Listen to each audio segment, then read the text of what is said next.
Since time immemorial, the secret to immortality has been held by the prestigious Xianmen clan. For mortals to achieve the transcendent state of celestial immortality, they must overcome countless tribulations and arduous trials. Each hurdle is an unavoidable challenge, fraught with peril and difficulty. Zhang Yan, hailing from the mystical Kai Xian world, arrived in this world after an unexpected transmigration. Fortuitously, he stumbled upon a genuine divine jade, a one-of-a-kind, limited edition treasure. A daring thought suddenly sparked in Zhang Yan's mind. He must cultivate immortality to decipher the ancient writings, as cryptic as Da Vinci's legendary code, and from there, ascend to the heavens and become the master of the universe. But life seldom mirrors dreams. Reality proved far harsher. 10 days after his rebirth, his cultivation remained stagnant, his future as murky as the night. Without a prestigious background or powerful backing, he relied on his meager translation skills, setting up a stall to eke out a living. His impoverished life led to scorn and disdain from his peers. Rumors of him being a fraud spread throughout the marketplace. But just then, Zhao Yuan appeared.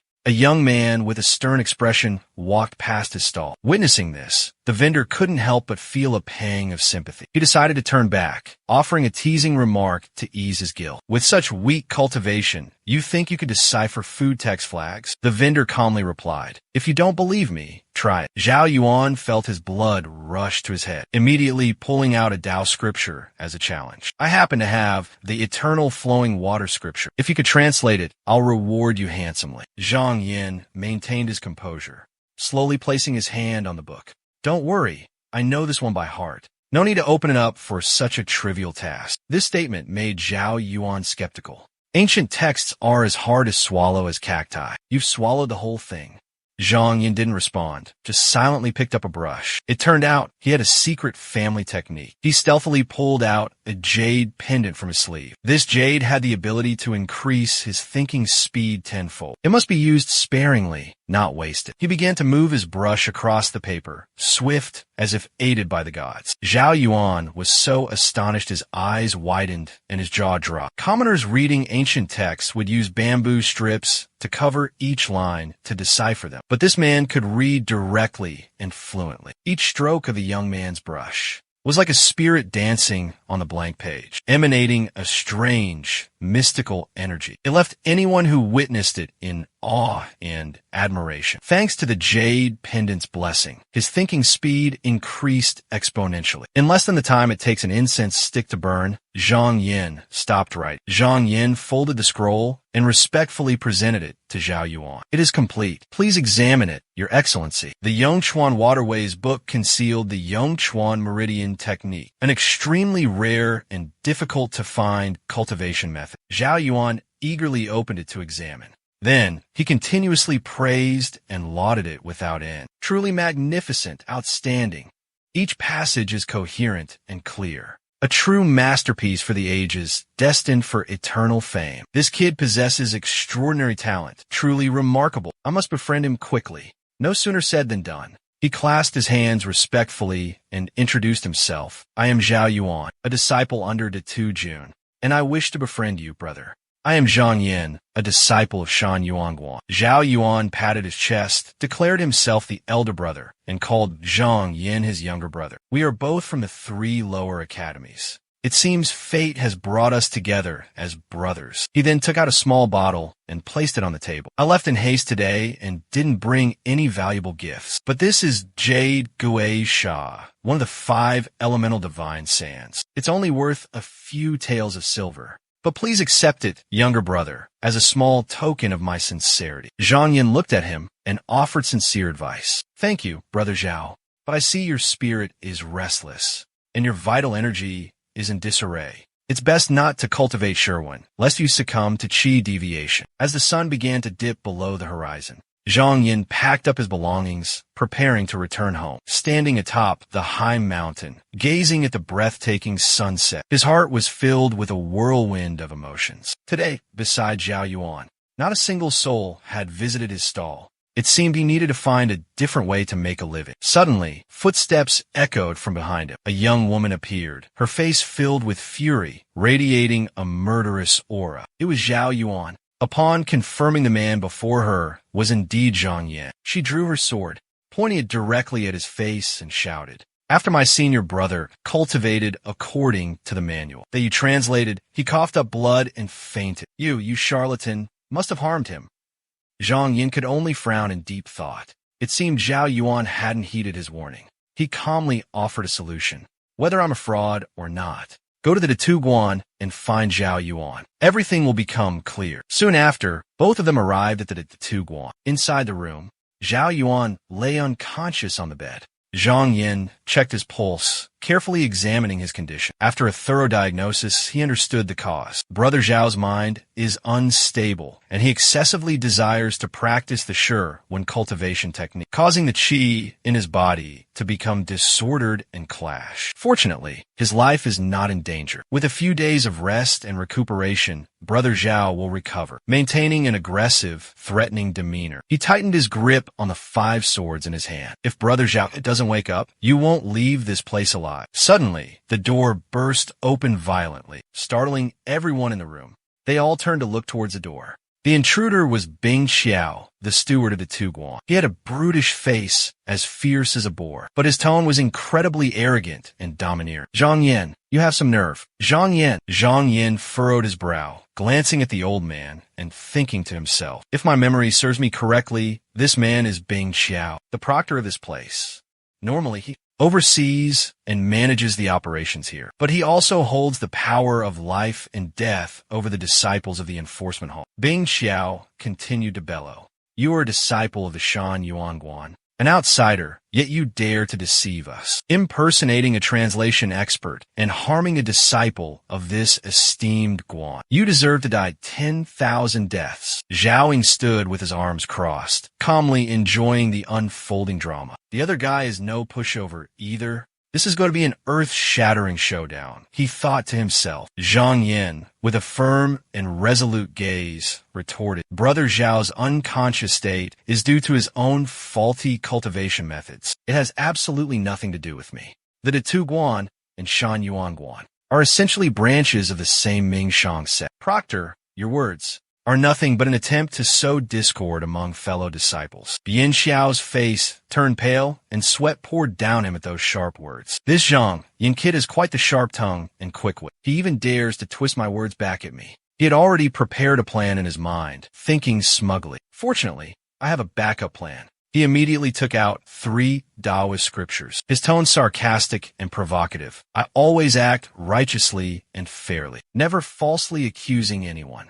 Here are 3 Shi texts. If you can translate them, I will bow my head and admit my mistake. Think you're so impressive? These 3 books are child's play to me." Zhang Yan. He took the 3 scriptures and said calmly, "Fine, as you wish." Seeing Zhang Yan's overly confident expression, Zhao Ying was half believing, half doubting. "Translate 3 Shi texts. Where does Zhang Yin get such confidence?" Bian Xiao stroked his beard with a contemptuous look. "Just wait and see him make a fool of himself." Zhang Yin was determined, his heart burning with passion, secretly vowing, "Today, I will clear my name and take the opportunity to promote myself a bit." He might just become a famous idol overnight. News of Zhang Yin leaving the stone table area with Zhao Ying and the ailing Elder Qiao spread like wildfire throughout Xiandu. The information traveled through every nook and cranny, reaching every disciple's dwelling. Every corner of the disciples' quarters buzzed with excited chatter and speculation. They flocked towards the center of the square, eager to catch a glimpse of the audacious individual who dared to interfere with Elder Qiao. Just who was this person? It turned out to be an ordinary chore disciple from Shan Yuan Guan, already notorious for deceiving the sect, now attempting to prove his innocence. Steward Bian immediately ordered him to recite, in one go, 3 volumes of the Shi, one before everyone. The disciples gasped in astonishment. 3 volumes? Once everyone had gathered, Elder Qiao spoke in a booming voice. "Everyone present, bear witness, lest rumors spread that I bully the weak." The disciples roared their approval. "Excellent, wonderful." Observing Steward Bian's confident demeanor, Zhang Yin speculated silently. He was certain that Steward Bian knew these 3 volumes of Shi by heart, down to the smallest detail. He had mastered every single nuance. Bian Xiao didn't beat around the bush, nodding in agreement. Exactly. Zhang Yin picked up a Tao scripture and said, "In that case, allow me to read the first volume aloud. There's no need for brush and ink to mark right or wrong. Steward Bian has full authority to judge." As soon as he finished speaking, the surrounding disciples were utterly shocked. Their jaws dropped as they exclaimed, "Is he crazy?" Hearing this, Bian Xiao cursed inwardly. Such arrogance. Let's see what you'll do if you don't understand. Without hesitation, Zhang Yin immediately began to read the first volume, Di Qiao, aloud. It was an advanced cultivation technique, explaining profound principles of manipulating time and refining the body's acupoints. Zhang Yin continued to read fluently. Next, allow me to explain the oral secrets of DK2. Zhao Ying stood beside him and happened to see Bing Xiao's hand trembling slightly in his palm. He couldn't help but feel surprised. Zhang Yin continued speaking. The oral secrets of DK2 are as follows. Qiu Dong Jin Guan Di Deng Ling Dan. The disciples standing nearby hurriedly urged each other, regardless of whether it was true or false, to quickly find paper and pens to write it down. Perhaps this was the true secret formula. Zhang Yin recited the entire book fluently, as if he had memorized it long ago. Delve into the realm of body and mind cultivation, dispel all distractions, and reach the realm of fusion. Zhao Ying suddenly felt a strange flow of qi spreading throughout his body. Following Zhang Yan's oral instructions, he circulated his internal energy and felt a powerful surge of warm energy welling up inside him. It felt like stepping into a celestial paradise, incredibly surreal, truly extraordinary and miraculous. At that moment, the surrounding disciples also gradually entered a meditative state, cultivating along with Zhang Yan's recitation. Bian Xiao suddenly realized the unusual situation. His face turned as white as a sheet, fearing that everyone would be caught in the mesmerizing vortex created by Zhang Yan. Bian Xiao immediately shouted, "Enough! Stop it! Stop chanting! This scripture is useless." Zhang Yan must have read it before. That's why he could recite it so fluently. The next scripture is the true scripture. I want to see what other tricks he has up his sleeve.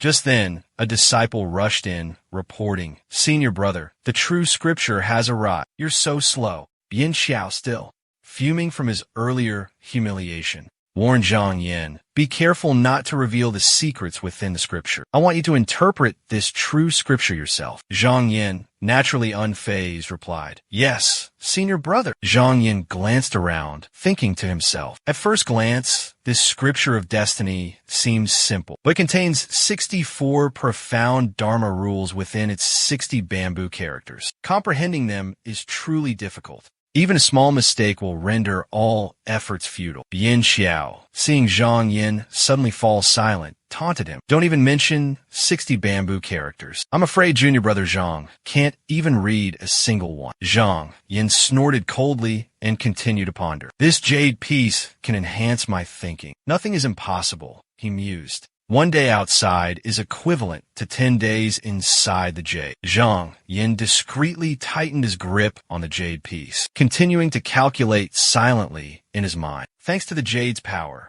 I'll have more time to contemplate, to thoroughly grasp these bamboo characters. Seeing Zhang Yin settled at the table, Bian Xiao felt even more uneasy. Zhang Yin didn't even need to use a card to cover half. Could he possess some special secret? After diligently copying the text for a while, Zhang Yin slowly put down his brush and spoke with a confident tone. "The Man Dian Jing Shu, encompassing 64 techniques, I have completely mastered them all. Does Steward Bian want to verify it personally, or should I recite it for everyone to hear?" The disciples didn't wait for Bian Xiao to respond. They all cheered in unison. "Recite it!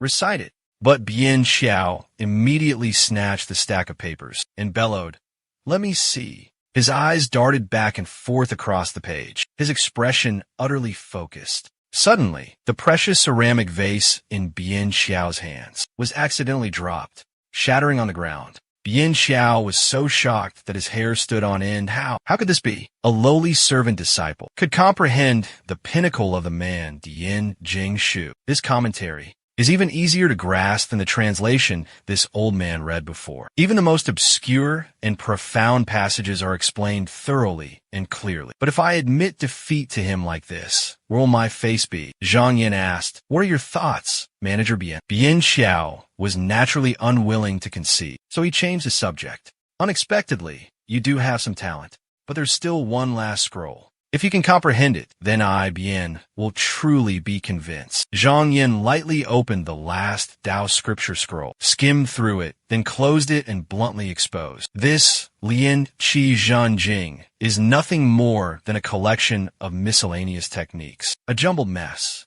randomly compiled. Could it be that you casually wrote this for amusement? Ridiculing laughter erupted from the surrounding disciples. Bien Xiao was humiliated by these words, rendered speechless, unable to utter a word. Just then, Zhao Yuan suddenly burst through the door, shouting loudly, Senior Brother Zhang. Zhao Ying exclaimed in astonishment. Brother, you're finally awake. Zhao Yuan approached, gently comforting Zhao Ying. I'm all right, sister.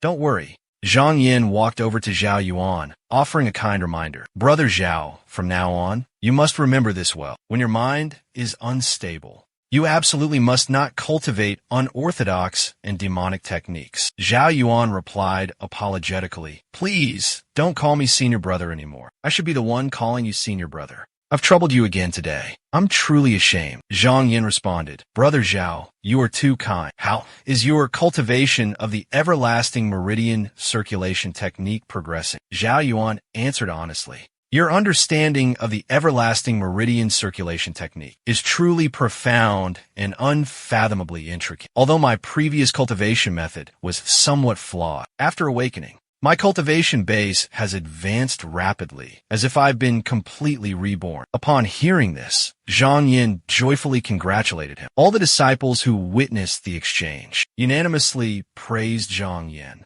extolling his exceptional talent. Everyone was astonished that the Shan Yuan Guan housed such an extraordinary individual. The Tu Guan and Shan Yuan Guan originated from the same source, sharing the same master. Later, they could seek out Senior Brother Zhang for guidance in their cultivation. At this moment, Zhang Yin turned to Bien Jishir and asked, So, have I proven my innocence? Bien Xiao hurriedly tried to smooth things over. Today was just a small misunderstanding. Cultivators shouldn't get hung up on minor details. He continued, Consider this a fortunate encounter. And fearing Zhang Yan's further pursuit, he hastily took out a bottle of Danyao. This is Ji He Dan. It strengthens the foundation and opens up the meridians. Consider it a meeting gift.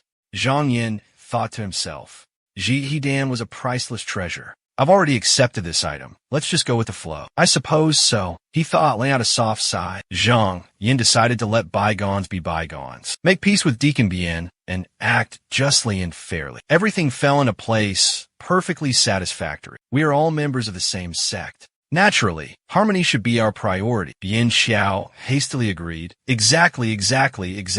Harmony comes first. But in his heart, he couldn't help but feel suspicious. This young man really doesn't stand on ceremony at all. Immediately after, Zhang Yin was surrounded by a crowd of disciples, who pleaded relentlessly, Senior Brother Zhang, please help me. Have you achieved enlightenment?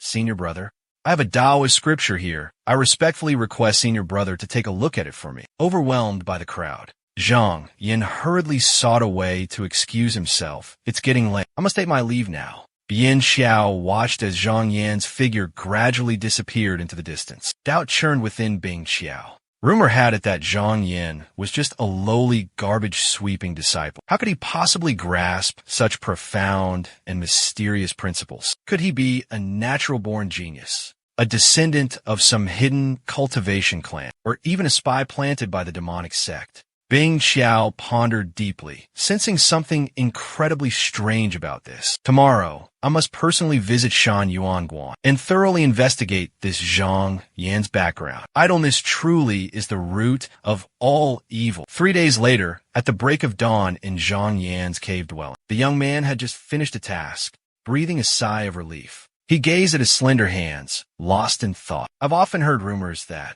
after successfully establishing the foundation, a cultivator's hands possess extraordinary strength, capable of lifting 10,000 pounds. Their eyes can pierce through fog. Their ears can clearly hear the whispers of insects and the songs of birds. Zhang Yin closed his eyes. It seems the rumors were true. In his past life, Zhang Yin closed his eyes, lost in thought. The rumors held weight. In his previous life, he was nothing more than an ordinary outer disciple of the Tianshan sect. The Taoist arts he possessed were merely superficial, rudimentary knowledge of the Heart's Sutra, shallow and limited. He thought to himself, without a profound cultivation method to guide him, his path to immortality would be blocked here. Suddenly, he recalled a few days prior, when he deciphered the ancient bamboo scrolls detailing the eternal flow meridian technique. This technique had helped unlock the stagnant flow of vital energy within his body. He silently circulated his vital energy and experimented with cultivating this new technique. Furthermore, thanks to the aid of the wisdom fire pill and the jade pendant, which stabilized his true essence and suppressed his rampant blood chi. The cultivation process didn't consume too much energy. After 3 years of relentless training, he finally broke through to the essence condensation manifestation realm. Stepping into the Zhuyu, the distance to Yuanqing Foundation establishment was but a single small step away. A hint of undeniable satisfaction flickered across Zhang Yuan's face. He had finally stepped onto the path of true cultivation. If he had remained secluded, cultivating tirelessly in a dark cave, merely waiting for fate ordained by the heavens, it would have been nothing more than a pipe dream. The path of cultivation was arduous, like a staircase to heaven, becoming increasingly treacherous and challenging with each step higher. Even on this path of cultivation, one had to face countless cunning and malicious villains. Zhang Yuan reminded himself silently. The great Tao was vast, and the Zhu Yuan stage was merely the first step on the journey to immortality. He absolutely could not afford to be complacent, arrogant, or let his guard down. With that,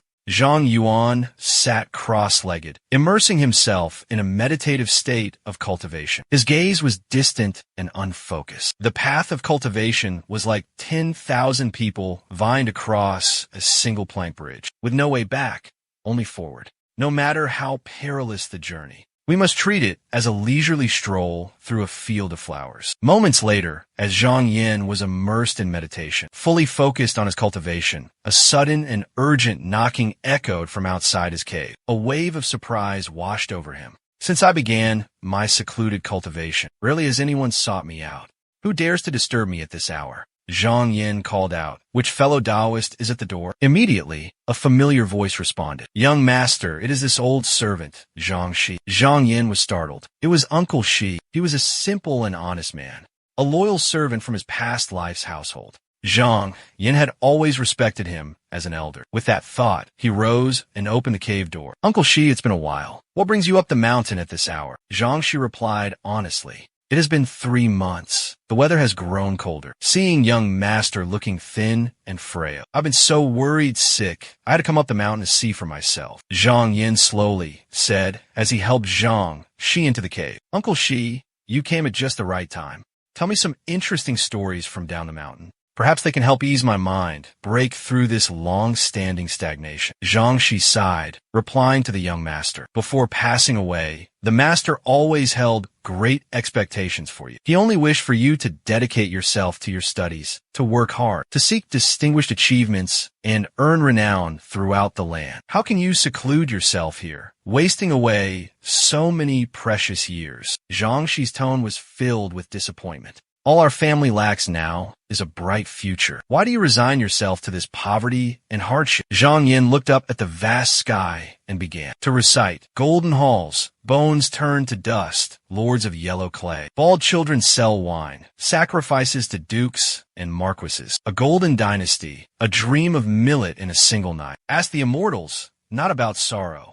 My aspirations lie in the great Tao. Why should I yearn for worldly riches? Zhang Yan's heart was firm in its lofty ambition. In my past life, I endured countless hardships. It was through the Hao Yin calamity that I truly understood the helplessness of facing rampant plagues and natural disasters. Mortals are weak, fragile as duckweed in a storm, with no power to resist fate. Reborn in this life, I must find the path to immortality and attain the great Tao. Zhang Xi's face darkened with worry after hearing this. The young master's cultivation aptitude was low. The path of immortality was distant. So why torment himself and invite suffering? Deep down, the old man felt a pang of sorrow for the young master. The young master had read too many immortal texts, his mind captivated by tales of gods and fairies, believing in those fantastical stories. Zhang Yin, hearing Zhang Xi's words, felt a flicker of discontent. He retorted, "Low aptitude? Where did uncle hear such a thing?" Just then, a cold voice abruptly cut into their conversation. "Those words came from me."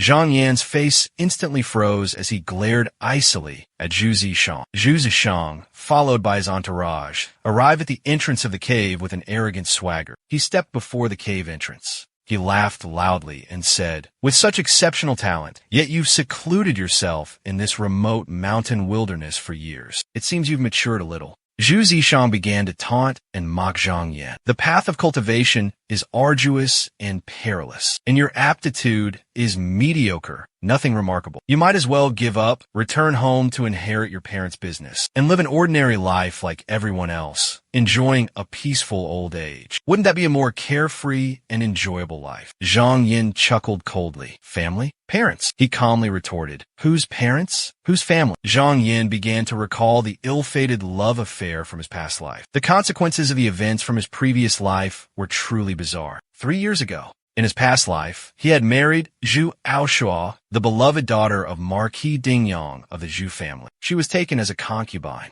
After the grand wedding, during their wedding night, under the flickering candlelight, her entire body suddenly emitted a strange, otherworldly glow. She proclaimed herself to be the reincarnation of a goddess. She said she was about to ascend to the immortal realm and asked him to take care of her parents in the mortal world. 100 years later, she would welcome him to the heavenly palace to enjoy eternal bliss. In his past life, Zhang Yin wholeheartedly believed her words, despite Zhu Yosua's family's arrogance and disdain. He held no resentment or hatred, only dedicating himself to caring for her parents. One day, a Taoist priest appeared, shattering the illusion and breaking the spell, revealing that Zhu Yosua was just an ordinary cultivator, a disciple under Ling Yai Shangren of the Jade Shao sect. Because she had to cultivate the great Tao, she couldn't stay by her parents' side. Worried that her cultivation wasn't sufficient, she sought out Zhang Yin in his past life, using the soul-snatching technique,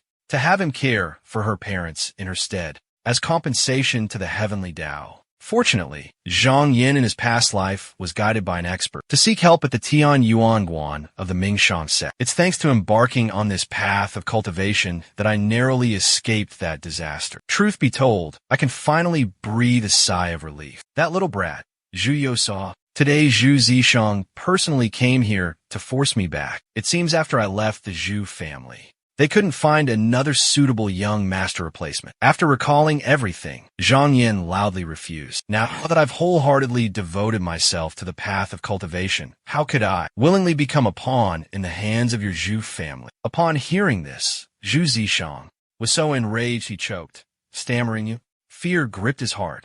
Zhang Yan's qi was extraordinarily powerful. His cultivation had reached the foundation establishment stage, and his spiritual power was even more profound than his own. Zhu Zishang thought to himself, could it be that he's been guided by some renowned master? I am a disciple of the Jade Firmament sect. If I force him to come with me, the Bright Thuong sect will definitely not stand idly by. At this point, I'm afraid it will be difficult to lay a hand on it. The more he thought about it, the more his fury intensified. Finally, Zhu Zishang could only flick his sleeves and leave. Fine then, you're on your own. Witnessing this, Zhang Yin let out a triumphant smirk. After today, I'm afraid the Zhu family's influence will only grow stronger. Fortunately, my Tao cultivation has reached this realm.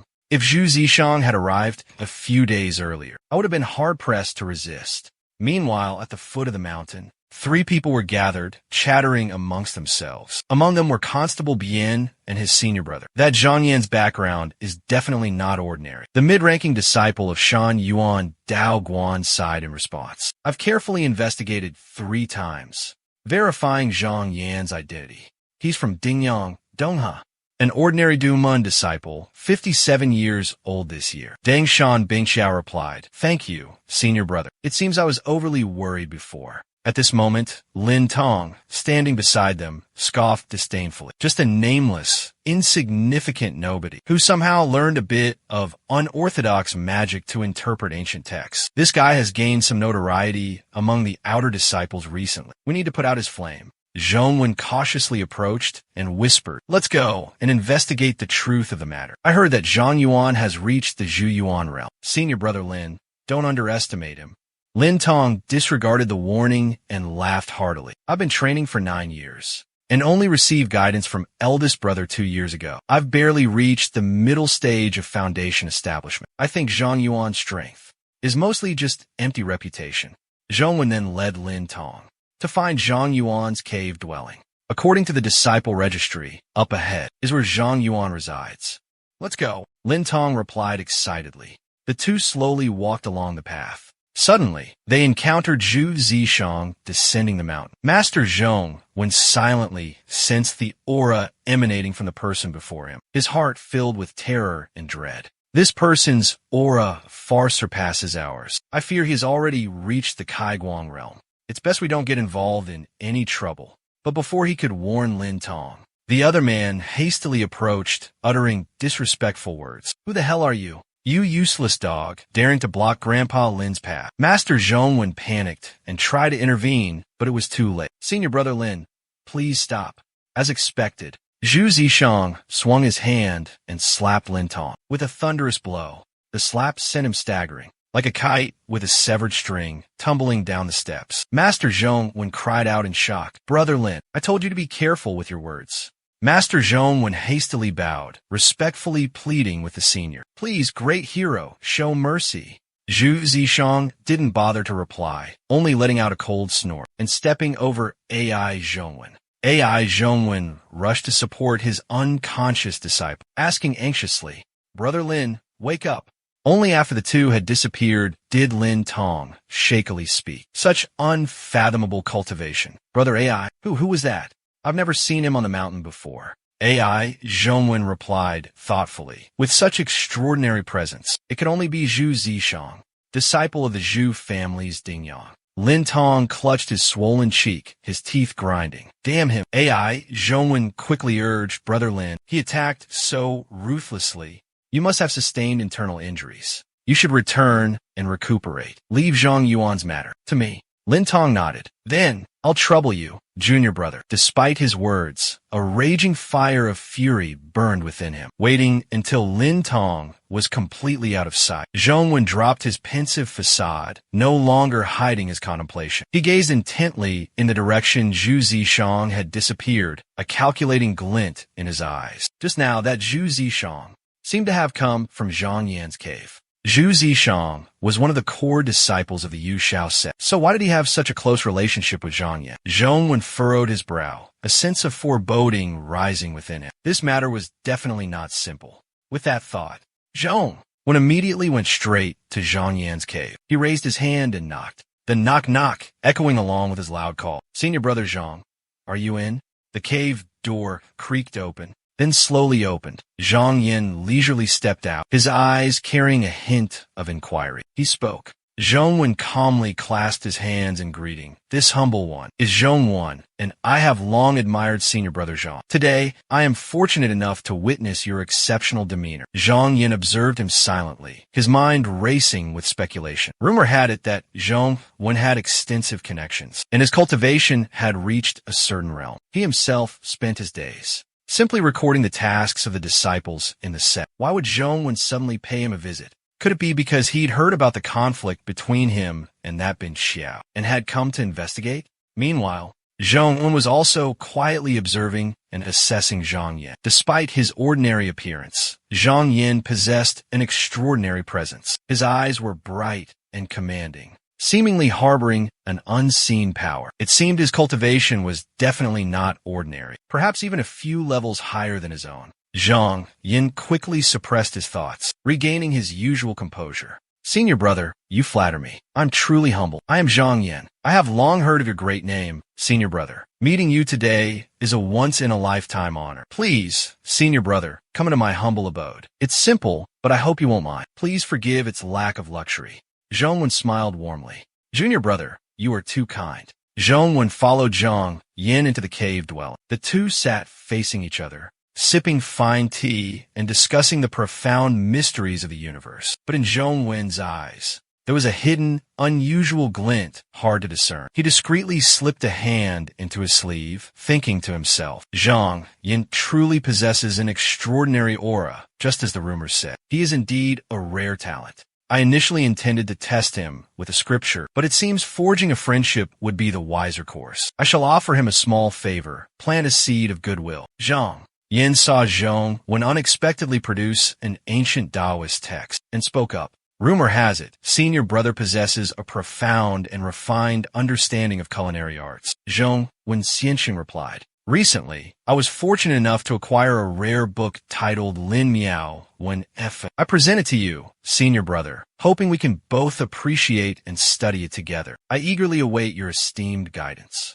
Zhang Yin respectfully accepted the Tao scripture, secretly breathing a sigh of relief. It seemed that this time, fellow Taoist Zhongwen had come, with the genuine intention of forging a friendship. Fellow Taoist Zhongwen continued, then many thanks, senior brother, for accepting it. All right, on my way here, I ran into a familiar face. Seemed to be San Lang of the Zhu family. I wonder if senior brother is acquainted with him. Zhang Yan's expression remained calm as he replied, acquainted? More than that. San Lang's elder sister is this humble one's wife. Upon hearing these words, fellow Taoist Zhongwen was thunderstruck, speechless in astonishment. Zhang Yin and Zhu Zishang, these two, were actually brothers-in-law. The Dingyang Zhu clan of Donghua Prefecture, a prestigious force, had produced no less than 10 nascent soul cultivators in the past century. To be able to marry a daughter of the Zhu family, this Zhang Yan's background was definitely extraordinary. I must befriend him. At this thought, Zhongwen changed the subject, asking his senior brother if he had ever heard of the Xianwen Dharma Assembly. Zhang Yin nodded slightly in response. Naturally, I have heard of it. The Xianwen Dharma Assembly, a grand event held every 3 years. He let out a soft sigh, continuing, I originally intended to visit and witness it myself, but I usually spend my days in secluded cultivation, rarely interacting with fellow disciples. So I haven't had the chance to participate. As soon as he finished speaking, Zhang Yin fell in a deep thought.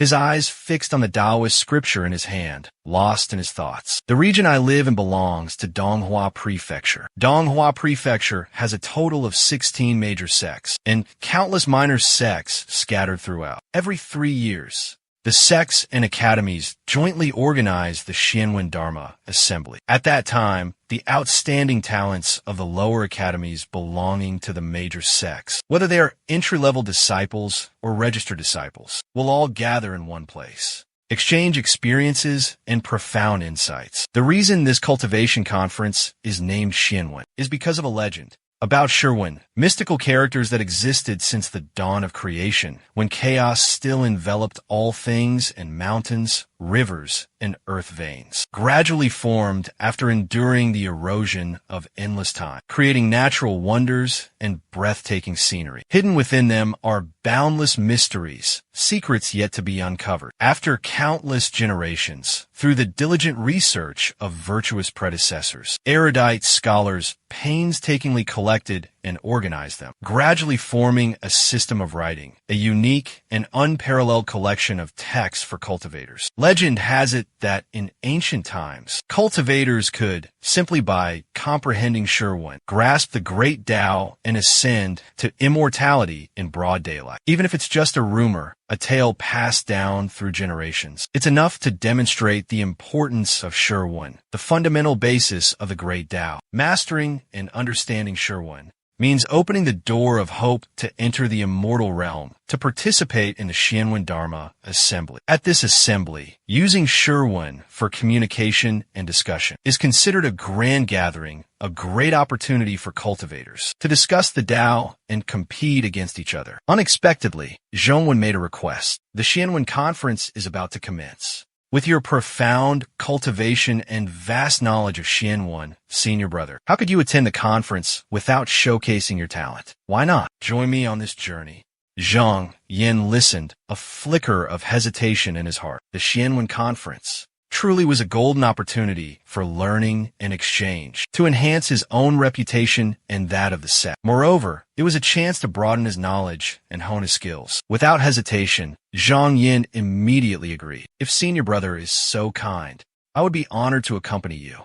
Zhongwen smiled with satisfaction, taking out an exquisitely crafted token and explaining, "This is the Dharma token for participating in the conference. With it, you can freely enter and exit the mountain gates." Zhongwen then retrieved a jade bottle, adding, "And this is the Zheng Yuan Dan. It helps regulate the meridians and circulate qi. There are 12 pills in total. Conflicts are inevitable at the conference. Senior brother, please accept this item. It has the ability to stabilize one's yuan qi, aiding in cultivation." Zhang Yin respectfully received the treasure and bowed. "Many thanks, senior brother, for this gift." Zhongwen returned the gesture with clasped hands and a humble expression. "There's no need for such formality, senior brother. I still have sect matters to attend to, so I must take my leave." 5 days passed by in a flash. Zhang Yin remained in secluded meditation within his cave, fully focused on studying and practicing the real script. Unexpectedly, this Lin Miao inquiry method was actually one of the 10 supreme cultivation techniques, containing countless profound mysteries and magical principles, revealing the secrets of the final step of the nascent soul merging with the true spirit realm. Each word and phrase was as precious as a jewel, like eternal truths. Zhang Yin closed his eyes, still as water, trying to comprehend each mystical character within the real script. This was profound knowledge, esoteric secrets that ordinary people could hardly grasp. Zhang Yin thought to himself, "Every encounter with a new real script from Qin Yu brings me immense benefits." I simulated the incantation, analyzed its strengths and weaknesses, even dissected each strand of divine consciousness, and practiced within the Qin Yu space. This way, I can avoid qi deviation from cultivating the wrong incantation. Zhang Yuan opened his eyes and let out a long breath. However, utilizing the Qin Yu truly consumed a great deal of mental energy. Fortunately, he had consumed the Ziyuan pill in time, so he wasn't overly exhausted. After completely absorbing the medicinal power of the Ziyuan pill, Zhang Yuan half closed his eyes, feeling his body gradually grow stronger. The true qi within his body surged, his meridians brimming with vitality like an unending flowing spring. His qi was abundant, even better than an entire night of meditative cultivation. Zhang Yuan smiled faintly, his heart filled with joy. He hadn't expected this spiritual pill to be so extraordinary. Other disciples from the Xianmen aristocratic families, even those at the foundation establishment stage, likely excluding those from profound lineages. Surely, this is also partly thanks to the potent support of these miraculous spirit pills. It's a pity that the number of pills I currently possess is too scarce. In the future, I must strive to accumulate even more. I absolutely cannot miss any opportunity. Meanwhile, within the Shan Yuan Guan sect, Zhu Zishang was concealed on the branch of a massive ancient tree, his sharp eyes intently observing every movement within the sect. It turned out that Zhu Zishang was quietly contemplating Zhang Yan's comprehension of the true text at Songwu Mountain. Barely initiated and yet already famous throughout the 3 sects. There must be an expert guiding him from behind. A sinister smile crept onto the corner of his lips. As a disciple of the Yu Shao sect, I cannot directly force Zhang Yin into submission. But if I borrow the hand of the Shan Yuanguan sect leader, there must be a way. Just at that moment, a servant emerged from the sect leader's residence, bowing respectfully. The sect leader invites you to enter the residence and rest. Zhu Zishang coldly ordered him to lead the way. Zhu Zishang stood silently before the Guan Zhu's main hall, lost in deep contemplation. Just as he stepped inside, a calm and steady voice echoed. Daoist friend from the esteemed Yu Shao sect. This place is perpetually shrouded in incense smoke, a place of worship for our ancestors. The Guanzhu continued, inquiring, "What brings you to Shan Yuan Guan?" Zhu Zishang respectfully replied, "I am Ding Yang." Zhu Zishang. Zhang Yin, a registered disciple of Shan Yuanguan, is my brother-in-law. He has been troubled by family matters, his heart heavy with worry, so he retreated to the mountains for cultivation. I have come here to request his return. The Guanzhu calmly responded, for disciples within this Guan, cultivation lies in the freedom of the Tao heart. I have never forced anyone. As a true disciple of the Yushao sect, we shouldn't forcefully interfere with a disciple's cultivation path. Zhu Zishang secretly sneered to himself. He had anticipated this. Then he slowly reached into his Taoist robe sleeve and said, "The matter is like this." Zhu Zishang took out a Taoist scripture, presenting it before the Guanzhu sect leader. "Esteemed Taoist priest, please deliver this scripture to my brother-in-law. I hope the Taoist priest won't refuse." The Guanzhu glanced at the book, then replied without hesitation, "Very well, this humble Taoist will deliver it." Zhu Zishang let out a triumphant smile. "Thank you, Taoist priest." Then the Guanzhu raised his voice and said, "See the guest out," as he gently waved his horsetail whisk. Zhu Zishang was escorted out of the hall, unable to contain his laughter at the success of his plan. At this moment, the Guanzhu glanced at the scripture that Zhu Zishang had just given him. Lost in thought, the old man glanced at the book's title, sinking deep into contemplation. Xian Yuan Nei Qin Miao Lu, considered one of the most profound ancient texts, originally belonging to MANHWA, He Dao Run, seen as a supreme method for cultivating immortality. However, the contents of this book were incredibly complex and obscure, harboring countless hidden dangers. Without the guidance of a true master, it could easily lead to the destruction of one's internal meridians, severing their cultivation foundation, forever disqualifying them from the path of cultivation. Fourth Division Chief was filled with questions, unable to understand what deep-seated hatred existed between Zhu Zishang and Zhang Yin that would lead one to try and completely destroy the other's cultivation path. 3 days later, at the vast Songshan Plaza, Zhang Yin blended into the throngs of cultivators, making their way towards the immense square, secretly scheming in his heart.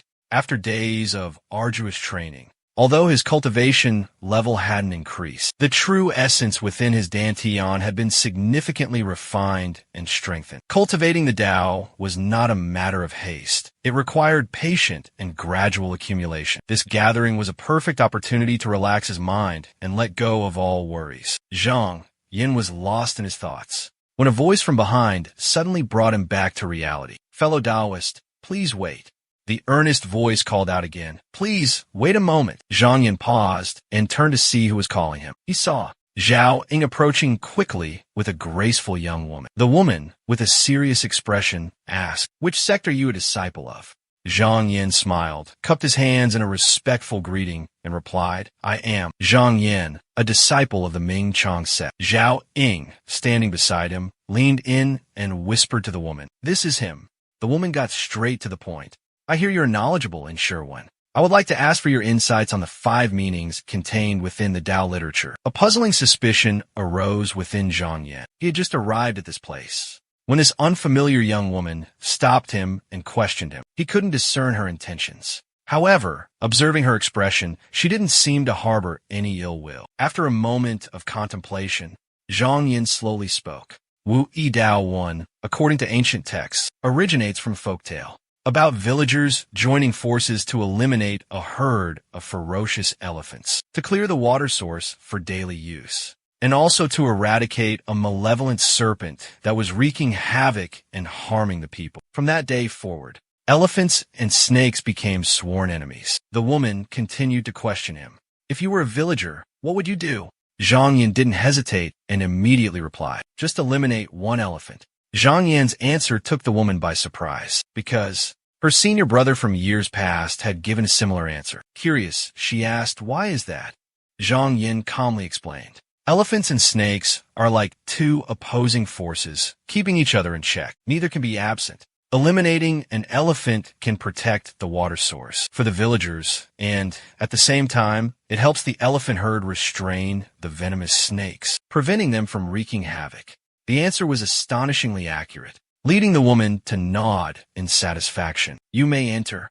Zhang Yin stepped into the spacious square. Zhao Ying, trailing behind, couldn't help but feel curious and asked what was fellow Taoist Zhang's answer. The woman offered no lengthy explanation, only gazing at Zhang Yan's retreating figure as she softly said. His answer was profound and quite reasonable. Zhang Yan was still deeply pondering the woman's final remark. He murmured, his words flowing like a rushing river. Overflowing isn't necessarily good. Just enough is best. Too much greed, and in the end, you gain nothing. This cryptic statement sent his mind reeling back to his own cultivation journey. Too much becomes nothing. I understand. Zhang Yan was suddenly enlightened, as if he had grasped a profound truth from the mystical scriptures. Perhaps only those who have just stepped onto the path of cultivation could truly comprehend this profound principle. Zhang Yan clasped his hands respectfully towards the woman, bowing his head slightly in gratitude for her enlightenment. He realized he shouldn't dwell on the arduous path of cultivation ahead, nor should he fixate on trivial immediate gains, but rather seek the fundamental root of all things. Each step taken with firmness and determination would prevent him from wasting precious time on frivolous and insignificant details. Although he still didn't understand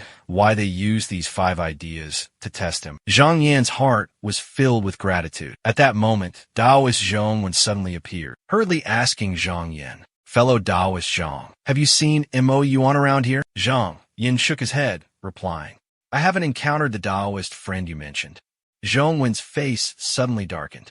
He gritted his teeth and said, Mo Yuan, that arrogant brat from the Guanyuan sect, has dared to block the path of our Mingshang sect disciples for 3 days straight. Only the 3 of us know about this. As they spoke, the 2 walked towards the square, continuing their discussion. Rumor has it he's doing this to avenge a past grudge. Among them, there's one whose cultivation is on par with ours. 3 years ago, Chun Feng blocked their disciples' path at the foot of the mountain. Not a single one could ascend. Hearing this, Zhang Yan couldn't help but frown, wondering. He possesses strength equal to ours, yet he dares to act so recklessly at this gathering. Zhong Wen also appeared puzzled, shaking his head in response. I heard, during that duel back then, Chun Feng fought intensely for 7 days and nights, before finally collapsing from exhaustion. But over the next 7 days, his aura astonishingly surged. The more he fought, the more formidable he became. And by the 7th day, he claimed victory effortlessly. Zhang Yan,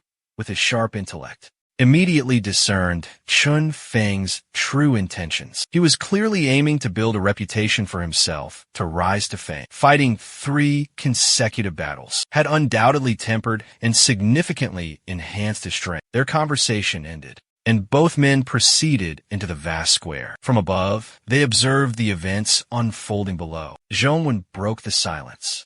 Fellow Dao Zhang, look, we've arrived. Upon stepping into the bustling square, Zhang Yan spotted Mo Yuan, a smug look on his face, chatting cheerfully with another disciple. Witnessing Mo Yuan's arrogance, the Mingshang sect disciples couldn't contain their anger and erupted in loud shouts. With fellow Taoist Zhang Yan here, that villain is nothing. I can definitely defeat you. That's right, Taoist Zhang. Wei Wu Mo Yuan, with an arrogant look, stood up straight and challenged loudly. Taoist Zhang, do you dare to step out here and have a match with me? Zhang Yan turned and walked away, seemingly not hearing the provocation. Zhong Wen, with a puzzled look, asked, Taoist Zhang? Zhang Yan waved his hand slightly, signaling Zhong Wen not to say more. They walked down the square together. As they walked, Zhang Yan asked Zhong Wen, Taoist brother, you might be wondering why I didn't accept his challenge. Zhong Wen was a clever and quick-witted person, and immediately understood. Your actions surely have a deeper meaning. Zhang Yan didn't hide anything, and said frankly, actually, defeating him wouldn't be difficult. It's just that I'm still only a registered disciple. If I easily defeat him, I'm afraid it will arouse jealousy and envy from others. Zhong Wen nodded vigorously in agreement. Brother Taoist is absolutely right. But are we supposed to endure this humiliation forever? Zhang Yan smirked, his words laced with hidden meaning. They dare to stand in the way of my Ming Shang sect disciples? Then why can't we return the favor? If they dare to make things difficult for my followers, I'll make their disciples taste the same bitterness. Zhong Wen's eyes lit up at these words, and he praised profusely. Brother Zhang is truly brilliant. Down in the vast square, 3 Guanyuan sect disciples swaggered and boasted, their faces brimming with arrogance. they were still relishing their triumph. From 3 years prior, when they blocked the path of other sects, preventing anyone from setting foot on the mountain, Zhang Yin casually sat down on a large boulder, his sharp gaze fixed on the group below, and asked coldly, "Are you disciples of the Guangyuan sect?" One of them looked up, answering with a haughty air. Suspicion rising, he blurted out, "Who are you?" Zhang Yan's voice boomed, a majestic declaration. "I am Zhang Yan, here to test my skills against all of you." The two Guangyuan sect disciples' faces immediately paled, anxiety evident, as they both looked towards their leading senior brother. Contrary to the other two, the senior brother seemed quite intrigued, arrogantly stating, "Enough with the formalities. Do you wish to engage in a philosophical debate or a martial arts duel?" Zhang Yin, brimming with confidence, retorted, "The choice is yours. I accept either." The Guangyuan sect's senior brother instantly clenched his fists, assuming a fighting stance. Then come. Before his fist could be launched, Zhang Yin swiftly sidestepped, causing the punch to land on empty air. Seizing the opportunity, Zhang Yin unleashed a cunning move, aimed directly at his opponent's face. A direct hit, leaving him dazed and stumbling to the ground. Standing proudly amidst the Guangyuan disciples, Zhang Yin exuded an overwhelming aura, powerful as a surging wave. A brilliant golden light enveloped him, like a golden-armored god descending from the heavens. "Come at me, all of you." Immediately after, agonizing screams echoed endlessly, cries piercing through the vast square. In a mere moment, only Zhang Yin remained standing tall in the square. 3 severely injured Guangyuan disciples were being helped away by their fellow disciples. Zhongwen rushed over in astonishment, surveying the scene, then blurted out involuntarily, "Unbelievable! Fellow cultivator Zhang is so skilled in martial arts." Zhang Yin replied with a smile, "Just a few basic self-defense techniques." Zhang Yin made a decision. "Please inform Mo Yuan that I accept his challenge." 3 days later, at the Luandao platform, a life-or-death battle would determine the victor. Zhang Dain's decision made Zhong when pale with fright. He rushed to stop him. "Daoist Zhang, please calm down. This matter requires more careful consideration." Zhang Dain sternly replied, "If we continue to endure this humiliation, they will only push us further without any restraint, oppressing and bullying the disciples of our Ming Shang sect. Instead of passively suffering, why don't we take the initiative, demand justice, and reclaim our honor?" 3 days later, at the vast Songshan Plaza, a large crowd of cultivators had gathered to witness the battle. The atmosphere was electric, the crowd buzzing with excited chatter. No one knew Zhang Dain's background, yet he dared to challenge the entire powerful Guangyuan sect alone. Truly, he was a man of extraordinary courage, with nerves of steel. One slip up, and he could lose his life in the blink of an eye. Moments later, Zhang Dain and 3 Guangyuan sect experts appeared on the platform, walking towards the imposing discourse monument. The crowd began to murmur, speculating amongst themselves. If Zhang Yin were to win this contest, he could potentially be accepted as a secluded disciple, officially stepping onto the path of immortality. However, achieving this was an incredibly arduous challenge. Countless talented disciples had failed before this trial, standing amidst the 9 ancient and imposing monuments. Both sides clasped their hands in respect, preparing to enter the demanding discourse. These 9 monuments held the mystical orbits of the celestial stars, each engraved with ancient Tao scriptures, containing countless secrets and mysteries of the immortal path. Both sides set their brushes down, beginning to write the first strokes, commencing the competition. The monument automatically recorded each ancient character, and the task for both sides was to decipher these cryptic symbols. Each person's breath changed accordingly, depending on their ability to grasp the profound mysteries hidden within the lines. Whoever could understand the deep meaning within would receive immense benefits, a breakthrough on their cultivation journey. But even the smallest mistake would have severe, unpredictable consequences. What was needed now was a calm breath and a tranquil mind. Maintain a calm mind. Avoid damaging your meridians. In more serious cases, the soul will be wounded. The foundation of cultivation will be completely destroyed, completely different from the others. As Zhang Yin wrote, each stroke, his calligraphy seemed to merge seamlessly with the ancient characters on the monument. Each ancient character on this stone tablet explained the mystical relationship between solar eclipses and the path of cultivation. Whoever could grasp the profound meaning hidden within, their path to the great Tao would become even wider. The brush in Zhang Yan's hand paused slightly, marking the end of the discourse. Looking across, one of the Guangyuan sect disciples could no longer withstand the pressure and collapsed on the spot. Witnessing this, the remaining two disciples hung their heads in defeat. Mo Yuan expressed his admiration. Taoist Zhang, truly a dragon amongst men, a pillar of the Guangyuan sect. We are ashamed of our inferiority, 1,000 miles behind, and dare not compare. From this day forward, we withdraw from this competition. Everyone witnessing this scene couldn't hide their joy and exhilaration. Taoist Zhang is truly extraordinary, outstanding. This is indeed a momentous occasion, a turning point for the Mingshang sect. Zhang Yin thought to himself, wondering if, after this performance, he would have a chance to be accepted as a disciple. Just as everything was proceeding smoothly, a sharp, mocking voice suddenly rang out. Zhang Yin, do you know what your crime is? In a vast square, a group of people were now arguing and bickering. The one who had just spoken was Lin Yuan, a disciple of the Mingshang sect. His face was clearly displeased. As he bellowed, Zhang Yin, do you know your crime yet? Zhang Yin was still bewildered, unsure of what was happening. Zhang Yin calmly countered, may I ask, what crime have I committed? Lin Yuan's face turned purple with rage as he pointed at Zhang Yin and roared, you dare to compete with a disciple of the Guangyuan sect? You deserve to die 10,000 deaths. Zhang Yin furrowed his brow, a surge of anger rising within him. But he maintained his composure as he replied, Senior brother Lin, you must be weary from your long journey. Your disciples have prevented 3 of our Mingchang sect disciples from reaching the summit for 3 days straight. Although I am but a nameless nobody, insignificant and weak, I understand the meaning of the word humiliation. My reason for obstructing the Guangyuan sect is simply to protect the reputation of the Mingchang sect from being trampled upon and tarnished by them.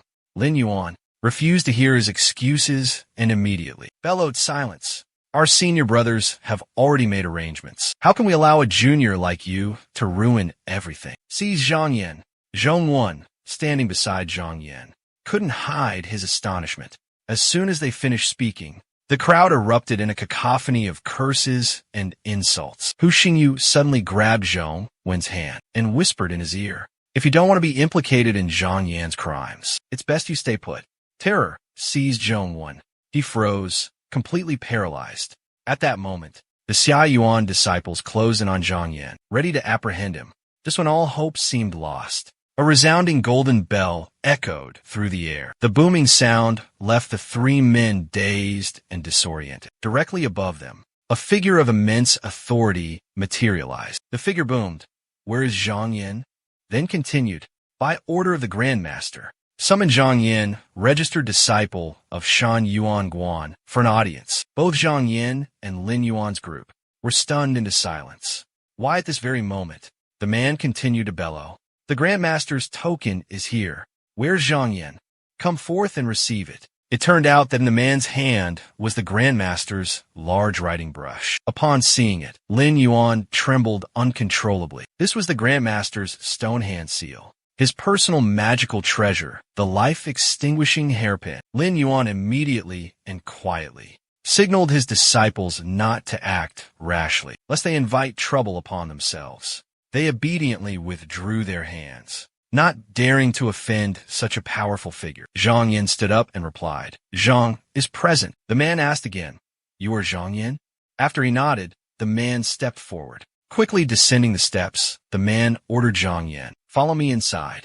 After the 2 figures disappeared, the Qiwang Peak disciples began to whisper amongst themselves to Lin Yuan. Just let him go like that. The disciples started clamoring, arguing amongst themselves. What should we do now? We absolutely cannot disobey Master's orders. Knowing that, we shouldn't have wasted our breath on him. Eliminating him directly would have solved everything. The situation is truly disadvantageous now. Let's put this matter aside for now and see how the Elder Master will handle it. AI Zhongwen suddenly snorted coldly and turned to leave. He clutched his arm, still bearing a clear mark, and exclaimed, this AI will forever remember the kindness of all my senior brothers today. At the same moment, in the Sanqing Hall, Zhang Yin had been led there by the man. The man told him to stop in front of the hall's gate and said, "Senior brother, please stop here and allow me to announce your arrival." Countless thoughts began to swirl in Zhang Yan's mind. I repelled the Guangyuan sect, a sect renowned throughout the Jianghu. Their elders even want to accept me as a disciple. This is truly a blessing from the heavens. But the Jianghu is a place of constant struggle for power, filled with endless schemes and conspiracies. Therefore, my future path may not be a smooth one paved with roses. He was lost in thought when someone emerged from within and said, "Senior brother, the 3 grandmasters request your presence." Without hesitation, Zhang Yin entered, knelt respectfully, and greeted them formally. Disciple Zhang Yin pays his respects to the 3 grandmasters. One of them was Xiaoshu Xuanda Tu Guan, head of Xuanda Peak. In the center sat Shi Shou Jingshan Yuan Guan, head of Jingshan Peak. On the right was Zhen Shou Zhong Tian Guan, head of Tian Peak. Shi Shou Jingshan spoke. "Zhang Yin, you have been training for over 3 years, diligently studying the art of divination. From whom did you learn your profound knowledge?" Zhang Yin respectfully replied, "Grandmaster, it is partly due to innate talent and partly through my own diligent efforts." Hearing this, Xiaoshu Xian let out a mocking laugh. How amusing, this half-reliant on talent, half-reliant on effort saying. But the will of heaven is predetermined. Only then do humans act. If one's effort is insufficient, what use is innate talent? Shi Shou Jing stroked his silver-white beard, a smile of approval gracing his lips. "Your understanding is truly profound." Unexpectedly, he pulled out an ancient Taoist scripture from his robes and said, "Take this." Shi Shou Jing slowly explained, "This Taoist scripture is a supreme manual for opening the meridians, but contains extremely dangerous flaws. Just a slight carelessness could ruin one's cultivation foundation." Shi Shou Jing continued, "However, it's an authentic text from a renowned, ancient, immortal sect. I can't bear to let it be lost." He sighed, a hint of sadness in his eyes. "Now, I entrust it to you, whether you cultivate it or not. The decision is yours." The reason the elder said that was because he didn't want to directly reveal Zhu Zishang's identity. Jin Shouzhong suddenly frowned and waved his hand, signaling Zhang Yin to withdraw. "You may leave first." Zhang Yin immediately bowed respectfully and excused himself. "Thank you, 3 masters, for your reward." Zhang Yin requests permission to take his leave. Then, the young man quickly turned and left, leaving the 3 masters in private. Zhen Shouzhong spoke seriously. "I see that Zhang Yan's character is truly exceptional, but his aptitude is only mediocre. I'm afraid his future achievements will be limited. Moreover, he has offended a group of incoming disciples. I fear the gains won't outweigh the losses." Shi Shoujing shook his head and gently consoled him. "It's all right, junior brother Zhen. I will assign the task of the Jinyu Cauldron to Zhang Yan. Let him be a cauldron carrier. Let's see how he performs." After hearing this, Zhen Shouzhong stroked his long beard and nodded in agreement. "That is perfectly reasonable." By this time, Zhang Yin had emerged from the prefect's mansion, his heart heavy with uncertainty. As soon as he reached the gate, he saw his previous guide rushing towards him excitedly, offering a joyful congratulations. "Senior brother." Just before the Grandmaster returned to his chambers, he issued a decree. "You have officially become the 13th introductory disciple of the Shan Yuan Guan." Zhang Yin was taken aback. Introductory disciple? Could it be? He had dedicated himself to gaining acceptance for so long. Achieving this great success today felt incredibly rewarding. Or today's triumph felt incredible. Zhang Yin discreetly slipped a small spirit pill into the other man's hand and replied, "Thank you, junior brother, for the news. Please accept this small medicinal gift." The junior brother quickly concealed the spirit pill in his sleeve, his eyes darting around nervously, fearful of being seen. Then, he leaned in close to Zhang Yin and whispered something in his ear. "There were also a few other grandmasters who reviewed your examination. The item you requested has been delivered to your cave. Rest assured, senior brother."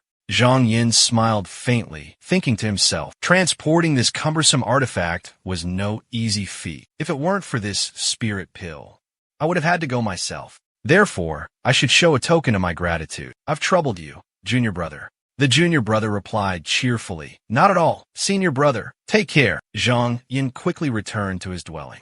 Upon opening the door and stepping inside, he immediately saw in the middle of the room an ancient bronze cauldron sitting majestically. Zhang Yin slowly approached it, astonishment filling his heart. Isn't this the item that young Taoist boy called junk? He murmured that the Jin Yu Ding master gave me this cauldron. Could it be a hint about my future?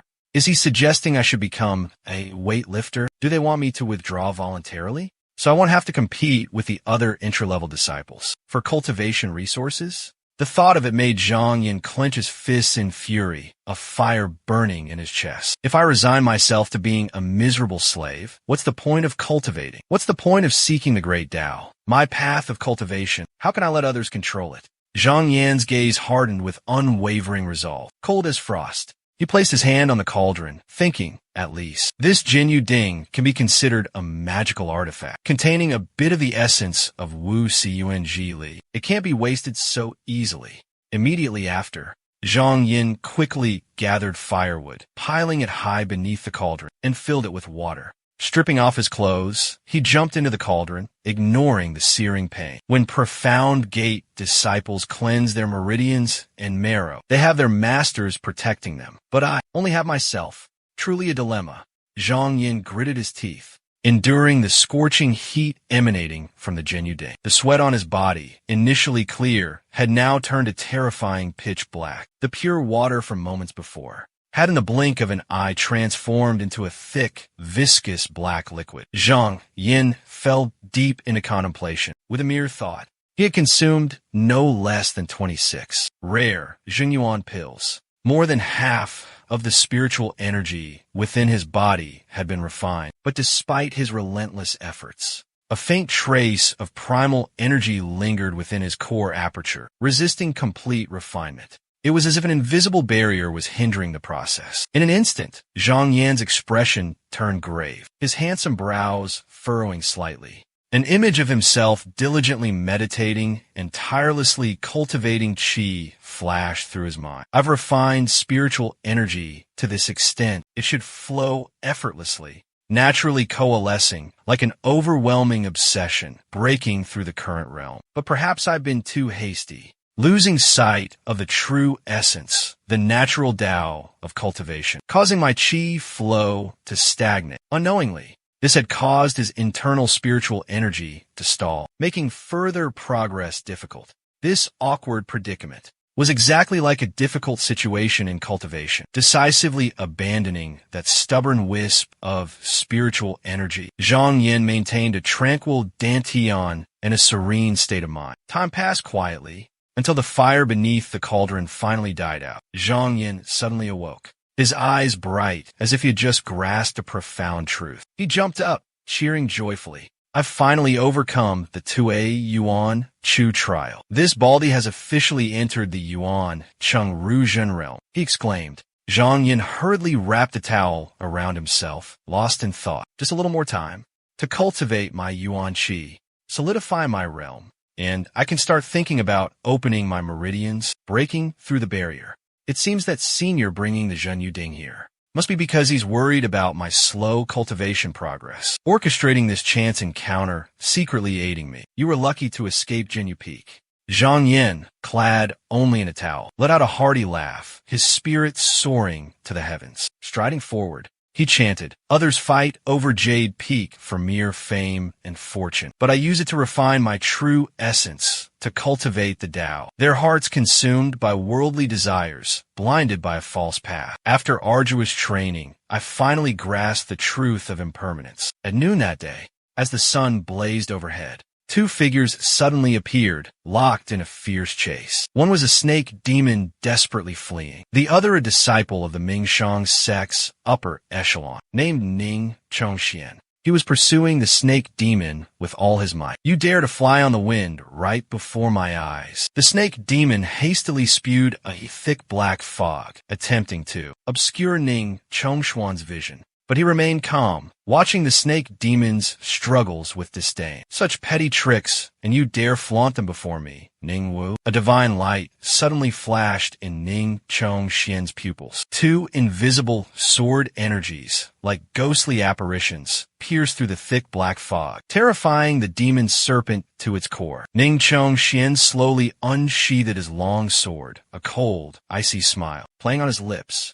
With a fierce and powerful thrust, he plunged the sword into the demon serpent's back. The serpent's agonizing shriek echoed through the mountains. Not enough. Ning Chongxian swung his sword, ripping through space, creating a shimmering silver sword beam that ran along the serpent's spine. But Ning Chongxian was surprised to find that the demon, in a desperate attempt to escape, had severed its own tail to survive. A decisive, brutal act of self-mutilation. The demon serpent roared in agony and despair. Its massive body staggered in midair, then weakly crashed to the ground. Hissing and spewing venomous fumes, it desperately sought an escape route. Ning Chongxian landed, his sharp eyes scanning his surroundings. He guessed the giant serpent had shrunk its body, hiding deep within the mountain. Ning Chongxian frowned and shook his head. He couldn't recklessly destroy the mountain. But just then, a sharp glint flashed in his eyes. He spotted a figure meditating on a distant, steep cliff face. There was a lone figure, seemingly in deep meditation. A secluded cultivator in this desolate place? He wondered. This aura, could it be a disciple of the lower academy? The figure was none other than Zhang Yan.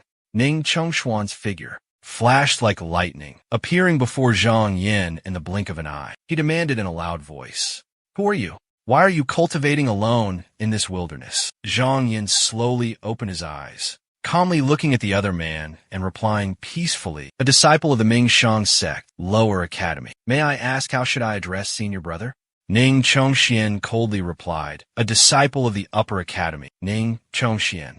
I've been tracking a demonic serpent all the way here. This fiend has slaughtered numerous elders and direct disciples, committing heinous, unforgivable crimes. Have you seen any trace of it?" Zhang Yan shook his head slightly. "I haven't seen anything." Ning Chongxian said nothing more. Turning to leave, he only offered a single phrase. "Then take care." Ning Chongxian transformed into a dazzling sword light, vanishing in the blink of an eye. Zhang Yan watched his figure recede with admiration in his eyes. "When will I reach such a transcendent realm?" He sighed softly, thinking to himself, he has his path, and I have mine. There's no need to envy others, as long as my Tao heart is firm. One day, I too will roam freely between heaven and earth. Zhang Yan continued his ascent up the stone steps, returning to his cave dwelling. Just as he reached the entrance, Zhang Yan suddenly stopped, a sharp sense of alarm rising within him. Something wasn't right. Sensing an eerie, demonic aura emanating from the area, Zhang Yan cautiously approached Jade Peak Town. He wondered suspiciously, could it be that the demon serpent Ning Chongxian mentioned is hiding here? Zhang Yan unconsciously gulped, a sense of unease rising within him. A demon serpent capable of killing even upper academy disciples. With his current strength, he was likely no match for it. With that thought, he decided to risk opening the cauldron's lid. As he peered inside, Zhang Yan was met with the serpent's ferocious, murderous gaze, staring directly back at him. It even let out a threatening hiss. Zhang Yan realized the demon serpent was indeed inside the cauldron. Without a moment's hesitation, he immediately slammed the lid shut, preventing the creature from escaping and wreaking havoc. The demon serpent, thrashing about in an attempt to escape, suddenly slammed its head against the cauldron's lid. The forceful impact left it dazed and disoriented, its head spinning. Despite the serpent demon's frantic thrashing and pounding against the cauldron's walls, Zhang Yan remained intensely vigilant, not daring to relax for a moment. This serpent demon possessed profound cultivation, making it difficult to predict its next move. A cold sweat silently broke out on Zhang Yan's forehead. If it managed to break free from the cauldron, his only option would be to flee for his life. After about an hour, perhaps having exhausted a significant amount of its vital energy, the serpent demon gradually quieted down. Zhang Yan finally breathed a sigh of relief. Silence returned at last. Suddenly, a weak voice emerged from within the cauldron. "Fellow Taoist, may I ask why I am being imprisoned here?" Zhang Yan calmly replied, "You trespassed into my cave, And moreover, you murdered 5 disciples of the Mingshang sect. You dare to ask why you're imprisoned. Upon hearing this, the serpent demon was deeply shocked and terrified. This person actually knew its background. Fear surged within its heart, and the serpent demon resorted to persuasion. Honorable Taoist, please have mercy. I'm truly at my wit's end, with no other choice but to hide in this cauldron. I absolutely had no intention of harming fellow Taoists. I implore you to show mercy and release me. Zhang Yin gathered more dry branches and added them to the fire beneath the cauldron, replying coldly, Senior Brother Ning is still nearby. If you emerge from my cave dwelling and are caught red-handed, how can I, Zhang Yin, possibly prove my innocence? Hearing the crackling fire below, the snake demon felt even more terrified. What are you doing? Zhang Yin stood up, dusted off his hands, and slowly said, This cauldron is called the Zhenjue cauldron. It's specifically used to refine elixirs, to purify impure qi. It just so happens I can use you to make a pot of nourishing snake soup. Upon hearing this, the snake demon's soul nearly left its body, and it pleaded desperately, Fellow Taoist, please stop. What must this lowly one do to earn your mercy? Zhang Yin smiled faintly, a plan forming in his mind. Interesting, he thought. He asked, Tell me, what is your true purpose in coming to the Mingshang sect? The snake demon stammered, I was only chasing those 5 men. Nothing more. Zhang Yin let out a cold laugh, calling out his bluff. Do you take me for a fool? Do you think you can deceive me with such childish lies? Zhang Yin calmly analyzed. Our Mingshang sect and the 3 fox demon tribes have been at war for years. Although both sides have suffered losses, neither has ever encroached upon the other's territory. He narrowed his eyes, continuing his interrogation. Yet you risked so much, recklessly pursuing them into our sect's blessed land, just to eliminate a few low-level disciples? Preposterous. The young man casually tossed another log into the fire, his voice as cold as ice. They must have accidentally stumbled upon one of your secrets, which is why you couldn't spare them. The serpent demon, at this moment, felt a surge of absolute terror. How could a junior disciple of the Ming Shangxian Pai be so formidable? He hazily guessed the reason, but his body was covered in wounds, his vital energy severely depleted, leaving him with no strength to resist. His only option was to preserve his life. It was the best strategy at this point. The serpent demon bowed his head and pleaded, Please stop burning me. Stop. I'll confess everything. The serpent demon spoke with a trembling voice. My name is Xiao. A while ago, during a battle with a disciple of the Ming Shang Xianpai, I accidentally discovered an unrefined spiritual treasure. But unexpectedly, this cultivator's spiritual tool had been tracked by another group of Ming Shang Xianpai disciples. The 2 sides clashed right at the entrance to the sacred grounds. Luo Xiao continued his story. Wanting to claim this sacred ground for ourselves, we risked everything and infiltrated the territory of Ming Shang Xianpai and slaughtered them all. He gritted his teeth and added, but our weapons were too inferior, and we ran into Ningchong and Xianzhongyan. Hearing this, Zhang Yan's heart stirred. The spiritual tool field, a place rumored to produce spiritual tool golden pearls, each pearl containing incredibly valuable items used for refining elixirs. Their outer shells, after being ground into a fine powder, were also extremely precious materials for refining magical artifacts. Xianzhong Yin grew even more suspicious. Could it be that the thing the Ming Shang Xianpai disciples had poured so much effort, dedication, and fought over for more than a decade? It's a hidden spirit gathering field. Zhang Yin inquired. Besides you, does anyone else know about this? Luo Xiao hastily replied. No one else. Absolutely no one. Absolutely no one knows. Furthermore, besides me, no one can find that place. Zhang Yin pondered for a moment before slowly speaking. I can spare your life, but you must make a blood oath with me. Hearing this, Luo Xiao's expression immediately changed, and he angrily shouted, What kind of joke are you playing? Once a blood oath is made, our lives will be bound together. If you die, I won't survive either. Luo Xiao roared. I'd rather be burned alive in here. Zhang Yin scoffed. You think, just because you know the location of the spirit gathering field, I wouldn't dare to make a move?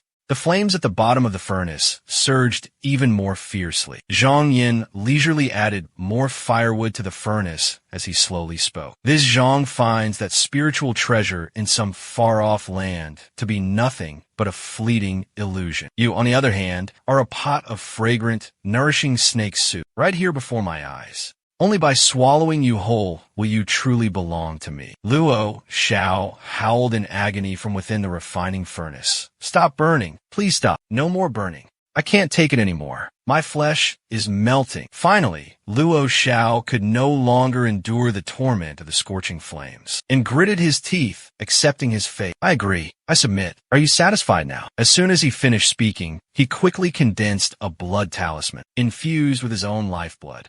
Zhang Yin also forced out a drop of his own blood essence. The two drops of blood merged, and Zhang Yin and Luo Xiao's bodies seemed to fuse into a single entity. You are me, and I am you.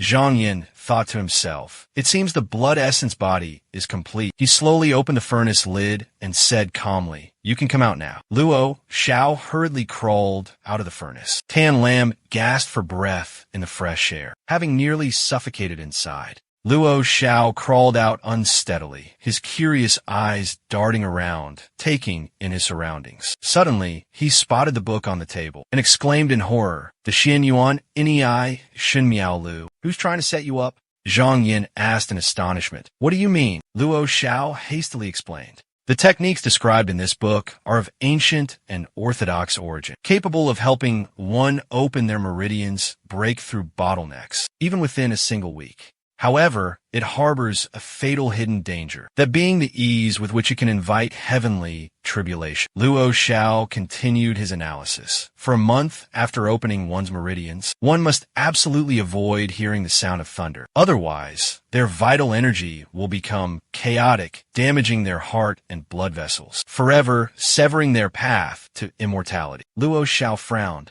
adding, if it weren't for our shared blood essence and constitution, linking our lives together, this seat won't waste breath explaining to you. Hearing this, Zhang Yin felt a chill run down his spine. Even if I possess the treasure, cultivating according to this book is still a life or death struggle. Could it be that Shi Shoujing wants to borrow a knife to kill? After listening to Luo Xiao's analysis, Zhang Yin became even more confused. If Shi Shoujing truly wanted to harm me, he wouldn't need to beat around the bush like this. He could simply lure me into the sect, grant me the Jinzhua cauldron, and subtly guide me to become a mindless laborer. So then this Xian Yuan Ni Shen Miao Lu, where did it truly originate from? Zhang Yin turned to Luo Xiao and asked, how do you know so much about these things?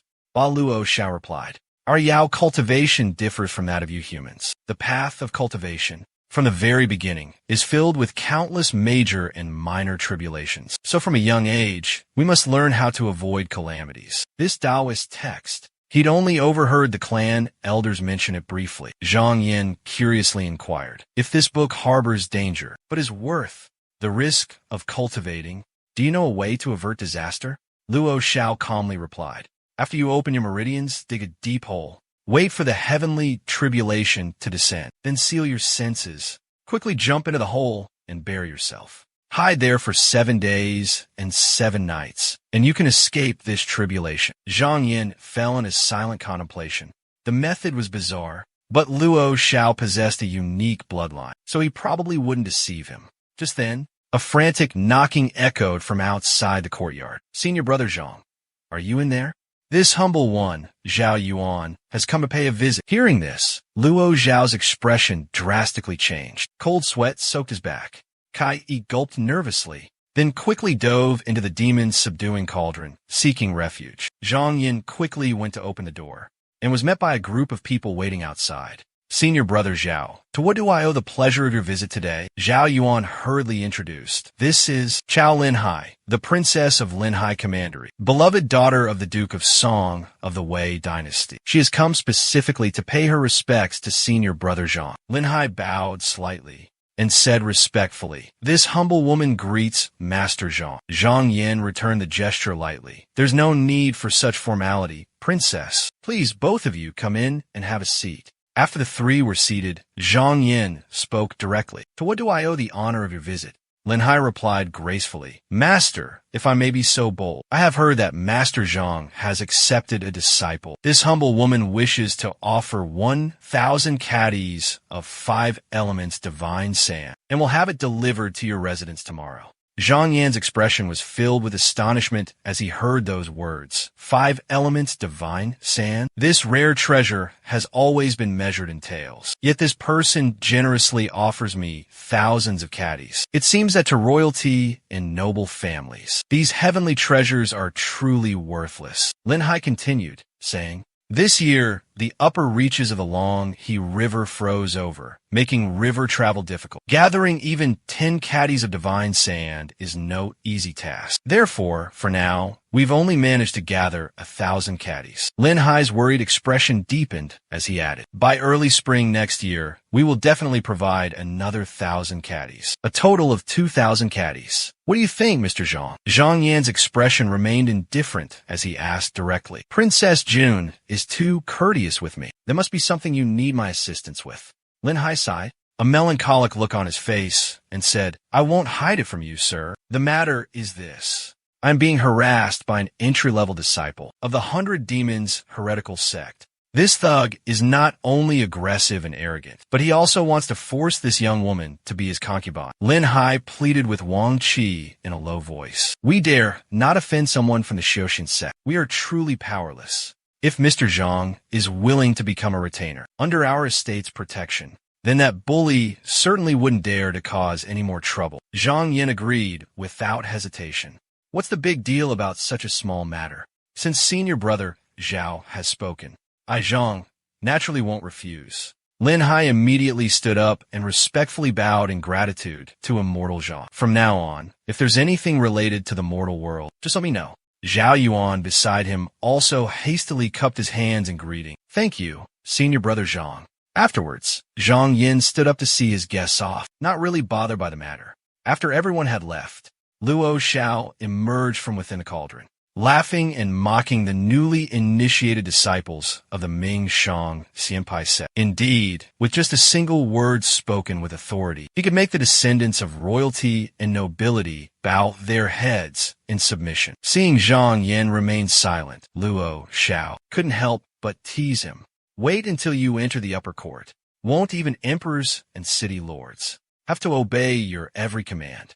Zhang Yin just smiled faintly and replied, "Taoist Luo's words are quite true." Calling him Taoist made Luo Zhao's face flush crimson. He thought to himself, "This Zhang Yin is too polite, even calling me Taoist." Suddenly, as if remembering something, Luo Xiao exclaimed, "Oh, that's right. When the Xian Huang divine sand is offered, you can use it to exchange for some miraculous elixirs from other fellow disciples." Zhang Yin looked surprised, his voice tinged with doubt. "Elixirs? I wonder if you're knowledgeable in the art of alchemy." Hearing this, Luo Xiao looked up at the sky, his aura boundless, and replied magnanimously, "When it comes to top-grade medicinal pills, I am still lacking in skill. But if we're talking about medicinal wines for healing wounds and replenishing vital energy, then I'm a master craftsman, exceedingly proficient." Zhang Yin followed the line of thought and softly asked, "So the tool for refining medicine, could it be this Jinyu cauldron?" Luo Xiao gracefully slithered up the side of the cauldron and affirmed with certainty, "Precisely. But this cauldron is no ordinary object.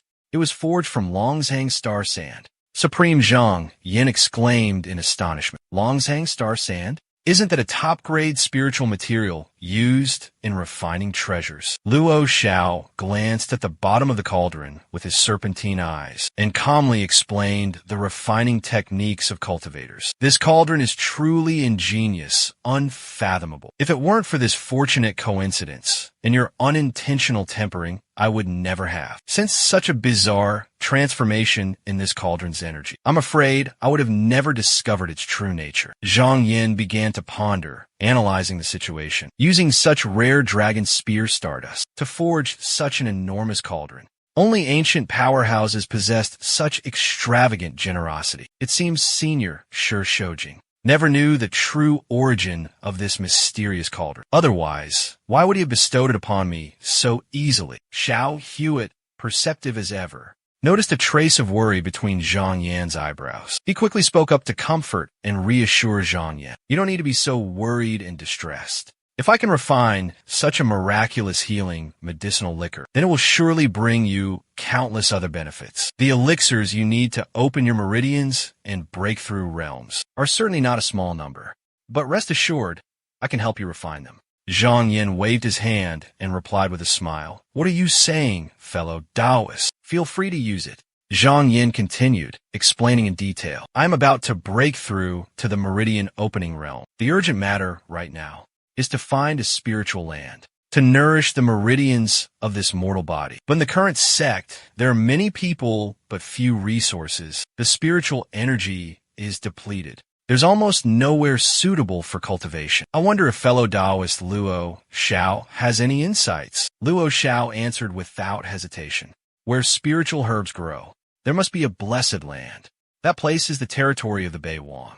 If you can absorb the immortal path within, you will surely cultivate supreme-grade meridian patterns. Luo Xiao added, I can take you to pay respects to the Beiwang, but you must make an oath. After successfully opening your meridians, you must dissolve the blood essence pact for me and give me back my true freedom. Without hesitation, Zhang Yan nodded in agreement. Once my cultivation is stable, I will immediately set off. In the days that followed, the desolate mountain where Zhang Yan resided was caught in the endless cycle of nightfall and daybreak. The Jinyu Bao Ding was constantly ablaze, day and night, smoke billowing relentlessly. Luo Xiao concealed herself within the cauldron, dedicating herself to refining miraculous elixirs and medicines. To an outsider, it would seem as if the demon serpent was immolating herself within the raging flames. Zhang Yan sat serenely beside her, absorbed in his cultivation. He was surrounded by a plethora of elixirs, fine wines, and countless miraculous herbs. Zhang Yan clutched the jade pendant tightly in his hand, embracing the Xian Yuan Miao Dian as if it were a priceless treasure. Meanwhile, within the world inside the jade pendant, he continued to diligently train without rest. Zhang Yan's mortal body suddenly began to emanate strange rays of light. His face was beaded with sweat. A long time passed. Zhang Yan suddenly awoke, his eyes flying open. The beads of sweat on his forehead gradually turned a terrifying crimson red. Inside the Jade Realm, Zhang Yan suddenly collapsed to the ground. However, the young man's nascent soul seemed to be gradually ascending, transcending the mundane. Boundless spiritual energy surged and swirled, enveloping him. His mortal shell was left behind in the storage space, awaiting the day it would turn to dust. The first technique had been successfully cultivated. Hidden within were countless layers of deadly tribulations. Finally, Zhang Yan could return to the real world. He breathed a sigh of relief. My consciousness has experienced hundreds of thousands of deaths within the broken jade. I've finally found the true path of cultivation. Zhang Yan felt a shiver of fear. No wonder Luo Xiao once said that. The profound origin mystic canon easily incurred the wrath of heaven upon its cultivator. When I achieved the great Tao, he must have reached the highest level of qi deviation, becoming a true master of the art. Just then, his gaze landed on the Jinyu treasure cauldron. The fire had gone out at some point. Zhang Yan approached cautiously, his face filled with suspicion. Luo Xiao had borrowed his Jinyu treasure cauldron to refine elixirs and magical treasures, claiming it was a highly dangerous process. It had been a long time without any sign of activity. Could he have been reduced to ashes inside the cauldron? Driven by curiosity, Zhang Yan decided to lift the lid and investigate the situation. Before he could get a clear look inside, a voice from outside the door interrupted him.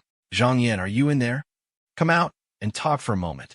A sense of unease washed over Zhang Yan. Ning Chongxian. Could he have discovered what Luo Xiao was doing? Despite his anxiety, he forced himself to remain calm and went to open the door. Otherwise, it would only arouse more suspicion. Ning Chongxian was standing outside. Zhang Yan's entire being radiated a vibrant, ethereal aura, exuding a majestic and imposing presence. Zhang Yan bowed respectfully. Senior brother Ning. Ning Chongxian patted Zhang Yan's shoulder, his expression serious. This isn't the place to talk.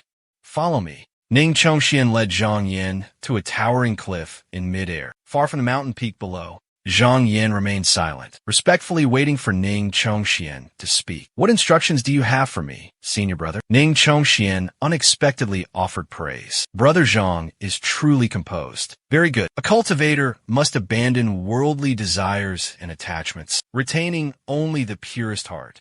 Understand that all obstacles, all temptations arise from the heart. If the heart is unsteady, the soul will be restless." Zhang Yin respectfully replied, "Thank you for your guidance, senior brother." Inwardly, he wondered, could Ning Chongxian be using this opportunity to test the steadfastness of his Tao heart? Ning Chongxian turned to gaze at the distant horizon, slowly beginning to speak. "I've thoroughly searched this entire mountain for days, but haven't found a single trace of that demon serpent. Perhaps it's not hiding to recover from its injuries, but has found a safe haven to conceal itself." Ning Chongxian continued, a hint of regret in his voice. "I must return to the sect in a few days, and I'm afraid I won't be able to attend to this matter any longer. To protect you from the demon serpent's return, I will bestow upon you a treasure.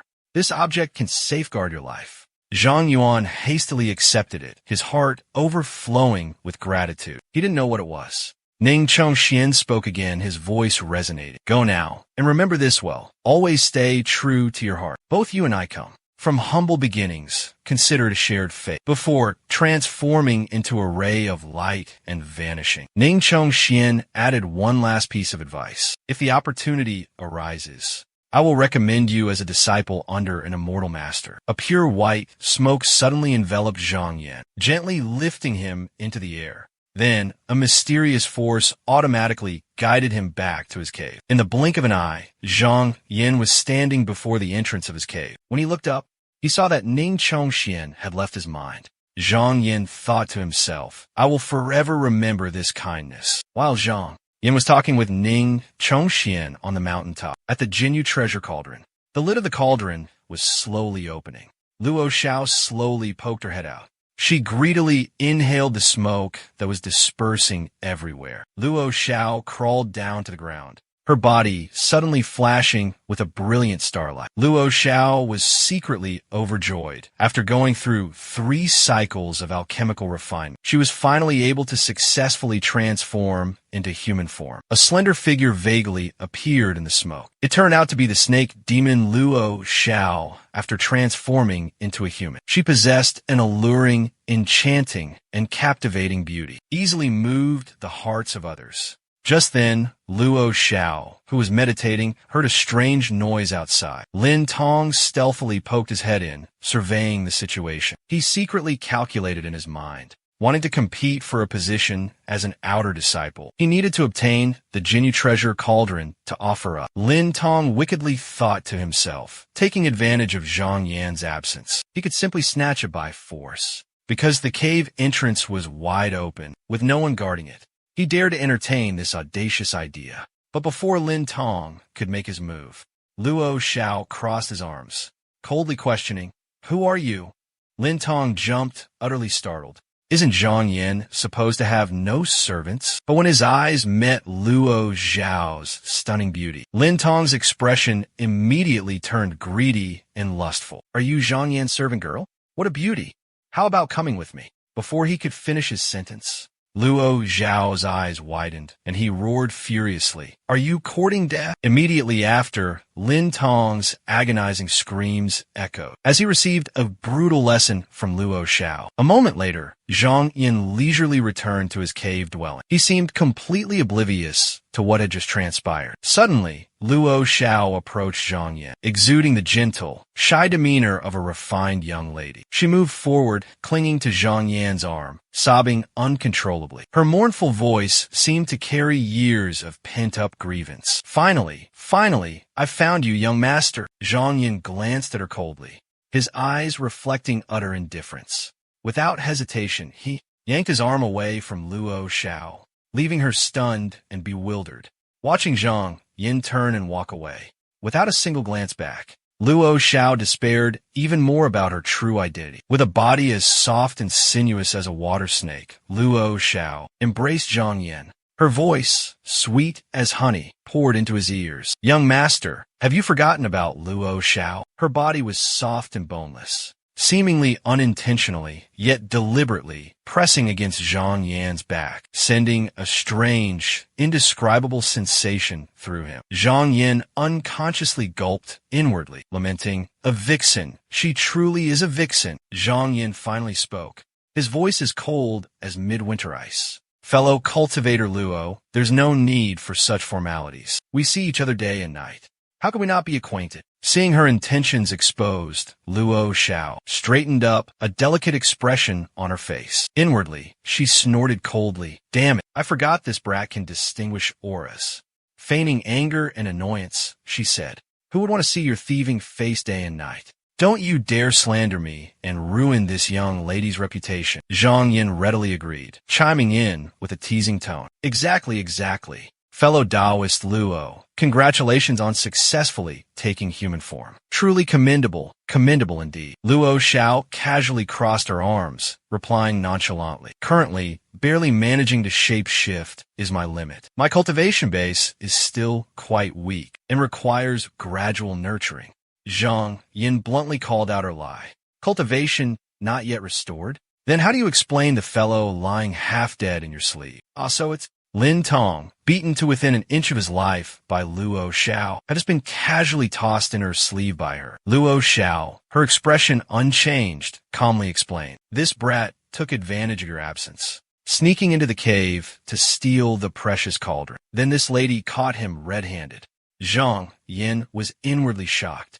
Stole the precious cauldron? His eyes glanced into Luo Xiao's sleeve, immediately recognizing the person lying there as Lin Tong. Beside him, Luo Xiao wore a smug, self-satisfied expression. "Well, what are you waiting for? Praise my incredible talent." Just then, a group of people suddenly appeared outside the cave. Zhang Yin and Luo Xiao exchanged glances, silently understanding each other, preparing to continue their prearranged act. Luo Xiao quickly ducked behind the door, secretly waiting for the group to approach. A white-haired elder slowly entered. Zhang Yin stepped forward to greet him, inquiring politely, "Who are these esteemed seniors?" The leading elder responded sternly, his voice filled with authority. "I am a steward of the Xia Yuan Academy. Today, do you, the chief disciple of Xia Yuan Academy, summoned all disciples to the main hall for a meeting. Everyone else is present, so why are you absent?" The steward, concealing a shimmering ruler behind his back, bellowed loudly. "I've been sent by the young master to reprimand you. Why haven't you knelt to greet us?" Hearing this, Zhang Yan's heart stirred, and he fell into deep thought. Du Yu, the chief disciple of Xia Yuan Academy, had indeed changed greatly. It seemed like a newly appointed person, trying to use this opportunity to assert their authority, without any backing. It seemed he was being treated as a sacrificial pawn. Zhang Yin had a plan forming in his mind. He wanted to see what would happen next, so he slowly knelt down. Zhang Yin retorted, "Regardless of being found guilty or innocent, I am still a true disciple of this sect. You are just a lowly servant. How dare you come and arrest me?" The steward drew out a gleaming ruler from behind his back, blustering threateningly. "Enough nonsense. Will you tie yourself up willingly, or do you want this old man to do it for you?"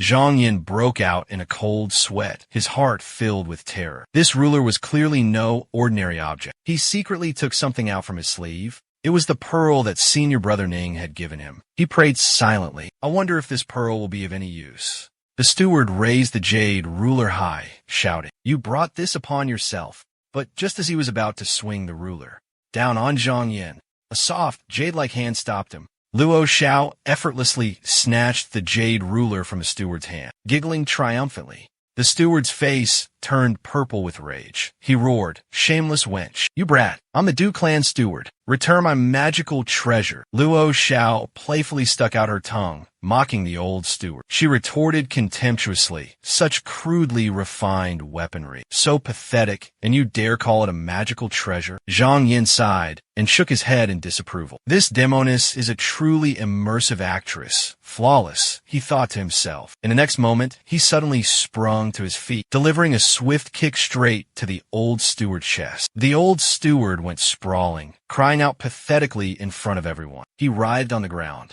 feigning immense pain and humiliation. Two underlings rushed to help the steward up, but he didn't forget to turn back and furiously curse at Zhang Yin. "You dare assault me like this? Just you wait. You're dead."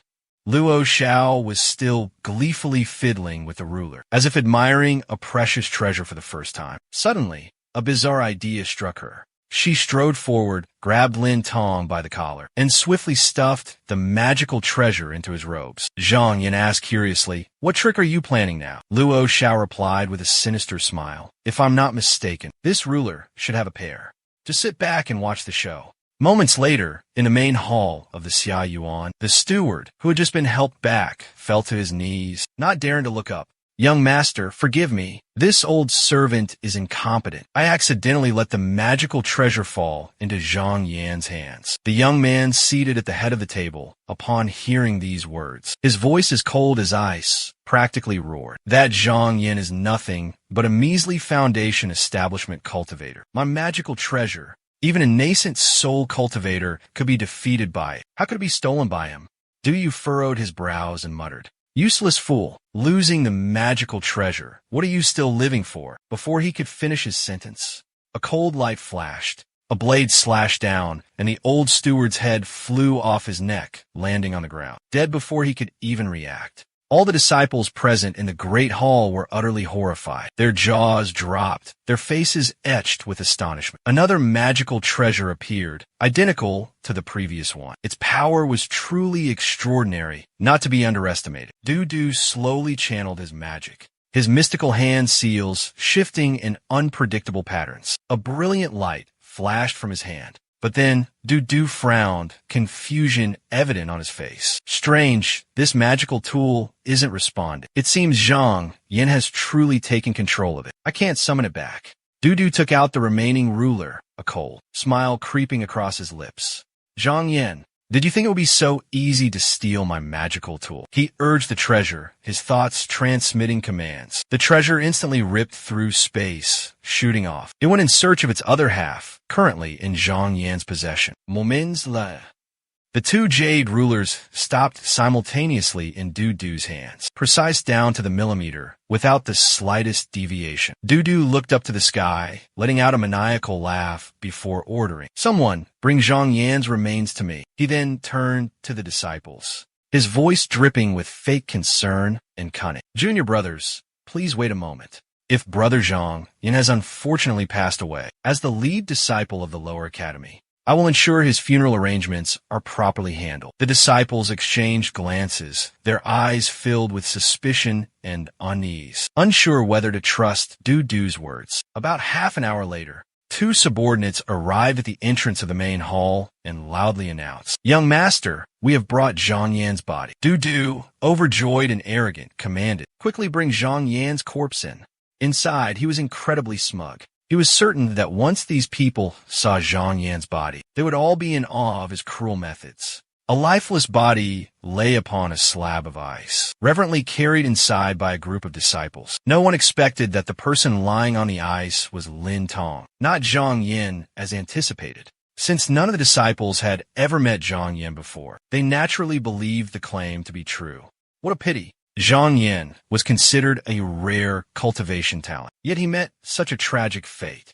Upon seeing the body on the ice, Du exclaimed excitedly, "Is this Zhang Yan?" But in that very moment, an unexpected turn of events occurred. The real Zhang Yan entered from outside the hall, his calm voice resonating. "No, I am Zhang Yan." He calmly stepped into the hall and calmly explained the entire situation.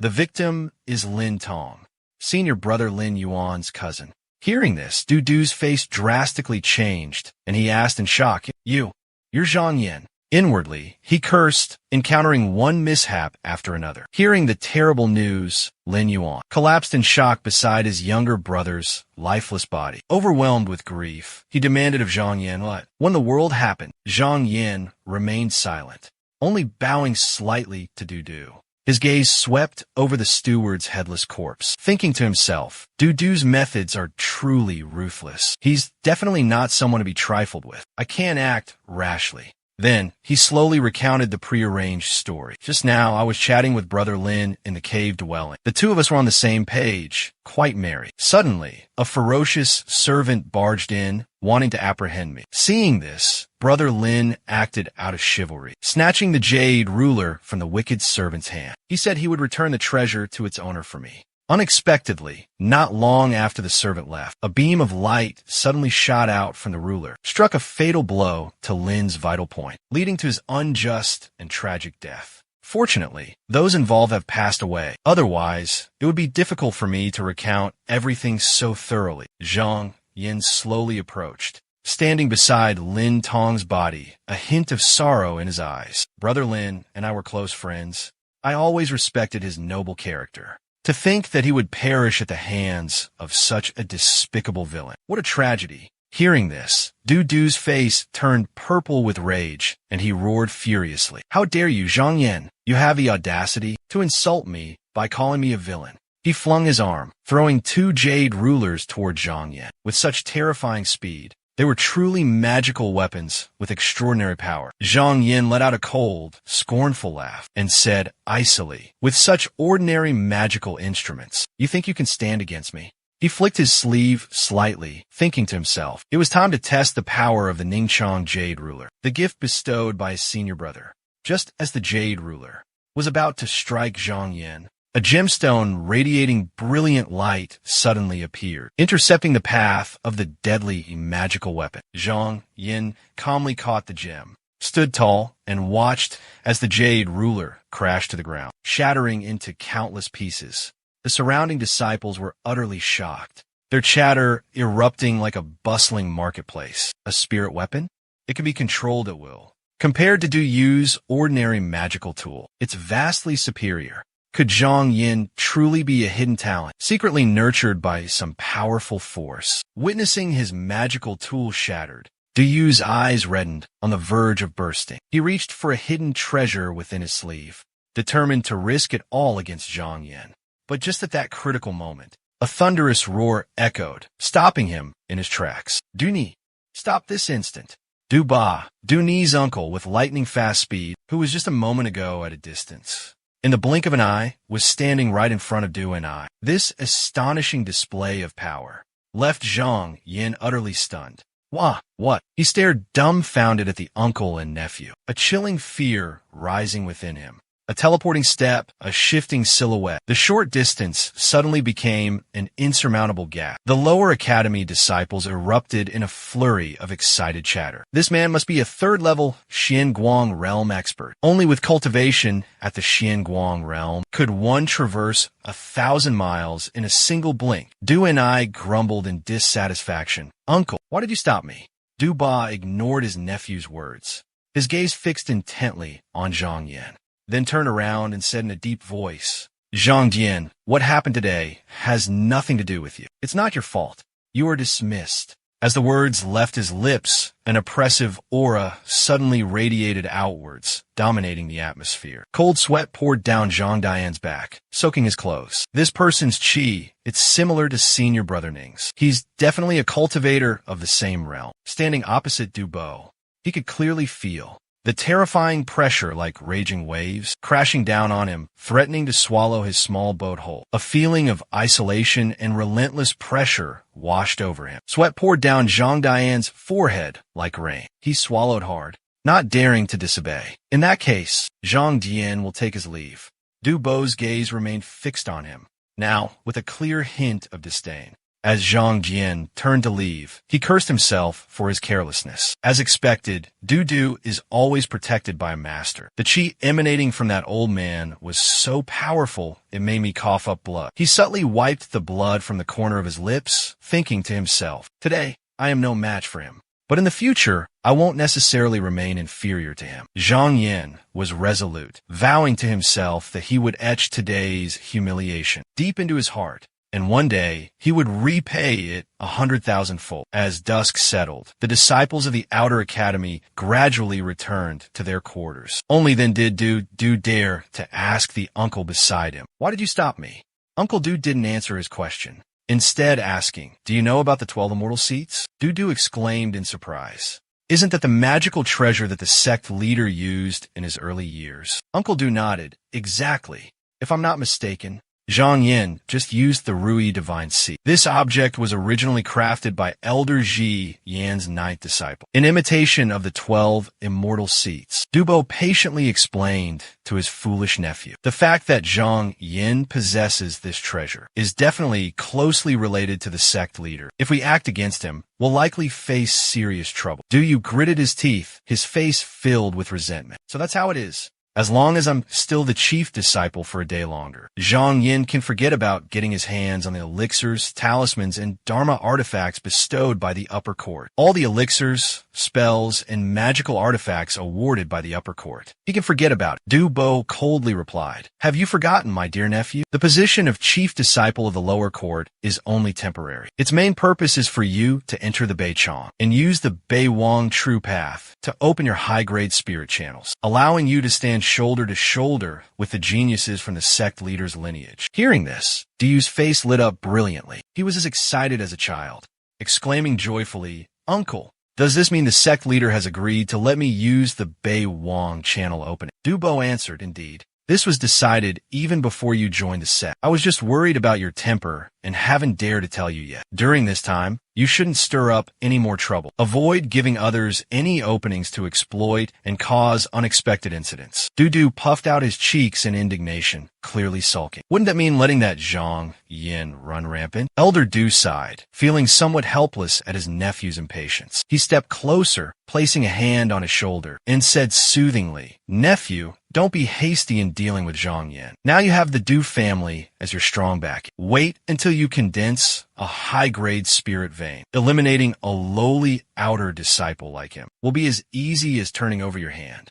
Elder Du continued, "If you truly can't swallow this anger, I will teach you a clever plan, one that doesn't require you to lift a finger, and will be enough to leave him with no place on this mountain." Evening descended, and the sky began to darken. Zhang Yan's residence remained quiet and still as usual. Suddenly, the bamboo door gently swayed with a passing breeze. A streak of light suddenly flashed, tearing through space, hurtling straight towards Zhang Yin. Zhang Yin swiftly snatched the flying object. He was startled to find it was a gleaming long sword, intricately inlaid. Carefully removing the paper pinned to the sword's hilt, Zhang Yin quickly scanned the contents. Du, want me to leave Wangxing Peak and go to Zhuiyu Peak to cultivate?"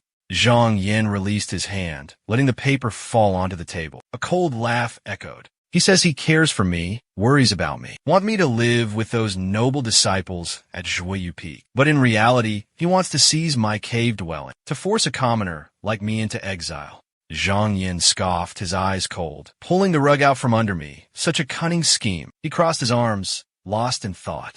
"But I've been looking for an excuse to descend the mountain and search for the Bei Wang Kaimai. This is rather timely." After Luo Xiao finished reading the paper, Zhang Yin turned and spoke. "Fellow Taoist Luo, it seems I must descend the mountain today." Luo Xiao immediately took on the role of a tearful young woman, her face filled with sorrow, sobbing farewell to her husband. "Now I am homeless, leaning against the door with no place to go. I beg you, young master, have pity, Chui Lian, don't abandon me." Zhang Yin burst out laughing. Fellow Taoist Luo's method of comforting others is truly unique. "Could it be that you think I am being forced to descend the mountain?" Zhang Yin then explained the situation. "After 2 months of arduous training in the profound Origins Secret Manual, I have grasped the profound mysteries within. This descent is to seek my true path, and through it break through to the Meridian Opening Realm." Luo Xiao let out a sound of understanding. "So that's it. I thought you were feeling discouraged and disheartened." Zhang Yin smiled and replied, "Why be disheartened? This academy is but a temporary stop on my path of cultivation. Only by opening my meridians and achieving enlightenment can I reach the peak of the great Tao. When I return, the doors of the academy will open wide to welcome me." Luo Xiao clicked his tongue in admiration. "Fellow cultivator Zhang truly possesses extraordinary spirit." Li Gu softly interjected, "Attachment to material possessions only leads to unease and turmoil in one's Tao heart. An unyielding and indomitable will is the true essence of a cultivator." Hearing this, a flicker of doubt arose within Zhang Yan's heart. Luo Zhao's words mirrored those of senior brother Ning's teachings. It seemed there was some unspoken matter between the two, but if neither wished to elaborate, then he wouldn't pry. Zhang Yin clasped his hands and said, "On the journey to Beichong, I will be grateful for fellow cultivator Luo's guidance." Luo Xiao smiled in response. "Leave it to me." That night, Zhang Yin and Luo Xiao ventured deep into the shadowy forest. They effortlessly unearthed the buried vermilion bird cauldron. Luo Xiao gazed at the cauldron and sighed regretfully. "To leave such a treasure here is truly a waste. If my cultivation was still at its peak, carrying this would be as easy as turning my hand. But now, I am no longer capable." Zhang Yin brushed the dirt off his hands, offering comfort. "No need for regrets. Let's hide it here for now. We'll retrieve it when we return." Zhang Yin pondered aloud. "I wonder how we'll proceed next? Huangyun's territory has been seized by the Mingshang sect, and there are bound to be countless disciples guarding it tightly. Taoist Luo, do you have a clever plan?" Luo Xiao confidently replied, "It's a minor issue, nothing to worry about. There's a vast lake in front of the cave. If there are Mingshang sect disciples on guard, we can dive into the water and swim across the lake. They certainly won't discover us." Luo Xiao patted her chest proudly, saying, "I was afraid of getting lost before, so I left a drop of my blood essence there. Using the connection from the blood essence, finding our way won't be difficult." Zhang Yin rejoiced. "That's fantastic. I wonder how long the journey to Beichong will take." Luo Xiao scoffed, "Why walk? If we use Xianguang Shu, it will only take 6 days." With that, she waved her hand, conjuring a misty fog, and began to speak. "Fellow Taoist Zhang, hold on to me tightly during the flight. Don't let the sheer speed overwhelm you and lose your bearings." Zhang Yin replied softly, "All right, please pardon my rudeness." With that, he placed his hand on Luo Zhao's slender waist, instead of taking her hand. The unexpected intimate gesture startled Luo Xiao, her face flushing crimson with embarrassment. Luo Xiao let out a soft gasp, and in an instant, a brilliant, dazzling pink halo erupted around them. The pillar of light enveloped them both, transforming into a magnificent rainbow, soaring into the sky, gliding over the endless mountain ranges, as graceful and gentle as a whispering breeze. Several days later, in Dingzhou of the Wei Kingdom, at the Longyan Lake region bordering the Beilang Huangyan. As expected, disciples of the Mingshang sect were guarding the area. Zhang Yin and Luo Xiao, according to plan, quietly submerged themselves into the water, moving slowly and deliberately. They both swam forward in unison, regulating their breathing while absorbing spiritual energy. Suddenly, Luo Xiao turned around and grabbed Zhang Yan's hand, pulling him along. They stopped at a deep abyss at the bottom of the lake. From within its depths, a dense and powerful aura of spiritual energy emanated. Luo Xiao signaled with his eyes, and Zhang Yin, understanding, jumped into the abyss alongside him. They continued their descent, following the deep chasm downwards. At the end of the tunnel, an unusual light pulsed and flowed. After struggling against the current, Luo Xiao and Zhang Yin finally reached a ledge. They gasped for fresh air, then quickly clambered ashore. Soaked to the bone, they stood before a cave entrance. Zhang Yin looked up in astonishment. This is truly a blessed land, overflowing with treasures. Countless spiritual objects shimmered like pearls, constantly absorbing and radiating spiritual energy. Luo Xiao spoke.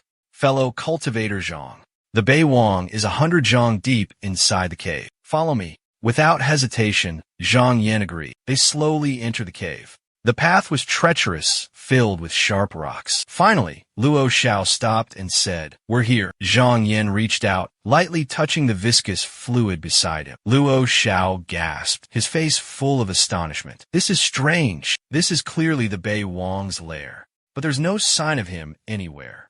Luo Xiao wondered aloud. "Could this be a Yang Bei?" Zhang Yin exclaimed in surprise. "Yang Bei? I've never heard of that name."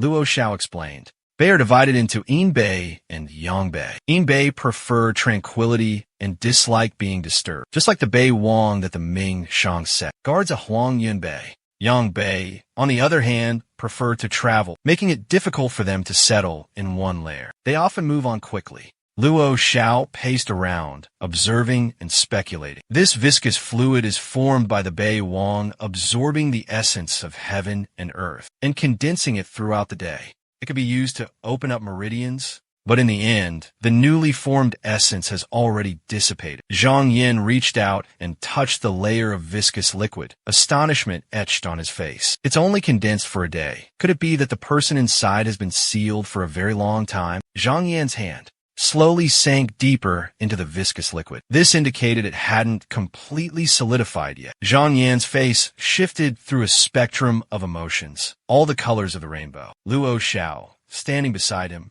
seemed to notice the unusual shift in Zhang Yan's expression. Suddenly, Zhang Yan called out, "Fellow Taoist, I wonder if behind this cave dwelling lies a different hidden dimension." It turned out Zhang Yan had been discreetly probing the viscous liquid earlier. This action inadvertently revealed the hidden path. Zhang Yan and Luo Xiao traversed the viscous membrane together, stepping into a completely different grotto within the cave. After walking for a while, Zhang Yan suddenly exclaimed with joy, "There's a faint light ahead."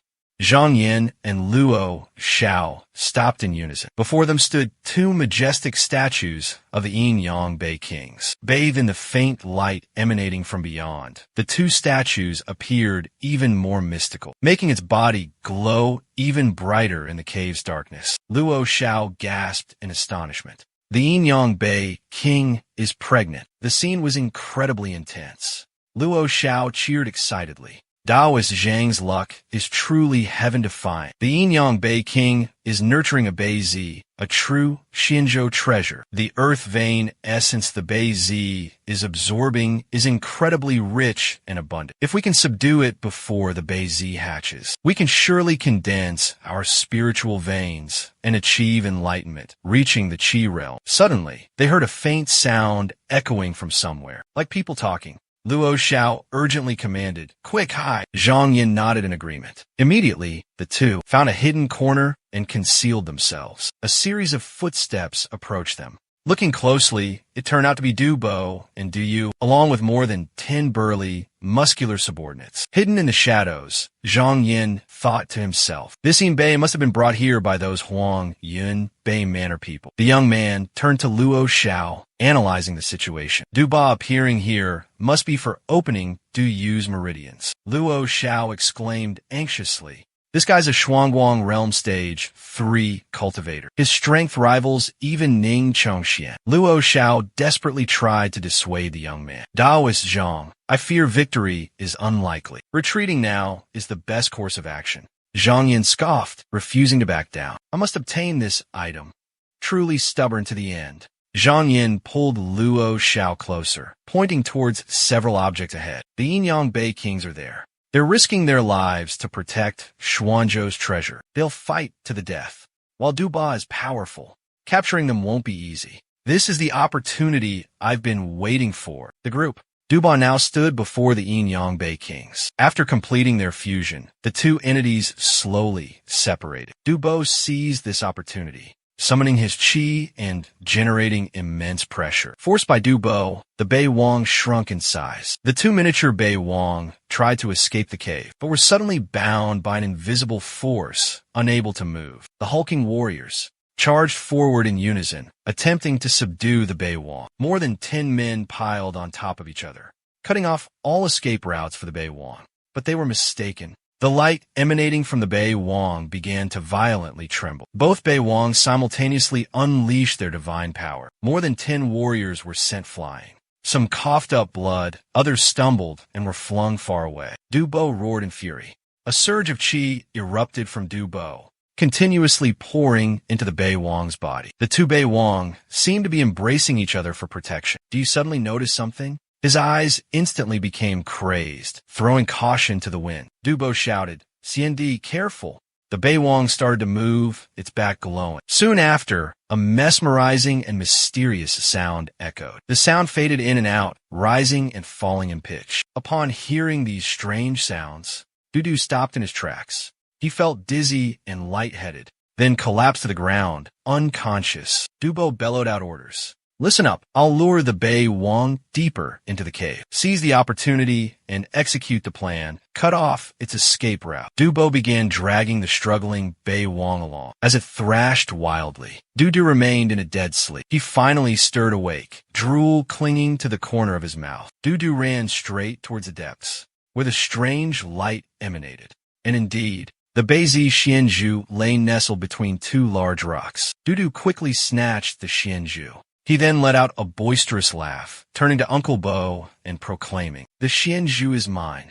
Dubo replied smugly, "Excellent. Now go and rest. I will use this opportunity to refine the profound energy, open my meridians, and break through to the next realm. I'll stand guard outside for 3 days. You, guard the cave entrance carefully." Just as Dudu was about to swallow the Xianzhu, an invisible force suddenly struck, knocking the pearl from his hand. Simultaneously, a critical blow landed on the back of his neck. The Xianzhu coincidentally fell into Zhang Yan's hands. Dudu collapsed unconscious. Luo Xiao softly urged, "Fellow Taoist Zhang, we have the Xianzhu. We should leave this place quickly." Zhang Yan questioned, "Why retreat?" Luo Xiao explained, "A Shuangguang realm expert is guarding outside. He has the Xuanzhu's profound energy and elixirs to aid him. This is a blessed land for opening meridians." Hearing Zhang Yan's words, Luo Xiao stayed behind, looting Dudu's body for spoils. She plundered all the dropped loot, which consisted entirely of writing brushes and books. There was even a storage bag. Luo Xiao furiously tossed Diyu into the chicken coop, scolding, "You useless fool." Luo Xiao picked up the treasures and couldn't help but exclaim, as expected of the Du family, immensely wealthy and incredibly generous. Magical treasures like the Qian Kuan bag, the Dang Han brush, and the Xianming brush, bestowed upon a mere Qi condensation stage disciple. Luckily, this young lady intervened in time. Otherwise, I would have fallen for your wicked schemes. Luo Xiao started rummaging again. "Let me see what else is in this Qian Kuan bag. 9 clouds flying pills, primordial essence, strengthening gold. So many grand origin pills. This is evil flame powder." Luo Zhao's eyes fell upon the Tai golden scripture. This is the renowned cultivation manual of human cultivators. It said that after mastering the Tai golden scripture, spirit refinement stage cultivators can refine metal into qi and condense it into swords. If one reaches the profound light stage, Xianguang was born with extraordinary abilities, as beautiful as a precious sword. Luo Xiao glanced back at Zhang Yan, who was meditating, a flicker of doubt in his eyes. Although the Tai Jin Shu is only a mid-grade cultivation technique, it can still be cultivated. Let's see if fellow Taoist Zhang will encounter any other opportunities after opening his meridians. At this moment, Zhang Yan was still immersed in his cultivation, and within his body, true qi surged like a raging tide.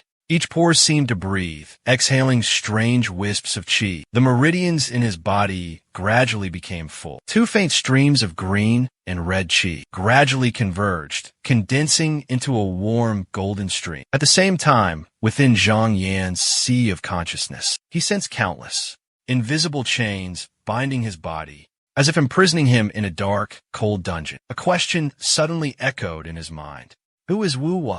A profound question that only Zhang Yan himself could answer. I am me, yet I am no longer me. I am still I, an eternal and indestructible self. Invisible chains bound his soul, as Zhang Yan's resolute affirmation echoed throughout the space, causing those chains to crack and shatter into a million pieces of dust. Zhang Yan's eyes suddenly widened, his gaze sharp as a knife, burning like a sacred flame, blazing intensely. His entire body radiated a brilliant aura, enveloped in a dazzling divine light, illuminating the gloomy cave, dispelling the somber darkness. Luo Xiao was the one who directly witnessed this miraculous phenomenon of Zhang Yan. She smiled, her heart overflowing with immense pride. A satisfied smile bloomed on her lips, filled with pride. Luo Xiao clapped her hands in applause, a clear sound ringing out. Xianyin emerges, yin and yang harmonize. The golden lock breaks itself, shattering the restraints. Congratulations, fellow Taoist, on successfully opening your meridians and stepping onto the path of cultivation. The radiant light around Zhang Yan began to recede, like faint smoke,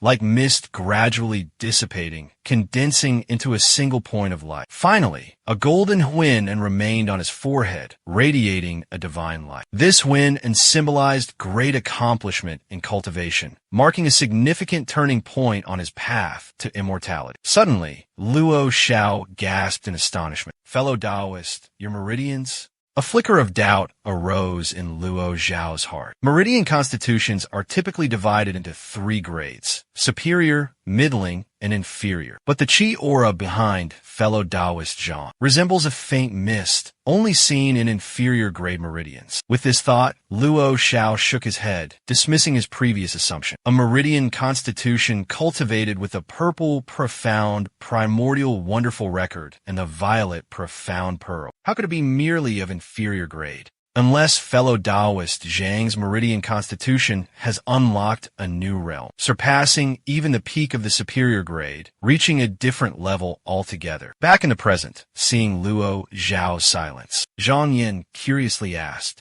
"Fellow Taoist Luo, what about my meridian constitution?" Luo Zhao replied, "I can't determine its grade with certainty." Luo Zhao fell into deep contemplation. If Zhang Yan's meridian constitution has reached a supreme grade, what heights will he ultimately achieve? Do I still need to dispel the bloodline essence? Or should I rely on him to seek the path to immortality? Zhang Yin observed Luo Zhao's expression and quickly grasped the root of the matter. He waved his hand dismissively. "Don't worry. After returning to Shangwu Mountain, I'll ask my master to appraise this vain elephant. That should settle things nicely. But before we leave, we still need to eliminate any loose ends." Zhang Yin pointed towards Yu, his voice cold. Yu failed to open his meridians. He'll definitely be looking for someone to vent his frustration on. And since I successfully opened mine, he's bound to be envious. His expression turned serious. To prevent any unforeseen trouble, they must die here. Luo Zhao's face showed a flicker of hesitation. "Your words make sense, but with Uncle Du and 10 guards, plus 2 cultivators at the Ming-Chi realm, just the 2 of us might not be enough." Zhang Yin pondered for a moment, then said meaningfully, "What if it were only Uncle Du alone?" Luo Zhao stroked his chin, nodding in agreement. "Uncle Du must have depleted a significant amount of his yuan qi. If we let him wear himself down for 2 more days, with the help of the 2 newly acquired treasures, we might be able to risk a gamble."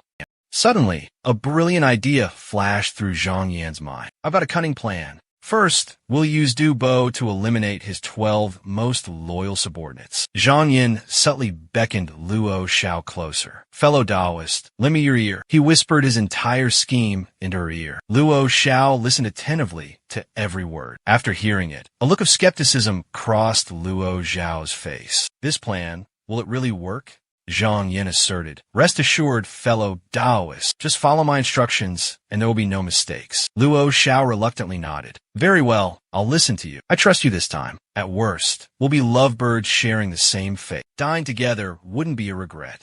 Zhang Yin smiled in response.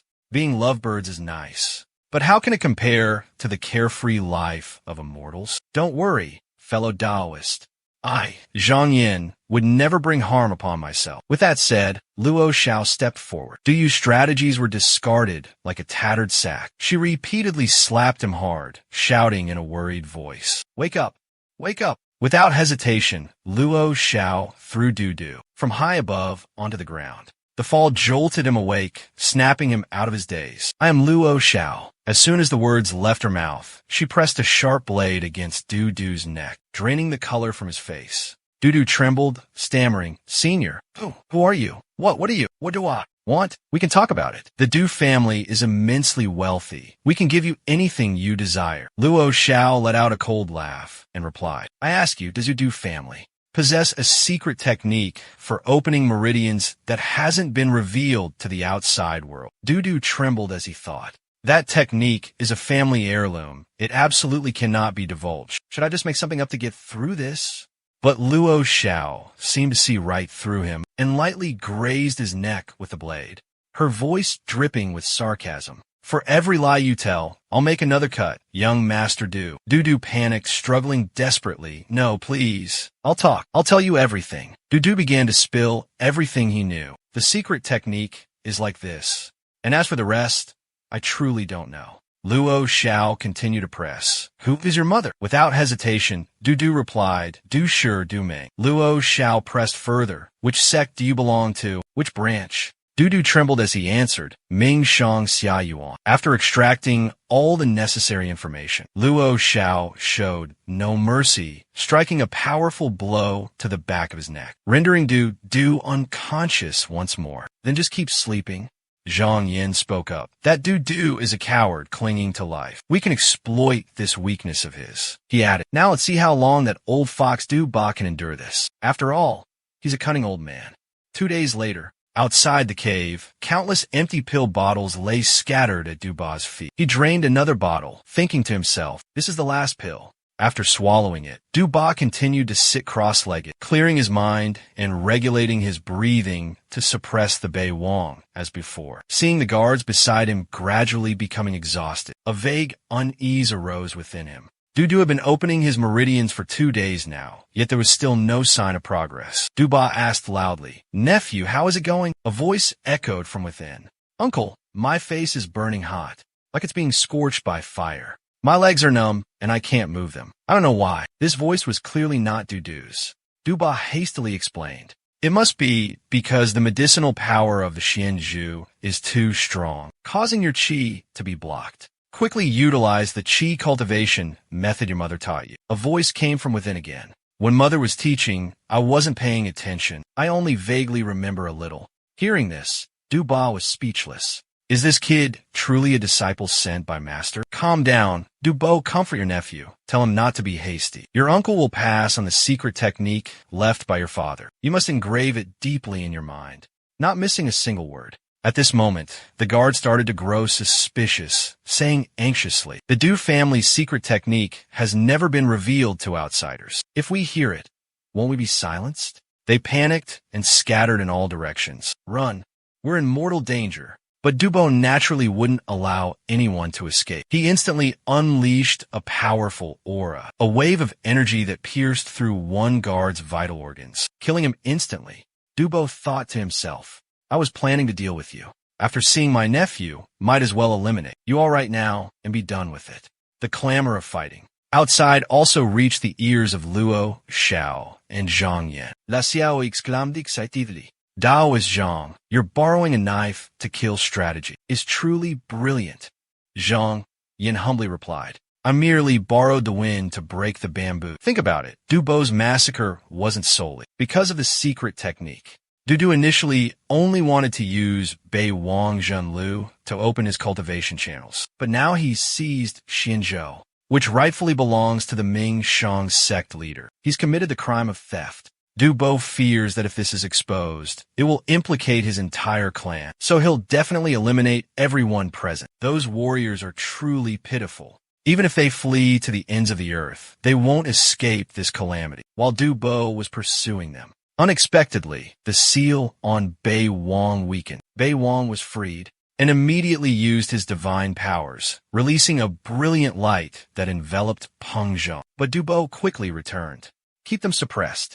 Not a single one can escape. Du Bo trembled as he thought. What happened today besides me and Du Air? No one in the world knows. He raised his voice and asked, My dear nephew, have you clearly memorized the incantation I just taught you? The young man's voice echoed from within the cave. I still haven't fully refined a portion of the medicinal power. Du Bo broke out in a cold sweat, his back drenched, and replied, We only have 1 more day until the deadline. We can't delay any longer. The old man began to feel uneasy. The elixirs are depleted. I myself fear I can hardly suppress them for much longer. The voice from within the cave echoed again. 1 day is too short. Uncle, please calmly wait for me for a few more days. Hearing this, Du Bo, enraged, coughed up blood. You ungrateful wretch. An hour passed in silence. Du Bo anxiously asked his nephew, What's the situation inside? But he was met with a terrifying silence. Not a single sound emerged from within. A chilling silence filled the air, making their hair stand on end. Du Bo realized something was terribly wrong. Fearing for his grandson's life, he urgently tried to rush in. Just as he was about to enter, an icy voice rang out. Du, your grandson is in our hands. If you dare make a move, Bei Wang Du will surely die. You should think this through carefully. The voice belonged to Luo Xiao. He deliberately spoke to stop Du Bo from entering, while concealing his true identity. Terrified, Du Bo's voice trembled as he asked, May I ask who you are? Luo Xiao replied loudly, You know who I am. You dare to trespass into the Du clan's sacred grounds. What more is there to deny? Fear consumed Du Bo's heart. Terror gripped him completely. It's over. This person must be from the Zhang clan. He gritted his teeth, his heart brimming with resentment and helplessness. This absolutely could not become an excuse for them to suppress the Du family. I must bear the responsibility for everything alone. Du Bo had to listen to the inner voice, continuing to force his energy to restrain Bei Wang, and said in a deep voice, "Venerable Ming Jian, everything was plotted and schemed by me, Du Bo, alone. I was never a member of the Du family. I implore you to judge wisely and not implicate." Before he could finish his sentence, Luo Xiao let out a mocking laugh. How laughable! Whether you are a member of the Du family or not, what does it have to do with me? I advise you to stop your futile resistance, or Du's life will be in grave danger. Du Bo's throat went dry. He swallowed hard and asked tremblingly, "Then, what does your excellency want?" Luo Xiao's eyes were deep and unreadable as he replied, "What decision, you ask? Everything hinges on Master Du's decision." What a perplexing dilemma. Du Bo fell into deep contemplation, carefully weighing his options. If this person wanted to harm us, they would have acted long ago. Why prolong the charade? He wondered, could it be that their cultivation is inferior to mine, making them hesitant to act rashly? But if that were the case, why haven't they captured Du to use as leverage to force the Du clan into submission? Amidst the turmoil in his mind, a peculiar thought suddenly sparked within Du Bo's mind. Du Bo declared resolutely, "If your excellency will let us go, I, Du Bo, will agree to any condition." Inside the cave dwelling, Luo Xiao and Zhang Yin exchanged knowing smiles. It seemed their plan was unfolding perfectly. Luo Xiao then stated his terms. "I hear that Du Bo possesses a heart-piercing arrow and a black tortoise shield. If you offer me tribute, I will generously overlook this matter and won't report it to the sect leader." This time, I only brought the blackbird shield. How about this? I'll add a piece of concealment silk armor, capable of withstanding mid-level flying swords and magical treasures. What do you say? Hearing this, Luo Xiao hastily nodded in agreement. Deal. Place a drop of your blood on the magical treasure and leave it at the entrance of the cave. Du Bo cleverly asked, "Hold on. How can I be sure that your excellency won't reveal this to the sect leader?" Luo Xiao replied, "I swear to heaven and earth, if I breathe a word of this, may I be struck by heavenly lightning and consumed by earthly fire. Do you believe me now?" Du Bo pondered.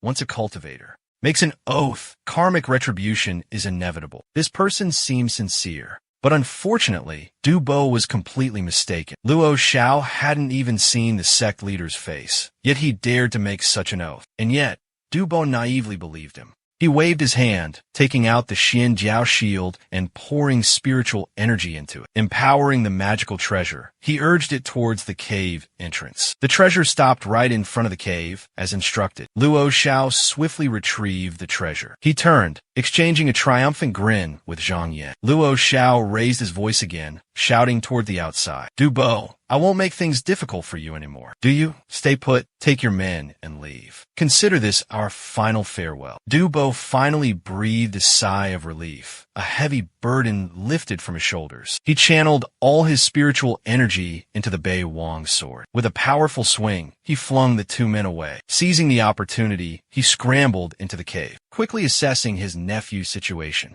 Upon seeing Du lying unconscious on the ground, Du Bo was horrified, crying out in anguish, "You heir!" He rushed over and lifted him up.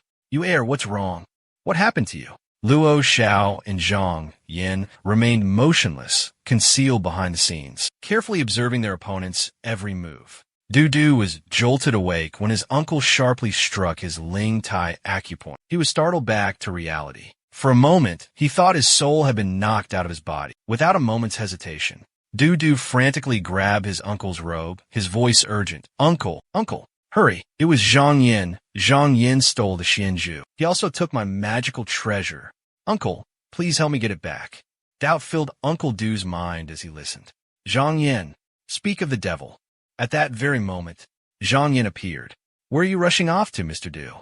"Stay put." Above the uncle and nephew, a gigantic, bizarre object suddenly materialized, blanketing a vast expanse of the sky. Uncle Du recognized it with horror. It was the Yi Dang Hun, and brimming with intense vitality. Luo Xiao controlled the soul-crushing pen, thinking to himself, "This pen is originally a formidable magical weapon, refined by a soul formation stage cultivator from the Du family branch. Named Duda, once used, it will instantly lock onto the opponent's primordial spirit, imprison their body, and crush their soul to death." What a sinister plot. Du Bo watched the soul-crushing pen descend from above with a thunderous roar, and angrily shouted, "I've been tricked." He then hurriedly threw out the evil, dispelling jade pendant. The jade pendant transformed into a streak of light that shot up, channeling immensely powerful internal force, attempting to crush the soul-crushing pen's momentum. But in the blink of an eye,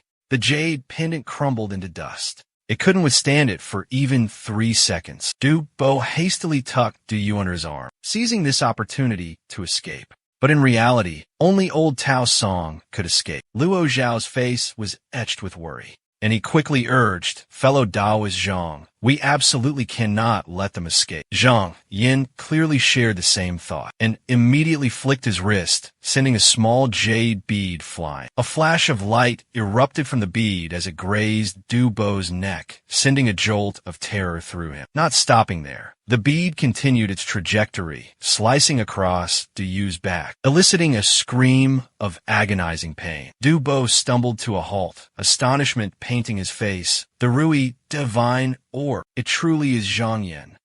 At that very moment, Luo Xiao spoke softly, "Fellow Daoist Zhang, although the Rui divine orb is formidable against Du Bo's protective profound light, I fear it will be difficult to take his life." Zhang Yin scoffed. "A beast trapped in a cage can only struggle in vain." As he finished speaking, the grinding soul pestle relentlessly pursued Du Bo, hovering menacingly in the air. Du Bo glared at the Rui divine orb as it flew back to its master, his heart consumed by hatred. He let out a cold snort. Spiritual power surged within the old man, threatening to erupt. He poured all his strength, condensing it into a massive surge of spiritual energy, trying to stop the oncoming Yin Dang Hun. But Yin Dang Hun was too ferocious, his power unmatched, forcing the giant spiritual hand to the brink of collapse. Seizing the opportunity, Du Bo suddenly unleashed a streak of light towards Luo Xiao. He roared furiously, "D!" Luo Xiao was startled, thinking Jian Pexan fell for the trap. But the unexpected happened. From behind Luo Xiao, a pillar of light shot out, intercepting Jian Pexan's attack. The object that fell to the ground along with Jian Pexan was the Xianwu shield. At this point, Du Bo was completely in despair. In the end, it was his own Xianwu shield that had blocked Jian Pexan. Luo Xiao snorted. "Then let me gift you with another flame arrow to send you to meet your maker." With a flourish, she unleashed her magical weapon, Du Fu's divine brush. Du Bo gasped in horror. "The 7 shimming brushes? How did you get her hands on them?" The shimming brush swept past, Du Bo's spiritual energy dissipating like mist. The brush's strokes obliterated everything, like a fierce wind scattering fallen leaves. In the blink of an eye, the shimming brush had destroyed all of Du Bo's spiritual essence. Its sharp tip pointed directly at him. Du Bo sighed, his voice filled with sorrow. "If I can't protect Du Fu, the entire clan will be implicated by the Du family." Du Bo softly instructed, "Du Fu, I hope your mother understands my heart. Please don't punish my people." Du Fu sobbed, tears streaming down her face. With his last bit of strength, Du Bo shoved Du Fu away with all his might. "Go!" Du Bo sat meditating beneath the soul-grinding stone, awaiting the moment his life would be crushed. In an instant, the soul-grinding stone collapsed with a deafening roar. Du Bo was dead. Freed from his restraints, Du felt like shackles had been broken. His heart, overflowing with joy, exhilarated like a bird released from its cage, a carp leaping over the dragon gate. He muttered incessantly, "I'm out. Finally out of this hellhole." But fate once again played a cruel trick.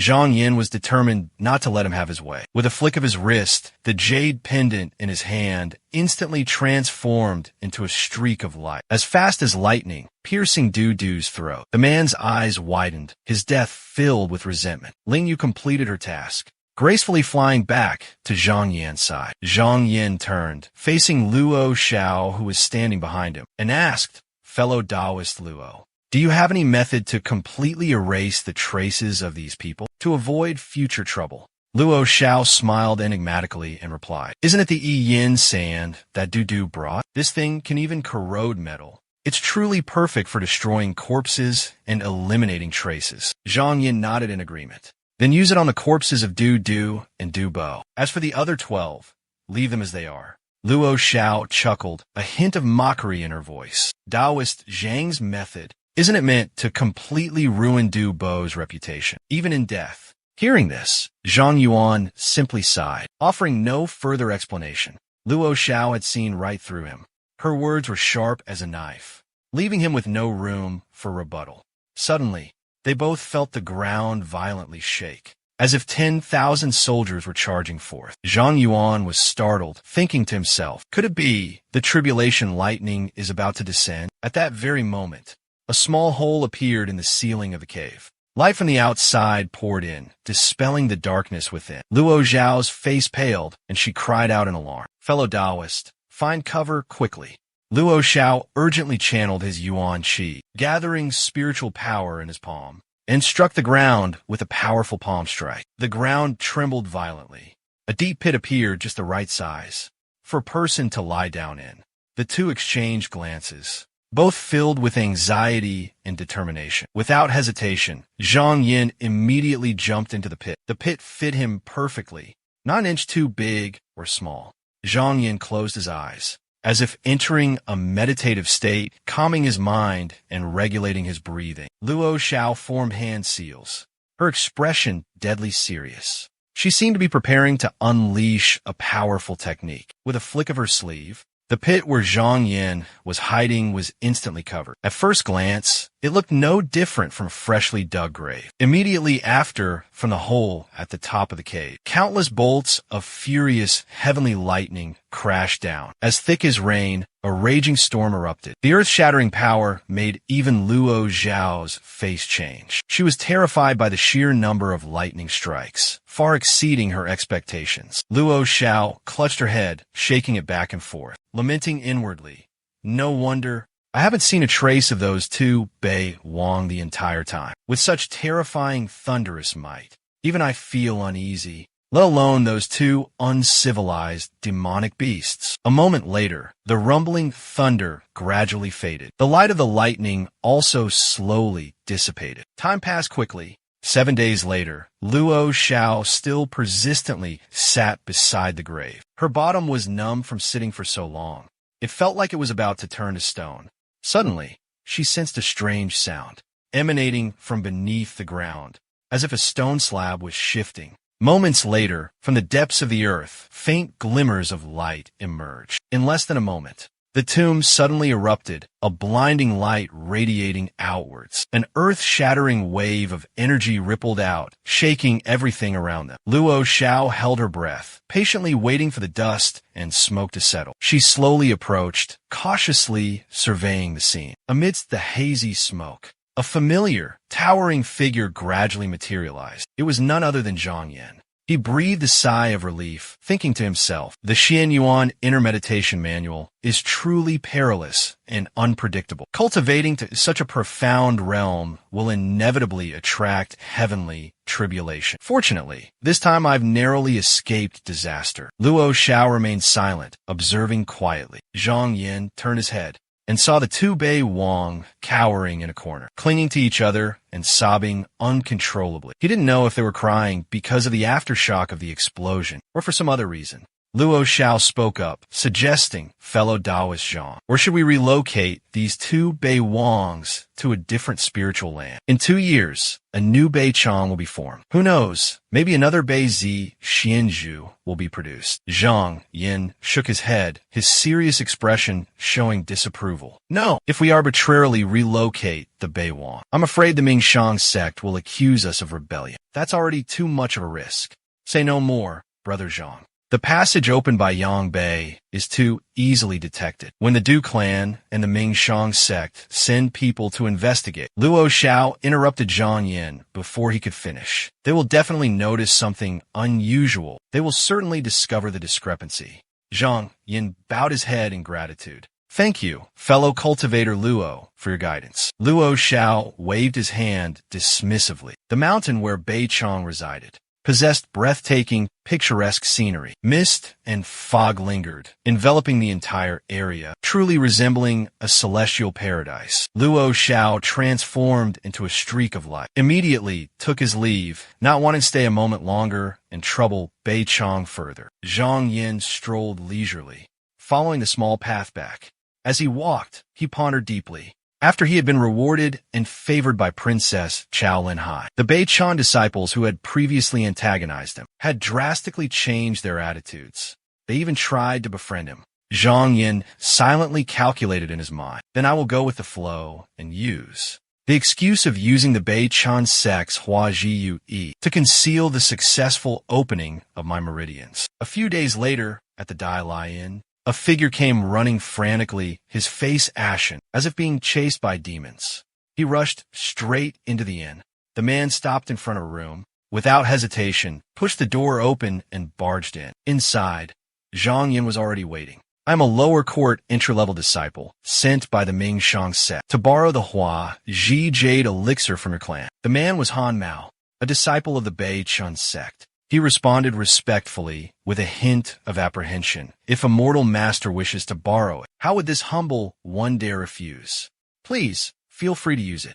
Zhang Yuan, curious, asked, Is there something you're not telling me? Han Mao scratched his head, hesitatingly replying, In our Han clan, we do indeed possess a first-grade Hua Ji Jade elixir, but after hundreds of years, its quality has degraded to only 4th grade. I'm not sure if it can still meet Immortal Master's requirements. Zhang Yuan calmly replied, It's all right, as long as it's still usable. Noticing Han Mao's hesitant expression, Zhang Yuan spoke again, directly saying, If you have a request, speak it freely. Consider it a debt of gratitude I owe you. Hearing this, Han Mao couldn't help but feel astonished. Immediately, he bowed deeply and respectfully pleaded, If in the future, our clan has any descendants who aspire to cultivate the Tao, I humbly beseech the Immortal Master to generously lend a hand and offer guidance. Zhang Yin secretly praised him in his heart. This man was truly astute and wise. If he succeeded in attaining the Tao,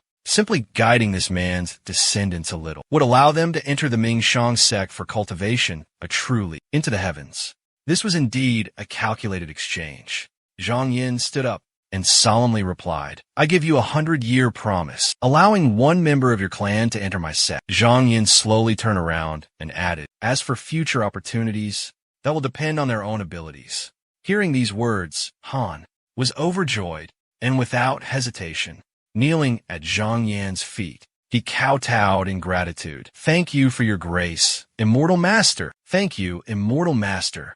2 months later, at the Ming Shang sect, gossip buzzed like a disturbed beehive, filling the air. Rumor had it that Zhang Yin had successfully opened his meridians and had returned to the sect. They were filled with both admiration and a hint of skepticism. Zhang Yin had been on the mountain for less than 3 years and only officially became an initiated disciple 6 months ago. How could he have opened his meridians after only 2 months down the mountain? Wasn't he supposed to be someone with mediocre talent, destined to be nothing more than a mere laborer? Soon after, Zhang Yin received a summons to the chief administrator's residence, where the 3 grandmasters were leisurely enjoying tea and pastries. Disciple greets the 3 grandmasters. Shishojing had long harbored doubts in his heart. The Xinyuan Nei Qin Miao Lu was an extremely dangerous cultivation method. Zhang Yan's aptitude was originally just ordinary, yet he was able to borrow external objects to open his spirit vein and step into the illumination realm. It seems that he either possesses a great heaven-sent opportunity or has been guided by a reclusive expert. He truly cannot be underestimated. Hearing this, Shishojing's expression immediately changed. Then, with a warm smile, he said, Junior brother Zhang, now that you have opened your spirit vein and broken through, from now on, we are all fellow disciples, as close as family. He added, Let's all address each other as brothers for closer kinship. Zhang Yin respectfully replied, Senior has spoken too kindly. Suddenly, an unfamiliar voice called out from outside. Where is Zhang Yin?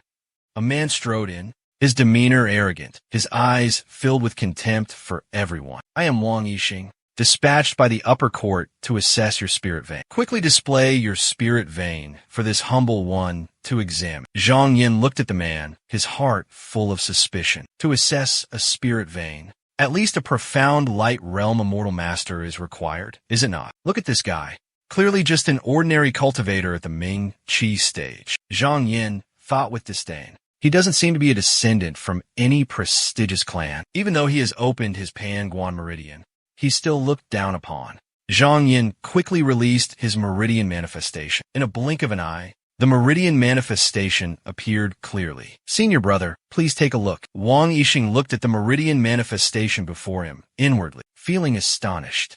Other people's meridian manifestations would take at least a moment to fully materialize, but Zhang Yan's appeared instantly. Wang Yixing observed the meridian manifestation with surprise, then reported, Wu Xiang, El Logre. Zhang Yin secretly breathed a sigh of relief. Fortunately, this guy's knowledge is shallow. Otherwise, if I encountered a true expert, my meridian manifestation, being high grade, would definitely be discovered. He feared inviting trouble. The Shangyan was profound and unreadable. It was better to maintain a humble attitude. Zhang Yin had to accept the outcome, saying, thank you, senior brother. Before the other person could leave, Zhang Yin departed from the residence chief's mansion, arriving beneath a massive ancient tree, lost in deep thought. He had successfully opened his meridians, determined to become stronger, and possessing the rare Tai Golden Book, his cultivation path from now on was bound to advance even further. Suddenly, Zhang Yin sensed a streak of Dunguang, escaping light, flying towards him from afar.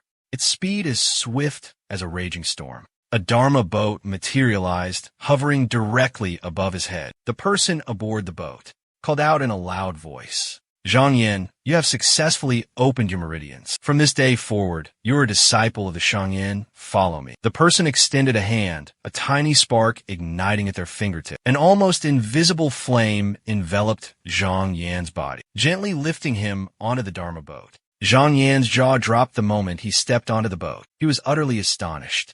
He thought to himself, this expert's power must have reached the second level of the Ming Qi stage, the Huan Yun Zhao, capable of even manipulating objects from afar. Ning Chongxian stood calmly on the small boat, gliding effortlessly along the winding river, smooth as a silken ribbon, heading straight towards the Tianguan cave of the Ming Chong sect. He stood tall at the bow, his robes billowing in the morning breeze, exuding an ethereal, otherworldly aura, like a celestial being descended from the heavens. The boat reached a large boulder by the river bank. Ning Chongxian leaped lightly, landing firmly on the rock, then knelt respectfully, his voice reverent. Disciple Ning Chongxian greets Master, Venerable Zunji Yin. A hearty laugh echoed from within the cave. Grandmaster Zunji Yin slowly emerged, a warm and gentle smile illuminating his face. Beside him stood two stunningly beautiful female disciples, their beauty as radiant as jade and flowers. Chongxian, what brings you to visit your old master today? Ning Chongxian replied softly, hesitation in his voice. This time, disciple has come to request master to bestow a woman. Hearing this, a look of surprise washed over Zun Jian's face, which then transformed into indescribable joy. He laughed heartily and said, Chongxian, you used to be single-mindedly devoted to the Tao, focusing solely on cultivation, paying no mind to romantic love or worldly pleasures. Why this sudden change of heart?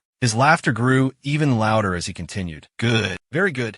I have long awaited this day. Ning Chongxian hastily clarified, fearful of a misunderstanding. Master, you are wise. This woman is not for this disciple's personal enjoyment, but rather for a newly accepted disciple, one who has just opened his spiritual meridians. Zun Jian furrowed his brows in curiosity, asking, who is it that you, Chongxian, hold in such high regard? Ning Chongxian answered without hesitation, it is Zhang Yin. Upon hearing this name, Zun Jian let out a soft "oh" and said, is this the Zhang Yin you spoke of before? Ning Chongxian nodded in confirmation. It's him, he continued, his voice resolute. This individual possesses unwavering determination, a Tao heart as solid as bedrock, and a genuinely honest and unpretentious nature. Truly, I have never encountered another person like him. We must swiftly recruit him into our sect. Sun Jiwu tilted his head. Inquiring, what type of spirit vein did he awaken? Ning Chongxian replied,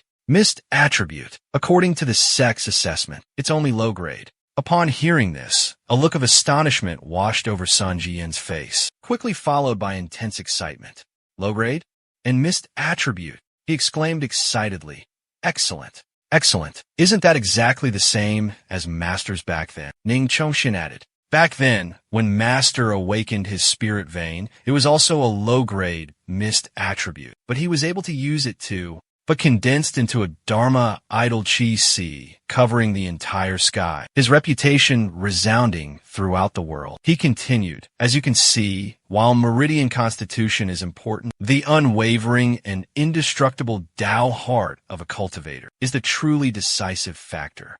Sun Jian suddenly waved his hand. A stream of spiritual light emanating from his palm, transforming into a simple and unadorned Tao scripture, and handing it to Ning Chongwan. This is the Tao scripture my master used to cultivate in the past. Take it back and give it to Zhang Yan. As for how much he can comprehend, it entirely depends on his own fate.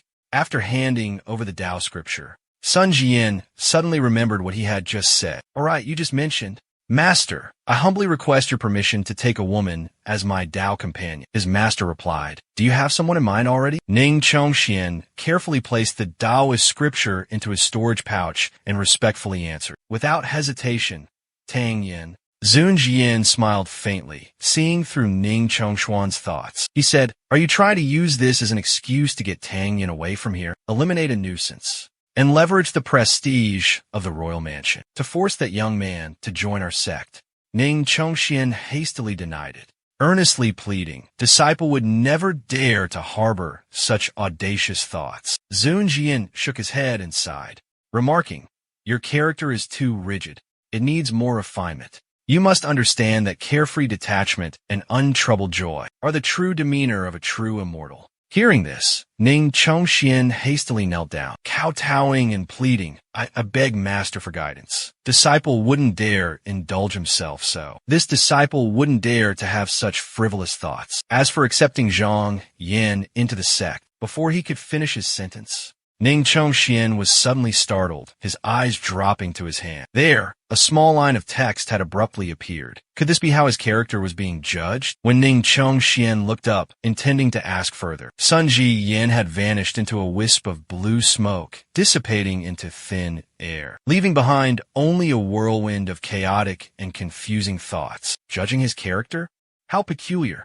Meanwhile, Zhang Yan was still leisurely on the boat, enjoying the picturesque scenery with his disciple. Suddenly, he froze, astonishment evident in his eyes as he gazed ahead. The boat was passing by Long Yuandong Fu, the heart of the renowned Ming Shangpai sect. The scenery here was as beautiful as a celestial paradise, ethereal and dreamy, far surpassing the majestic mountains where he lived. Legend had it that when Ming Shangpai was first established, the sect's founding ancestor used boundless divine power to capture a mighty Xian Wu divine beast from the distant Beiming. He also moved 9 majestic mountains from Nanya to this place, with a picturesque landscape of mountains and waters. Gardens surrounded a lake on the back of a colossal Xuanwu, creating magnificent palaces and pavilions of unparalleled splendor. Zhang Yin couldn't help but feel a surge of emotion, silently admiring. Moving mountains and filling seas, truly a divine method, boundless magical power. The boat gradually approached the shore, revealing a winding stone bridge before his eyes. The disciple gently helped Zhang Yin off the boat, carefully instructing, Zhang Yin, go straight to the Ao Tiandian and look for Marshal Uncle Wu. I still have to relay Grand Ancestor Si Lei's decree and cannot escort you any further.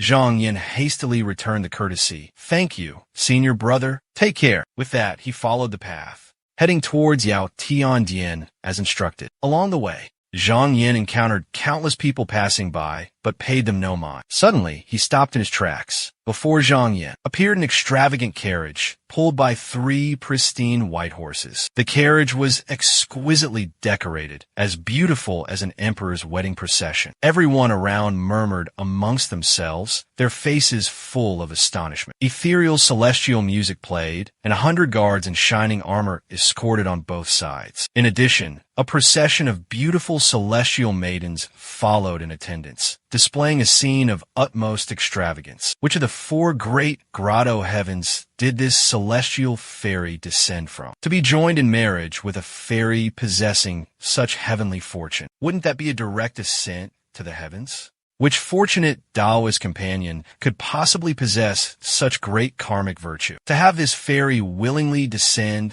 to the mortal realm to welcome him? The majestic carriage came to a halt right in front of Zhang Yin. From the carriage, a graceful and charming figure gently stepped down. Her devastating beauty was hidden behind a shimmering beaded curtain. A voice, clear as jade and melodious, rang out. "This humble maiden, Tang Yin, pays her respects to Master Zhang." Could this be the person sent by a mortal son? Zhang Yin, still in a daze, asked, "Who are you, miss?" Tang Yin softly replied, "This servant is the head maid in the grotto heaven, acting on the orders of Senior Brother Ning, dispatched by Senior Brother Ning to welcome Master." She lowered her head slightly, shy and bashful, her eyes filled with a hint of embarrassment.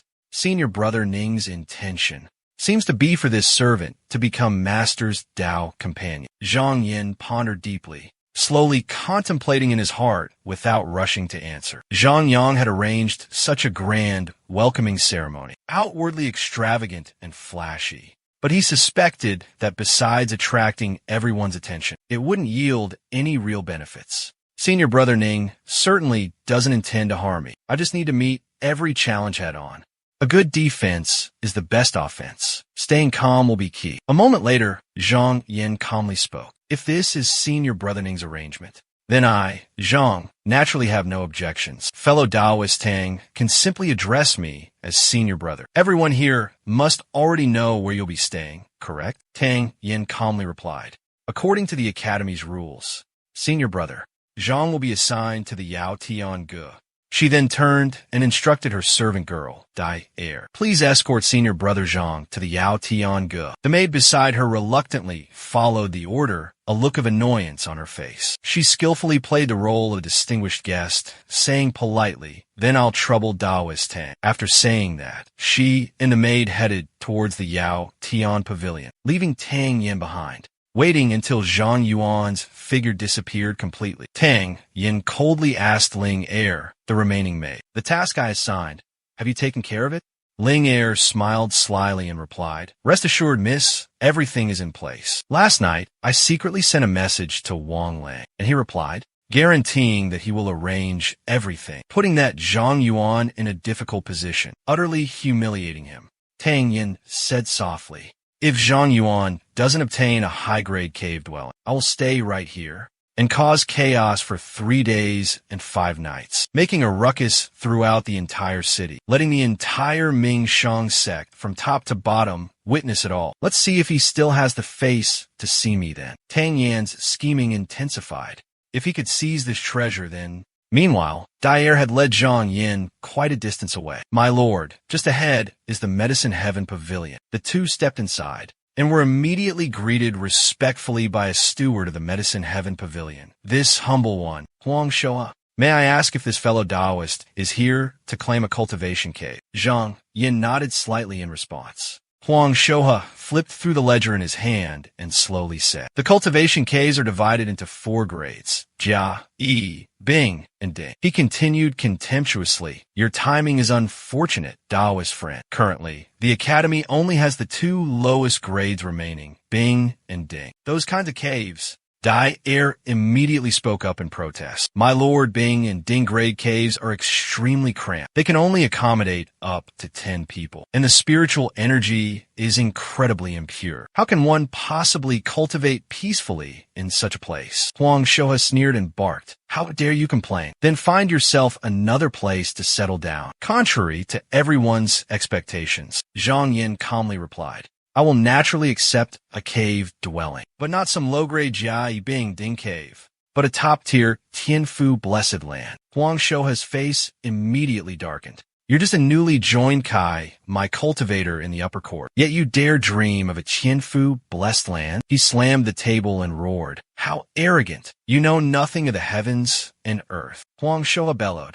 Don't forget, only true people of the sect are qualified to reside in a Tianfu blessed land. Zhang Yin stepped forward, his aura overwhelming. With such arrogant words, do you think I, Zhang Yin, don't understand the rules? Without another word, ignoring Huang Shouha, Zhang Yin channeled his spiritual power and shattered the table. Huang Shouha tumbled to the ground. He was terrified, trembling all over. What do you think you're doing? Zhang Yin calmly replied. This humble Taoist is well versed in the regulations for new disciples entering the outer academy. Once one opens their meridians, they immediately become a direct disciple of the inner academy and have the right to reside in the Tianfu Di. This has always been the established rule of the Ming Shang sect. You continue to use sharp words to threaten me. A lowly little deacon like you dares to distort and misrepresent the sect's rules. Huang Shouha was deeply shocked. Didn't Prince Wang say that?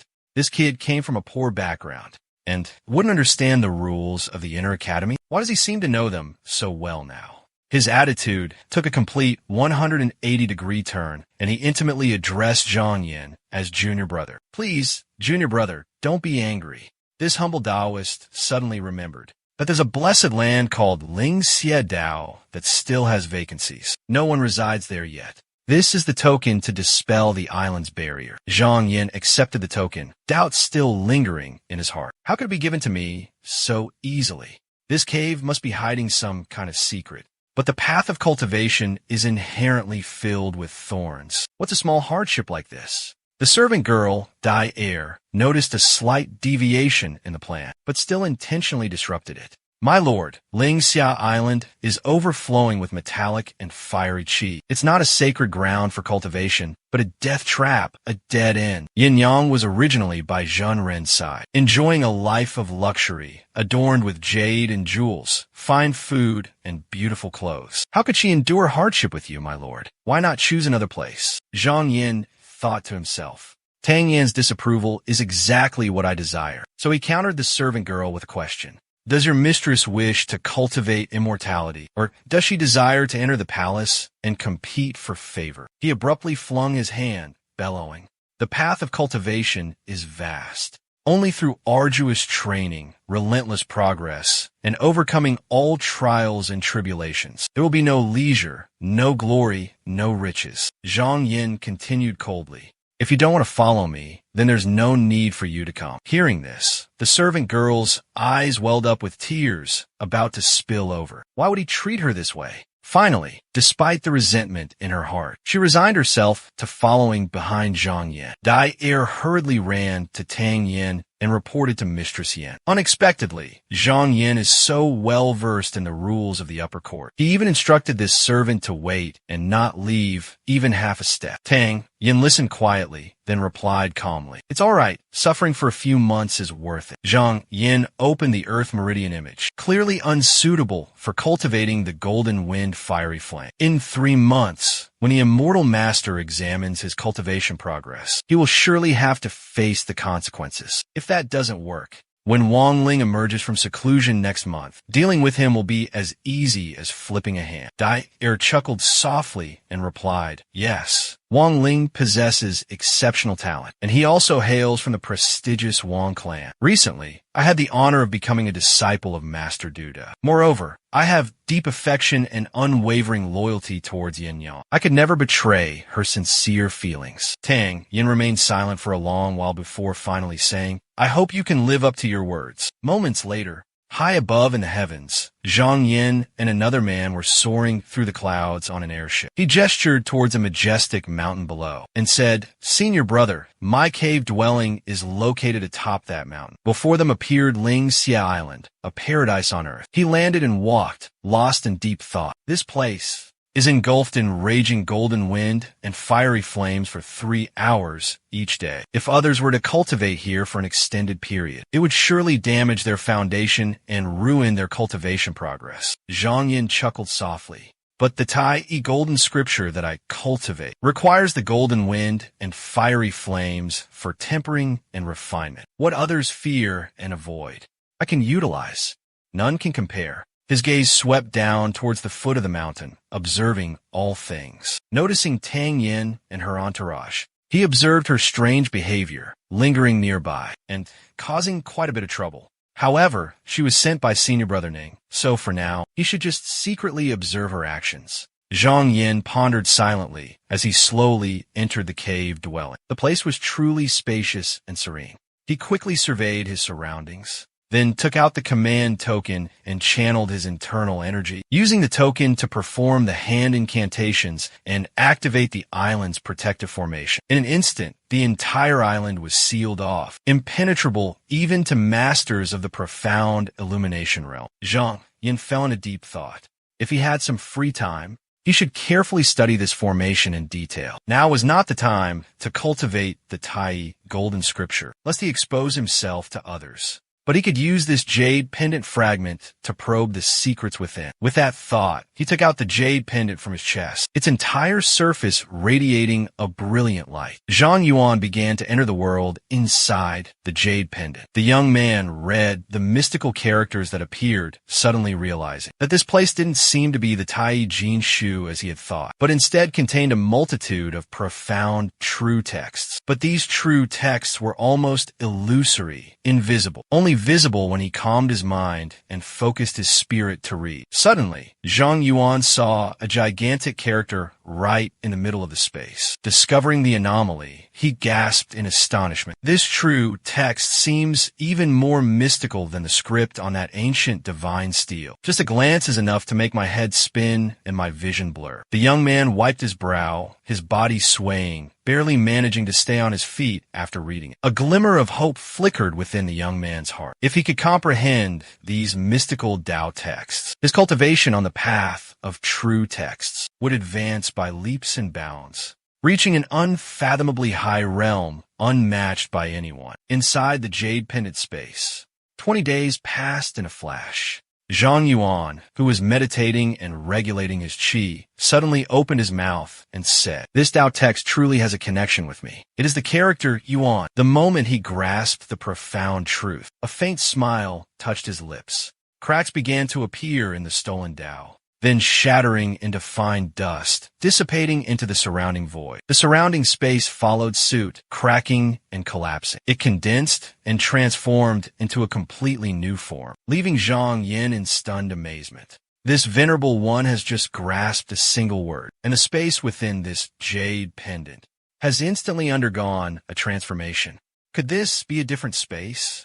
Is it a reflection of the Dong Tian Fu Di on Ling, Xia Island, Cave Heaven Blessed Land on Spirit Concord Island? Zhang Yin reached out and lightly touched the transparent wall before him, and suddenly realized his range of movement was limited to a mere 5 paces. Only 5 paces. Even the Jin Huoling Qi was reflected in this space. Gold fire, spiritual Qi. A strange feeling welled up within him. Zhang Yin focused on observing the transformation, filled with wonder and admiration. It was truly magical beyond words. The Ming Qi cultivation realm is divided into 3 levels. First, Qi Hai initial formation, then Huan Yun Zhao He, and finally Tian Lei Jiang Ting. If one cultivates directly using the Tai golden scripture, each breakthrough requires guiding Qi into the body. Without the guidance of a master, the dangers would be immense. Zhang Yin lowered his head in contemplation. Fortunately, I have this jade fragment. It can enhance my divine sense.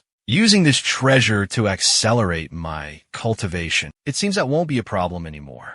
Back in the present, Zhang Yin looked down at the jade fragment in his palm, a slight smile playing on his lips. The inscription within this jade fragment is truly extraordinary. I've only comprehended one character, and I've already achieved such results. I wonder what will happen after I comprehend all the inscriptions. What would the scene be like? Zhang Yin felt a surge of indescribable excitement. Suddenly, his intuition stirred, as if sensing someone approaching. Zhang Yin quickly withdrew his token and stepped out of quiet chamber number 7. Right before his eyes, Ningtong Xian was descending on a cloud. Disciple greets senior brother Ning.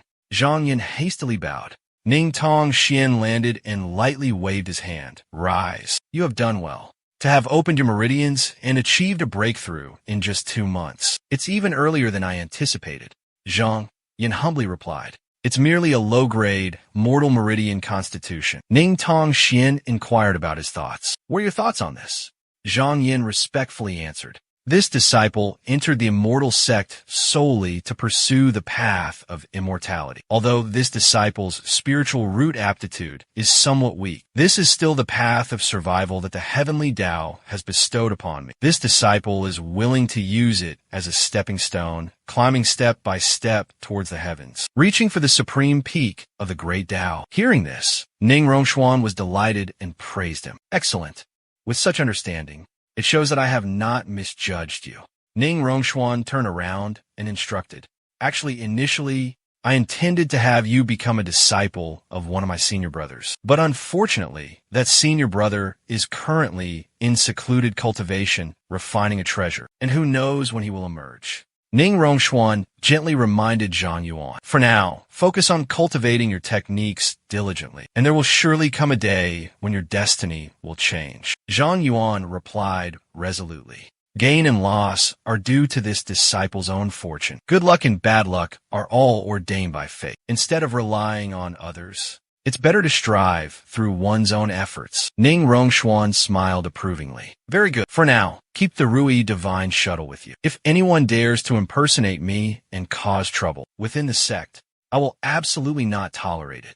But if you encounter truly formidable opponents, don't hesitate to use force. Punish those who deserve punishment. Eliminate those who deserve elimination. Show no mercy. Ning Rongshuan added earnestly. Zhang Yuan bowed respectfully. This disciple will remember senior brother's teachings. Ning Rongshuan continued. Cultivation techniques suitable for mortals are rare. The scriptures in the sect's scripture repository are merely rudimentary records. There's no harm in not reading them. With that, Ning Rongshuan handed Zhang Yuan a Taoist manual. This book is called the Azure Cloud Secret Manual. My master relied on it to reach the perfected state of the Dharma aspect Qi. But cultivating a technique also depends on faith. 100 people could diligently practice the same technique, and yet not a single one might be truly suited for it. Success or failure ultimately relies on your own destiny.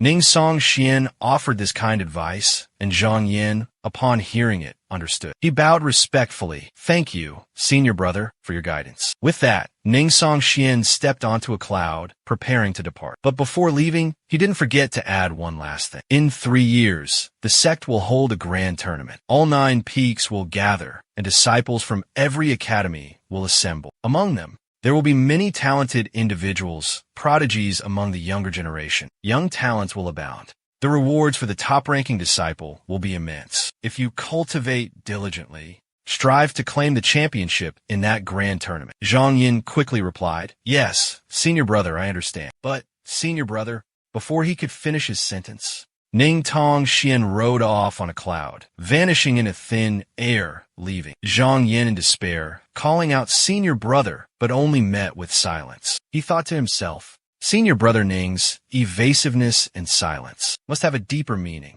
Zhang Yin didn't dwell on it too much, and quickly shifted his thoughts to other matters. First, he would set aside the matter of Diwan and her group and focus on studying the Azure Cloud secret mantra. Based on the profound principles etched in his mind, he began to examine the book, the Azure Cloud secret mantra. This book focused on the interpretation of spells, primarily explaining the methods of manipulating and channeling spiritual energy, making it incredibly versatile. After successfully refining his spiritual energy, he pondered deeply. The Tai golden scripture in my possession leans more towards refinement, emphasizing the tempering and persistent cultivation of one's spiritual roots. Supporting each other has truly brought me extraordinary benefits. Zhang Yin let out a triumphant laugh. It seems I need to quickly utilize the Tai golden scripture to refine the first level of the Kan Ling True Qi. After that, I will research the mystical magic documented in the Azure Cloud secret manual and see what wonders it holds. What makes it so special? 2 months later, inside a quiet cave, A five-colored spirit beast was savoring spirit fruits. Zhang Yin pensively observed the spirit beast eating. These five-colored spirit beasts, just by feeding them once a year, can help me cleanse the dust, purify the filth, and ward off evil spirits. Compared to those people in the Imperial Garden, they are truly useless. Once my cultivation reaches a higher level, I won't need to bother with such trivial matters anymore, he thought to himself. Zhang Yin pondered as he approached the spirit cave. For over 2 months, he had diligently studied and cultivated the Tai golden scripture, hidden within the broken jade. The contents of the scripture were deeply etched in his mind. He had even experimented and successfully condensed a metal fire chi, harnessing its power to the best of his current ability. Before him lay a pool of lava, glowing as red as blood. Zhang Yin sat cross-legged by the pool and began his cultivation. His mind raced, continuously contemplating and analyzing. He had grasped the profound mysteries of the Xian Yuan inner meditation scripture, gaining the ability to control spiritual energy. His control over this energy had become much more refined. Zhang Yin took a deep breath, guiding the metal fire chi into his body. The potent energy would first cleanse his Xianxiao and Dantian. After a period of circulating his energy, he exhaled slowly. His Dantian and the acupoints within his body vibrated subtly, having been cleansed and refined. Zhang Yin smiled faintly. The first stage of the Ganling true qi cultivation was a success. On the ethereal Ling Xia Island, Zhang Yin was diligently practicing the divine Ling Wu technique, his form flickering in and out of existence, drifting through the air. As he channeled the profound cultivation method, Zhang Yin's body gradually rose into the air, hovering like an autumn leaf. He furrowed his brow slightly, lost in thought, relying on the profound secrets of the Lan Yun secret manual. I can control and utilize the pure CA Ling spiritual chi. Thus, I will surely master the ultimate technique of wind riding flight. With that thought, Zhang Yin circulated his internal energy powerfully, his body transforming into a brilliant streak of azure light, shooting straight into the sky. He flew out of the Ling Hu cave, suspended in the vast expanse of the sky. Looking down from above, he couldn't help but sigh inwardly. So this is what they call treading on clouds and soaring through the wind. Once I reach the second level of the Ming Qi realm, I will be able to condense Qi into clouds and freely roam the world. That is the true divine ability of a true immortal. Zhang Yin looked up, gazing at the vast sky. From afar, Daine's graceful silhouette gradually appeared. Witnessing Zhang Yin floating in midair, like an immortal who had achieved enlightenment, she pointed at him, her voice filled with astonishment. Yin Yang, look, that person. Could it be Zhang Yin? Tang Yin, standing behind her, also appeared utterly dumbfounded, her eyes wide with disbelief. Zhang Yin maintained his cold, expressionless demeanor, his body effortlessly gliding through the air. Dyer was still skeptical, her heart filled with doubt. She had heard rumors that Zhang Yin had luckily mastered the secret martial arts techniques of Sun Jinren. But how long had he been cultivating? How could he have reached the realm of flying through the air so quickly? Could the rumors surrounding Wang Lang,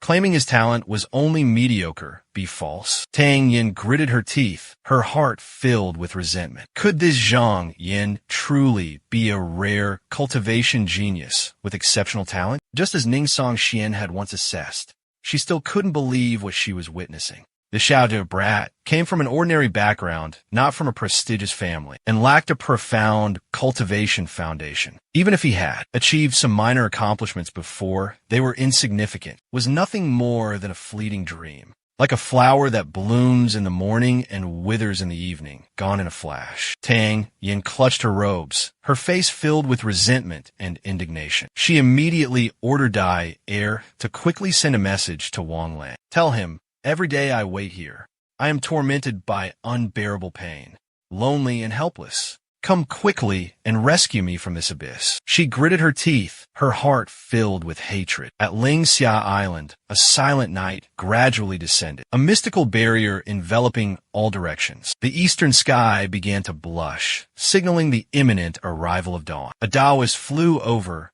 hovering in midair, and called out in a resonant voice, "Taoist Zhang Jun, are you within the estate? My master has specifically sent me here to respectfully deliver this letter." Zhang Yin gently pushed open the door and stepped out, his deep eyes scrutinizing the newcomer. "Who is your master?" The Taoist respectfully replied, "My master is Wang Ban, the exceptional genius of the Wang clan. Wang Hao was in secluded cultivation at Qixia Dao, more than 300 miles from here, practically a close neighbor to Taoist Zhang." Zhang Yin pondered, suspicion rising in his heart. These cultivators of the mortal realm always held themselves in high regard. How could a mere mortal like himself catch their discerning eye? Why would they humble themselves to send a letter today? With a hint of caution in his mind, he slowly withdrew the restriction, the barrier on the command token gradually dissipating. The Taoist priest then stepped onto Lingxi Island. The man respectfully presented a silk scroll, his voice gentle. "This is a letter personally written by the head of our family." Zhang Yin nodded slightly, accepting the scroll, slowly unfurling it to examine its contents. It turned out that Wang Ban wanted to use miraculous elixirs and potent medicines, along with flying swords and magical treasures, to exchange for Tang Yin from him. This offer seemed tempting on the surface, but at this moment, he needed to carefully consider his position. Zhang Yin thought to himself, "Both Ning Tongxian and I come from humble beginnings. If I were to agree to Wang Ban's compromise, it would be no different than pushing myself into a confrontation, becoming Ning Tongshuan's rival. How could there be such absurd logic?" Zhang Yin spoke, his tone gentle, yet carrying an underlying authority, exuding an air of unwavering righteousness. "Senior brother Wang, do you intend to bully me with your power? Although I, Zhang Yin, am merely a newly initiated cultivator, I'm not one to be easily subdued." The Taoist maintained his respectful demeanor, replying calmly, "This is merely a proposal from my family head." Zhang Yin retorted coldly, "Lai Tang Yin is now under my protection. How I arrange for her is not his concern. Tell him not to waste his efforts." Hearing this, the man's expression remained unchanged. He produced another scroll, continuing, "My family head anticipated this, and has made preparations should Taoist Zhang refuse the first letter. Would you please take a look at this letter?" The curtain of the drama was lifted once again with a second letter. Zhang Yan's brows furrowed slightly, a sign of deep concentration. A low voice resonated. "This is a challenge letter." The Taoist smiled faintly and nodded in confirmation. "Indeed, it's a letter of challenge." Zhang Yin turned and strode into the residence. His voice echoed out, carrying a hint of coldness. "Wait here." Zhang Yan's expression grew serious, a pensive look washing over him. His footsteps quickly led him towards the study. He retrieved a piece of jade paper and placed it carefully on the desk. Channeling his true yuan, his brush strokes were powerful and fluid like a dancing dragon and phoenix, as he swiftly penned resolute characters. A moment later, Zhang Yin tossed the scroll back to the Taoist. His voice firm, he declared, "Tell your master that I have heard of the scenic beauty of your esteemed residences, Zhengong, Yihe, a place where the scenery is picturesque, beautiful as a painting, and where spiritual energy gathers, abundant and boundless. I initially intended to recruit him to my ranks, but now that your esteemed leader is willing to personally deliver himself to Zhang Yan, wouldn't it be disrespectful to refuse?" The Taoist priest accepted the jade letter and carefully read its contents. A hint of disdain crept across his lips. One arrogant brat. With that, he hastily excused himself, returning to report back to his master. Wang Ban, the young master of the Hao Fo Wang clan. After reading the jade letter, his face darkened instantly, and he slammed his fist on the table in fury. The sound reverberated throughout the study. It turned out that on the jade letter, Zhang Yin had written only 2 words, Zhuzhan, death match. Wang Ban gritted his teeth, thinking to himself, once a death match is accepted, it is by fate's decree. The loser not only forfeits their life to the victor, but their entire cultivation legacy, cave dwelling, and blessed lands will all belong to the victor. Zhang Yan's cultivation level was truly not high, yet he dared to harbor such audacious ambitions. This brat was definitely not an ordinary person. He turned, his voice low as he questioned the subordinate who had just returned. Did that brat Zhang Yin utter any other words? The subordinate respectfully replied. Zhang Yin said that, in 3 days, He will be at Ling Xia Island, respectfully awaiting the patriarch's grand arrival. Upon hearing this, Wang Ban burst into laughter, seemingly greatly amused by this cat-and-mouse game. Zhang Yin, you think the Golden Wind Fiery Blaze formation on your island can pose a threat to me? This time, you'll surely meet your demise. It just so happens that I will seize your blessed land, snatch the exquisite beauty in your possession, and from then on, I will become the true successor disciple, enjoying boundless privileges and benefits within the sect. Wang Ban lowered his head, lost in contemplation. I have refined 35 strands of pure and turbid spiritual qi, his cultivation had reached the peak of the second level of Ming Qi. Just 3 more days of secluded cultivation, and he would surely break through to the third level of Ming Qi, dealing with a newly awakened brat like Zhang Yan. What did he have to worry about? 3 days later, at Ling Xia Island, on a magnificent airship, Wang Ban's group appeared. A handsome man with a free and unrestrained demeanor, named Feng Chun, hailing from the noble lineage of the Feng divine clan, asked the woman beside him, "Second sister, what do you think of this Wang Ban?" The woman was Feng Yumei, Feng Chen's younger sister, also from the esteemed lineage of the Feng divine clan. Softly replied, "Big brother, I know what you're thinking. You want to set me up with Wang Ban, so we can become Tao companions and cultivate together." Feng Chun gently rubbed the bridge of his nose, explaining to his sister patiently, "Second sister, you and I are only collateral descendants within the clan. Even if you possess exceptional talent, surpassing others within the clan, you are still alone and isolated. Currently, the Wang clan can be considered a prosperous and flourishing cultivation family. Furthermore, Wang Ban is a fellow disciple and senior brother. If in the future..." Feng Yao gently interrupted Feng Chan, her voice gentle, yet carrying unwavering determination. "Father once promised mother that my marriage would be decided by me alone. I appreciate your kind intentions, brother." Feng Chan fell silent, unsure of what else to say. At that moment, Wang Ban's arrogant and proud voice rang out, "Fellow brothers and sisters, please pause for a moment. Wait for me to defeat that Zhang Yan, and I will return to you all.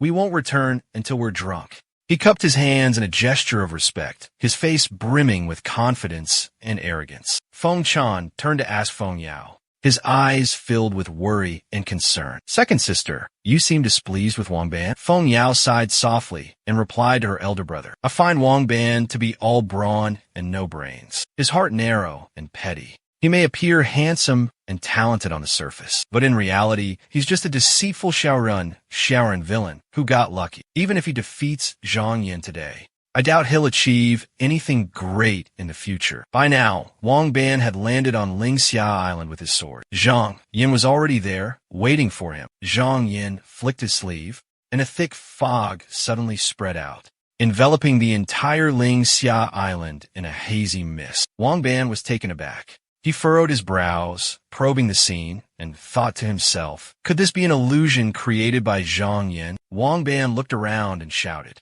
"Zhang Yin, I'm here. Come out and face me," from within the thick fog. Zhang Yan's voice rang out, calm and cold. "I, Wang Ban, have been awaiting your presence with the utmost respect. I've been waiting here for hours." Wang Ban furrowed his brows, letting out a scornful chuckle. "With such meager skills, you dare dream of defeating me? I've already told you." He channeled his spiritual energy, unleashing a powerful spell to break mine. But the fog remained thick, showing no signs of weakening. Frustration began to show on Wang Pan's face. He gritted his teeth, cursing inwardly. Damn it. Wang Pan realized the situation was turning against him. He silently strategized, searching for a countermeasure. Where could Zhang Yin be hiding? I must force him to reveal himself. Very well, I'll use the soul-snatching bronze mirror to locate him. He took out a circular magical artifact, shining like bronze. Wang Pan channeled his vital essence into the artifact. Witness my crimson flying sword technique. Obeying his command, the artifact shot forward. It aimed straight for the faint figure of Zhang Yin hidden within the fog. Amidst the hazy mist,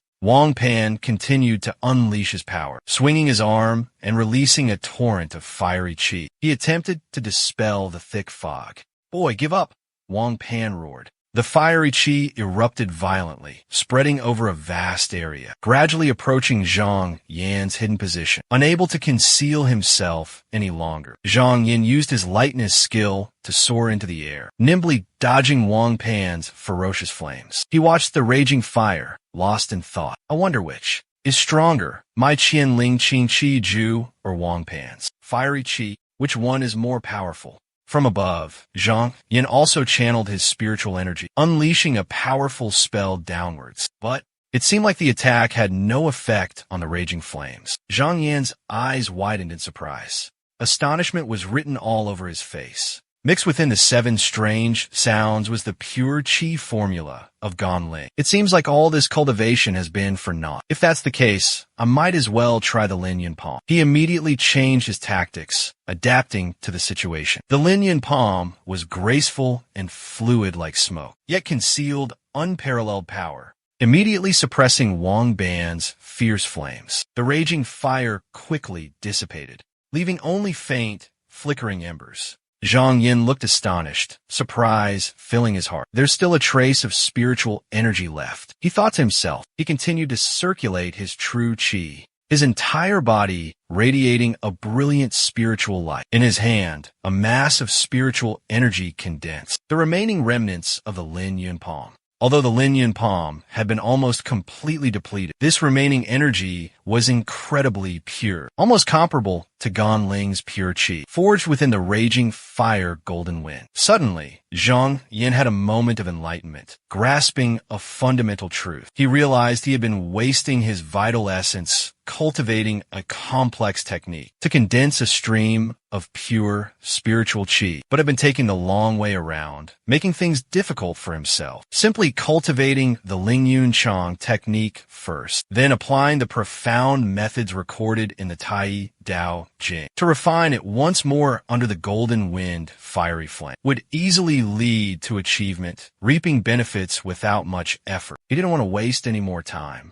So he flicked his writing brush, transforming it into a sharp sword qi, lunging towards Wang Pan. This achievement was more than satisfactory. He couldn't stay any longer to refine magical weapons with Wang Pan. Zhang Yan's magical weapon descended, releasing a dense fog, enveloping Wang Pan's fiercely burning fiery weapon. The raging flames gradually began to extinguish. This is bad. Wang Pan sensed the imminent danger. His soul trembled in utter terror. He frantically turned and fled in a panic, realizing Zhang Yan possessed an extraordinary magical weapon. No one can withstand it. Zhang Yan, determined not to let the villain escape, used his superb movement technique, chasing after Wang Ban like a shadow. Wang Ban ran for his life in sheer panic, but it seemed it was too late. Zhang Yan's magical weapon shot out like lightning, striking Wang Ban from behind, making him scream in agony. The agile magical weapon spun back, obediently landing in Zhang Yan's hand. Wang Ban, gravely wounded, collapsed to the ground, motionless. Zhang Yan approached, turned Wang Ban over, and searched his body. He picked up a pill bottle and muttered to himself, "Is this the Li Shang Bao Dan?"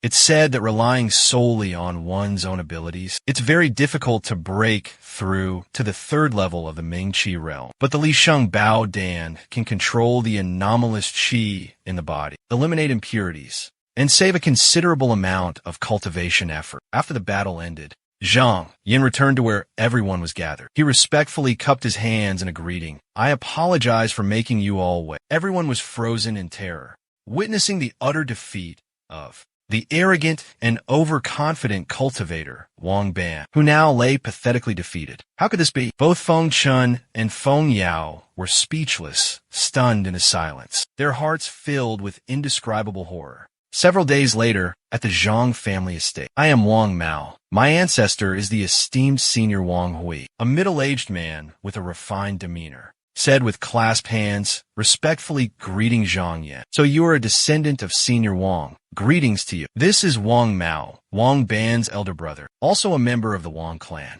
My purpose here today is not to seek retribution for Wang Ban, my foolish younger brother.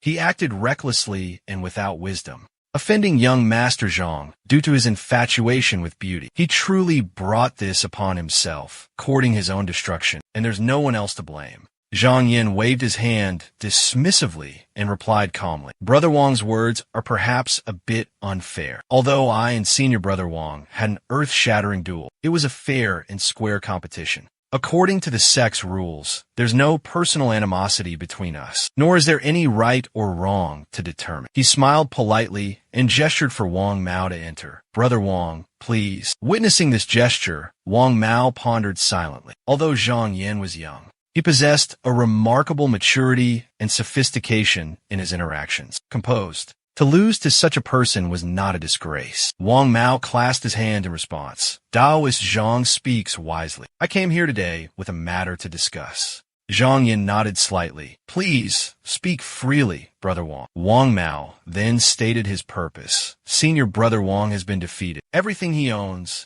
naturally belongs to Taoist Zhang now.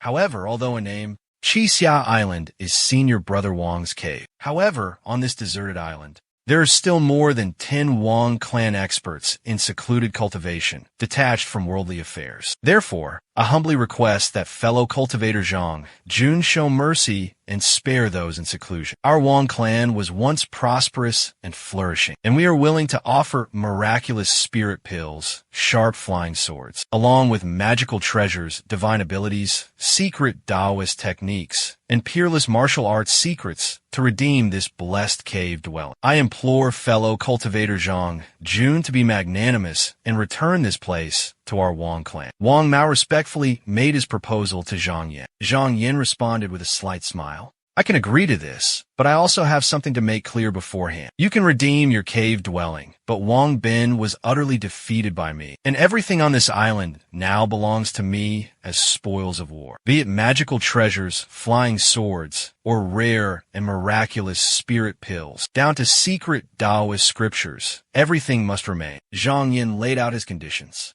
Wang Mao hastily agreed. Everything shall be as fellow cultivator Zhang Jun desires. Wang Mao was about to rise and take his leave when Zhang Yin suddenly continued speaking. His calm voice resonated. I've heard rumors that fellow cultivator Wang Bin possesses a certain treasure. My senior brother, driven by jealousy over a woman, framed me. Taoist Wang Jun previously mentioned this matter. May I ask if your Royal Highness intends to clear my name? Wang Mao replied with a firm tone. Naturally. Taoist Zhang Jun, if you have any insightful suggestions, please feel free to share them. Zhang Jun slowly recounted the entire story. This all started because of the beauty Tang Yin, who is by my side. Therefore, I wish to offer her to your esteemed household, for your Royal Highness to discipline as you see fit. He glanced at the prince, trying to gauge his reaction. What does your highness think of this proposal? Wang Mao pondered for a long moment, inwardly astonished. Then, he cupped his hands in a respectful gesture and praised. Taoist Zhang's brilliant plan is truly ingenious. Wang Mao is deeply impressed.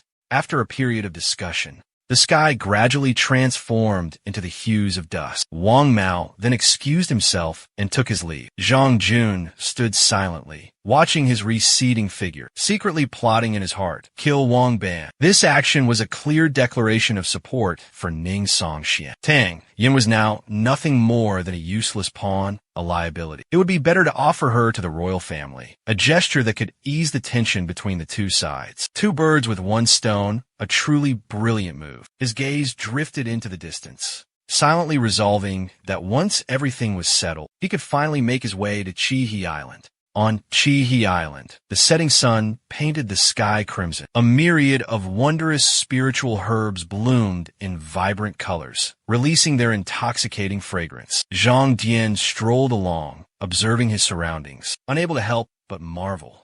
No wonder the Wang family spared no effort, determined to reclaim this island at any cost. Every single herb here was a priceless treasure. He gently picked up a sprig of immortal grass, examining it closely, lost in thought. While the herbs here were incredibly rare, their medicinal properties were still underdeveloped. Harvesting them now would be pointless. It would be better to exchange them for something more practical. Inside the Wang Manor's library, Zhang Dian carefully retrieved an ancient text bearing the domineering title Crimson Sun Fire. Wang Fan's secret technique was precisely a cultivation method, perfectly suited for training in this golden wind fiery blaze land. He decided to take this secret manual back for thorough and meticulous study. In case he encountered a similar opponent in the future, he would have an effective countermeasure. He immediately ordered his subordinates in a firm tone. Quickly use the Dharma boat to transport all the elixirs, books, magical artifacts, and other precious treasures back to Ling Xia Island. As you command, master. His subordinates responded in unison, displaying absolute loyalty. At Panli Island, deep within a simple, rustic wooden house, a deep, authoritative voice resonated. Zhang Dian. What is this person's background? The one who posed the question was Feng Shang, Feng Can's granduncle. Reporting to granduncle, according to my son's report, Zhang Dian's aptitude is quite ordinary, yet he was able to rely on his humble origins to establish a firm footing in the lower academy and climb the ladder of power step by step. This person is certainly no ordinary individual. Feng Zhen, with a worried expression, replied, "This is precisely why my son is so burdened. The more exceptional Zhang Yan becomes, the more uneasy I feel." Feng Shang let out a hearty laugh, waving his feather fan and slowly saying, "Zhen heir, you've already reached the Xianguang realm. Why should you fear? A cultivator who hasn't even reached the threshold of Ming Qi." Feng Zhen furrowed her brows and quickly explained, "That's not it, granduncle. It's because of my younger sister. Ever since the battle on Ling Xia Island, she's taken an interest in Zhang Yan and even desires to become his Dao companion, to cultivate together." He continued to explain, "But as you know, granduncle, my younger sister's master, Qin Jinren, is the beloved daughter of the previous sect leader, and thus holds an extremely esteemed position within the sect." Feng Chan's face was filled with resentment. "Our Feng clan still relies on this connection to solidify our status and power. How can we allow a mere mortal like Zhang Yan to reap all the benefits?" Feng Shang stretched, yawned languidly, and said casually, "As I see it, this matter is easily resolved." Hearing this, Feng Chan couldn't help but look doubtful. Feng Shang then revealed his intentions. "I hear Zhang Yan hasn't taken on a master yet, so let's find him one." Feng Chan immediately asked, "Granduncle, who do you think would be suitable?" The old man dipped his fingertip into his teacup, then used the tea water to write 3 characters on the table. Zhu Chong Jiu. Feng Shang had made his choice. He pointed at the characters he had just written, explaining to Feng Chan, "Currently, Zhu Chong Jiu is the dean of the Dan Ding Institute. He owes me a favor." He spoke with certainty. If I ask him to take Zhang Yan as his disciple, he definitely wouldn't be able to refuse. Feng Zan still had some doubts. Even if he agreed, it would be difficult for Zhang Yan to let go of his feelings for the 2 sisters. Feng Shang then carefully analyzed the situation. Once this person accepted Zhang Yan as his disciple, not only would no one in the sect dare to gossip, but Yao Er would also understand that he couldn't become her partner. "Why?"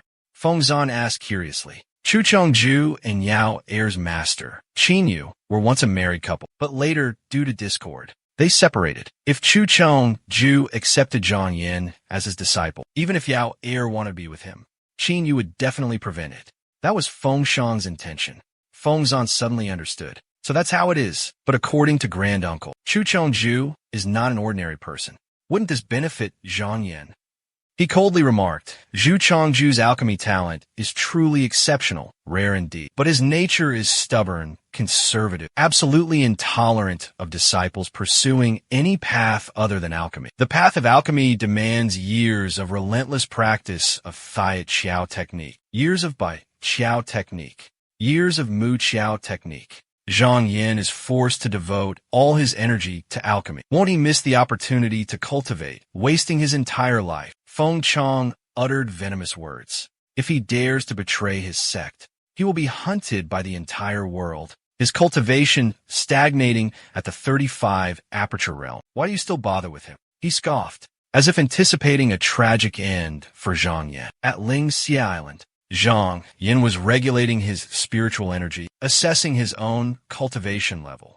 A chief steward elder of the upper court approached Zhang Yan, declaring in a righteous tone, his voice resonating with pure clarity. Shang Kao finished his pronouncements. The elder then transformed into a brilliant stream of light, like a vibrant rainbow, soaring into the sky, riding the wind as he departed. Zhang Yan respectfully bid farewell to the elder. He murmured to himself, every 3 months. The upper Senate dispatches a highly esteemed elder to assess the cultivation progress of the true transmission disciples. If their cultivation shows signs of stagnation or slow progress, they're deemed to have failed the assessment. Repeated failures in these assessments result in the immediate revocation of true transmission disciple status. As if sensing something, Zhang Yin suddenly turned his head. Ning Chongxian was striding towards him. He greeted him. "Senior brother Ning, is there something you need from me?" Ning Chongxian replied, his voice even and impassive. "I came to inform you that your master has been decided. It is the dean of Danding Institute, Zhu Chongju. He personally petitioned my master, and my master agreed. Even I am powerless in this situation." He added, his tone laced with hidden meaning. "However, this person doesn't seem to hail from any prominent family. So, you can rest assured." Zhang Yuan replied, his heart filled with doubt. Hearing his senior brother's words, he felt like there were deeper secrets hidden within this matter. "I wonder why Senior Zhu will want to take me as his disciple." Ning Songxian didn't answer Zhang Yuan's question, instead changing the subject. "First, hand over the Rui divine elixir to me." Zhang Yuan obeyed, dutifully handing the Rui divine elixir to Ning Songxian. Ning Songxian gently patted Zhang Yuan's shoulder, transferring a stream of pure qi into his body. "Now, I will use a spell to send you to meet Zhu Chongju. Note, corrected name based on likely pinyin. Remember this well. External objects, no matter how powerful, are merely supplementary, not a foundation to rely upon." Ning Songxian's pressure intensified, forcing Zhang Yuan to raise his hands to shield himself. In a mere blink of an eye, Ning Songxian displayed his immense divine power, miraculously transporting Zhang Yin away from Ling Xiao. Ning Songxian's voice still echoed in his ears, carrying profound teachings. "As long as you wholeheartedly dedicate yourself to the great Tao and persevere in its pursuit, you will surely have the opportunity to achieve ultimate fulfillment. Engrave these words deeply within your heart." Zhang Yin furrowed his brow slightly, slowly opening his eyes, his mind still filled with unanswered questions. At this moment, Ning Songxian's magic had brought him to the gates of the majestic Danding Institute. He slowly opened his palm, revealing a radiant magical treasure, the legendary Rui Divine Chariot. Zhang Yin quickly stored the treasure within his Qian Kuan realm, lost in thought. Senior brother Ning reclaimed the Rui Divine Chariot and then bestowed it upon me. Isn't he trying to use this to remind me of something? No matter how good an external object is, ultimately, it only belongs to another. One can bestow it upon me, but they can just as easily take it back at any time. Zhang Yin looked up, seeing the sign of the Danding Institute standing tall before him. The teachings resonated deeply within him, illuminating a profound truth. The art of alchemy was merely superficial, fleeting. Only the cultivation of profound arts was the true path to immortality. He reminded himself not to forget his foundation, a subtle smile playing on his lips as he murmured, "Whether it's Ning Songxian or the puppet master, lurking in the shadows, you've all misjudged me. And it's a grave mistake." He strolled confidently into the Danding Institute, where a disciple greeted him, inquiring, "May I ask what brings senior brother here? Are you seeking medicinal pills?" He replied calmly, "I am Zhang Yin, sent here by order, to pay respects to Dean Zhu." Sudden realization dawned upon the disciple, who hastily bowed. "So it's Uncle Zhang. Grandmaster has instructed me to escort you." Zhang Yin followed the disciple inside. Crossing the bridge, suspended between two towering skyscrapers, Zhang Yuan approached a solitary, imposing tower. This tower was connected to the main tower by a small bridge. From the top of the main tower, a figure was dropping spherical objects into the still water below. Zhang Yuan curiously observed this strange activity. Suddenly, he noticed an unusual object slowly rising from beneath the surface. The object had a bizarre shape, resembling a gigantic fish fin. The person on the tall tower called out, addressing the patriarch who was at the fisherman's pavilion, "Shu, please come in yourself." Following the invitation, Zhang Yuan entered the inner courtyard. Before him stood Zhu Chongju, the dignified dean of the Elixir Peak. Upon seeing Zhang Yuan's appearance,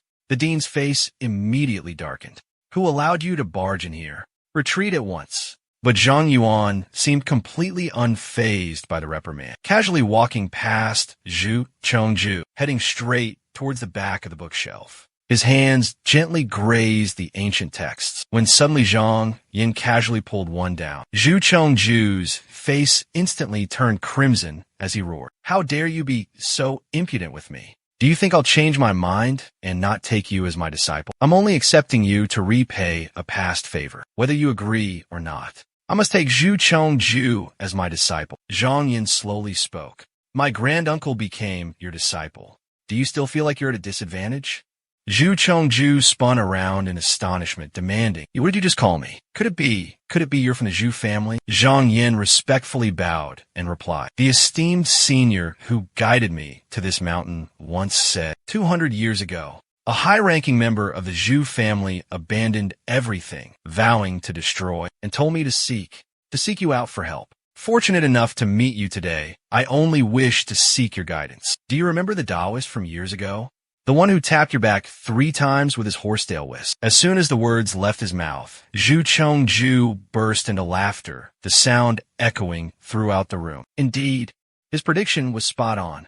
"Senior, your divine calculations are truly miraculous. You've never once misjudged me. Not once have you deceived me." Zhu Chengju's initial irritability vanished without a trace. In its place, a radiant smile bloomed on his face. He hastily invited Zhang Yin to take a seat. Zhu Chengju reminisced about the past. "Back then, I was secretly harmed by that old scoundrel from the Zhu family. My heart was filled with deep hatred. I only wanted revenge. But Senior said that my foundation had been severely damaged, and that it would be difficult for me to achieve the great Tao in this lifetime. However, that Senior predicted that in the future, an exceptional talent would appear, someone who could help me fulfill my desire for revenge. I have waited longingly for over 200 years, and finally, today has arrived. My wish is about to come true." He solemnly vowed. "Young friend Zhang, rest assured and stay here. I will definitely focus on your cultivation, no matter who tries to harm you, as long as you don't violate the sect rules.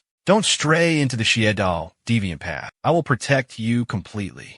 Zhang Yin bowed his head, smiling as he accepted the goodwill. "Thank you, Shu, martial uncle." Zhu Chengju patted Zhang Yan's shoulder affectionately and said, "I'm no longer a member of the Zhu family. Moreover, both you and I have received guidance from that senior outside. You could just call me Shifu, master. When we're alone, let's address each other as brothers for closer kinship. Right, there's one more thing you must be cautious about. Please enlighten me, Shi Xiang, senior brother." Zhang Yin humbly requested guidance. Zhu Chengju continued, "You came here because I owe Feng Shang a favor. But Feng Shang is a man with unfathomable motives. This matter is definitely not simple. What he's truly plotting, I can't quite discern yet. But, generally speaking, the main topic still revolves around 2 words, alchemy." As he finished speaking, he carefully searched the shelves filled with scriptures. Then, he pulled out an ancient classic text. He handed it to Zhang Yin with meticulous instructions. "These alchemy techniques are the culmination of my life's work, meticulously revised and supplemented over hundreds of years. Take them back and study them carefully to prepare for any unforeseen circumstances. For your safety, stay at this Dan Ding Institute for the next few days, and avoid attracting the attention of the Feng clan. Wait until this storm passes before returning to your cave dwelling. Patience will not disadvantage you."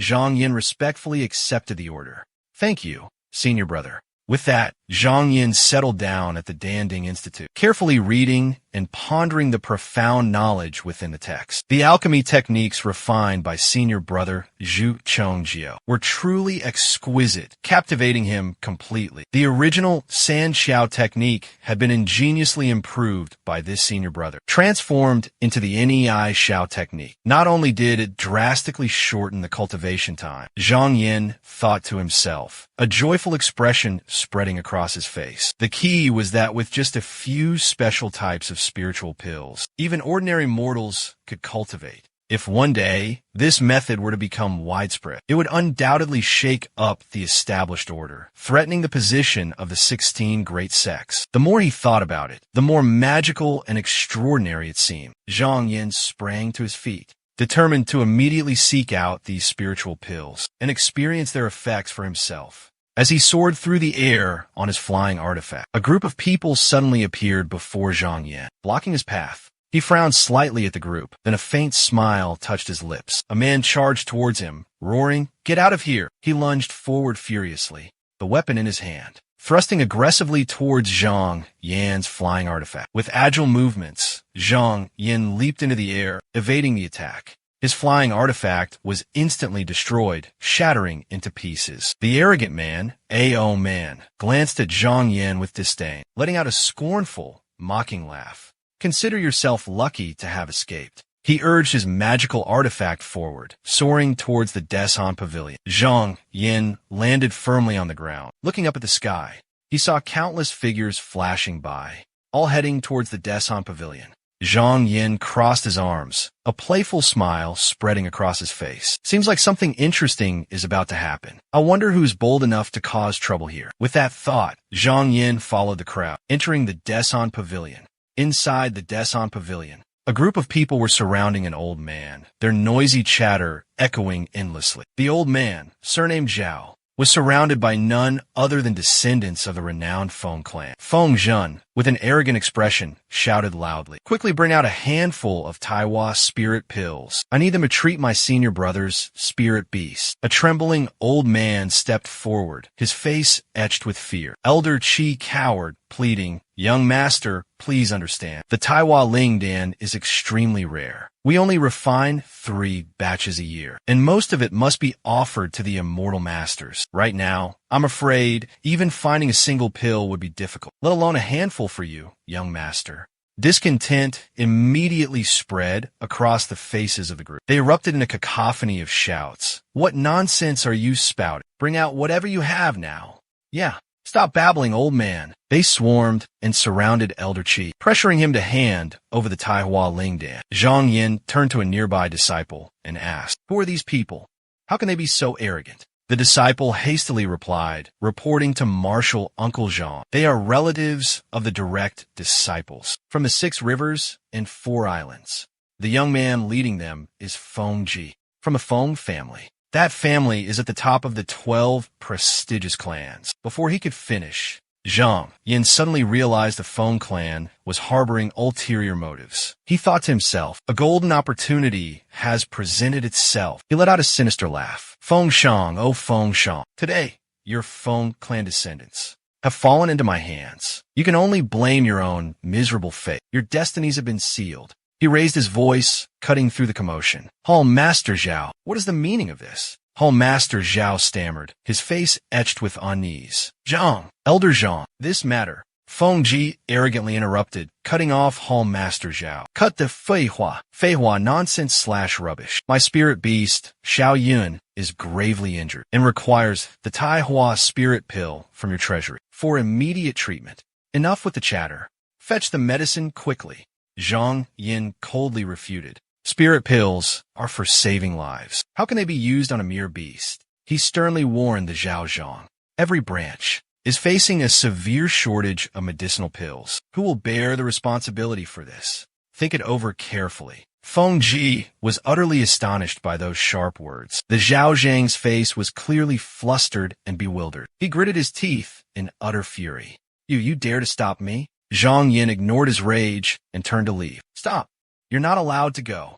He flew into a rage and immediately attacked Zhang Yin. With a slight shift of his body, Zhang Yin effortlessly neutralized the ferocious attack. In that brief exchange, a glowing red axe suddenly dropped from Zhang Yan's sleeve. Feng Ji was startled by the bizarre and unexpected move. Zhang Yin glanced at him, a mocking smirk playing on his lips. This Feng Ji, at 34 years old, still possesses such a naive and shallow mind. Truly easy prey. Zhang Yin continued. An icy voice rang out. "The sect rules clearly state anyone who attacks a direct disciple without cause will be killed without question."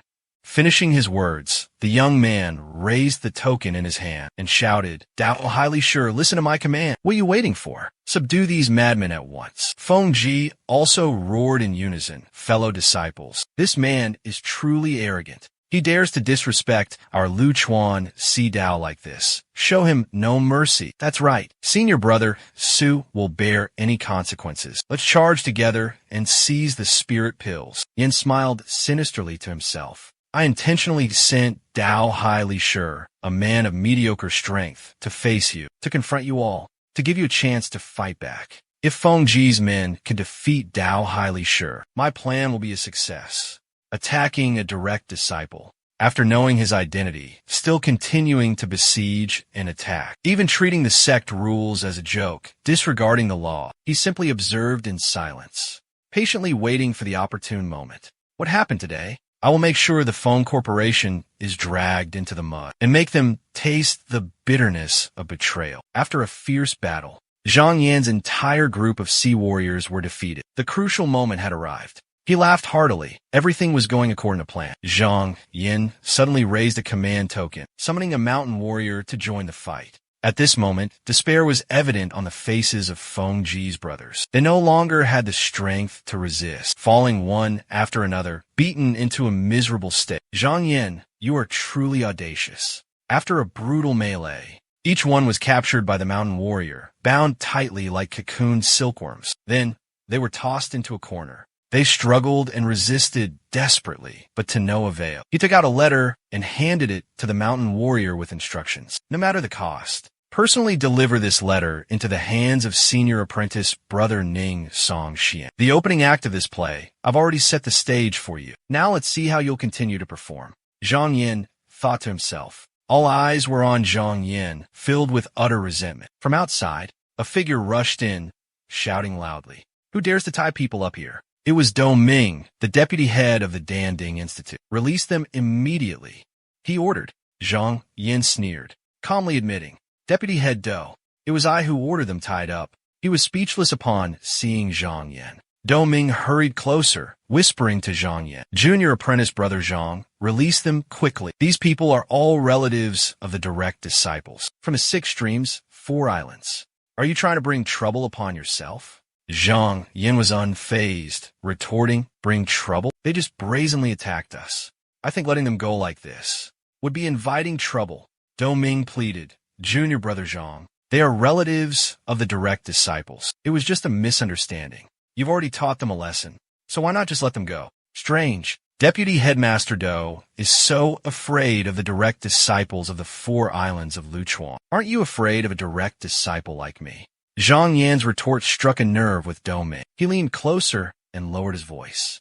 Junior Brother Zhang, do you know the background of that spirit beast? It's raised by Su Yinyang. He's a descendant of the Su clan of Qinyang, the leading family of the 5 great clans. Zhang Yan indignantly retorted, a prince who commits a crime is the same as a commoner. They must receive the same punishment, just because he's a descendant of the Su family. Does that mean he can disregard the law and act with impunity? Can he just freely assault a direct disciple like that? Do Ming added, Su Yiqian is Su Yihong's younger brother. That man has always been notorious for fiercely protecting his family. If you offend his younger brother, I'm afraid you'll be in serious trouble, junior brother. This is quite a predicament. Zhang Yan pondered, contemplating Su Yihong. Rumor had it, this man was born after his mother, spent day and night painstakingly cultivated, carrying him for 16 long years. Born with an open meridian at the Kaimai realm, he was now a master of the Huadan realm.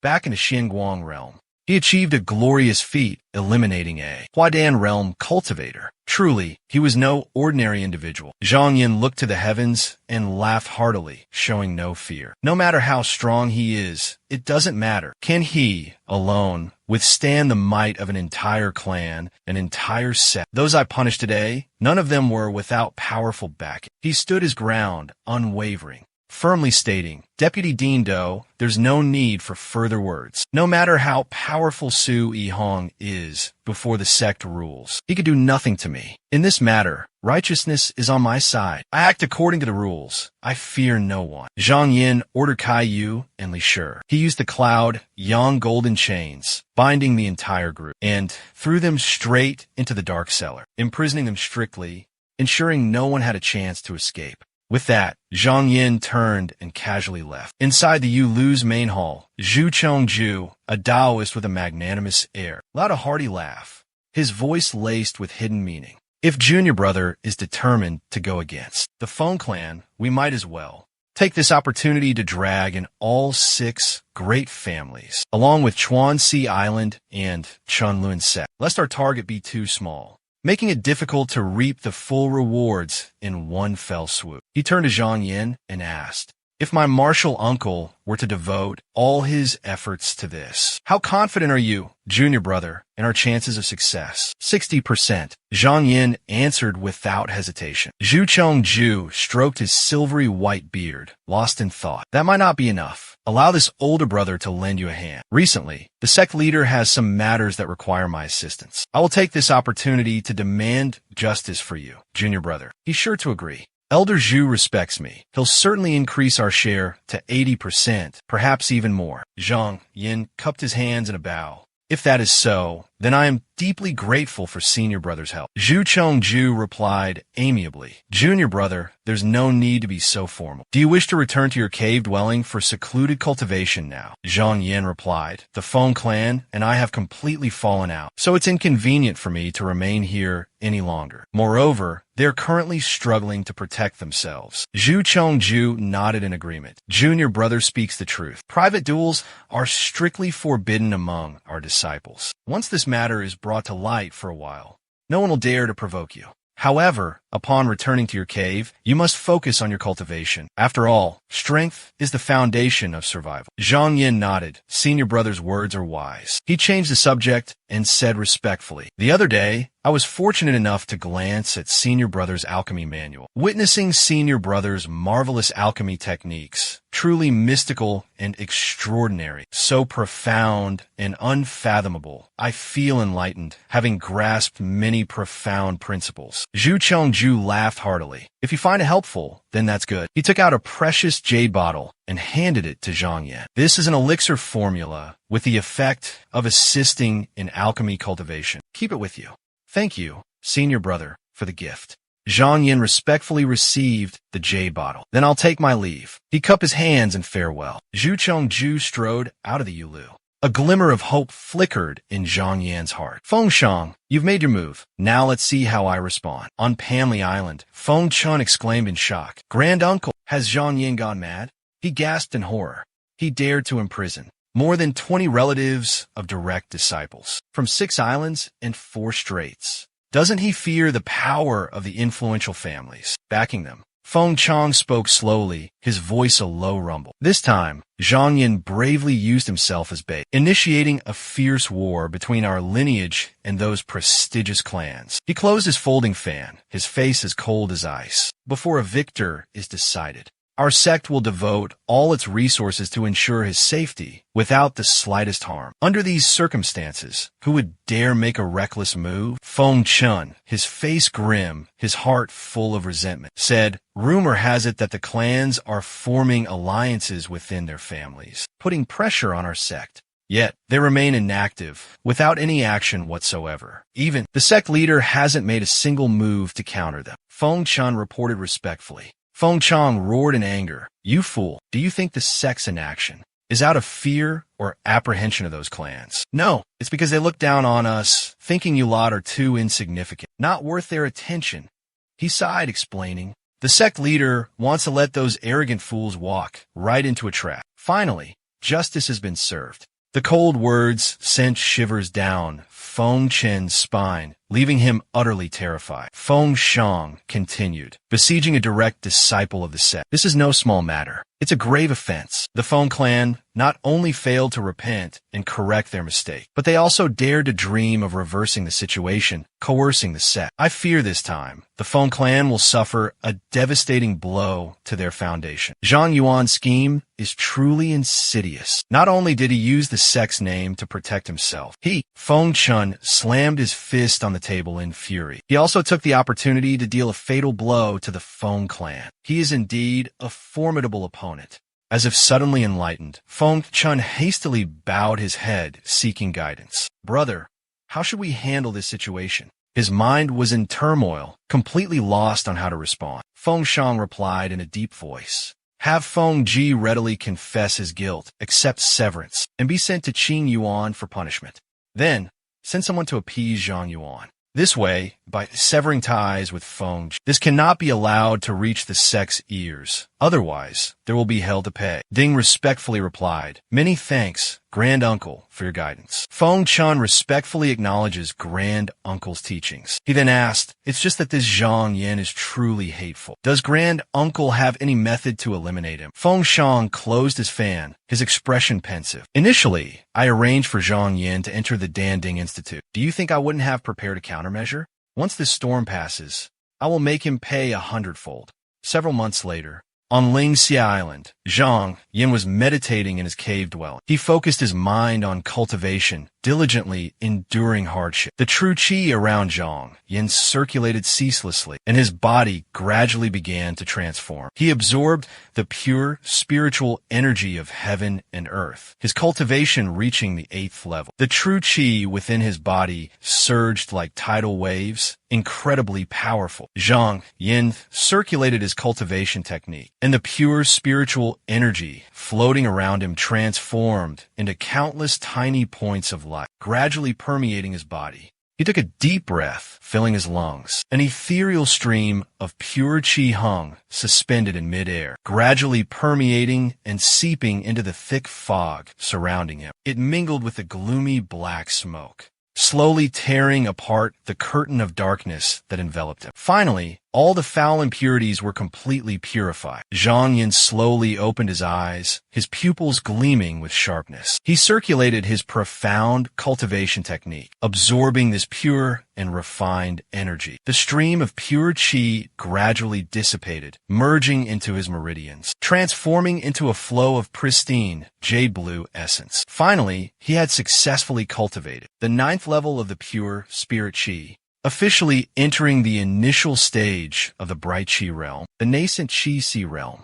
Zhang Yin felt the miraculous transformation within his body, the true qi in his dantian suddenly becoming abundant. Like the surging Yangtze River, a vast and endless sea, Zhang Yin suddenly realized that this power seemed to far surpass his imagination, forcing him to continuously channel the incantation. His breath formed a crimson mist like blood in the air. He began to cultivate. The surrounding yuan qi surged violently, the pressure seemingly immense, causing Zhang Yin to bleed profusely. His entire body felt like it was being pierced by 1,000 needles, the pain excruciating. Finally, Zhang Yin exhaled a thick, black smoke. Around him now, countless wisps of Han Ling lay scattered. He was astonished, never expecting he would unintentionally unlock the first gate of the Han Ling Zhuqi. Wouldn't this save him a tremendous amount of effort? Had he succeeded? Zhang Yin spat out a brilliant beam of Xianguang. It flew with earth-shattering power,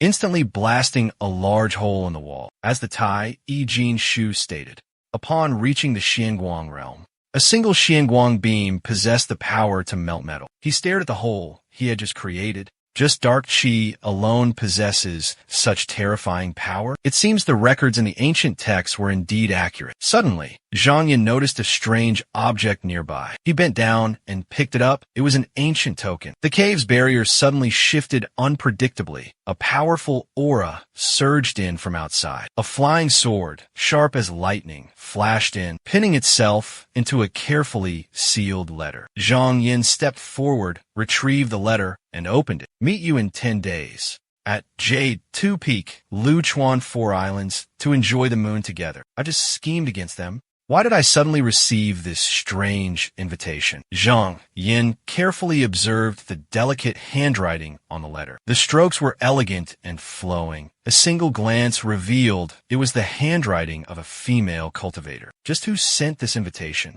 But whether to go or not doesn't matter. Zhang Yin didn't care much, casually tossing the letter aside. He strode out of the cave, a thoughtful expression on his face. Compared to wasting time on this trivial matter, it's better to spend precious time focusing on cultivation. That is the essential path to refine and temper Ling Zhuqi. Each time requires abandoning and releasing can Ling Qing Qi, and only then can one draw up the baleful qi from the depths of the earth's aperture. It's truly very cumbersome and troublesome. Moreover, the results are incredibly poor. I must find an effective method to preserve baleful qi. After a period of deep contemplation, Zhang Yuan suddenly had a revelation. That's right, the NEI Chao technique in senior brother Zhou's Dan Dao. Isn't it a secret technique to open an additional qi aperture within the body, allowing for the absorption and utilization of various different types of qi? Then, wouldn't it be the perfect place to store Tian Di Yuan qi? He continued to deduce and analyze. The true qi within Zhang Yuan's body suddenly surged and churned like tidal waves. He smiled confidently and said, "It seems like it might work. In that case, I will open all 3 great qi apertures, preparing to respond to any unforeseen circumstances." Lingxia Island.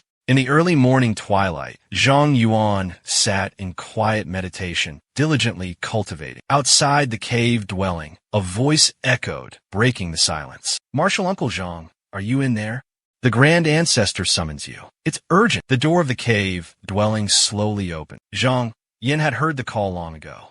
At the Danding Institute in the Yulu, Zhang Yin obediently went to meet Zhu Chongju and respectfully asked his senior brother, "What happened?" Zhu Chongju, with a serious expression, waited for Zhang Yin to approach, then slowly spoke. "An envoy from the Deng Yushui Gua has just arrived, announcing that in 6 months, there will be a grand longevity celebration for King Ji Jiuyu. They want to hold a Dan conference and invite some of our sect's alchemy masters to attend, and also request that we voluntarily offer a batch of refined elixirs as a gesture of goodwill." Zhu Chongju stood up and added, "This is a matter that can be resolved peacefully, without the need for military intervention."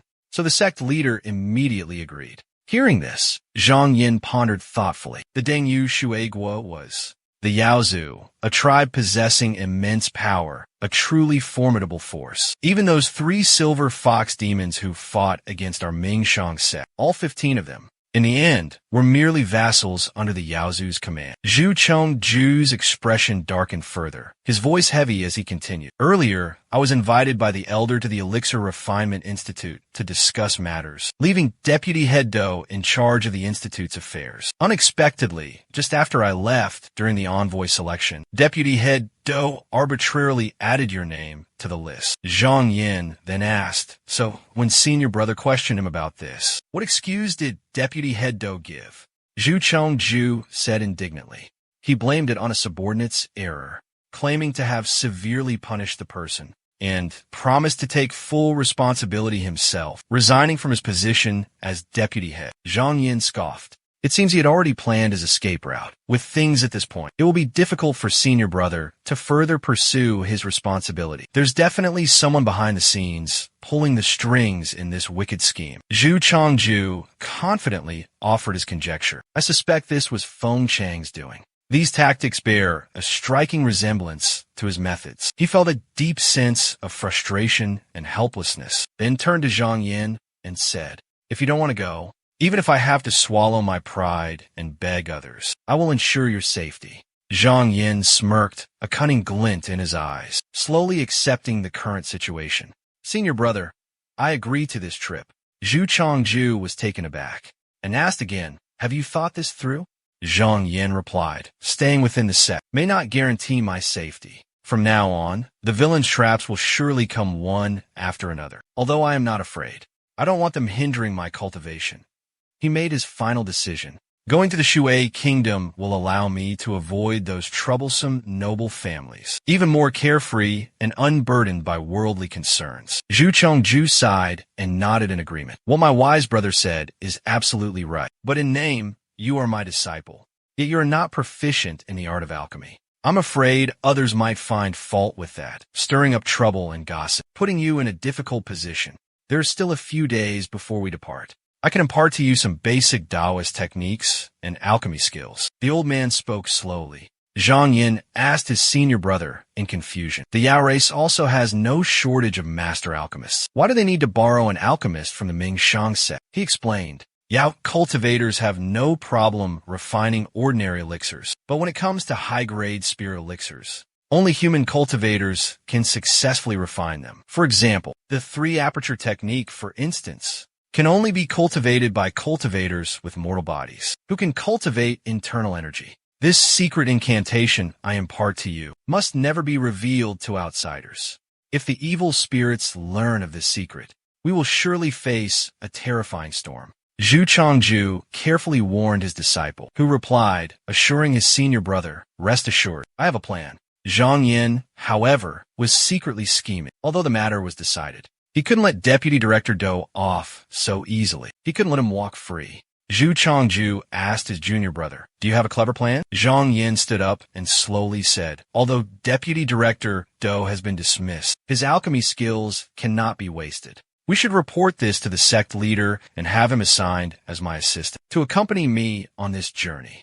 Zhang Yin made his proposal. On the day the Mingshang sect set out for the Shui kingdom, a beautiful maid, elegant and graceful, approached Zhang Yin, respectfully presenting him with an exquisite brocade box. My mistress sent me to deliver these 2 items to you, young master. He opened the letter. It read, because of my lowly status, I have caused you, my beloved, much unease. Please accept my sincerest apologies. The path ahead for you will surely be filled with thorns and danger. Please take care of yourself. He fell into deep thought. Looking at the handwriting, he recalled the previous moon-viewing invitation and realized they were undoubtedly written by the same person. This gem is called Jinyu, she explained. It's a treasure that aids in cultivating mental techniques. She sends a letter, then a precious gem. It speaks of being a burden. Who is she? Where does she come from? Zhang Yin was filled with questions. The servant girl didn't answer, only bowing her head respectfully, softly wishing him peace and good fortune before turning to leave. Zhang Yin didn't press further. He smiled faintly, thinking to himself, if this person's background can't be found, then there's no need to waste any more thought on it. He turned around, focusing on the task at hand. A cultivator should act as they please. Why bother with trivial matters? When the opportune moment arrives, everything will become clear. A fellow cultivator spoke. Friend, please follow me. Amongst the crowd, a familiar figure flickered in and out of sight, catching Zhang Yuan's attention. That demeanor. What was he doing here? Zhang Yuan wondered, quickening his pace. He noticed something unusual about the others. This trip to the Dang Yu Shuigua would take at least a year round trip. Yet these disciples from prominent families only brought guards, and there wasn't a single female companion in sight. It was truly strange. He stared at them intently, a perplexing unease rising within him. Zhang Yin started to speculate, besides the possibility that they had no intention of setting foot in this remote and desolate land. Located on the 4th floor of the pagoda, heavily guarded from the outside, they loudly called for him to enter. Zhang Yin strode inside, his eyes scanning the room, thinking to himself, this is clearly the 4th floor, so why are there countless eyes probing and observing him so mysteriously? He walked cautiously, his mind racing. The layout of this floor is too intricate, too clever. A precarious situation, like being placed in a perilous trap, with escape looking difficult. Stepping out onto the balcony, his mind was still quietly trying to guess their scheme, although he knew they would make a move against him. He thought they would at least wait until he reached the Dengyu Shuigua, but it seems now they don't want him to make it there alive. In that moment, he unconsciously looked up at the sky. Suddenly, he saw a figure gliding through the air. It was Wu Chun, the leader of the Shuigua kingdom. Wu Chun raised his command talisman high, and the pagoda airship slowly ascended, beginning its journey. Inside the pagoda, Wu Chun possessed the highest cultivation level, making him the most formidable opponent. But the possibility of other cultivators with comparable power couldn't be ruled out. He needed to be extremely vigilant and prepared for any unforeseen circumstances. In times of crisis, he would summon Lei Xiao to respond. Zhang Yin cautiously proceeded according to plan. 10 days later, the pagoda airship approached Shuigua. Zhang Yin surveyed his surroundings. This direction seemed to be leading towards Yonglang Lake. He began to deduce based on his observations. Yonglang Lake was one of the 3 Great Lakes, and its master, Chu Yu, was a cunning carp spirit who had cultivated for thousands of years. Although Shuigua could also be reached from the Yao region, the route was extremely convoluted and fraught with perilous dangers. Suddenly, Zhang Yin realized the truth. Just before he arrived at Yonglang Lake was the moment the enemy had chosen to strike. The jade pendant at his waist vibrated slightly. Zhang Yin picked up the pendant, examined it closely, and smiled faintly. Thanks to the effect of this piece of the Xinju, the speed of his internal energy circulation had increased several times compared to usual in the past few days. The time, the place, and the people are all in my favor. Heaven is helping me, although Lei Xiao hadn't been summoned yet. Instead of sitting idly by and waiting, it would be better to take the initiative and launch a preemptive strike. Catching the enemy off guard,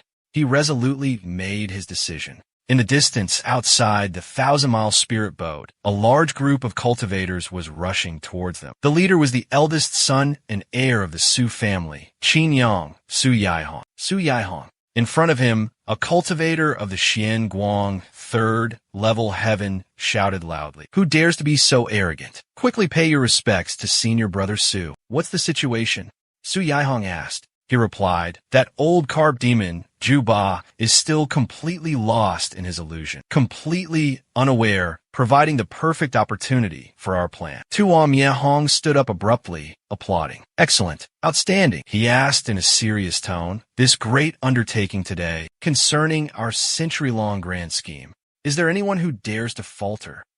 They all bowed their heads in unison, resolutely responding, "We pledge our unwavering obedience." Tuo Miehong continued, "You too, bring the Fei Miao Bao Ta here. Once we obtain the head of that direct disciple, Zhang Yin, we can use his murder as a pretext to carry out our sinister plot." He revealed his dark ambition: attack the Jiuchu Kugong, eliminate Shun Xinjian, eradicate that old demon Juba, and seize this entire water tribe estate. The other man also appeared excited and expectant. "I've heard of this Zhang Yin before. Last time, he accidentally killed the Lingzhong of those two. Not to mention, they've imprisoned several of our fellow disciples, humiliating Erlang. This time, I will seize this opportunity to seek justice." He continued, "Miehong, I command you to personally go and reinforce Erlang, ensuring their absolute safety. After capturing Zhang Yin, eliminate all of his accomplices." Guang handed Miehong a decree, then added, "I will bestow upon you a spirit talisman, capable of imprisoning Zhang Yan's primordial spirit. Then,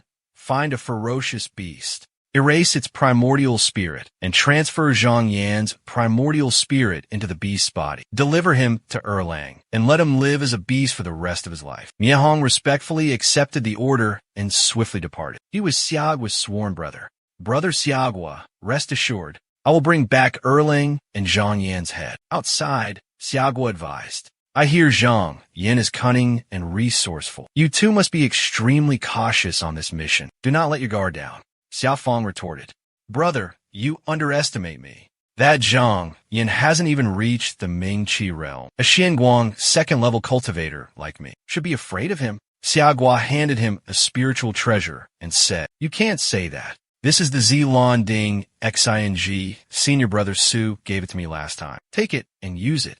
Xiaofang's face was filled with displeasure. He reluctantly accepted the treasure, but turned back and said, "Brother, you really think too little of me." He quickly flew away on his sword, disappearing from the flying Thuyan Bao Thap flying ship pagoda. Late at night, all was quiet. Zhang Yin was controlling the Rui Shun Toa Rui divine chariot. "Tonight, you shall have your fill of fresh blood." He channeled his true essence into the magical artifact, then commanded it to fly. The Rui divine chariot tore through the wind, heading straight for the city gate. The guards at the city gate all fell into his trap. Suddenly, from behind, a flying sword sliced through the air, aimed directly at Zhang Yan's back. Sensing the killing intent, Zhang Yan swiftly dodged and launched a lightning-fast counterattack. The attacker was none other than Doming. Caught off guard by the sudden counterattack, Doming couldn't react in time and was sent flying. Zhang Yan approached, observing Doming writhing in pain. Frightened by Zhang Yan's power, he trembled and pleaded, "You're going to the Shui kingdom soon. Don't you still need me to help you refine elixirs? I'm still useful to you." But Zhang Yan remained unmoved, delivering a fatal blow to finish off Doming, knowing that keeping him alive would only bring trouble. He decided to abandon this treacherous alchemist. With a single strike, Doming was dead. Lying lifeless on the 4th floor of the pagoda, Zhang Yan slowly descended, Just then, another evil cultivator charged forward, spewing a fierce blast of green energy toward Zhang Yin. But before the cultivator could savor his victory, he felt himself enveloped by a powerful force, his body freezing stiff before plummeting to the ground like a kite with a severed string. Zhang Yuanxiang easily defeated his opponent. The remaining cultivators on the lower floor instantly erupted into chaos. What happened? Our leader has been killed. Quickly, call for reinforcements. The thought had barely formed when Zhang Yuanxiang's Rui divine chariot transformed into a blinding flash of light, ripping through space towards them, giving them no moment to react. What is that? It's coming. They cried out in terror. One after another, they fell beneath the earth-shattering might of the Rui divine chariot. After eliminating all his enemies, Zhang Yuanxiang slowly descended to the lower floor. On the second floor, another group of cultivators stood waiting to greet him. Zhang Yuanxiang, senior brother Feng Jun has warned us extensively about you. Today, I want to see for myself just how strong you are. You, where's Feng Ji? Zhang Yin roared. Zhang Yin questioned coldly, his eyes sharp as knives. One of the men trembled, hastily answering. Brother Feng is downstairs, but I'm afraid you won't live to get there. I have cultivated the Tao for 23 years, mastering the supreme water and wood profound art. You are certainly no match for me. Before he could finish his sentence, they were all struck, collapsing to the ground. Terror was etched onto each of their faces. The man who had just spoken quickly channeled his chi, opening his mouth to spew a fierce stream of fire toward Zhang Yin. At the same time, he continued his attack, yelling, "Let's see how you advance now." Zhang Yin chuckled softly, uttering two words, too slow. Clumsy techniques, speed like a snail. And you dare try such petty tricks at close range? With a flick of his wrist, as fast as thought, he transformed into a sharp sword beam, tearing through the incoming fire. A flash of white light blazed forth, hurtling forward with terrifying speed, leaving the enemy terrified and disintegrating into nothingness. He had fallen miserably under the mighty brush of Zhang Yin. Zhang Yin strode leisurely, each cold step crushing the scattered corpses beneath his feet, descending to the tower's lowest level. Feng Ji and his trusted subordinates were already waiting there. Feng Ji drained a cup of wine, his voice a low growl filled with murderous intent. Zhang Yin, are you truly so arrogant that you wish to die so quickly? You rush here to face judgment after such a short time. He didn't wait for Zhang Yin to reply, but instead waved his hand in command. Enough useless chatter. Attack. Upon hearing the order, the subordinates charged forward, surrounding and fiercely attacking Zhang Yin. Zhang Yin softly chanted an incantation, summoning another magical treasure to meet the assault. In an instant, the treasure swelled to countless times its original size, transforming into a gigantic soul-crushing mortar, its power shaking heaven and earth. The soul-crushing mortar descended from the heavens, enveloping Feng Ji and his men within. In the blink of an eye, they were all crushed into dust. Zhang Yin then waved his hand, recalling the magical treasure. From the 4th to the 7th floor, he had swept away all enemies, leaving none alive. Zhang Yin continued his stride, ascending to a higher level of the mystical Fei Yao Tower. An ethereal mist shrouded the surrounding space. He walked alone in the dense fog, searching for traces of his enemy. At the highest peak of the tower, Wu Zhen softly spoke. Master, didn't you say that bringing me here this time was just to teach Zhang Yin a lesson? Why has it now become necessary to eliminate him? Suo Dainyang smirked contemptuously. Senior brother, do you truly believe that I, Suo Dainyang, will make a big fuss and provoke Zhang Yin over a mere spirit pet? Let me be frank. My target is his status as a true disciple. He paused for a moment, then continued. Kill him, and then pin the blame on that old cart. Juba on the other side. This is Suo Dainyang, Suo Daihong's younger brother. Wu Zhen's face paled in horror. A direct disciple, a status of such high honor. If this news were to get out, the Su clan would hardly withstand the sect's wrath. Su Mian Gang remained calm, asking, so what? What happened today? Only you and I know. My Su clan has always aspired to recruit talented individuals from all corners of the world. If you currently have no allegiance, why not join forces with my Su clan? Su Mian Gang extended the invitation. Wu Zhen took a deep breath, reluctantly stood up, cupped his hands, and said, "Since things have come to this, Wu Zhen will obey your command and follow second young master's orders." He secretly calculated in his mind. Sun Yin Gang must be carrying protective talismans, and he also has several cultivators at the Ming Qi stage with him. If I don't yield now, I fear I'll lose my life here. Suo Daiyin Gang quickly helped Wu Jin up, continuing, "If Brother Wu considers us family, then I won't hide anything from you." He invited Wu Zhen to sit down, then lowered his voice. "Do you know why my elder brother is so determined to seize Shen Tanjian?" Wu Zhen looked curious. Just then, Zhang Yin walked in from outside, unintentionally overhearing their conversation. Beneath the Nine-Bend Serpent Palace in Shun Tanjian lie the remains of a 10,000-year-old azure dragon. There's also a hidden place there called the True Dragon's Abode. Suo Daiyin Gang spoke clearly, not missing a single detail. That old carp has occupied that place for hundreds of years, all to find the entrance to the True Dragon's Abode. Once our Suo family takes control of this place, my elder brother will refine the azure dragon's remains, transforming them into an avatar. The True Dragon's Abode will also become the founding place of our Suo family sect. He revealed the deep ambition hidden within his heart. Wu Zhen was startled, jumping up from his seat. The Su clan dares to establish its own sect without permission? Yi Gang interrupted, responding boldly. The Su clan's ambition is directed towards the vast world, the boundless 9 provinces. How can we be content to be a mere ox, subjected to a small sect? How can it contain our aspirations? Hearing these proud words, Zhang Yin coldly spoke. A pack of thieving rats dares to boast such arrogant nonsense, declaring their desire to contend for the world. Su Yi Gang exclaimed in surprise. Who's out there? From outside, the Rui divine shuttle, like a bolt of lightning, tore through the door, transforming into a dazzling streak of light as it flew inside. It aimed directly at Su Yi Gang with terrifying speed. He hastily employed his cultivation technique to defend himself. Su Yi Gang's technique clashed with the Rui divine shuttle, but was immediately repelled. Both simultaneously realized the precarious situation. Spiritual energy rapidly filled the room. Su Yi Gang frantically ran to hide behind a pillar. It was Zhang Yin. At this moment, Su Yanyang was truly consumed by sheer terror. At the very top of the Fei Yao Tower, the Rui divine chariot appeared once more, hurtling towards him. It fiercely attacked Su Yanyang.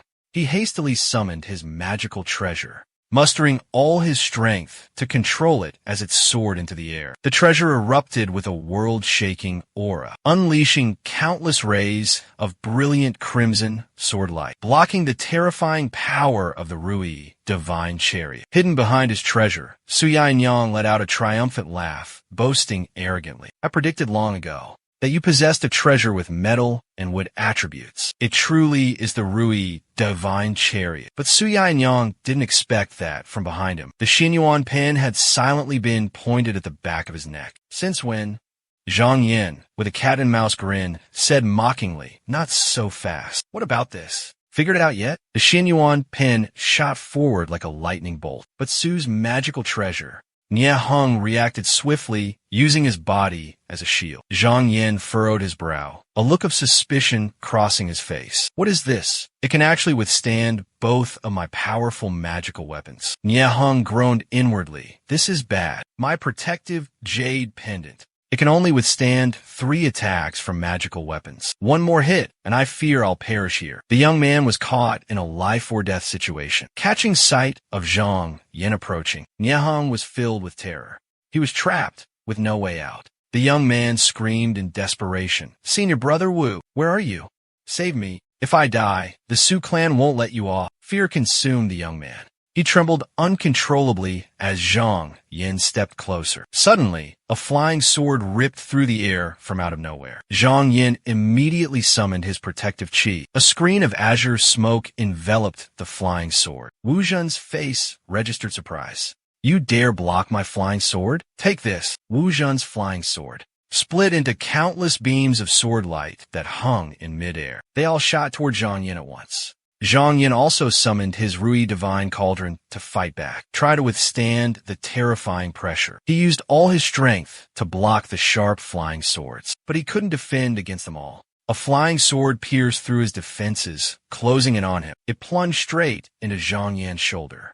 Zhang Yin gritted his teeth in pain. Through the excruciating pain, Zhang Yin gritted his teeth and pulled out the flying sword. Simultaneously, he commanded the soul-shaking cauldron to fly out, aiming directly at Wu Zhen and attacking. Seeing the soul-shaking cauldron, Wu Zhen cried out in terror. Immediately after, Zhang Yin shifted his attack. The decree brush in his hand transformed into a faint streak of light, charging straight towards Su Yanyang.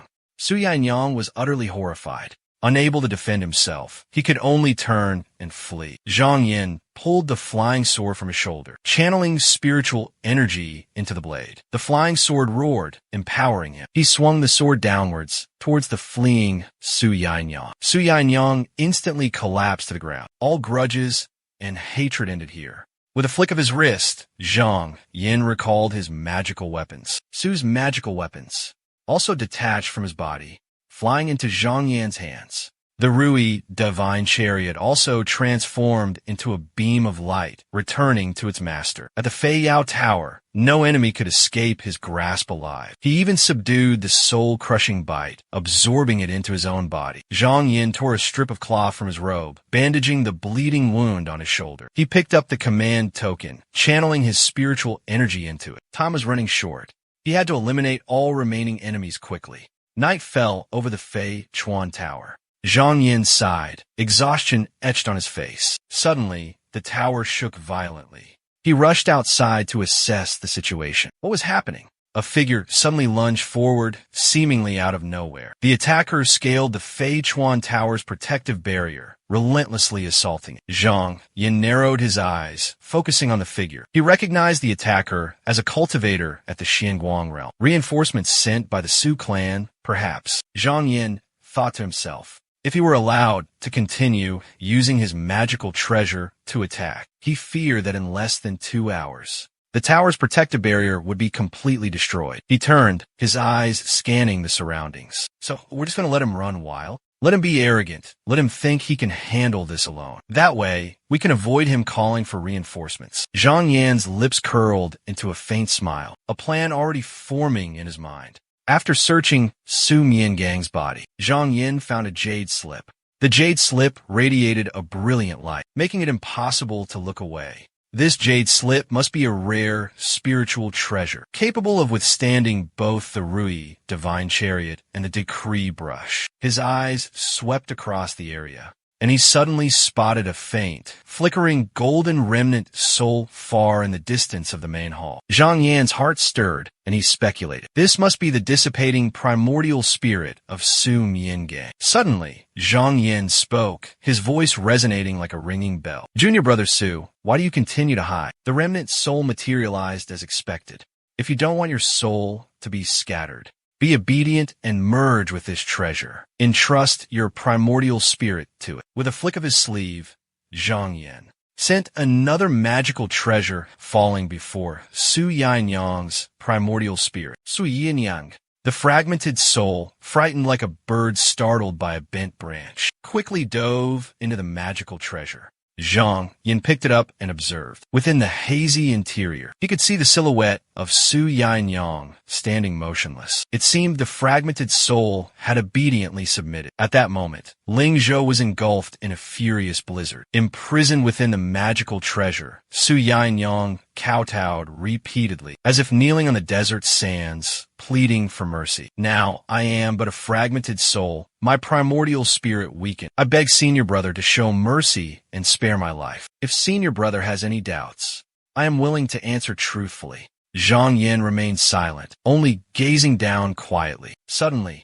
his gaze was drawn to a figure atop the tower. Who was that on the tower's peak, defying the might of the elder Ling Bao, and standing there? Su Yanyang hurriedly replied, "That's cultivator Xiaofeng, a subordinate of my eldest brother." He continued to explain. What he possesses is the 4-orchid soul stabilizing water, a type of divine water specifically used to counter flying swords. Hearing this, Zhang Dayin coldly inquired, if I were to take your primordial spirit hostage and demand his retreat, would he obey? Upon hearing this, Su Yanyang's face turned as pale as a sheet, and he frantically replied, "Impossible. Xiaofeng wouldn't dare make a decision about my fate on his own. He would definitely report back to my eldest brother. and my eldest brother, fearing I'll reveal the Suo family's plot, would certainly send me to my death. He shook his head vehemently, pleading pathetically. Even though imprisoned within the magical treasure, he still screamed for his senior brother to spare his life. Although Suo Yinyang's cultivation was weak, he seemed to be a shrewd one, clearly understanding the perilous situation. Zhang Dayin pondered for a moment and then, "Junior brother Su, calm down. Don't be rash. Wait for me to speak with Xiaofeng. Everything will be sorted out." Suddenly, a bizarre light descended from the heavens. It turned out Xiaofeng was throwing his magical weapon, aiming directly at the magical treasure sealed by the restrictive spell. However, the restrictive spell remained as solid as bedrock, completely unmoving. The Dingshan Qi spun once, returning to Xiaofeng's hand. He stood atop the tower, letting out a sigh. This restrictive spell is truly more resilient than I imagined. Suddenly, he was startled as he realized something unusual. The restrictive spell had been broken. Zhang Yinyin used all his might, hurling a stone towards Xiaofeng. Xiaofeng brandished the Ding Shun Chue to meet it. The distance between the spiritual hammer and the stone rapidly closed. Suddenly, a deafening explosion rocked the earth. Qiuzhong seemed to tremble before the terrifying power. Xiaofeng hovered in midair, looking down with a stunned expression. Ow! Could it be just a pebble? He suddenly felt a strange, inexplicable unease. A myriad of blinding rays suddenly shot towards him, making him grit his teeth in utter fury. Caught off guard, he hastily used the Ding Shun Qi to block the attack. As he brandished the Ding Shun Qi, he roared, rapidly calculating a strategy of feints and real attacks. True energy begets, false energy subdues. You attack so hastily, it makes me even more eager to see Zhang Yan's true strength. Below, Zhang Yan clenched his fists, looking up to observe the aerial battle. That guy's truly paranoid, incompetent, and courting death. Looking at his magical tool, he said to Su Yinyang, "Junior brother Su, I have a brilliant plan to eliminate him. If you're willing to help, I'll find you a complete body in the future." Hearing this, Su Yinyang nodded slightly in agreement. Just then, a deafening explosion erupted. The entire tower engulfed in blinding, ear-splitting lightning. In a flash,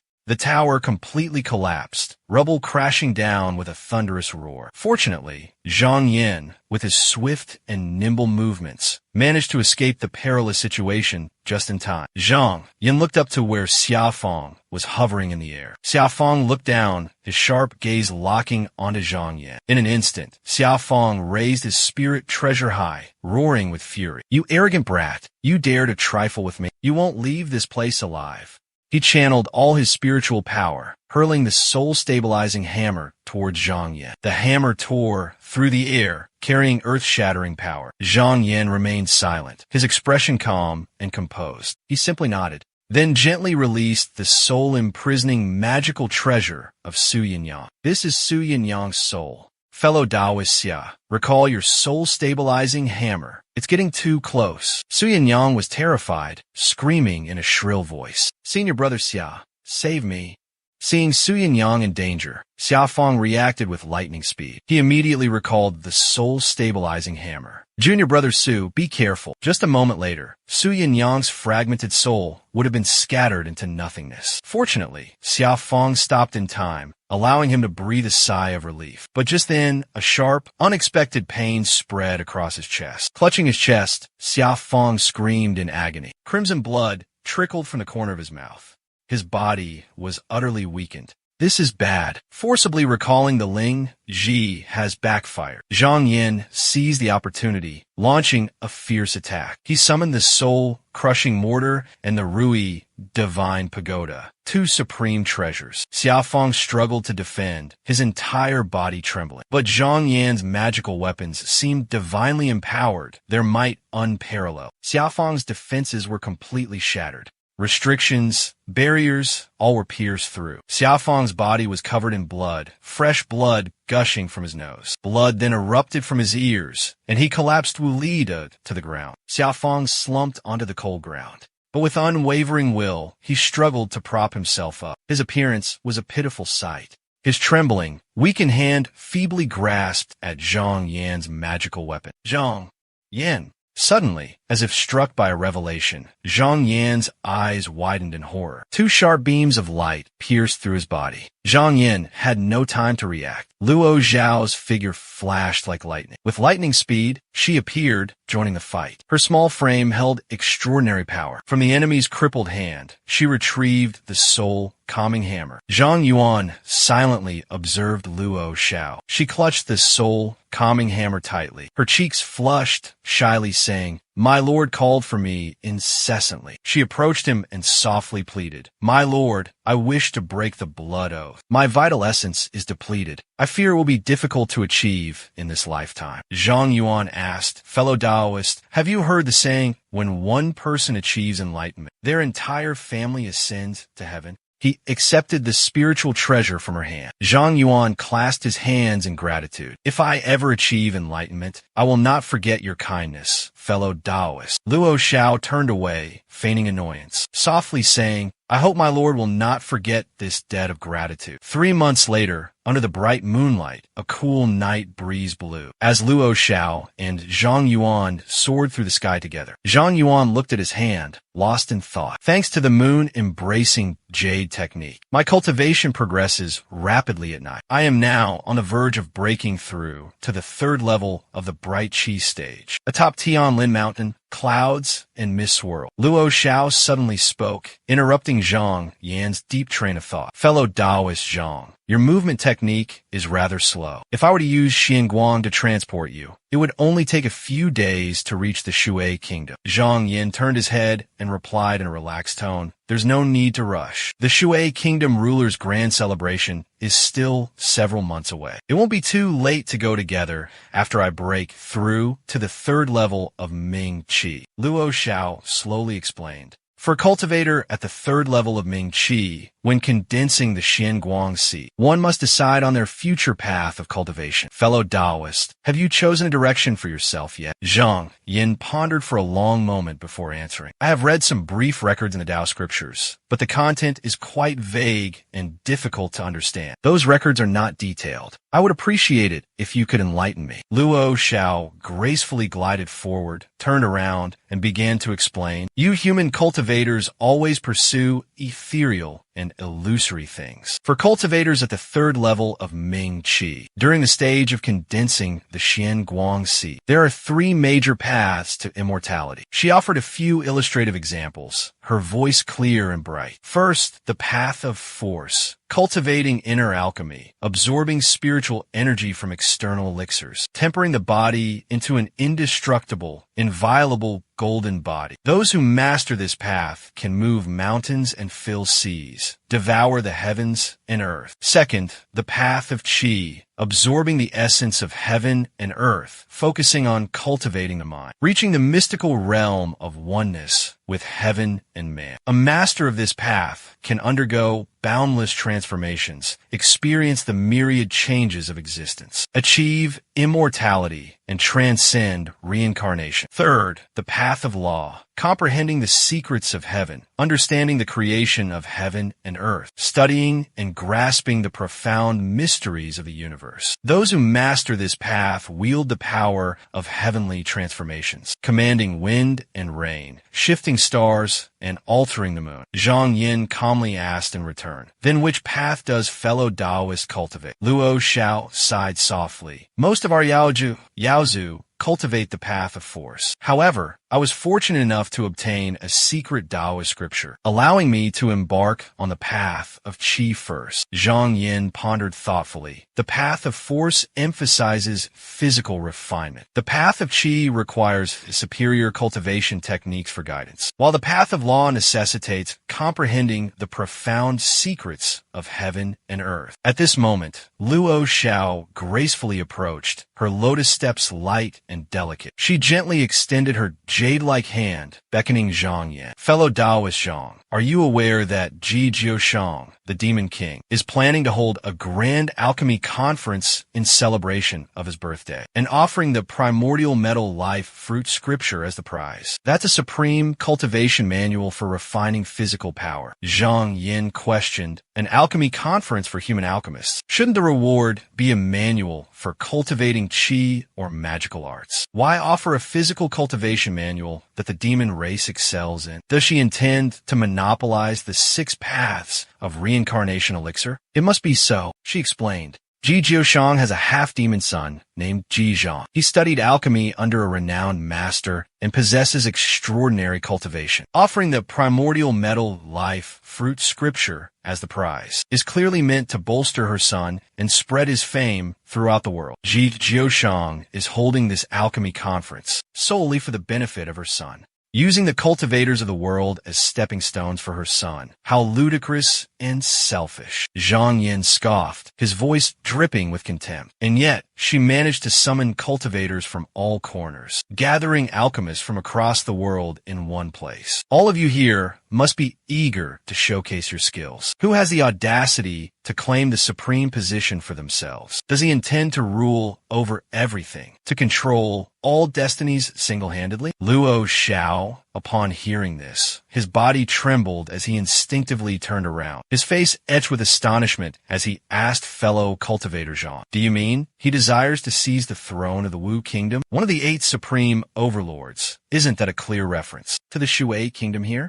In the Shui kingdom, crowds bustled through the streets, everyone engrossed in their own affairs. Groups of people hurried along, transporting goods. Boats followed one another in a long line, heading into the deep, gaping cave within the mountain. Chu Yin closely observed every move of those people, while listening to the whispers and murmurs echoing from all directions. Rumor has it that last month, Su Yihong of the Mingshang sect, seeking vengeance for the deep blood feud of his own brother, unleashed a bloody massacre, eliminating Chu Ba at Shun Xian Gorge. This time, the Mingshang sect has arrived in force, with such a large presence. It's uncertain whether this will ignite a bloody conflict between the two sides. After all, Su Yihong was merely seeking personal revenge. The grand celebration of Kingdom Lord Ji's birthday is fast approaching. He wouldn't even bother with such a small fry. Zhang Yin listened silently, his expression unchanging. After a moment, he slowly asked Sun Yehong, "Junior brother Su, what are your thoughts on this matter?" Sun Yehong smiled and replied, "Senior brother Zhang, my eldest senior brother,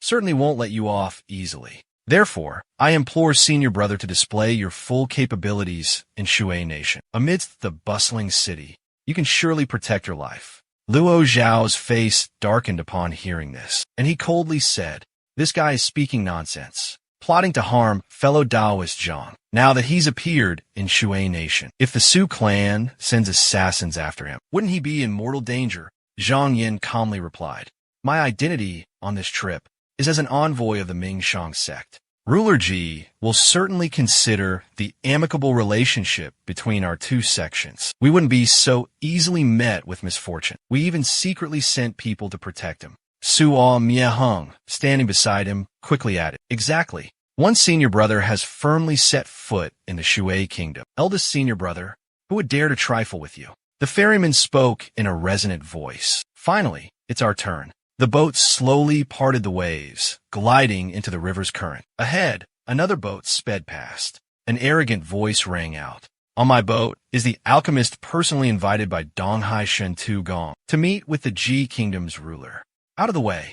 Let us pass." Hearing this, the ferryman hurriedly tried to change course, but Zhang Yin gently stopped him. "Wait," the ferryman whispered. "Shentu Gong is one of the 18 overseas demon kings. He continued to persuade the alchemist he invited. He's definitely not ordinary. Better to yield for now and avoid inviting trouble." Zhang Yin smiled faintly and said, "Fellow Taoist, don't be so hasty. Please hand over this item to that alchemist." After speaking, he gave Luo Xiao a slight nod. Luo Xiao immediately understood his intention. Her graceful figure lightly soared into the air, transforming into a brilliant stream of light, quickly shooting towards the alchemist's boat. About the time it takes to burn an incense stick, she returned, followed by an elderly man with a composed demeanor. The alchemist respectfully bowed and said, "This old one is an alchemist from overseas. My Taoist title is Rentai. Greetings, fellow Taoists." Zhang Yin glanced around the room, seeing countless rare and precious treasures, all carefully arranged on wooden shelves. meticulously displayed on wooden shelves. Rintai enthusiastically invited Zhang Yin to admire them, while introducing, "These are some rare, demonic beasts from the EC Water Kingdom, highly sought after by many clan leaders. Therefore, this time, this old one has brought a few to offer." As soon as the cultivator finished speaking, he opened an exquisitely crafted brocade box. Inside the box were 3 round, glossy pills, emitting a fragrant aroma that filled the air. "Please, fellow cultivator, enlighten me." These 3 pills were refined in the same furnace, but among them, 2 contained deadly poison. Only one can increase the lifespan of the user. Rintai clasped his hands earnestly in request. Zhang Yuan intently observed the 3 pills, falling into silence, lost in thought. Seeing this, Rintai spoke again. "I have possessed the formula for refining these pills for over 35 years, but I still haven't found a way to distinguish them. Fellow cultivator Zhang comes from a prestigious righteous sect. Your knowledge is profound, your learning vast, and your talent exceptional. I wonder if you could help this old man resolve this puzzle." Zhang Yuan nodded slightly in agreement. "Fellow cultivator, please remain calm and let me examine them carefully." Finishing his words, he took out his jade pendant. His mind stirred slightly. His divine sense entered the space within the jade. Within the silent expanse of Kanyu, Zhang Yin sat in quiet contemplation, circulating the immense power within him. Although the fire monkey possesses innate magical powers, my own techniques and cultivation level are still insufficient to fully discern the purpose of these 3 pills. He murmured, carefully examining a pill in his hand. After a moment of deep thought, he picked up a spiritual pill, his eyes flashing with determination. "But I can use a clone to test it, to verify its properties." Without hesitation, he began his daring experiment. Time passed silently. Zhang Yin returned from Kinyu and slowly addressed Rintai. "This type of pill, while not poisonous, doesn't have any life-extending effects. Only when all 3 are taken together can they produce a slight effect." Rintai gasped in astonishment. "I have consulted countless renowned physicians and master alchemists, but none have been as certain as young Master Zhang. Fellow Taoist, not to mention your profound understanding of medicinal properties, you truly possess incredibly advanced alchemy skills." He couldn't help but praise. Zhang Yin smiled slightly and replied, "Well, I must say, my master has dedicated recent years to research, meticulously reorganizing the entire Dan Fa, and diligently collecting the rarest medicinal herbs from all corners of the world." He calmly proposed a trade. "I am willing to offer a high-grade medicinal pill in exchange for fellow Taoist Ren's Dan Fa. What do you think?" Rin Tai, filled with curiosity, hurriedly asked, "May I ask who your esteemed master is?" Zhang Yin slowly stood up, turned around, and walked away, his calm voice echoing, "My master is Zhu Chongju." Upon hearing this prestigious name, Rintai was suddenly enlightened and overjoyed. He hastily performed a grand salute, respectfully bowing. "So it's Grandmaster Zhu." He clasped his hands in a respectful gesture, his face filled with reverence. "Grandmaster Zhu is a true sage in the current world of alchemy, and he is planning to compile a comprehensive alchemy compendium. This humble one is willing to dedicate all his efforts, contributing a small part to this grand endeavor." He carefully took out 2 shimmering gold papers, radiating a brilliant aura. "I humbly offer you these 2 precious pill recipes. One is an ancient recipe, though incomplete. The other is one that I have painstakingly researched and revised. Along with these 3 pills, I respectfully offer them to you. Please, fellow Taoist, do not laugh at my humble offering." Rintai expressed his utmost respect. Zhang Yin didn't stand on ceremony and accepted them. He nodded slightly and replied, "Many thanks, fellow Taoist." Rintai enthusiastically continued, "At this alchemy conference, many sects, both large and small, have gathered. They possess quite a few rare and hard-to-find pill recipes. This lowly one dares to suggest this old man is willing to persuade fellow Taoists to join hands and contribute to this great cause. What are your thoughts, fellow Taoist?" Zhang Yin nodded in agreement. "Then I'll have to trouble you, fellow Taoist." Inwardly, he cunningly calculated, "If I have Rintai out there singing my praises, elevating my reputation as an alchemist, then in no time, my fame will surely spread throughout the pill region." Rintai suddenly remembered something, lightly slapping his forehead before offering a warm invitation. "I've been so engrossed in our conversation I almost delayed fellow Taoist journey. Why not travel together with us? Zhang Yin politely declined. I am an envoy of a sect, and this journey carries a heavy responsibility. It would be inconvenient to delay fellow Taoist travels. He thought to himself, the more I speak, the more likely I am to make a mistake. It's best to limit our interaction. With that said, he bid farewell to Ren Tai, and the two parted ways. Zhang Yin continued his journey, enjoying the scenery on both banks. The small boat glided gently through the majestic gorge. The turbulent current flowed rapidly, winding endlessly. His boat gradually ventured deeper into the gorge. Zhang Yin suddenly detected a brilliant, dazzling aura, radiating an extraordinary presence, made him suddenly realize that this was a sacred land, a rare and blessed paradise. The small boat drifted along the current, finally reaching the docks of MANHWA Palace. The atmosphere here was quiet, somber, the faint glow of lanterns reflecting on the water, hinting at lurking ghostly figures. Zhang Yin couldn't help but be startled,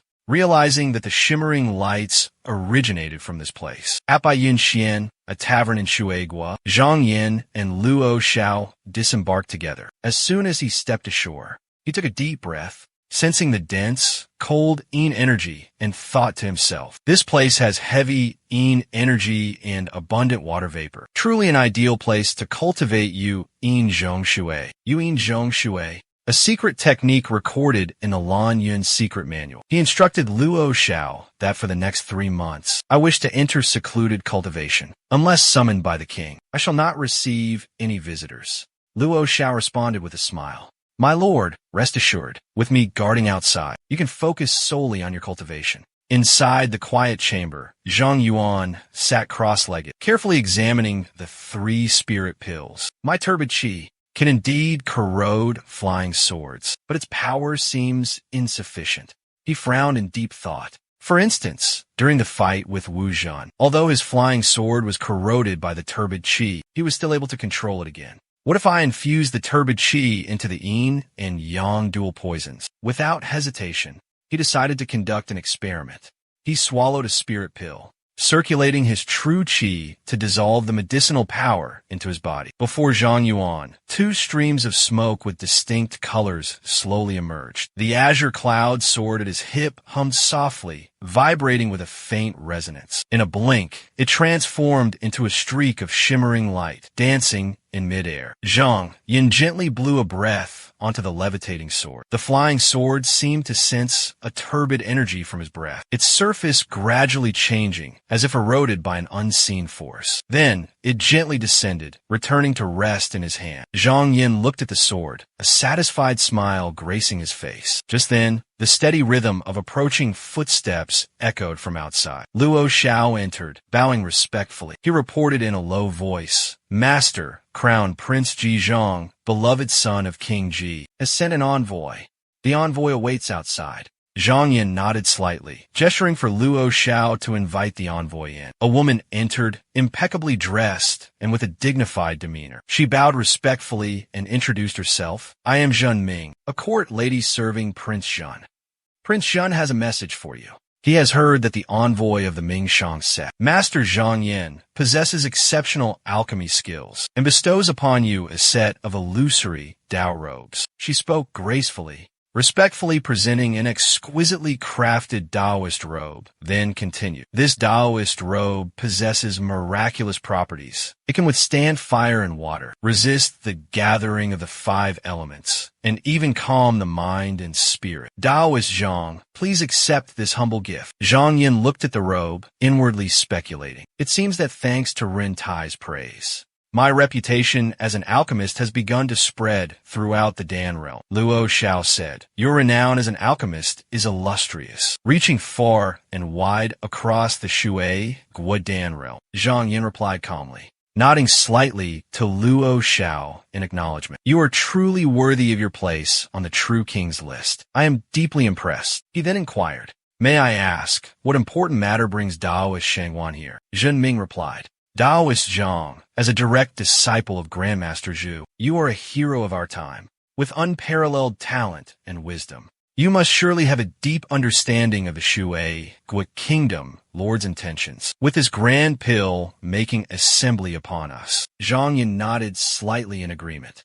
At this pill making assembly, rumor has it that the Shui nation's ruler will use profound techniques to refine the origin metal life fruit scripture, bestowing it upon the one who achieves first place. As a human cultivator, this scripture seems to hold little benefit for me. I suspect the champion of this pill-making assembly will undoubtedly be Zhen Wang.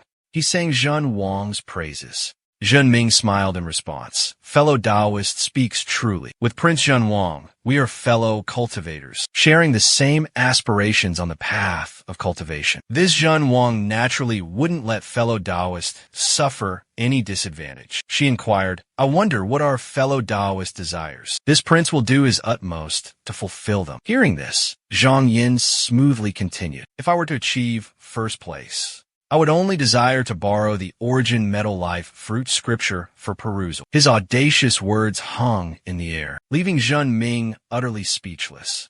Taoist Zhang, I don't quite understand. Zhang Yin waved his hand dismissively, replying calmly. Taoist Shangwan, please don't misunderstand my intentions. As I said, this book is of no practical use to me. I merely wish to consult it to resolve some lingering questions in my mind. Of course, I have no desire to take advantage of your kindness. My master once refined a miraculous elixir, known as the transformation pill.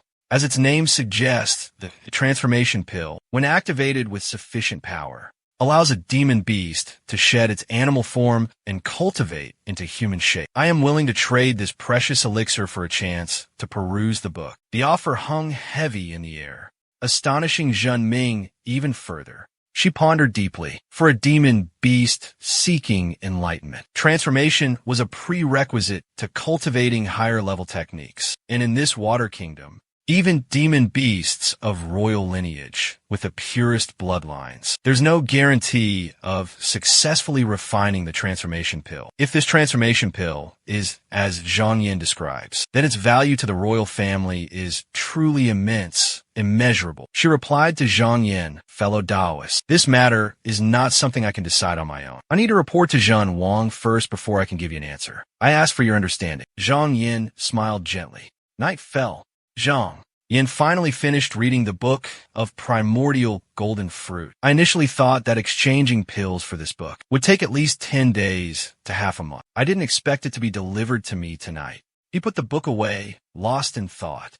The rumors are indeed true. This Zhen Wang really does enjoy doing strange things, treating miraculous pills and medicines as his lifeblood. Luo Xiao flipped through the book and said, as soon as Zhen Wang heard that you possessed the elixir, the miraculous transformation pill, he immediately sent for the book to examine it. Indeed, it was just a fleeting moment of interest. She hadn't paid attention to anything else. Zhang Yin then asked her, have there been any unusual occurrences in the city lately? Luo Xiao replied, I secretly investigated during the day and discovered that. She recounted what she had witnessed. Not only are there disciples of various demon sects from overseas, but also a large number of high-level cultivators have gathered. Their movements are rather suspicious. Zhang Yin remained silent, his gaze fixed on the distance, as if pondering something. Suddenly, he stepped outside and uttered a single sentence. A storm is coming. This entire city is shrouded in a suffocating atmosphere. Zhang Yin abruptly turned to Luo Xiao and said, fellow cultivator Luo, quickly return the primordial gold life fire scripture to the true king. Then, we must leave this place immediately. These words greatly astonished Luo Xiao. La Xiao anxiously asked Shui Guo, even if Shui Guo is in turmoil. But Ling Jun, as the envoy of the Mingshang sect, coupled with the disciples of various sects coming to offer birthday congratulations, would anyone dare to harm Ling Jun?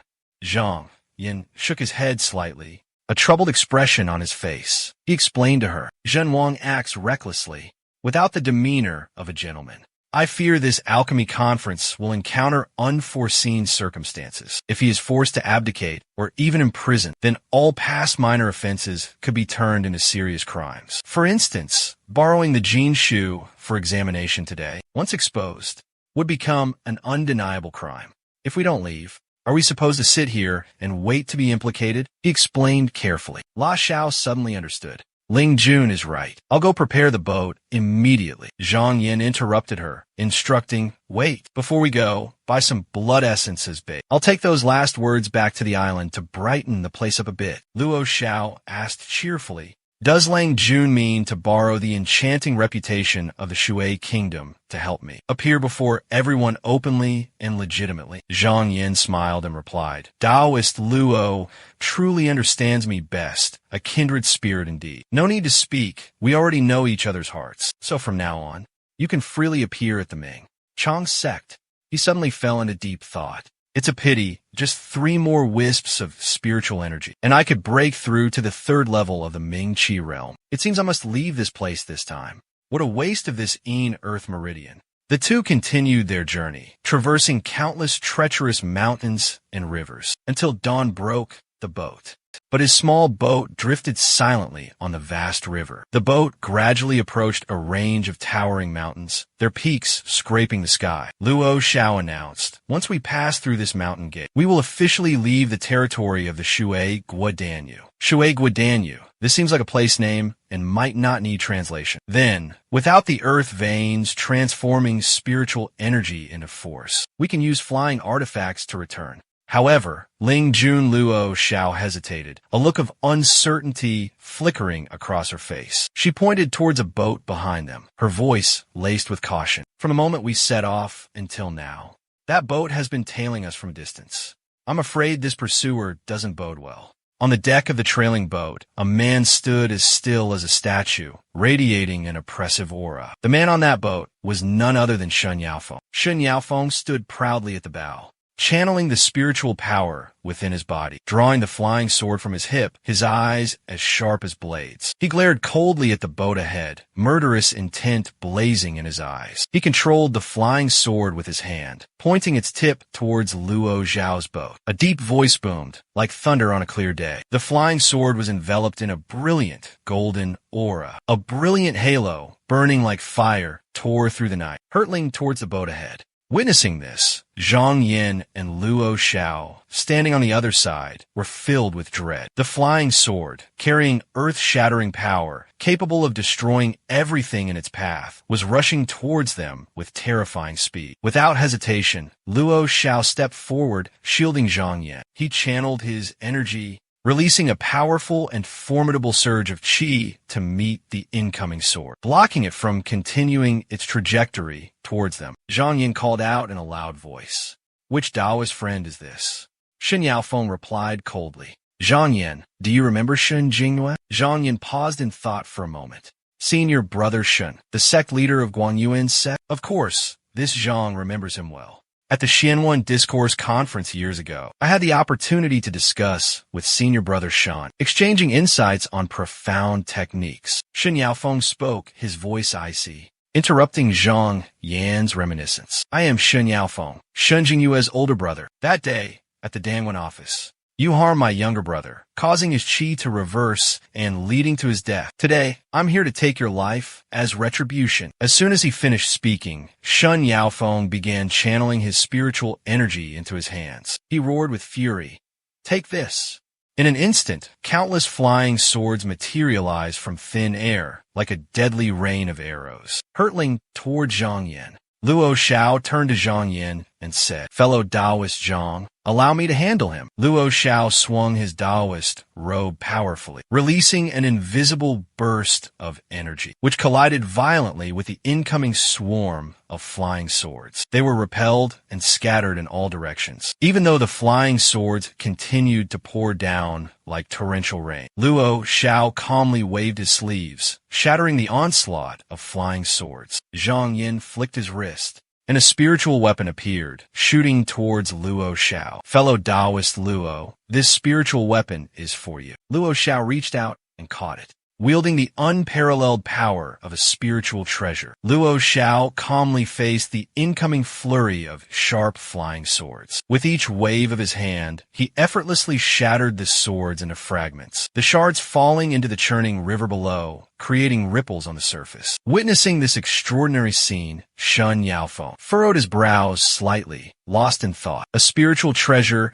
truly lives up to its reputation. Its power is astonishing. It seems to be the perfect counter to flying swords. Ordinary flying swords likely can't withstand this power. He closed his eyes, clasping his hands together before his chest, a single thought consuming him. He had to eliminate Zhang Yin quickly. Powerful waves of qi erupted from his body. Shen Yaofeng pointed at Zhang Yin and roared, "Kill!" A ferocious blast of qi instantly obeyed his command, hurtling toward Zhang Yin. Luo Xiao turned his head and urgently warned Zhang Yin, "My lord, be careful. This is the sword ring magic treasure." Zhang Yan's divine sense stirred slightly, recalling ancient records from the sacred texts about the arduous cultivation process to forge the Jianhuan. It required the essence of rare metals and meticulous refinement, forged countless times in blazing flames. The cultivator's spirit and the Jianhuan become one, granting it a mystical aura, transforming it into a divine weapon capable of vanquishing demons and slaying evil spirits. Meanwhile, Luo Xiao rode the wind in waves, gliding swiftly, rapidly closing the distance with the soaring Jianhua. Zhang Yin quietly channeled his divine power, carefully assessing the situation. The Jianhuan's power was absolutely not to be underestimated. Luo Xiao unleashed his magical treasure, meeting the Jianhuan's attack head-on. Streams of sword light were deflected, deviating from their original trajectory, ripping through the air towards the distance. They whizzed past Zhang Yin, who sat serenely in his small boat. Zhang Yin remained calm and composed, allowing the small boat to drift with the current. The Jianhuan zipped back and forth in the air like a weaving shuttle, then plunged into the water, relentlessly pursuing its target. Luo Xiao returned to the boat and addressed Zhang Yin. Fortunately, the spiritual awareness of his sword ring is still nascent, not yet capable of detecting your and my presence. Luo Xiao rubbed his hands together and continued. Unfortunately, I cultivate qi techniques. If I practice body cultivation, using profound techniques to make my body as hard as black iron, and with a divine weapon in hand, why would I fear his white star sword ring? Zhang Yin remained silent. He leaned close to Luo Xiao's ear and whispered, "I have a brilliant plan that can help us evade his sword ring." Luo Xiao's face lit up after hearing it. "I understand." Luo Xiao gave a thumbs up, praising Zhang Yin. "Wait just a moment, my friend. I'll be right back." With that, Luo Xiao leaped onto the water surface. Zhang Yin half closed his eyes. His fingers formed hand seals, silently chanting the feather fall incantation. Immediately, in the 9 heavens above, layers of pure white clouds appeared. Dark, heavy clouds rolled in, blanketing the entire garden. The clear blue sky above Zhang Yan's head was completely obscured by the thick layer of clouds. Shen Yaofeng stood at the edge of the boat, his gaze fixed on the rolling hills on the horizon, appearing and disappearing amidst the sea of white clouds. Suddenly, the calm lake beneath the boat erupted in violent waves, startling him. 7 large waves, each a different color, surged upwards, water rushing into the boat's hull.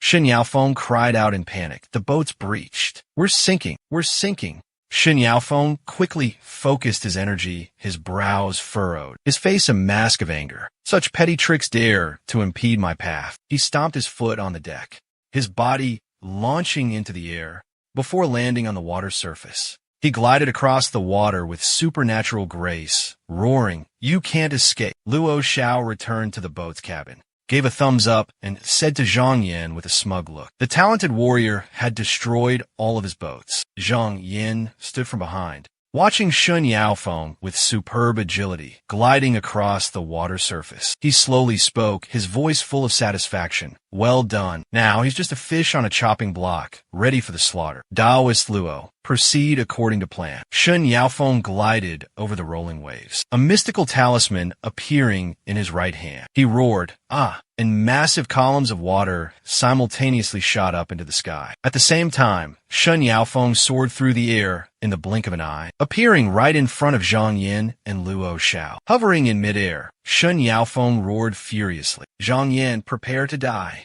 Zhang Yin stood tall on the boat, looking up at Shun Yaofeng, and calmly said, "Shun Yaofeng, you are consumed by deathly energy. Today, we shall fight to the death on this river. Shen Yaofeng channeled his spiritual power, summoning his sword ring, and roared with earth-shattering force. Zhang Yan, surrender your life.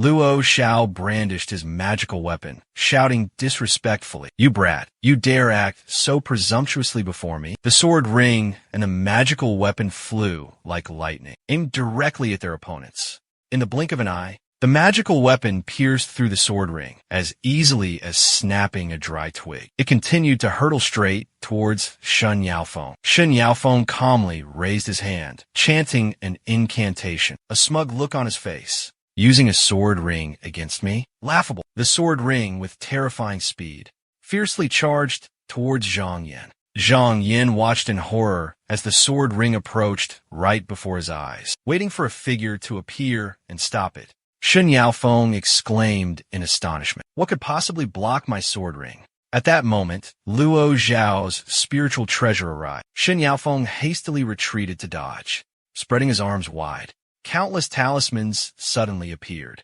Shen Yaofeng had just landed on the boat when a powerful force suddenly threw him into the air. It was the power emanating from Luo Zhao's magical weapon. Luo Xiao retrieved her weapon, her sharp gaze fixed on Shen Yaofeng, suspended in midair. Zhang Yan waved his hand, summoning a jade pendant-shaped magical weapon, which soared into the sky. The jade pendant and the sword ring clashed fiercely in the air, their impact echoing loudly. Zhang Yan opened his mouth and released a powerful burst of true energy, which enveloped the sword ring, causing cracks to appear, signaling its imminent destruction. Seeing this, Luo Xiao knew her moment had come. She immediately leaped into the air, raised her weapon high, and with all her might, shattered the sword ring. Shen Yaofeng instantly spat out a mouthful of fresh blood, his body trembling as he clutched his chest. It was done. Luo Xiao returned to the boat. Zhang Yan, with his hands clasped behind his back, calmly spoke, "Shen Yaofeng, your sword is shattered. What can possibly harm me now?" Shen Yaofeng stammered.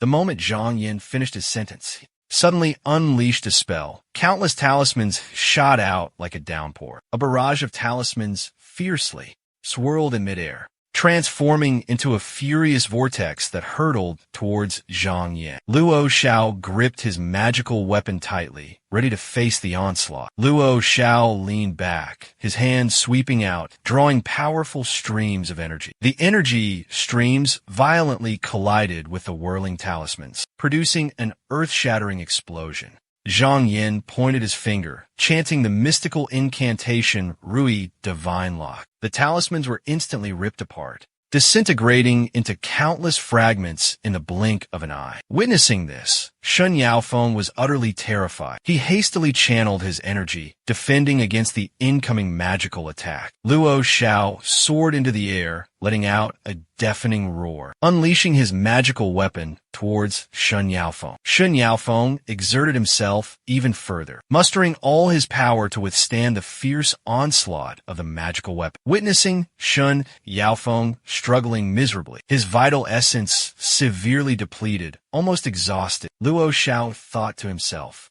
"I want to see how much longer you can hold on." Suddenly, Shen Yaofeng's vital essence surged unexpectedly, becoming boundless and inexhaustible. Luo Xiao furrowed his brows slightly, his face filled with utter astonishment. His vital essence is like a boundless ocean, endless. He must possess a mystical treasure that replenishes vital energy. With that thought, Luo Xiao immediately cast a spell, shouting, "Then try the taste of my python venom needles." This is a secret technique refined from the venom of Jiangning. Luo Xiao fiercely brandished the magical weapon in his hand. The spiritual treasure streaked through the air like lightning, hurtling towards Shen Yaofeng with terrifying speed. Shen Yaofeng panicked as he saw the magical weapon approaching. He hastily raised his hand to block the attack instinctively. Agony contorted his face. A blood-curdling scream erupted from Shen Yaofeng. Shen Yaofeng's true essence clashed violently with the magical treasure, leaving him grievously wounded. The magical treasure spun in the air, then shot towards Shen Yaofeng's shoulder with terrifying speed. Struck by the treasure, Shen Yaofeng stumbled and fell into the icy lake. Witnessing this, Zhang Yin urgently warned Luo Xiao, fellow Taoist Luo, don't let him escape. Luo Xiao immediately summoned his own magical treasure, gripping it tightly and shouting, "Soul-crushing mortar!" As the words left his mouth, the treasure in Luo Xiao's hand suddenly swelled, enveloping the entire vast surface of the lake. The lake's surface violently churned. Towering waves surged skyward, like colossal walls. Then, just as suddenly, the lake became calm again, as if nothing had happened. The soul-crushing mortar shrunk back down, returning to Luo Xiao's hand. As if receiving a secret signal, Luo Xiao immediately jumped down onto the still surface of the lake. Moments later, Luo Xiao emerged from the depths, holding a crimson silk pouch. Arriving before Zhang Yin, Luo Xiao spoke. This guy's body has been reduced to ashes. Even his primordial spirit has been completely destroyed. Luo Xiao reached into the brocade pouch and rummaged around for a moment. Then from the Qinkuan bag that the man had left behind, he pulled out an ancient book stained with the passage of time. Zhang Yin reached out to take the book. This is the Guangyuan sect's secret talisman creation method. Zhang Yin opened it for examination and said, "The author of this book truly put in painstaking effort, Deng Tumlento." Each line of text was meticulously and thoroughly annotated. Luo Xiao took out another secret manual, his face beaming with excitement as he presented it. "My lord, look, this is the Yuan Mansion." Luo Xiao held the manual, his face full of excitement, and continued. "This object is the treasured artifact of the Guangyuan sect, refined with the utmost dedication by the elders of the sect, Lian Cheng. It can absorb true essence and spiritual energy, used to deploy tactics for life or death struggles. This guy's boundless spiritual energy before was due to the power of this Yuan Mansion." Zhang Yin listened attentively to Luo Xiao's explanation. The more he immersed himself in the ancient manual, Zhang Yin stared at the notebook in his hand, lost in thought. Could this object be similar to the energy-storing spirit stone that I witnessed in my past life? Time flowed silently like a river. A month passed in a flash. Amidst the vast expanse of heaven and earth, majestic mountain ranges stretched to the horizon. Beside them lay a crystal-clear lake, as still as a mirror. Towering peaks surrounded the lake, layer upon layer. In the middle of the lake was a quiet pavilion, exuding tranquility. This was the headquarters of the Mingshang sect, a renowned martial arts sect. Inside the pavilion, a figure strolled in, calling out, "Senior Brother Zhu." The newcomer was none other than Zhang Yin, dressed in a pristine white, cloud-embroidered Taoist robe. At that moment, Zhu Chongju was engrossed in reviewing official documents, and upon hearing the call, he looked up. Recognizing the visitor, he couldn't help but show surprise. Zhu Chongju placed the documents on the table and asked, "Junior brother, didn't you just leave a few months ago? Why have you returned so soon, minister?" Zhang Yin found a seat and sighed, "Your Majesty, the current situation in the Shui kingdom is difficult to put into words. Undercurrents are surging fiercely. Tribes are hoarding metal, forging weapons, and crafting countless sharp and powerful armaments." Zhang Yin paused, pulled a letter from his sleeve, and presented it while continuing. "At first, I didn't pay much attention. But after witnessing Zhan Wang's reckless and impulsive actions, lacking the demeanor of a wise ruler, and the growing murderous aura within the capital, I decided to return as quickly as possible." Zhang Yin respectfully presented the letter to Zhu Chongju, his voice tinged with a hint of triumph. "Fortunately, the Shui Kingdom's imperial seal is now in my possession. This journey was not in vain." Zhu Chongju accepted the letter, carefully examined its contents, and then spoke. "This seal was carefully hidden by Zhan Wang inside a set of profound Taoist robes, and he specifically entrusted it to me. I'm afraid some of the Shui Gua clan leaders are unwilling to share the Yingyan Baitrang with our Mingshang sect. However, Ji Jiushang is plotting to place Zhan Wang on the throne and fears that the Mingshang sect will betray him at this crucial moment. So he secretly carried out this task without informing the other clan leaders." Zhu Chongjiu furrowed his brow in thought for a moment before speaking. "The clan leaders of each tribe and Ji Jiushang may appear harmonious on the surface, but in reality, they are rife with internal conflicts. Once the Shuiyu region descends into chaos, we will undoubtedly have to join forces with the demonic Huyao clan. Whether we have this seal or not, it actually makes little difference. But at least we have secured the moral high ground. Consider this mission accomplished suddenly remembering something. Zhu Chongjiu changed his tone and said, "All right, I heard that on the way. The envoy was attacked by the deep-sea old demon, Shun Xian Lao Yao. Fortunately, someone from the Su family came to your rescue. Only this time, the Su clan suffered a loss, the death of a disciple. Is this true?" Hearing senior brother say that, Zhang Yuan sighed and shook his head helplessly. The Su clan truly put on an elaborate play. Zhou Chongju was stunned into silence. He tapped his right hand lightly on the table, lost in thought, then said, "I've already entrusted this seal to sect leader Jizun. If junior brother has returned, then don't hesitate to go to Qingyan Bai, Tuing Luo Island, to listen to the Tao lecture." Zhou Chongju advised his junior brother.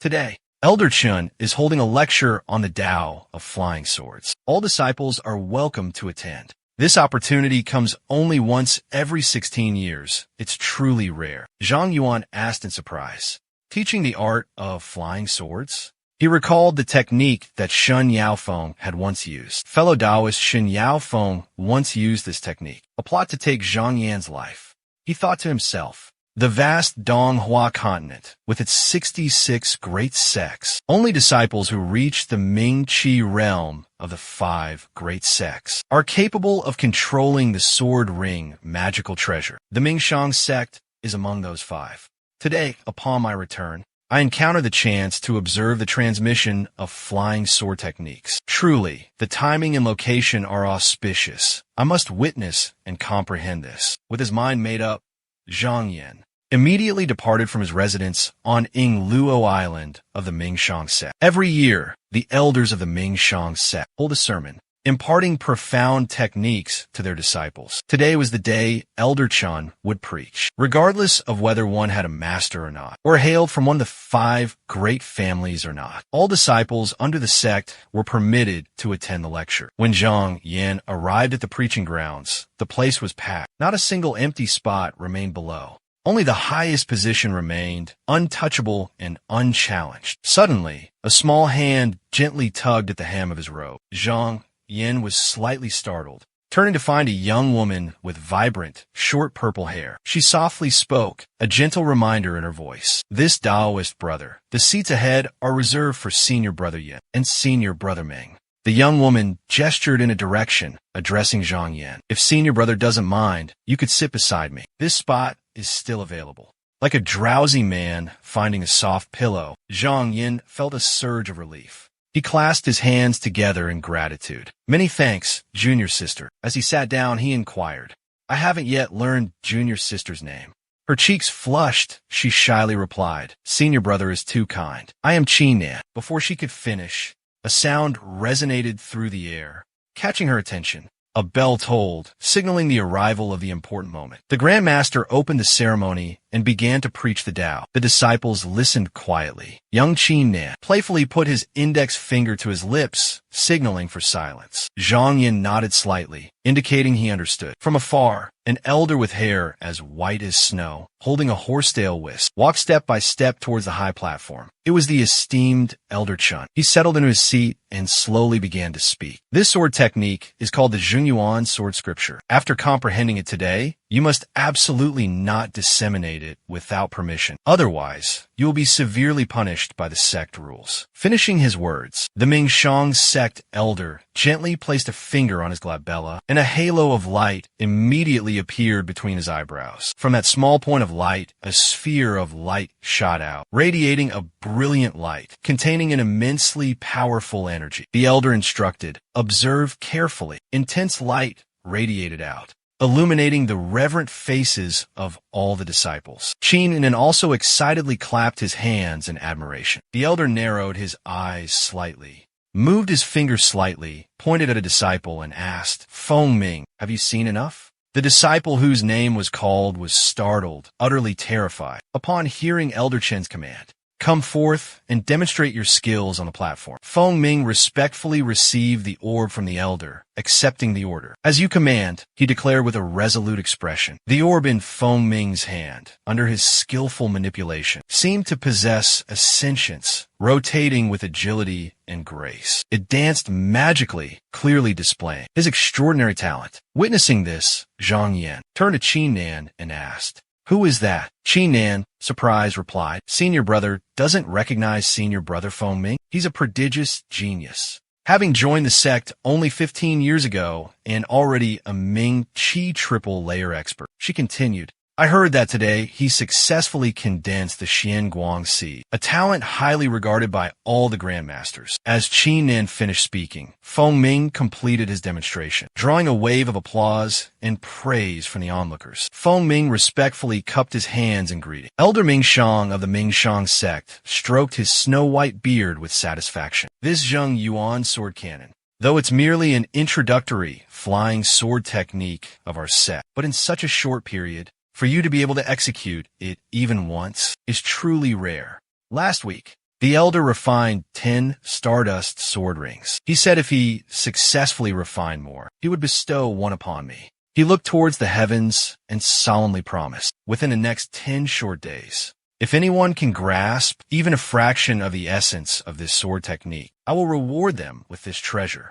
Upon hearing the elder's words, the disciples cheered and jumped for joy. The elder sighed softly and gently waved his horsetail whisk. He bellowed, everyone receive the swords. 10,000 brilliant sword lights illuminated the entire space. Each sword light transformed into a luminous orb, floating in each person's hand. Zhang Yin intently observed the orb of light, his gaze unwavering. Lost in thought, Zhang Yin pondered, in terms of profound cultivation techniques, I haven't yet reached the complete Ming Qi third stage, still a step below my expectations. But when it comes to comprehending sword techniques, I'm confident I can face any opponent. Although only 10 short days have passed in the outside world, within the Broken Jade, it's been equivalent to over half a year for me to gradually grasp the way of the sword. Qi Nan's cheerful voice rang out, catching Zhang Yan's attention. She eagerly wanted to share something with him. Senior brother,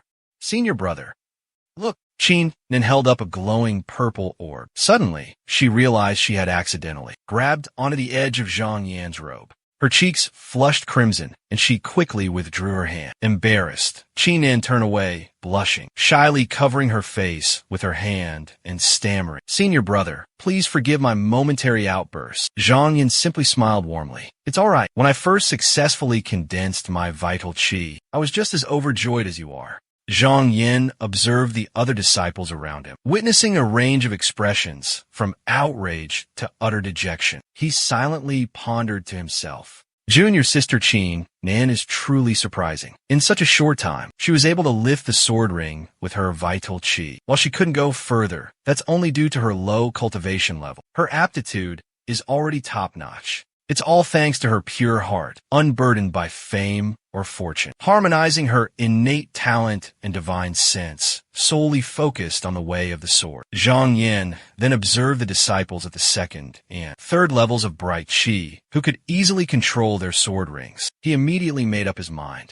I can't afford to waste any more time either. Zhang Yin entered the broken jade space. His sword ring, as if sentient, revolved around him. With unwavering determination, Zhang Yin declared, persistent practice is the key to success. Within 10 days, I must diligently practice the Zheng Yuan sword scripture 10,000 times. At the grand assembly, a multitude of disciples had gathered, anxiously waiting. All were silent, attentively listening for the command. A powerful voice boomed, declaring the 10-day period over. Disciples, cease your practice. Elder Ming Shang Pai, seated on the high platform, cast his gaze over the crowd below. The elder asked, Feng Ming, how has your cultivation progressed? Come forth and demonstrate for me. Compared to 10 days ago, have you made any significant improvements? Feng Ming rose, respectfully responded. Reporting to Elder, although I haven't fully grasped the essence of the sword technique, I have gained some insights into its profound principles. A mere demonstration may not fully showcase what I've learned. I request permission to utilize the sword technique that I've recently grasped to spar with my fellow disciples, proving my understanding. Feng Ming boldly proposed. The Elder nodded in agreement. Very well. Feng Ming turned, facing his fellow disciples. Among you senior brothers, is there anyone confident enough to experience this new sword technique and compete for the Astral Spirit sword ring? Then I invite you to come up to the stage and spar with me. A voice responded to senior brother Feng's challenge. Although you joined the sect 2 years before me, This junior brother is not willing to admit defeat. Wang Mao humbly requests to experience senior brother's swordsmanship. Feng Ming smiled in response. So it's Wang Kuan. Junior brother, my eyes have truly failed me. The renowned disciple of the Hao Puang clan. This senior brother humbly requests your guidance. Provoked by the subtle challenge, Wang Kuan immediately launched an attack. Senior brother Feng, be careful. He unleashed a powerful move towards Feng Ming. Feng Ming effortlessly neutralized the attack and immediately countered. The two engaged in a fierce exchange of blows, but Feng Ming clearly held the upper hand against Wang Kuan. Wang Kuan suffered repeated setbacks, filled with utter shock. Feng Ming scoffed, his face filled with disdain. Junior brother, your Ichi Chung is not bad. To achieve Qi and body unification in 10 days, truly a genius. You think you can suppress me with spiritual Qi? How pathetic. You possess a mere 24 strands within your body. Even combined, they are no match for my 49 strands of spiritual Qi. The disciples below began to murmur amongst themselves. Feng Ming had secretly cultivated 49 strands of spiritual Qi. What extraordinary talent. What a natural gift. Even the most exceptional disciples in the sect rarely reach 36 strands, let alone 49. Feng Ming's future is truly limitless, immeasurable. Though the young man felt a surge of resentment, he had to admit defeat. His cultivation was indeed far inferior. Feng Ming feigned humility, saying, Junior brother, don't be discouraged. In our sect, sparring and competing, victory and defeat are commonplace. Don't take it to heart. Don't let this become a knot in your heart, clouding your spiritual sense and hindering your cultivation path. Elder Ming Zong, seated on a high platform, nodded slightly, his eyes filled with approval. Zhang Yin observed from afar. He silently observed the situation, thinking to himself, it seems this sword-fighting competition before the Azure Stone Wall was all prearranged. The true purpose was for Feng Ming to obtain the astral sword ring. Otherwise, why would Elder Chen repeatedly give pointers, only to him, completely ignoring the others? The implication is clear to those who are perceptive, but the path of cultivation is never smooth. It's always about competition, about seizing opportunities. Miss one chance, and you'll be left far behind. One step too slow could lead to a lifetime of regret. In this moment, all worries must be cast aside. Follow your heart, he told himself. Feng Ming raised his voice, speaking with arrogance. Is there any other junior brother who wishes to spar? He turned towards a high platform and boomed. If no one else dares to step forward, then I... Zhang Yan's sudden voice cut him off. Please allow me to try. Hearing the voice, Feng Ming's eyes landed on Zhang Yan's figure. He nodded slightly in agreement. It seems junior brother Zhang Yin is feeling spirited. Then come forth and let us discuss the way of the sword. Zhang Yin felt no fear in his heart, only cupping his hand in response. Then, senior brother Feng, please show mercy and guide this junior. Qin Nin watched the scene from afar, admiration clearly shining in his eyes. Feng Ming spoke. Junior brother, please make the first move. Zhang Yin replied. In that case, allow me. Senior brother, be careful. With that, he secretly circulated his internal energy while observing the situation before him, having just witnessed his opponent's technique. However, Feng Ming was completely oblivious to his own true potential. If he were to suddenly unleash a thunderous strike, he could undoubtedly seize the absolute advantage. But today's situation wasn't simply a contest of skill. The key was who could grasp the true essence of the Jinyuan sword cannon more profoundly. Only by using true swordsmanship to defeat Feng Ming could he truly convince him, leaving no room for accusations of favoritism. Zhang Yin understood this deeply. The moment the thought arose, the sword ring on his hip transformed into a dazzling streak of light, slicing through the air and hurtling straight towards Feng Ming. Feng Ming was caught completely off guard, panic seizing his heart. This is bad. It's too fast. A brilliant crimson light, like a descending galaxy. The surrounding spectators gasped in awe. This so-called Hongguang Tianming is a technique that transforms a large portion of the spiritual energy within the sword into a sharp, brilliant aura. Then, borrowing the momentum of a downward strike, in the blink of an eye, it can reach extreme speed as fast as lightning. The more radiant the aura, the more terrifying the speed. A sense of unease welled up within Feng Ming. Zhang Yuan let out a low shout. His profound, true essence surged forth, pouring into the sword ring, causing it to spin nimbly, returning to his side. At the same time, he reminded senior brother Feng, "Don't lose your focus." Apprehension rose in Feng Ming's heart, facing his opponent's formidable strength. With just that one move, he could tell that this person's sword ring control speed was a level above his own.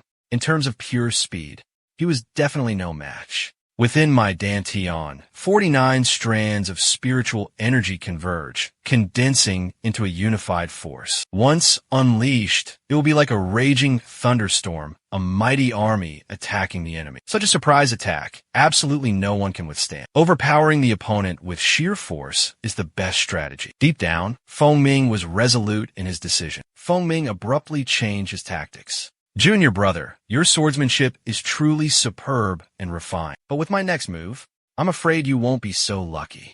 Zhang Yin furrowed his brow slightly, but continued to parry the attack, controlling his sword ring to meet the challenge. Once again, Zhang Yan's sword ring attacked. The two sword rings collided fiercely, engaging in a violent clash, making the battle even more intense and brutal. However, the spiritual energy hidden within Zhang Yan's sword ring proved incredibly difficult for Feng Ming to penetrate. He struggled to defend for a while, but still couldn't gain the upper hand. Finally, the two sword rings began to chase each other, creating a fantastical display. Neither side was willing to yield, their spirits blazing. The battle raged on, a relentless stalemate. Suddenly, Feng Ming switched tactics, unleashing a completely different skill.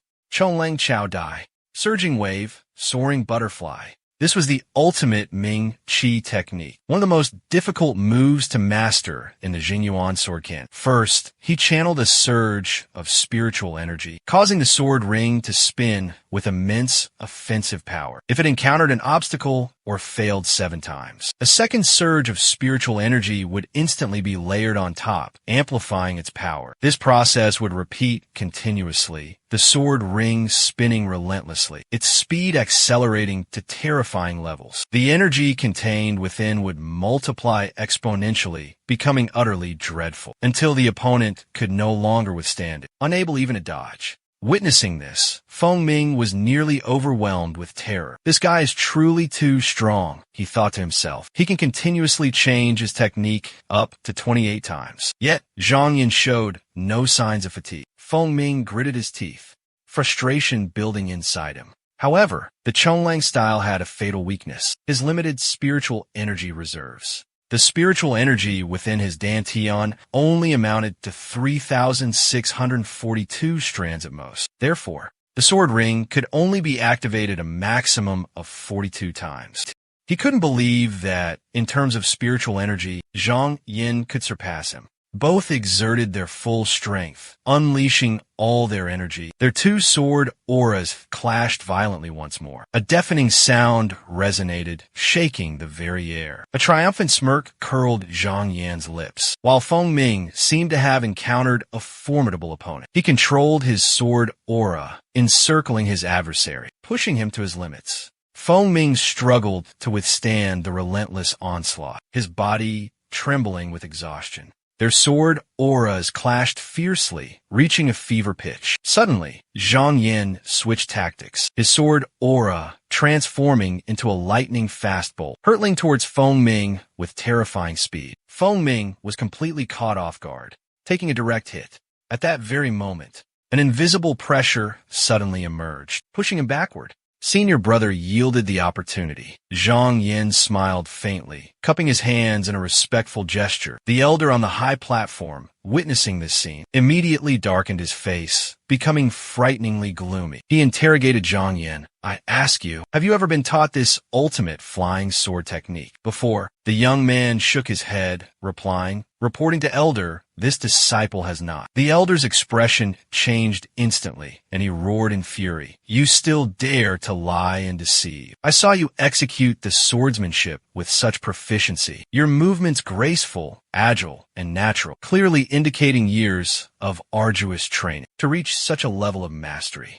Confess truthfully who exactly taught you this technique. Zhang Yin calmly responded, reporting to, Elder, this disciple has been in the upper academy for less than a year and broke through to the second level of Ming Qi less than a month ago. Before that, this disciple was on a mission to the Shui kingdom by your order and only returned to the upper academy today. Might I ask when these supposed years of arduous training that Elder just mentioned even began? The elder was utterly astonished. Joined less than a year ago. What is your name? Whose disciple are you? And what is your current position? He calmly replied, I am Zhang Yin, a man of little talent and no renown. I hold the position of supervisor at the Danding Yuan. My master is the current dean of the Danding Yuan. The old man was startled and exclaimed in astonishment. So you're actually a student of Master Chu? He glanced at Feng Ming, whose face was purple with rage, then turned back, stroking his beard thoughtfully, and continued, Very well, Zhang Yin, it seems this is your destined opportunity. Finishing his words, he handed him an item, this Star Soul sword ring. You must keep safe. I hope you can resolve this matter properly yourself. Zhang Yin respectfully accepted it. The precious Star Soul sword ring now rested in the palm of his hand, in a quiet area of the upper academy. Two elders sat facing each other. One let out a heavy sigh. Let it go, Junior Brother Chun. Release this obsession. Fate has already been decided. What belongs to him, even after countless storms, will eventually fall into his hands. And what doesn't belong to him, no matter how stubbornly he clings to it, will remain an elusive dream forever beyond his grasp. The one who spoke was Elder Sun. He slowly spoke, his voice calm and steady. Zhang Yin is the prized disciple of Martial Uncle Zhu, and he cultivates the Lin Yin secret manual, Grandmaster Dai's ultimate technique. Perhaps this is the opportunity that Grandmaster Dai secretly arranged for him. Whatever the case may be, they are all descendants of the same sect, fellow disciples with us. Elder Chen sighed, a worried expression on his face. Now, among the 10 most outstanding disciples of the sect, only 4 remain as our direct disciples. Feng Ming was once one of the disciples. That both you and I had high hopes for, planning to wholeheartedly nurture him, guide him to become a future pillar. But if he himself lacks the will to strive, the desire to compete, then who can we blame? Moreover, this incident was clearly not his fault. He continued thoughtfully. Only 2 years remain until the grand tournament of our sect. If we cannot cultivate a few exceptional disciples with extraordinary strength, I fear that sooner or later we will be by the other clans, suppressed to the point of being unable to hold our heads high. After a moment of contemplative silence, Elder Tuan spoke. How about this, Senior Brother? I have a proposition. I have refined a set of astral sword rings specifically for disciples. What about the sword ring that I used to use? You should give it to Feng Ming in my stead, so he can cultivate peacefully and strengthen his inner force. Help him eliminate distractions and focus solely on the martial path. He added, Feng Ming's innate talent is truly exceptional. If he can live up to my expectations, he will certainly achieve a high ranking in the grand tournament. Elder Zheng solemnly accepted the sword ring, nodding slightly in response. I noticed Feng Ming seemed disheartened when he left. I hope Senior Brother's goodwill, along with this treasure, can help him regain his spirit. May he find clarity and overcome his difficulties. Upon hearing this, Elder Tuan burst into hearty laughter, his booming voice echoing throughout the quiet chamber. The chance to grasp the great Tao, to comprehend the secrets of heaven, all depends on the state of one's soul. If he couldn't overcome this trial,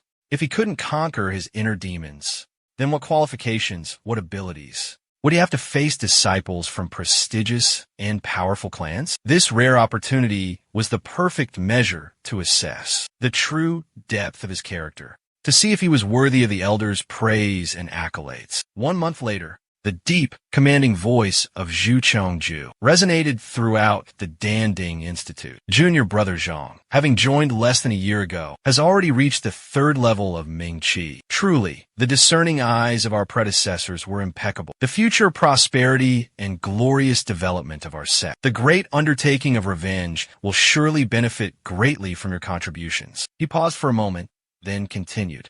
I suspected you would seek me out these past few days. Could it be about the Xian Guang Yin Shi? Zhang Yin respectfully cupped his hands in response. Just as I predicted, Junior Brother has come here for that treasure. Zhu Chongju slowly said, according to the rules of our Yunsha sect, the search for the Yunsha is originally a task given by the master to the disciple. But unfortunately, I do not possess it. He stroked his snow-white beard and continued, I only know where it was born. But that place harbors countless dangers, unpredictable ones. It all depends on whether Junior Brother has the courage to take the risk. Zhang Yin didn't hesitate and immediately replied resolutely. The path of cultivation is inherently filled with thorns, dangers layered upon dangers. How can one back down when faced with hardship? Senior Brother, just speak. This Junior Brother will not retreat from any challenge. Zhu Chongju slammed his hand on the table and praised, good. Such imposing spirit, truly worthy of someone with exceptional talent. Then I shall guide you. Starting from Ming Song Mountain Gate, head straight north. Cross Xiaolangshan. We'll arrive at a mysterious land called Zhao Yu Tianqi. Yinsha lies deep at the bottom of the lake, hundreds of feet below the surface. Zhang Yin furrowed his brow slightly, wondering, Zhao Yu Tianqi, could that be the territory of Gue Tong Yao, one of the three great demons of Bo, who? Chu Chongju immediately spoke up to explain. The three great demons of Bo, who worship the 3,000-year-old demon, Gue Tong Yao as their leader. This demon possesses profound cultivation and unpredictable power, but has an extremely eccentric personality, preferring solitude and accepting no disciples. Furthermore, he is incredibly fond of sleep, slumbering like the dead. When you go to retrieve the Yunsha, as long as you don't disturb his sleep, you won't encounter any trouble. The decision is yours. Consider it carefully. Zhang Yin pondered for a moment, then nodded in agreement. Although Senior Brother says that place is fraught with danger, great opportunities often lie hidden within peril. This disciple will dare to try his luck. In a vast, distant sky, an airship was cutting through the wind, approaching at terrifying speed. Luo Xiao muttered to himself, a thoughtful expression on his face. This Zhang Yin is truly extraordinary. In just 10 short days, he's grasped the essence of the sword scripture and even defeated Junior Brother Feng. If the opportunity arises, I'd like to spar with him. Beside him stood Feng Zhen with an arrogant expression. Feng Ming shook his head, gently cautioning. Elder Chen warned us that day. It's best not to provoke Zhang Yin, Jia Zhaori. Moreover, he's a disciple of Dean Shu. His status is far above ours. It's best to avoid him if we can. Feng Zhen scoffed, comforting Feng Ming. Don't worry, Junior Brother. As long as I obtain the demon lair of that demon beast and accumulate 15 merit points, I can earn a celestial position in the Merit Hall. Then, even if I encounter senior members of the sect, there will be no need to be overly courteous. As the two were discussing, a sharp sword light pierced through the air, a figure flashing by. His face was as cold as ice, indifferent as a lifeless stone. Feng Ming, startled, looked up to follow his gaze. Feng Zhen, curious, turned to ask Feng Ming, Junior Brother, what's going on? Do you know that Senior Brother who just passed? Feng Ming replied hesitantly, Senior Brother Feng. That person is Zhang Yin, the #1 genius of our Xian Tian sect. Feng Zhen narrowed his eyes, watching Zhang Yan's receding figure. So that's Zhang Yan, Grand Elder Taishang's direct disciple. So, he observed for a moment, then commented, I see this Zhang Yan, besides having unfathomably deep cultivation, probably has some skills, but nothing too special. Feng Ming said in a low voice. Looking at the direction Zhang Yin is going, it seems he's also heading towards Xiaolang Mountain. Could it be that he also wants to get involved in the demon beast affair? Feng Zhen let out a scornful laugh. That's not surprising. That demon beast, after failing its transformation, has suffered severe damage to its strength. Those senior brothers, upon hearing the news, even if they were at the ends of the earth, would all rush over hoping to snatch some benefits, fearing to miss this golden opportunity. At a time like this, the strong will prevail and the weak will perish. One can only rely on their own strength. He pulled out a token, urging us to increase our speed and get ahead of him. Could it be that he dares to rely on his status as a direct disciple to brazenly seize the treasure? The two transformed into two beams of light, swiftly flashing past Zhang Yin. Zhang Yin frowned slightly, his eyes following them, a hint of bewilderment rising in his heart. As for Feng Zhen and Feng Ming, the two were expending all their energy to fly, when suddenly a figure shot up from the ground below, blocking their path. I humbly request the two senior brothers to halt. The two hurriedly soared into the air, stopping amidst the clouds. Fang Zhen furrowed his brows, asking irritably, "Who are you? Why are you blocking our way?" The disciple cupped his hands respectfully and explained softly, "Our fourth brother is currently at the front of Shaolang Shan, devoting all his efforts to eliminating the Yaozu demons. During the fierce battle, it's inevitable that a few demons might slip through the net and unintentionally injure some of our fellow disciples. Fourth brother has ordered me to remain here, to welcome you senior brothers, and wait until the situation is stabilized. Fourth brother will personally come to pay his respects and apologize. Eliminate the demons? Don't try to deceive me with such words. It's clear that you want to monopolize that demon beast." Fang Zhen roared furiously. Pointing his finger towards the sky, he declared arrogantly, "I am Fang Zhen, disciple of Yinzhenren at Wei Ming Dong Tian. Get out of my way." The disciple remained calm and unmoved, replying calmly, "I've heard.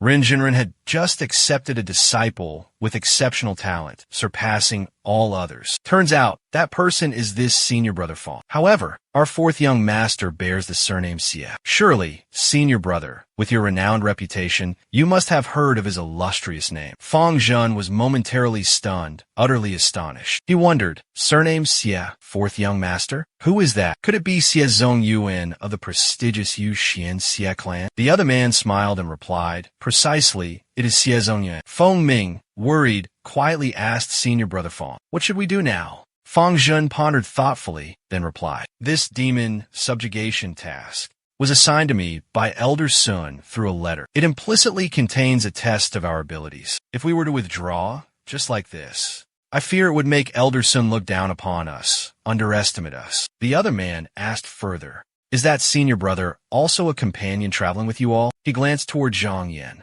who was hovering in. Fang Zhen smirked with disdain and said coldly, "This guy is much tougher. His name is Zhang Yan, the true successor of the sect, known for being incredibly stubborn and unyielding. You need to be extremely cautious." The other man asked suspiciously, "The true successor? What do you mean?" Fang Zhen glanced over, then looked toward Zhang Yan, who was slowly flying toward them. He thought to himself, with this guy stepping in, I might be able to seize an opportunity. In the air, Xie Zong Yuan's subordinate flew in front of Zhang Yan. The two of them exchanged words. Fang Zhen watched intently and exclaimed in astonishment, "The deal is done." Seeing Zhang Yan looking incredibly smug, Fang Zhen couldn't help but be shocked. Impossible! The Bai Chun Dan is the Xie family's most prized treasure, even within the Dan Ding Institute. It was rare for Xie Zong Yuan to present himself like this. A golden opportunity, not to be missed. Zhang Yan held the pill in his palm, his face filled with delight and excitement. "After all, my purpose here wasn't for some friendly exchange. Just happened to be passing by." He smiled with satisfaction, tucking the Bai Chun pill into his robe. Zhang Yan turned his head, gazing towards the mountainside. A group of people were moving hurriedly. Leading the way was a giant Yao, none other than Xie Zong Yuan. Behind him was a motionless Yao. Fang Zhen, witnessing this scene, exclaimed in astonishment. Another ancient variant of the golden Yao. From below, Xie Zong Yuan looked up, saw them, and clasped his hands in greeting, respectfully saying, "Greetings, senior brothers. Xie must take his leave first. Please excuse my rudeness. In my haste, I only brought a few ordinary pills. Please don't laugh at me, senior brothers. When I return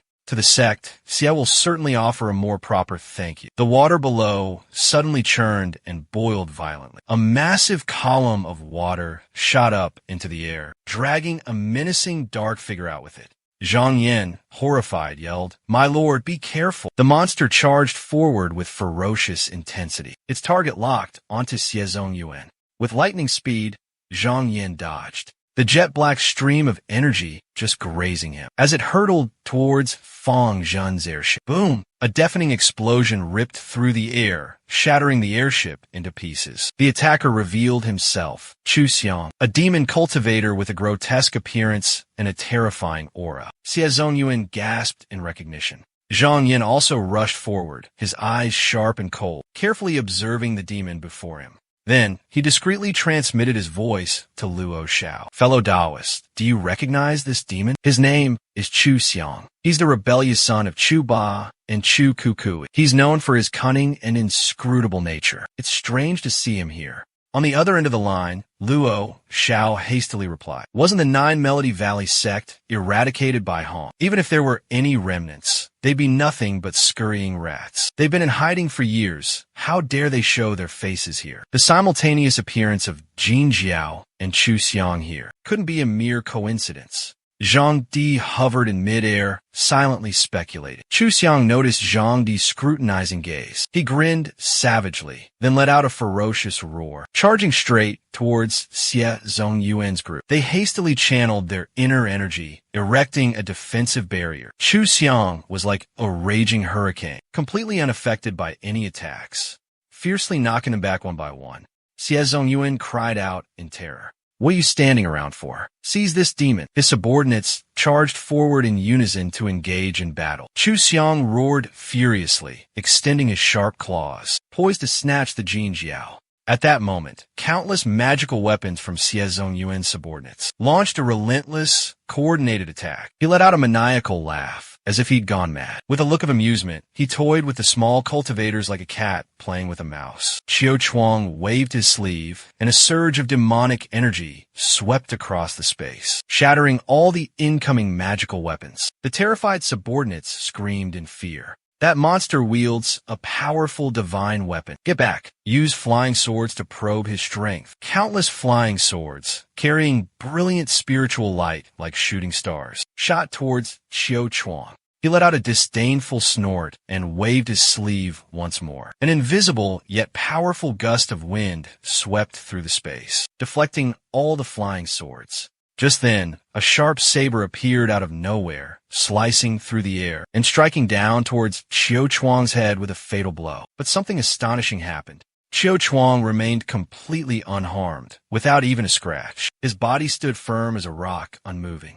Zhang Yin looked down from above, his gaze fixed on Luo Xiao, and slowly spoke. Does this fellow Taoist not realize that demon beast cultivates the path of physical strength, and its body is abnormally strong? Even the flying sword Profound Light would have difficulty injuring it. Hearing this, Luo Xiao began to explain. The Profound Light realm is also known as the essence within Qi. After reaching the bright Qi realm, if one does not rely on external objects like cloud sand to condense light forms, then the vital essence will permeate the bone marrow, fuse with the body, ultimately leading to the cultivation path of physical strength. From afar, Chu Chang glared hatefully at Xiezong, letting out an enraged roar.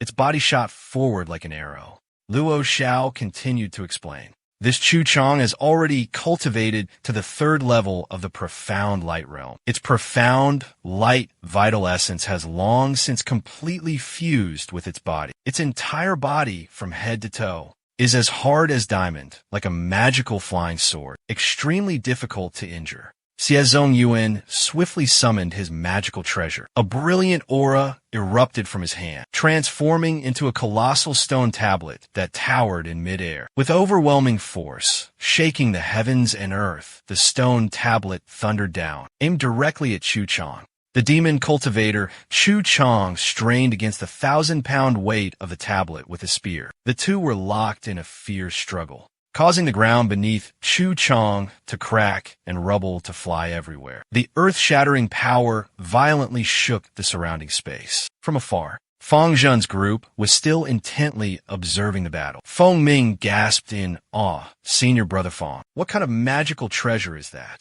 Its power is terrifying. Fang Zhen calmly replied. This treasure is called the Zhenhai Tablet, an extremely rare spiritual treasure. Unfortunately, Xie Zongyuan's cultivation is still lacking. Having only reached the second level of the Ming Qi realm, he can't even utilize a tenth of its true power. Otherwise, that demon cultivator would have been reduced to ashes long ago and wouldn't have the strength to struggle and resist. Xie Zongyuan focused all his energy, trying to control the Zhenhai steel to suppress the ferocious Qiu Chuang. Just then, a thunderous roar shook the heavens and earth. Fourth brother, I'm here to help you eliminate this demon. Hearing this, Qiu Chuang abruptly turned his head, a terrifyingly sinister smile spreading across his lips. The Xie clan subordinates brandished their swords and charged into the attack. Qiu Chuang swung his great axe, unleashing an earth-shattering blow that sent all who dared to approach flying. Xie Zongyuan was utterly horrified. How can this be? He looked down below the Zhanhai stele, where an ancient token was suspended in midair, spinning. It seemed to be resisting the suppressive power of the Zhanhai stele. Zhou Yang seized the opportunity amidst the chaos and soared directly towards Xie Zongyuan. He roared, "Fourth brother, get back. We'll stay back and cover you." Xie Zongyuan only then noticed the commotion behind him. He spun around in alarm and bowed respectfully to Fang Zhen. He pleaded earnestly, "Senior brother Fang, I know you possess incredibly powerful magical treasures. For the sake of our shared sect, please join forces with me to eliminate this demonic creature. The Xie family will surely reward you handsomely." High above, Fang Zhen scoffed at his words, slowly retracting Zhang Yan's command token, his eyes never leaving their every move. He thought to himself, "This guy just tried to use me. Does he think I'm deaf? I haven't gotten around to dealing with you yet, and you dare try this again?" Zhang Yan suddenly roared, "Fang Zhen, you are a disciple of Wei Guangdong Tian, a student of Yanzhenren, yet you flee from battle, disregarding the lives of your fellow disciples. Where have you thrown the honor of our sect? Do you have any shame left? Any sense of decency? What use is our sect keeping trash like you?" The words boomed like thunder, shaking the entire mountain forest. Hearing this, Xie Zongyuan unconsciously glanced toward Zhang Yan. Zhang Yan's sarcastic question, "What need do we have of you?" echoed throughout the mountain woods. Waves of sound crashed against Fang Zhen's eardrums, enraging him to the point of trembling. Feng Ming, standing beside him, spoke up fearfully, "Senior brother, should we?" Fang Zhen roared furiously at Zhang Yan. "If that guy wants to court death, let him. Do you want to follow him too? That guy is a stubborn fool. I have magical treasures, so what if I don't want to help them?" With that, Fang Zhen flicked his sleeves and left. Zhang Yin frowned slightly, a hint of annoyance rising within him. Xie Zongyuan hurriedly ran to Zhang Yan. "I'm grateful for your help, senior brother. These demons are ferocious and difficult to deal with. Ordinary magical weapons can't subdue them. You'll only throw your life away by staying, senior brother. Leaving quickly is the best course of action."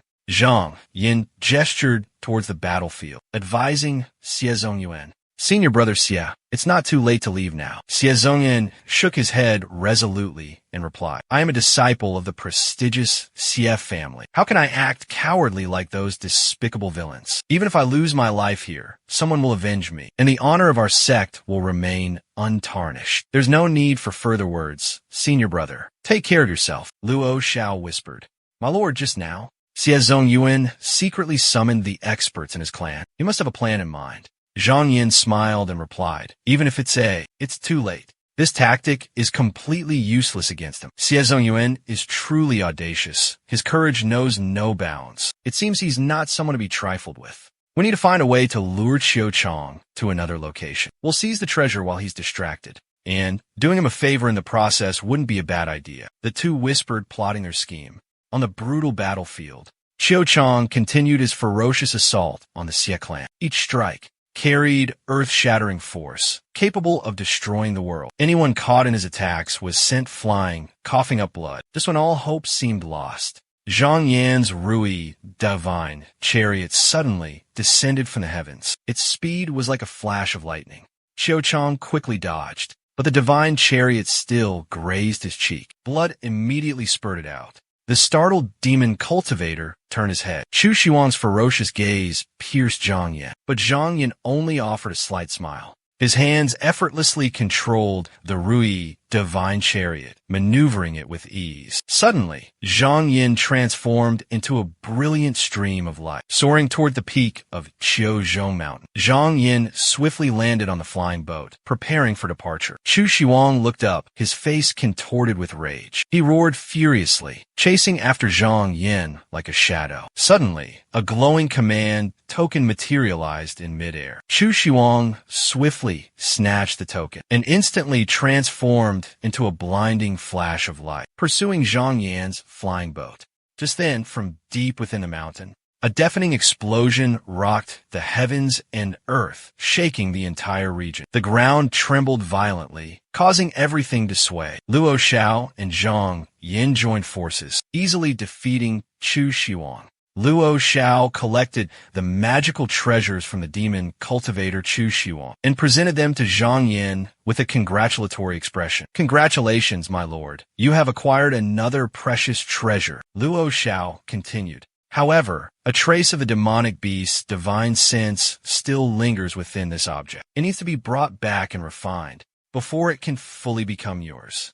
Zhang Yin accepted the treasure, held it in his hands, and examined it carefully for a long time before casually saying, "Since it's in my hands, there's no need to rush. Let's clean up this place first." To prevent anyone from the sect from investigating and finding clues, Zhang Yin urged the flying ship to leave quickly, returning to the previous battle site. He saw a group of Xie clan members still waiting by the cliff. Xie Zongyuan was still there.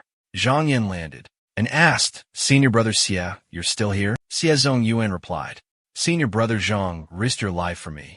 How could I just leave you? I'm not like that Fang Zhen.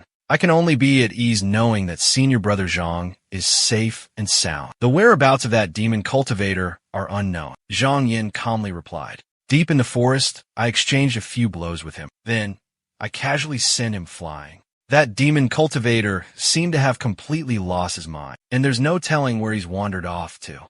Xie Zongyuan's face showed regret. "Is that so? What a pity. If he dares to return, we'll make him pay a hefty price." A subordinate respectfully reminded him, "Fourth young master, the matter has been resolved. We should quickly return to the residence so that your two uncles won't worry." Xie Zongyuan nodded in agreement. "Yes, there's something I want to do." The Xie family members carried before Zhang Yin a stream of golden Tao, its water flowing and gurgling. Zhang Yin was a bit surprised. Xie Zongyuan bowed respectfully. Today, brother Zhang disregarded danger to lend a hand. "I, Xie Zongyuan, am deeply grateful. I don't know how to repay you, so please accept this stream of golden Tao. Besides, if senior brother Zhang ever needs any assistance in the future, just say the word, and I, Xie Zongyuan, will wholeheartedly lend my support." Xie Zongyuan's words were resolute, sincere, and full of goodwill. 2 days later, at Wuya Dian, the elders had gathered, convening to discuss the recent demon beast attack on the disciples. It seems the demon beasts of Sandbai Lake are stirring up trouble again. "Junior brothers, you should warn your disciples and raise their vigilance," Meng Jinren added in a grave tone. "Furthermore, in this incident, Fang Zhen abandoned his fellow disciples and left without permission. While he possesses exceptional talent, his character is clearly unstable." He turned to Yin Jinren and said, "Junior brother Yin, how do you intend to deal with your disciple? What will be your course of action?" Yin Jinren slowly reported, "Senior brother, I have confiscated the 5 Shunbing Fu talismans that were bestowed upon him and sentenced him to face the wall in contemplation. A mistake within the cave." Sun Jian spoke, breaking the silence. "I heard there was a disciple named Zhang Yin who deliberately lured the demonic creature away, saving the other disciples from a massacre. Zhang Yin was truly courageous, shouldering the responsibility and achieving a great feat." Immortal Chu only smiled, offering no comment. Immortal Chu and Immortal Yin exchanged glances, their eyes holding a profound, unreadable meaning. Immortal Chu turned to Sun Ji Yin and said casually, "Zhang Yin is a disciple under my Headmaster Chu's tutelage. I wonder why junior brother Sun is so interested in him, even if he did accomplish something. In my opinion, it was merely a trivial achievement." Immortal Meng hastily spoke up to mediate. "Although this person is a disciple of Headmaster Chu, he cultivates junior brother Sun's Azure Cloud secret manual, so he could be considered one of our own." Upon hearing this, both Immortal Chu and Sun Jian's expressions turned unpleasant. Yin Jinren spoke up again. "This time, it's because my disciple's cultivation is still weak. Zhang Yin is currently only at the 3rd level of Ming Qi. We need to quickly condense the Xian Guang seed for him." Yin Jinren asked for opinions. "How about I grant him a top grade Yin Sha pill? What do you all think?" Sun Jian nodded in agreement. "That would be fine." Yin Jinren agreed, verbally, but his face clearly showed his disapproval. Meng Jinren spoke up. If that's the case, junior brother Yin, please make the arrangements. Yin Jinren respectfully bowed and excused himself, then transformed into a streak of light and disappeared in a flash. At the Wei Guang Hua Ding Blessed Land, inside a quiet cave, Yin Jinren was meditating, his primordial spirit projected out. Beside him, Fang Zhen waited anxiously with a worried expression. His primordial spirit had also returned to his body. Yin Jinren slowly opened his eyes. Fang Zhen, worried, quickly asked, "Father, are you all right?" Yin Jinren furrowed his brow, reproaching, "How many times have I told you, in this place, we are not allowed to address each other as father and son?" Fang Zhen, startled, quickly corrected himself. "Yes, master," Yin Jinren said in a deep voice. "This matter of yours, if Zhang Yin hadn't interfered, would have been a minor issue. But today, senior brother Meng personally inquired about it, and I can't be overly biased towards you. For the next few months, you're not allowed to step foot outside this cave. Focus solely on cultivating the Kuan Yu Fei Chun Gong that I have imparted to you. Our Ming Shang sect has 5 skills, 3 classics, and 12 divine abilities. Only disciples who have accomplished great meritorious deeds are qualified to receive teachings at the Merit Hall. 15 minor merits accumulate into 1 major merit, and 6 major merits can be exchanged for 1 superior merit. The Kuan Yu Fei Chun Gong requires the accumulation of 3 superior merits to be eligible for transmission. However, wanting to cultivate Fang Zhen, Yin Jinren had secretly taught him earlier. Fang Zhen, enraged, his face turning purple, roared, "Zhang Yin, that damn brat!"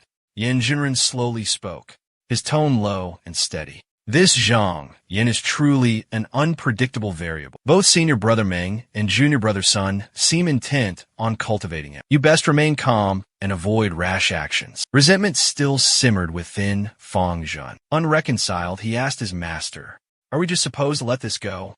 He shook his head slightly, his voice a low rumble. "Don't be hasty. Do you think I would allow him to walk free after humiliating my disciple? I have my own ways of settling this score for you. Moreover, he carries the title of direct disciple. Once his cultivation reaches a higher realm, he will undoubtedly become an obstacle to my grand plan. After all, he's a member of the same sect. If you aspire to reach the pinnacle of power, you must find a way to control Zhang Yin." These words were like a beacon in the dark, illuminating Fang Zhen's path and opening his mind. Fang Zhen eagerly inquired, "Master, do you have a brilliant plan to deal with him?" Meng Jinren smiled enigmatically in reply, "I will impart to you. He's just a tiny grain of sand in a vast desert, needing help to quickly condense his Xianguang and reach a higher realm." Fang Zhen's face was etched with surprise as he exclaimed, "Father, do you truly intend to assist him?" Meng Jinren calmly explained, "You are still young and naive, having not yet weathered life's storms.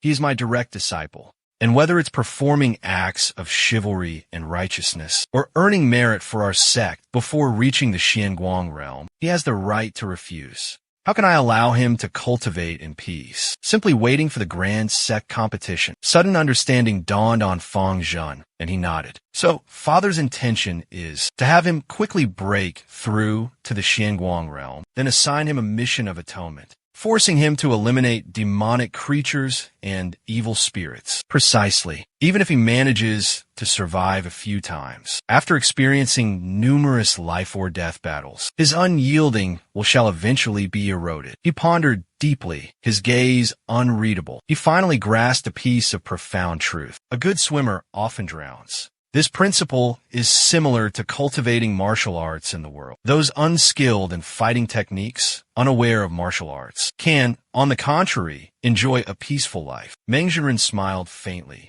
confident as if everything was within his grasp, but then said that understanding martial arts gives one a place to use them. But once negligence or carelessness sets in, the disaster of self-destruction is inevitable. This method is the Yang conspiracy, a strategy of overwhelming force. My senior brother and grand disciple naturally understand my intentions. They will not stop me from carrying this out. The jade pendant in Zhang Yuyin's hand shimmered, emitting a faint golden light. He asked, half believing, half doubting, "And you're rewarding me with Yin Sha?" Luo Xiao, standing beside him, calmly explained, "This was a foreign Taoist friend of our sect, who came to the island himself, and gave this to me. It can only be said that it's because that hero from back then saved the lives of over 100 fellow disciples. It's said he was rewarded by a certain Shinran. But he hasn't revealed the identity of this mysterious Shinran. From my observation, this man's expression and demeanor haven't shown anything out of the ordinary.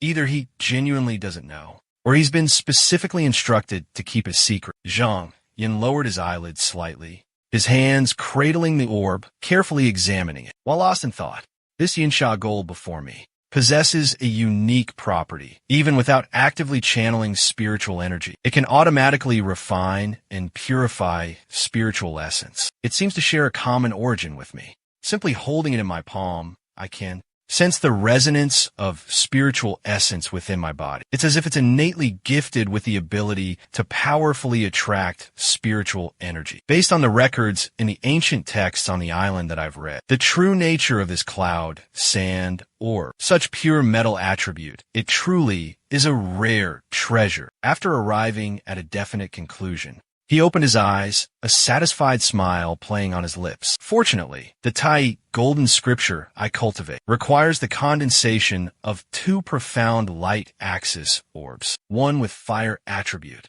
and one with metal attribute. This cloud sand orb, with its metal attribute, will save me considerable time and effort, regardless of what schemes and plots they may be hiding. With the remnant jade in my possession, what do I have to fear? Zhang Yuan carefully stored the cloud sand orb in his storage pouch and stood up, unconsciously muttering to himself. As for the fire attribute cloud sand orb, I recall the experience of that Bao Wangban, whose soul I shattered last time, consigning him to the 9 nether hell. He cultivated a fire attribute cultivation technique, and his cultivation had even reached the 3rd level of the Ming Qi realm. The next step is to condense the Xian Guangxi. He needed to prepare for this as soon as possible.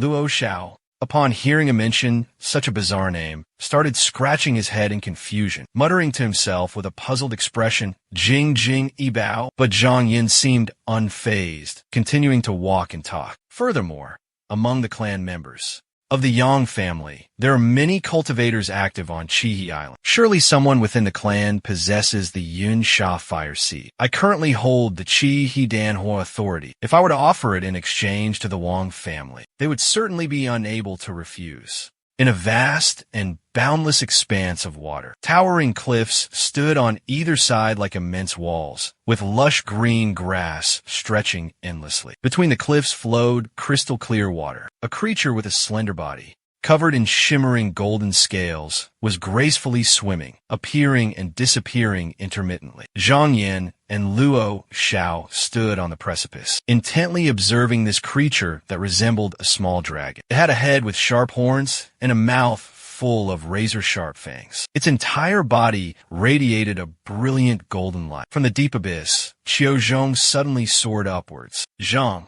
Yin was lost in thought. It was just a small Jin Jiao, yet to take human form, but already possessed such earth-shattering power. If it were a true Zhenlong, how terrifying woods might be. Perhaps overturning rivers and seas would be a mere trifle. He suddenly recalled Su Ye's words, that beneath the Jiuchu Gorge Palace lay a hidden dragon palace, concealing the remains of a 10,000-year-old Shanglong and a Jin Jiao. Shanglong, Jin Jiao. Could there be a connection between these three? He was startled, his gaze fixed on the creature before him. With just a gentle flick of its tail, it could easily cause the water to surge 3 zhang high. The appearance of this creature was surely no coincidence. This line was changed to creature instead of Dao/knife, as it seems to be a mistranslation in the original text. Asterisk, it could very well be the key to everything. Zhang Yin stepped forward, his hands clasped behind his back, and suddenly boomed out, leaving Luo Xiao standing beside him in astonishment. I ask you, are you willing to accept me as your master? Jin Jiao, coiled at the bottom of the abyss, grimacing, looked up at Zhang Yin with an expression of open disdain. Why should I accept you as my master? Your cultivation isn't particularly impressive. If I were to submit, it would be to a cultivator with far greater power than yours. Zhang Yin wasn't angered by the scornful words. On the contrary, he chuckled with amusement. Interesting. You certainly have a haughty spirit. I know I didn't capture you. You were imprisoned here after encountering a great calamity. That's why you're Bufu. But since you've fallen into my hands, do you think I lack the ability to sustain you? With that, Zhang Yin leaned to the side, revealing Luo Xiao standing behind him, and delivered a thinly veiled threat. Look at this fellow Taoist beside me. She's also a Yao cultivator. I've noticed your essence and vital energy would be incredibly beneficial to her. If she were to absorb you, her cultivation would experience a breakthrough, advancing to the next level. Hearing this, Luo Xiao immediately clasped his hands and bowed, playing along. He feigned a look of gratitude, sincerely thanking the old man for his guidance. To make the act even more convincing, Luo Xiao bared his fangs and brandished his claws, pretending to be ferocious, as if he wanted to tear apart Jin Jiao, who was trembling below. Jin Jiao, who had been arrogant, immediately changed color and screamed in terror. "No, please no. I am willing to acknowledge you as my master." Jin Jiao's terrified expression made Luo Xiao burst into laughter. "Foolish demon, you pretend to be so clever, but you're unexpectedly this useless. Just a little intimidation and you're trembling with fear." The clear blue sky above the one human and two demons suddenly echoed with a clear, melodious call. "Senior Brother Zhang, are you there?" Xia allows himself to come and pay a visit. Upon hearing this familiar voice, Ao Tong immediately dropped his arrogant facade and hastily retreated into the abyss. "Run quickly," Zhang Yin said calmly, as he pulled out a gleaming golden token from his chest. "I was just thinking about going to find him, and he unexpectedly shows up at our doorstep himself." Luo Xiao watched Jin Jiao's frantically fleeing figure, a schadenfreude expression on his face as he mocked. "You can avoid the first day of the month, but you can't avoid the 15th. Ao Tong, unafraid, replied casually, "There's good wine today, so today I'll get drunk. Prolonging the inevitable, even for a moment, is worth it." Zhang Yin smiled, commenting on Jin Jiao's character. "This guy is quite amusing." He instructed Luo Xiao, "Fellow Taoist Luo, let's go greet sect Master Xie. He can't escape from here anyway. There's no need to rush and force him. You can keep him as a pet for amusement." Luo Xiao nodded in agreement. In a remote and desolate location, on the vast ocean, a gigantic wooden ship was sailing. Both sides of the ship were equipped with intricate wooden wings, making the ship hover in midair, like a colossal seabird spreading its wings. These wings replaced traditional oars, and on the spacious deck, two figures stood. Xie Zhongyuan stood at the bow, gazing into the distance, cupping his hands and greeting to the person opposite him, Senior Brother Zhang. "It's been a long time. What a coincidence to meet you here." Zhang Yin smiled in return, his gaze lingering on the other beautiful person on the ship, and asked Xie Zhongyuan, "Senior Brother Xie, if I may be so bold, who is this senior sister beside you?" Xie Zhongyuan enthusiastically introduced, "This is Lu Tao, a friend of mine. Brother Lu is currently cultivating at Ing Xian Island. Brother Lu has such handsome and ethereal features, like an immortal, that even Senior Brother Zhang, with his exceptional discernment, mistook him for a woman." Lu Tao cupped his hands and bowed respectfully, humbly saying, "This junior is Lu Tao. I have long admired Senior Brother Zhang's great name. It is truly a fortunate encounter to meet you today." Zhang Yin was momentarily taken aback, a flicker of embarrassment crossing his face. He couldn't help but be surprised, and quickly replied, "Junior brother, you jest. It was I who misspoke. I should have performed a full kowtow with 3 bows. The hour was growing late. Let us take a leisurely boat ride on the lake, junior brothers," he invited. "We can sip wine and enjoy conversation under the cool breeze and bright moon." The pleasure boat, brightly lit with lanterns, drifted gently along the water. The 3 men gathered around a lavish banquet table in the boat's cabin. Xie Zhongyuan let out a sigh of pure contentment. With his right hand, he picked up a piece of exquisite delicacy, and with his left, he raised a cup of fine wine. "Usually bound by worldly affairs," he exclaimed, "I wouldn't dare to freely indulge in such rare and delicious treats. It seems I must visit Senior Brother Zhang more often."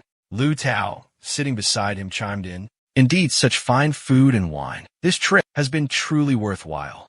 Zhang Yin also raised his wine cup, saying, "If you 2 junior brothers could visit more often, it would be this Zhang Yan's greatest honor." He then drained his cup in one gulp. Lu Tao downed her cup of wine in one gulp. She covered her mouth delicately, flashing a charming smile before asking, "I wonder if you 2 senior brothers have ever heard of a place called the Haiyan Mo Shui within our Ming Chong sect?" Haiyan Mo Shui? I've only vaguely heard. The elders and senior masters mention it.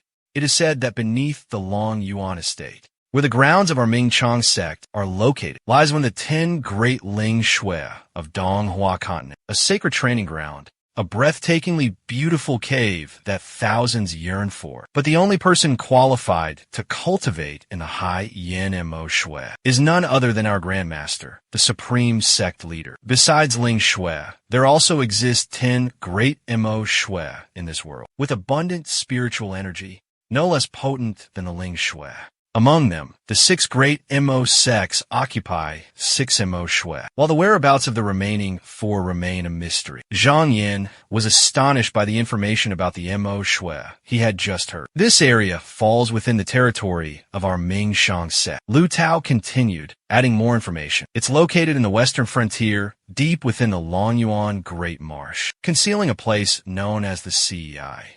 There lies a place called Shoudangu, where a fairy of profound cultivation resides in seclusion. And this sea I is very likely one of the 4 infamous devil abysses. The spiritual energy within is comparable to that of the highest grade blessed lands, a gathering place for countless cultivators who have achieved enlightenment. If we could cultivate there for even just a few months, the gains would be equivalent to years of arduous training in the outside world. Lu Tao's voice remained calm, but his words sent chills down the spines of the other 2. However, within the devil abyss, heavenly demons constantly cause disturbances, and demonic beings run rampant with unpredictable power. They can bewitch the mind, manipulate one's heart, and they are bloodthirsty by nature, craving the flesh and blood of the living. For every 10 people who enter to cultivate, 8 or 9 will never return. Xie Zun slammed his wine cup on the table, his whole body radiating an oppressive aura as he abruptly stood up. With overwhelming charisma, he boomed, "Fortune favors the bold." Xie Zun looked at Zhang Yin like a hungry wolf eyeing its prey. He asked loudly,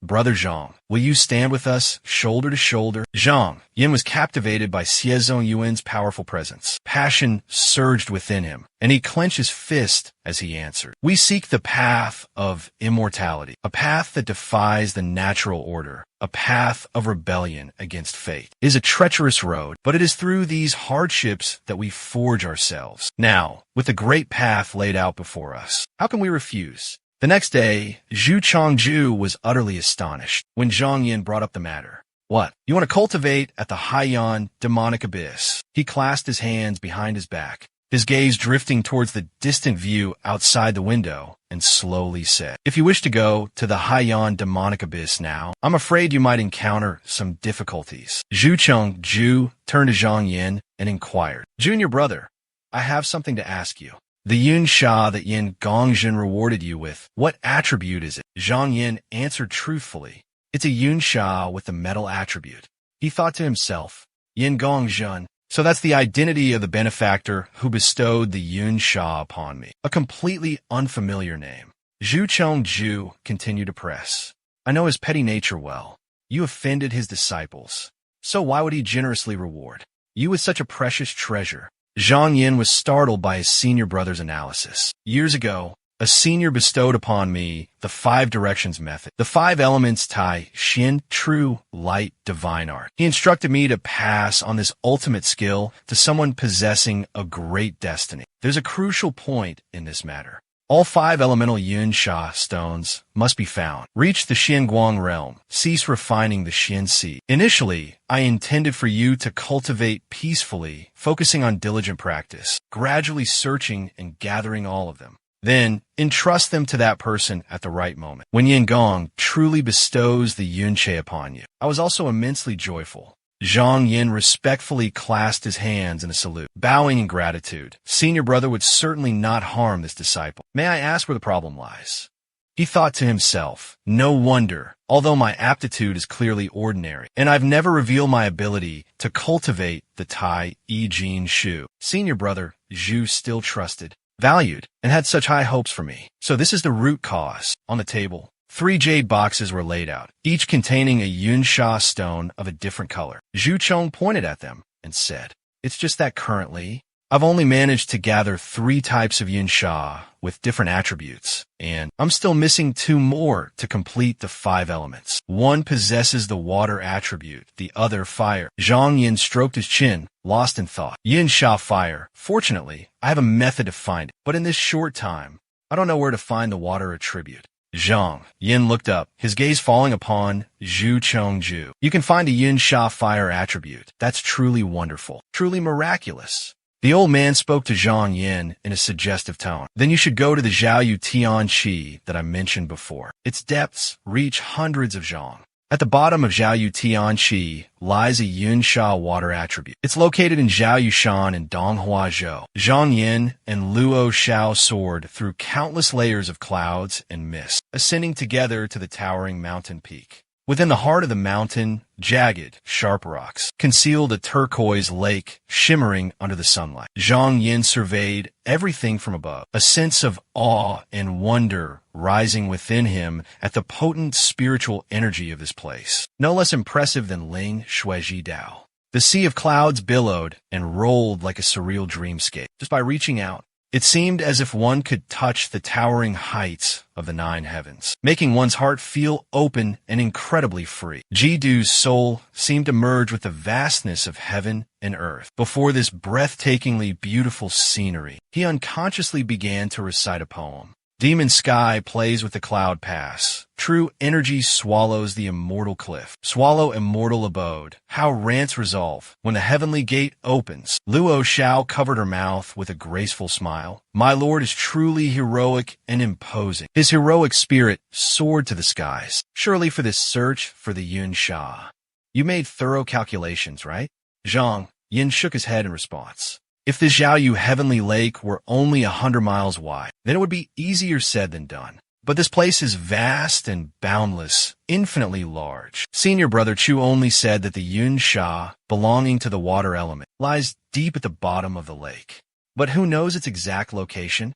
La Xiao suddenly suggested to her husband, how about we split up and search? After all, we're bound by the blood, oath, and primordial essence, so we won't get lost. As soon as she finished speaking, she revealed her true form, a majestic black dragon. Watching her dive into the deep lake with lightning speed, Zhang Yin couldn't help but sigh. She's truly as enthusiastic as fire. It's like she's on a spring outing, enjoying the scenery. He quickly cast the minor water dividing technique, then plunged into the lake.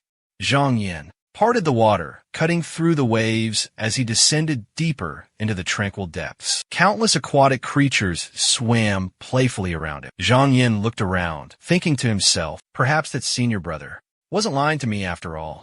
In that case, I'll just have to do it myself and slowly search. He scanned his surroundings, his gaze suddenly stopping ahead. Before him lay a gigantic crystal forest, with countless crystals intertwined, dense as a spiderweb. He entered the mystical crystal forest, where countless shimmering yun sha converged. Suddenly, a yun sha stone, radiating a brilliant golden hue, caught his attention. This small stone pulsed with a powerful spiritual energy, emitting a dazzling aura like a living, breathing creature. Zhang Yin, satisfied, grasped the precious stone, surprised by the ease of his discovery. But the moment he tucked the yun sha into his sleeve, a terrifying wave of energy surged forth, engulfing him. It was so powerful it stole his breath. Zhang Yin was swept away in a violent vortex, the power overwhelming, leaving him utterly helpless to resist. Then he vanished, swallowed by endless darkness. Amidst the oppressive darkness,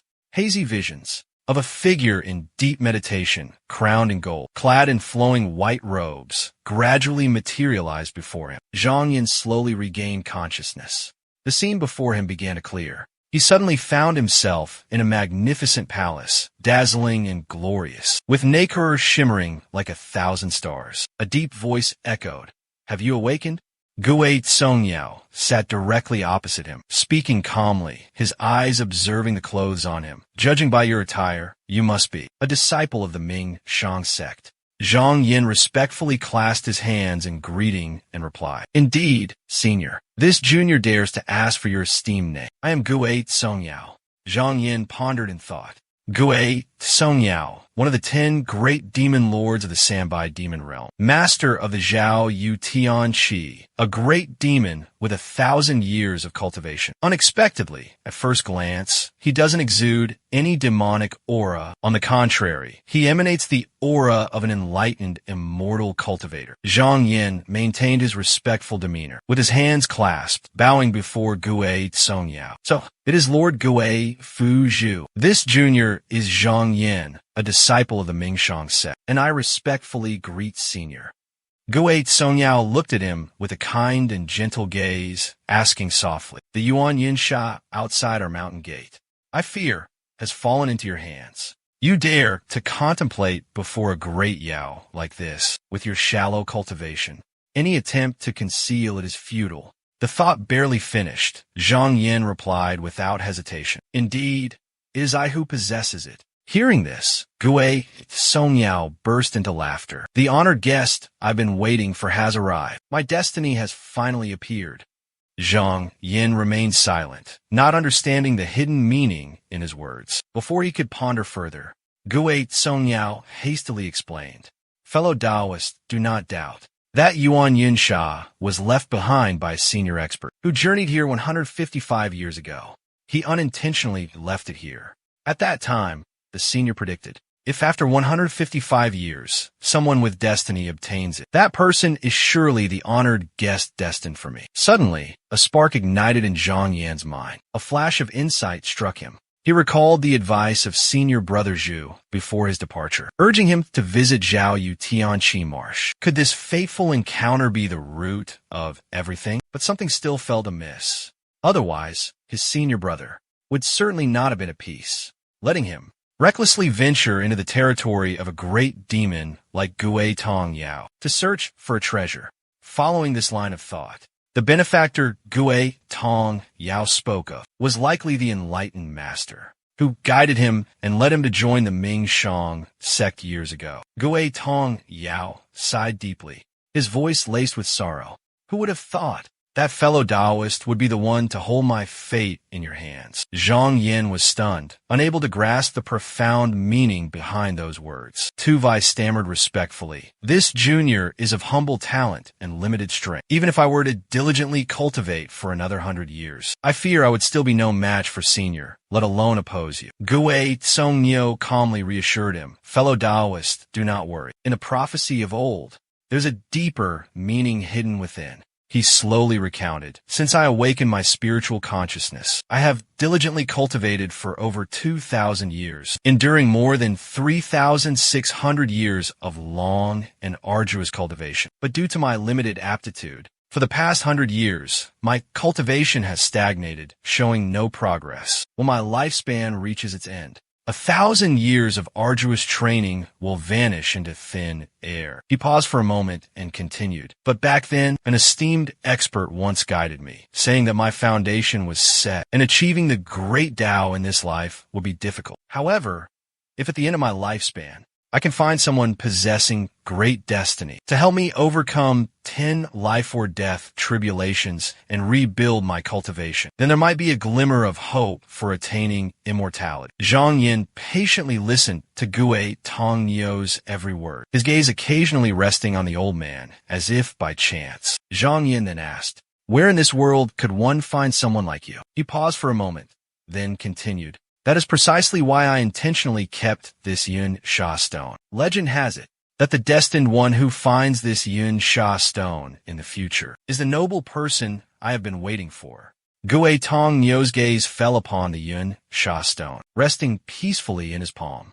Zhang Yin offered a gentle smile and made a proposition. "Fellow Taoist, my great tribulation is still half a year away. It is not yet my final hour. Why don't you stay in my cave dwelling for a while and help me overcome this tribulation when the time comes?" Zhang Yin stroked his chin, lost in thought. After a long silence, he slowly shook his head in refusal. Gui Tong Yao furrowed his brow and inquired, "Could it be that fellow Taoist thinks I'm a demonic cultivator, and thus holds prejudice and discriminates against my sect, unwilling to lend this old man a hand?" Seeing Zhang Yin remain silent, Gui Song Miao's anxiety became apparent. His tone grew more pleading and desperate. I have cultivated for thousands of years, accumulating countless rare treasures. If fellow Taoist helps this old man overcome this tribulation, I'm willing to offer all of them to you. This blessed cave abode of mine, along with my physical body. After I ascend, I will also bequeath to you. What do you say, fellow Taoist? Zhang Yin gently interrupted him. Senior misunderstands. It's not that this junior is unwilling to help, but I have a prior engagement with a friend. To cultivate together at the demonic abyss, if I stay here too long, I fear I will miss our appointed time. Gui Song Miao nodded understandingly. So that's the case. The Devil's Abyss. I've heard of it, but never set foot there. Legend says it's a perilous and eerie place. One wrong step, and you could lose your life, leaving no trace behind. Gui Tongyao gently waved his horsetail whisk, casting a spell as he spoke softly. Since you're determined to embark on this cultivation journey, I shall bestow upon you a treasure, hoping it will be of some assistance. A beam of light emanated from the whisk, transforming into an ancient, mystical tortoise shell. The shell gently landed in Zhang Yan's hand. He examined the shell in his hand, listening intently as Gui Tongyao explained its purpose. This Tai Hao Chi Chun charm was crafted from a piece of my own shell. After I successfully overcame my tribulation, it not only wards off evil and tribulations, but can also withstand magical attacks. Today, I bestow it upon you. Gui Tongyao offered Zhang Yin a piece of classified information as a gesture of goodwill. Furthermore, he added, I've learned that in the coming months, the noble Ming Shang sect will dispatch its disciples with the intent to completely wipe out the Sanbai. This inside information, freshly revealed, left Zhang Yin utterly shaken. He exclaimed in astonishment, Ming Shang? But our sect signed a truce with the Shuai territory ages ago. I personally returned with the Golden Seal letter back then. I never expected them to reignite the war so quickly. Surely it's because Cho Xiang killed a Ming Shang disciple, isn't it? Gui Tongyao shook his head, calmly analyzing. The 1,000-year demonic tribulation of Donghua continent is imminent. To prepare for this great calamity, the Ming Shang sect will undoubtedly seek every means to bolster their strength. Cho Xiang's incident, just a flimsy excuse, a ploy to get the Ming Shang sect to wage war on Sanbai. He continued to scheme and analyze the situation. When the Ming Shang sect launches its attack on Sanbai, the esteemed Gongdi Yuan of your noble sect will surely bestow a handsome reward upon whoever brings them my head. At that time, fellow Taoist, return to this place and conveniently take my life. You'll have achieved a glorious feat. 5 days later, at Ling Xie Xiandao, Zhang Yin opened the letter he held in his hand. Inform Brother Luo, Xiezong Yuan has sent a letter inviting us to meet in 10 days at Hong Yinji Tai, located on Jiangbin Xiandao, west of Long Yuan. We will enter the perilous Mo Shui together. He also said he has obtained the Yun Sha Shihua and will personally hand it over to me then. Zhang Yin felt a great opportunity was within his grasp. It seemed the 5 elements Yun Sha Bao Zhu would soon be complete. He explained to Luo Xiao, Brother Luo, it's not that I don't want to accompany you, but I've heard that the immortal Peng Jinren, the guardian of the Netherworld Palace, possesses profound cultivation, and her Taoist skills are unfathomably deep. Anyone who dares to set foot on the island will have their hearts seen through by her, exposing all their secrets. Therefore, this time I can only embark on this journey alone. Bala Xiao waved his hand nonchalantly, appearing unconcerned. He said, even a notorious old demon king, Gui Songyao, had to obediently bow his head and await her conquest. How could anyone dare to defy her orders? And yet you still feign resentment. Zhang Dian could only shake his head and laugh bitterly at his words. I'm afraid from now on, this servant will have to change how I address you and call you old master. Despite joking like that, she still earnestly advised. Within the demonic abyss lurk countless ferocious demons and evil spirits. And for a cultivator at the nascent soul realm like Ling Jun, demonic and heretical beings are the most common danger. This time, I cannot follow and protect. Before Ling Jun sets off, he needs to take some soul-calming pills from the Pill Cauldron Institute, just in case they're needed. Zhang Yuan agreed. I already know when you're leaving the island. I'll have to trouble you with looking after the estate again. on the distant Jiang Bin Immortal Island, where azure waters flowed amidst the vast sky. Two figures sat quietly on a small islet. Lu Tao gazed towards the distant horizon, softly saying, "It seems senior brother Zhang has arrived." Beside him, Zhao Zhan was meditating, immersed in tranquil contemplation. From afar, Zhang Yuan rode the wind and waves, steering a small boat towards them. He lightly jumped off, landing steadily on the ground. Lu Tao called out, "Senior brother Zhang." He beamed, waving at the man beside him. Come, let me introduce you to senior brother Zhang. This is senior brother Zhao Zhan, from the prestigious Zhao family. Although this voyage to Haiyan still relies on your Chun Xiang treasure boat. Zhang Yin clasped his hands, nodding slightly in return. Lu Tao turned towards Zhang Yin, eagerly introducing his senior brother. This is Zhang Yin, the senior brother Zhang I mentioned to you. He's a direct disciple of the Ming Shang sect. Zhao Jin merely offered a perfunctory bow, replying, "Hello." He then adopted a cold expression, crossing his arms, clearly displaying an unwelcoming attitude. Now, only senior brother Xie is missing, as expected of the Xian Xie clan. Truly a prestigious family, making us all wait for him alone. Lu Tao quickly interjected to smooth things over. Senior brother Zhao, don't be impatient. The appointed time is still a day away. Let's calmly wait a little longer. Zhang Yin silently observed the exchange between the two. Inwardly, he pondered silently. Although the Zhao family was considered one of the renowned cultivation families, in reality, they were only ranked last among the 12 great cultivation clans. How could someone of such standing befriend someone of such humble origins as Lu Tao? He certainly wasn't a direct disciple, but merely a less significant branch member of the clan. This guy seemed sensible and somewhat intriguing. Suddenly, Lu Tao exclaimed excitedly, pointing towards the sky. Senior brother Xie is here. Zhang Yin followed his gaze upwards. Only Zhao Zhan remained indifferent, not even bothering to glance up. In the sky, a magnificent treasure ship appeared. It was exquisitely carved, with meticulous detail down to the smallest features, and its size was incredibly massive and imposing. A single glance was enough to tell that it was a top-tier immortal treasure. Definitely not an ordinary object.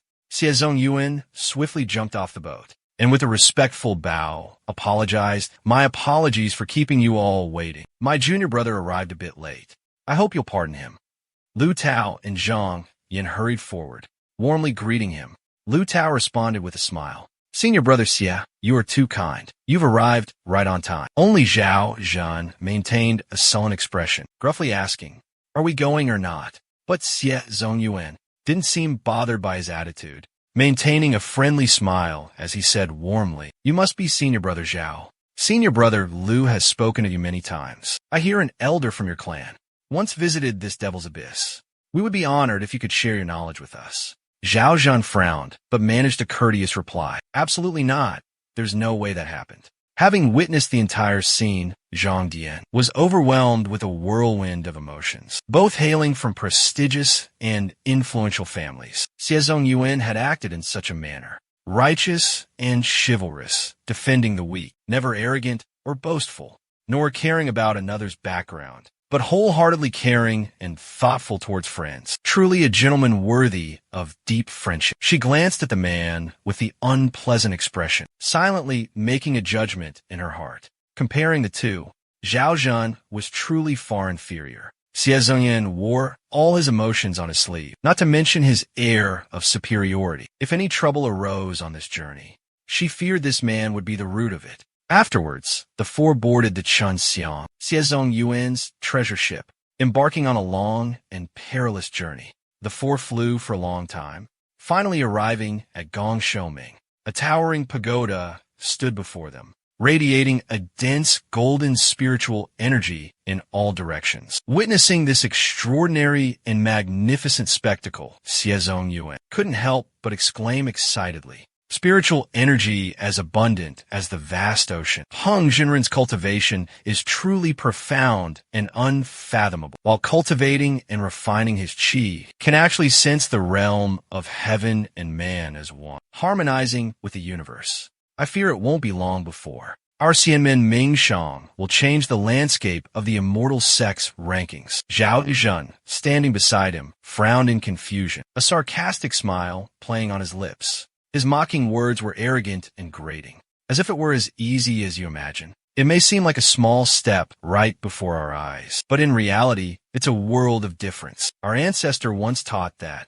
if within 100 years, Peng Zhenren can overcome this arduous trial, then there might be hope. Otherwise, I fear he'll be forever estranged from the immortal path in this lifetime. Zhang Yin stood beside him, witnessing firsthand Zhao Zhen's arrogant expression and contemptuous gaze, directed at Xie Zongyuan. A sense of injustice welled up within him. They were approaching the gates of Shouming Shan Palace, just steps away from where Peng Zhenren's closed-door cultivation had failed. If those reckless words reached his ears, he feared it would bring disaster upon them. He saw Zhao Zhen puffing out his chest, acting all high and mighty, and his arrogance only fueled Zhang Yan's disgust. Throughout the journey, whenever someone happened to mention something, Zhao Zhen would jump in to contradict them. The more people argued back, the more he would boast and show off, truly making others shake their heads in exasperation. If it weren't for the fact that they needed him to guide the way, Zhang Yin would have kicked him off the airship long ago. The group disembarked the airship and approached the grand gates of Shouming Shan Palace, when suddenly a figure flickered in and out of sight, rushing towards them. But he couldn't shake off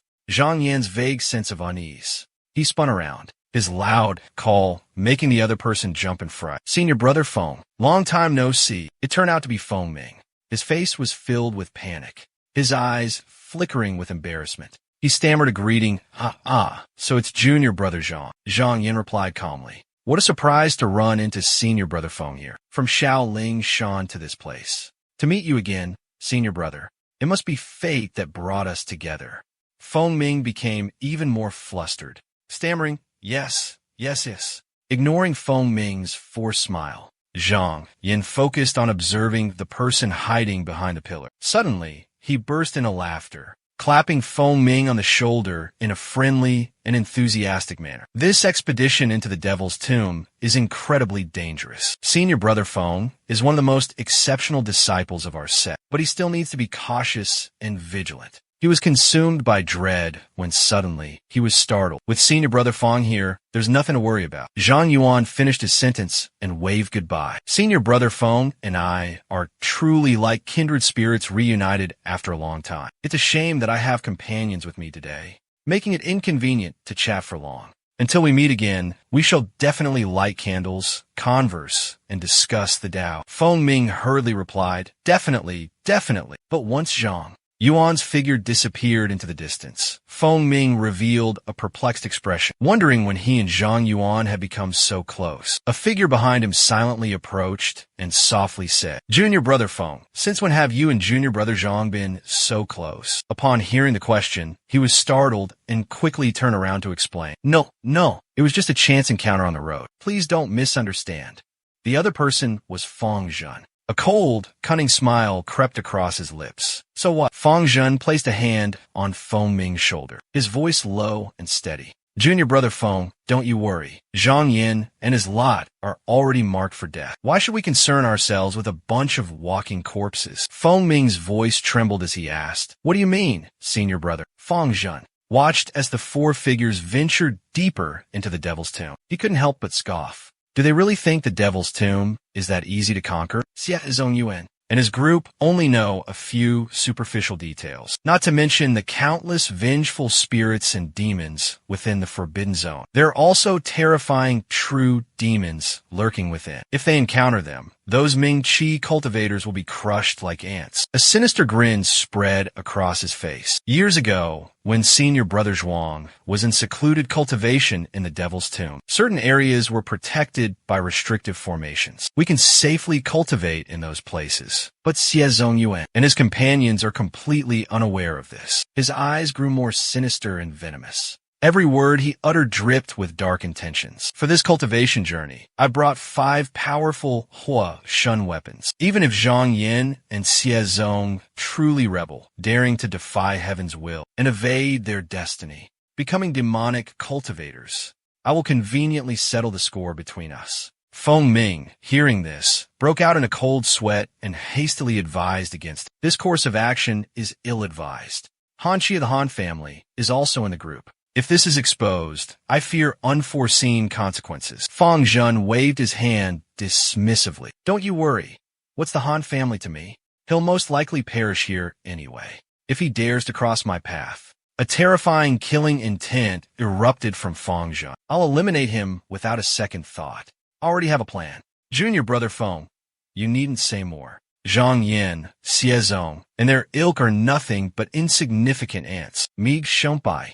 A bright future lies ahead for us both, as long as you remain loyal and assist me. Once I successfully enter the Xianguang realm and achieve glorious feats in the Battle of Sanbai, earning countless merits, when I establish my own sect, a worthy position will surely be yours. Meanwhile, a female cultivator announced to the four of them, Senior brothers, the guest quarters are full. Those who registered earlier were all women, making it inconvenient to accommodate male guests. You are all cultivators accustomed to the elements. Surely you wouldn't mind spending a night outdoors. Zhao Zhen, upon hearing this, flared up in anger, his face darkening with discontent.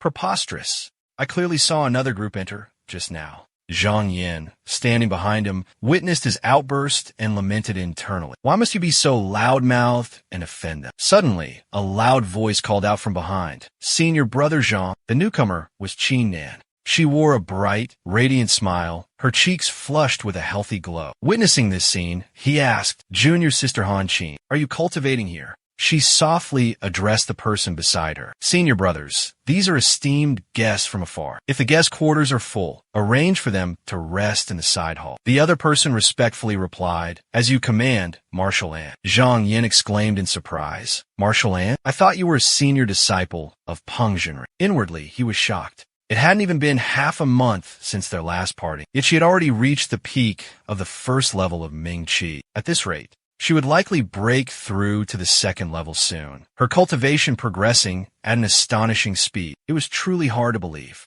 Qin Nan rubbed her head, shyly smiled, and explained, Originally, I was only a registered disciple of Senior Brother Chan, but later, Grandmaster accepted me as a closed-door disciple. Xie Zong Yuan. Observing their lively conversation from afar, one of the brothers spoke up. If Junior brother is reuniting with an old friend, you must have much to catch up on. We'll take our leave now. Lu Tao quickly covered Zhao Zhen's mouth, preventing him from uttering any more arrogant words. He smiled gently and said, This is my first time in Gongshou Peak, and the scenery is still unfamiliar to me. It would be great if Brother Zhao could show me around. The three of them left together, leaving Qin Nan and Zhang Yin some privacy. She shyly asked, Senior brother, are you here to cultivate in the Devil's Cave too? He replied cheerfully, Exactly. Have you been here before, Junior sister? She excitedly recounted, I have.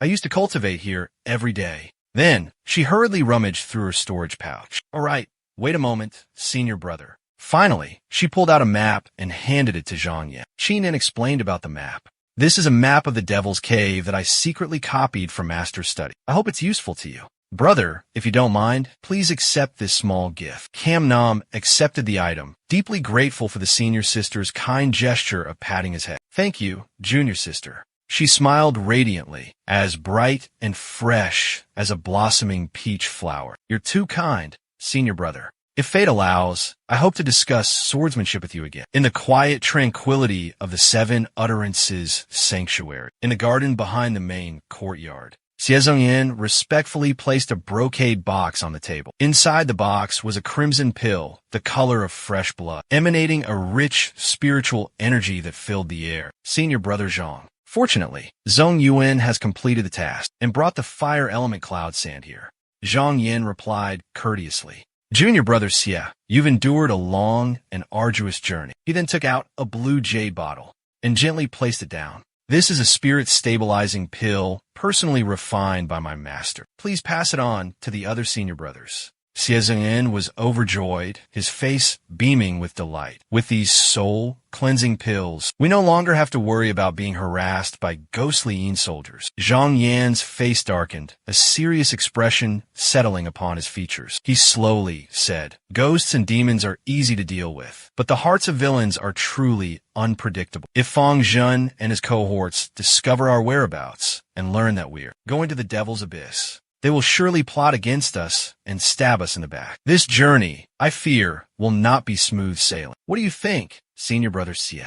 Hearing this, Xie Zhongyuan's expression also turned grave and thoughtful. His voice was firm and resolute, as steady as a rock, clearly indicating he had made prior preparations. "Do you take me for a weakling, Xie Zhongyan, someone easily bullied? Rest assured, senior brother, when the sea's eye opens, everything will become clear." Zhang Yin leisurely ascended the stone steps, calm and composed. He led the way up to the Flying Crane Pavilion. The heavy rosewood doors slowly creaked open, emitting a piercing screech. Inside the grand and magnificent hall, numerous cultivators from all corners of the land had already gathered. In the center of the hall was a crystal-clear pool of water, reflecting shimmering light. Surrounded by towering, majestic monoliths, Zhang Yin slowly stepped aside. Feng Ming and Fang Zhen, with cold and icy expressions, stared fixedly at Zhang Yan's receding figure. Fang Zhen's eyes were filled with arrogance and disdain, as if Zhang Yan was his sworn, eternal enemy. But Zhang Yan's gaze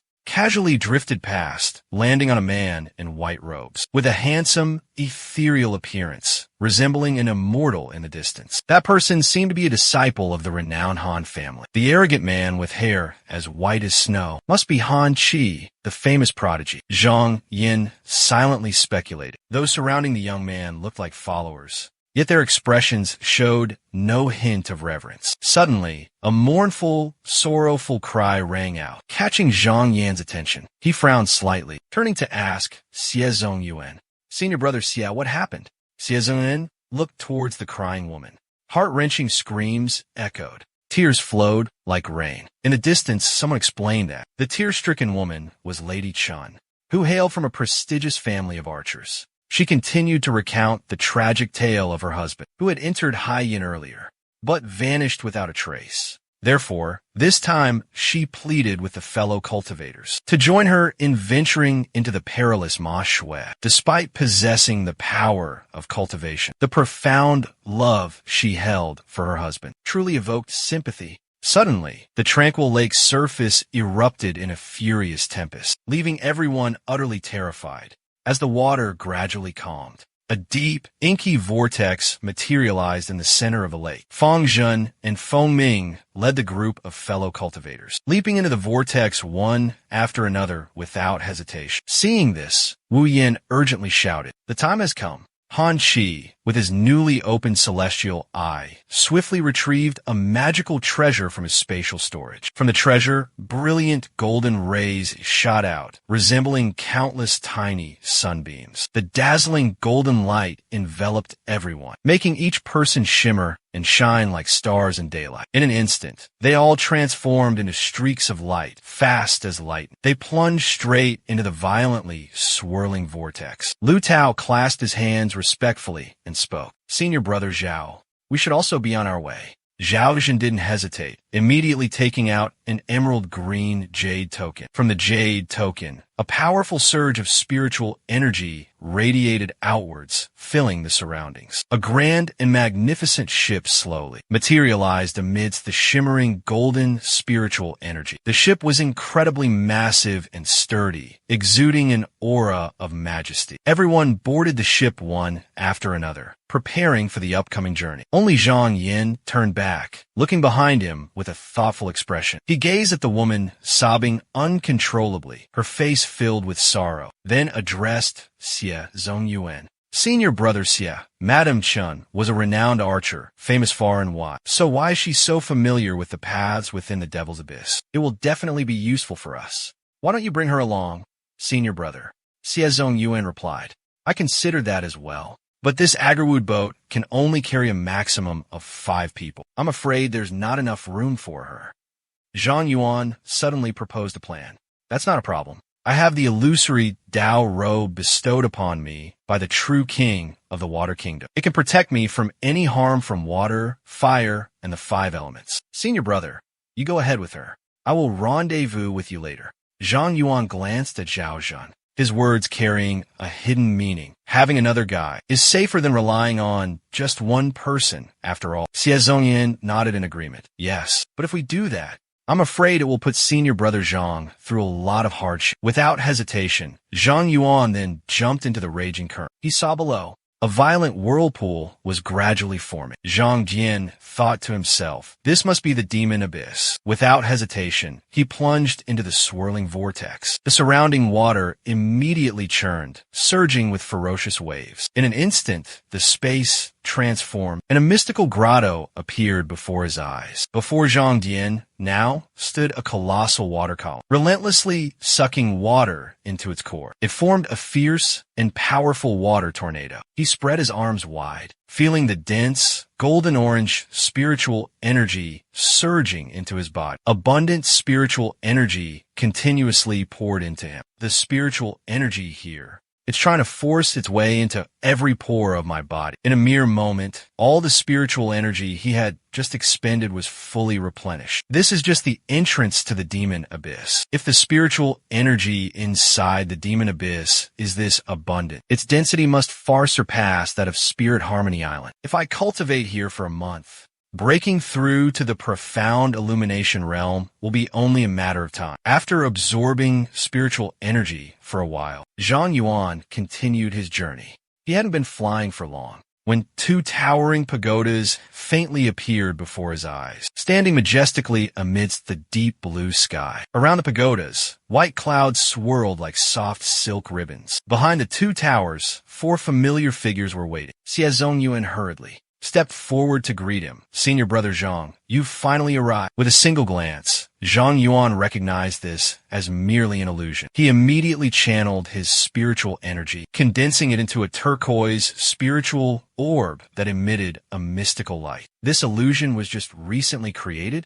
What a pity, such good intentions left unfinished. Zhang Yuan thought to himself. He waved his hand, and the spiritual orb transformed into a brilliant streak of light, shooting forward. In the blink of an eye, the streak of light shattered the hazy, illusory space, returning the scenery before his eyes to reality. As the illusion dissipated, Zhang Yin suddenly found himself standing in a dark, gloomy cave. Above him, countless sharp stalactites hung like swords poised to strike. Dense spiritual energy filled the air, leading him to think. That illusion must have been created by Huan Mo. There was no doubt about it.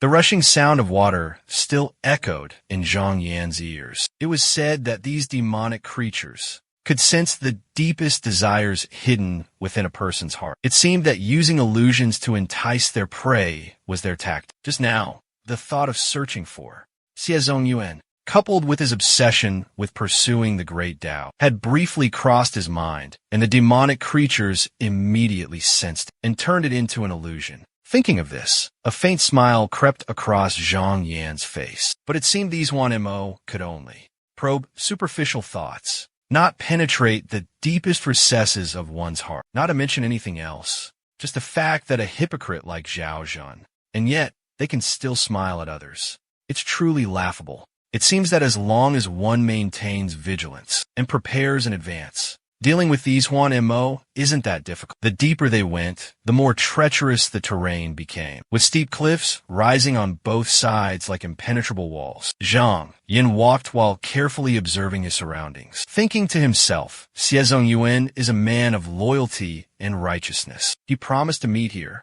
but he's nowhere to be found. Could something have happened to him? Or did Fang Zhen's men get to him first? Zhang Yin quickly took out the map, carefully examining the surrounding terrain. Junior Sister Qin had marked a few hidden caves, suitable for secluded cultivation on the map. Should he check those places first? Even if he couldn't find Xie Zongyuan, he could at least temporarily hide and cultivate there. To avoid wasting precious time, Zhang Yin decided to continue his journey. But on his way, suddenly, he encountered a very strange sight. That left him astonished. On a large rock ahead, something lay motionless and still. Zhang Yin cautiously approached for a closer look and realized it was an unconscious person. The person's mouth was covered in fresh blood, their eyes tightly shut. Zhang Yin wondered, could this person be one of Han Mo Sha's disciples? Before his shock could subside, two other figures suddenly appeared. One of them spoke. Junior sister, what do you think of the Schweppe I just refined? Hearing this, Zhang Yin immediately channeled his energy, forming a protective layer of spiritual energy around his body. He quickly hid behind the large rock, carefully observing the situation. Two figures, a man and a woman, were gradually approaching. The man held a strange gourd in his hand, looking incredibly mysterious. From the mouth of the gourd, ethereal streams of spiritual energy radiated, spreading all around. The spiritual energy condensed, forming a crimson ghost image filled with a dark aura. The eerie image sent shivers down one's spine. The woman beside him furrowed her brows slightly and questioned her senior brother. You dare call this thing a blood specter? Its grotesque appearance aside, its aura is so weak. It doesn't even possess a shred of consciousness when released. It can barely manage a few wobbly floats, let alone injure anyone. The man didn't show any anger at her criticism. Instead, he chuckled and replied, my blood specter naturally can't compare to Junior Sister's treasure. I've only recently refined it. Give it some time, and who knows, it might even surpass yours. Hearing this, the woman became even more smug and couldn't help but exclaim, Master is truly brilliant. With just a small blood specter, he can easily control. 3 disciples of the renowned Mingshang sect have reached the 3rd level of Ming Qi. Upon hearing this, the man's face changed drastically, turning incredibly grim. The cultivators of the Mingshang sect truly live up to their reputation. They are formidable, especially the one wielding the divine flame spitter. His strength is truly remarkable. He not only incinerated an evil specter I painstakingly refined, but also wounded Master's blood specter. It will likely take at least 1.5 years of condensation and refinement to restore it. So much cultivation time and effort all gone to waste just to have it restored. Zhang Yin concealed himself behind a massive boulder, using his spiritual sense to listen intently to every movement around him. This guy speaks with such arrogance. Could he be an evil cultivator from the Blood Spectre sect, one of the 6 infamous demonic sects? Xiezong Yuan and his companions must have encountered these evil cultivators and were forced to retreat. This is Hai Yin, the secret base of the Ming Shang sword sect. How did they manage to infiltrate this place? Could there be another secret passage here? That female cultivator outside just inadvertently revealed their entire sinister plan. Let those Ming Shang sword sect disciples gloat and swagger all they want. In half a month, when Master successfully refines the true demon, they won't be able to escape annihilation. Hearing this, the evil cultivator became even more arrogant. He initially intended to follow a small vein of the demonic abyss to find the great demonic abyss, but unexpectedly, this place led directly to the heart of Ming Shang sword sect. What a stroke of luck. This matter absolutely cannot be revealed. It will surely be of great use in the future. After returning, I will definitely be handsomely rewarded by the elders. The woman anxiously asked. Senior brother Li promised to meet here after 3 watches. Why hasn't he shown up yet? Could he have encountered a powerful demonic cultivator? At this moment, Zhang Dian understood the whole story. These two only had the cultivation of early-stage Ming Qi, but there's also a senior brotherly coming. This was truly troublesome. If we hesitate and let the other Shui Pa Zong cultivators arrive, even escaping with our lives intact will be difficult. The situation is urgent. We cannot delay any longer. We must strike first to gain the upper hand. With that, he circulated his spiritual energy, condensing the Yu-In heavy water. A deep voice, like an echo from the depths of the 9 nether hell, resounded. I have just successfully cultivated the Yu-In heavy water, and I'll use you to test it out. Finishing his words, he immediately launched an attack. The Yu-In heavy water transformed into a stream of icy, dark light, shooting towards the evil cultivator with lightning speed. The evil cultivator's face paled in terror. Completely caught off guard, he hastily raised his hands to block, but it was all in vain. The icy, dark light easily pierced through his gourd-shaped magical tool, shattering his protective true qi and striking him directly in the chest. The fatal blow sent him flying backward, crashing hard against the cliff face. Fresh blood gushed from his mouth uncontrollably. The demonic cultivator was deeply shaken, utterly terrified. Seven swords roared. Even Zhang Yin was astonished by the terrifying power of the unyielding Heavy Water. Unyielding Heavy Water. This divine ability. Does it truly possess such earth-shattering power? According to the records in the Azure Cloud Secret Manual, a cultivator who reaches the second level of the nascent soul realm can control 16 strands of pure and turbid chi and condense them into unyielding Heavy Water. This technique is extremely difficult and complex, a path fraught with peril. Every day, at the hour of the pig, when chi condenses, one must guide the 16 strands of pure and turbid chi and continuously focus them into the dantian, absorbing the gloomy chi from the icy cold spring earth veins. Only after 108 days of arduous cultivation can a single drop of precious, unyielding Heavy Water be condensed. Throughout the entire refinement process, one must absolutely not utilize any other cultivation techniques. Otherwise, all efforts will vanish like smoke, wasted like water poured into the sea. But once even a single drop is successfully refined, its power, earth-shattering,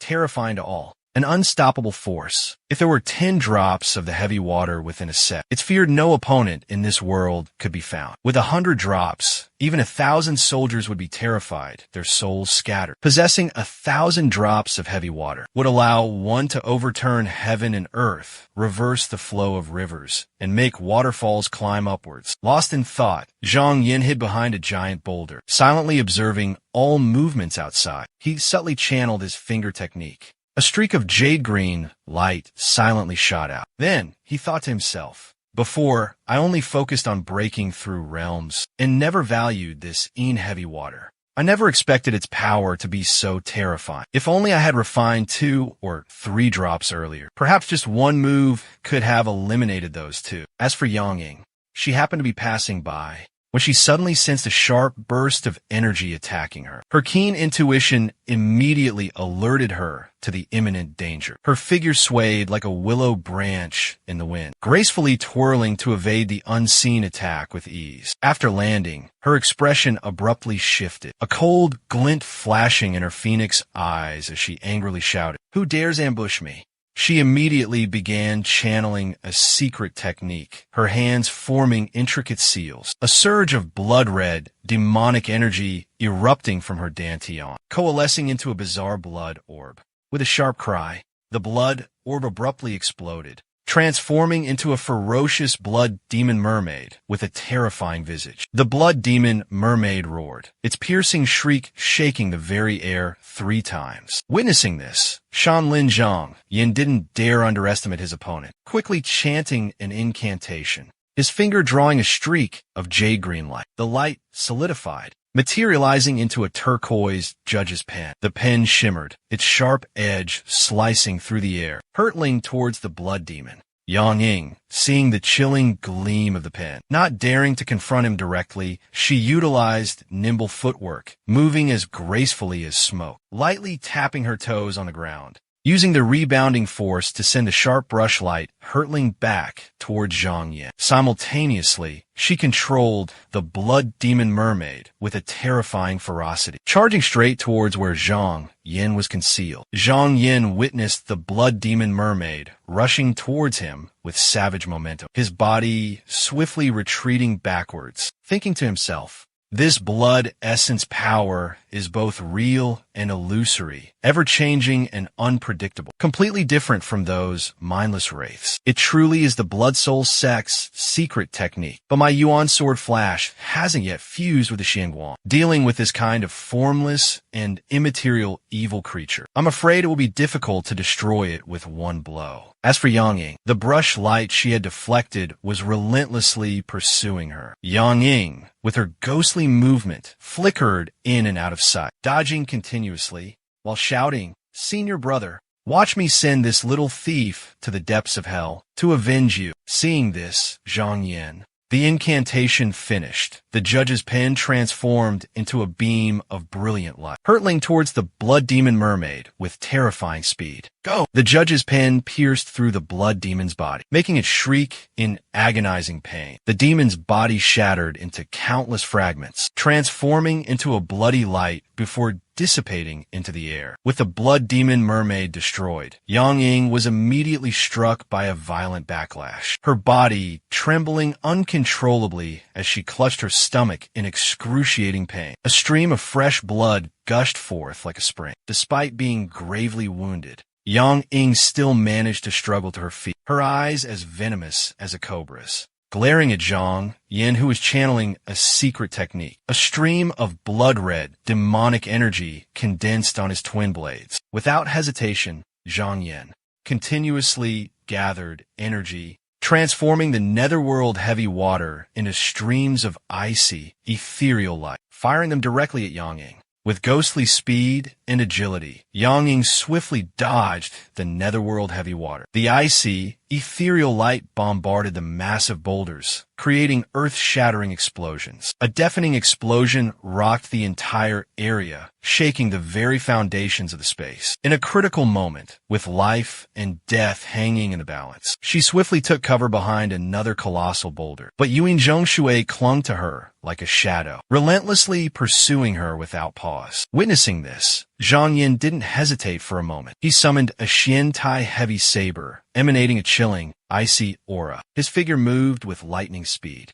charging towards Yang Ying, thinking to himself, this demonic woman, even gravely wounded, is still desperately buying time. She must be waiting for her senior brother to come to her rescue. Does she really think I'll just stand idly by and wait for death? Su Shoujuqin, Shushujikin, surrender without a fight. With that, he poured all his strength into his body. The Xian Tai heavy saber, carrying a fierce gale, sliced directly towards the top of Yang Ying's head. This strike carried earth-shattering power, showing no mercy. Bu Liu Qing, Buliuking without mercy. After that fatal blow, Zhang Yin stood tall and imposing, a cold, disdainful smile playing on his lips. No wonder countless cultivators fanatically pursue the path of becoming a supreme expert, wielding a divine weapon, protected by world-defying, profound techniques. Magical treasures and flying swords become mere trinkets before absolute power. Charging into battle, slaying enemies, with a flash of the blade,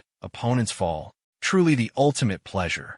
He then sheathed his blade and sat down beside Yang Ying, looking at the unconscious demonic cultivator woman, thinking to himself, initially, I didn't intend to capture any prisoners alive. But the demonic sect's methods are insidious and unpredictable. Their words are a mix of truth and falsehood, making it hard to distinguish the real from the fake. Not to mention their terrifying soul-tracking techniques. If they were to retaliate, wouldn't I be inviting trouble upon myself? It's better to end them with a single stroke, clean and decisive. He then stroked his chin, lost in thought, recalling the conversation between the two demonic cultivators. It seems that in half a month, their master will descend here. This person can project their soul out for tens of thousands of miles. He possesses the ability to manipulate countless cultivators wielding Ming Qi. His true power is terrifying, sending shivers down one's spine. I wonder what profound realm he has achieved. According to the cultivation methods recorded in the Tai Golden Scripture, only upon reaching the Xian Guang realm can one truly unleash the power of this cultivation technique. With my current strength,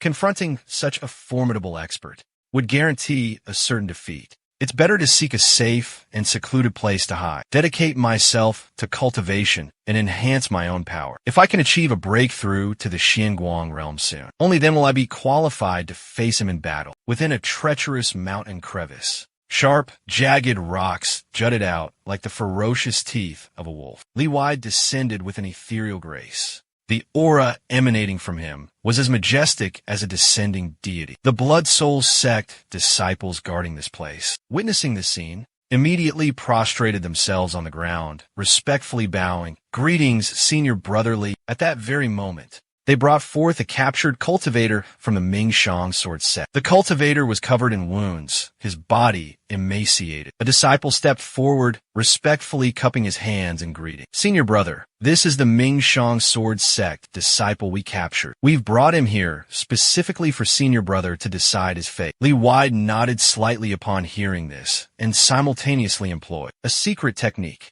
A gigantic, blood-red hand descended from the sky, swiftly seizing the Ming Shang sword sect cultivator. The crimson hand then retracted, dragging the man before Li Wide. The Ming Shang sword sect cultivator was utterly terrified, squeezing his eyes shut, not daring to look directly at Li Wide. Li Wide scrutinized him, his voice a low rumble. "Tell me, how many of your Devil Abyss sect are there this time? And what are their names?" The Ming Shang disciple's hands were bound, his cultivation seemingly sealed. Hearing this, he twitched his eyelids slightly and hatefully spat out a mouthful of fresh blood. "You, with your aura of dark, deathly energy, clearly cultivated the Shiyuan Xie de Xue Yuan Gong, the evil blood origin technique, transforming into a grotesque creature, half human, half demon. A lowly insect like you dares to question Master Zhao? Do your worst." Hearing this, Li Wide was utterly terrified. A chilling smirk crept across Ming Shang's lips, a bone-chilling smile filled with arrogance. "Fine, I'll grant you your wish." The words barely left his mouth when an invisible force tightened its grip around Ming Shang. Ming Shang writhed in agony, his screams piercing the air. Then, suddenly silence.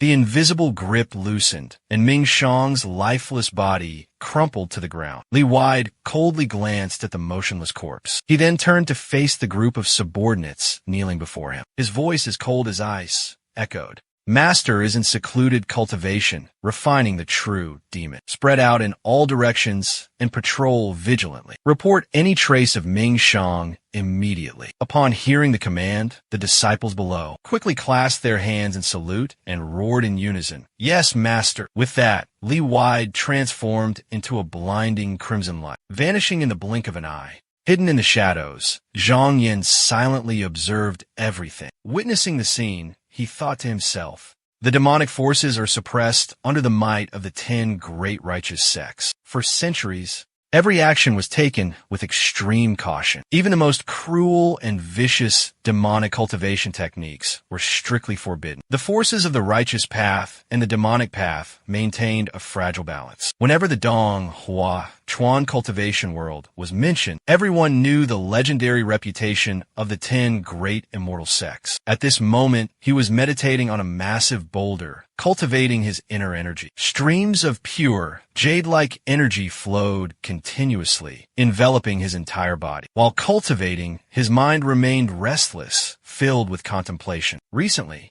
rumors of the impending 1,000-year demonic tribulation had spread throughout the sect. The demons sealed within the demonic abyss would grow increasingly ferocious and bloodthirsty. For other demonic abysses, their locations unknown to anyone were also about to appear. Therefore, the sect leader decided to recruit 300 more disciples to strengthen the sect's power and prepare for the approaching demonic tribulation. He continued to ponder deeply. If the rumors were true, the current state of Dong Hua Chuan would be completely overturned. A devastating war between the righteous and demonic factions was sure to erupt. He calmed his mind. True Qi circulated, powerful surges of energy continuously converged towards his palms. The demonic tribulation is also the human tribulation. A demonic heart is no different from a human heart. The slaughter tribulation arises. For cultivators like us, how could it not be a heaven-sent opportunity? When the time comes, the ones who should truly worry about this are probably only the Xianmen sect,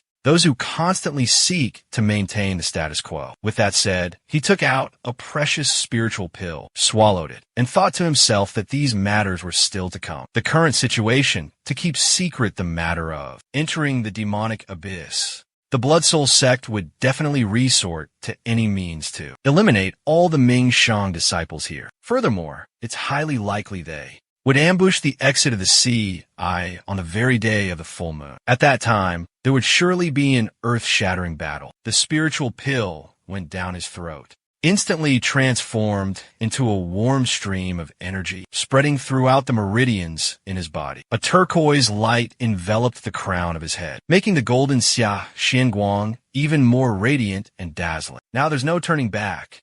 I can only devote all my strength to increasing my cultivation. The jade-green energy flow became increasingly violent, fiercely engulfing Xia Xianguang. After absorbing Xia Xianguang for a period of time, it suddenly erupted with a brilliant aura, condensing into a Xianguang seed. Then he gently guided the Xianguang seed towards his neck, silently thinking, from now on, I just need to continuously utilize the cultivation technique to refine and nurture this seed's growth until the time comes when, within my qi seed, its light can illuminate everything.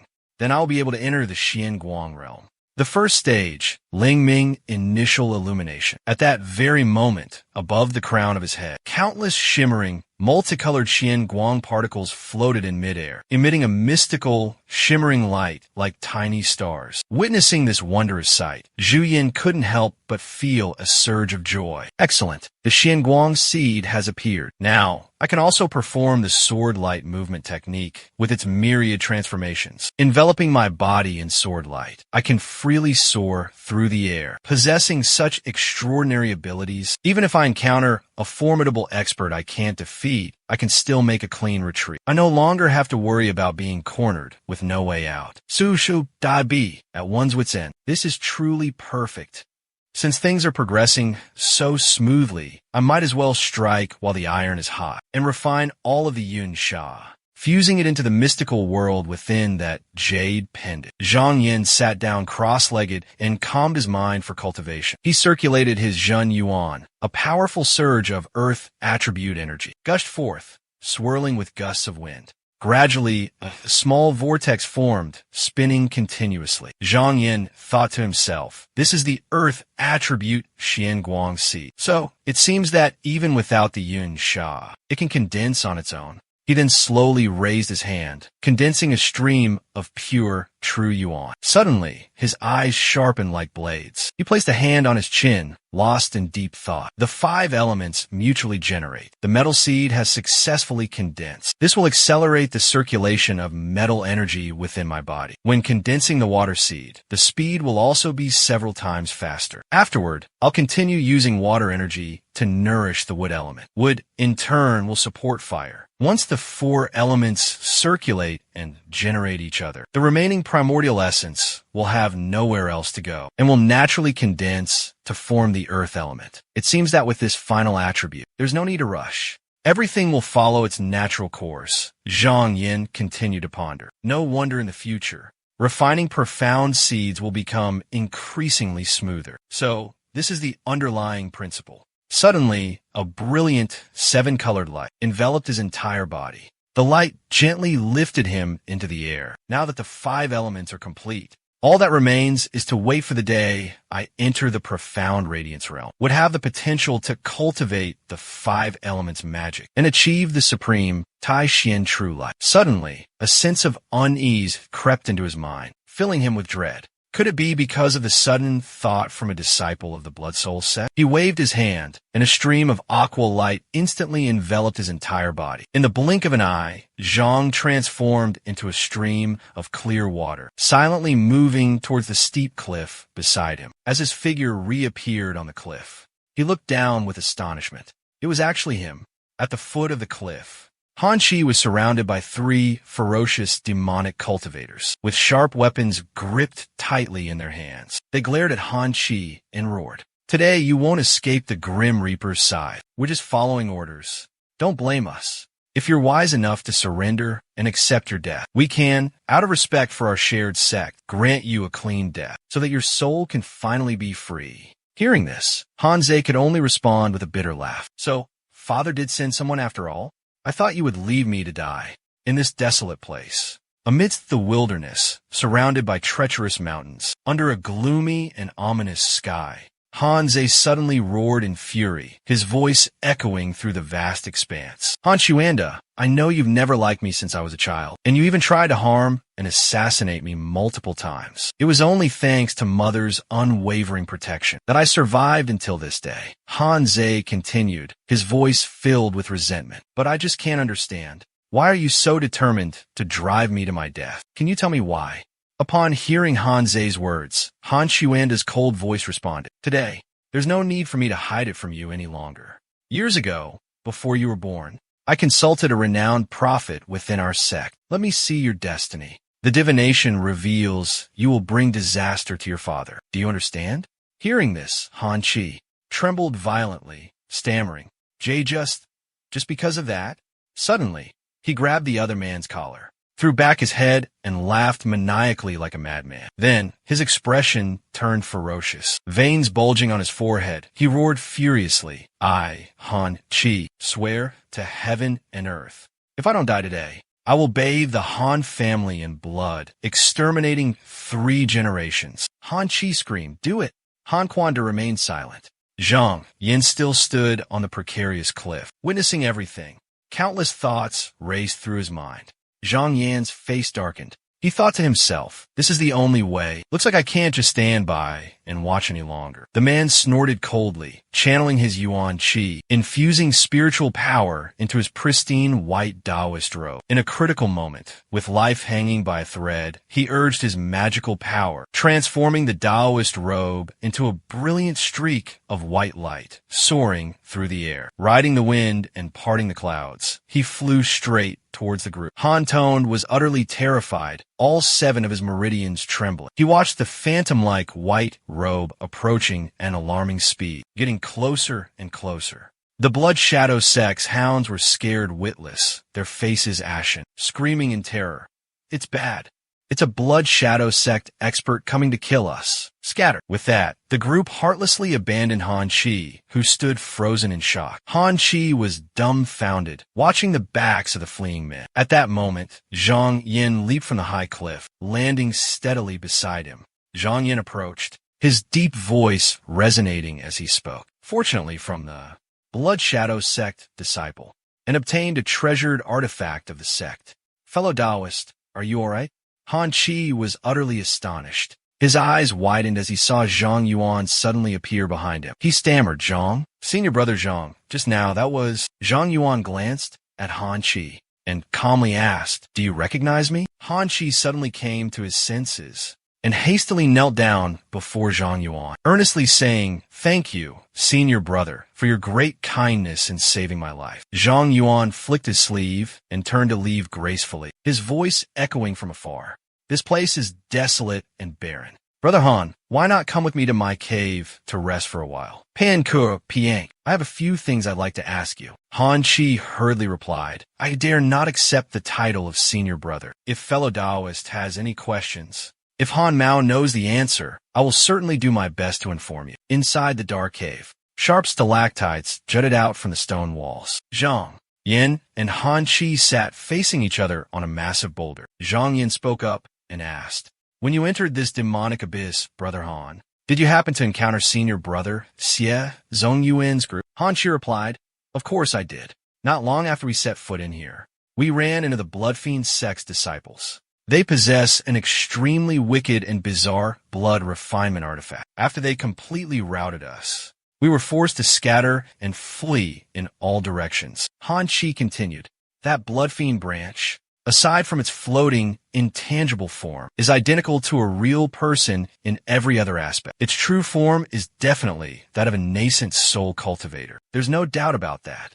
After speaking, his gaze subtly shifted to the spirit pill that Zhang Yin had just given him, thinking to himself, this is a medicinal pill used to replenish qi and restore vitality. Zhang Yin listened to the words just spoken, nodding slowly in agreement. If what fellow Taoist says is true, then I could also use this blessed land to cultivate peacefully for a period of time. Wait until the full moon of this month, when the sea eye opens. I will risk a bloody battle to escape from this place. If this continues, it will certainly take another half a year, or even a year for me to break through to the Golden Core realm. Time is short. I'm afraid I won't make it in time for the Great War to eradicate the demons. Han Chi swallowed the spirit pill, his face etched with frustration. His expression suddenly changed. his hands clenched tightly, his gaze fixed on Zhang Yin with determination as he spoke loudly. Brother Zhang, I, Han, am eternally grateful for your life-saving grace. I don't know how to repay you. If you trust me, I will give my all, exhaust every means, and strive to give you 2 months of undisturbed cultivation to assist you on your path of cultivation. Zhang Yin exclaimed in surprise. Oh, does Brother Han have any brilliant ideas? Han Shi took out a small jade bottle and replied in a serious tone. This is a Xuanxue pill, refined by Ru Huangjinren of the Shuepa sect. Years ago, my ancestor participated in the siege of the devil Ru Huang, and this Xuanxue pill was a trophy taken from his demonic body. This pill is useless to us righteous cultivators of the Xianmen sect, but to a disciple of the Mo zone, it's a priceless divine medicine. If that Shuepa sect expert were to see this spiritual pill, he would immediately consume and refine it. Without several months of secluded cultivation, he would absolutely be unable to absorb all of its medicinal power. He continued, saying that doing this could buy senior brother at least 2 months' time. Zhang Yin cried out in astonishment. Brother Han, you actually carry Xuanxue pill with you? Could it be that fellow Taoist had other plans all along? Han Shi, with a melancholic expression, looked at Yu Bing and softly said, Ever since I was in the womb, I've been burdened with a congenital disability, a weak constitution. To continue advancing on the path of cultivating profound arts, this life is considered hopeless. Fortunately, last year, by a fortunate coincidence, I obtained a demonic scripture. If I join the demonic sect, perhaps there might be a glimmer of hope for achieving immortality. And this profound blood pill is the initiation gift. Zhang Yin thought to himself, to switch to demonic cultivation, he would have to abandon everything he had learned before, sever ties with the righteous path he had painstakingly cultivated for 35 years, letting it all vanish into thin air. Could this person truly be that ruthless? Then, he looked at Han Shi and asked, Brother Han, have you made up your mind? Han Shi's expression was agitated. Han Shi, with overwhelming confidence, responded to senior brother Zhang. Brother, you came from humble beginnings, just an ordinary person entering the lower academy. Yet you rose step by step to become the elder's direct disciple. Truly a talent seen only once in a century. While I, Han Shi, cannot compare to you, brother, my ambition is no less resolute. If I don't test my limits, how can I be content? Just then, a deep voice echoed through the cave. I wonder who it could be. The mysterious voice immediately caught Zhang Yin and Han Shi's attention, causing both of them to turn their gaze towards the cave entrance. Outside the cave, a faint figure gradually materialized, slowly stepping inside. The voice continued, laced with mockery. So, it's the little thief Zhang Yin. What schemes are you plotting behind people's backs again? Han Xuanda and his group aggressively entered the cave. He roared at Han Shi. I advise you to surrender obediently. Surrender yourself. Avoid any unnecessary trouble. Han Shi gasped. Han Xuanda. Zhang Yin calmly replied. You ran away, and now you dare to return to your death. Han Xuanda let out a sinister laugh, pointing and yelling. This is our Han family's business. How dare you interfere? No wonder junior brother Feng said. This brat would become a major threat to the noble families. It seems he wasn't wrong, but only half right. If you die here today, the world will naturally be at peace. Zhang Yin was momentarily intrigued by the mention of junior brother Feng, while Han Xuanda and his men erupted in maniacal laughter. Jim Ye spoke up. My 2 junior brothers, let us join forces and eliminate these 2. Upon our return, the Linggong clan leader will surely reward us handsomely. Han Chi shouted in terror. Senior brother Zhang, be careful. Those are the Feng Lei, Toa Guanyun Ba, and the Zixing Heyue Luo. Han Xuanda's laughter boomed, even louder, dripping with sarcasm. Han Chi, you're only realizing this now? Let me tell you something. The reason your Xianmu was able to obtain the Xuanxue Dan and the cultivation technique was because the Grand Madam orchestrated it. She secretly sent someone to inform that old man, seizing the opportunity to murder her. Han Chi was filled with rage, roaring furiously. Han Tonda, you shameless bastard. Zhang Yin stepped forward, placing a hand on Han Chi's shoulder, and said softly, Brother Han, leave this matter to me. Han Chi cupped his hands respectfully. Senior brother, I understand. My cultivation is still weak. I am incompetent and useless. I cannot implicate you, senior brother. I, Han Chi, am a man of my word. Once spoken, even 9 mountains cannot shake it. Well, I just promised you. I will definitely find a way to fulfill. With that, Han Chi transformed into a streak of light and shot away. Only Zhang Yin remained, facing the group. Han toned his group, roared. Try to run? Junior brothers, quickly stop him. He can't escape.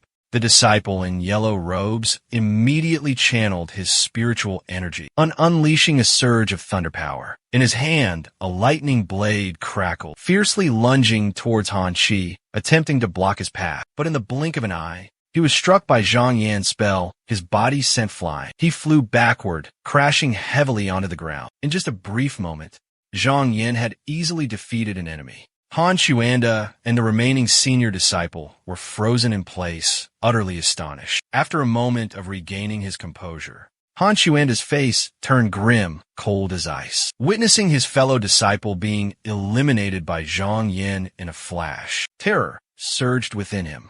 This Zhang Yan, he has condensed the Xian Guangxi. His swordsmanship is unpredictable, following his every whim. With a single strike, he targeted me.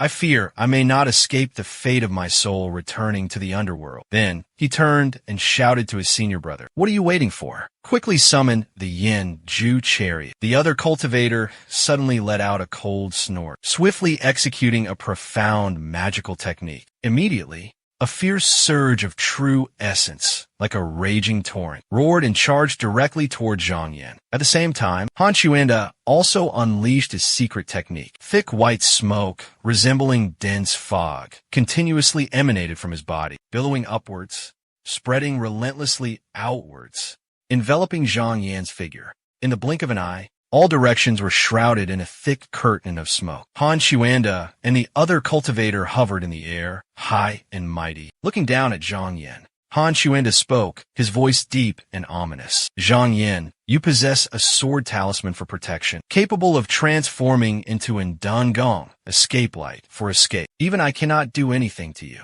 But now, all 4 sides are trapped by this miasma. It could be considered an inescapable net.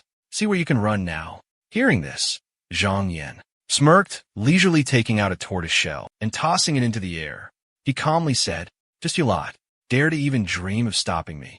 His words were barely finished when the tortoise shell suddenly erupted with a layer of eerie dark green, evil energy, instantly swelling to an abnormal size, transforming into a profound light like a turquoise screen, immensely solid, completely blocking Yin Ju Sha's torrential attack. Immediately after, Zhang Yin stomped his right foot hard on the ground. Using the rebound force, he launched a mystical treasure with a flick of his wrist, carrying a howling gale, like a meteor streaking across the sky, directly assaulting Han Xuanda. This attack was perfectly precise, hitting him squarely in the face. Han Quandu was consumed by sheer terror. 7 souls shattered, their screams of horror echoing through the air. Following those agonizing cries, something dreadful happened. The bodies of Han Quandu and Yin Jueshia plummeted like broken kites, piercing through the thick smoke, falling straight to the ground. Boom! Witnessing the scene, Zhang Yin calmly reached out and collected the spoils. A sardonic smile played at the corner of his lips. Another little harvest. Han Chi, witnessing this, his face immediately hardened. Tension etched deep within his features. His eyes filled with terror, fixated on Zhang Yin. Without hesitation, he decided on the best course of action. Retreat is the wisest move. With all his might, he fled for his life. Seeing Han Chi running,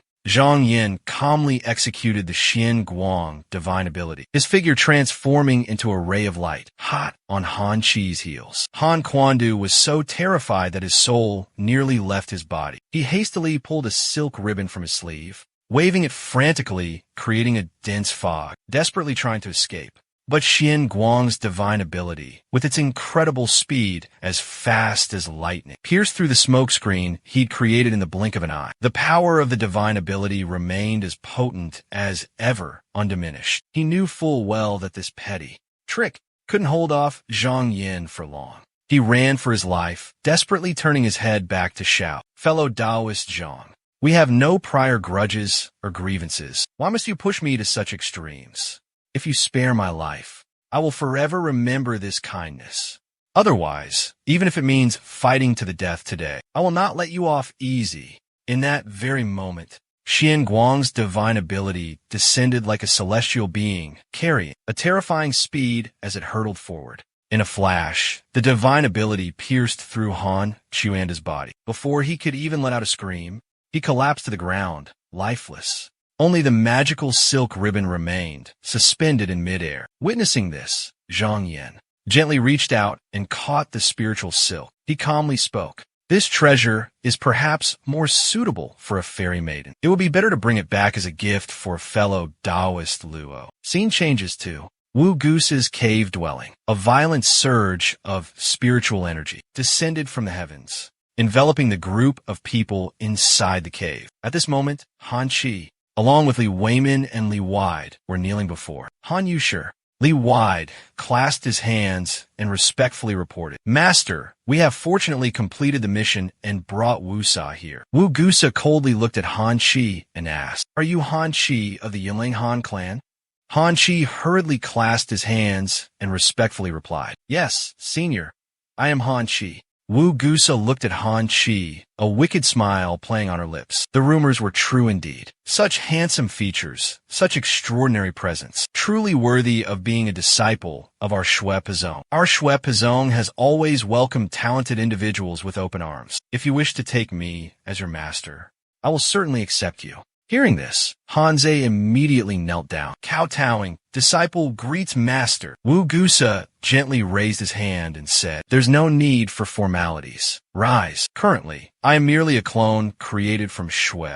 A formal apprenticeship ceremony would be somewhat inconvenient. For now, become my registered disciple. And after meeting my true self, we will hold the official apprenticeship ceremony. What do you think?" Hanze respectfully replied, "Everything is as master decides." Li Yumin, standing below, smiled and said, "Master and junior brother Han connected instantly. This is truly a joyous occasion. To celebrate junior brother Han joining our sect, this disciple offers a Xian Shui Dan." Instantly turned violet, enveloping the old man. He didn't hesitate, not even for a moment. Liuda stumbled, placing a hand on his shoulder, and softly yet firmly said, "Wei Min, master is speaking. How dare you interrupt? Step back." Wu Gusa glanced at Liuda and said gently, "It's all right. Wei Min is making amends for his actions. There's no need to scold him so harshly." Liuda respectfully replied, "Yes, master." Then she approached Liuda and whispered, "Tonight, you will leave immediately and personally escort junior brother Han to me. This is of utmost importance. There can be no mistakes. Do you understand?" Liuda replied, "But if I'm not here, the other disciples, I fear they won't be able to withstand the Ming sect assassins' attacks." She responded, "Don't worry, I've frightened them thoroughly. They won't dare come near here again. For the next few days, just avoid provoking them. Your task is simple. Escort junior brother Han to safety. When the time is right, I will send reinforcements. Strive to complete this before the full moon. Remember this well." His voice deepened as he continued. "The soul within my bloodline is being consumed by the blood fire. I can no longer endure it. The five elements divine weapon truly lives up to its reputation. It is a formidable mystic weapon. Should you encounter it again, exercise extreme caution." With those final words, his body transformed into a brilliant crimson smoke, vanishing without a trace. Li Wide bowed his head respectfully in response. This disciple obeys, master. After Wu Goose's departure, Li Weimin quickly approached Li Wide, his face brimming with excitement. "Big brother, how did it go? We achieved a great victory this time, didn't we?" Li Wide responded sternly to Li Weimin. "While I am away, you must at all costs stop the disciples of the Ming Shang sect. Do not let a single one escape. Otherwise, wouldn't those senior brothers who perished in the mountains have died in vain?" Li Weimin smiled and replied, "Don't worry, eldest senior brother, I know what to do. Quickly get junior brother Han on his way. Don't let master worry any longer." Li Wide stepped forward, placed a hand on Han Qi's shoulder, and said, "Junior brother Han, let's go." With that, he and Han Qi transformed into a streak of crimson light, shooting out of the cave. A massive dragon head airship hovered in midair, adorned with magnificent palaces and splendid pavilions. Zhang Yan, along with Lu Tao and Xie Zhongyuan, were present there, engaged in a lively discussion. Lu Tao spoke up, Senior brother, Zhang, truly possesses extraordinary luck and talent. It's only been a few days since we last met, and you've already cultivated the profound light seed. It seems that it won't even take a year before you break through to the profound light realm. Zhang Yin replied. That day, I descended into the sea. There was no sign of his senior brothers. And relentlessly pursued by 2 disciples of the Shuepa zone, he was forced to hide in a mysterious cave, hoping to find a way out. Unexpectedly, that place turned out to be a blessed sanctuary, allowing him to peacefully recuperate and focus on cultivation. Several days after emerging, he surprisingly condensed the Xian Guang Zhizhong, truly a rare stroke of luck. Xie Zhongyan immediately retorted loudly, Luck? How can you call it luck? This is clearly a heaven-sent opportunity for senior brother, a time for his potential to bloom. Others can only dream of such fortune. Lu Tao, sitting beside him, chimed in. These past few days, we've been constantly on the run. Here today, gone tomorrow, just to escape the relentless pursuit of those Shuepa Zone disciples. Although we have the Long Ting flying boat to protect us, ensuring we won't be caught, our hearts have been constantly on edge, filled with worry. Under such circumstances, how could one possibly cultivate peacefully? He then looked toward Zhang Yin, thinking to himself, Senior brother Zhang is truly extraordinary. Alone, he was able to maintain his composure and focus on cultivation, and even successfully condense the Xian Guang Zhizhong. Xiezong Yuan's willpower truly surpasses ours. No wonder he could become a direct disciple of the Taishan sect. With that said, Xiezong Yuan turned, looking towards Zhang Yuan, and slowly spoke. Senior brother Zhang, judging by the current situation, I fear that in 15 months, on the day the sea eye opens, if we want to escape this demonic abyss, we will undoubtedly have to face a devastating battle. Zhang Yuan immediately replied, As long as one of us can break through the encirclement and escape, this battle will be considered our victory. Lu Tao brought a hand to his chin. After a moment of deep thought, he said, Exactly. The reason the Blood Soul sect disciples want to trap us here is nothing more than to conceal the news of the demonic abyss, intersecting with the outside world. As long as one of us manages to escape, allowing the news to reach the sect, the Taishan sect will certainly dispatch high-level cultivators to rescue us. At that time, if the Blood Soul sect cultivators still stubbornly refuse to leave, the outcome was already predetermined. Xiezong Yuan spoke up, his tone rational. But in senior brother Zhang's opinion, among us, who is the most suitable to go out? Zhang Yin slowly raised 3 fingers and calmly replied, This isn't for me to decide. If everyone wants to leave this place, then ultimately no one will be able to escape. But if we plan ahead, focus all our efforts on getting 1 to 3 people out, there's still a glimmer of hope. Xiezong Yuan asked in surprise, But isn't this something beyond our control? Just then, the study door suddenly burst open. Fang Zhen and a group of disciples following behind him entered, booming, Enough talk. Without senior brother Fang's 5 elements, fire god weapon leading the way, who can guarantee escape? As Fang Zhen stepped into the study, he immediately recognized Zhang Yin. Senior brother Zhang, you're a direct disciple. Why would you be the first to leave? Zhang Yin smiled and replied, Senior brother Fang, what are you saying? Of course I won't leave. There are still our junior brothers and sisters standing behind me. Fang Zhen stared at him in astonishment, blurting out what? Toward Zhang Yin. He continued, As a direct disciple, I'm usually protected by the sect and enjoy many privileges. In this moment of crisis, how could I abandon the sect and disregard everyone's lives? There's no such principle in this world. Zhang Yin furrowed his brow slightly, glancing towards Fang Zhen, meeting Fang Zhen's hateful gaze, sharp enough to devour him alive. A surge of indignation rose within him. He continued to think to himself, could it be that this brat Zhang Yin is intentionally bringing up the past? The hairpin jabbed at the humiliation he had suffered years ago at Shaolang Shan, when before the life-or-death battle, he had cowardly fled. Zhang Yan's expression remained calm, but his mind drifted into a deep train of thought. This devil's cave was filled with pure spiritual energy, truly a rare and sacred land for cultivation, with senior brother Han guarding this place. Even cultivators who had reached the core formation stage would likely find it difficult to set foot here for a month. If it were only cultivators at the profound illumination realm, at most, They would only dare to find a secret cave to hide in. Just then, Zhang Yan's face suddenly darkened, becoming as gloomy as still water. He firmly believed, with the Devil's Cave being this vast, I truly don't believe they can easily find my tracks. Once I cultivate to the peak of the profound illumination realm, there will be no place under heaven where I cannot set foot. Glancing at Xie Zhongyuan, he turned towards everyone and slowly spoke. Fellow cultivators, in my humble opinion, we should prioritize senior brother Xie's escape from this demonic abyss as the best course of action. Upon hearing this, Feng Zhen strode forward, a cynical smile playing on his lips as he looked at Lu Tao and said, I distinctly remember you hailing from a poor family, yet you've quickly become a lapdog for the prestigious Xie clan. Lu Tao's expression remained unchanged as he calmly replied, we should address matters as they stand. My words have their own reasoning. Senior brother Feng, why resort to mocking others? Feng Zhen snorted coldly and said, fine, then I'd like to hear what this so-called reasoning of yours actually is. Xie Zhongyan, standing beside them, frowned slightly and spoke up to mediate.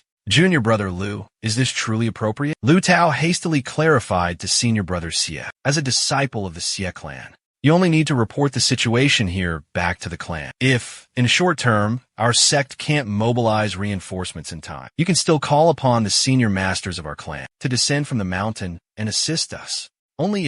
Only when you safely leave this devil's den can we rest easy. Compared to others, perhaps no one is more suitable than senior brother. Lu Tao added, his tone utterly sincere and earnest. This is senior brother Zhao Zhan's Agarwood boat. The lives of all of us depend on eldest senior brother. Finishing his words, he respectfully presented Xie Zhongyuan with a boat crafted from precious agarwood, emitting a faint, pleasant fragrance. Xie Zhongyuan accepted the agarwood boat, turned to Feng Zhen, and asked for his opinion. Senior brother Feng, what are your thoughts? Feng Zhen nodded. Senior brother Xie, just accept it. What Lu Tao said makes sense. Feng Zhen paused in thought for a moment and added, however, for senior brother Xie to leave the devil's den alone, I'm afraid it's too dangerous. In my opinion, junior brother Feng, along with elder Sun's disciple, should also accompany him.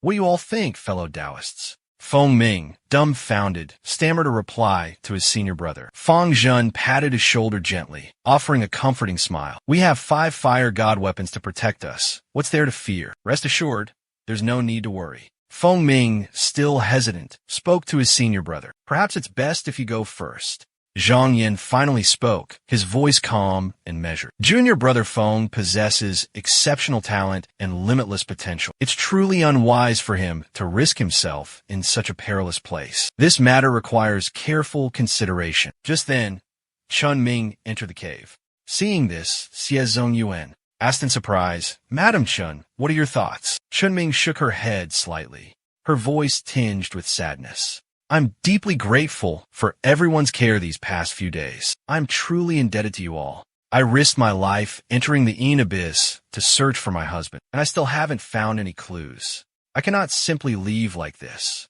Hearing this, Xie Zhongyuan's heart filled with joy. He happily accepted the agarwood boat from Lu Tao, nodding in agreement.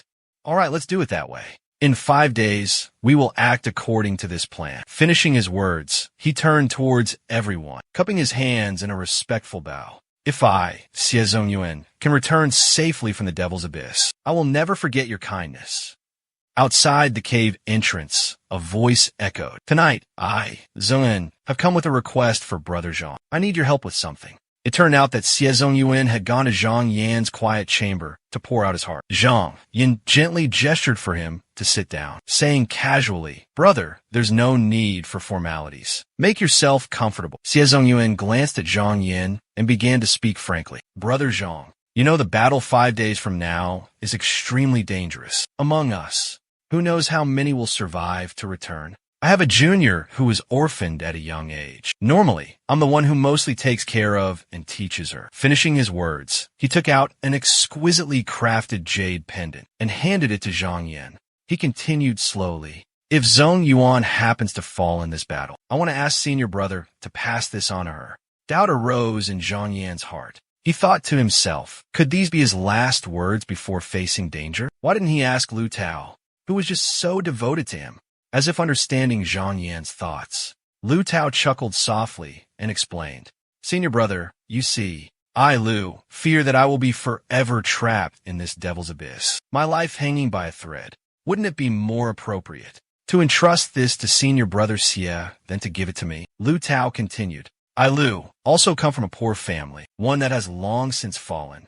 When I was 5, by sheer luck, I was taken under the wing of a master, allowing me to step onto the path of cultivation on this Penglai immortal island. Furthermore, this Lu's descendant possesses exceptional talent, a natural gift. My master once said that in this entire immortal island, there are few with the virtue and talent to become her teacher. He didn't stop there. Lu Tao continued.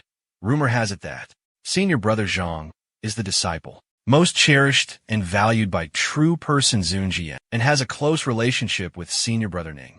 That is Ning Ronghuan, who is considered the true successor of Dean Shu. This person is of the same generation as both the sect leader and the patriarch, and has extensive connections everywhere. If senior brother could put in a good word in front of him, perhaps we could find a renowned master, a true expert for this Lu's descendant. Zhang Yin pondered for a long moment before slowly speaking. If senior brother is fortunate enough to survive this ordeal, Zhang will personally deliver this jade pendant to senior brother. As for other matters, I'm afraid we must leave them to fate. Hearing this, Lu Tao's heart filled with joy, and he clasped his hands in a respectful bow. Many thanks, senior brother Zhang. Lu is eternally grateful. At the hour of the snake, on the 15th day of the 11th month, at the exit of the Devil's Abyss, chaos reigned. From the exit, a magnificent warship crafted from precious wood emerged, its surface adorned with intricate and meticulous carvings. An aura of majestic power emanated from the warship. Witnessing this scene, Li Weimin thought to himself, finally, they've arrived.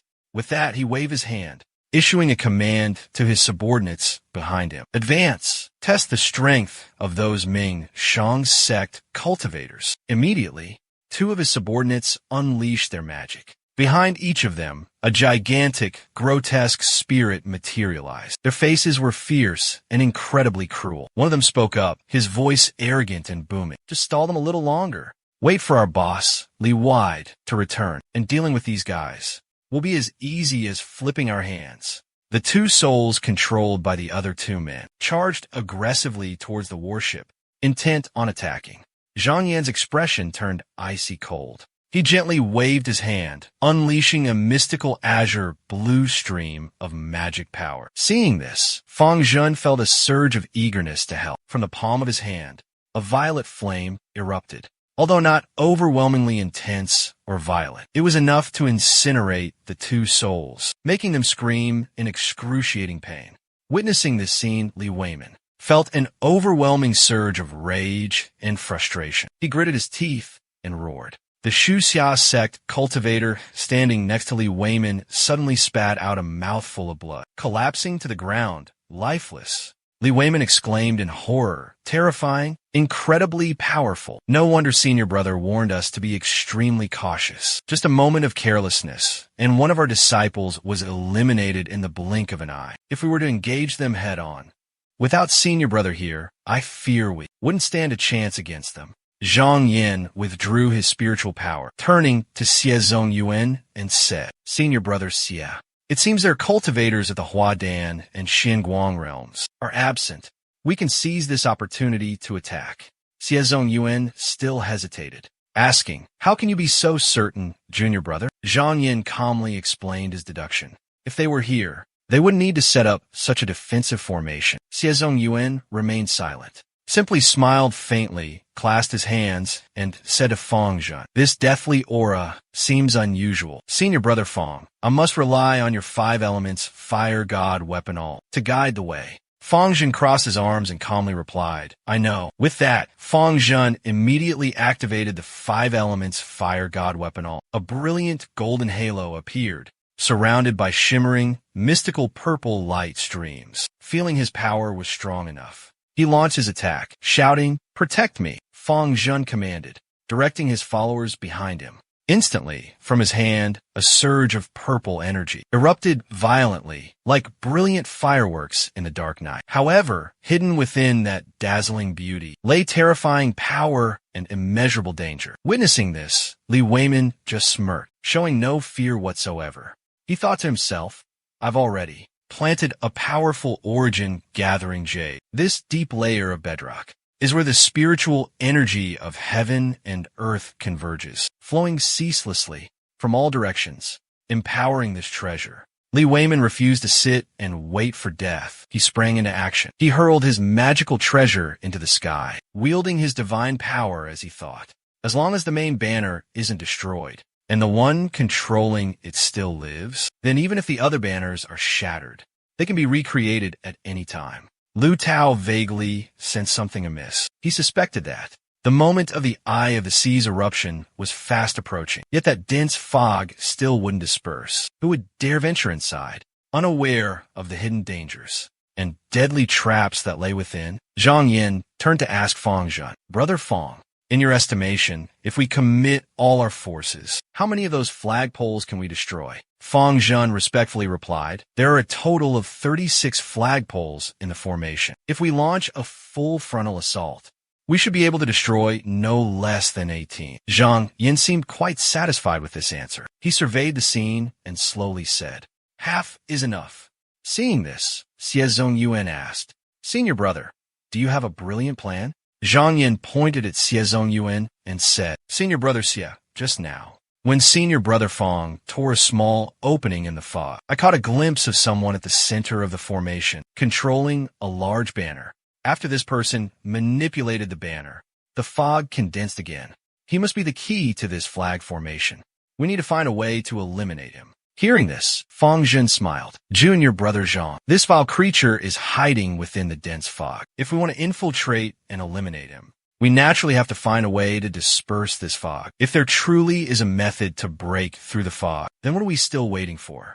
Lu Tao then turned to Zhang Yin and asked, Senior Brother Zhang, do you perhaps have a brilliant plan? Zhang Yin replied, I've observed that this layer of clouds isn't entirely impenetrable. If Senior Brother Fang's divine weapon, the Qing Tian sword, can unleash its divine power and disperse the cloud cover once more, we can seize the moment before the clouds regroup. In that fleeting instant, use sword flight to penetrate inside and slay that demonic being. Upon hearing Zhang Yan's strategy, Fang Zhen couldn't help but feel a jolt in his heart. He hesitated, then voiced his concern to Zhang Yan. Junior Brother Zhang, have you thought this through thoroughly? This is extremely dangerous. If something were to go wrong after you enter, I fear we would be hard-pressed to rescue you.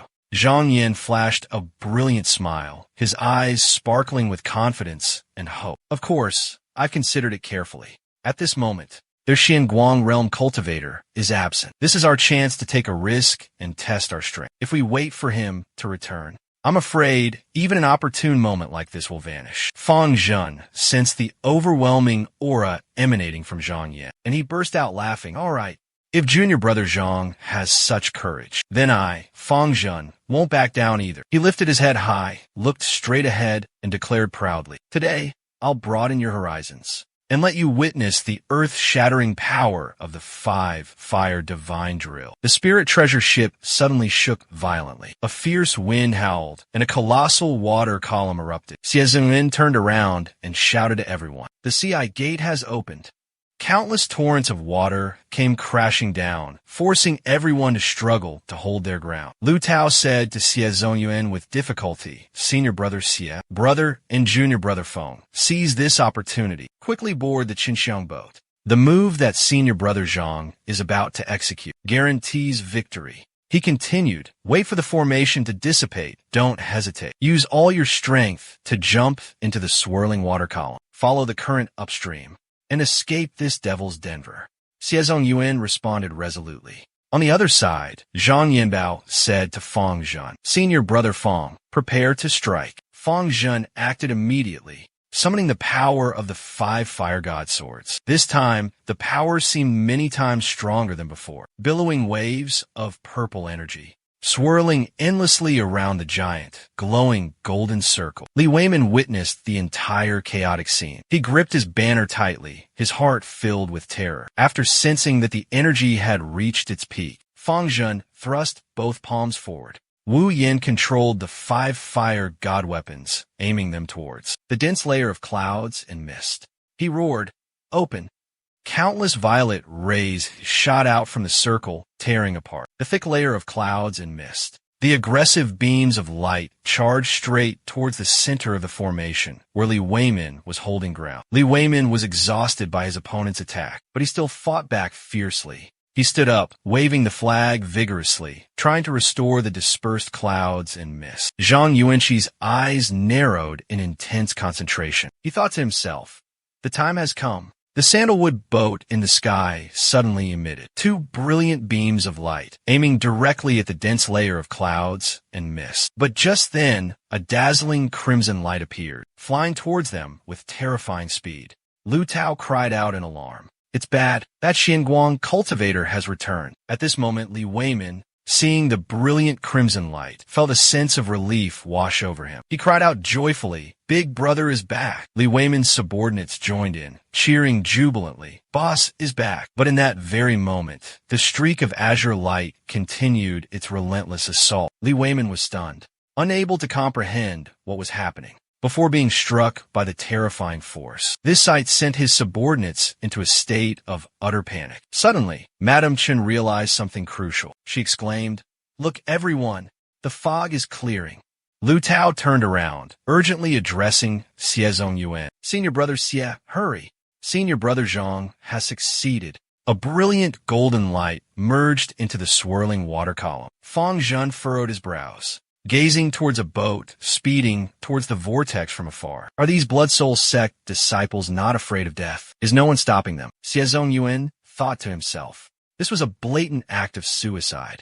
I'm not foolish enough to die with them. The boat began to collide with the outer edges of the ferocious vortex. Luckily, the boat hadn't been sucked into the raging vortex. The whirlpool was still raging, but the small boat had quietly slipped out of its reach unnoticed. Fang Zhen couldn't help but be astonished by the sight. "I can't believe we escaped so easily," he exclaimed. He leaned against the railing of the boat, looking down at the chaotic crowd below, then turned to look back at the boat, now safely outside the whirlpool. A pensive expression crossed his face as he thought to himself, "What a shame. I was worried for nothing. If I had seized the opportunity just now, I could have charged out in one go. But now..." The thought made him grind his teeth in frustration. Suddenly, Fang Zhen leaped onto the bow of the boat. One of the men on the boat roared, "Follow me. We'll break through this encirclement." Lu Tao cried out in alarm. "Senior brother Fang Fang, according to the original plan laid out by the Ming Shang sect, our objective was to get Xie Feng and the others safely out of here, and we succeeded. In this dire situation, they should have retreated immediately, avoiding direct confrontation with the ferocious disciples of the Shuep sect, especially with the Xian Guang stage cultivator guarding this place. They needed to patiently wait for reinforcements from the Ming Shang sect. However, remaining in this demonic blood cavern was also incredibly dangerous. Perhaps just one more daring step forward, and they might find the path to escape this hellish place. A glimmer of hope for survival flickered before their eyes, leading Xie Zongyuan and Feng Ming to miraculously slip away. Witnessing this, a surge of ambition, like roaring waves, swelled within Fang Zhen and the others. Ambition surged within Fang Zhen like a tidal wave. Fang Zhen quickly invoked a spell, condensing a golden light to protect his body. He knew this was the line between life and death. If that Xianguang cultivator caught him, death would be inevitable. Suddenly, terrified screams erupted from those around him. He shot forward like an arrow, a triumphant grin plastered across his face. Suddenly, a streak of blood-red light shot towards him. A soft, sinister force suddenly wrapped around his arm, freezing Fang Zhen in place like a stone statue. The blood vessels in his arm constricted, a searing pain making him cry out in agony. Clutching his injured arm, he looked up to see his attacker. It was none other than Li Wide. Their eyes met, invisible sparks of fury flying between them, threatening to incinerate the other. Fang Zhen's 3 henchmen immediately formed a defensive position, ready for battle. With enraged roars, they charged towards Li Wide. Li Wide closed his eyes slightly, a look of disdain on his face. A powerful aura, as vast as the mountains and the sea, erupted from him, filling the air. He moved with ghostly speed, a blur of motion, effortlessly dodging all three of their attacks. The three henchmen paled in terror.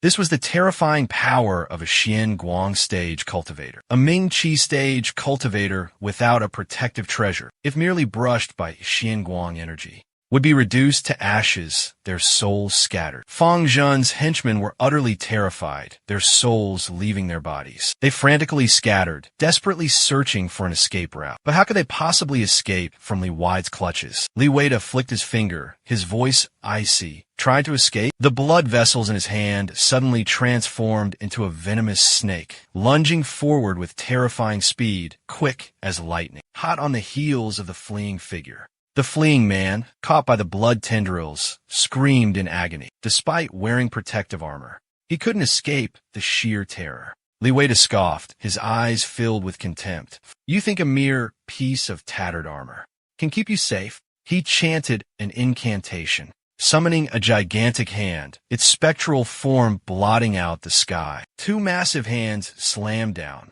seizing the man's body, crushing the life out of him. Li Wei hovered in midair, swirling blood mist enveloping him, his aura overwhelming, the spectral hand with its razor-sharp claws, ready to tear apart its prey. But surprisingly, the man wrenched himself free from death's grip. Just then, a ring of light descended from Fang Zhen. That halo defied the heavens, soaring back into the sky, transforming into a brilliant stream of light, hurtling straight into the raging vortex. Along with it came an incredibly intense and ferocious golden energy. Li Wide looked up, silently speculating. This guy is definitely protected by some powerful being. Otherwise, his primordial spirit would have been crushed by me long ago. He glanced coldly at the gasping Fang Zhen, temporarily ignoring him, and continued to chase after the boat that was gradually disappearing into the mist. Seeing Madame Chen still frozen in place, Lu Tao urgently shouted,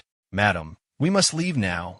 The boat is already too far away." Li Wide rushed forward, using his bloodline divine ability to attack the boat, but was blocked by another bloodline power. The bloodline pierced through Lu Tao and Madame Chen's bodies, filling them with terror. Zhang Yin arrived, landing on the boat. Before him were two vague figures. He could only see streaks of blood-red light swirling around him. He hastily summoned the Xuandiao Bao shield, the legendary shield. But upon contact with the blood-red light, it shattered into countless fragments. Clutching an ancient token in one hand, in his other hand, he quickly grabbed a spherical object, its surface resembling a tortoise shell. The strange object instantly transformed into an invisible barrier, enveloping and shielding his figure.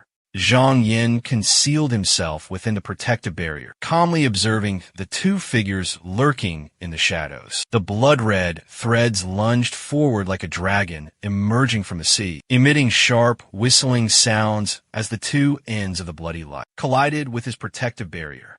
Zhang Yan's expression remained as calm as still water. He subtly manipulated the token in his hand, his eyes half closed, chanting an incantation. The boat continued its steadfast journey forward, defying all dangers. Li Wide stood behind, watching the boat gradually disappear into the distance, rage threatening to erupt from his chest. His eyes wide with fury, teeth gritted, he growled, "Wei Min, don't you worry. Even if I have to chase you to the ends of the earth, I will avenge my brothers. This fiend will die." 16 days later, aboard the Longya airship, inside the quiet cabin, Zhang Yin meditated, cultivating his inner qi. He slowly opened his phoenix eyes and calmly said, "They've come again?" Zhang Yin stepped out of the cabin. Looking at the scenery before him, he thought, 16 days have passed. Every single day has been spent in hiding, hunted relentlessly. Zhang Yin watched the approaching figure and thought to himself, "It seems they won't give up until I'm dead." Li Wide appeared again, using the same old tactics, bloodlines like crimson light tearing through the air. Zhang Yin drew his twin swords, but his mind raced. This is strange. It's already past the 1st of December. The Haiyan Gate should have opened again.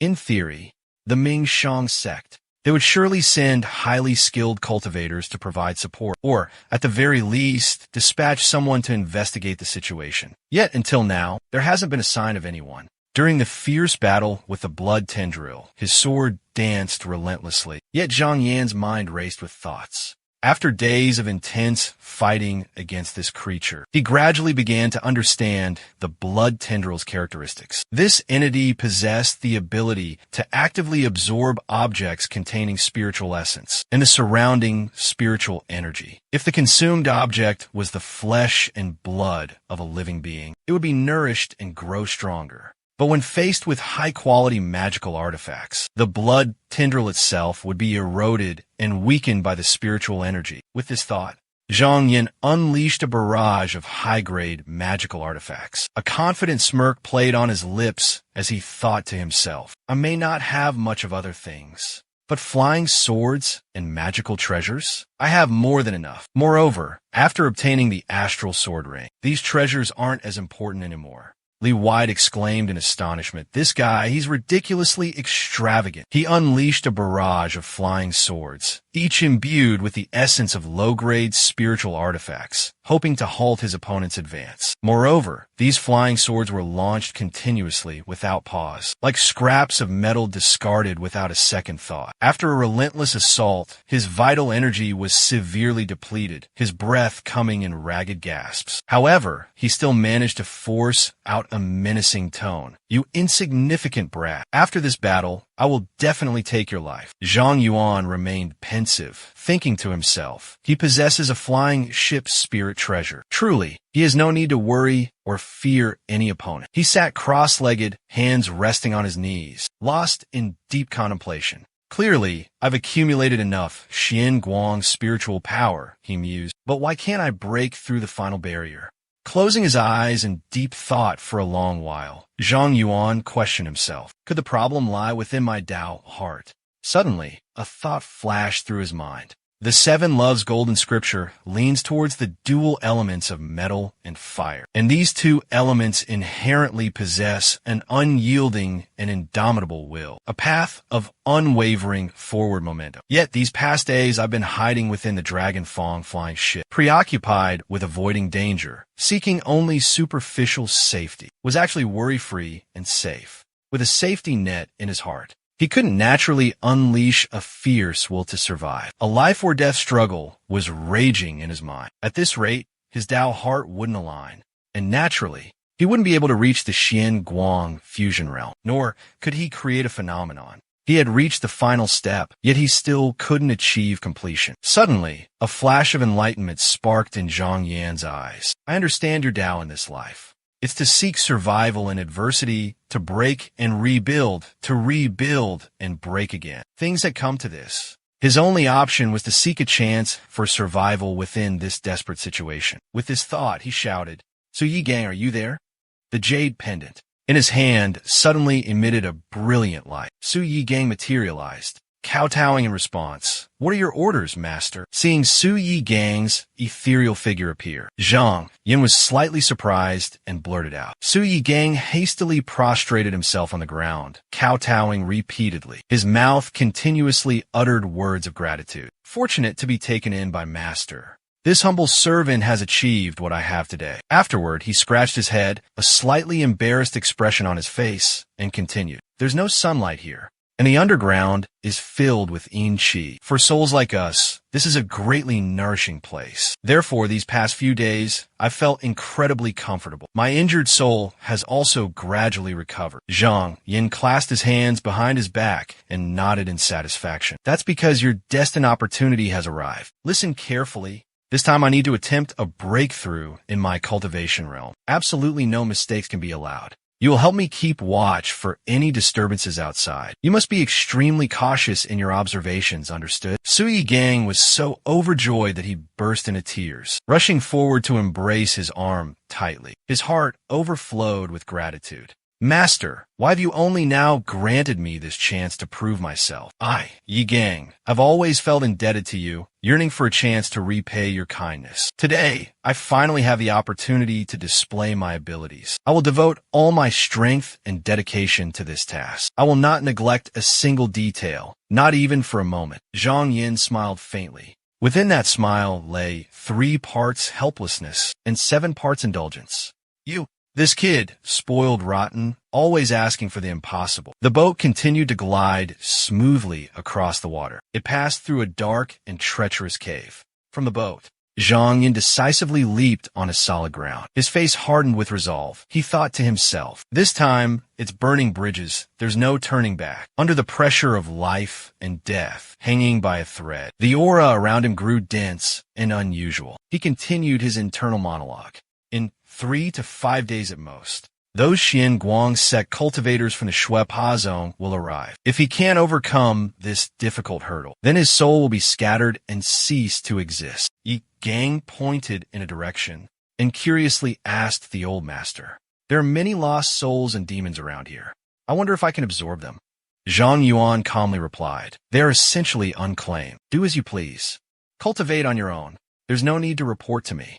With clear permission granted, Yi Gang's figure grew more imposing. With a single hand, he effortlessly seized a wandering soul. The Yin spirit before Yi Gang furrowed its brow slightly. Yi Gang tightly gripped the 2 Yin spirits in his hands and slowly began to speak. Originally, Yin spirits are formless and intangible entities, born from the 9 Nether Star embryo. For ordinary cultivators, there are things to be avoided. But for purely spiritual beings like us, this is an incredibly valuable, highly nourishing treasure. Within the demonic sect, there exist special techniques to sever the mortal body and focus solely on cultivating an immortal soul. However, this method is incredibly dangerous and fraught with peril. But I am already at the nascent soul initial stage, far surpassing ordinary mortals. There's no comparison. He wore a cold, indifferent expression, continuing to mutter incomprehensible words. That being said, cultivating within a demonic cave like this is a special privilege, reserved only for the true disciples of the demonic sect. However, this is just a small demonic cave, incomparable to the power of a true demonic eye. But even so, it's comparable to renowned blessed lands and paradises. And the demonic creature within possesses a unique spiritual energy. Finishing his words, he shoved the violently struggling demon into his mouth. Han Chi's previous advice suddenly surfaced in his mind. Perhaps by relying on the demonic sect, there might be a sliver of hope for achieving enlightenment. Deep down, he was secretly plotting something. From his stalactites in the gloomy cave ceiling where the demon's sect resided, a drop of water gathered and then plummeted to the cold ground. Zhang Yin remained serenely still, immersed in his cultivation. From his body, a faint golden energy continuously emanated, spreading throughout the space. Suonya hung, while ferociously devouring the demon's body, anxiously warned the old master. That person is coming. Waiting, but receiving no response. Su Onyehung frantically waved his hands, urgently prompting, Old master, he's here, he's really here. Zhang Yin, fully focused at this moment, thought to himself, right now, Xianguang occupies my mind like a still pond. I need to stir the Xianguang, little by little, to awaken the hidden spiritual nature within it. With that thought, Zhang Yin encouraged himself. The first tentative steps are always the most arduous. It's not about stagnation, but about not yet reaching the desired realm. Just like forging iron, one must continuously add fuel to the furnace to melt the metal. Patience must be maintained, because within that deep, gaping abyss ahead, Suo Dainyang lies in wait, biding his time. He trembled, extending a hand forward, his face etched with utter terror. His voice shaking like a leaf, he stammered a warning. Master, he's here. He's right in front of us. Li Weida descended from the sky, as if riding the wind. His body hovered in midair, a doubt rising within him. This was clearly a desolate wasteland, eerily silent, and that cunning Suo Dainyang had slipped through his fingers spectacularly many times before. Why would he willingly walk into a trap this time? Could he be up to some sort of trickery again? Below, Zhang Yin sensed the shift in the atmosphere, thinking to himself, the great enemy has arrived, the decisive moment. Destiny will be decided in this moment. With those words, Elder Song half closed his eyes, and a violent surge of energy erupted from his body, blazing with a sacred, spiritual fire. Immediately after, thunderous light flourished, converging to form an impenetrable barrier. Two streams of energy merged with his primal force, uniting as one, possessing the power to shake heaven and earth. Finally, Zhang Yin finished his preparations, suddenly opening his eyes wide, sharp glints shooting out like razor-sharp blades, confident they would cut down all in their path. He had mastered the first level of the profound mystical art, Xianguang Zhao. A glimmer of light revealed, all things manifested. Immediately after, a surge of violent true yuan, with a world-shaking might like a raging sea, enveloped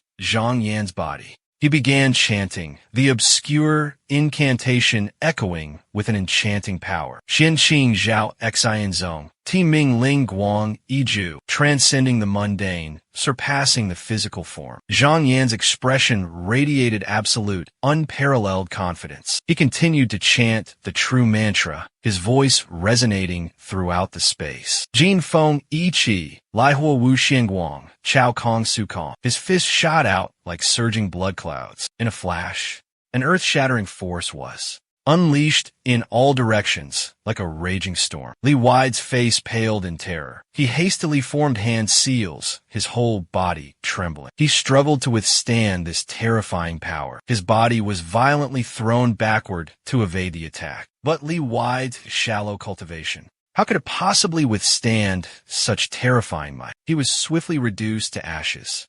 Almost nothing remained. Zhang Dian erupted from the intense surge of power, soaring into the air. He confidently raised his head, his eyes sharp as lightning, gazing straight ahead.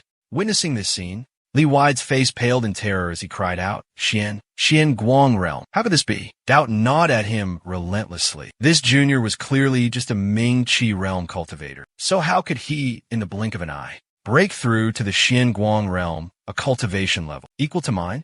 Zhang Dian calmly raised his hand, unleashing a wave of ferocious power, and coldly declared, Shuepa sect cultivators, you have hunted me for days. Today I will use you as a test subject for the secrets of the Xian Guang realm. He wanted to use this opportunity to unleash the hatred in his heart. In the next moment, the ferocious power surged forward. Li Wide could only hastily form hand seals, trying to defend himself, but his cultivation was far inferior to his opponent's. Completely unable to resist, his body was knocked backward. Li Wide was filled with unwillingness. He wondered how this could be possible. This brat had clearly just entered the Xianguang realm, so how could he be so powerful? He roared furiously, arrogant brat, you dare obstruct me. At the same time, from his palm, a silver ring was launched. The silver ring erupted with a dazzling light, then spun with incredible speed, absorbing immense spiritual power from the surroundings. Suddenly, from Zhang Yan's body, a fierce sword light burst forth, ripping through space towards him.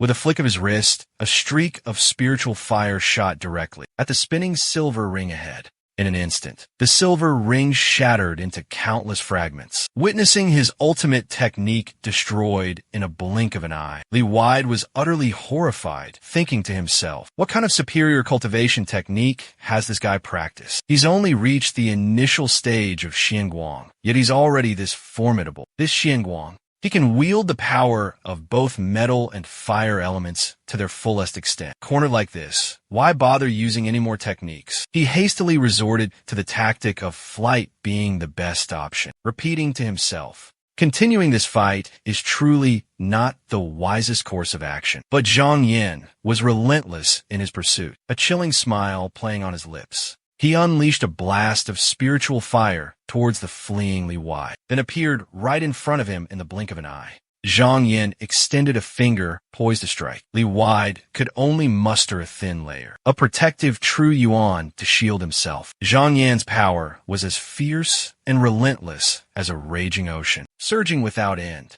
His already wounded body cursed. You little thief, you dare underestimate me. A true man would rather die than be humiliated. In a desperate act, Li Wide launched a counterattack. Witnessing this, Zhang Yan appeared deeply satisfied. Immediately, he granted the request and said, if you so desperately seek death, Then this sovereign shall grant your wish. With a single flick of his finger, he obliterated everything. Zhang Yan, his expression devoid of emotion, stood silently observing, thinking to himself, the Blood Soul sect traitors, Ming Chong and his cohorts, Lu Tao, Fang Zhen, and Lady Chun, along with those, whose names I don't even know, have all been reduced to ashes. Seeing the impermanence of the world, he mused to himself, the great Tao is heartless. Eternal life is a distant dream. The path of cultivation is arduous and filled with perils. The tale of struggle on the path of the great Tao concludes here at the Sea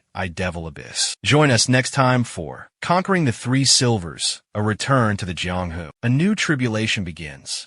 In Zhang Yan's hand, the jade stone suddenly emitted a mysterious, dark blue light. Soon, the jade stone depleted its energy, shattering into tiny fragments. He was meditating, deeply immersed in cultivation, a colossal, radiant pillar of light emanating from behind him. Spiritual energy swirled around him, gathering in an indescribably dense concentration. Another jade appeared in his hand.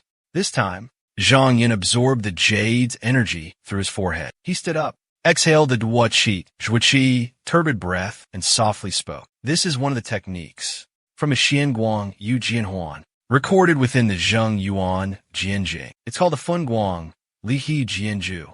When used in combat, this technique can split sword light, turning one sword beam into two, two into three, three into 1,000.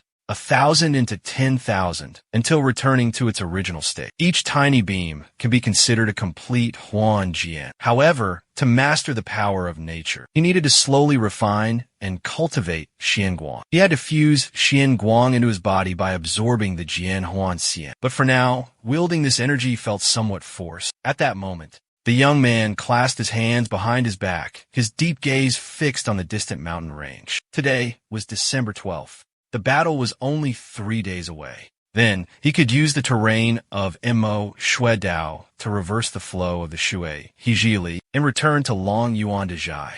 But even now, the reason for Ming Shangpai's silence remained a mystery. He consoled himself, accepting the current situation for the time being. This was a rare land, rich in spiritual energy, a truly ideal place for cultivation. He might as well stay a few more days and improve his strength a bit more. Afterward, he would deal with the remnants of Shui Pizone, except for the Huadan cultivator.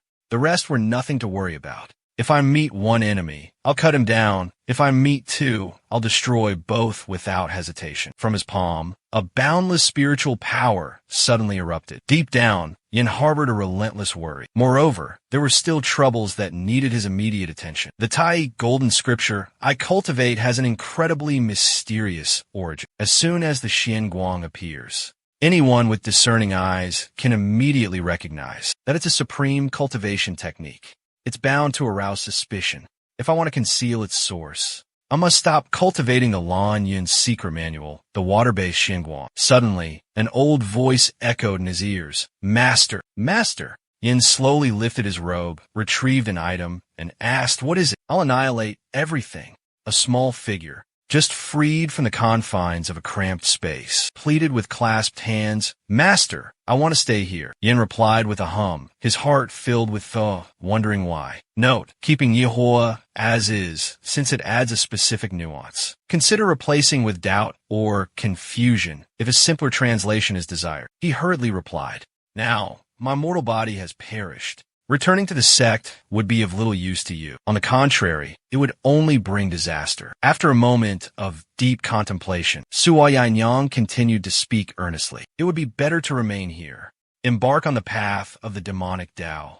Perhaps, in the future, I could become your most powerful ally. Zhang Yan's gaze was fixed intently. On Suo Yinyang, he had to understand that the demonic abyss opens only once every 100 years. The illusory demonic city takes a century to form, and another 100 years to solidify into a tangible reality. 300 years later, a demon lord gains sentience, possessing consciousness like a living being. Beyond true demon, there are many other realms, even reaching the legendary heavenly demon. The divine abilities and power of a heavenly demon are in no way inferior to those of powerful cultivators. Zhang Yin stroked his chin, lost in thought. Sui Yangyang pressed his persuasion further. Master, thanks to your nurturing, finally, the day has come. Within my own demonic aperture, I've managed to separate a fragment of my true soul and send it to be by your side, Master, to serve you personally. My soul fragment and my true body are one. If anything arises at any moment,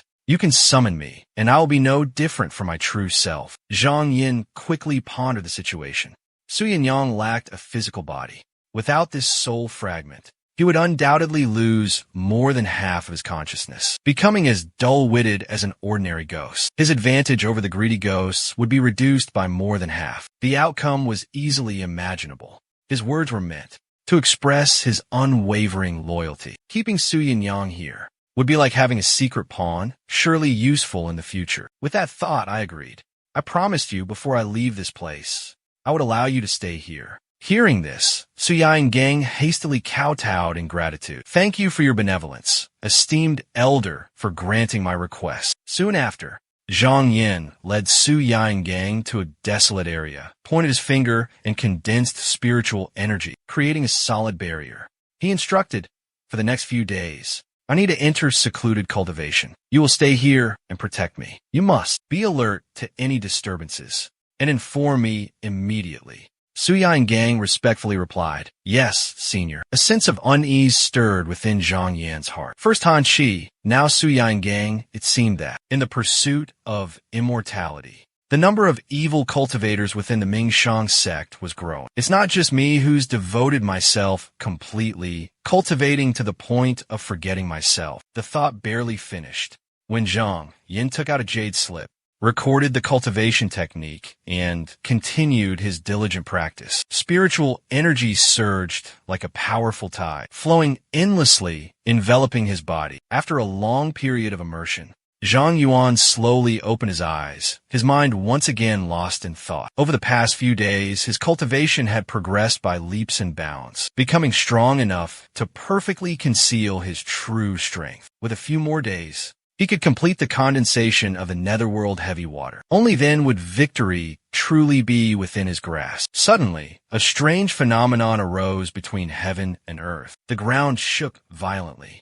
Zhang Yuan was startled and jumped to his feet. His eyes were fixed on the billowing white mist, like raging ocean waves spreading across the steep cliff face. Gradually they converged, transforming into a gigantic water column that soared into the sky. And at this very moment, at noon on the 15th day of the 7th lunar month, the sea opened. Witnessing the magnificent spectacle before him, Zhang Yuan couldn't help but spread his arms wide, basking in the pure droplets of Ling Quan slowly approaching and enveloping his body. A profound sense of wonder welled up within him. The wondrous scene before his eyes, though not the first time Zhang Yin had witnessed it firsthand, but every time he saw it, he clearly felt the magic and wonder of creation. From this extraordinary sight, he could surmise that, in this vast world, countless other magnificent and wondrous landscapes remained unseen by most. The 9 provinces, Donghua was but a small part, a grain of sand in the desert. If in the future his cultivation reached the ultimate realm, he would definitely journey to the 4 corners of the earth, broaden his horizons, comprehend the truth, and attain enlightenment, enriching his knowledge and experience.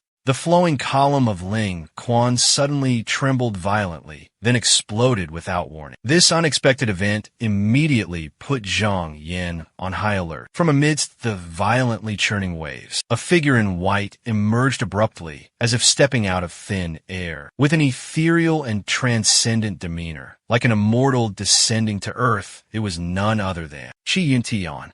Upon appearing, the person asked in a calm and gentle voice, This junior brother must be Zhang Yin? Zhang Yin quickly cupped his hands in greeting, politely replying, Indeed, may I ask for senior brother's esteemed name? Qi Yuntian calmly returned the greeting. This humble one is Qi Yuntian. As soon as the words were spoken, Zhang Yin immediately fell into deep thought, lost in contemplation. Qi Yuntian, the leading direct disciple of the Mingshang sect. He intently observed the figure gradually descending to the ground. Countless thoughts flashed through his mind. This person was the head disciple of Mengzhenren, and Mengzhenren was the Grand Elder's chief disciple. In other words, Qi Yuntian was very likely the successor, the future sect leader of the Ming Shang sect. One could see how noble his status was. Originally, senior brother Ning Rongshuan wanted me to become his disciple. Unexpectedly, the master-disciple lineage to send the senior brother to welcome me out of the Devil's Denver. Qi Yuntian then spoke up and asked.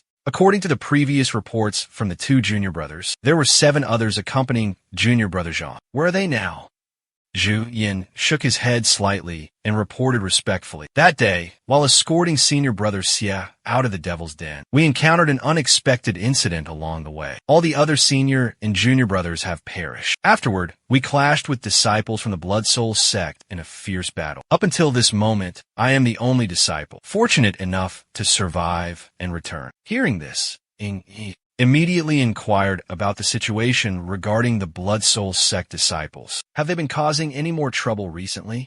Ying Bing calmly replied. Initially, there were still sporadic sightings, but in the past few days, they've completely vanished. They must be afraid of the reputation of our Ming Shang sect now that we've sent people here, not daring to linger any longer. Qi Yuntian's domineering aura suddenly erupted. He roared in fury. The Blood Soul sect dared to brazenly murder disciples of the Ming Shang sect. Upon my return, I will report this to the sect leader and demand justice for our fallen brothers.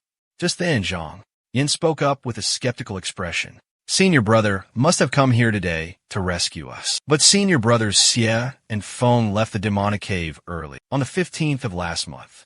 The sect must have known about this for a while now. Could something unexpected have happened along the way that delayed the rescue until now?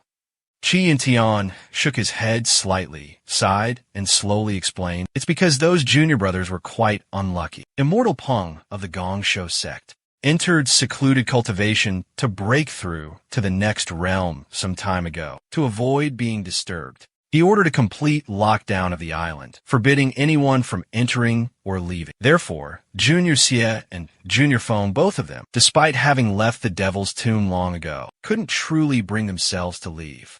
It wasn't until a few days ago, when Immortal Peng lifted the sect's confinement order, that they learned the news. Zhang Yin listened to the thorough explanation, stroking his chin thoughtfully, suddenly realizing, so that's how it is. That makes sense. A wave of emotion washed over him. Indeed, the moment he set foot on this island, Immortal Peng had a premonition of a breakthrough. Unexpectedly, it coincided with such a critical moment. Misfortune truly is hard to avoid. Ji Yuntian suddenly remembered something and slowly recounted. That day, after I heard about this, I thought that after so many days of delay, the situation would be dire. But Junior Ning insisted that, while others might struggle to escape this tribulation, Junior Yinzhang, you would definitely be safe and sound. He even said that we might not need to intervene. You can also free yourself. I asked him why he would say such a thing. He simply smiled enigmatically without answering. So, I made a pact with him, a wager. It seems, for now, things are indeed unfolding as he predicted. Zhang Yan's face turned grave upon hearing this. He cupped his hands and said, Senior Brother Qi, I fear this disciple's life is already within Senior Brother Ning's calculations. One's life and death, fortune and misfortune are hard to predict, but Senior Brother Ning seems to hold them all in the palm of his hand. He wore a dubious expression and asked, why are you so certain? Years ago, Senior Brother Ning gifted me a Rui divine talisman for protection. If I were to meet an untimely end, this talisman would surely be seized and refined by another. At that time, Senior Brother Ning would undoubtedly sense it through his spiritual awareness. That's why he dared to make such a bold assertion. Ji Yuntian clasped his hands behind his back, smiled faintly, and said, well played, Junior Brother Ning. You actually managed to mislead my judgment. Zhang Yin temporarily put aside his personal worries and hastily thanked Qi Yuntian with deep gratitude. No matter what, this disciple must still thank Senior Brother for taking the trouble to come and assist me. It seems that today, this disciple can safely return to the sect. Qi Yuntian nodded slightly, replying to Zhang Yin. Junior Brother, close your eyes. As soon as he finished speaking, he raised his hand, and a powerful surge of blue spiritual energy slowly emerged, enveloping Zhang Yan's entire body. A moment later, Qi Yuntian said. Junior brother, you can open your eyes now. Zhang Yin slowly opened his eyes, and before him was a magnificent scene, like a celestial paradise. He wondered in astonishment. Where is this? Zhang Yin was bewildered, his heart full of questions. In the blink of an eye, he had left Hai Yin. It is said that when one's cultivation reaches the soul formation stage, a cultivator will possess boundless magical power, capable of opening spatial passages. He didn't know what divine ability Qi Yuntian had just used. Qi Yuntian seemed to see through the doubts in Zhang Yan's heart. He quickly replied to his junior brother. This divine technique is called the minor teleportation art, essentially a minor supernatural power, derived and developed from the 5 elements movement technique. He smiled and continued. In our Ming Chong sect, besides the secret orthodox techniques, we also possess countless superior cultivation methods, such as the 5 arts and 3 classics, and the 12 divine powers. Once you achieve glorious feats, you will be free to choose a manual from the Ling Ji Institute to focus on your cultivation. Ji Yuntian solemnly replied, I understand. Although your aptitude may not be exceptional, your ambition and willpower are incredibly strong. If you can maintain your initial resolve and persevere in cultivating the great Tao, you will surely achieve ultimate success. But the path of cultivation is inherently arduous and challenging, not only relying on profound techniques, but also requiring guidance from fellow disciples and companions on the path of cultivation. You cannot walk this path alone. Always remember this. Zhang Yin respectfully replied to his senior brother. Rest assured, senior brother, I will keep your teachings in mind and obey them. Inwardly, he pondered, before entering the devil's den this time. He hadn't heard any news about Qi Yuntian leaving seclusion. Perhaps this senior brother had just finished his closed-door cultivation and immediately rushed here. Zhang Yin contemplated. Among the 10 core disciples of the sect, almost all held their own power. It was clear that Qi Yuntian was trying to recruit him to his side. If Qi Yuntian was being specially groomed by the sect, chosen as the next sect leader, then Zhang Yin looked up at Qi Yuntian, thinking to himself that Qi Yuntian's faction within the sect might be trying to cultivate him, as if grooming a capable assistant for the future sect leader, a future cave heaven elder, perhaps. Junior brother, now that you have entered the profound radiance realm, if you achieve great feats at the 3 silver demonic lands, I will do my utmost to assist you, helping you smoothly advance further on the path of cultivation. However, right now, in the eyes of your fellow disciples, there exist many with exceptional talent. They're your direct competitors on the path of cultivation. In the future, always remember this, and don't let yourself fall too far behind. With those words, he turned and left. Zhang Yuyan respectfully replied, this disciple obeys. He then followed closely behind Qi Yuntian. Qi Yuntian walked and leisurely spoke. I hear that Senior Peng Jinren has achieved great merit. From now on, our Shouming Palace will have another Jinren, guarding the Dong Tian. He paused for a moment, then continued. Before I arrived here, someone from the Peng family visited the Zhuqing residence. That Jinren didn't refuse them or close the door. It seems that blood ties are truly hard to sever. Zhang Yuyan quietly observed Qi Yuntian's expression, lost in thought. Rumor has it that Peng Jinren hailed from the prestigious Peng family, but then had a falling out with her clan, was banished from her family, and left to wander. Fortunately, she was later taken in by the sect leader, and thus had the opportunity to cultivate at Shouming Palace. This time, after successfully breaking through the obstacle and ascending to the realm of true person of the cave heaven, the Peng family sent someone to congratulate her. She didn't refuse, but accepted their goodwill. The deeper meaning behind this is worth pondering. As a disciple of the sect leader's lineage, Qi Yuntian must be somewhat displeased. Zhang Yuan's lips curled into a subtle smile. The situation within the sect is becoming increasingly chaotic, with opposing forces growing stronger and dominating one side. Our master and disciple lineage needs more external support to give us more room to survive and struggle in this harsh world. Isn't this a great opportunity for us? Suddenly, a group of people approached and greeted them. It turned out to be Senior Brother Qi. Qi and Tian nodded in response, then turned to Zhang Yuan and waved goodbye. Junior Brother Zhang, you go ahead. I'll come find you another day. Zhang Yin respectfully replied. This disciple will take his leave. After Zhang Yin left, Qi and Tian turned around to return the greetings of the group. Fellow Taoists, you are too kind. Just as Zhang Yin passed by the group, a strange yin-yang qi, yin-yang guai qi voice suddenly rang out, laced with contempt and mockery. You're the disciple's senior brother Qi rescued from the purple demon abyss? Looking at the Xian Guang around you, it's so dim and weak. You're actually worth senior brother Qi personally saving. The man continued to sneer. Have all the talented and promising disciples of our sect gone somewhere else? Zhang Yan's expression remained calm as he quietly walked out of the mountain gate. He thought to himself, when I first set foot on this island, the scene was desolate and eerily quiet. Except for 10 servant disciples, there wasn't a single other person. And yet now, look at all these people rushing inside. Couldn't help but reveal a look of disdain. Now, that Peng Jinren had just broken through, ascending to the Jinren Dantian realm. They hurriedly pushed and shoved to get to him, fearing they'd miss the chance to curry favor if they were step slow. Zhang Yin allowed a soft sigh, muttering to himself, life is but a fleeting dream. Since I've wholeheartedly devoted myself to the great Tao, what do the actions of others have to do with me? He continued, 100 years from now, when we look back on today, it will be nothing more than a joke. With that, Zhang Yin turned and left. Zhang Yin rode the clouds back to Lingxi Island, casually entering Luo Shao Palace, and respectfully bowed to Luo Shao. Congratulations, Brother Luo. Congratulations, Master, on reaching the Xian Guang realm. This servant offers you best wishes for all your endeavors.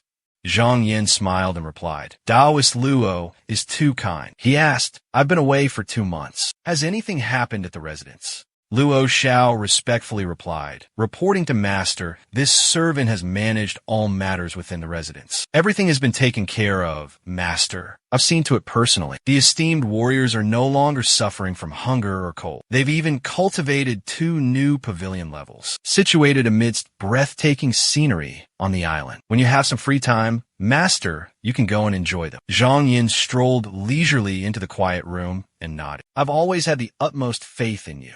Luo Shao respectfully presented a letter, holding it out with both hands. There's just this one matter. 10 days ago, the Xie clan sent someone with a letter, along with a Qinkuan pouch. Other than that, there was nothing else. Zhang Yin reached out and took the letter. Senior brother Xie is too formal. Luo Shao replied, because sect leader Xie was worried he wouldn't be able to relay the news in time about the danger you faced in the MOU on. The servant girl gestured towards the item on the table and continued. Though he couldn't be completely blamed, a deep sense of shame still gnawed at him. The humiliating shame of facing his master led him to write a letter expressing his remorse and regret. He also included a small gift, hoping to somehow ease his guilt. The gift he sent you has been placed on the table. This servant would never dare to peek. Zhang Yin put the letter away and said with a slight smile, Master, I've seen it. Do you even care about the gift? It doesn't matter if I don't look. It's just a few trivial items that senior brother Xie sent me. He took out 3 magical artifacts and said slowly, speaking of artifacts, I was fortunate enough to obtain a few during my cultivation in the MOU on. I'm afraid I can't use them all by myself. So, why not share them with everyone? Zhang Yin displayed the 3 magical artifacts and said, take a look, everyone. See if there's anything you like. Feel free to choose. Luo Shao joyfully reached out to accept the magical artifacts. Master, do we suddenly strike it rich? Could it be that you encountered a powerful cultivator on this trip? There's even a high-grade spiritual artifact. Zhang Yin replied with a smile.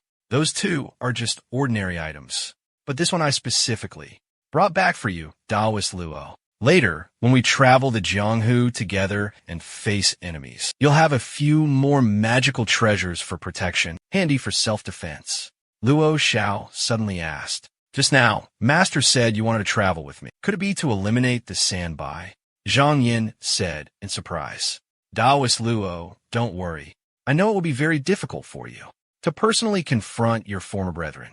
You don't have to participate in this battle, but I would still like to ask for your help. Please sketch out the terrain and the familiar roads in Sandbai so that I can move around conveniently. Bala Shao respectfully replied, although this servant is familiar with the roads in by Shuetan, there are a few secret underwater palaces that this servant does not fully grasp. She smiled faintly and continued, but this servant knows of a fellow Taoist who can certainly assist Master. Zhang Yin asked in surprise. I wonder who that might be. Luo Xiao gave a bright smile and replied, Has Master forgotten already? That fellow Taoist is currently waiting for orders at the bottom of the river, the very one whom you subdued and made your servant. His old residence lies directly beneath Sandbai, and regarding the secret grottos here, while he may not know them like the back of his hand, he is certainly familiar with them. Zhang Yin nodded, suddenly enlightened. So, fellow cultivator Luo Xiao was referring to the golden Jiao hiding at the bottom of the river. That creature left its familiar cultivation grounds to wander the world. Indeed, I had completely forgotten about this. Zhang Yin inquired, asking Luo Xiao, how is it that fellow cultivator knows the ins and outs, every nook and cranny of the Sanjiao region so well? Luo Xiao respectfully replied, For the past 2 months, this servant has kept Master's instructions in mind, never daring to neglect them. This servant has not dared to loosen the restrictions or step outside even half a step. In moments of leisure, when boredom struck, this servant would often seek out fellow cultivator AO for conversation and companionship. Thus, this servant inadvertently learned many interesting things. Zhang Yin nodded in approval. Excellent. This matter cannot be delayed any further. We shall set out immediately to subdue that demon. Suddenly, a sense of unease flashed through his mind, causing him to pause. Immediately, Zhang Yin leaped onto Qiuzhong, flying straight to the place where the golden Jiao was held captive. There, Fan Qing and Qi Yuntian were waiting. He turned to ask junior apprentice brother Fan, You have always possessed exceptional insight and a keen eye for detail. Look, see if this Jin Jiao is a primordial Yizhong or not. Fan Changqing replied, 10,000 years ago. Rumor has it, this kind of Yizhong could be found everywhere in our sect, but now they've become incredibly rare. He said with a smile, This creature can command the wind and summon rain, ride the waves, travel throughout the vast bay, Minghan Hai, and even swim freely in the scorching MANHWA Chu. If you use it as a mount, traveling the world would be incredibly carefree and comfortable, second to none.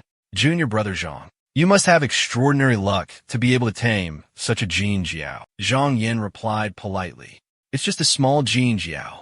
If you two senior brothers like it, feel free to take it. Fan Changqing shook his head in refusal. Junior brother Zhang, don't joke like that. This golden Jiao just acknowledged you as its master. How could you possibly gift it to me? Go on, I'm listening. I hear junior brother Zhang is a prize student of Headmaster Zhu. Wouldn't it be more practical to offer a few spirit pills instead? Zhang Yin asked softly, May I ask how this senior brother should be addressed? This humble one is Fan Changqing, a disciple under Master Zheng Mei, and a fellow disciple of senior brother Qi. Zhang Yin replied respectfully, So it's senior brother Fan. Since you two senior brothers have come this far, please come to my humble abode and rest for a while. Allow me to fulfill my duties as a host. Note, Kinker and Yi were kept in pinyin as they represent specific cultural concepts. Qi Yuntian nodded in agreement. I was just thinking the same. At the foot of the mountain, Qi Yuntian clasped his hands and said, This visit is to inform junior brother that upon your return from the demonic abyss, you have successfully cultivated the sect's profound light formation. The sect leader unexpectedly instructed junior brother to go to the Bai Yao Di to earn merit. But junior brother has been initiated for less than a year. His experience is still green and lacking the assistance of fellow disciples. I fear he will face many disadvantages. Luo Xiao brought out a plate of spiritual fruit and added calmly, I have specifically invited senior brother Fan to accompany you. The two of you can support each other and complete the mission together. Zhang Yin observed Fan Changqing from head to toe, his thoughts stirring slightly. This person possessed a keen and astute, true essence, which seemed to conceal a strange, unusual aura. Clearly, he was a profound cultivator, his cultivation far surpassing the Xianguang realm. He cupped his hands in a formal greeting and replied, As for supporting each other, I'm afraid it will be senior brother who will have to help me more. Perhaps senior brother Qi Yuntian worries that I am arrogant and ungrateful. That's why he spoke so tactfully. Fan Changqing sat on a chair and returned the greeting with cupped hands. Zhang Yin picked up the wine cup on the table and said calmly, He couldn't possibly refuse such kindness so abruptly. Zhang Yin stood up, cupped his hands respectfully, and said, "I humbly request your guidance in the future, senior brother." Chongqing reached for the wine cup beside him, raised it in return, and replied, "You're too kind, junior brother." Zhang Yin suddenly realized that senior brother Qi had personally come to the demonic abyss to welcome this junior brother Zhang. Now, he had come to his residence himself, clearly showing great regard for him. He took the wine cup and drained it in one gulp. "I hear junior brother Zhang cultivates Grand Uncle Sun's Azure Cloud secret manual and is his direct disciple. You must be highly valued by Uncle and Grand Uncle Sun. In the future, with your cultivation progressing, your status will surely surpass mine. I cannot afford to be arrogant. Befriending you early is the best strategy." Chongqing said in a low voice, "Junior brother, in this battle, we cannot show mercy. Use any means necessary. There's no need to compete for credit. We know you've just returned from the MOU on. It must be disorienting, so we'll give you some time to settle your affairs. In 10 days, come find me in Wangfeng City." The senior placed his wine cup down. The clink echoed sharply, like stones striking each other. Zhang Yin respectfully replied, "At that time, I will certainly go with my senior brother to the sand by Yao Di to punish the evil spirits." Soon after, Chongqing and Yun Tian also excused themselves and departed. Zhang Yin silently watched their figures disappear into the night. He walked towards the edge of the majestic waterfall. A deep voice echoed, as if from the void, "Fellow Taoist, since you've arrived, why conceal yourself? Please show your face." Ripples disturbed the previously still surface of the lake. Now Tong slowly appeared. His sharp eyes, gleaming gold, fixed on Zhang Yin. He probed, "Surely you know why I'm here today." Zhang Yin calmly replied, "Didn't you already express your desire to submit to me before my senior brother Fan? Could it be that in just a moment, fellow Taoist, your heart has changed?" Luo Xiao softly spoke, gently advising Ao Tan, "Fellow Taoist Ao, these past few days, I've spoken to you countless words of reason. Have you already forgotten them all?" She stepped closer, her tone laced with a hint of sarcasm. "Don't be so presumptuous, thinking that the old master definitely wants to take you as a servant. He's only momentarily interested because you're an ancient, exotic species, so a bit of curiosity has been piqued, that's all. You've witnessed it yourself. The old master's cultivation is rapidly increasing. Wait until his Taoist cultivation is profound and his horizons broaden even further. Do you think he'll still care about a small flood dragon like you? It's better to submit to the old master early. Who knows? You might even be bestowed with countless favors." She extended her hand, catching a falling peach blossom petal, then gently presented it before Ao Tong. "Look, this is a top-grade spiritual treasure, just bestowed upon me by the old master. I also come from the demon race. Don't you know we've always been dirt poor? Besides this broken body, what valuable possessions could I possibly have?" Hearing this, a flicker of uncertainty crossed Gao Tong's face. Seeing this, Luo Xiao pressed harder, her voice sharp as a knife. "Do you still harbor the delusional dream of escaping from here? You're just a pathetic demon who failed to fully transform into a human. Catching you would only amount to skinning you, extracting your tendons, splitting your bones, and harvesting your marrow. It wouldn't yield any real benefit." She gritted her teeth, her anger evident as she clenched her robes. "Only our master has any interest in subduing you. If it were up to me, I would have swallowed you whole, purified your bloodline, and increased my cultivation. Wouldn't that be much better?" Gao Tong sighed in defeat. Fine, I understand." Gao Tong is willing to submit. Finishing his words, he spat out a spark of light resembling demonic fire, which slowly drifted towards Zhang Dian. Zhang Dian casually extended his hand, catching the spark. "If fellow Taoist Ao considers this place his cultivation ground, then feel free to make yourself at home." He extended his hand, gently touching the dragon mark on Ao Tong's forehead, and said softly, "If you ever feel troubled, you can visit Long Dai Jai." Hearing this, Ao Tong was slightly startled, then turned and dove into the depths of the lake. Only then did Zhang Yin notice the small brocade pouch beside him. He picked it up, lost in thought. Senior brother Xie is truly thoughtful. Knowing I have the golden jiao, but lack the method to control it, he gifted this item to help me subdue it. This can be considered a low-grade spiritual artifact. He set the pouch down, his gaze drifting into the distance, filled with nostalgia. It seemed like only yesterday, he, Lu Xie, and their other senior brother were discussing the Tao and sharing stories at the tavern at the foot of the mountain. The scene felt as vivid as if it were still unfolding before his eyes. Zhang Yin slowly turned away, a wave of bittersweet emotion washing over him. In the blink of an eye, senior brother Lu's soul was shattered. Not even his nascent soul had time to escape. Zhang Yin stepped onto the balcony, standing silently, gazing at the picturesque landscape. He pondered, we disciples of the Xianmen sect always value camaraderie and mutual support, cultivating together, seeking the path to immortality together, unconcerned with fleeting fame and fortune. Yet a single moment of carelessness can lead us to irreversible ruin. If a cultivator's nascent soul is fortunate enough to escape the clutches of death, there's still a chance for reincarnation, to re-enter the mortal realm. Zhang Yin reached into his sleeve, retrieving a necklace with a small jade pendant attached. The pendant was delicately engraved with the two characters, Lu Tao. He lowered his head, gazing at the pendant with a melancholic expression. Zhang Yin thought to himself, senior brother Lu Tao entrusted me with the task of escaping this demonic abyss. It's been 3 days, and in 10 more days, I must journey to Sanbai. Suddenly, an idea sparked in his mind. Perhaps I should deliver this jade pendant first. Fulfill my senior brother's last wish quickly. With that thought, Zhang Yin activated his Dengong, his figure flickering in and out of existence. Soaring into the air, he headed straight for Yingxian Island. He silently observed the surrounding scenery, everything blurring past his eyes. In just a moment, he arrived at his destination.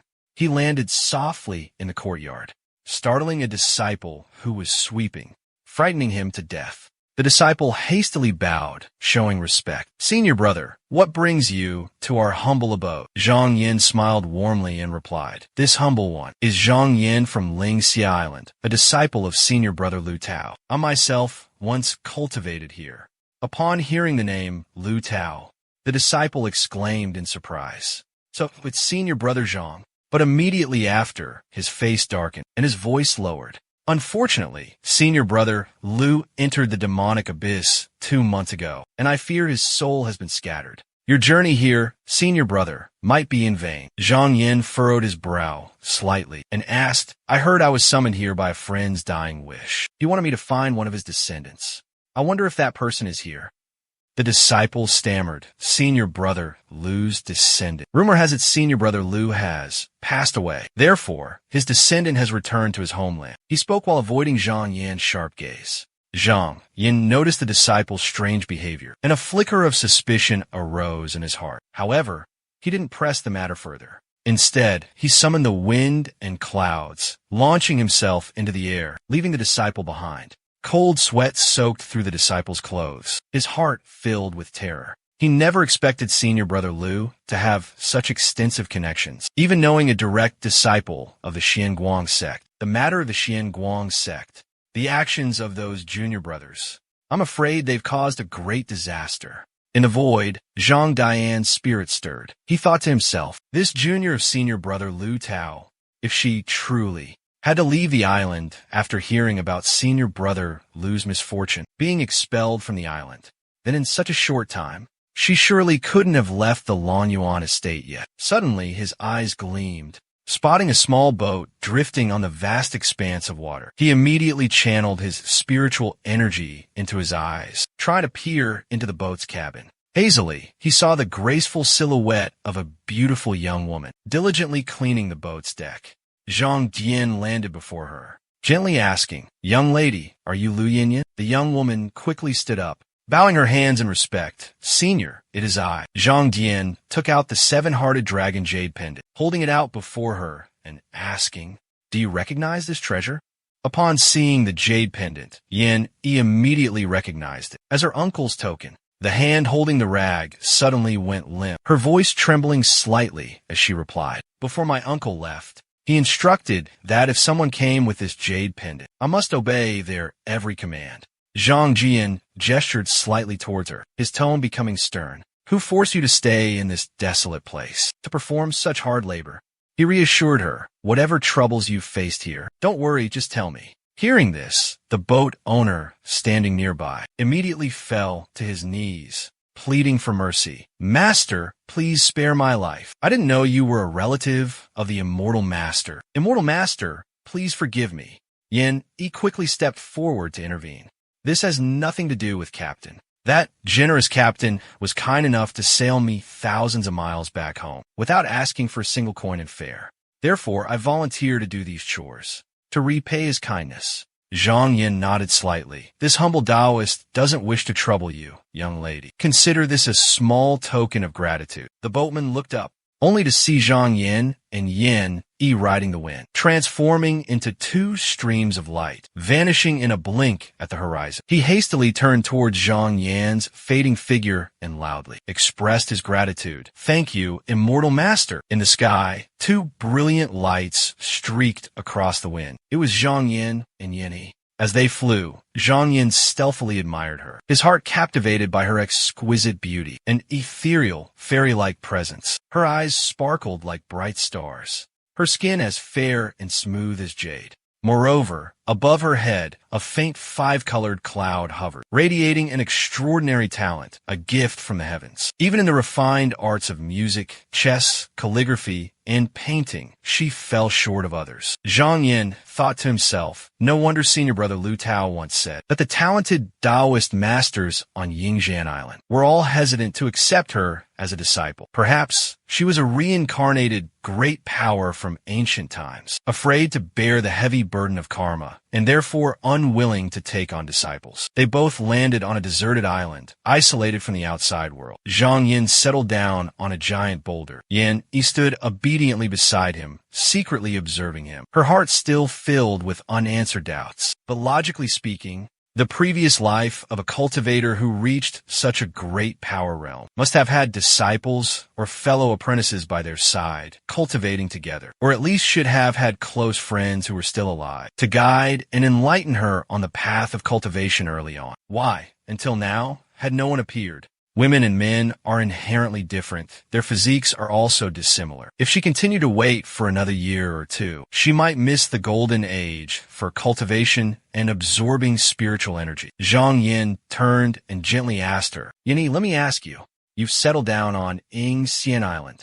Why do you wish to leave? She stood up straight, respectfully cupping her hands. Immortal master, although my Lu family has fallen from grace, over the years, my uncle has accumulated some wealth. I noticed after news of my uncle's passing spread, the gazes of some of my uncles turned towards me, with ill intentions and greed. I am still young, weak, and incapable of protecting that fortune. I fear that one day, even my own safety would be at risk. It's better to abandon these worldly possessions early and leave, than to wait for disaster to strike. Zhang Yin couldn't help but praise her wisdom. You're so young. Yet you understand the principle of to be blameless is to be safe. To possess jade invites danger. No wonder you want to leave. You may take some travel expenses with you. This money is enough for you to spend on your journey home. Why bother with these trivial tasks on a ship? Hearing this, she smiled gently and replied, Uncle, I'm still young, and the journey home is long and arduous. I'm afraid of encountering bad people with ill intentions. That's why I asked the captain if I could do some light work on board. Outsiders who don't know the truth will mistake me for a relative of the captain and won't dare to bully me. Zhang Yuanin observed silently, thinking to himself, this young lady is quick-witted and intelligent, more clever than most, with such exceptional qualities. If I take her as a disciple in the future, she will surely become a valuable asset. He gently asked Yin Yi, I want to take you on as a nominal disciple. What do you think? Yin Yi replied honestly, Master, other masters, when they met me, all said I was burdened with bad karma, and therefore didn't dare to accept me as a disciple. Hearing this, Zhang Yin let out a hearty laugh. Others wouldn't dare accept me, Zhang Yin, as their disciple, so why should I refuse? He turned, looked at her with gentle eyes, and said, just tell me, are you willing? Yin Yi immediately knelt down, bowed her head, and kowtowed 3 times before her master. Master, please accept these 3 bows from your disciple, Yin Yi. On their way back, Taoist Zhang Yin unexpectedly ran into his senior brother, Zhu Chongju, pacing back and forth in the quiet room. He was muttering to himself, only 2 months apart, and junior brother has already reached the Shuangguang realm. He finished speaking, his eyes shifting to scrutinize Zhang Yin, then asked doubtfully about the woman beside him. And this young lady is? Zhang Yin gently nudged Yin forward, his voice deep, warm, and gentle. Quickly, pay your respects to your martial uncle. Yin obeyed. Lu Rini approached Chong Ju, knelt respectfully, and kowtowed. Disciple Lu Rini greets martial uncle. Zhu Chong Ju immediately broke into a bright smile, his gentle face brimming with joy. He replied, "So, it's Rini, the new disciple of junior brother Zhang. There's no need for formalities. Please rise." Inwardly, Chong Ju thought, in front of this young lady, junior brother still addresses me as senior brother instead of martial uncle. It seems he intends to nurture her as a true successor. Zhang Yin slowly explained. In the coming days, I must embark on a campaign against the Sandbai, and I fear I won't have time to instruct Rini at Linghe Island. That place is filled with murderous intent, not a suitable environment for her cultivation. Therefore, I must entrust her to senior brother, hoping that he will provide her with frequent guidance. Chong Ju pondered deeply, stroking his beard for a long moment before speaking. Very well, the child can stay with me. He spoke while gesturing towards his junior brother. Yin Ran respectfully replied, "Yes, Uncle Master. Thank you for your guidance." With that, she and Zhang Yuyin stepped out onto the balcony. Chong Ju watched them go. As their figures faded into the distance, he turned to Zhang Yuyin and said approvingly, "Junior brother, you truly have a keen eye for talent. You've taken on an exceptional disciple. This young woman possesses extraordinary qualities and innate talent. In my 100 years of cultivation, I've rarely encountered anyone who could compare. Although she seems to be burdened by some karmic debt, it shouldn't pose a significant obstacle for you, junior brother. If we ever clash with the Zhu clan, she will undoubtedly be a valuable asset." Zhang Yuyin responded enthusiastically. "I've recently come to understand the saying, one tree does not make a forest. Without fellow Taoists and close confidants to share the burden, should danger befall me, those disciples from prominent families will only be concerned with their own clans. The only ones I can truly rely on are my disciple and my master." He turned to face Chong Ju and continued, "Perhaps senior brother has already heard the rumors that my escape from the demonic abyss was thanks to senior brother Chi's intervention. Chi Yun Tian himself rescued me. The profound implication within those words, I believe senior brother understands as well."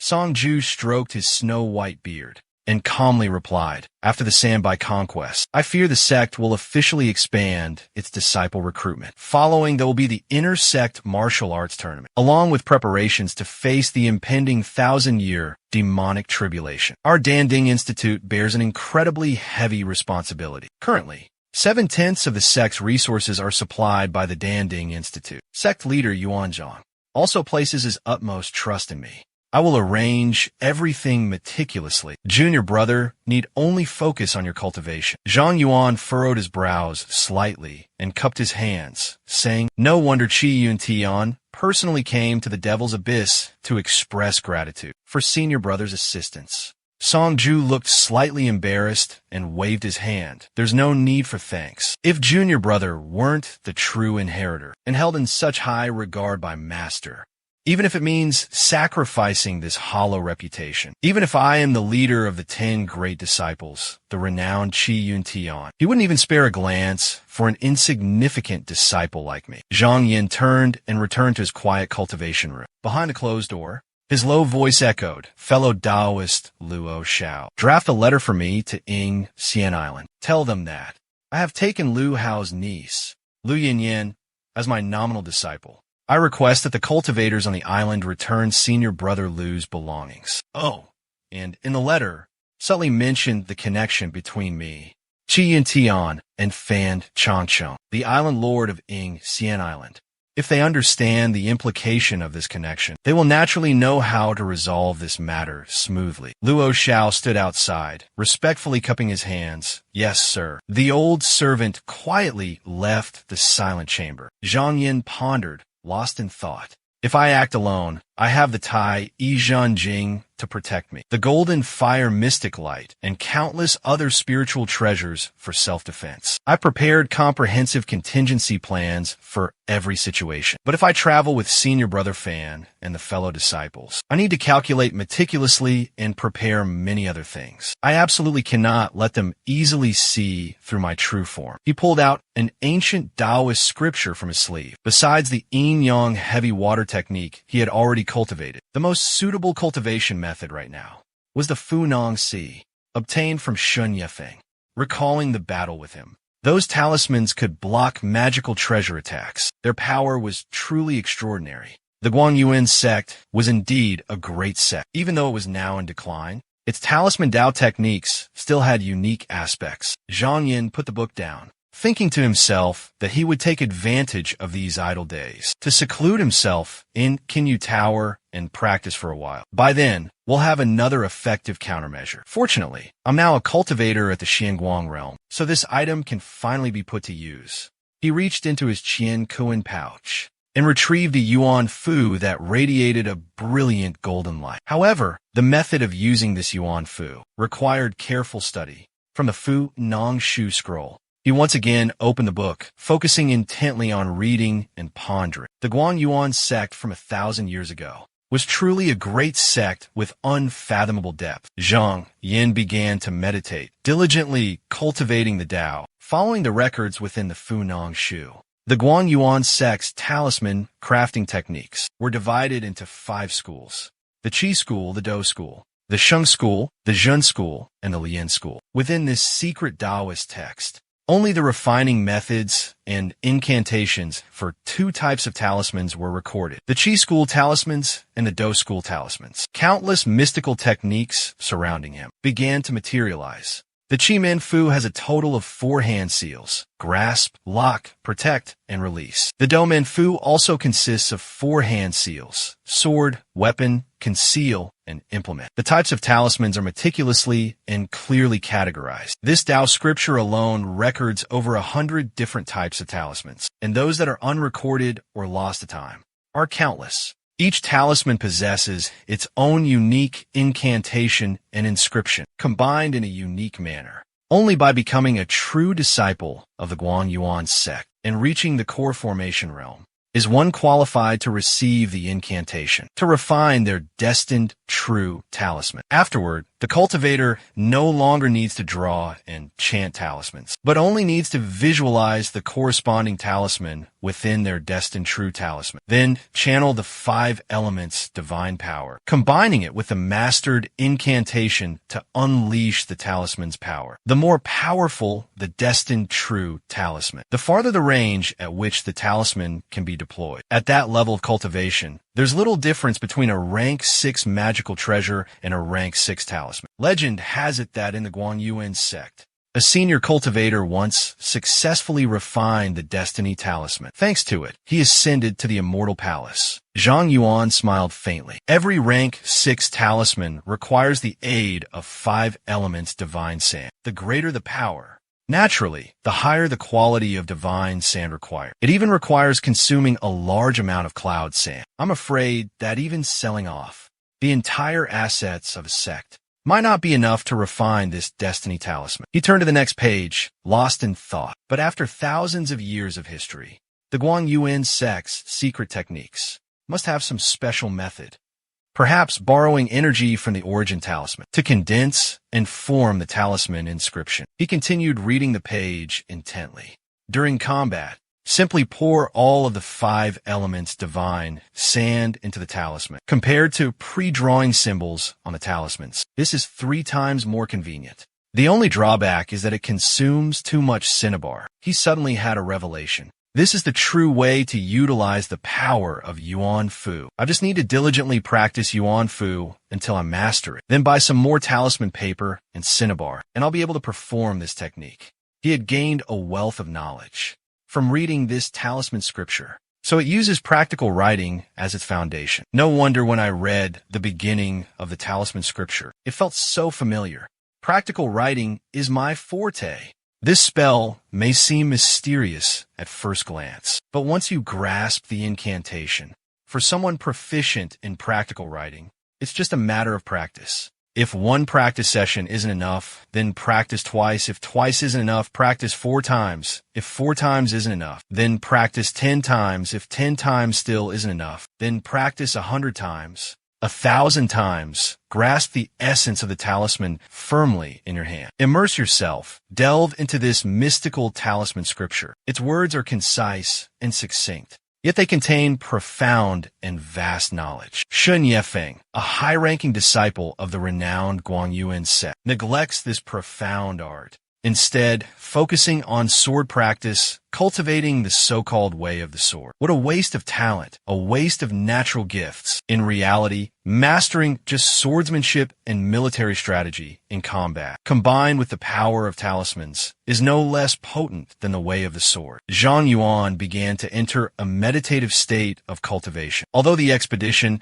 is only 3 months and 89 days away, if I wholeheartedly cultivate this art, and seclude myself in the broken jade pavilion for the next 7 days, I can at least reach Shun Yefeng's initial level. Mingshang Sect, Chengwang Peak, Xing Su Flying Palace. 8 days have passed. Inside the magnificent Xing Su Flying Palace, the inner disciples were buzzing with chatter. Waves of complaints echoed throughout the Dianwu Hall. Just who does Zhang Yin think he is, making all these senior brothers wait for so long? Fan Chongqing sat calmly on his meditation cushion, his expression indifferent. His eyes were closed, seemingly oblivious to the surrounding gossip. He was like an outsider, completely unconcerned. 2 men huddled together, whispering amongst themselves. One of them suddenly spoke, his tone laced with disdain. I hear he's some newly risen direct disciple, just recently ascended to the Xianguang realm. Lately, he's been favored by senior brother Qi, so he's been rising through the ranks like a kite in the wind, straight to the top. The scarred man scoffed, his tone mocking. A direct disciple, so what? I'm afraid. Those who only know how to enjoy a life of comfort have never tasted the true horrors of battle against demon cultivators. Who here hasn't faced life and death alongside senior brother Fan, gone through countless blood-soaked battles? Was the only reason he survived until today. What gives this little punk the right to stand here so smugly? Senior brother Xia and senior brother Lian's ships have already departed. If we hesitate any longer, I'm afraid they'll steal all the credit. Chongqing remained silent, listening quietly to the surrounding whispers. Another person asked senior brother Ren suspiciously, has senior brother Fan lost his mind? Why bring such useless baggage on this expedition? The other person angrily roared in an indignant tone. Shut up. Don't speak recklessly. Senior brother Fan surely has his reasons. You just keep your mouth shut. Suddenly, Chongqing seemed to sense something, his expression subtly changing. A calm voice rang out, announcing to everyone, Junior brother Zhang has arrived. As soon as the words were spoken, a beam of profound light, like a divine radiance, descended from the heavens, its brilliant light engulfing the entire Fei Palace, illuminating it as bright as day. Zhang Yin arrived, riding the clouds like a descending immortal. His figure landed softly on the ground without a sound. Dressed in formal Dianyu robes, Zhang Yin clasped his hands in respectful greeting, his voice clear and resonant, humbly introducing himself. This humble one is Zhang Yin, paying respects to senior brother Fan. Greetings to all senior brothers. Fan Chongqing slowly rose from his meditation cushion, his voice gentle and warm. Junior brother, you've arrived. Come, sit beside me. Yes, Zhang Yin replied softly. With that, he quickly stepped forward, his eyes sweeping across the room, gliding over the crowd before settling on Ren Mingyao, who was sitting off to the side. The corners of his lips curled into a gentle smile, fleeting as a gentle breeze. Fan Chongqing's voice boomed. Now that all my junior brothers have arrived, let us depart. With those words, a blazing ball of flames materialized in the palm of his hand. A majestic, powerful voice resonated throughout the mountains. The Xingtu Flying Palace has been activated and set to defensive mode. Even cultivators who have reached the nascent soul realm would find it difficult to shake this grand formation. It allows those inside to move freely within the enemy encirclement. Truly a peerless treasure on the battlefield. This time, the Mingshang sect mobilized its forces to besiege and eliminate the three great powers. A total of 3 Xing 2 flying palaces were deployed, launching a simultaneous attack. Within each of these magnificent halls, a cultivator of the core formation realm presided, commanding the forces. The flying palaces maintained a close connection from afar. If one side were to be attacked, the others would immediately provide support. Meanwhile, the majestic mountain, carrying the grand halls, soared towards the distant horizon. The sect leader's voice continued to resonate, relaying commands. The sect has issued a military order. Senior Brother Xia will attack the Wugong Valley. Senior Brother Nian is in charge of assaulting the Tua Yanxi Gate. As for us, we will undertake the task of attacking the Nandang River, clearing a direct path to the heart of Baixian Lake, clearing all obstacles in the path of our sect's army. Junior Qin, bring forth the map. Upon hearing this, a man surnamed Qin, carrying a long, round scroll, stepped forward. With a flick of his sleeve, the scroll floated into the air, enveloped in a mystical aura. Layer by layer it unfolded, revealing a massive map before everyone's eyes. The map depicted a vast and boundless sea, along with towering, majestic mountain ranges. Fan Chongqing began to explain. Junior brothers, please observe carefully. This is the geographical map of Baishuetan, which I have spent a great deal of effort searching for. This map outlines the terrain of the islands, along with the distribution of Zhong Nandang's water fortresses. Although not meticulously detailed, it is sufficient for our reference and use. Among the 18 islands of Zhong Nandang, Gui Yuan Island is the closest to us. The island master of this place is named Quan Gongwang, a black shrimp demon who is cultivated into a spirit. This demon has cultivated for at least 300 years, reaching the Xian Guang triple layer cultivation level, and served as a demon general under Luo Meng Feng Xiao. Upon hearing this, Fan Chongqing's expression turned incredibly grave. The image of a ferocious, crimson shrimp flashed through Zhang Yan's mind. Just then, a warning bell suddenly rang out. A disciple hurriedly rushed in to report. Our reporting to Senior Brother Fan. A Xian Guang realm demon general has appeared ahead, blocking our path. He claims to be the guardian of Gui Yuan Island and is incessantly insulting us, threatening us to retreat immediately or he will attack the flying palace. Hearing this, Fan Chongqing flicked his wrist and a golden light shot out, piercing through the painting, revealing the image of an old man with snow-white beard, wearing a shrimp-shaped helmet and holding a trident emanating a ferocious aura. Fan Chongqing said in a deep voice, "This must be Demon General Quan Gongwang." He finished. An exquisite jade orb, radiating a gentle, warm, spiritual light, appeared in his palm. It was the Nyekong badge. His gaze fixed forward. He instructed, "Junior Brother Run, this is your first battle. Embark on this expedition yourself." Ren Mingyao's expression was filled with excitement. He quickly accepted the Nyekong badge from Fan Chongqing's hand, respectfully bowing his head to acknowledge the command. Ren Mingyao will certainly live up to Senior Brother's expectations. The high-pitched cry of a crane echoed through the air as a giant white crane suddenly appeared. Ren Mingyao mounted the crane and flew straight out of Fei Palace. Demon General Quan Gong, come forth and fight. From atop the crane, he shouted loudly towards the demon general. Beasts in armor, you dare to mimic human speech? Demon General Quan Gong was startled, strange sounds escaping his mouth. He hurriedly raised his trident to meet the challenge. Ren Mingyao let out a cold laugh. With a simple flick of the wrist, a rectangular streak of black light suddenly materialized mid-air, rapidly condensing into a golden vortex that radiated earth-shattering pressure. A terrifying power enveloped and suppressed everything. All the demon generals attacked simultaneously. Inside the magnificent flying palace, Fan Zhongqing, with a solemn expression, was intently observing the battle unfold through a mystical painting. His sharp gaze turned toward Zhang Yan, and he began to explain to his junior brother. Junior brother, behold, this is the myriad steel sword formation of our senior brother, Run. Within this magical treasure, not only are more than 15 divine weapons and instruments refined, but also over 1,000 renowned flying swords are fused together. It possesses the ability to absorb endless metal essence from heaven and earth, and once unleashed, Sword chi will surge and sweep across the battlefield, like 10,000 swords hunting down the enemy in unison, unparalleled in sharpness, impossible to defend against. Zhang Yin nodded slightly, responding to his senior brother. This magical treasure truly lives up to its name. Myriad steel sword formation. However, it seemed that only Qian Jian could truly see through this magical treasure, for hidden within it were deeper mysteries yet to be unveiled. Lu Fan Chongqing praised his junior brother. Junior brother, you truly possess extraordinary vision,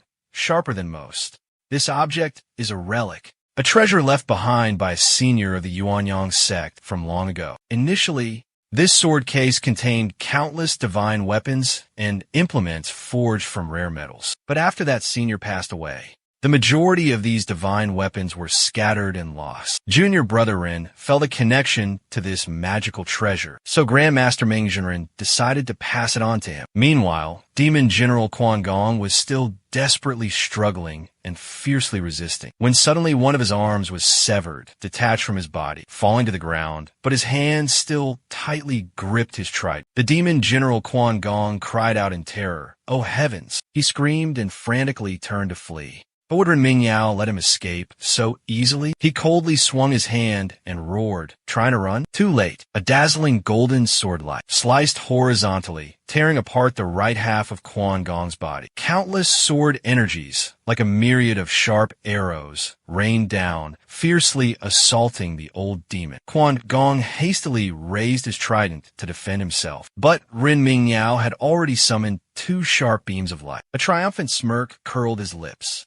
The demon general's trident remained raised in the air, but his body had crumbled into ashes. At that moment, countless flying swords erupted from the 10,000 iron sword discs, slaughtering Quan Wang's remaining shrimp soldiers and crab generals. An azure space enveloped the entire battlefield, dotted with countless dazzling crimson bloodstains. Ren Mingyao looked up at the sky and laughed maniacally. A surge of bloody light erupted from his body. Then his figure flickered, returning to the martial hall in a blink of an eye. Streaks of crimson blood still stained his face. From within the mystical spatial gate, a figure knelt on one knee, respectfully reporting to senior brother Fan. "Fortunately, I have completed the first mission without any obstacles." Fan Chongqing withdrew his magical weapon, smiling in praise.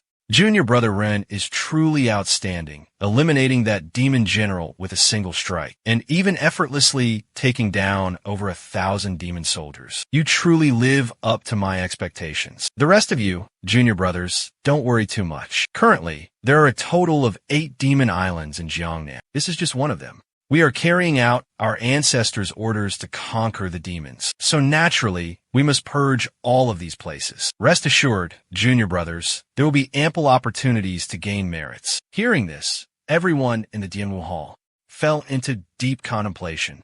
Fan Chongqing continued. Although things have progressed quite smoothly, I think we should halt our conquest for today and regroup. Suddenly, the warning bell rang once more. A disciple rushed in, reporting to senior brother Fan. Reporting, "Senior brother, a demon general has just appeared in the lake ahead. He declared he wants to challenge us." Fan Chongqing asked in astonishment. "That demon general dares to challenge us alone?" As soon as he finished speaking, the painted map displayed the image of a figure clad in green armor, wielding a giant iron axe, his entire body radiating a monstrous killing intent. At this moment, the man surnamed Chung beside him spoke up. "Senior brother Fan, this time, let your junior brother handle this." Fan Chongqing hesitated slightly. "Junior brother Chung, this demon's appearance seems strange. How about we go together?" The man surnamed Chung immediately objected. "If we both go, I'm afraid we'll scare that demon general away. This junior brother alone is enough." In his heart, he thought to himself, "Senior brother Fan is such a fool. Killing a Shuangguang realm demon general. It could be considered a small accomplishment. How can we miss this golden opportunity?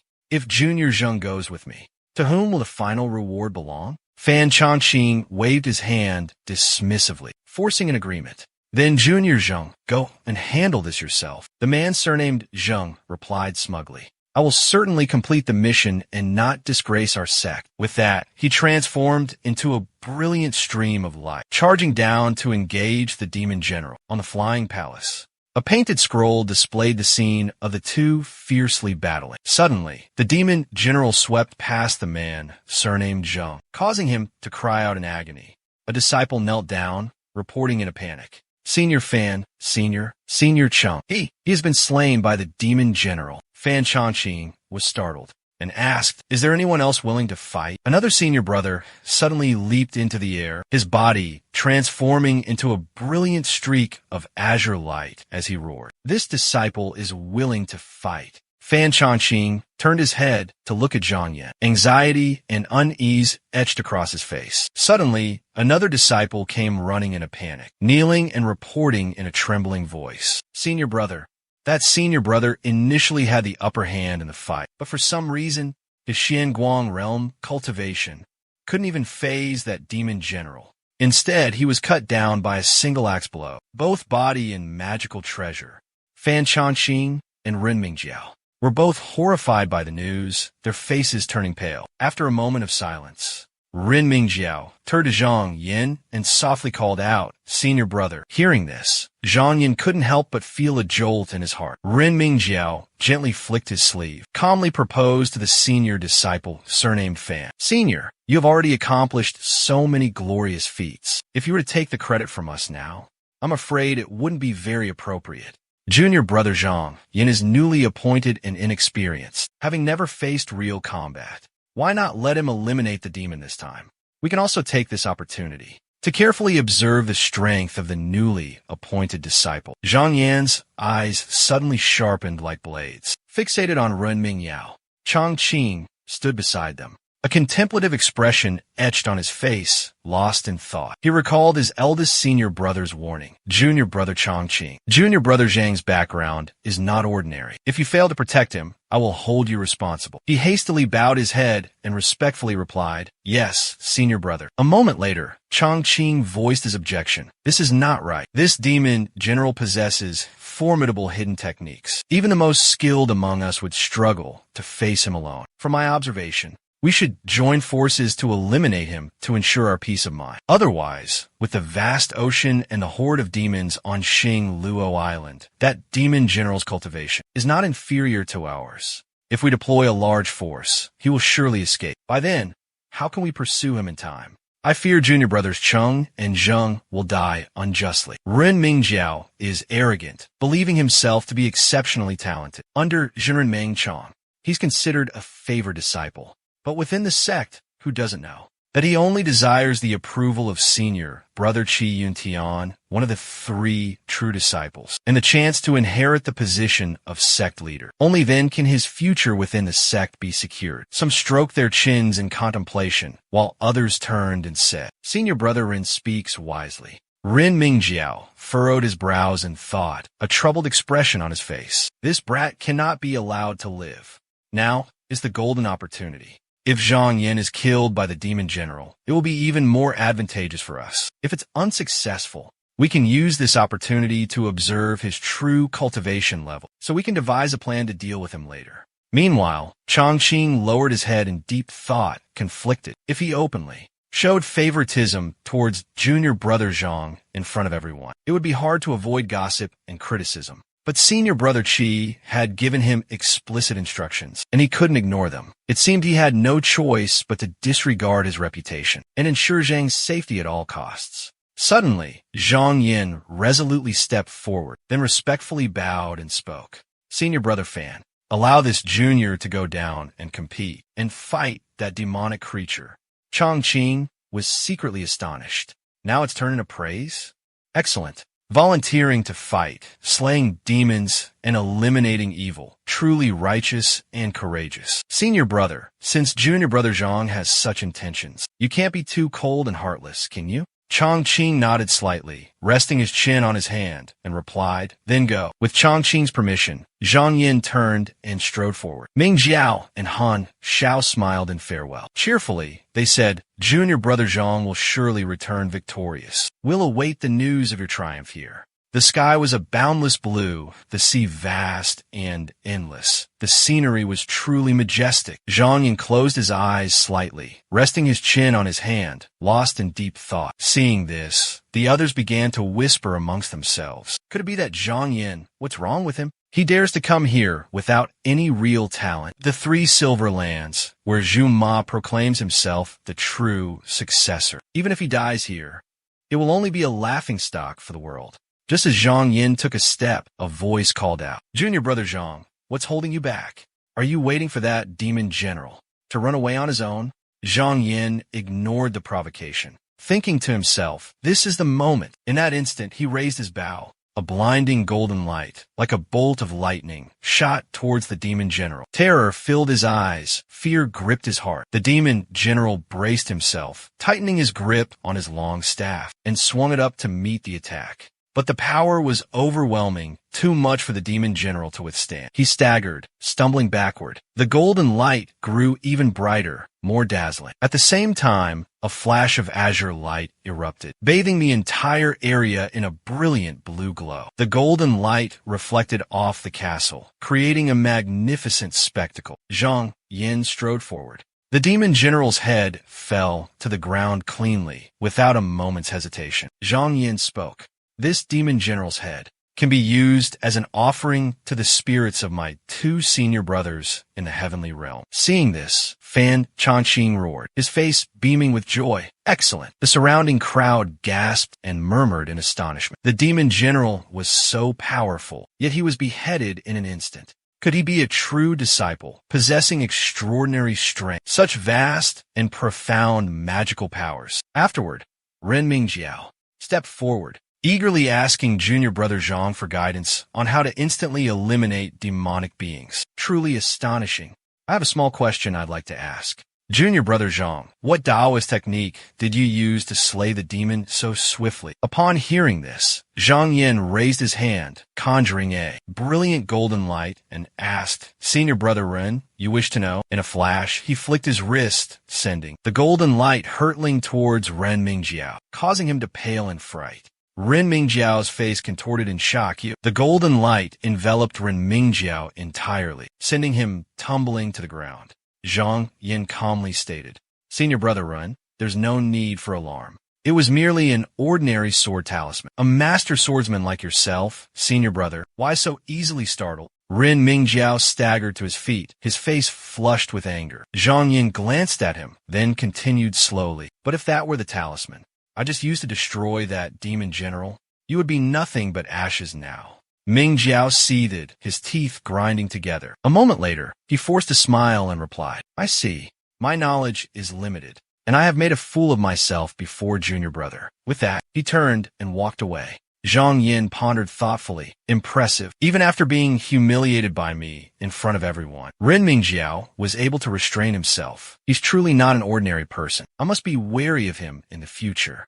Zhang Yin sat down, thinking to himself, it seems no one realized I used the Shuangguang, golden fire to incinerate the demon general's body, and then used a talisman to deceive everyone. This brilliant plan worked perfectly.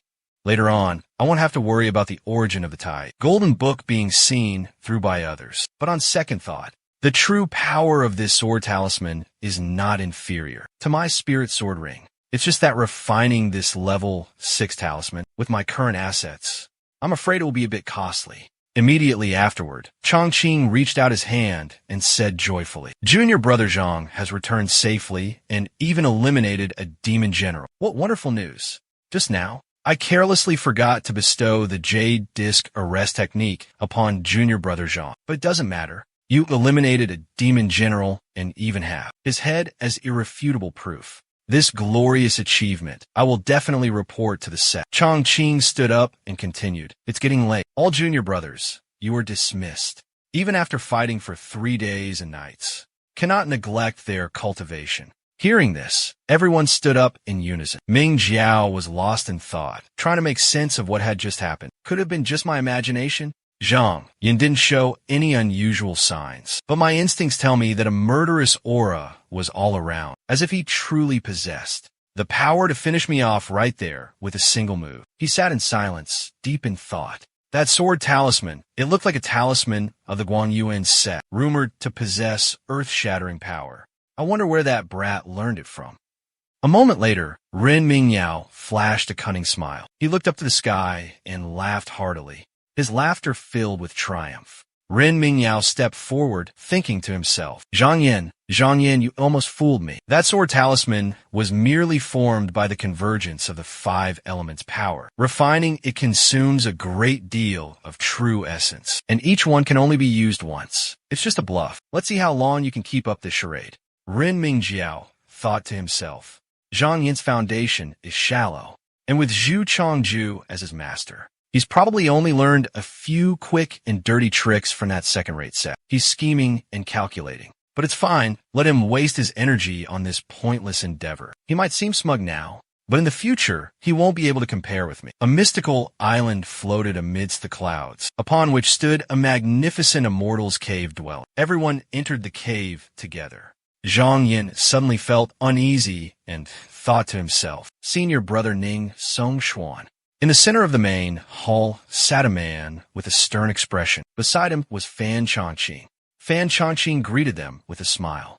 Junior Brother Ning Songshuan, thanks to Senior Brother Qi's tireless assistance, you've broken through your shackles in one fell swoop, successfully formed your golden core, and even reached the second grade. From this day forward, our Mingshang sect welcomes another nascent soul cultivator. Zhang Yan glanced towards Fan Chongqing, who was currently making introductions. Ning Rongshuan, seated majestically upon his throne, calmly declared, From now on, Junior Brother Ning will lead you all, continuing the conquest of the 3 wastelands. He settled back into his seat, lost in deep contemplation. He had heard Senior Brother Zhou mention that the nascent soul realm was an incredibly arduous and perilous stage. If the Foundation Establishment realm was laying the foundation for the Great Tao, then the Core Formation realm was the stepping stone towards achieving enlightenment. The Golden Core realm was also praised as the heavenly rank, the ladder reaching towards the heavens. Zhang Yan observed his surroundings,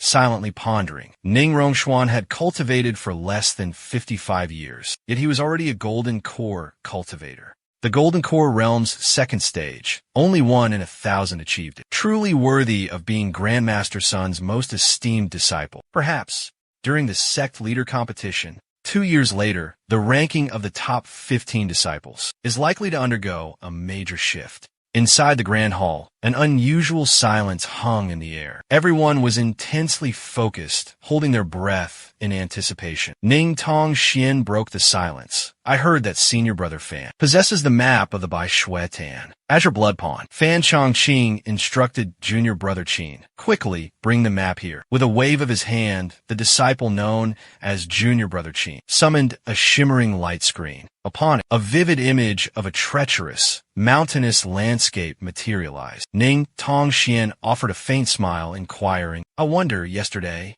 how many strongholds did Senior Brother Fan manage to capture? Fan Chongqing raised his hand, confidently replying, All 6 of these strongholds have been razed to the ground by me. Ning Tong Xian pointed towards the screen, casually remarking, Senior Brother, you've been a bit too cautious. Ning Tong Xian directed his finger at an island on the screen. This is Zhu Jiedao, Bamboo Flute Island. We should have conquered this place today. Fan Chongqing spoke up, carefully analyzing the current situation. He proposed a solution to the problem on Zhuxia Island. Countless powerful, ferocious demons were running rampant, penetrating deep into the forbidden territory, namely the inner lake, the forbidden zone of Baishuem Marsh. If we attack too soon, I'm afraid our defense will face many difficulties. Instead, it would be better to eliminate all of Nandang first, then return. It won't be too late.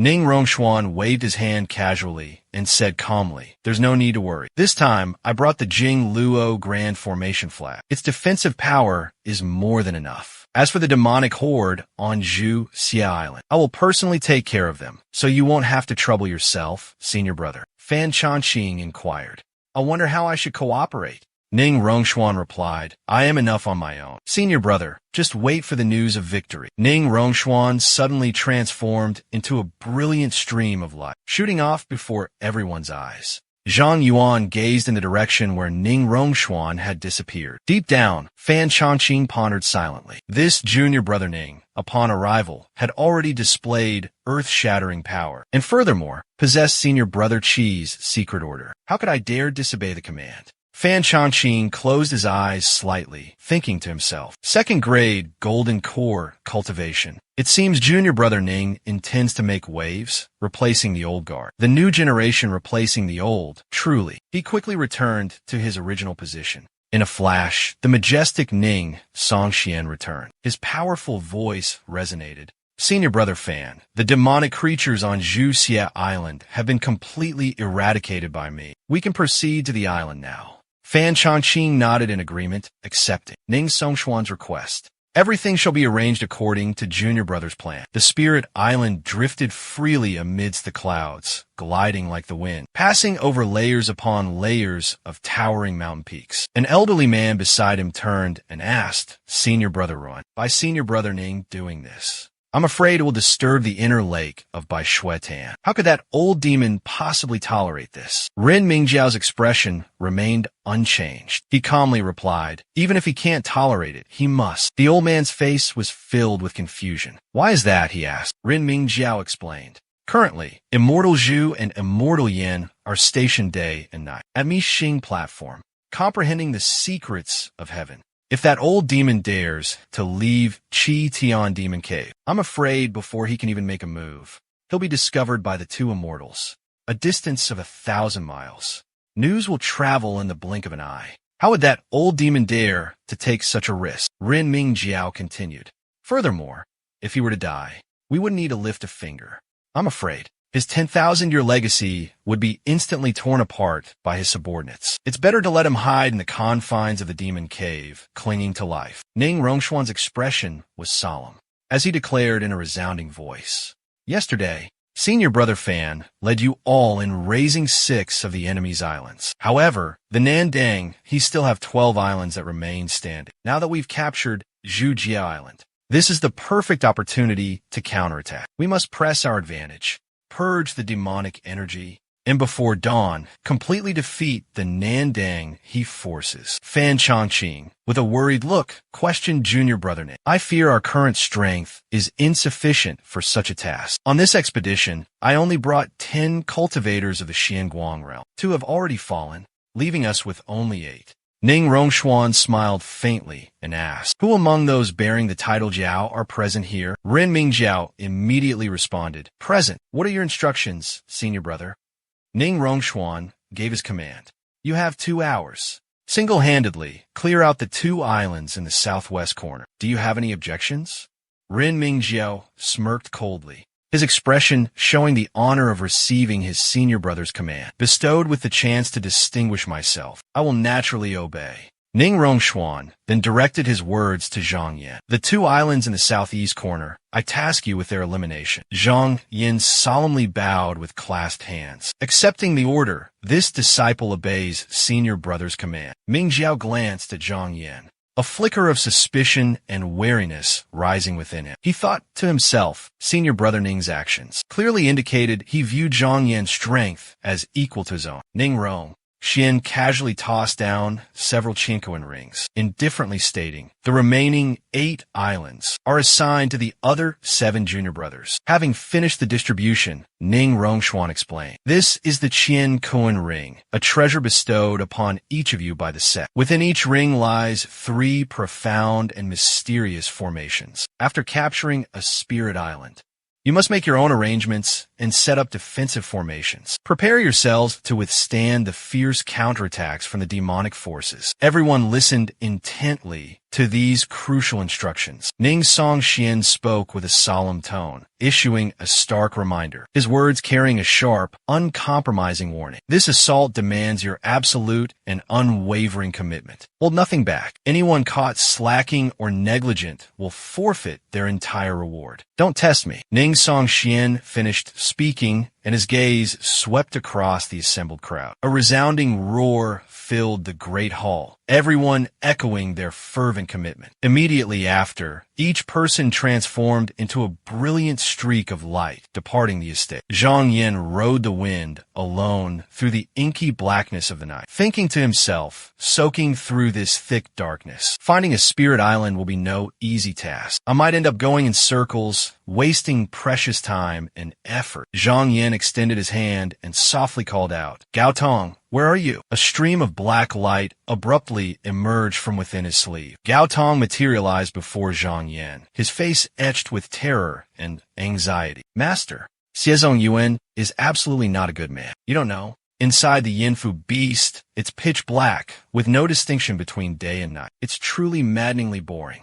Zhang Yan didn't believe a word Gao Tong said, coldly saying, "Don't try to trick me. Inside the gloomy Yinfu beast, there's no sunlight, no difference between day and night. How could you possibly understand what boredom is? Let me ask you, this time our target is Jisudo Island in the southeast. Are you familiar with the route there?"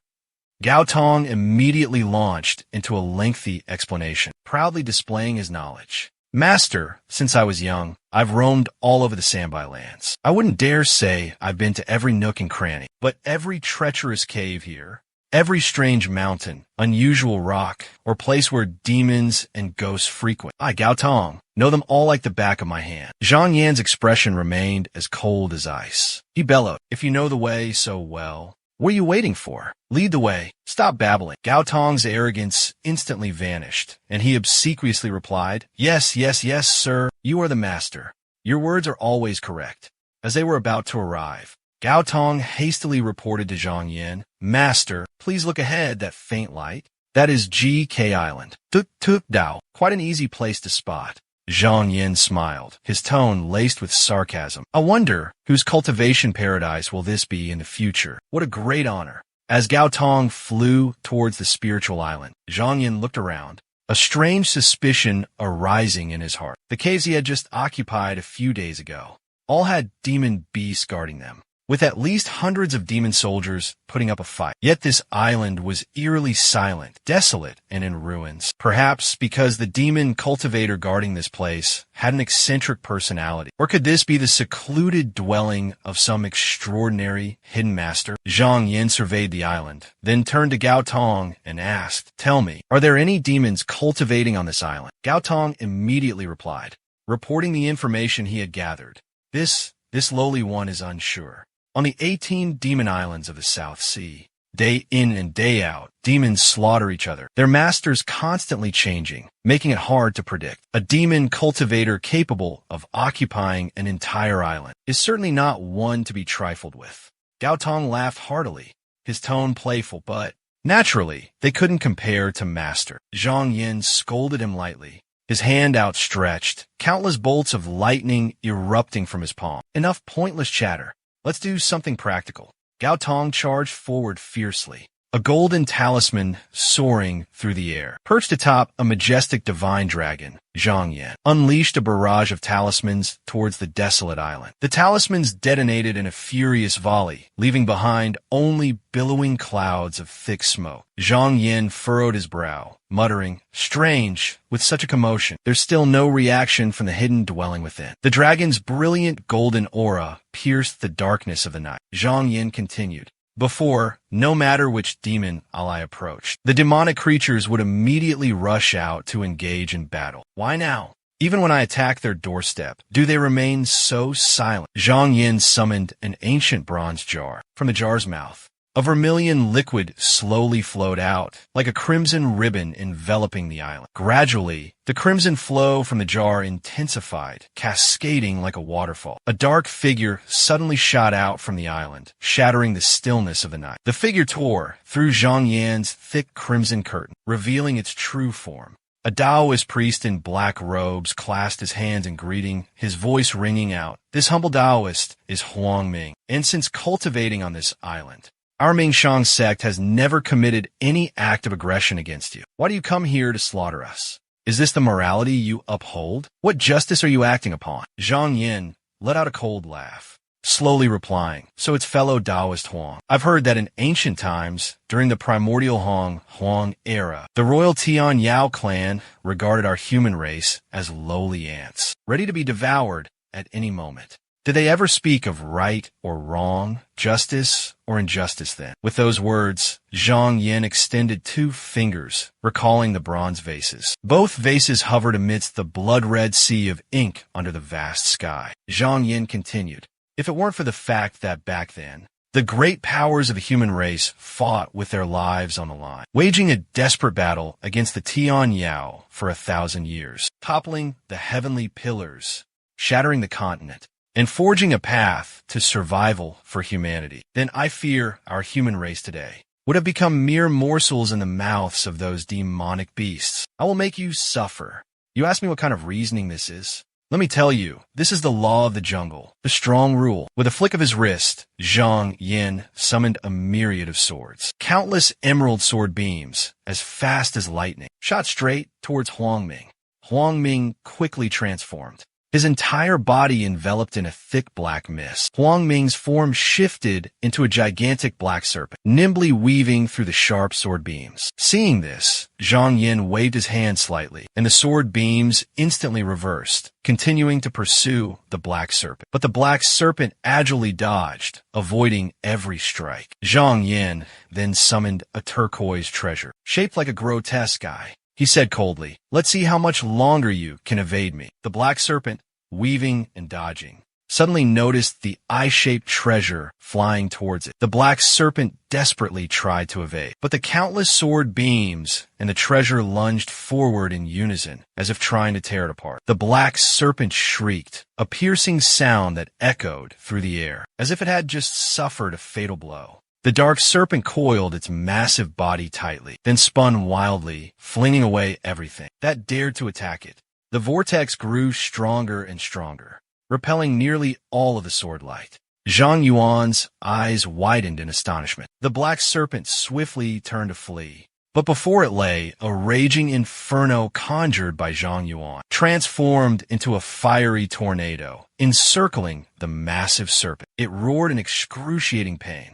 The ring of fire slowly constricted, relentlessly burning the black serpent. The surrounding darkness gradually dissipated. A shimmering object flew towards Zhang Yuan. He spoke in a low voice. "What is this thing? Even my golden fire profound light couldn't damage it." Zhang Yuan picked up the object, a look of surprise on his face. "So this is the true script of the fixed truth roaming heavens. It seems to be some kind of esoteric technique, specifically for cultivating transformation arts for escape. Could this be the azure light body protection divine ability that demon cultivator used just now?" The golden inscription tablet shimmered, etched with mysterious ancient characters. Zhang Yin pondered deeply. Judging by the color and shape of this object, it's likely a virtue script engraving tablet, a type of treasure specifically used to imprint images and text onto books. Zhang Yin held the inscription tablet, his brow furrowed in thought. The fixed truth roaming heavens technique recorded here seems to be incompletely inscribed.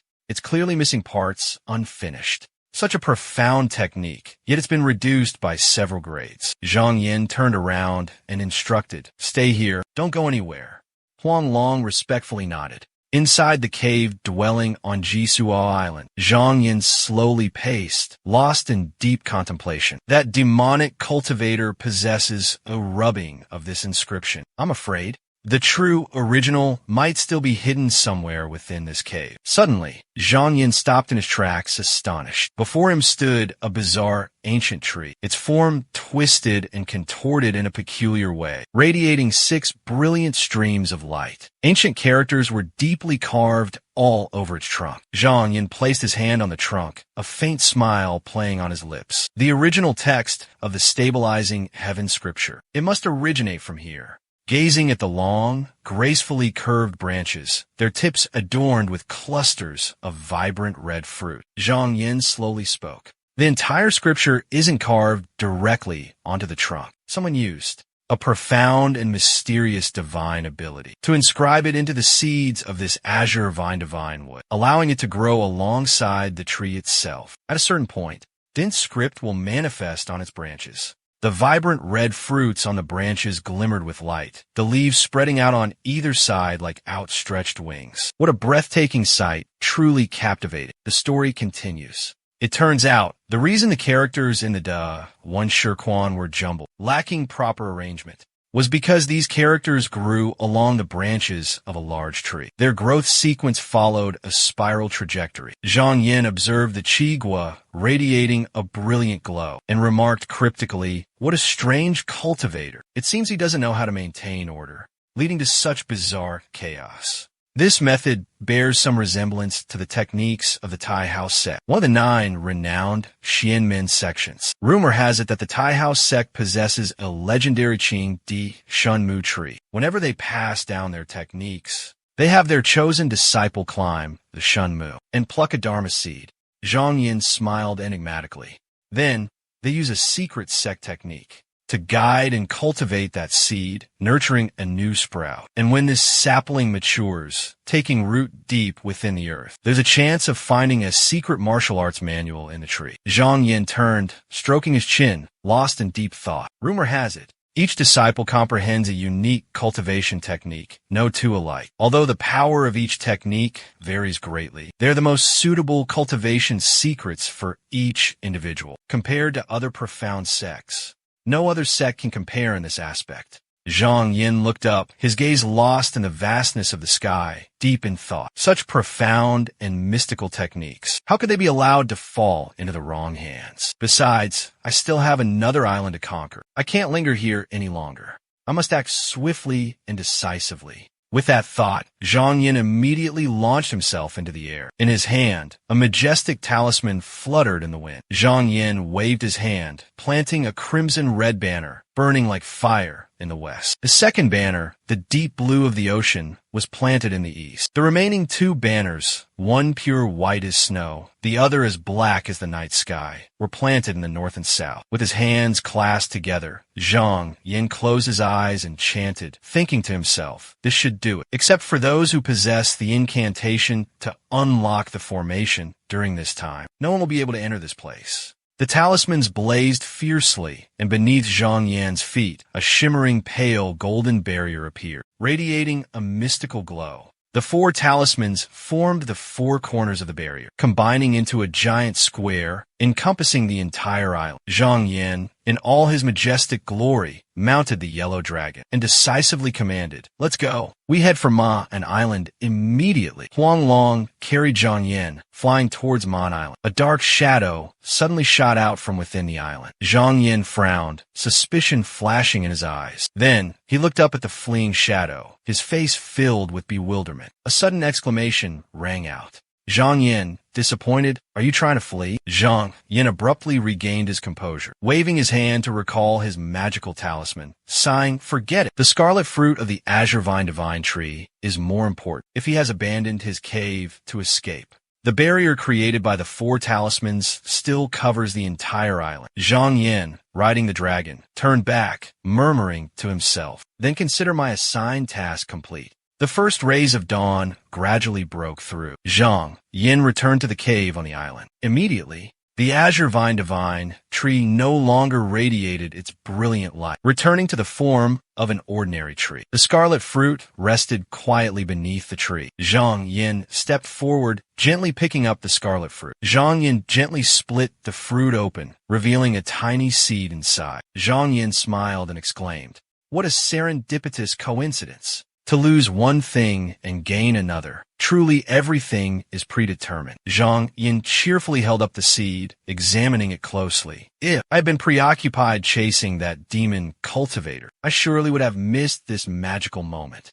Perhaps this seed would have taken root deep within the earth, sprouted and blossomed, forcing me to wait for years before I could comprehend the hidden cultivation technique within. As he finished speaking, the seed in his hand suddenly sprouted, radiating a vibrant green. Zhang Yin was stunned by this miraculous transformation. Donning his Taoist robes and mounting his dragon, he returned to Zhuji Island. By now, the sun had risen high. Zhang Yin wondered to himself in astonishment. I wonder which core formation cultivator from the sect is visiting this place again. On Zhuji Island, a magnificent 2-story airship was hovering in midair, suspended in the vast expanse of the sky. Zhang Yin stepped inside resolutely. Before him, a Taoist sat meditating on an ancient wall, intricately carved with a mystical Tai Chi yin-yang symbol. The Taoist, with his long white hair and beard, boomed, "Who are you?" Zhang Yin quickly assessed the situation. The Taoist before him possessed an overwhelming aura, like a towering mountain, radiating a powerful pressure. His spiritual power surged like crashing waves, clearly indicating a cultivator of high rank, likely in the core formation stage. With this thought, Zhang Yin hastily bowed, respectfully, clasping his hands in greeting. "Disciple Zhang Yin of the Ming Shang sect." "Ah, so you're the true disciple. That senior martial Uncle Chi rescued from the demonic abyss years ago." With a flick of his sleeve, the old Taoist spoke, his tone laced with reproach. "The path of cultivation requires steady progress, step by step. Why would you delve into heretical practices, venturing into the perilous demonic abyss? If the sect hadn't kept an eye on you, how could you have encountered such fortune today? You may leave now. Tomorrow, we'll play a different game." Zhang Yin quietly left, a puzzling doubt rising in his heart. Just who is this old Taoist? Why is he here lecturing me? Fan Chongqing approached, cupping his hands in greeting. "Junior brother Zhang." He gave a warm smile, gently patted Zhang Yan's shoulder, and continued. "Were you also reprimanded by the martial uncles? Don't let it bother you. That's just how they are. They're not singling you out." Zhang Yan inquired. "The martial uncles? Where is senior brother Ning now?" Fan Chongqing replied. "The sect's merit department has arranged a stewardship for senior brother Ning and invited him back to fill the position." The two walked side by side. Fan Chongqing continued. "Also, the esteemed elder has also conveyed the decree that the highly respected master uncles, known for their prudence and careful deliberation, are capable enough to shoulder this heavy responsibility. Therefore, he has dispatched the master uncles here to take over all military affairs from senior brother Ning." Listening to Fan Chongqing's words, a flicker of doubt arose in Zhang Dian's heart. The calm and cautious master uncles, capable of shouldering the responsibility. Weren't these words implying that senior brother Ning acted too hastily, making him unreliable for such a crucial task? Turning to leave, Fan Chongqing suddenly remembered something and hurriedly retrieved a letter from his sleeve. He turned back and handed it to Zhang Dian, adding, "All right, someone asked me to deliver this letter to you." He also said that for now, just calmly handle everything according to procedure. After handing over the letter, he excused himself and quickly departed, leaving Zhang Dian deep in thought. The one in charge had now shifted from senior brother Ning to the master uncles. Even senior brother Fan, always so arrogant, had become unexpectedly humble. It didn't take much thought to understand. Currently, it seemed no one could lend him a hand. He even worried others might come looking for trouble, putting him in a difficult situation. A sense of unease crept into Zhang Yan's heart, like dark clouds gathering in the sky. He slowly opened the letter in his hand, examining it carefully. Surprise washed over him as he recognized the familiar handwriting. As he read, his thoughts raced, churning in his mind. "Isn't this senior brother Ning's handwriting?" he wondered. The letter clearly stated the method to unlock and utilize the Luo Chenqi scripture, which senior brother Ning had secretly arranged here. Zhang Yin fell into deep contemplation. With this method in hand, I can freely enter and exit Bamboo Flute Island and won't be trapped here by them anymore. It seemed this situation was more complicated than it appeared, but no matter what, his cultivation path relied on his own efforts. He wouldn't let these troubles consume him and hinder his training. The next morning, at the hour of the dragon in the Sand Pavilion, the esteemed Dharma masters and high-ranking monks were gathered to discuss important matters. The elder spoke, his voice resonating throughout the room. "Virtuous masters, although we have quelled the unrest in Nandang He, the demons in the western Lu Yuan continue to wreak havoc and run rampant. Therefore, starting today, we will launch an expedition to conquer the evil spirits there." While the Dharma master eloquently discussed the strategy, Fang Hong stood silently with his arms crossed, lost in thought. He sat on the high steps, his gaze fixed below, where a large assembly of monks were attentively listening to the elder outlining the plan. On this demonic island, although there are 4 demon cultivators who have formed golden cores, together with junior disciple Fang and junior disciple Fan, the 3 of us are capable of facing the remaining disciples. Before he could finish, the Dharma master's tone shifted, becoming stern as he cautioned. "Remember these 4 words. Attack slowly. Absolutely do not underestimate the enemy. Act rashly or impulsively. We must eliminate their underlings and minions step by step. Then concentrate our forces, launch an all-out attack, and achieve absolute victory. Understood. A chorus of voices roared in unison. Below, hundreds of voices echoed the sentiment, the sound reverberating throughout the area. Gusha turned around, addressing Zhang Yin, who stood below. Zhang Yin stood at attention beneath Gusha. You are now a disciple of Dean Zhu of the Pill Refining Institute, so there's no need for you to participate in this battle. The 7th grade alchemist is already in the camp, preparing the necessary ingredients. Go and refine some supportive Enyao elixirs for us. Fang Hong, seated nearby, suddenly spoke up. Why not let him join me on the battlefield?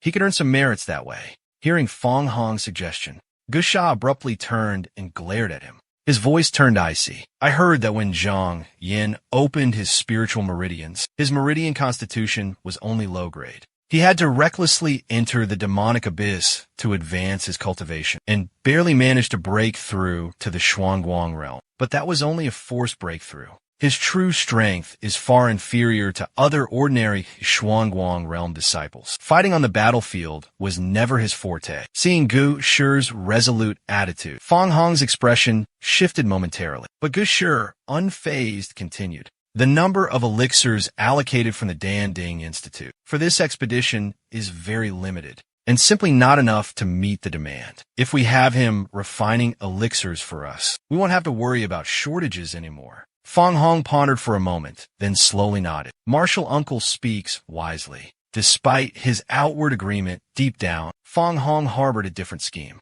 He secretly plotted in his mind. It's a pity. If only I could recruit Zhang Yin under my command. Then I could freely dispatch him to eliminate any demon general, discreetly removing him without a trace. And at the same time, do Yinjinren a huge favor. Finally, Fang Hong muttered to himself, Fine, I'll let him roam free for a few more days. It'll come in handy someday. Everything has been arranged. Master Shi flicked his wrist, sending a surge of immortal energy, hurtling toward Zhang Yin. He calmly stated, If you complete this task successfully, I will reward you handsomely. You will suffer no loss whatsoever.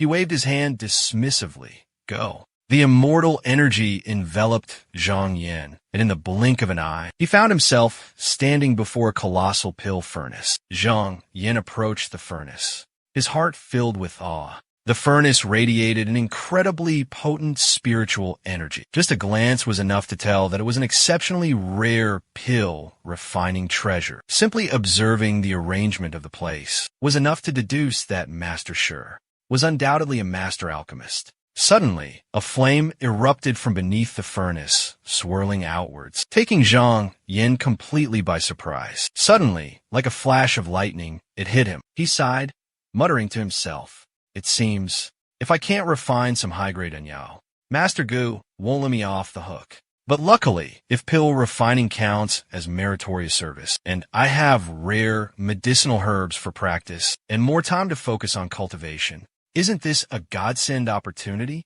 Zhang Yin smirked slightly, an idea sparking in his mind. Only, Master Gu is likely knowledgeable in pill Dao as well. If I just use ordinary elixirs recorded in the pill compendium, I'm afraid it won't satisfy the old man. I need another way. Thinking so, Zhang Yin picked up a small porcelain bottle, thinking to himself, I've got it. The method of refining elixirs requires a main ingredient as the foundation, combined with various other herbs as supplements. This main ingredient is crucial. The effectiveness of a refined elixir largely depends on the main ingredient. Although I don't have the primary ingredient, I can substitute it with the qi and blood essence core pill, obtained from the Shuepa sect. Zhang Yin pondered silently. After all, the medicinal properties of the elixirs I create all rely on the essence core pill. As for the supplementary ingredients, as long as their properties don't clash, it should be fine. With that, Zhang Yin walked over to the medicine cabinet, casually selecting ingredients and tossing them into the pill furnace. He thought to himself, although this is a bit wasteful, they're not my ingredients anyway, so there's no need to feel sorry for Uncle G. Zhang Yin held a blood-red elixir in his hand, broke off a small piece, and carefully examined it. Within each Qi and blood essence core pill, the essence of at least 100 demon cultivators had been absorbed. Ordinary cultivators, without the protection of specific techniques, would have their bodies destroyed by the rampant medicinal power and ultimately perish if they consumed this type of pill. But if this overbearing pill were used as the main ingredient, combined with senior brother Zhu's secret pill formula, and refined into a new type of spiritual pill, then its medicinal effect would surely reach an earth-shattering level. With that thought, Zhang Yin immediately placed a Qi and blood essence core pill into the furnace. Then, he added the supplementary medicinal ingredients. Just as he finished adding the ingredients, the pill furnace suddenly erupted with a burst of brilliant light, soaring straight into the sky. The powerful aftershock threw Zhang Yin backward. Time flew by, and the morning came to an end. The sun gradually descended towards the horizon, but the brilliant sunset still enveloped Bamboo Flute Island. All activities on the island continued as usual. Amidst the bustling crowd, Yang Ying could be seen, walking side by side with MANHWA. She gently turned, softly addressing him. "Senior brother Mo, the pill you gave me yesterday was truly miraculous. While practicing the Amaze sword technique,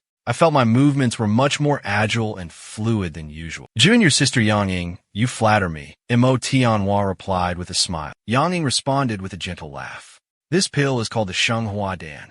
Rumor has it, it was refined by an outer disciple of the Danding Institute. I heard that when Elder Chu tested the pill, he couldn't help but praise it, calling it a superb spiritual pill. He even gave a special reward to that disciple." He raised 3 fingers dramatically, adding, "Unfortunately, it takes 3 days to refine a single batch of these pills, and each batch only yields 3 pills. It's unlikely we'll get our hands on them easily."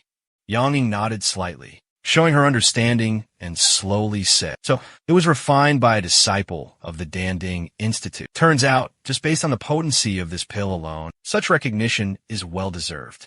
It's certainly not an exaggeration." MANHWA clasped his hands behind his back, letting out a soft sigh, his demeanor somewhat disdainful. He slowly said, "Speaking of which, this person seems to also possess Xian Guang stage cultivation. However, his foundation seems rather shallow, hardly comparable to all of you here. I fear his future cultivation path will be fraught with difficulties." Yang Ying disagreed, gently refuting, "Senior brother Mo, the Tao of alchemy may not be the path to immortality, but cultivators cannot be separated from pills." She paused for a moment before continuing. "This person possesses extraordinary skill in the Tao of alchemy. If in the future he could inherit the mantle of Headmaster Zhu, the sect would undoubtedly reward him handsomely." MANHWA caught the underlying meaning in her words and immediately changed his tone, probing, "Junior sister Yang, what exactly do you mean by that?" "Junior sister, I have a slight predicament. I was hoping senior brother could lend a hand."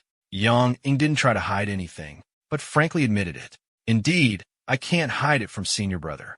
Senior brother Mo, my cultivation of a shadow crimson moon art has reached a bottleneck. I need a cleansing purity pill to purify my inner organs and nourish my yin energy. If that senior brother is skilled in alchemy, I'd like to ask for his help in refining this elixir. I'm just afraid that Master wouldn't be pleased if he found out." Yang Ying continued, "Senior brother also knows that I am a disciple of Uncle Qin, and Master and Headmaster Chu seem to have some conflict. He is strictly forbidden disciples from interacting with those from the pill hall." She gently stroked her chin and mused, "If I could obtain this divine pill, I could refine my shadow crimson profound light and advance my cultivation. Of course, she's no less capable than junior sister Feng Yao. Rumor has it, her reputation at Yonglang Lake is quite formidable." Tianhua felt awkward upon hearing this, unable to respond easily, and could only cough softly a few times. He thought to himself, "It seems these two are secretly competing with each other. It's best I stay out of it."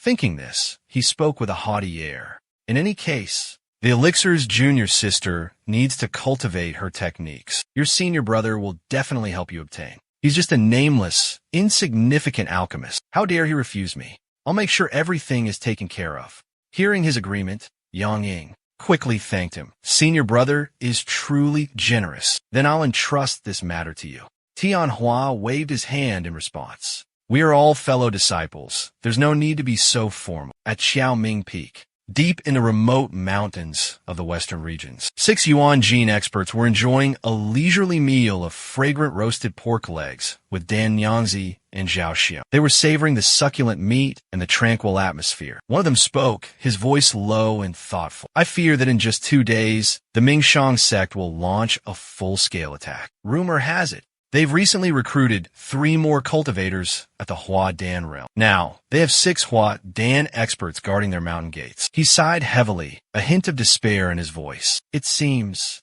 we have no choice but to retreat from this Qiu Ming peak. If we stubbornly defend, we'll likely lose our lives here." Uncle Lam, still holding a chicken leg, replied to Jin Dongzhu's words. "Don't be so pessimistic. These past few days, the Mingshang sect has grown arrogant and complacent, truly believing we no longer have the strength to fight back. That old scoundrel even boasted that once the 8 trigrams chaotic labyrinth formation on the island is activated, it will trap all the Mingshang sect disciples. When that time comes, we'll have more leverage to negotiate with the Mingshang sect. There's no need to worry about a thing. This cave dwelling is slipping from Cave Master Jin's grasp." Zhao Xiong took a bite of roasted pork leg and chimed in. "Brother Lon speaks the truth. My Zhao Xiong's little Wong Mountain may not have as much spiritual energy as this place, but back in the 6 abysses, it was once a dominant force. Can we just abandon it so easily?" Conversation leader Luo once taught, "If there's letting go, there's obtaining." He chuckled and asked Alchemist Dan, "Junior Sister Dan, don't you think I'm right?" She maintained her coquettish demeanor, raising her wine cup, not bothering to reply. Jin Sheng Gong clasped his hands behind his back and sighed. "It's not that I'm attached to this cave dwelling. We demon cultivators are wanderers by nature, with no fixed abode, nowhere we can't claim as our own." He continued, "I'm just lamenting conversation leader Luo. Such cunning tactics, with a single command. He's laid a devastating trap, forcing us to make a desperate last stand here. Truly formidable." Dan Yangzi, unnoticed, had gracefully moved behind him, softly saying, "Brother Jin, why be so pessimistic? We can retreat with peace of mind. Isn't it thanks to Lord Luo Tan's promise? He said that even if we can't reclaim the cave, we can still serve in his mansion." Hearing her words, another doubt arose in his mind. What if we don't like living in his mansion and want to leave? With our cultivation level, are we worried we won't find another demon king to serve? In Zhao Xiong's eyes, everything Dan Yangzi said was the truth. He quickly flattered her. Indeed, Dan Yangzi is absolutely right. Junior Sister is truly the most insightful among us. Trusting in Junior Sister will undoubtedly lead to success. But compared to the infatuated gaze he gives to Dan Yangzi, she remains aloof, as if oblivious, not even bothering to glance his way. Jin Tangong snorted coldly, his face full of discontent. "Ultimately, what you're saying is, aren't you blaming Luo Tanju for refusing to lend a hand? If he had sent 2 nascent soul cultivators here, how could we have fallen into such dire straits?" He then tilted his head back and drained his cup in one gulp, then wiped his mouth and continued, "It's a pity that Lu Kudao Zhujia, whose cultivation was on par with ours, was slain by Ning Songxian with a single sword strike. Fortunately, something happened that day, I don't know what, but the Mingshang sect didn't press their advantage, giving us time to set up this formation." Lan Tu also spoke in agreement. "Fellow Taoists, there's no need for excessive worry. If it weren't for the sect leader's miraculous formation, we would have been tied up hand and foot, helplessly enduring the attack. If that day, that vicious Ning Chongxian had come directly to our door and ambushed us, we would have hardly been able to withstand him." Finally, he raised his wine cup and declared loudly, "Tomorrow, we will make the Mingshang sect pay dearly, make them taste suffering, the resentment of these past days. We will repay them tenfold." Finishing his words, he enthusiastically called out, "Brother Jin, Brother Zhao, Lady Dan, let us drain our cups together." Outside the Dan room of the Xing Xiu Palace, a figure stood with hands clasped behind their back, lost in thought. These past few days, the sect has been pushing forward the soaring eagle strategy, penetrating deeper into the 6 continents. Presumably, the next expedition will be an earth-shattering all-out assault. Currently, just among the nascent soul cultivators alone, there are already 6 leading the troops. The number of profound radiant stage cultivators under their command has also reached nearly 400. This person was none other than Mo Tianhua, the sole disciple of the renowned Elder Shang Gufeng. He was lost in deep contemplation, However, the number of disciples was steadily increasing, making medicinal pills scarcer and more precious than ever. The promise I made to junior sister Yang years ago, I must fulfill it no matter what. I hear that alchemist Zhang Yin is exceptionally talented, igniting the furnace to refine divine pills every 3 days. After each refinement, he leaves his cave, wandering amidst the mountains and rivers until dusk before return. As a direct disciple of the elder, personally waiting in front of the pill room for an alchemist can be considered the utmost display of sincerity. Tianhua suddenly spotted Zhang Yan's figure appearing in the distance, his heart overflowing with immense joy. Upon seeing Zhang Yan, he hurried forward and respectfully bowed. "Senior, you must be Grandmaster Zhang Yan. This humble one is Mo Tianhua, a disciple of Shang Gufeng, paying my respects to Master Zhang. I have always heard Elder Shi praising the mystical realm of Taoism." The reputation of Zhang Yin, disciple of Mo Tianhua, had spread far and wide. He politely returned the greeting. "So it's senior brother Mo? I'm unaware of a reason for your esteemed presence. How can I help?" Mo Tianhua beat around the bush for a while before hesitantly saying, don't mention it. I just wanted to request junior brother Zhang to refine a batch of Qingli Dan for me. Once the pills are finished, I will definitely compensate you fairly, and certainly won't let you suffer any loss. Hearing this, Zhang Yin sighed inwardly. Here we go again. Every day, I must dedicate myself to cultivating the true form Xiaoyao heavenly art, and also spend time refining Shenghua Dan to offer to the esteemed elders. I truly have no spare time to refine other types of elixirs. Despite his thoughts, he still gently refused. Please forgive me, senior brother. I, Zhang, am currently devoting all my efforts to refining Shenghua Dan for the fellow disciples in the sect, and I'm afraid I don't have the free time to help you resolve this work. Mo Tianhua's face hardened, a serious expression settling in. He tried to persuade Zhang Yan. Junior brother Zhang, I, Mo, have no intention of flaunting my power, but if you are willing to lend a hand in this matter, should you encounter any obstacles in the future, this senior brother of yours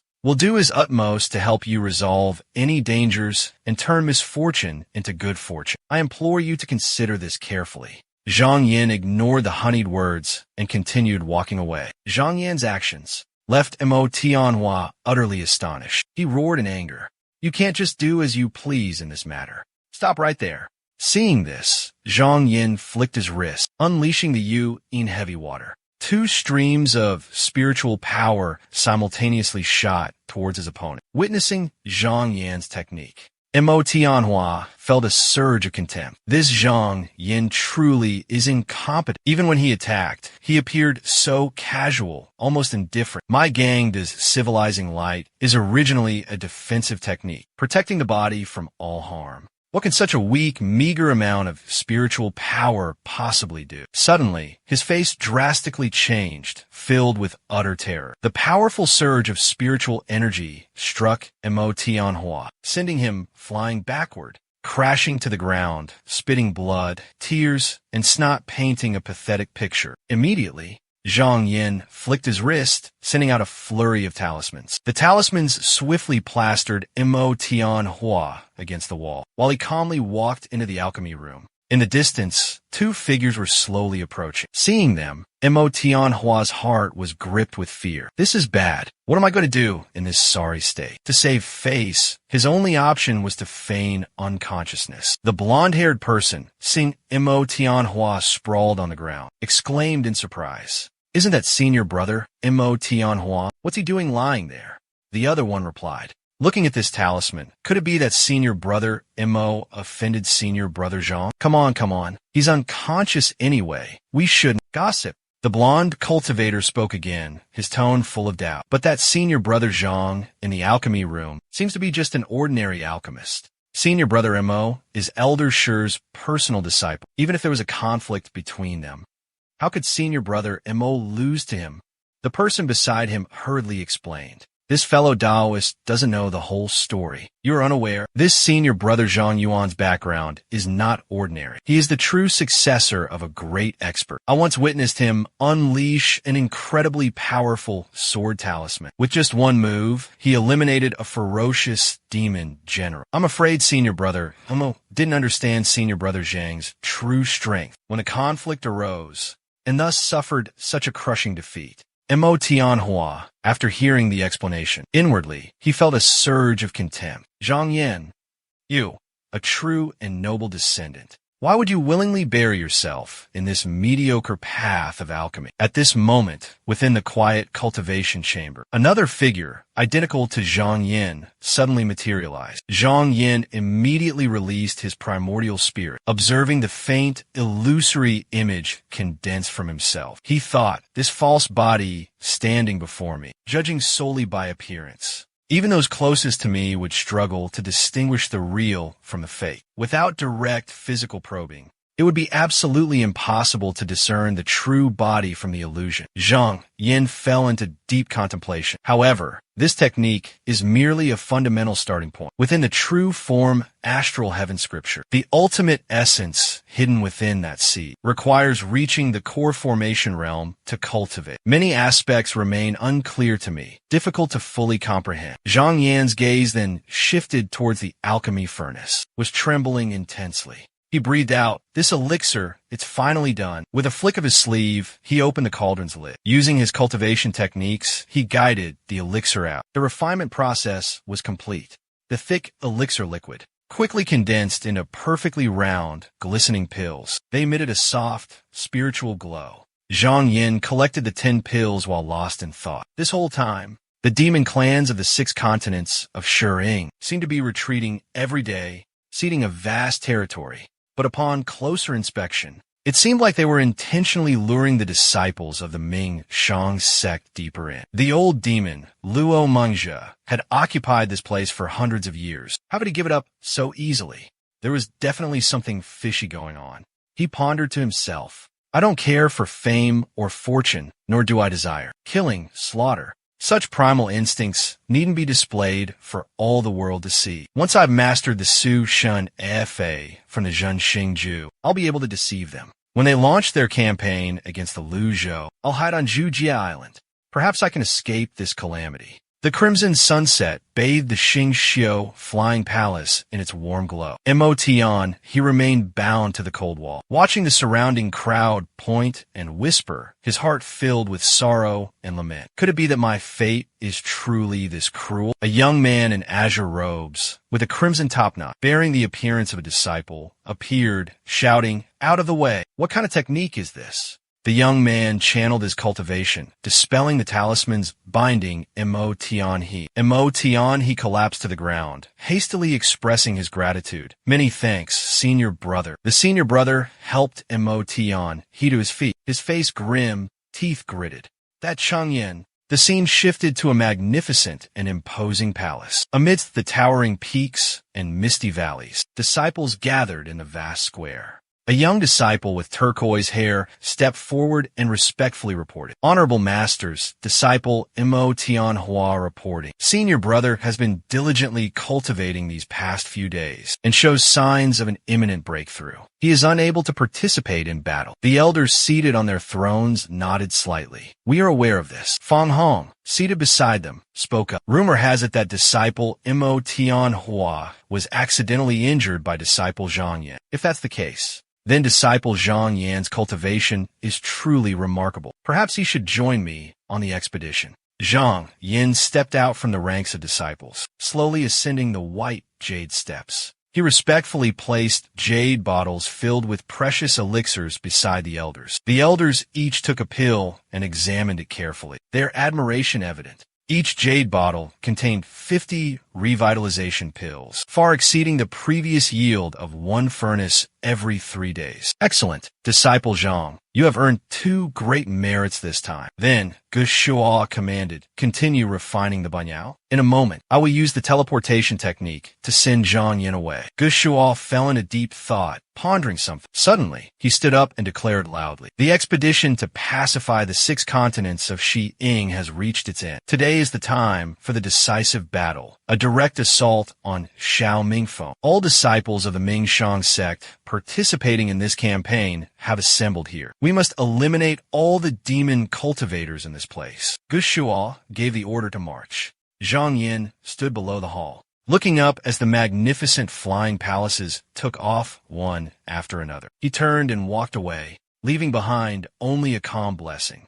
May you all have a safe journey. The avatar created by Zhang Yin was transported by Gu Shuo's teleportation technique back to quiet chamber number 7 to continue refining elixirs. In the sky, the flying palaces were soaring through the clouds. Someone was using a magical treasure to observe the scenery outside. A flicker of doubt crossed his mind. Could it be that the cultivators here, realizing the battle was lost and they couldn't hold on, had fled in terror? The esteemed elders beside him also wore expressions of suspicion, sensing the unsettling situation. Along the way here, everything had been unusually smooth, without encountering a single obstacle. An eerie silence blanketed everything. Suddenly, a earth-shattering tremor struck, shaking the heavens and earth, causing everyone to stumble and lose their footing. Outside the flying palace, countless pillars of thick black smoke suddenly surrounded them, blotting out the sky. Seeing the billowing black smoke, the elders realized a terrifying truth. They had completely lost contact with the other 5 flying palaces. The other 5 flying palaces had fallen into the enemy's trap. The elders quickly spoke up, trying to keep everyone calm. Junior brothers, do not panic. Those demonic creatures have exhausted their dirty tricks. This is just an ordinary siege formation, nothing to worry about. We have the starry flying palace to protect us. Even if a nascent soul cultivator personally descends Jianglin, they can't do anything to us. Everyone rest assured.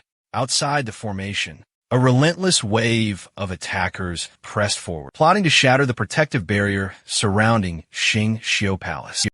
Jin Tiangong surveyed the scene, his sharp eyes scrutinizing everything. If this Ji Shi continues to cower like a turtle, he muttered, then I truly have no other choice. Jin Tiangong then channeled his profound inner energy, directing a powerful surge of energy towards Danyang Zi in the distance. It seems they've already engaged in combat, he exclaimed. Let's go see what's happening. Danyang Zi seems to be in danger. At that moment, the battle was raging fiercely. The demonic sect disciples were like madmen, frantically attacking Feng Hong. Danyang Zi urgently pleaded, Brother Jin, save me. If we join forces, we can definitely defeat this devil. Seeing them both charging forward, Jin Tiangong smirked inwardly. Perfect timing. I was hoping to catch you both in one fell swoop. Jin Tiangong raised his great saber high, roaring with earth-shattering force. You dare leave the flying palace to challenge me? Then today, I shall send you on your way first. I haven't come all this way for nothing, Feng Hong coldly retorted. Feng Hong immediately unleashed his powerful water techniques, condensing them into a solid wall of water for defense. But Jin Tiangong's great saber was too powerful, easily tearing the water wall asunder. Feng Hong let out a cunning and sly smile. Suddenly,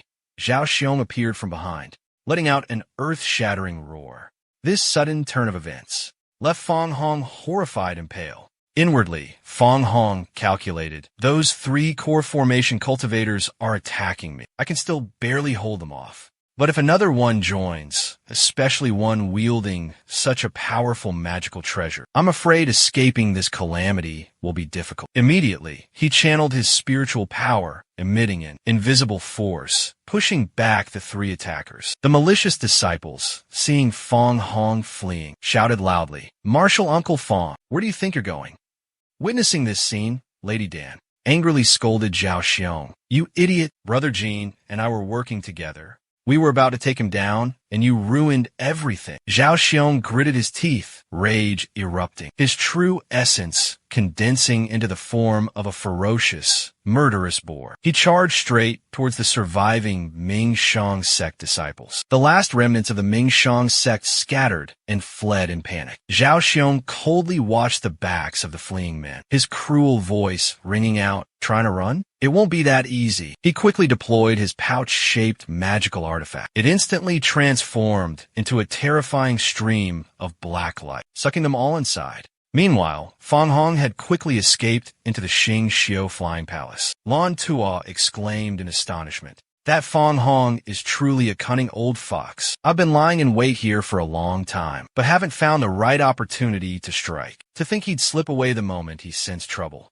He's a truly formidable opponent. Jin Tiangong roared in fury. "That damned scoundrel!" He pondered for a moment, then slowly said, "Although this formation isn't a death trap, and it's difficult to detect within a day, the commotion inside, we're bound to be discovered by those Zhu Jia island cultivators. If they use flying swords to send messages, summoning Ming Shang sect experts here, then won't our mission end in utter failure?" "Exactly." Dan Yangzi calmly reassured Jean Gidge. "Brother, don't worry too much. If Hall Master Luo entrusted this task to us, I suspect he must have anticipated this situation. Surely he has a backup plan. Should we seek further instructions from Hall Master Luo?" Lan Tu immediately objected. "Although Dan Yangzi's words make sense, we can't rule out the possibility that Hall Master Luo will simply stand by and watch. If we're afraid of the Zhu Jia Island cultivators sending a message, then we'll just eliminate them all. The Cheshire faction is currently on a large-scale expedition. We must have mobilized all our elites. On Zhu Jia Island, there shouldn't be any more formidable cultivators left, only a minor defensive barrier posing a slight nuisance." Then the man shifted his gaze and addressed Zhao Xiong. "Fellow Taoist Zhao, could you hand over the Ming Shang sect cultivators you just captured to me? Otherwise, I will seal their primordial spirits and let them go first, to break the formation's restrictions. That way, we can surely seize this place." He raised the Qinkuan realm in his hand and slowly said, "I heard that fellow. Taoist Lan was fortunate enough to cultivate the demonic Tao Great Law. I would also like to witness your skills. I originally intended to keep these people to savor slowly, but the situation is urgent, so I'll reward you with all of them. Take them."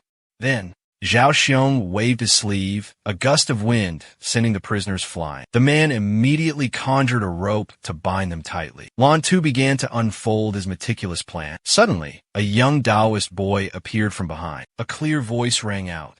"Seniors, are you truly going to do Qin be bound by this star-shooting palace formation? This humble Taoist Faming acts on Master's orders, along with Altar Master Luo, to come here and assist the three of you." The three of them stared in astonishment at the Taoist boy who had appeared out of nowhere, their hearts filled with questions. This Taoist boy's presence was truly strange. "We are unable to discern his cultivation level."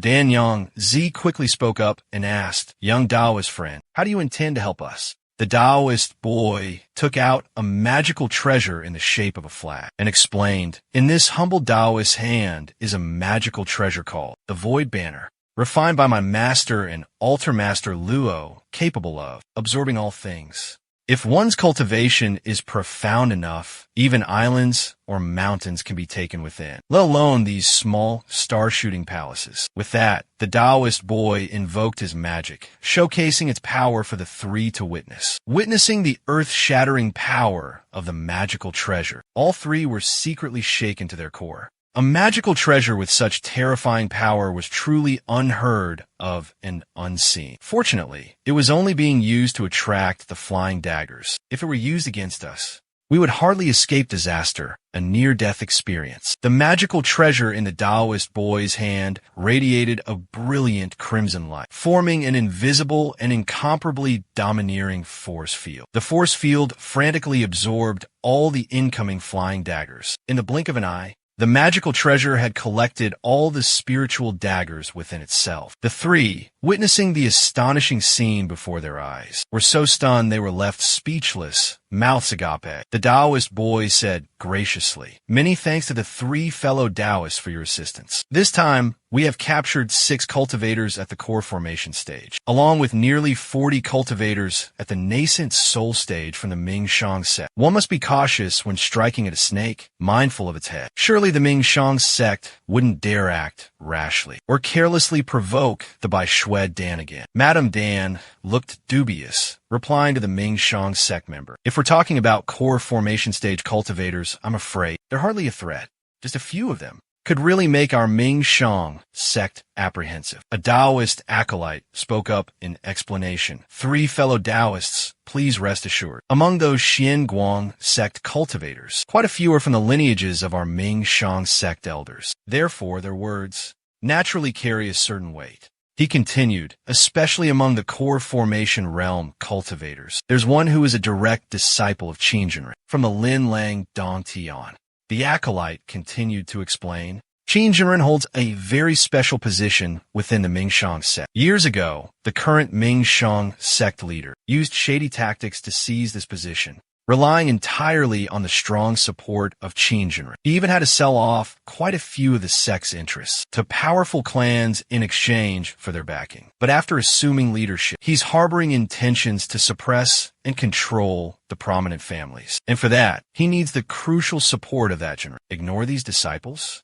Unthinkable. Outwardly, Jinren Qin might not say anything, but if in the future, Lady Tang sides with and supports the power of the prominent families, that's precisely what the sect leader fears and wants to avoid the most." Zhao Xiong, hearing this, looked dubious and asked the young Taoist priest, "How do you know all this so well?" The Taoist boy replied, "Although back then, the Ming Shang sect experienced an earth-shattering bloody battle, losing many high-ranking cultivators and powerful experts. Quite a few still luckily survived, escaping the calamity." The Taoist boy suddenly realized he'd said too much and hurriedly added, "This humble Taoist has spoken out of turn.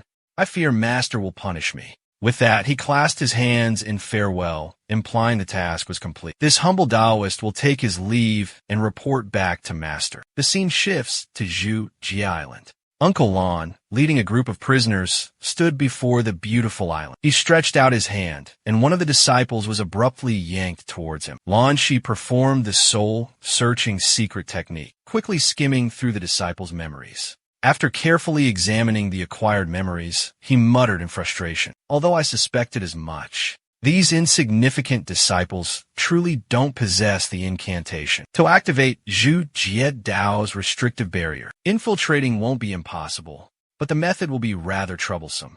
Lan Shi opened his mouth wide, and a raspy voice emerged.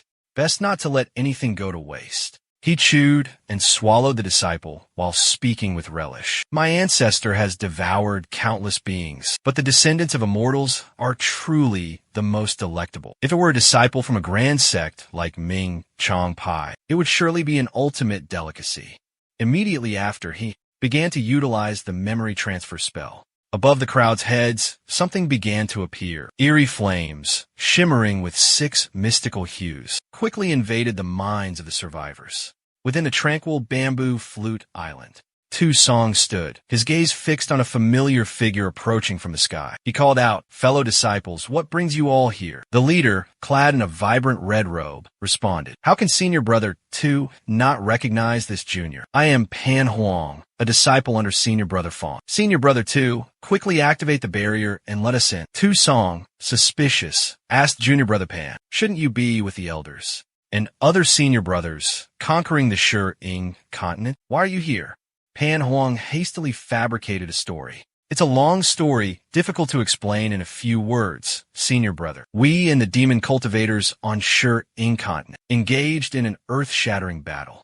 Just as we were gaining the upper hand, a ferocious wolf demon cultivator suddenly appeared with overwhelming power and chased us down. In the blink of an eye, our formation was shattered. 6 nascent soul cultivators fought back desperately, but they could only barely delay the inevitable. Therefore, he ordered us to retreat first to avoid total annihilation." Hearing this, Tu Tong gasped, "What?" Just then, someone urged from behind, "Senior brother Tu, hurry, quickly let us enter the temporary shelter. Tu Tong took out his jade command talisman and replied, "All right, I'll immediately." Before he could finish his words, someone reached out and stopped him. "Wait." Tu Tong asked suspiciously, "Who are you, junior brother? Why are you stopping me?" Zhang Yin calmly replied, "I am Zhang Yin." Tu Tong showed a hint of disdain and replied, "I was wondering who it was. Turns out it's a direct disciple, acting all high and mighty as expected. What? Haven't you lectured junior brother Amo enough, that you now want to interfere with my duties as a deacon?" Zhang Yin calmly explained, "Senior brother Tu, please calm down. I have a good reason for stopping you. Shifu specifically warned us. Without the Jade Talisman, the barrier absolutely cannot be broken. So, may I ask, where is their Jade Talisman?" The disciple suddenly realized the slip-up, stammering and speechless. Meanwhile, Lan Tu was hidden atop a large boulder, secretly manipulating the group. Enraged, he chanted an incantation. "Which petty thief dares to disrupt my grand plan? Heart control curse." The man with the red bandana was instantly mind-controlled. He was immediately bound by the spell. Lan Tu pointed at Zhang Yin and roared, "Zhang Yin, you're just a mediocre alchemist. How can you understand the suffering of us, your senior brothers? We risk our lives fighting in harsh conditions outside. Besides, this is none of your business. How dare you come here and show off?" Fan Huang immediately chimed in. "As I recall, Zhang Yin should be in Shifu's alchemy room diligently, refining elixirs. Why are you here? This guy's movements are shady. It's highly suspicious he's a spy who infiltrated us. Senior brother, you must be more careful." Senior brother Song resolutely said to junior brother Zhang, "This isn't something you should get involved in. If there's any punishment, I will bear it all alone. Step aside." Zhang Yin then offered his own opinion. "Senior brother, don't be hasty. I have a suggestion that benefits both sides. If our uncles have encountered a great demon and are struggling to cope, we should seek help from our sect. If that's the case, why not let these fellow disciples act as messengers, return directly to the sect, and report this matter to the sect leader and the immortal masters? What do you think?" Hearing this, senior brother Song hesitated and replied, "That actually makes sense." Lan Ke in the distance angrily shouted, "Who is this little thief?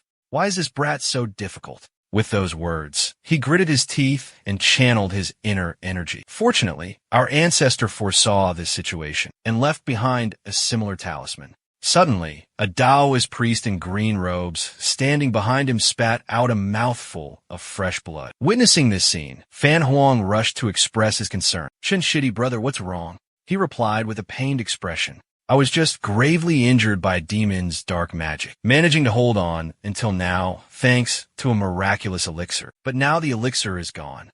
I can't hold on any longer." After saying that, he collapsed to his knees, pleading with Du Shixiao, "We may not be able to set foot on the island, but with Chun Shitty injured so severely, shouldn't we at least let him inside?" Du Tong nodded in agreement. "What you said makes sense." Then, he turned to Zhang Yin and asked, "Do you have anything else to say?" Zhang Yin sighed in defeat.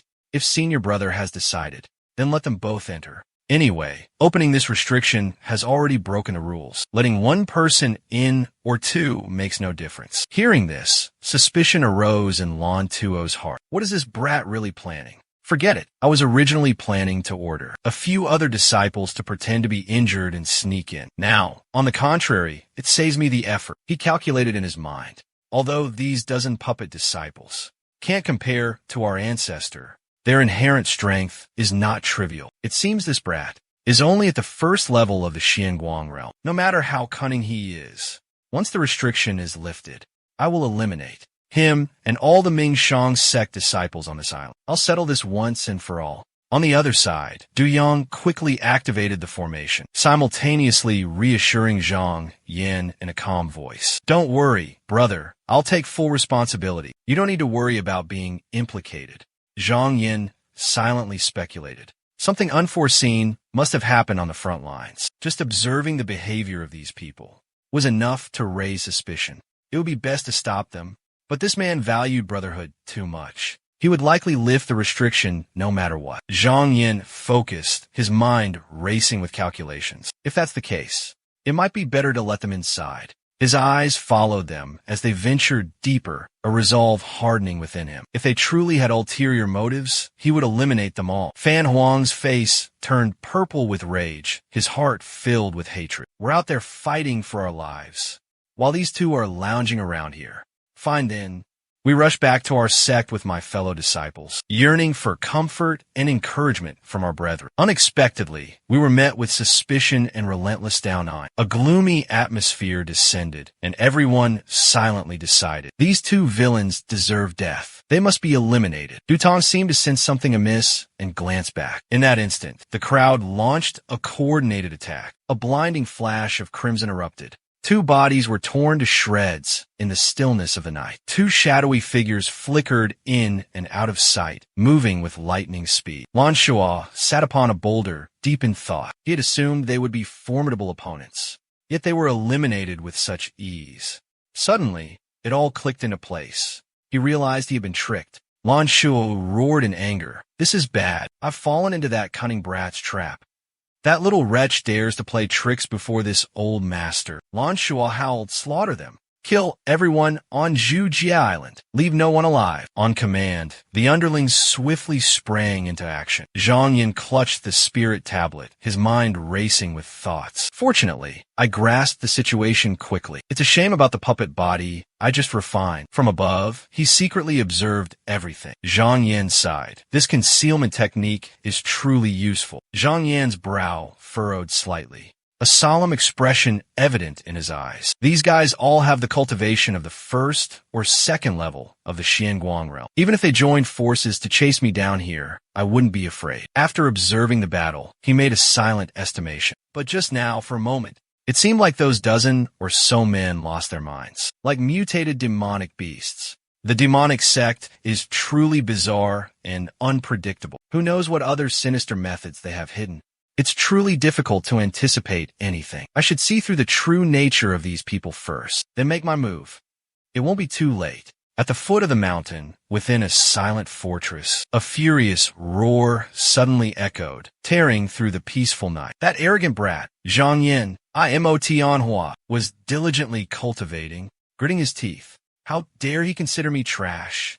I must find a way to take revenge. Suddenly, the wooden door was shattered. Three figures burst in unexpectedly. A worried expression flickered in his eyes. He hastily asked the three senior brothers, "Senior brothers, what brings you here?" At the mountain peak, a clamorous noise echoed down. Rang Yan's face was bruised and bloodied, his teeth clenched tight. Small wounds covered his body. Despite this, he persevered, forming hand seals and focusing all his strength to defend. Though exhausted, a colossal sword beam suddenly materialized, slashing down with earth-shattering force, obliterating the defensive barrier below. Zhang Yin concealed himself behind a massive, ancient tree, brush in hand, his gaze intently observing the unfolding battle. But a look of boredom gradually crept across his face. He thought to himself, just the same repetitive, mediocre moves over and over again. Moreover, their minds are chaotic, completely clueless about controlling their inner energy. They just let their power flow out, unrestrained. Zhang Yin lightly flicked his finger, condensing spiritual energy into a sphere of light. He muttered to himself, that's all they've got. A streak of azure light shot out, fast as lightning, towards the group. The light pierced straight through their bodies, their faces contorting in terror. With an indifferent gaze, Zhang Yin calmly analyzed the situation. These people have long been consumed by qi deviation, wreaking havoc across the island. I still have to rescue my fellow disciples. I don't have time to waste on them. Don't mind me.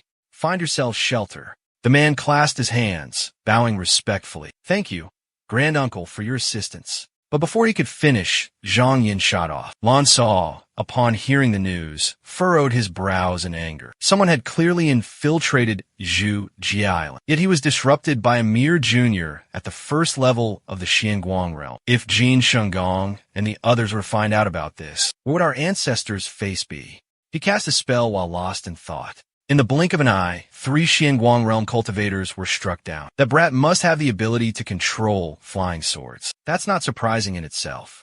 He could clearly conceal himself, making him undetectable.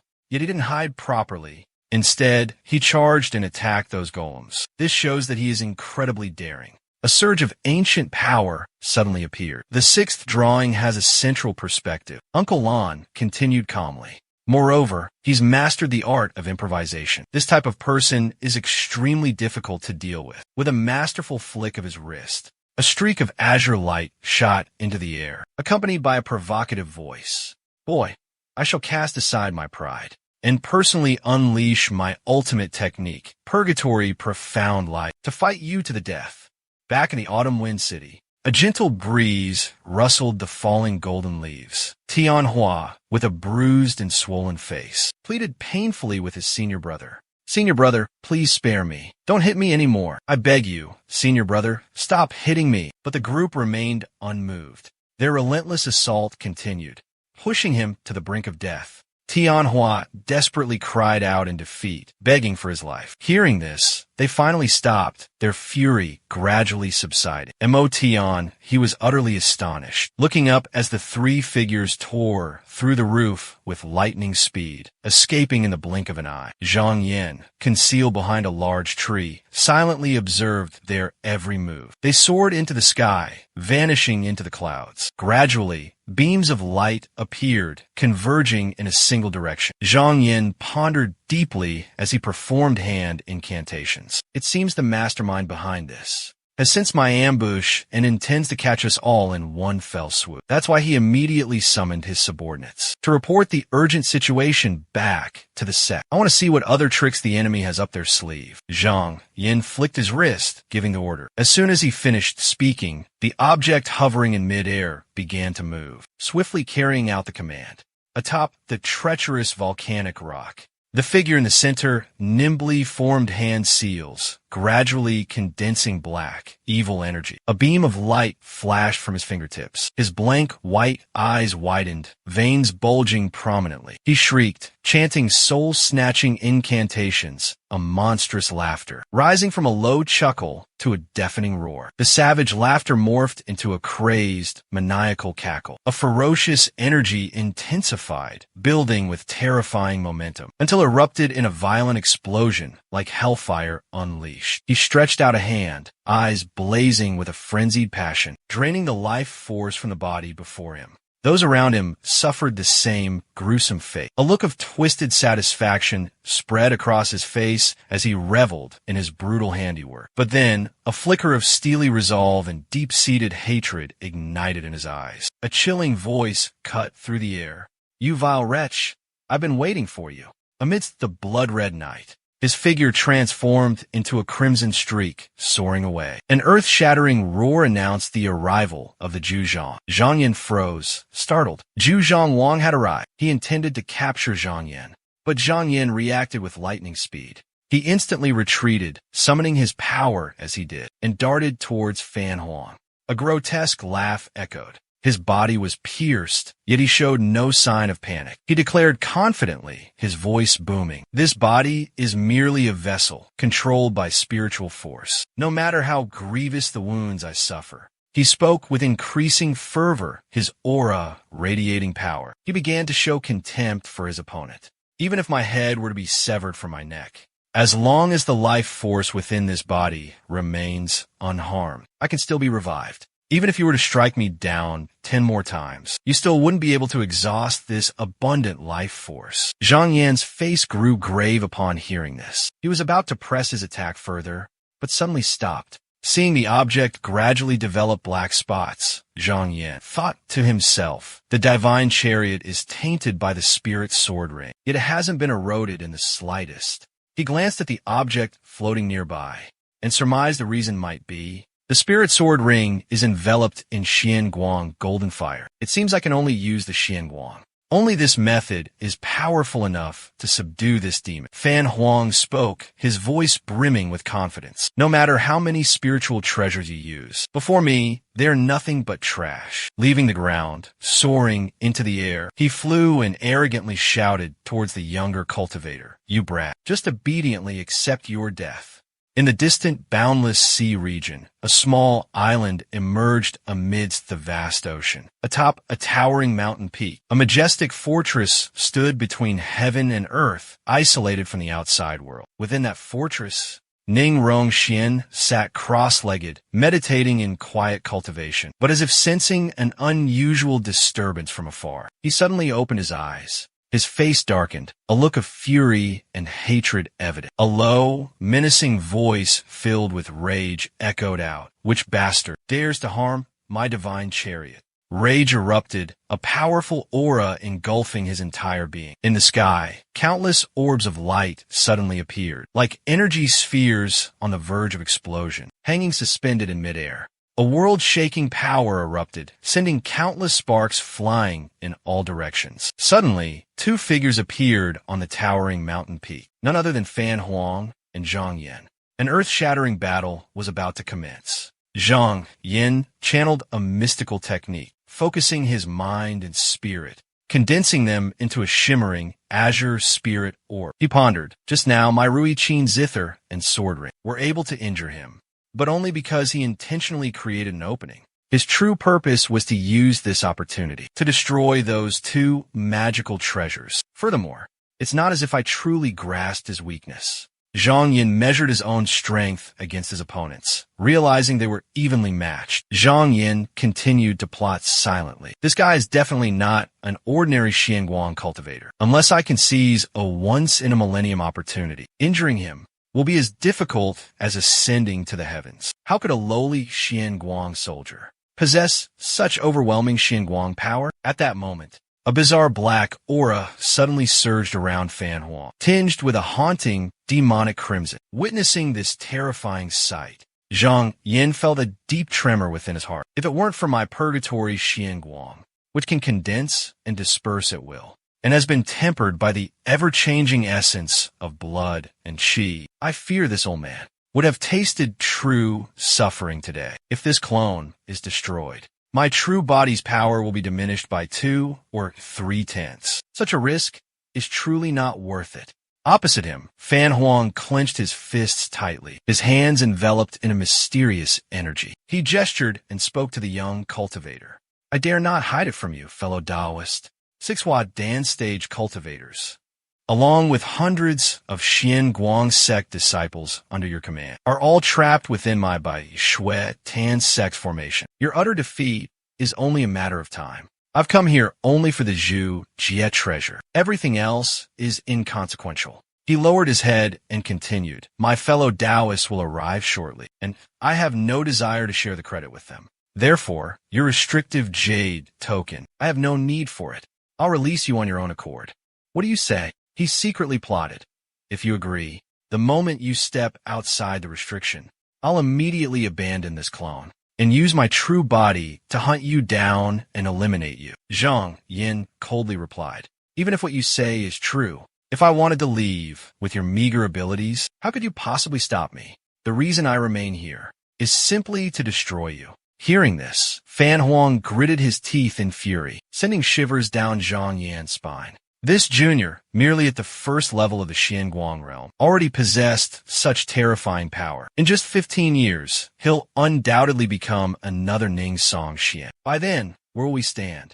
I myself possess numerous life-saving magical treasures, but those truly effective in this situation can be counted on one hand.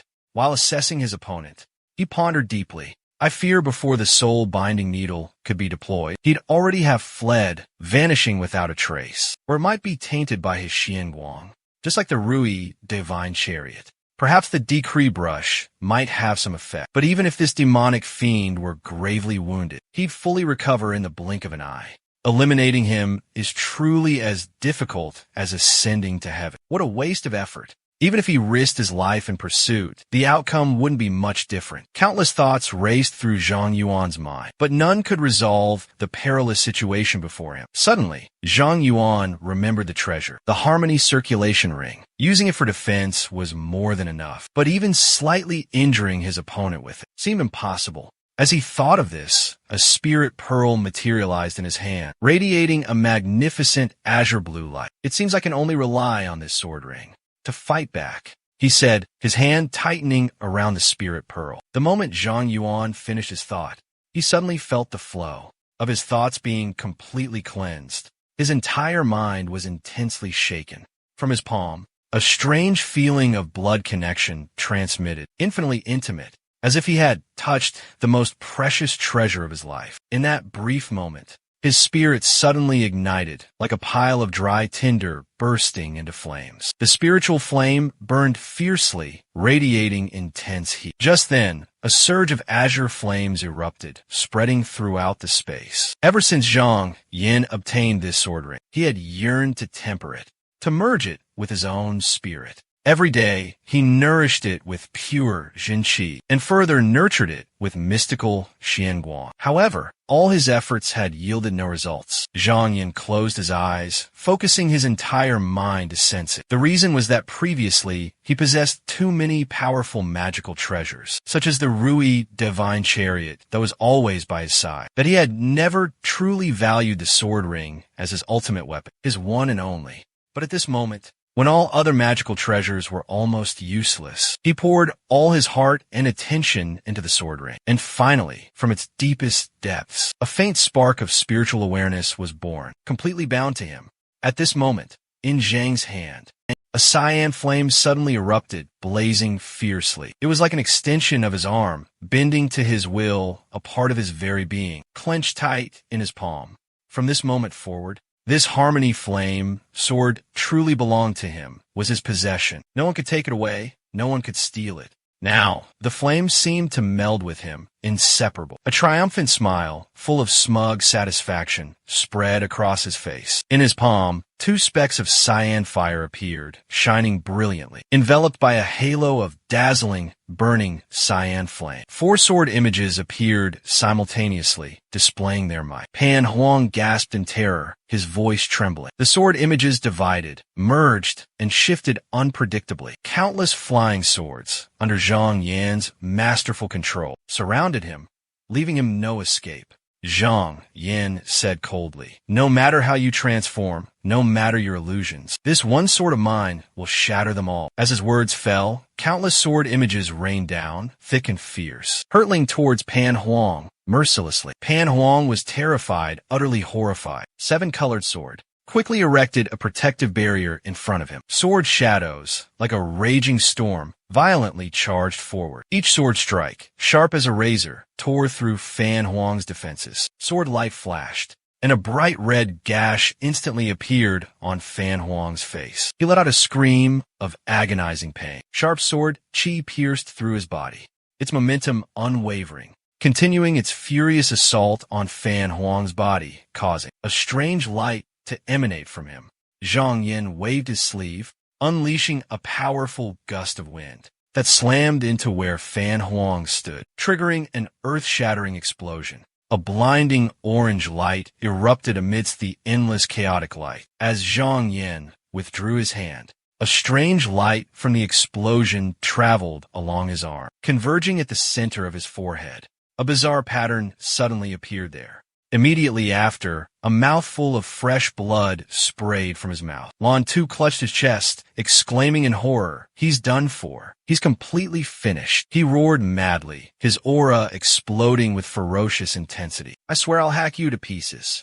Suddenly, a look of utter terror flashed across his eyes. On the other side, Zhang Yin turned to look at the sky. A dazzling streak of light from the distant horizon shot past directly above Zhang Yin. A powerful voice resonated throughout the space. "Junior brother Zhang, on your first attempt at this sword technique, you have managed to divide your chi into 16 celestial swords, protecting all beings. Our Mingshang sect has gained another sword immortal." Lan Tu looked up at the sky in a daze. A colossal great sword, enveloped in boundless sword chi, descended from the heavens. Many times larger than a human, it now hovered directly above Lan Tu's head. The great sword carried the power to destroy heaven and earth, fiercely pressing down towards the ground from above. A deafening explosion reverberated throughout the 4 corners of the world. The aftershock of the impact reverberated through the mountains and rivers, shaking the very earth and sky. A deep, diamond-shaped chasm abruptly appeared on the ground, surrounded by countless cracks spreading like a giant spiderweb. The terrifying explosion didn't end there. The devastating force caused the area around the chasm to cave in, forming a colossal crater. A mystical hand materialized, drawing a hexagonal rune imbued with an arcane, forbidden script. Ning Song Xian descended from the sky, his figure like a celestial being. He landed directly in front of Zhang Yuan. Zhang Yuan hastily bowed, respectfully Greetings, senior brother Ning. Ning Song, Xian nodded slightly in acknowledgement. Recount everything you've experienced, leaving out no detail.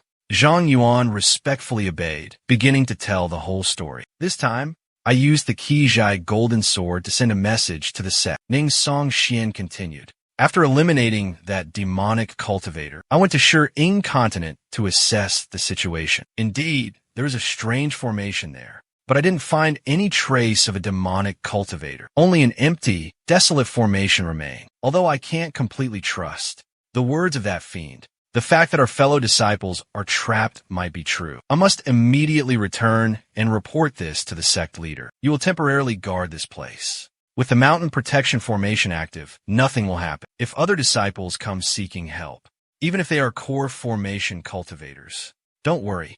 No matter what happens, I will take full responsibility for you.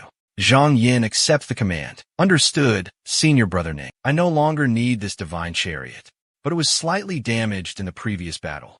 I truly apologize, senior brother Ning. Song Xian waved his sleeve, and surging spiritual power enveloped the divine chariot. I am currently focused on cultivating the Yunxiao heavenly seizing sword scripture, and have no need for this divine chariot. However, this is a treasure personally refined by our master. It couldn't be easily ignored. Ning Rongshuan, clutching the Shun Tuo tightly in his hand, continued slowly. Originally, I planned to wait until your cultivation reached a higher realm before passing down all the secrets of the Shun Tuo to you. Unexpectedly, junior brother, you possess such tremendous fortuitous encounters, condensing 16 sword chi in one breath. Truly a rare talent. With this Shun Tuo in your possession, your abilities will naturally become even more extraordinary and outstanding. However, you must exercise extreme caution and absolutely must not reveal this matter to the outside world, lest the wicked learn of it, become envious, and seek you out to cause unnecessary trouble. Finishing his words,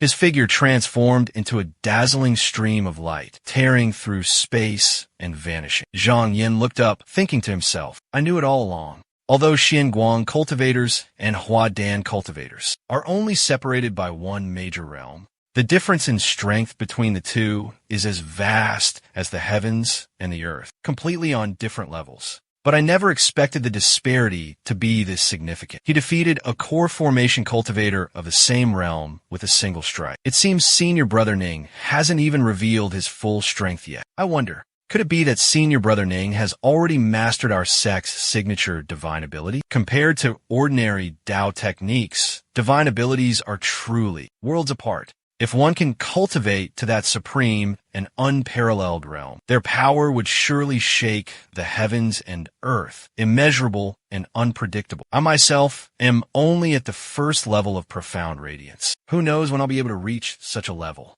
Zhang Yin continued to gaze at the sky, lost in deep thought. He had heard that Ning Chongxian had reached the third level of profound radiance before the age of 25, but had been stuck at the profound radiance realm for a grueling 25 years. Only recently did he finally achieve a breakthrough. The reason being that he sought out rare and precious treasures to refine a golden core of the third rank or higher. And that's why this stalemate has dragged on until today. The Shi-Chung Ji Dao sect simply couldn't compare to the long-established Xianmen aristocratic families in terms of foundation, even with their directly inherited disciples. Producing a few spiritual artifacts wouldn't amount to much. In his youth, Ning Rongshuan proudly refused the blessings bestowed by the sect and embarked on a solitary sword journey across the world. A lone figure like a crane amidst the clouds, he roamed the 9 continents for 20 years, only returning to the sect 2 years ago to take his place among the inner circle. The hidden reasons behind this, how could outsiders ever fully understand? At this moment, Zhang Yuan was soaring on his sword, his gaze constantly scanning the endless sword light that Ning Rongshuan had just unleashed. The violent sword chi surged like a tidal wave, engulfing the heavens and earth. On one hand, this was the earth-shattering power of the Yunxiao sword art, the signature technique of the Mingshang sect. The fundamental cultivation technique already possessed unparalleled power. Moreover, he vaguely sensed that Hidden behind that earth-shattering sword energy was a profound and unfathomable level of cultivation, a skill honed over 25 years of relentless training. Even secluding oneself in meditation within the sect could lead to continuous cultivation advancement, but it lacked the tempering of life or death battles, like a divine weapon.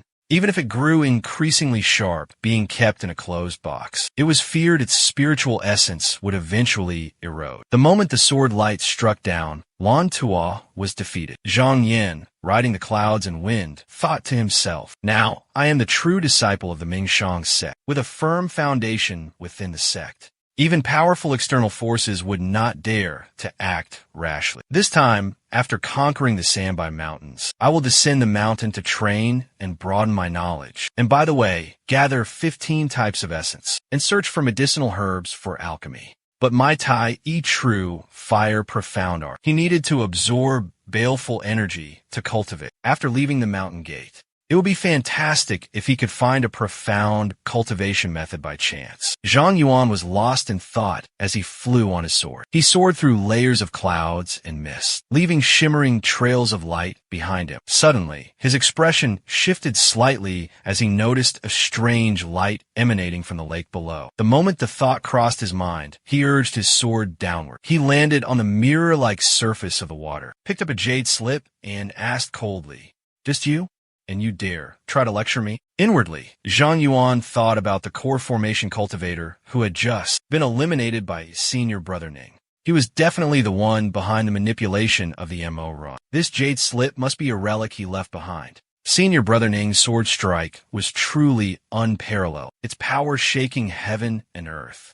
Even a great soul formation expert would have their soul scattered. Yet, this jade slip remained completely intact, indicating that it was an extraordinary object, radiating a compelling, ominous aura. It must be related to the demonic Tao.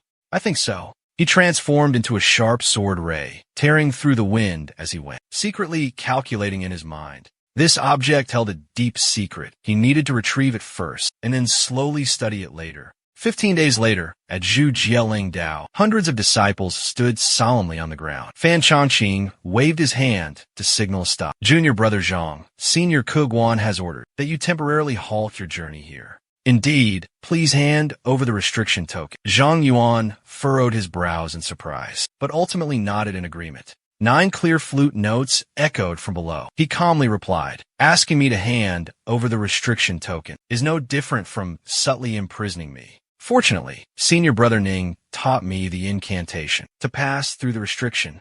With or without this token, to this seat, it makes no difference. It's simply a matter of not allowing outsiders to freely enter and exit this place. The Mingshang is currently in a state of chaos, and there's no need for me to reveal myself and cause further unrest." A streak of Dungong flashed behind Zhang Yan, shooting straight up into the air. The next day, a voice echoed from within the pavilion. "The last time I met Junior Brother, I was busy carrying out an important mission by decree, and was therefore discourteous. I hope Junior Brother will forgive me. This humble one is Fan Chongqing." The other person continued the introduction. "This poor Taoist is Fan Chongqing, and this is my Junior Brother, Hu Zhili." Zhang Yin cupped his hands in greeting. "So, it's the two Jinren," he said. "In this Mingshang, all disciples who enter the Tao use the character Shou as a generation name. The 3 grandmasters of the lower court all use Shou as their Taoist title. Only a few disciples of the same generation, as Dongtian Jinren, use the character Ji as a generation name, although these two are not from the same lineage as the 4 Dongtian Jinren, nor a direct disciple of the sect leader. Their statuses were worlds apart. But considering age and seniority, such a formal greeting was customary. Zhang Yin didn't dare accept such a deep bow. Zhili calmly replied, "Junior brother Zhang, there's no need for formalities. You are a disciple of Headmaster Zhu. We are considered equals. Let's speak freely." Chongqing placed his teacup on the table. "Getting down to business. The calamity at Lu Zhou's Shiying sect. We've thoroughly investigated its cause and effect. However, some points remain unclear. After the disciples were infiltrated by demonic energy, Junior brother Zhang, you were among the few, with high cultivation on the island, and a direct disciple at that." He paused briefly, then continued, "We've come here today under orders. to seek verification regarding these questionable matters. We ask for your honest answers. Zhang Yin calmly nodded. Of course. Chang Qing stroked his beard. The sect leader posed a question after hearing the report from the returning disciple. This time, our sect has encountered a great calamity. The main reason is due to the master's subjective underestimation of the enemy and their careless, reckless actions. That demon used cunning schemes to lure our forces step by step, ultimately leading us into a trap and resulting in this tragic situation. Is that correct? Zhang Yin listened, lost in thought. In the sect leader's words, there seemed to be a hidden implication for his senior brother to bear the responsibility. However, those words were also true, making it difficult to refute.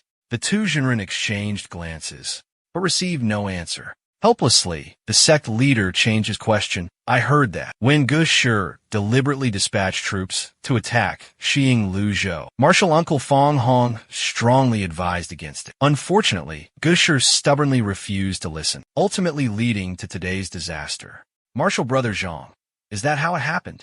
Hearing this, Zhang Yin was filled with doubt. Why would he suddenly ask such a question? He began to speculate inwardly. It seemed someone was deliberately trying to smear his senior brother's reputation. The insistence on mentioning Fang Hong's admonition to his senior brother clearly intended to drag Fang Hong into the controversy. But I can't do as these two old Taoists suggest. He recalled the past. Although his senior brothers had confined him to the pill room, they had never actually suppressed his achievements. Lost in thought, he continued to ponder deeply. With his current status, even though he couldn't do anything about this matter, he wouldn't stoop to taking advantage of the situation to harm others. He wondered what senior brother Qi Yuntian planned to do. How could he let people spout such nonsense unchecked? The current situation was extremely complicated. He hadn't grasped the entire picture yet.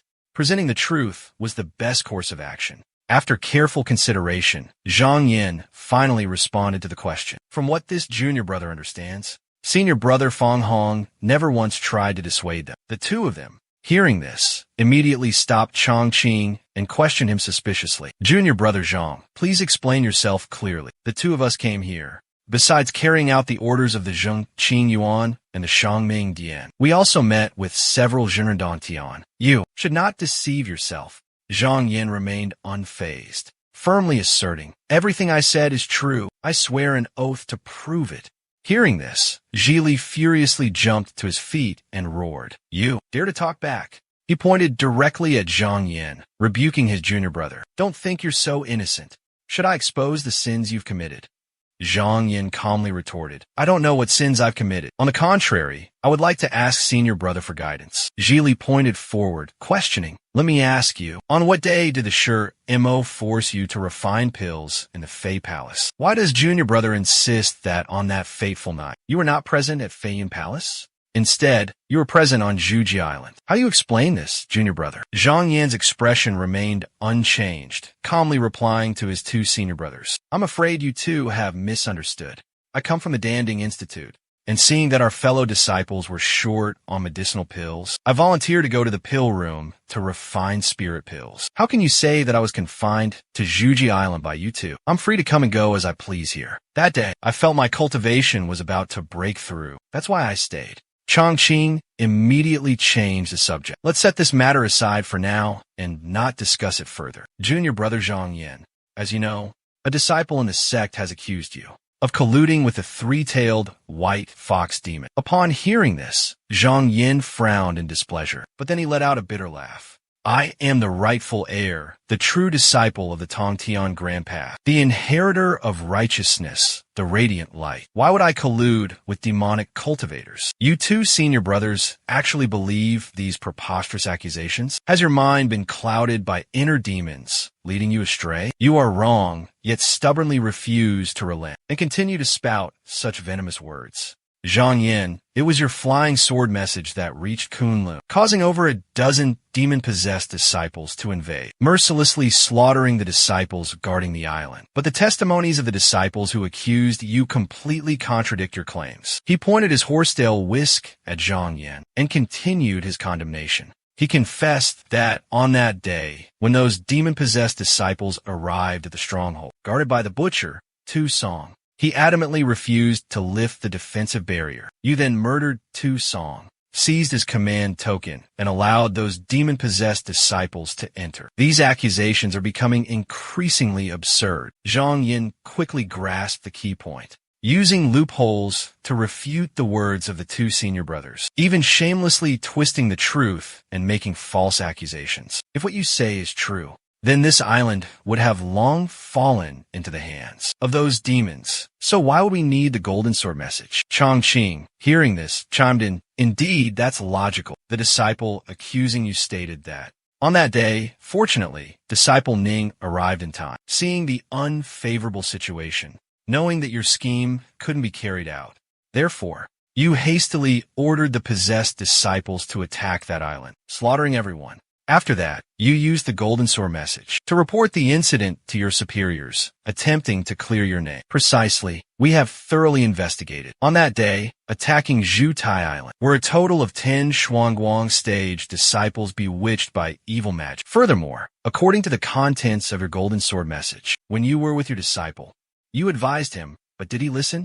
After the restriction was lifted, he immediately suffered the same tragic fate as his disciple. And afterward, those possessed disciples also perished, their souls scattered and destroyed. The old man stroked his snow-white beard and continued to inquire, "Why was your disciple murdered? Yet you remained safe and unharmed. You are only at the first level of Xianguang realm, with weak cultivation. If there weren't demons wreaking havoc there, how could you have possibly defeated more than 10 people?" Zhang Yin furrowed his brows slightly, sighing inwardly. These two Taoist priests were indeed not ordinary. They truly possessed some skill. With just a few words, they could blatantly distort the truth and invert right and wrong. Moreover, their words were eloquent, as if they were the absolute truth. Chongqing was lost in thought, 100 tangled threads in his mind. This time, the Mingshang sect suffered heavy losses, its vital energy greatly damaged. The other disciples would certainly not be able to avoid severe punishment. But Fang Hong was Zhu Zhenren's beloved disciple. Zhu Zhenren would definitely not let him be implicated. It was a pity that no one was willing to speak up for him, to offer a fair word. It seemed that the meticulously prepared plan would be difficult to carry out. Those disciples rescued from Zhujia Island years ago were all just insignificant nobodies, small fry, their words carrying no weight, ignored by everyone. Zhang Yin, as the head disciple's direct protege, held a noble status, respected by all. If only he would agree to testify,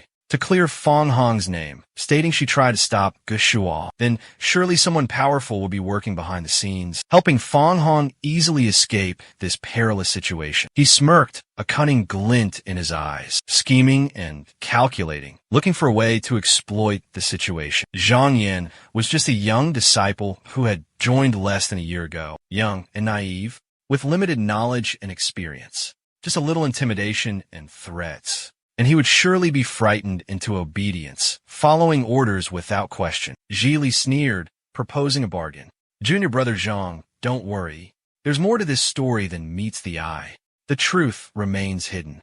Fate can still be changed. All you need to do is testify for senior brother Fang Hong and reveal the entire truth, the true nature of what happened. In 10 days, we will find a way to rescue you, and we absolutely won't let you suffer any injustice." Before he could finish speaking, a familiar voice suddenly echoed from the void. "Just now, you two senior brothers were doubting how I could, alone, possibly stand against those 15 men, weren't you?" On that wooden chair, a mystical, azure energy, along with a sphere of light, gradually materialized. The sphere split into countless rays of light, shooting out with lightning speed. In the next instant, that power directly struck the two Zhenren. Both of their bodies were enveloped in a layer of pale green light.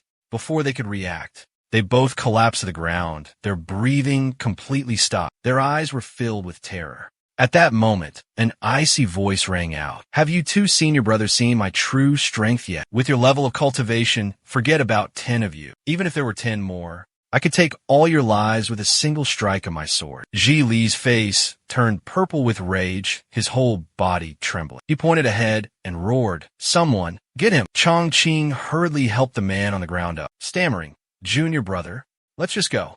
Why waste our breath on this arrogant brat?" Even though he was already at the door, he didn't forget to turn around and snarl a warning. "You'll regret this day, mark my words." Zhang Yin watched them leave, a triumphant smirk playing on his lips. It wasn't until the end of the month that the people in the sect seemed to remember Zhang Yan's existence. A letter arrived from the Jin Jiantang, summoning him back to Ming Song Mountain Sect, to the Danding Institute. On a small boat, drifting gently down a tranquil river, Zhu Chongju calmly spoke, beginning to recount recent events. These past few days within our sect, baseless rumors have been spreading everywhere, saying that junior brother colluded with demons, and with the three-tailed ox demon harmed fellow disciples, still leisurely scattering fish food. But Zhu Chongju's gaze and voice were directed straight at the person facing him. Under normal circumstances, these rumors wouldn't bother junior brother in the slightest. They would be like the wind passing by his ears. His expression turned serious, his voice deepening. But currently, the situation is somewhat unfavorable. To put it bluntly, I might have implicated junior brother. Zhu Chongju sighed softly, then continued his story. In the Feng family, there's a young mistress named Feng Yao. Rumor has it she has a bit of soft spot for you. But this young lady is the beloved disciple of Qin Yuzhenren, whom he cherishes dearly. After this news reached her ears, well, hearing that you were my disciple, she flew into a rage. Recalling her furious expression, the old man continued, I know her temperament very well. She's never allowed anyone to defy her wishes. A few days ago, upon hearing that her beloved disciple had fallen into the hands of the sand by Yao Xia, she declared those petty thieves deserved death. The master of those thieves, Elder Mu, though somewhat renowned and powerful, didn't dare utter a single word in their defense. Now, because of this incident, Qin Yu has even declared she wants to strip you of your title as a true disciple in front of the sect leader. Song Ju continued to explain further. Rinjinren agreed, adding, although I don't wish to resort to this, these false rumors have spread throughout the sect, causing unrest and chaos. To appease everyone, I have no choice but to temporarily revoke your status as a direct disciple. Once the matter is cleared up and the truth is revealed, if you are truly innocent and haven't acted against our principles, I will announce to the entire sect and reinstate you as a direct disciple. It won't be too late then. Zhang Jian lowered his head, his expression gloomy, and softly replied, if I'm stripped of my status as a direct disciple, it's no different than losing my protective talisman. What's even more shameful is that Ming Shang Pai would allow a three-tailed demon to capture its disciple. How will I have the face to turn things around and demand justice? Therefore, restoring my status as a direct disciple is probably just a pipe dream. Hearing this, Song Ju grew even more worried, his face etched with anxiety. Song Ming continued, his voice firm and resolute. Jinren Sun and Jinren Zhang tried their best to defend you, but unfortunately, this time, the Jinren from the noble families seem quite displeased with you. They seem to harbor a deep dissatisfaction. Furthermore, that Zhu Ran and two other Jinren have joined forces, making it incredibly difficult to turn the situation around. Zhang Yin sighed in resignation, replying, I'm the only direct disciple in the past 100 years, so it's understandable that they don't support me.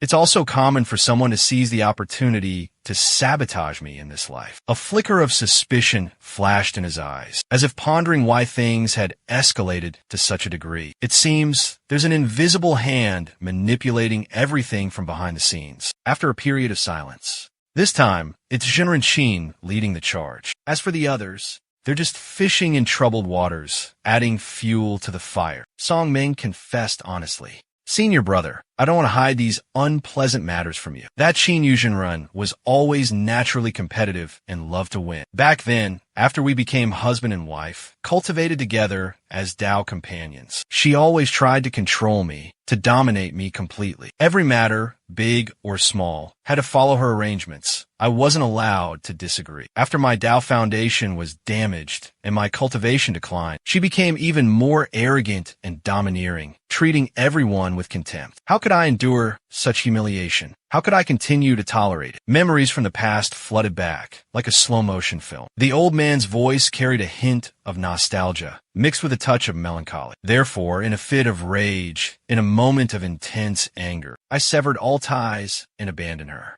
Chongju confessed his feelings, revealing his inner turmoil. I thought that after more than 100 years of separation, her temperament would have changed somewhat, that she would have softened. But unexpectedly, in recent years, She has continued to hold a grudge against me, harboring resentment and unwavering hatred. She wants me to apologize and admit my mistakes. But to my surprise, this time, she even brought harm to my younger brother. Upon hearing this, Zhang Yin thought to himself, no wonder the disciple of Dong Tianlin was implicated, has never once stepped foot in the Danding Institute to request an elixir. This situation seems to harbor countless dangers. But if one only looks at the issue superficially, if only Zhu Chongju would humble himself before Qin Jinren, it would seem everything could be smoothly resolved. He furrowed his brow slightly, lost in deep contemplation. But looking at senior brother Zhu's expression, it seems the matter isn't as simple as it appears. There must be a deeper reason hidden within. A heavy sigh escaped his lips.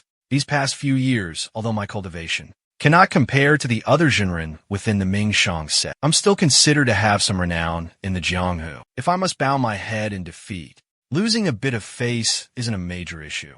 There are still many other paths to choose from. But if I were to encounter sect leader Qin Yu again, she definitely wouldn't let me off easily. At that point, the situation would only become more perilous. Zhang Yin maintained a stoic expression, but his mind churned with countless thoughts. This senior brother, in charge of the Danding Institute, held his position not only for his superb alchemy skills, but also for his esteemed status and impartial attitude, never favoring anyone, always maintaining a respectful distance from the sect leader. But if he were to reconcile with Qin Jinren, then Qin Jinren, with the backing of the elders above, and the support of numerous fellow disciples below, and with senior brother Zhu controlling 70% of the Danyao supply within, then who ultimately would truly hold the power of the sect leader? After a moment of contemplation, Zhang Yin slowly asked his senior brother, do you think Qin Jinren's actions this time could have ulterior motives beyond simply defending his beloved disciple? Song Ju's body trembled slightly upon hearing this, his expression instantly turning grave. He sat up abruptly and said to his junior brother, you're absolutely right, that's very likely the case. Rumor has it she dotes on, utterly spoils this disciple of hers. Knowing her as I do, it's quite possible that this is precisely her intention. It's just that she absolutely refuses to yield to me. So she's deliberately targeting you, forcing my hand. Once I concede, things between you and her disciple will naturally fall into place. Song Ju sighed, reproaching himself. Why didn't I think of this? If I had realized this sooner, I wouldn't be in such a passive position. He paused abruptly. Then a hopeful smile bloomed on his face as he asked his junior brother, you've come up with a brilliant idea, haven't you? Zhang Yin smiled back. Actually, there is a way. Not only will it clear all suspicions surrounding us, but will also silence the gossip mongers and stop any unsavory rumors. Furthermore, if this plan succeeds, we will reap unimaginable benefits. Rongzhou's expression softened. He leaned closer to the edge of the boat, lowered his voice, and whispered, tell me about it. Zhang Yin slowly replied, senior brother, tell me all the news from the past few days concerning Sanbai and the Mingshang sect. Upon hearing this, Rongzhou didn't conceal anything and said, although the Bai Shui Tan is holding 400 of our sect's disciples captive, Luo Mingzhe also understands that he can't push things too far. Therefore, he sent a letter to the sect leader, proposing a contest with the Mingshang sect to decide the ownership of Sanbai. He will set up a formation at Nangang River, calling it the Four Symbols God-Slaying Formation. If our sect can break this formation, he will not only release all the disciples, even willing to return 3 barren plots of land. Zhang Yin immediately questioned if Luo Mengze had mentioned anything else, such as if the Mingshang sect were to fail, whether he would still release the captives and return the 3 barren lands. But he asked for a 2-year deadline. Zhang Ju seemed to not fully grasp the situation and said, Luo Mengze is cunning and treacherous. 2 years. By then, the fate of the world might already be decided, and I wouldn't know how to deal with him anymore. He suddenly realized something and asked his junior brother in surprise, where did you hear this information? The sect leader informed me not long ago. Perhaps even some of the esteemed Jinren are not yet fully aware of this. Moreover, the sect leader wouldn't disclose this to you. Zhang Yin replied calmly. I wasn't just sitting idle on Zhu Island these past few days. In fact, I secretly left the island. He gently tapped his finger on the inscription on the side of the boat and said, I went to meet someone. Zhang Ju smiled, probing further. What did this person say to you? Zhang Yin gestured with his hand and softly said, Senior brother, would you lend me your ear? I have something to discuss. Amidst the vast expanse of water, on a small, unassuming wooden boat, the two men whispered, their words carried away like the wind. A sense of calm washed over them, as if a heavy burden had been lifted. The senior brother smiled warmly and said, If what you say is true, junior brother, then this matter is indeed worth considering. The sect leader and this man were close friends in the past. Rumor has it that years ago,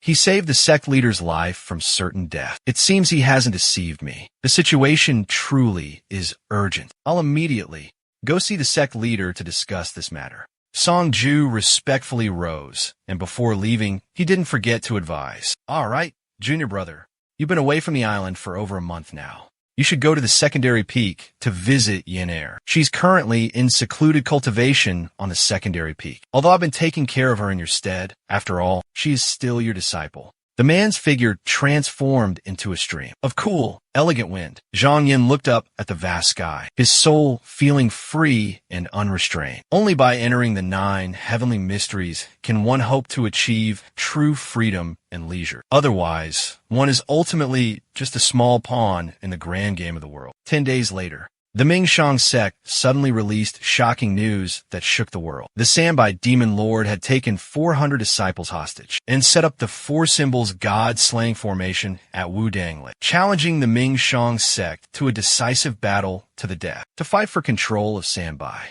Direct disciple Zhang Yin, in order to clear his name, volunteering to spearhead the attack, breaking through enemy lines. At Lingxia Island, a powerful voice suddenly boomed. Is Zhang Yin in seclusion cultivating here? Wan Zhang's voice echoed.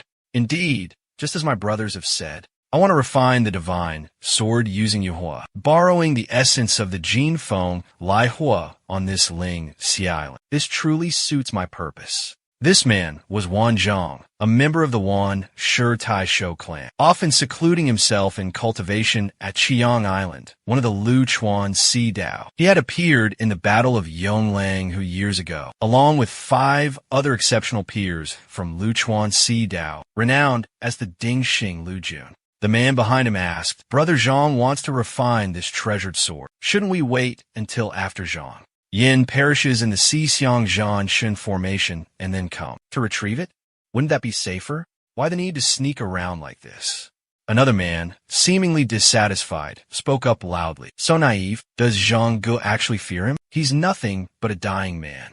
Have you forgotten how he humiliated me at the Danding Yuan all those years ago? I only took a few Dinyao, Danya medicinal pills, yet he imprisoned me in the dungeon with the Yun Yang golden lock and then expelled me. Today, I want him to witness my return with his own eyes and see what he can do to me. The other man scoffed and said to the person beside him, Why bother worrying so much? Zhang Yin is merely a Xian Guang first stage cultivator. If he actually dares to make a move, Zhang will deal with him personally. What's there to worry about? Wan Zhang glanced at them and said coldly, If Zhang Yin knows what's good for him and obediently hands over this island to me, then it will be as if he's joining our ranks. And I will show him some respect today. But if he doesn't, I wouldn't mind sending him on his final journey. For our fellow brothers. The one who just spoke, still with a worried expression, asked again, Zhang Yin is surely doomed today. We're here to seize his cave dwelling. Will he recklessly fight to the death? However, someone patiently explained to the worried disciple, Junior brother, you don't understand. Even if disciples who break through to this realm die, the sect has already made arrangements for them. Reincarnation isn't without the chance to start anew. That Zhang Yin, if he dares to risk his life against us, isn't he afraid that when he reincarnates, we will secretly interfere? In the silent, dimly lit space, Zhang Yin softly spoke. Thank you, Zhong Yuan, for advising me against this path. Senior brother Ning said he would take my reincarnated body as his disciple. Even Feng Ming sent a letter asking if I had any unfulfilled wishes. Why does everyone assume I'm destined to die? Luo Xiao stepped over the threshold, his voice slow and deliberate. It seems that Master's friends don't have the slightest faith in him. He sighed, but the fickleness of the world, the changing of relationships, all contained within these flimsy letters. Zhang Yuan, upon seeing her, hurriedly asked, "What's all the commotion outside? What's happened?" Luo Xiao respectfully reported, "Master, there are visitors at the island's edge, claiming to be old friends of yours. However, their auras are filled with murderous intent. I fear they have ill intentions." Zhang Yuan furrowed his brow in thought. Old acquaintances? In the sky, the warships of the strangers closed in. He narrowed his eyes, gathering his qi, preparing to meet the enemy. I haven't fallen yet, and these demons and devils are already jumping out. He glared ahead. Let's see what tricks they have up their sleeves. Wan Zhang led a group, aggressively advancing, confronting Zhang Yuan and Luo Xiao. Witnessing this, Wan Zhiolang smirked with disdain. That punk dares to bring Luo Xiao with him. This breathtaking seductress is truly a rare beauty. Let's capture her later and present her to Big Brother. And while we're at it, he can teach us a few superior techniques. What do you all think, junior brothers? The others immediately chimed in. Excellent. A brilliant idea. Wan Zhang spoke arrogantly. I am Wan Chong, cultivator from Qiang Island. I intend to forge a fire attribute flying sword. This place of yours has a bit of spiritual energy, so why don't you hand it over to me? Hearing this, Zhang Yin frowned in disgust. I recall you lot were expelled from the sect long ago. So how dare you show your faces here? How dare you appear here? Zhiolang immediately pointed at Zhang Yin, his tone mocking. You still think you're the favored disciple, cherished by the master. Now you're nothing but a dying man. Less boasting. You'd better remember where you came from first. Years ago, I was expelled from this place, but today I can return with my head held high. What can you possibly do to me? Zhang Yin retorted with a question, clearly implying they were nothing but rogue cultivators, daring to return without the sect's permission. Before he could finish his sentence, an invisible wave of qi swept past the man who was laughing smugly and mocking him, taunting him provocatively. Sect rules? Where's sect rules? Let's see who dares to. But before he could finish, Wan Zhiolang's eyes widened, and he felt the world spinning. The man who was just arrogant and boisterous, showing off his power, was now reduced to a puddle of mud. The others were utterly terrified. Zhang Yin withdrew his qi, his voice as cold as ice as he warned them. You presumptuous fools. You think you can bark at me just because you're on your own turf. The entire crowd of aggressively advancing cultivators froze, rooted to the spot, stunned like wooden statues. 10,000 eyes focused on the scene ahead, witnessing the horrific sight. Rage erupted like a wildfire, making them tremble uncontrollably. One person pointed directly at Zhang Yin, roaring with indignation. Zhang Yin, you dare commit such a brutal act of fratricide in front of everyone. Hearing this, Zhang Yin smirked, a chilling smile spreading across his face, sending shivers down their spines. I've been expelled from the sect, so how can you still call me your fellow disciple? Do you still dare to dream of me returning to this place? It seems you hold our Gue Qi sect in contempt, truly courting death. Don't I have the right to exterminate vermin like you? With that, he immediately channeled his true essence, exuding an overbearing aura, as if wanting to crush everything around him. He coldly threatened, not only will he die, you rats dare to walk right into the trap today, then prepare to take your last breath. Wan Zhang witnessed the overwhelming killing intent radiating from Zhang Yan. Terrified, he hastily gathered his qi, his dantian roaring with a powerful hum. You dare! But before he could finish his sentence, a blinding sword light, as fast as lightning, sliced through his right arm. His arm separated from his body, falling to the ground. Crimson blood gushed out like a spring. Only then was Wan Zhang truly terrified, his face paling drastically. The others, witnessing this gruesome scene, were wide-eyed with terror, their pupils shrinking in fear. Scared out of their wits, their souls trembling, they frantically scrambled towards their spaceship, hovering in midair. Their mouths screamed in terror. Hurry, start the ship, fly, run. Zhang Yin gently channeled his qi, his finger twitching slightly. A cruel smile, as cold as hell, stretched across his lips. Now that you're here, don't even think about escaping. You're all going to stay. His words barely finished when countless sharp swords rained down from the sky, cutting down the crowd like blades of grass in a storm. No one could escape the terrifying downpour of swords. Wan Zhang was so terrified that he broke out in a cold sweat, his whole body trembling, like a withered branch in a hurricane. Despite his fear, he forced himself up, his voice shaking as he threatened Zhang Yan. You dare kill me? The 4 islands of Luchuan will never forgive you. We will definitely not let this go. Hearing this, Zhang Yan let out a cold chuckle, his eyes filled with disdain and contempt. The 4 islands of Luchuan? Just a bunch of insignificant shrimps. In an instant, he leaped into the air, chasing after the scattering remnants of the defeated army. You rats dare to come to my Guichi sect and show off your power today? Then I shall use this sword in my hand to flatten the mountains of your 4 islands of Luchuan, to let you fools broaden your horizons and learn what true skill looks like from Zhang Yan. Inside an elegant pavilion, 2 female cultivators were leisurely enjoying fragrant tea, engaged in light conversation. Senior sister, your decision to bring Jiulang of the Wan family back to the 4 islands this time, I fear, is rather risky. If the deacon disciples of the Zheng, Qing, Yuan find out, we might not be able to escape punishment. Sun Run, with an air of unparalleled grace, took a sip of celestial tea and calmly replied to junior sister Huang. You worry too much. Jiu Lang has returned with a changed name, using only his clan's common name.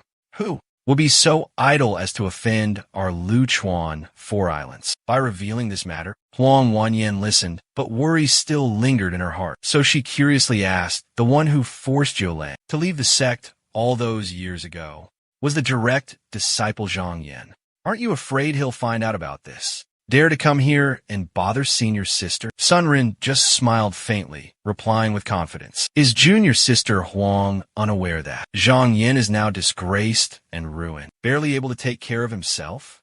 This time, your esteemed master, Qin Jinren, personally stepped in to make things difficult for him. Even Dean Chu can't protect him.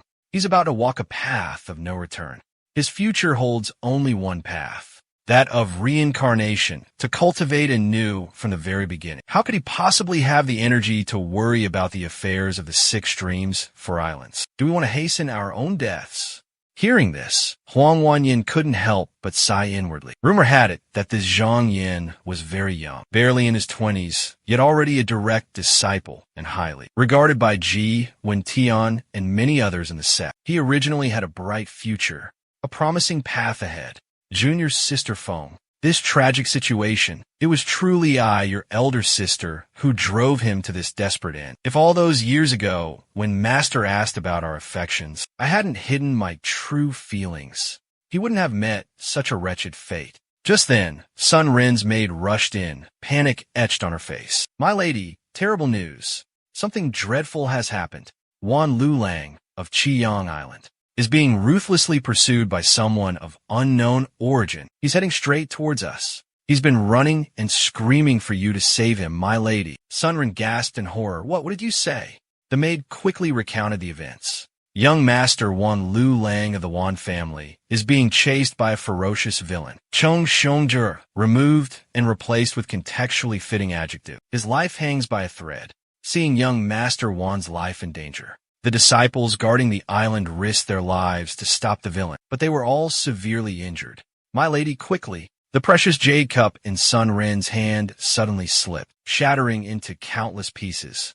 She flew into a rage, roaring, who dares to act so brazenly and recklessly in my Lu Chuan Si Dao? In that very moment, a blinding sword light ripped through the darkness. Sun Ren immediately directed her gaze into the distance. Not too far away, Wan Zhang and his men were being relentlessly pursued by Zhang Yan. She couldn't hold back any longer, and immediately shouted, which impudent brat dares to disrespect me? Bai Zhao, is there no one of talent in my Lu Chuan Si Dao? Seeing Sun Ren appear, Wan Zhang felt like a drowning man grasping at a straw, a glimmer of hope for survival. He gasped, pleading, Elder Sister Sun, save me. Save my life. Elder Sister Sun, please save me. Witnessing Wan Zhang's pathetic state, Sun Ren couldn't help but frown. She thought to herself, Wan Lulang was considered a truly capable talent among the younger generation of the prestigious Wan family. Previously, every time they met, he exuded the aura of a young cultivator, with a dignified and imposing demeanor,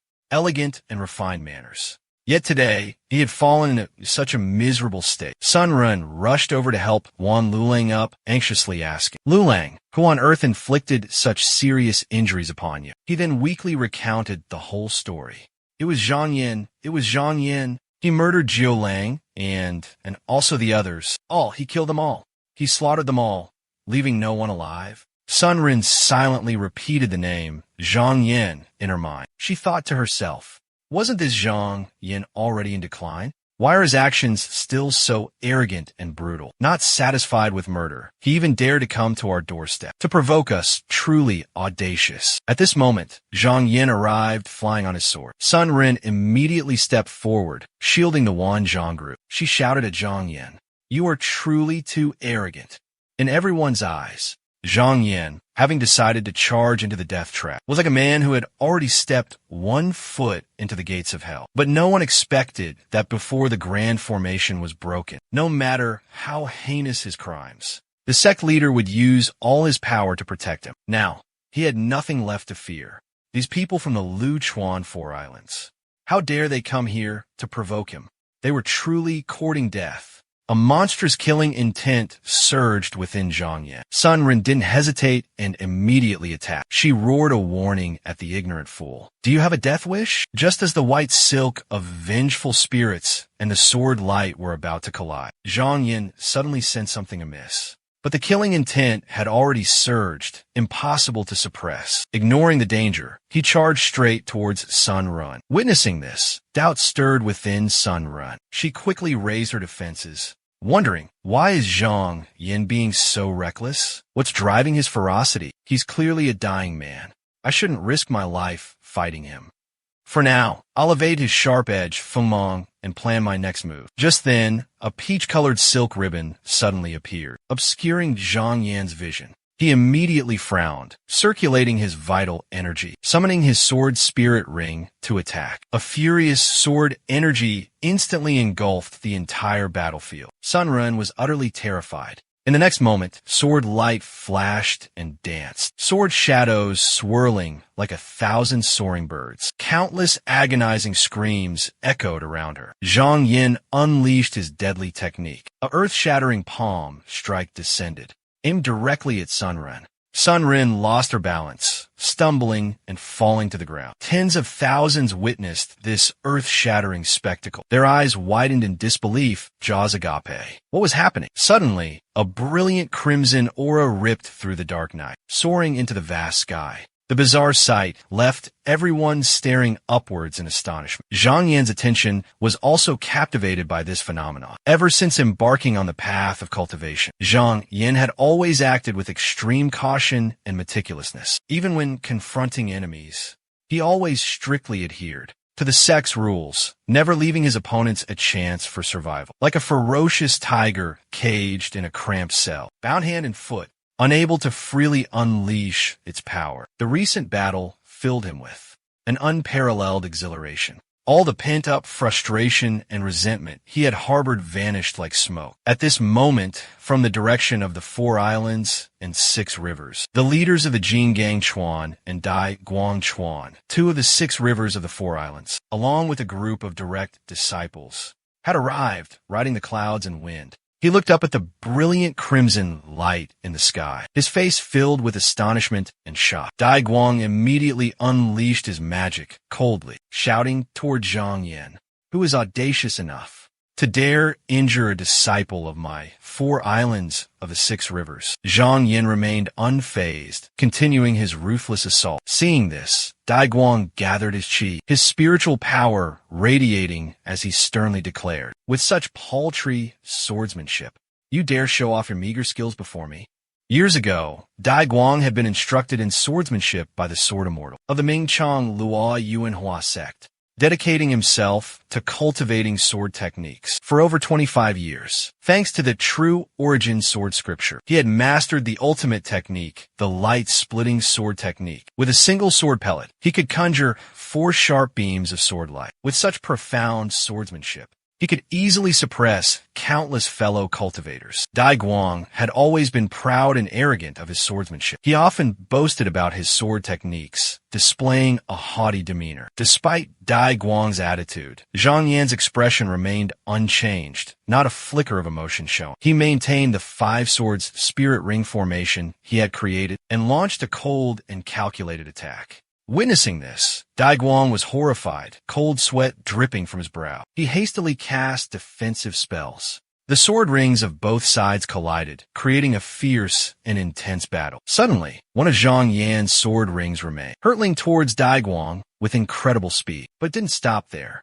The sword formation followed closely behind Zhang Yan, relentlessly attacking. Only then did true fear grip Dai Guang, as he recognized the technique as the legendary Sword 1 Chi 10. He was forced to bow his head in submission before Zhang Yan, his voice trembling with respect. "May I ask, Senior Sword Immortal, what is?" Dai is a disciple of Luo Xianshi. His words were cut short, as the sword ring pierced through his body. Dai Guang screamed in agony, his pain immeasurable, powerlessly collapsed. Witnessing DXIN's crushing defeat, Zhang Lulang, standing behind, couldn't help but feel a surge of terror and apprehension. A sense of impending doom screamed within him, and he hastily employed his movement technique, soaring through the air like a fleeting shadow. Two streams of vital energy, one red, one blue, chased closely behind like shooting stars. At this moment, Huang Wanyan gently landed on the ground. She furrowed her delicate brows slightly and asked, "Are you in league with those men?" "I am Huang Wanyan, a disciple of Lang Yadong. Where is your Tian Chuan cave master?" Hearing this, the man honestly replied. The cave master was pierced in the Dantian by a madman of unknown origin, causing his Dantian to be destroyed.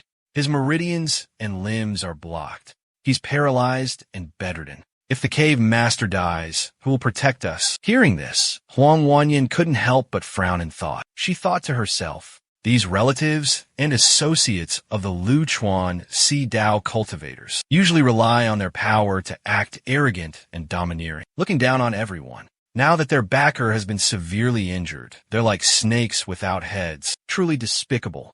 With that, she tossed out a Qian Kuan pouch, coldly saying, "Give this to your island lord." Then, she decisively soared away on a cloud. She thought to herself, that display just now, defeating two direct disciples in quick succession. Back then, Senior Sister Feng said, this person was unfathomably powerful. I was only half convinced. But now it seems Senior Sister Feng truly has a keen eye. However, ahead at Qingshao Stream are the three Qian brothers, known as the Thousand Mile Eyes, who achieved remarkable feats in the Hu Yongling battle. They also possess formidable reputations. It's uncertain if this person can overcome them. I truly desire to meet the man my junior sister holds so dear, to see what kind of capabilities he truly possesses. With that, Huang Wanyan swiftly flew towards Qingshao. With a whoosh, she arrived. Witnessing the scene before her, she couldn't help but wonder in shock. Could it be that in just a blink of an eye, the three Qian brothers were defeated by him?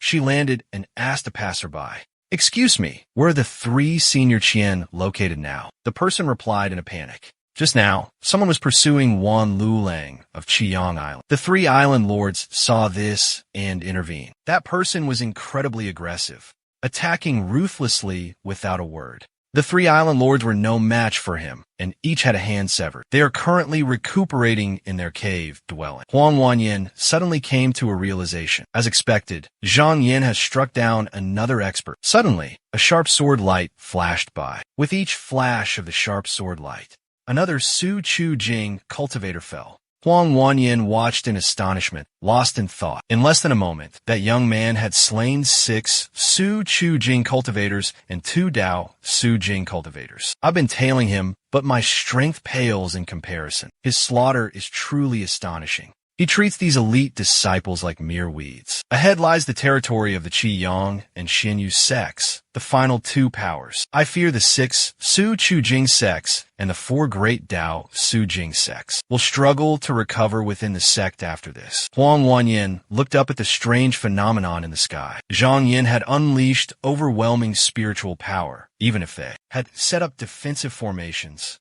they would find it hard to withstand. The men in black were still desperately resisting. Huang Wanyan was utterly shocked. Weren't these the renowned 12 death assassins of the Su Shi Xianyu lineage? With these two fighting together, casually deploying formations within Yongling Lake. Few could match them. Unexpectedly, at this moment, Zhang Yin was completely suppressed by him, struggling to breathe. By now, a crowd of powerful cultivators had gathered at the scene. They shouted coldly, their voices echoing throughout the space. Zhang Yin, don't be so arrogant as to obstruct us. We of Fun Yinfeng have come to request guidance from Tianmi. Qiang Wan Tung Han Shan, a new generation disciple of the Sun Moon Holy Cult, greets sect master Tianmi. Welcome, fellow Taoists, to Tianmi's sect. Wei Tu arrived, riding the waves, his figure imposing and majestic. He raised his voice in a challenge. Zhang Yin, do you dare to fight me, Wei Tu, in a duel? Below, someone quick-witted seized the opportunity and cheered excitedly. It's senior brother Wei Tu. Zhang Yin is in serious trouble this time. Huang Wanyin witnessed the scene before her and thought to herself, the people here are all dragons and phoenixes among men, exceptional talents, elites from prestigious and renowned clans. None of them are ordinary. Zhang Yin, controlling his sword spirit, responded with a scornful laugh. Even if all of you attack together, I won't be afraid.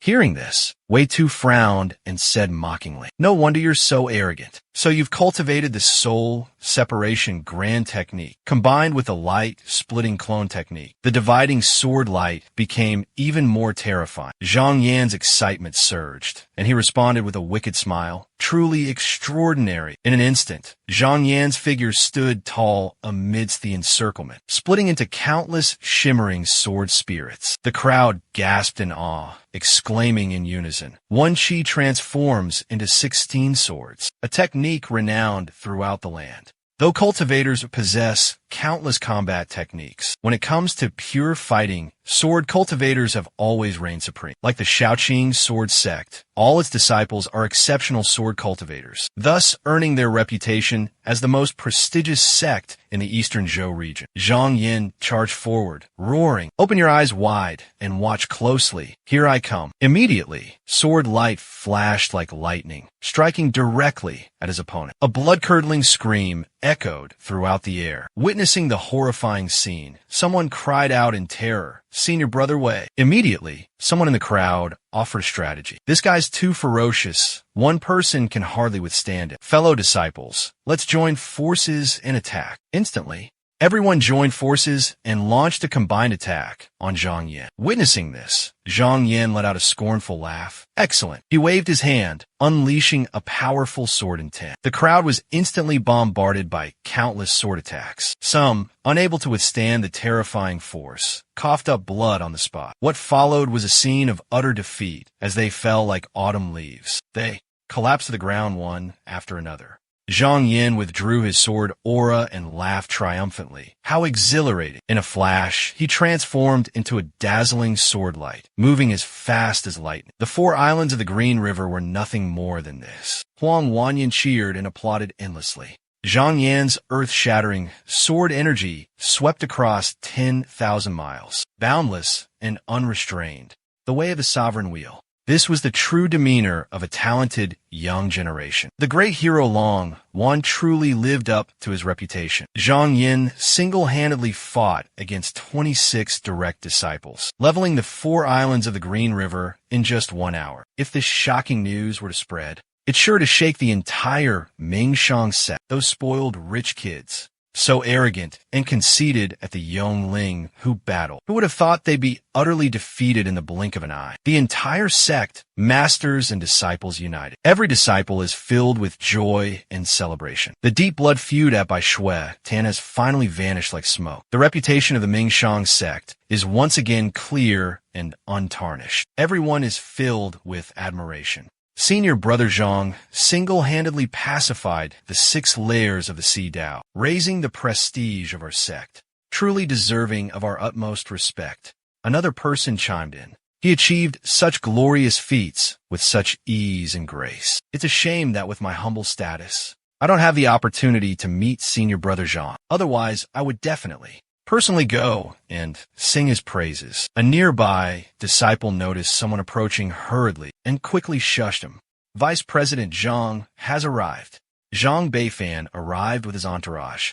Zhang Beifan, the 10th generation inheritor of the lineage, vice president of Qing Yuan, is rumored to have trained under the MANHWA sect and even journeyed to the underworld. A master of profound Taoist arts, he has mastered the secret techniques of both sects. Known for his eccentric, stern, and demanding nature, he commands respect and awe from all disciples of Qing Yuan. An elder exclaimed in admiration, "I once witnessed Zhang Yan, and junior brother Chen even personally guided him in swordsmanship. Who would have thought he'd achieve such remarkable accomplishments?" The man glanced at Feng Ming and continued, "For an ordinary person to suppress 6 qi, refinement stage, 6 disciples from prominent families, and overcome 4 of their trials is truly astonishing." His gaze settled on Feng Ming. "If it weren't for him that year, that astral sword ring would undoubtedly belong to you." Feng Ming hastily declined, his face flushed with humble embarrassment. Zhang Beifan spoke. "That sword rightfully belongs to junior brother Feng. That Zhang Yan, how can you be so arrogant? If I die here today, I will die content." Hearing this, Headmaster Zhuang gave a gentle smile. "Junior brother Zhuang, don't say such things." Now, looking at the sword in Zhang Yuan's hand, its power in senior brother Feng's hands was even greater than before. Zhuang Beifan spoke with a disdainful tone. "No matter what, he is just a defeated man." As soon as he finished speaking, Feng Ming showed his displeasure and loudly questioned Zhuang Beifan. "So what? Even if junior brother Zhang died on the battlefield, it was because he looked death in the eye, sacrificing himself for the sect. That is a great honor. May I ask, Master Zhuang Beifan, would you dare to set foot on the battlefield?" Headmaster Zhuang quickly turned around, rebuking Feng Ming and ordering him to stand out. "You are but a junior at the 3rd level of Ming Qi. How dare you be so disrespectful to Deputy Headmaster Zhuang? Upon our return, I will certainly report this to senior brother and have you punished." However, Headmaster Zhuang's words tacitly agreed with Feng Ming. Hearing this, Zhuang Beifan retorted, "But if we consider it carefully, Junior Feng's words are not entirely unreasonable. Junior Zhuang, what do you think?" Zhuang Beifan turned away indifferently and replied coldly, "If Junior Feng wants to borrow the Seki Jixing to condense Xianguang, go to the back courtyard. Excuse me, I won't see you out." His cold eyes followed Feng Ming's retreating figure. Headmaster Zhuang let out a soft sigh. He turned to Feng Ming and consoled him. "Don't mind his words. Zhuang Beifan and I came from the same sect. If you were to take over as headmaster, you could easily borrow the Seki Jixing for cultivation." Who knew he would refuse so bluntly? "This time, I'll have Deputy Headmaster Pan take you in. You don't have to pay attention to his attitude." He patted Feng Ming's shoulder and instructed, "Remember my words, before the Grand Sect Assembly, no matter the cost, you must break through to the Xianguang realm. Don't worry about anything else. After all, you're my senior brother's disciple. Why would you be inferior to Zhang Yan?" Feng Ming replied embarrassedly, "Senior brother Zhang's talent is renowned throughout the sect. I know I'm not his equal. Moreover, I owe him my life, so I willingly yield to him." Headmaster Zhuang mused, asking, "What that young Zhuang Beifan said does make sense. That Zhang Yan is indeed someone with extraordinary destiny. Moreover, it would be a waste of effort." He furrowed his brows, contemplating the person, then continued, "The 16 swords of unity, unparalleled in power. But ever since Luo Yuanhua's 12 swords of unity years ago, no one has been able to match it in the past 100 years. What a pity! What a pity!" Feng Ming hesitated, tentatively asking, "That 4 symbols divine, slaying formation, with such earth-shattering power. Anyone who dares to trespass this formation will surely meet their demise." A thought suddenly flashed through the dean's mind. He slowly spoke. Within this formation, the 4 great demon lords stand guard, working together to operate the Grand Array. It was originally created to deal with Dongfu Tianjinren. These words made Feng Ming even more worried because, even if Zhang Yan was incredibly powerful, he was only a Shuangguang realm cultivator. Once the killing formation was activated, could anyone escape this deadly trap? The scene shifted to the 3rd mountain.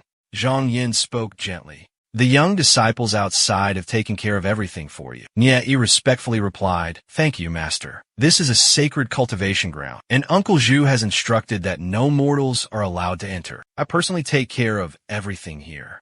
Zhang Yan paused, gently setting down his teacup, and said softly, "Disciple, there's no need for such formality. Come, sit down and let's talk. This disciple has always respected Master. How could this disciple dare to sit as an equal with you? Zhang Yin, you don't need to be so formal. Master, respecting one's teacher is a disciple's duty. I won't force you. Yinner, now that you're cultivating the I Chi Qing Jing, are there any parts you don't quite understand? Rin, answered honestly. This scripture isn't actually that difficult to understand. I only needed to read it once to grasp its profound meaning. Zhang Yin furrowed his brow slightly, continuing to probe. If there's nothing else, then why haven't you made any progress in your cultivation these past few days? Yin, with a downcast expression, lowered her head in silence. Zhang Yin sensed something amiss and said, "Speak your mind, Yin." She hastily knelt down, respectfully reporting, "Master, I once heard martial uncle say that you are proficient in the art of Shirwan, even surpassing others. I wonder if Master could impart some of your knowledge to me." Zhang Yin asked, "Why do you want to learn Shirwan?" He didn't dare to hide anything and replied honestly. Martial uncle said that Shirwan is the foundation of all methods, containing the profound truths of the great Tao, endless mysteries. Ancient immortals all mastered Shirwan to ascend to immortality. It's just that later generations, with their dull aptitude, have forgotten this wondrous art. She paused for a moment and continued. Martial uncle also said that Master, with your exceptional talent, didn't need any instruction and mastered Shirwan on your own. The path of cultivation ahead of her was still shrouded in mist, but as long as she persevered in her training, she would surely surpass others and embark on the path of immortality. Think about it carefully. If you achieve the great Tao in the future, but don't understand practical writing, what good would that be? How could you still have the face to call yourself my disciple? She bowed deeply, pleading earnestly. Therefore, disciple implores Master to bestow upon me practical writing, the original Qi scripture, no matter how difficult it may be. Yin is determined to master it. Zhang Yin pondered for a long time before finally nodding in agreement. Very good. My disciple has such ambition. This master is very pleased. Prepare your brush and paper. Today, this master will impart to you practical writing. Yin exclaimed joyfully, "Thank you, master." As dusk fell, Zhang Yin gently instructed, "If you wish to learn practical writing, this master will dedicate himself to teaching you." With a flourish of his sleeve, he wrote down a series of mystical incantations, then slowly instructed, "But you must engrave this in your heart. From now on, every day before you begin cultivating, you must thoroughly comprehend one character from this incantation before you are allowed to practice Qi cultivation. Do not be hasty, yearning for quick success. Have you understood clearly?" Yin respectfully replied, "Disciple understands and will obey Master's teachings. This disciple will engrave your teachings in my heart." Zhang Yuan smiled with satisfaction, patted Yin Yi's head, and praised. "Very good. I must ascend the mountain in the coming days to attend to some important matters. After I've finished, I will return to check on your progress." Yin respectfully bowed in farewell, respectfully sending Master off, Gongsong Shifu. Everything gradually faded into the distance. Time flew by like a fleeting shadow through the window. 5 days passed quietly. By the banks of the Nandan River, on a small island shaded by lush green bamboo, a group of cultivators appeared, riding clouds and treading the wind. Standing before Zhang Diyuan, slightly frowning. Inwardly, he silently prayed. In today's terrifying battle, he feared hundreds of his fellow disciples would inevitably meet their end, their souls scattered like smoke. Zhang Yin quietly blended into the crowd. Soon, a few keen eyes recognized the familiar figure. They gasped in astonishment. "Fellow cultivators, look, isn't that Senior Brother Zhang?" Another couldn't help but exclaim in admiration. Senior Brother Zhang is truly a remarkable talent, with exceptional demeanor and towering charisma. No wonder he single-handedly leveled 6 great sects from major islands and made 26 direct disciples of prominent families tremble. Another sighed heavily. Sadly, Senior Brother Zhang might not escape this tribulation today, becoming a tragic hero. Such extraordinary talent will ultimately turn to ashes. Hearing this, the previous speaker retorted, "Senior Brother Zhang possesses profound fortune and blessings. Protected by the heavens, he will surely turn misfortune into good fortune, overcoming this disaster." Suddenly, the sky abruptly changed. Dark clouds gathered ominously. A fierce lightning bolt ripped across the sky. The crowd gasped, utterly terrified. their eyes fixated on the earth-shattering spectacle. In the vast expanse of the sky, black clouds swirled, thunder roared relentlessly. The two hastily knelt, performing a respectful grand bow. Disciples greet Master Zun's arrival. A large palanquin hovered in midair. Zun Jinren sat upon the palanquin, his demeanor commanding and dignified. He waved his hand, his voice deep and steady. "Rise, I do not stand on ceremony." His sharp gaze turned toward Zhang Yan. "You are Zhang Yan?" With that, he beckoned with a slight gesture. Zhang Yan froze before he could react. His body floated towards the grand palanquin. Zun Jinren spoke slowly. "Rumor has it you harbor quite a few mermaids. It seems today you will not escape this tribulation. Keeping them is useless. Just give me 2 of them. It will surely benefit you in the future." Zhang Yin bowed respectfully and replied, "Immortal Master, if this disciple is unfortunate enough to perish here, please allow those women to return to their homeland in the water domain." Immortal Sun clasped his hands, a playful smile gracing his lips. "Rest assured, don't you worry. Years ago, I was guided by a senior female demon, which led me to the path of cultivation. To me, whether human or demon, all are equal," he offered with apparent sincerity. "If you should meet with misfortune today, the beauties on this island, I will take them under my care and continue to nurture them here on Ling Xia Island until your primordial spirit reincarnates. Once you join the Guizhong sect, I will return them to you." A burst of brilliant flames suddenly erupted behind Zhang Yan, catching Immortal Sun's attention. Zhuang Bufan and his entourage hurriedly approached, bowing respectfully. The disciples respectfully greeted Master Zhang Yan, his expression unchanging, his eyes calmly fixed straight ahead. Grandmaster Sun Jinren calmly instructed, "Zhang Yan, stay by my side. There's no need to return."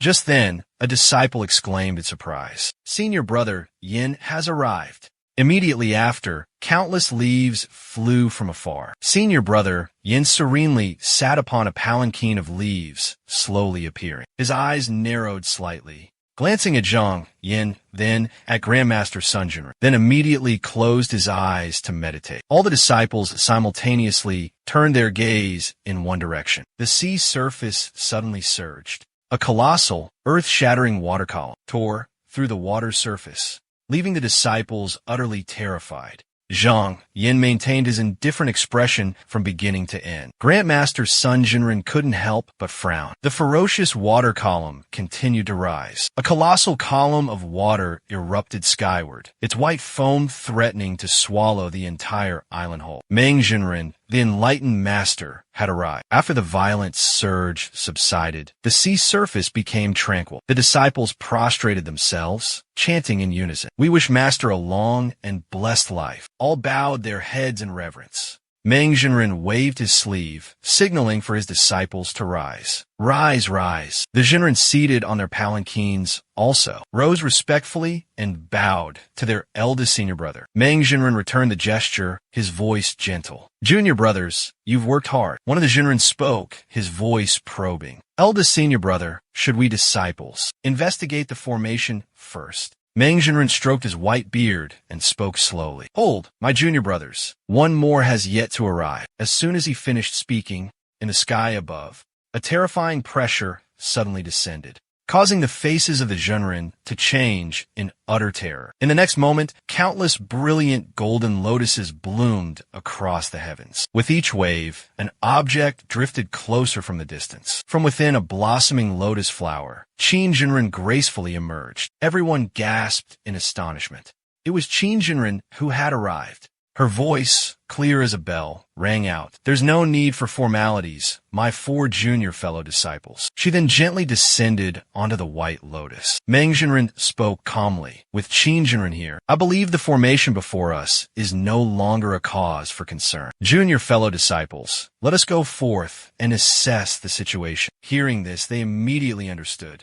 At once, everyone obeyed their senior brother's command. Sun Jinren channeled his spiritual energy. Another unleashed a powerful fire spiritual force. Yet another summoned a formidable wood spiritual essence. Meng Jinren himself released his water spiritual chi. All 4 of them soared into the air. The Jinren formed a line across the sky, carefully observing and assessing the situation. Hidden deep within the formation, The demon serpent, Lao Mengzi, had long been baring its fangs, waiting for the opportune moment. Wu Yao Qiu also silently channeled his water spiritual power. Even the earth dragon, Gui Zong demon, ferociously materialized, its aura reaching the sky. Meng Jinren quietly observed the situation, assessing the true forms of these demon lords. Most of them borrowed the spiritual energy of heaven and earth to transform into their current shapes. If their dharma bodies hadn't reached the realm of ancient true inheritance, then there wouldn't be anything to worry about. However, he couldn't help but worry to himself. I only know that the Guardian of the West is an anonymous Taoist priest, but Master Zhang Min specifically warned me to be extremely wary of him. He closed his eyes and focused his mind.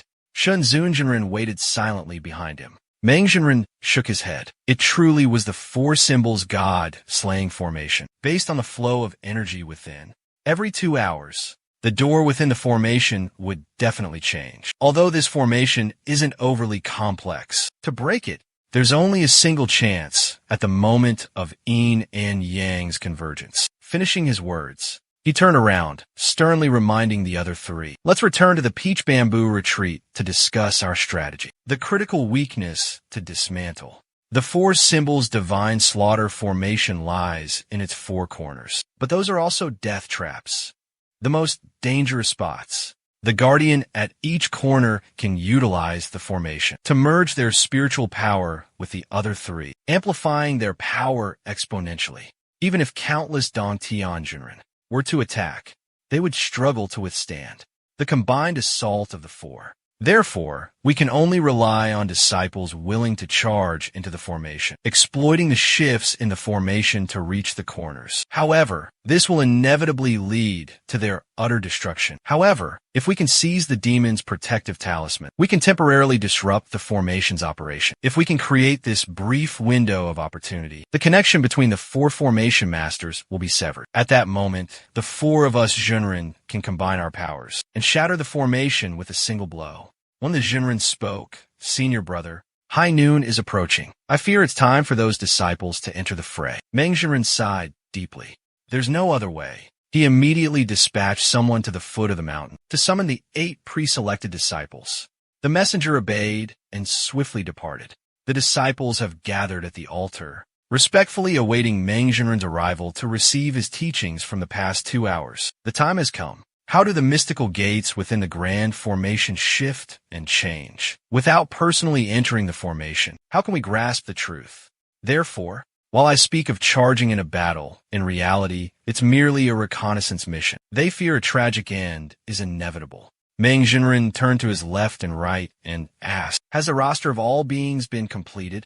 Beside him, a Taoist boy respectfully replied, "Master, the roster has been fully documented. No one is missing." Immediately, Meng Jinren channeled his profound, true essence, pouring it into the bodies of his disciples. He instructed, "I will impart to you the secret art of entering the formation. Pause before the formation. And when you see spiritual light descend from the 4 directions, guarding the east, west, south, and north, you may then enter." The disciples replied in unison, "We obey, Master." Meng Jinren watched as his disciples' figures faded into the distance, a hint of sorrow and regret welling up in his heart. Gui Zong guarded the position of the black tortoise. Luo Mengzi guarded the position of the azure dragon. Shu Yu guarded the position of the vermilion bird. And an anonymous Taoist guarded the position of the white tiger. With that, the elder continued to issue instructions to the remaining members. Currently, the 4 symbols and the 4 auspicious beasts are constantly interacting and clashing with each other. All junior brothers, quickly transmit the order to all disciples under your command. Urgently utilize magical treasures to suppress the spiritual energy at key locations and prevent the spread of evil energy, which could cause harm to the mortal world. Hearing this, the 2 Jinren immediately bowed respectfully and replied, "Senior brother speaks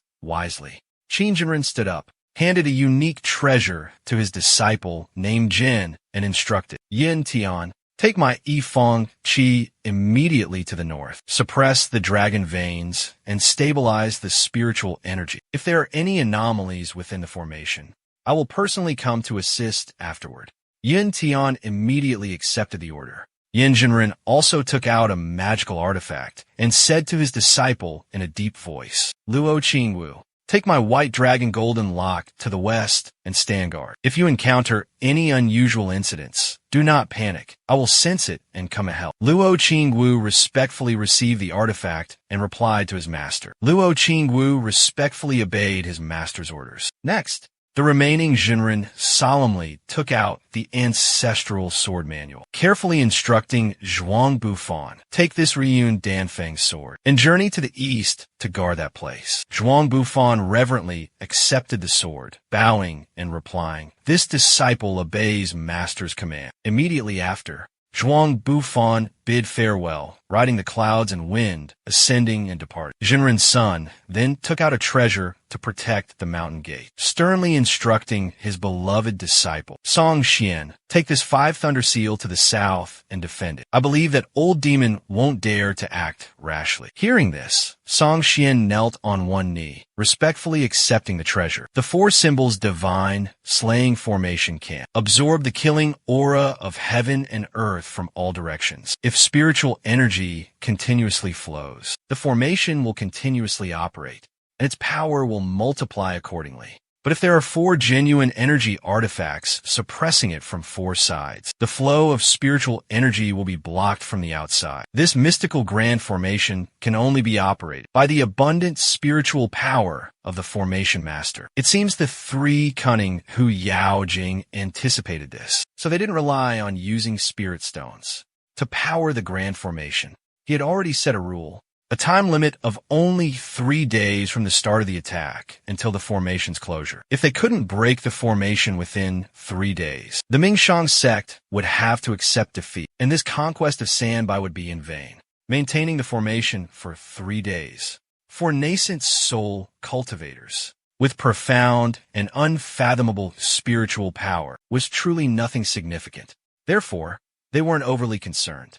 Half an hour later, Meng Jinren made a calculation with his fingers. The protective jade pendants of several disciples had shattered into pieces. Meng Jinren's face darkened. He knew their primordial spirits had left their bodies. So, does that mean there's still an AI surviving? Meng Jinren suddenly raised his voice. This Taoist has grasped the changes of the Chimen Duanjia array these past 2 hours. And just now, Tong Er has summoned 8 more renowned disciples here. Immediately after, 8 figures appeared before everyone. Meng Jinren gave the order. These are all the illusions of the Chimen Duanjia array within the past 2 hours. The 8 of you, take your magical instruments and scout the path ahead. Absolutely do not allow the illusions within the array to cloud your minds, lest you jeopardize the greater plan. If you find the location of the array's core, pay no heed to anything else. Immediately throw your magical instruments to suppress it. Finishing his words, he waved his hand. Go! The disciples acknowledged the order and immediately flew off. Looking in all directions, Meng Jinren sighed softly. Unfortunately, at the vermilion bird's position, there's a disciple who, although successfully broke through the formation, if this Taoist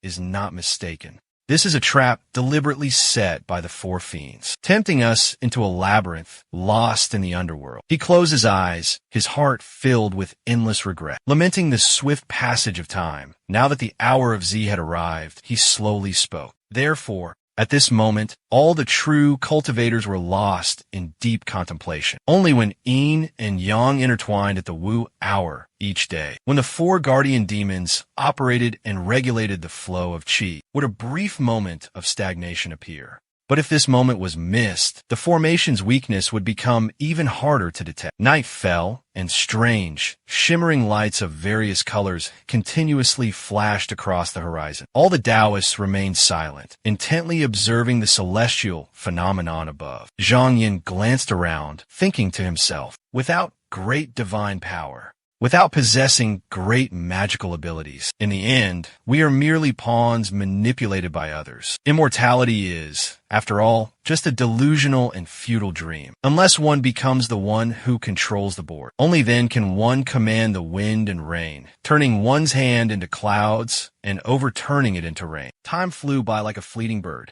The second day quickly arrived. A true cultivator said to Meng Jinren, "Today is the decisive moment. senior brother must make a decision. According to the pact between the Mingshang sect and Sanbai, if we cannot break through the formation within 3 days, our Mingshang sect will be forced to concede defeat. This expedition against Sanbai will be a complete failure. Although formations in this world are ever-changing and unpredictable, they all ultimately originate from the 9 great primordial formations of ancient times. Once the formation is activated, we can discern its underlying principles and weaknesses. If our Mingshang sect were to sacrifice the lives of over 1,000 disciples to overwhelm the formation, we could certainly break it. However, if we do so, the foundation of the Mingshang sect will also be destroyed. As a righteous and reputable sect, we absolutely cannot do such a thing.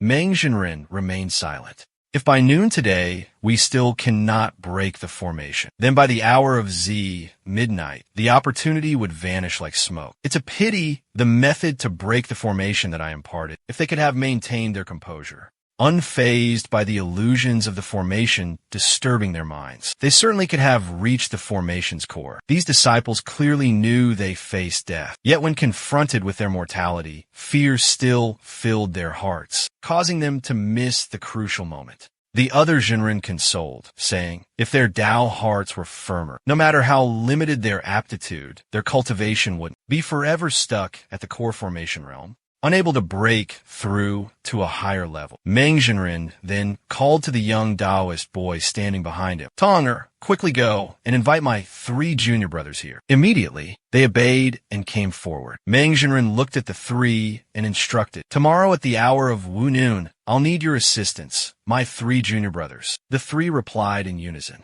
We shall follow your instructions, senior brother. The 3 cultivators, each having reached the peak of core formation, equal to the 4 esteemed true men. Unfortunately, after reaching the peak of cultivation, he couldn't break through from the core formation stage to the nascent soul stage. Now his lifespan was nearing its end, leaving him with only one desperate option, a life-or-death battle. He had to break free from the cycle of reincarnation and continue his unfinished cultivation journey. True Man Luo suddenly spoke, mentioning Zhang Yan. Zhang Yan, tomorrow you will join a few of your fellow disciples on the battlefield. True Man Meng, seemingly having planned this beforehand, turned to Junior Brother Sun and asked, Junior Brother Sun, what are your thoughts? Hearing this, he immediately replied without hesitation. It's best to let Zhang Yin decide for himself. I will keep my promise. Zhang Yin stepped forward, respectfully cupping his hands, and replied, yes, master. As was customary, True Man Meng took out 4 Dharma talismans. He bestowed a talisman upon each of the 4 disciples. Zhang Yin closed his eyes and focused his mind. A moment later, he narrowed his eyes in contemplation. This formation didn't seem too complicated after all. Before, when I studied the True Cloud Secret Manual, I witnessed formations many times more profound than this. But there was always a vague feeling of something being amiss. Zhang Yin respectfully clasped his hands, his face full of sincerity, bowing towards Meng Zhenren. Disciple dares to ask Zhenren question.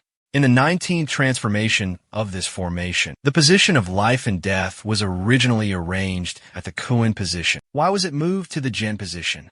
Abandoning Kuan and choosing Jin, could it be? Meng Zhenren slowly explained, his voice resonating with a deep timbre. That is because the qi flow within the formation changes unpredictably. At this point, life and death are reversed, reincarnation shifts. The Kuan position, although seemingly stable and conforming to natural order, actually harbors countless unpredictable variables and potential dangers. The situation reverses, heaven and earth overturn. Conversely, the Jin position, though outwardly treacherous and rugged, has reached the limit of all transformations and cannot change. Although dangers abound, according to my deduction, there remains a glimmer of hope for survival. Suddenly, as if awakening from a dream, Meng Zhenren asked probingly, how did you grasp the method of movement within this illusory realm?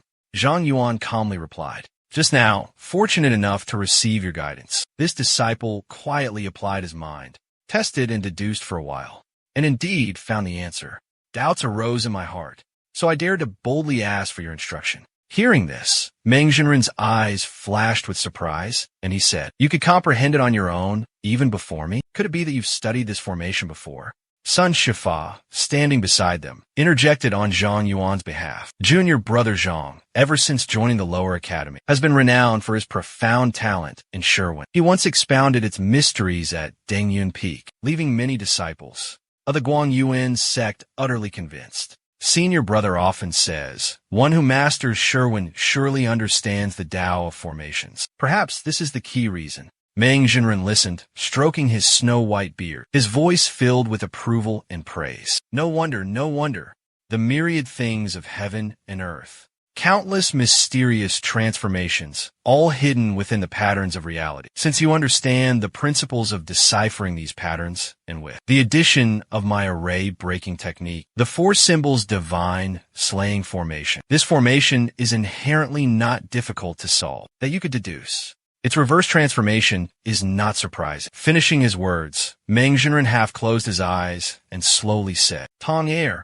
present the sword. A sword radiating brilliant light was respectfully presented to Zhang Yan by Tong Air. Zhang Yan's gaze swept over the magical tool in his hand, comparing it to the magical treasures bestowed upon the other disciples a few days prior. The difference was truly like heaven and earth. It seems Meng Jinren is determined to go all out this time, risking everything for a chance at victory. This disciple, on behalf of Meng Jinren, humbly presents this treasure and respectfully invites all the senior uncles to examine it. Meng Jinren's voice slowly emerged from behind. These are 5 sets of Zhen, Cheng, Yi, possessing the power to suppress evil spirits and demonic forces, and to counteract bewitching spells. I urge all senior uncles to quickly change into these garments. The 4 Taoists, with solemn expressions, donned the Zhensheng Yi and strode forward. Countless eyes of disciples followed their receding figures, each heart filled with indescribable emotions. One disciple, unable to contain his grief, thought to himself, Senior brother Zhang is exceptionally talented. His rage can shake the heavens and earth, turning the world upside down. Could he possibly perish on this bloody battlefield? The boat carrying the group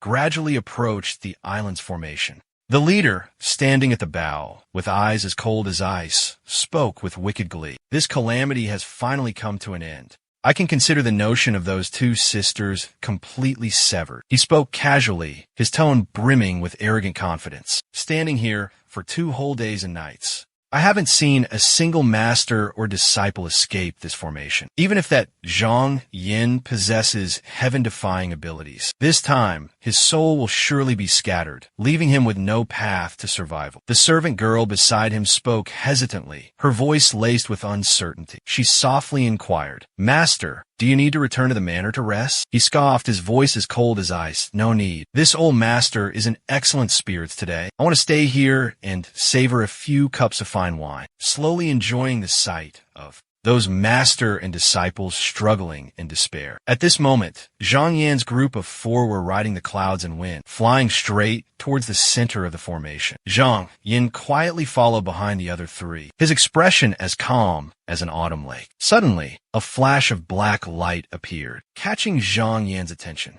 Instantly, the beam of light shot directly into the center of his forehead. Zhang Yin jolted, utterly terrified. He frantically raised his hand and rubbed his forehead vigorously. Suddenly, the surrounding scenery became eerily silent. The strange quiet made Zhang Yin suspicious. He had gotten very close to the magic formation. Zhang Yin cautiously observed the deep, gaping formation before him. It was like a bottomless abyss.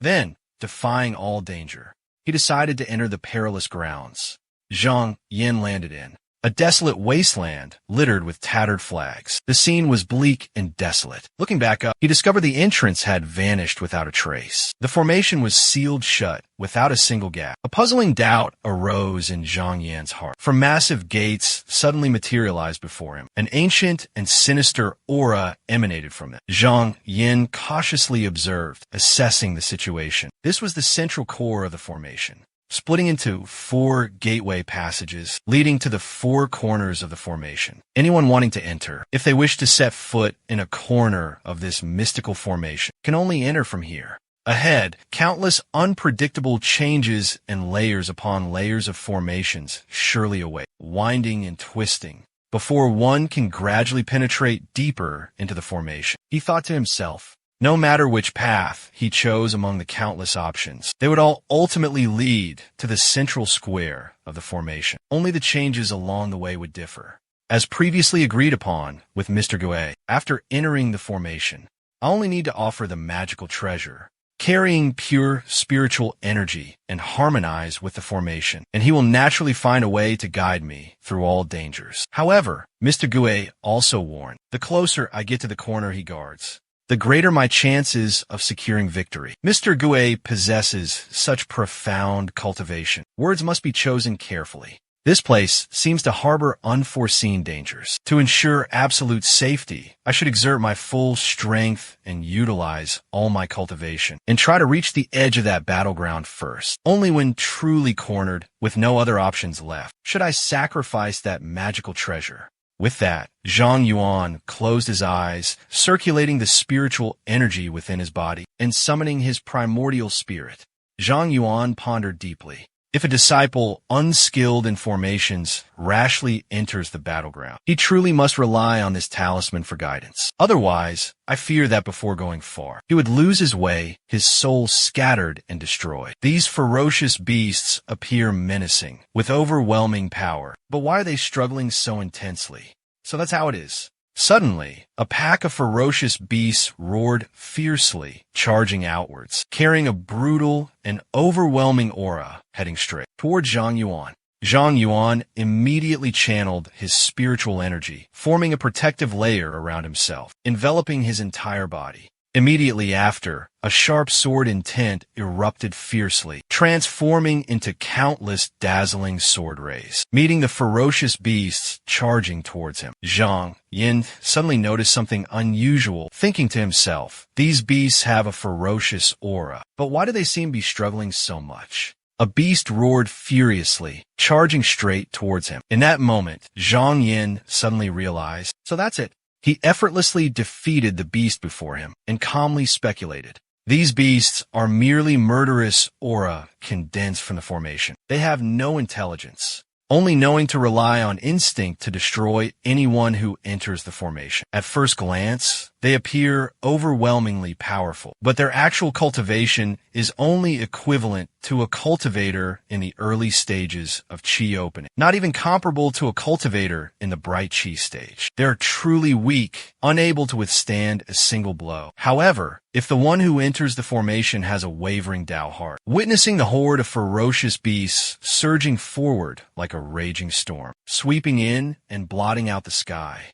it was hard for anyone to avoid feeling utter terror and panic. But once the sixth guiding talisman had been activated, it wouldn't stop and wait for anyone. One moment of hesitation, and those behind would immediately lose the trail. Without the guidance of the sixth talisman, they would be lost in this deadly labyrinth. Thinking this, Zhang Yin proactively met the challenge, his sword flashing fiercely. A murderous aura spread everywhere. Inwardly, he calculated, the direction indicated by the sixth talisman was the only path to survival, the greatest chance of escaping this formation. This was understandable, for the gateway to life was always the most heavily guarded by the one who set the formation. Although the formation's power couldn't increase further, its changes became even more complex and unpredictable. These intricate, overlapping layers were the most difficult obstacles, the most treacherous of all the passages. This path appeared to be the smoothest, the safest, but he hadn't gone far when ferocious beasts, congealed from the killing aura within the formation, materialized to greet him. According to his calculations, even if the path ahead was smooth, without any obstacles, it would still take him more than an hour to reach the outer edge of the formation. A monstrous beast, roaring terrifyingly, blocked his path. Zhang Yin easily neutralized its attack, but an unsettling feeling crept into his heart. It seemed the cultivation level of these beasts was significantly higher than the previous ones, considerably stronger, nearing the Ming Qi first level. Could it be because I'm getting closer to the center of the formation? But then he realized the inconsistency. Even so, they should have leveled up gradually, not suddenly become so powerful. Could it be that one of the three cultive Senior brother Hua Dan has fallen within this formation. Zhang Yin quickly assessed the situation. The total amount of malevolent killing chi within this formation is constant. It doesn't change. If more disciples enter the formation, each person will only bear a small fraction of its power. Breaking the formation would undoubtedly be much easier. But if I enter alone, even if I find the gate of vitality, the cultivation level of each malevolent beast within will rise to match the Xianguang realm. Zhang Yin suddenly sensed a terrifying aura approaching. Without hesitation, he immediately used the compass in his hand, thinking, I can't afford to take it slow anymore. I can only risk forging a different path. At all costs, I must reach the northern corner of the formation before all three of them fall. With that, Zhang Yin opened his eyes wide. A complex formation instantly materialized beneath his feet. Countless dazzling rays of light erupted. Sword light shot out like a barrage of arrows, charged straight towards him with terrifying speed. A surge of spiritual energy, pure and refined, suddenly burst forth from Zhang Yan's forehead, flowing intensely. The majestic and imposing Bei Ming sword spirit unexpectedly materialized before him. With a flick of his sleeve, he effortlessly embraced the overwhelming sword intent surging forward. With a flick of his sleeve, he effortlessly embraced the overwhelming sword intent surging forward. The dazzling sword beams were instantly reduced to ashes, vanishing without a trace. Zhang Yan's life was saved by a hair's breadth. He hastily clasped his hands in a respectful bow, urgently asking, May I ask for your esteemed name, Senior? This humble Taoist is Zhang Yan. I am Bo Ming, sent by the order of Qinmu Bai, sect leader, to lend you a hand, fellow Taoist. However, I have a karmic debt of my own that requires your divine power to resolve. If you are willing, I will certainly reward you handsomely. This place has been properly arranged, Tuodong. You need not worry. Leave everything to me. What do you say, fellow Taoist? Hearing this, Zhang Yin nodded in agreement without hesitation. Bo Ming was extremely pleased and praised. Good. Such straightforwardness is much to my liking. Once this formation is broken, just follow my instructions. This deity guarantees that after this ill-fated relationship ends, no one will dare to bother you again. Those three pathetic fools perished in the formation. They were truly daydreaming if they thought they could break it. Just then, a streak of light flashed across Kuandao. The lead investigator hurriedly reported. Meng Jinren saw the protective jade pendant and picked it up with a sigh. Junior brother Jean, standing beside him, spoke up. 3 junior brothers have already perished in this formation. All hope is lost. Staying here is futile. Jinren's son retorted. Wait. Zhang Yin is still trapped inside the formation. Perhaps we should wait a little longer? Meng Jinren calmly said. If Zhang Yin has lasted this long, it shows he's grasped some of the formation's intricacies. But 3 junior brothers have already perished. Even if he enters the gate of life, he will likely face countless dangers. Worry etched on their faces. The disciples knew that once noon passed, the formation would undoubtedly change. Even if he could reach the formation's eye and throw down the magical tool, it would be difficult for them to rescue him in time. Meng Jinren stood up, sighing deeply. Alas, Tonga, when Zhang Yan's primordial spirit ascends, you must diligently protect it, so he can easily transcend and reincarnate. Son Jinren furrowed his brows, a flicker of disdain for Meng Jinren in his eyes. Finally, Son Jinren gave up, leaving Luo to his fate, and said coldly, Junior brother's son, refrain from such futile efforts in the future. As Meng Jinren prepared to leave with the other, Jinren, a sudden tremor shook the ground. Everyone was startled. What was that? The formation violently trembled. Zhang Yin roared from within the formation. Zhang Yin, of the Changming sect, had just taken the head of the demon king, Gui Tongyao. Everyone was astonished. The true cultivators were momentarily stunned, then rushed towards the deployed formation to assess the situation. At that moment, dark clouds surged from all directions, enveloping the entire island. Thunder roared, and in broad daylight, a furious voice boomed from the center of the formation, where a towering pagoda stood. Audacious Junior, you dare interfere with my grand undertaking? Senior Bei Ming's voice echoed in Zhang Yan's ears. Zhang Yan, follow me and shatter this world. Immediately, Zhang Yin followed the instruction and charged towards the earth pagoda. The towering pagoda was split in two, rocks and debris tumbling down. A crimson light flashed, and he roared furiously. Qin Mabai, you've ruined 1,000 years of my cultivation. I swear, I will not accept defeat. Meng Zhenren, recognizing the treasure the pointing finger was directed at, exclaimed in astonishment. The Bei Ming Do Tian sword. The renowned sword, guardian of the Gongfeng sect. Why would it appear here?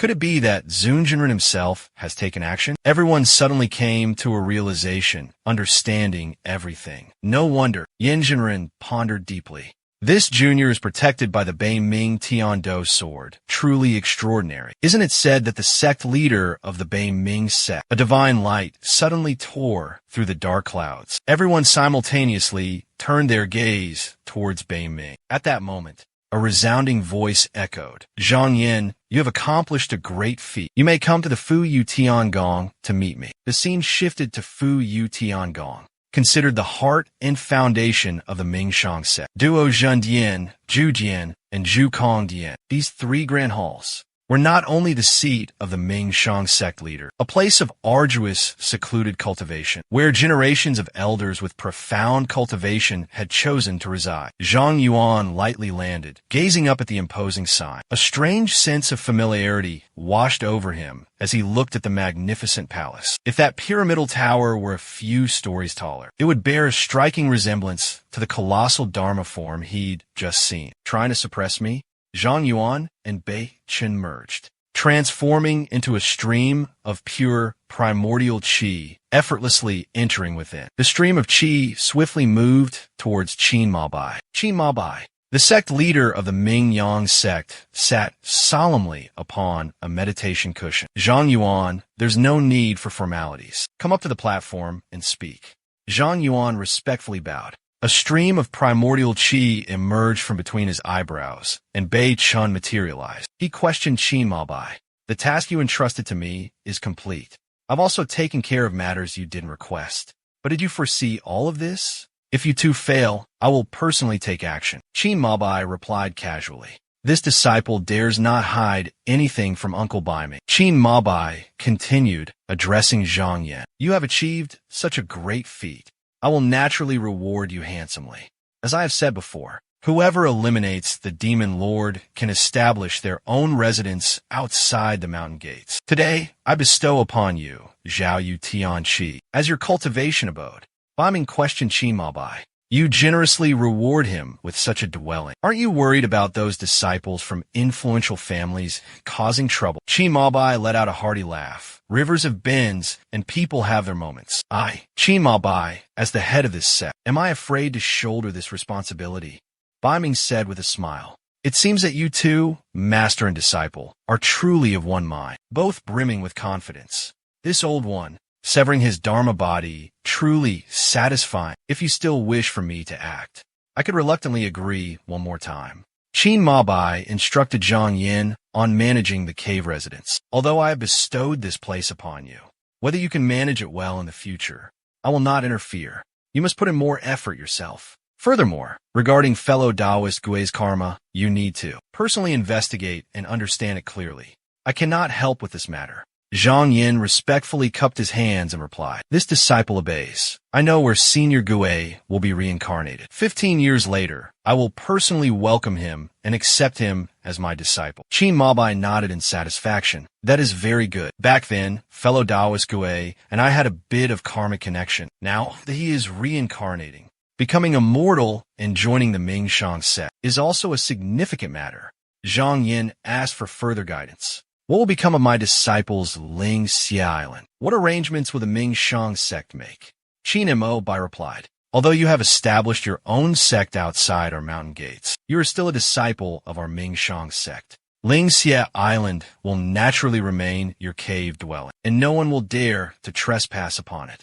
Zhang Yuan respectfully said, Thank you, sect leader. In addition, this disciple wishes to travel the world in search of immortal opportunities. To form my golden core, I asked for the sect leader's permission. Qin Mo, but I took out a spirit treasure as a reward. You injured that person, although it was at the behest of Elder Bei Ming. I still fear that his disciples or descendants might come to cause you trouble. I will impart to you a cultivation technique. Whether or not you can comprehend it depends on your own faith, but you must absolutely not pass it on to others. The spirit tablet has been transferred. Qin Mo by continued. The Quan Shan, along with this I Chi Yin Chi 2, is a true Chi. This I Chi Yin Chi 2 is a supreme treasure for gathering true Chi. This will aid you on your cultivation path. I bestow it upon you. If you wish to leave, then depart quickly. After you leave the Fu Yu Heavenly Palace, remember this well. Never set foot in the Danding Institute. By doing so, you can avoid a great calamity. Zhang Yin respectfully received the spiritual treasure, cupped his hands, and said, "Disciple thanks sect leader Jinren." Zhang Yin was escorted outside. Qin Mabai kindly advised, "Be careful on your journey." Bei Ming's sudden appearance greatly surprised Zhang Yin. He placed a stream of spiritual energy on Zhang Yin's forehead. Zhang Yin curiously asked, "Senior, what are you doing to this disciple?" Bei Ming said angrily, "Don't speak such nonsense. This old one sees you as someone with potential. So I have left 3 avatar fragments within you. If you encounter danger, you can use them to protect your life. For anyone else, this old one wouldn't even bother. Do you know that Qin Mabai knelt outside my hall begging me for an entire night before I reluctantly granted him a single avatar fragment?" Qin Mabai's voice echoed from afar. Uncle Bei Ming, speaking ill of someone behind their back, is unbecoming of an elder. Bei Ming transformed into a stream of vital energy and soared away. Zhang Yin flew through the air, pondering. I eliminated Gui Tsong, severely injured Niu Lai, and destroyed the Dharma Aspect Tower. My reputation within the sect has reached its peak, unmatched by anyone. Whether I want it or not, staying in the sect will only make me the center of every power struggle. Retreating into seclusion is the wisest decision. The sect leader quickly rewarded Wu Qianqi, perhaps also wanted me to leave this place soon. I originally intended to meet senior brother Zhu, but the sect leader's last words, "The pill, refinement hall." What exactly is going on? He frowned in suspicion. Is it true person Qin? That true person always acts arbitrarily and autocratically, impossible to predict with common sense.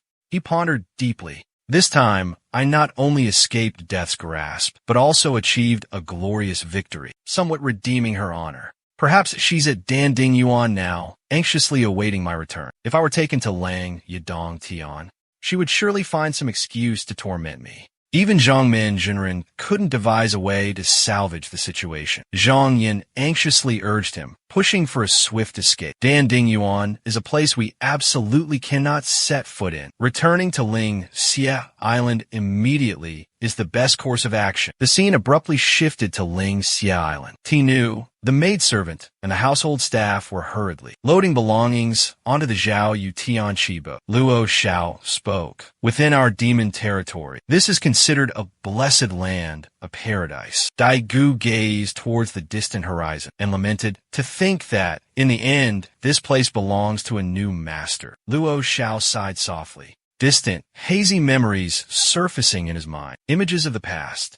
I almost was turned into a demon serpent by Master. That memory is still vivid in my mind. Back then, I wouldn't have dared to imagine, not even in a million years, that Master could build such a formidable power and legacy. Zhang Yin nodded slightly and slowly replied to Taoist Luo. "This time I must tear through the void, journey to distant lands to seek opportunities, and pursue the path of core formation and nascent soul. From now on, I must entrust the care of this place to you." After a pause, he carefully added, "Guide them to the Zhao Yu Heavenly Pond.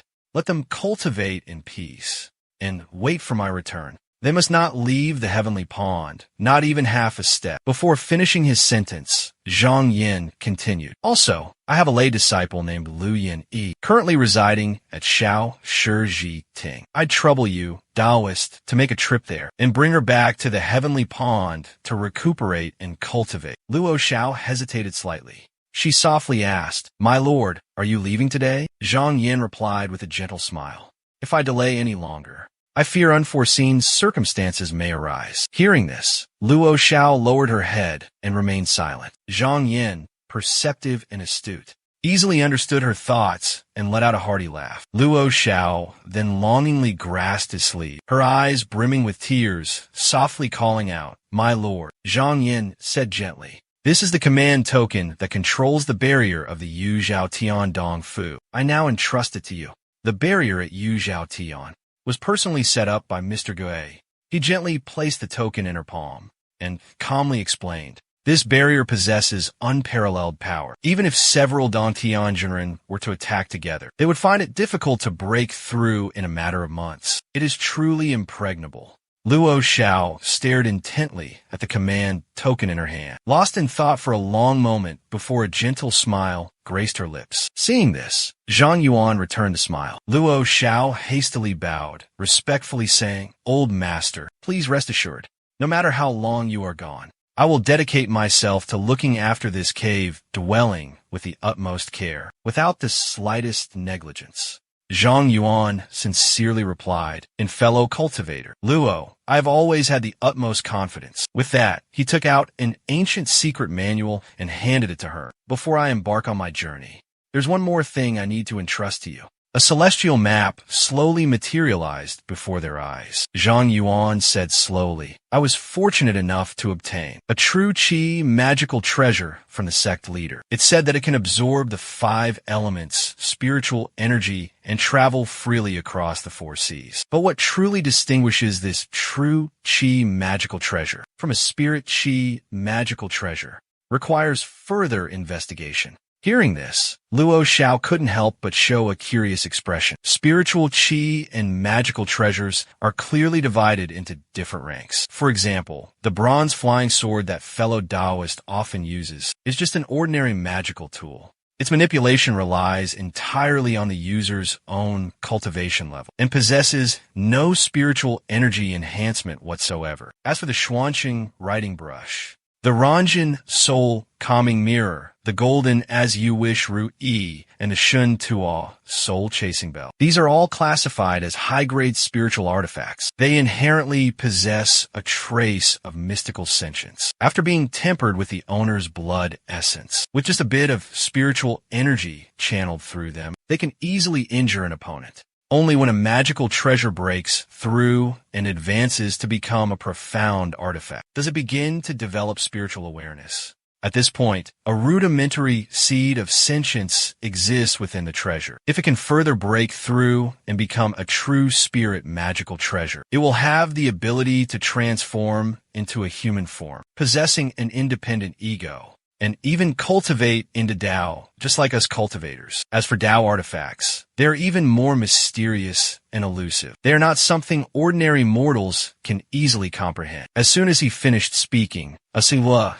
painting slowly materialized. Zhang Yuan looked around, observing the changing scenery, and couldn't help but exclaim in admiration. Truly a miraculous painting, a rare treasure. Just then, amidst the hazy, ethereal mist, a pair of small feet slowly stepped out. A young servant boy bowed respectfully, expressing his gratitude. This humble servant is of lowly status and unworthy of the master's praise.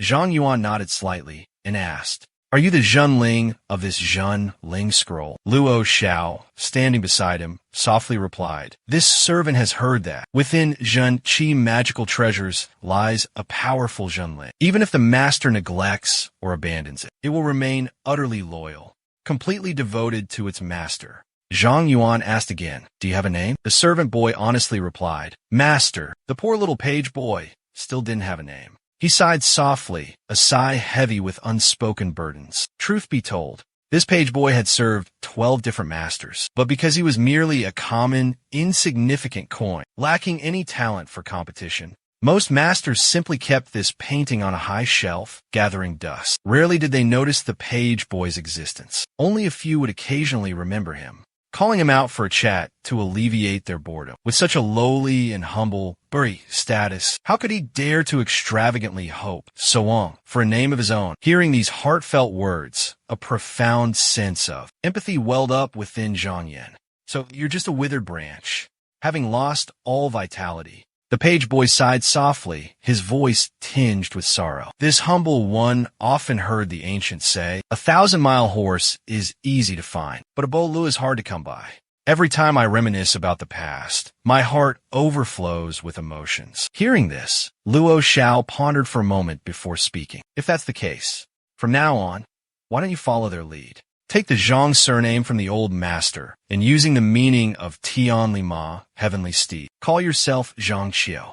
What do you think? Zhang Xiu was overjoyed, practically ecstatic, and immediately knelt down, kowtowing in gratitude. "Thank you, madam, for bestowing this name upon me." Zhang Yin also expressed his approval. "This name is truly excellent." With that, the two transformed into two streaks of light, soaring into the sky. Only Luo Xiao remained, standing silently in place. The two flew through the air and soon landed on a desolate, deserted mountain. The place was dark and cold, filled with a murderous aura. Zhang Yin turned his head and softly called to Zhang Xiu. "I brought you here to gather the 10 great killing auras." Upon hearing the command, Zhang Xiu immediately obeyed. The two cautiously proceeded towards a mountain. Zhang Xiu took a deep breath, steadying his breathing. Inner energy circulated, spiritual power surged. He began to absorb the dense, killing intent that permeated the surroundings. In the blink of an eye, he had absorbed a massive amount of killing intent. Inwardly, Zhang Yin calculated silently. Just this amount of killing intent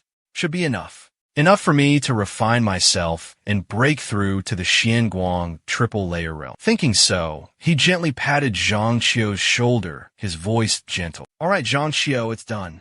We should depart now." With that, the two transformed into a streak of crimson light, soaring into the sky. Luo Xiao remained standing silently in the cave, turning his head to watch as their figures disappeared into the horizon. Before leaving, Zhang Yin didn't forget to look back and softly bid farewell. "Fellow Taoist Luo, I will wander the 4 corners of the world, seeking immortal fate, questioning the heavens and earth. If I cannot cultivate to the golden core first grade, I swear I will not return to this mountain."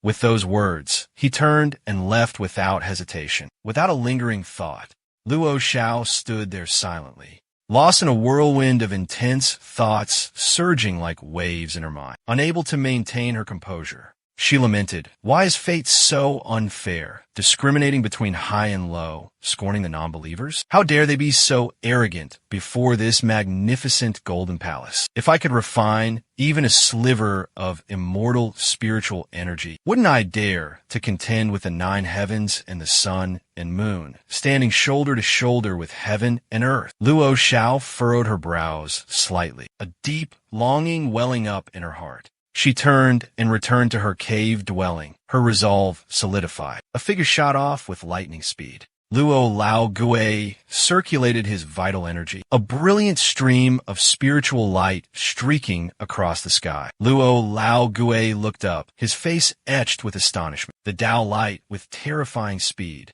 vanished to the horizon in the blink of an eye. Luo Lao Gui frowned in thought. Recognizing the escaping light was condensed from sword chi, he concluded it must be a cultivator of the Xianguang realm. Just not sure which swordsmanship sect this expert hails from. The old man shook his head, sighing heavily. These sword cultivators, each one carries an air of arrogance. Fortunately, this old Taoist stopped in time. If I had acted rashly, charged forward, and encountered him, been slain by his hand, I could only blame my own ill fate, with no place to appeal for justice. Just then, a brilliant stream of light suddenly shot forth from behind. Zhang Yanchen appeared, his figure quickly catching up to old ghost Luo, cupping his hands in greeting. He spoke respectfully. "I humbly request this fellow Taoist to halt." The young man respectfully cupped his hands in a bow. "This humble one has a matter to inquire about." Seeing this, old ghost Luo couldn't help but be a little surprised. He hastily returned the greeting, a bright smile spreading across his face. "Senior is too courteous. You are too kind, too kind.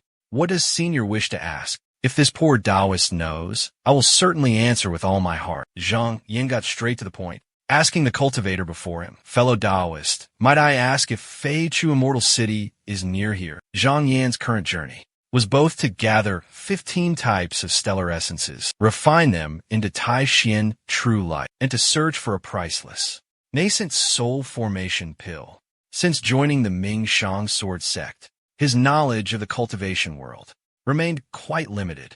If he were to single-handedly search for these rare treasures, it would be like searching for a needle in the ocean, an incredibly difficult task. But fortunately, during his meridian opening, in order to conceal his origins and foundation, he had inadvertently befriended a disciple of the Boshin sect. Thanks to the help of Princess Lin Hai of Zhao Commandery, one of his main goals for this journey was to visit Yin Jinhua at Mount Danyang.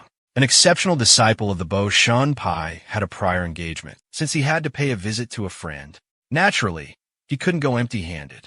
Zhang Yin took this opportunity to stop by Xian Shi, hoping to find some precious gifts to express his sincerity to this friend. Luo Lao Gui hastily replied, "Senior, Xian Shi is located." Before he could finish, a loud shout echoed, "Luo Lao Gui!" He jumped, turning to see Qiao Nyangzi suddenly appear. She immediately interrogated Luo Lao Gui. "So you are hiding here? Where do you think you can run now?"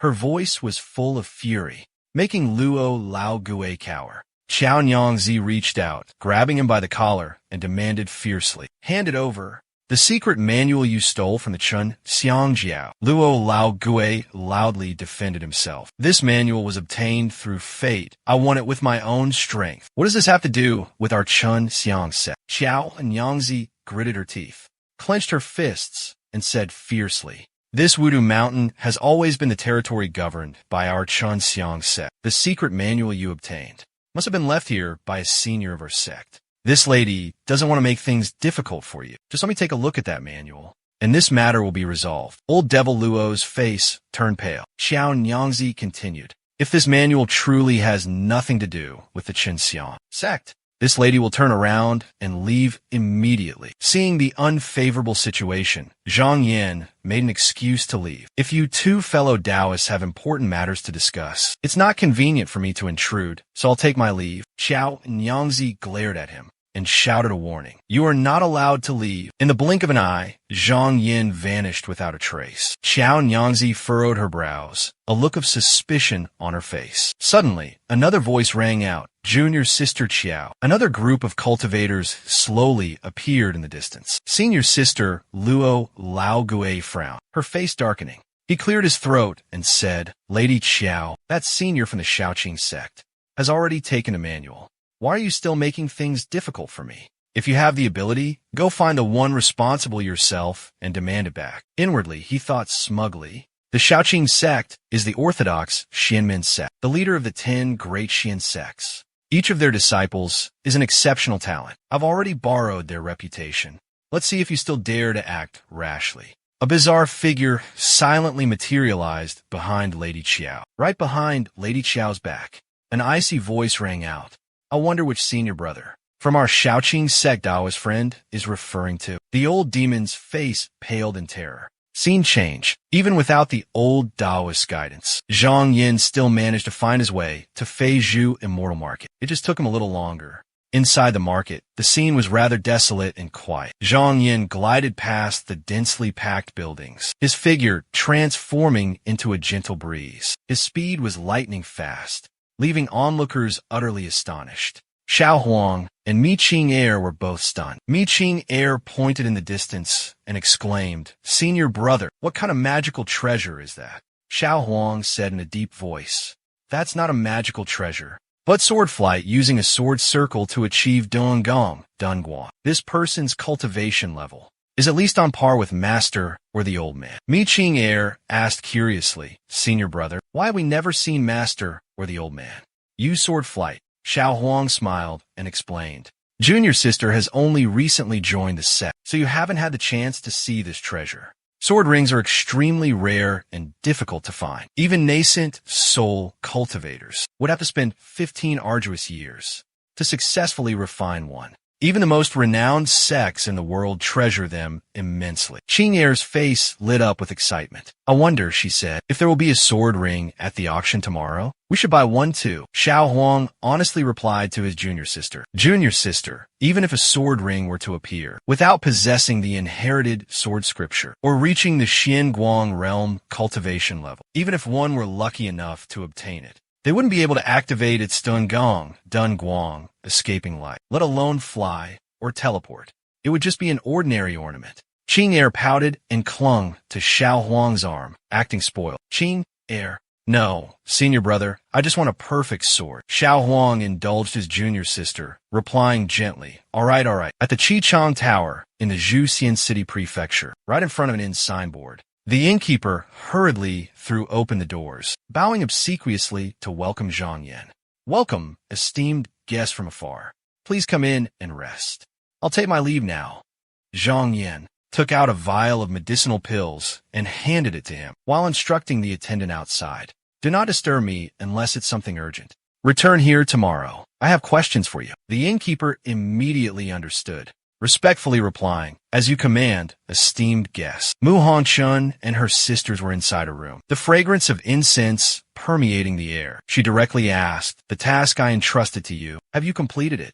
Mu Hongchun leaned back languidly in her chair, coldly ordering, "No need for long speeches. Tomorrow, we will seize the Jima fruit." Hearing this, the older sister hurriedly reported to her mistress, "My lady, I have secretly investigated the backgrounds of all the wealthy guests who have come to Xianshi this time. However, I've discovered an unfamiliar guest in the West Wing. This person's identity is extremely mysterious and difficult to ascertain. We haven't had the chance to approach and investigate them." And she added, "My lady, the only ones with enough power to compete with us for the mystical treasure are a few powerful families. This guest arrived alone, and her appearance is unfamiliar. She's likely just a disciple from some prominent family, traveling abroad, seeking amusement and entertainment. There's no need for concern." Mu Hongchun listened, then narrowed her phoenix eyes and spoke calmly. "Proceed with the plan as scheduled. Fellow disciples from our sect will arrive shortly for reinforcement." She added one final instruction, along with a distinguished guest from the renowned Shaoqing sect. Absolutely no mistakes can be tolerated. They immediately grasped the underlying meaning. Night had fallen, and the moon hung like a silver scythe high above in the vast, dark sky. Inside a secret chamber located on the west side of the tavern, Zhang Chou continuously spewed forth raging flames. Zhang Yin sat cross-legged, serenely meditating amidst the roaring inferno. Suddenly, a clear voice echoed from beyond the door. "Honored guests, esteemed visitors from the outer courtyard are holding a treasure convention. Would you be interested in attending?" A surge of interest piqued Zhang Yan's curiosity. Zhang Chou had also completed his transformation. Zhang Yin spoke, "Enter and report." The door gently creaked open. Jun Linger cautiously entered, bowing respectfully. "This humble servant." Jun Linger greets the honored guest. Jun Linger respectfully reported, "Honored guest, on your first visit here, that our esteemed guest might be unfamiliar with the layout. The master of the boat has specially dispatched me, his humble daughter, to attend to your needs. If the honored immortal is interested in acquiring any of the precious treasures in this auction, please do not hesitate to instruct me." Zhang Yin nodded in agreement and allowed the servant girl to lead the way. Inside the bustling auction area of Qi Xiang Lu, Zhang Yin curiously asked, "I have a question for you, young lady. If I wish to purchase some of these treasures, how should I proceed?" Jun Ling and I looked slightly surprised at the question, but she quickly gestured towards one side and gently explained, "Please have a look, honored immortal. If you find a treasure to your liking, simply place a corresponding amount of golden beans into the lotus pond. A golden toad will immediately jump out. Take the treasure placed on the lotus leaf and swim towards the bidder. Whoever bids the highest, the lotus leaf will automatically drift towards their side." Junling and I continued to explain. "Therefore, these golden toads are also known by another name, is fishing for golden toads. There are still many giant golden toads in that lake, but it requires casting thousands of golden beans at once to lure them out. Therefore, this game also has a more colloquial name, 8,000 gold in one go. If this honored guest is interested, you could try your luck." Hearing this, Zhang Yuan felt a spark of excitement, finding it quite intriguing. "Where can I exchange for these golden beans?" Jun Linger replied, "If the honored guest possesses spirit stones, you can exchange one spirit stone for one golden bean. The exchange rate is 1-to-1. If you don't have any spirit stones on hand, you can also use magical artifacts or elixirs, which are available inside the pavilion. Our appraisers will convert them based on their spirit stone value, ensuring you receive a fair exchange." Without hesitation, Zhang Yuan placed a storage pouch on the table and said indifferently, "Then exchange 5,000 golden beans for me first. There are 5,000 spirit stones inside. You can check it yourself." Soldiers. Lingier couldn't hide her astonishment at the guest's generosity. This esteemed guest wanted to exchange it for 5,000 golden beans. Witnessing this, Zhang Yin spoke up. June Linger suddenly turned her head and asked, "Is something wrong?" June Linger quickly replied, "Nothing at all, sir. This servant has been impolite. Please forgive me, honored guest. I'll take my leave now and return shortly." When Zhang Yin opened his spiritual veins, he was fortunate enough to obtain 40,000 spirit stones at the renowned Huiyun stone field. For this journey, he brought along his entire accumulated wealth. Now, even the sect leader of a small sect could hardly compare to his riches. Truly, an extreme display of confidence. June Linger, overjoyed, returned to report after exchanging the spirit stones for golden beans. "All of this honored guest spirit stones are of the highest quality, sir. They must originate from a place incredibly rich in spiritual energy. Compared to ordinary spirit stones, their value is threefold. Therefore, we can exchange them for a total of 15,000 golden beans." Zhang Yan's expression remained calm and unchanged. He took a small sip of fragrant immortal tea. By now, the auction had been going on for a while. Amidst the tranquil lotus lake, spiritual treasures emerged one after another, radiating a brilliant aura. In the blink of an eye, each treasure found its new owner. However, these items were mostly low-level spiritual artifacts of ordinary quality. Treasures of mid-grade or higher were completely absent, nowhere to be seen. Not only Zhang Yuan, but even the fellow Taoists seated in the pavilions on either side showed no interest whatsoever. Clearly, these spiritual artifacts were not worthy of catching the eye of cultivators, possessing profound cultivation. June Ling and I softly explained, her voice as gentle as flowing water. "This honored guest has arrived a bit early. These initial items are merely common goods of the second grade, unlikely to impress a true immortal." Suddenly, June Ling and I seemed to realize something. Her expression subtly changed. She quickly spoke. "Honored guests, please pay attention. The next item to be presented is a true treasure of the first grade from our esteemed boat master." A peculiar, exotic herb was placed ceremoniously upon a lotus platform, emitting a faint spiritual aura. Zhang Yuan's heart stirred slightly.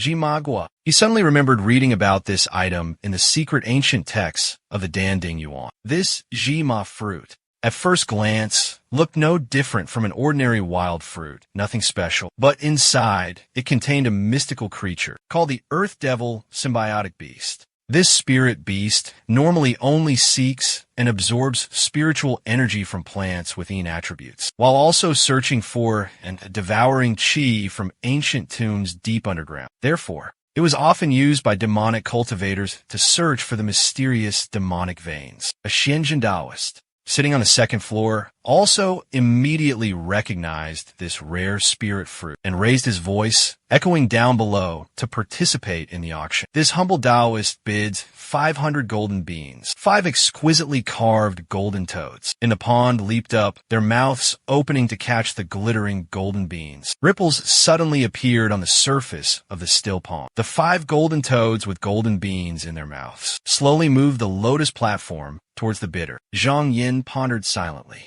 "Among the 5 types of 5 elements essence that I am searching for, legend has it that a demon called the Shui Jing Qi dwells here, hidden deep within the quiet, still streams. If one were to possess this Jima fruit, it could potentially alleviate a great deal of hardship and suffering." Thinking this, he flicked a golden bean onto the still surface of the lake. A cold voice rang out, 1,000. June Ling Air, witnessing this scene, was completely stunned and speechless. A golden cicada leaped from the water, snatched the golden bean, and quickly disappeared back into the depths. The onlookers, witnessing this strange sight, were utterly astonished. Such extravagant generosity, truly worthy of the name Yi Qianjin. Mu Hongchan furrowed her delicate brows slightly, trying to suppress the rage burning within her. The golden cicada changed direction, carrying the lotus platform towards Zhang Yin. Just then, the incense burner on Mu Hongchen's table suddenly toppled over. Her face turned purple with rage, and she pointed at the servant, yelling, "Who is that? How dare they disrupt the order here?" The maid hurriedly tried to calm her mistress. "My lady, please calm down. This servant has never seen this guest before. Besides, this esteemed guest only arrived at Qishuang Lo 2 days ago. I already reported this to mistress at that time." Hearing this, Mu Hongchen's willow leaf eyebrows furrowed, unable to conceal her fury. She slammed her hand on the table and roared, "This is infuriating." Just then, Junlinger returned with the spirit fruit, respectfully, presenting it to Zhang Yin. Congratulations to our honored guest on acquiring this rare treasure. But Zhang Yin seemed to sense something amiss. As the auctioneer brought out another item, she announced in a gentle voice, "This is the Jianhuan, meticulously forged by a nascent soul senior for 35 years. Originally, he intended to pass it down to his disciple," she continued, "but unfortunately, that disciple met an untimely demise. Therefore, the senior decided to offer this treasure for sale. Will any fellow Taoist start the bidding at 5,000 spirit stones? Please accept this, you too." Hearing this, both brothers were utterly shocked. 5,000 spirit stones. This enormous sum would be enough to buy more than half of the most precious treasures. Someone nearby quickly chimed in. "The quality of this sword ring is superb." Even me, Qinger gasped in astonishment. She pointed her delicate finger downwards, softly saying to senior brother Song Huang, "Brother, look, that sword ring, that sword ring." Song Huang had naturally seen it, but in his heart, he could only sigh in resignation. He softly advised, "The spirit stones we have are enough to buy this sword ring. But if we do, we won't have enough to buy the Han Yi Xian Jinhe that master asked us to find."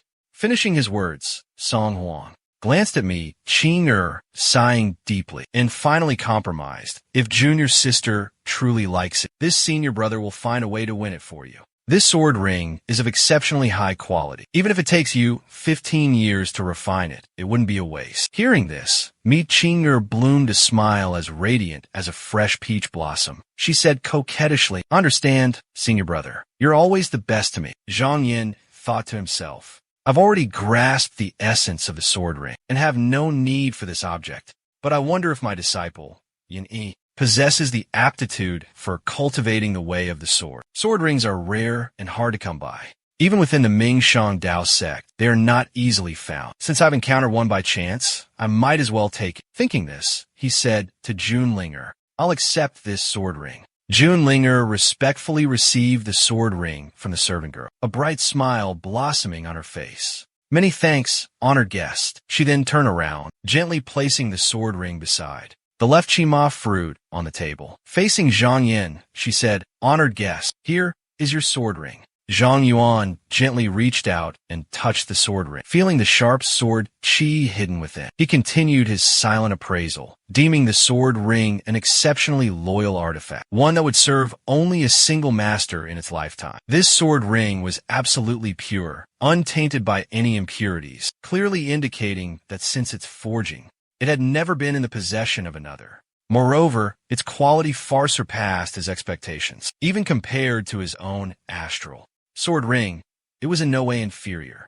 Spiritual artifacts could be found again, but a sword ring of this caliber was a rare and precious treasure. After all, most nascent soul cultivators focused solely on cultivating their realms. Few were willing to spend years, even 15 years of dedicated effort, to refine a sword ring that they themselves wouldn't use. It was truly a rare occurrence, a genuine treasure of heaven and earth. Junlinger then spoke up, introducing the item. "Honored immortal, please take a closer look.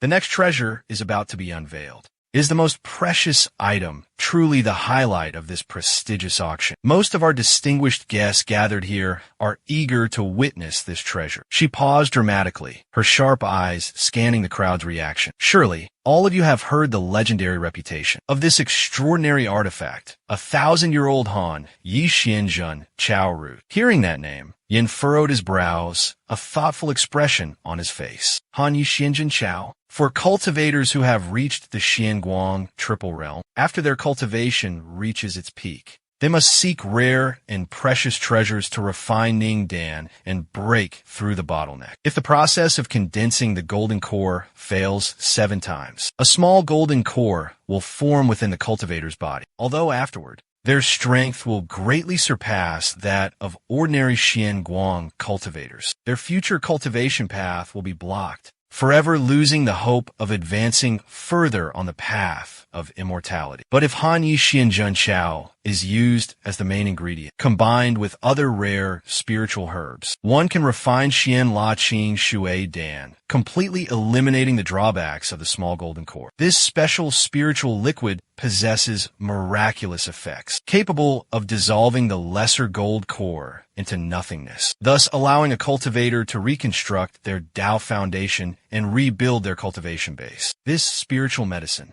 truly opened up a completely new path of cultivation for those cultivators who had failed to condense their gold core 7 times. Core formation cultivators are the solid pillars of any sect. Even among the 10 outstanding disciples of the Ming Shangdao sect, only Qi and Tian has reached the nascent soul realm. However, with just this one spiritual herb, at least enough Xian Luo clear water can be refined for 3 people to use. Its true value is immeasurable beyond calculation. Zhang Dian narrowed his phoenix eyes, a subtle smile playing at the corners of his lips. He thought to himself, only treasures of this caliber were worthy of the title precious treasure. His gaze, sharp as lightning, swept down towards the platform below with an ironclad determination, no matter how many spirit stones it cost. Determined to acquire this priceless artifact. Just then, a graceful young woman stepped onto the platform, her delicate hands carefully holding a rare sprig of Yi Chao, presenting it before everyone. The entire audience, from Junling Air to the surrounding crowd of cultivators, were stunned and mesmerized. Their eyes lit up like flames, intently watching the mystical sprig of Yi Chao, emitting a faint, ethereal aura. Suddenly, an elegant figure appeared amidst the crowd. It was Song Huang, bowing in greeting to everyone. He spoke in a clear, confident voice, introducing himself. I am Song Huang, head disciple of the renowned Lin Qingwan. I sincerely desire to possess this exceptional treasure, and am willing to offer 3,000 spirit stones. As soon as he finished speaking,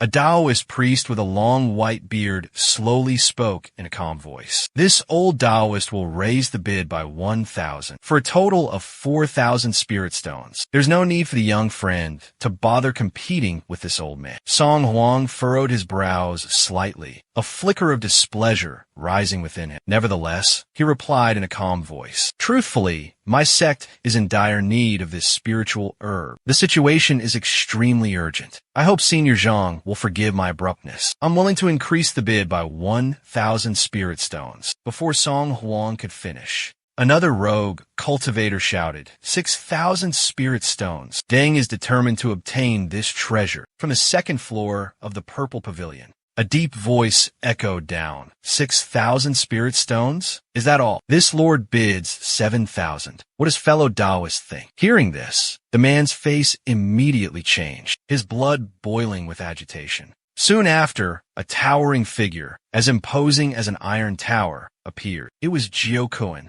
His voice boomed like thunder as he declared with imposing authority, this poor Taoist is Jiao Kuan, a disciple of the Shaoqing sect. Today, a senior brother of my sect, urgently needs this spiritual herb to refine an elixir to neutralize a poison. I am willing to offer 8,000 spirit stones to acquire it. Fellow Taoists, does anyone else have any opinions? All the cultivators present were shaken, terror gripping their hearts. The young man's attendant upstairs hastily replied, his voice trembling slightly, hesitant. So it turns out that a noble disciple of the Shaoqing sect desires this treasure. This humble one will withdraw. Jiao Kuan cupped his hands in a respectful bow, his face filled with gratitude. The old Taoist priest also hastily added his agreement. If this Taoist friend is a high-ranking disciple of the renowned Shaoqing sect, just for a common spiritual herb like this old man is willing to yield. Hearing this, Deng Mo's face darkened, his anger turning his complexion purple. He flung his sleeves and left. Shaoqing sect, the name that stands at the head of the 10 great Xinmen sects of Donghua, their prestigious reputation spanning nearly 100 years. The number of sects annihilated, simply for unintentionally offending a Shaoqing sect disciple, has already surpassed 10.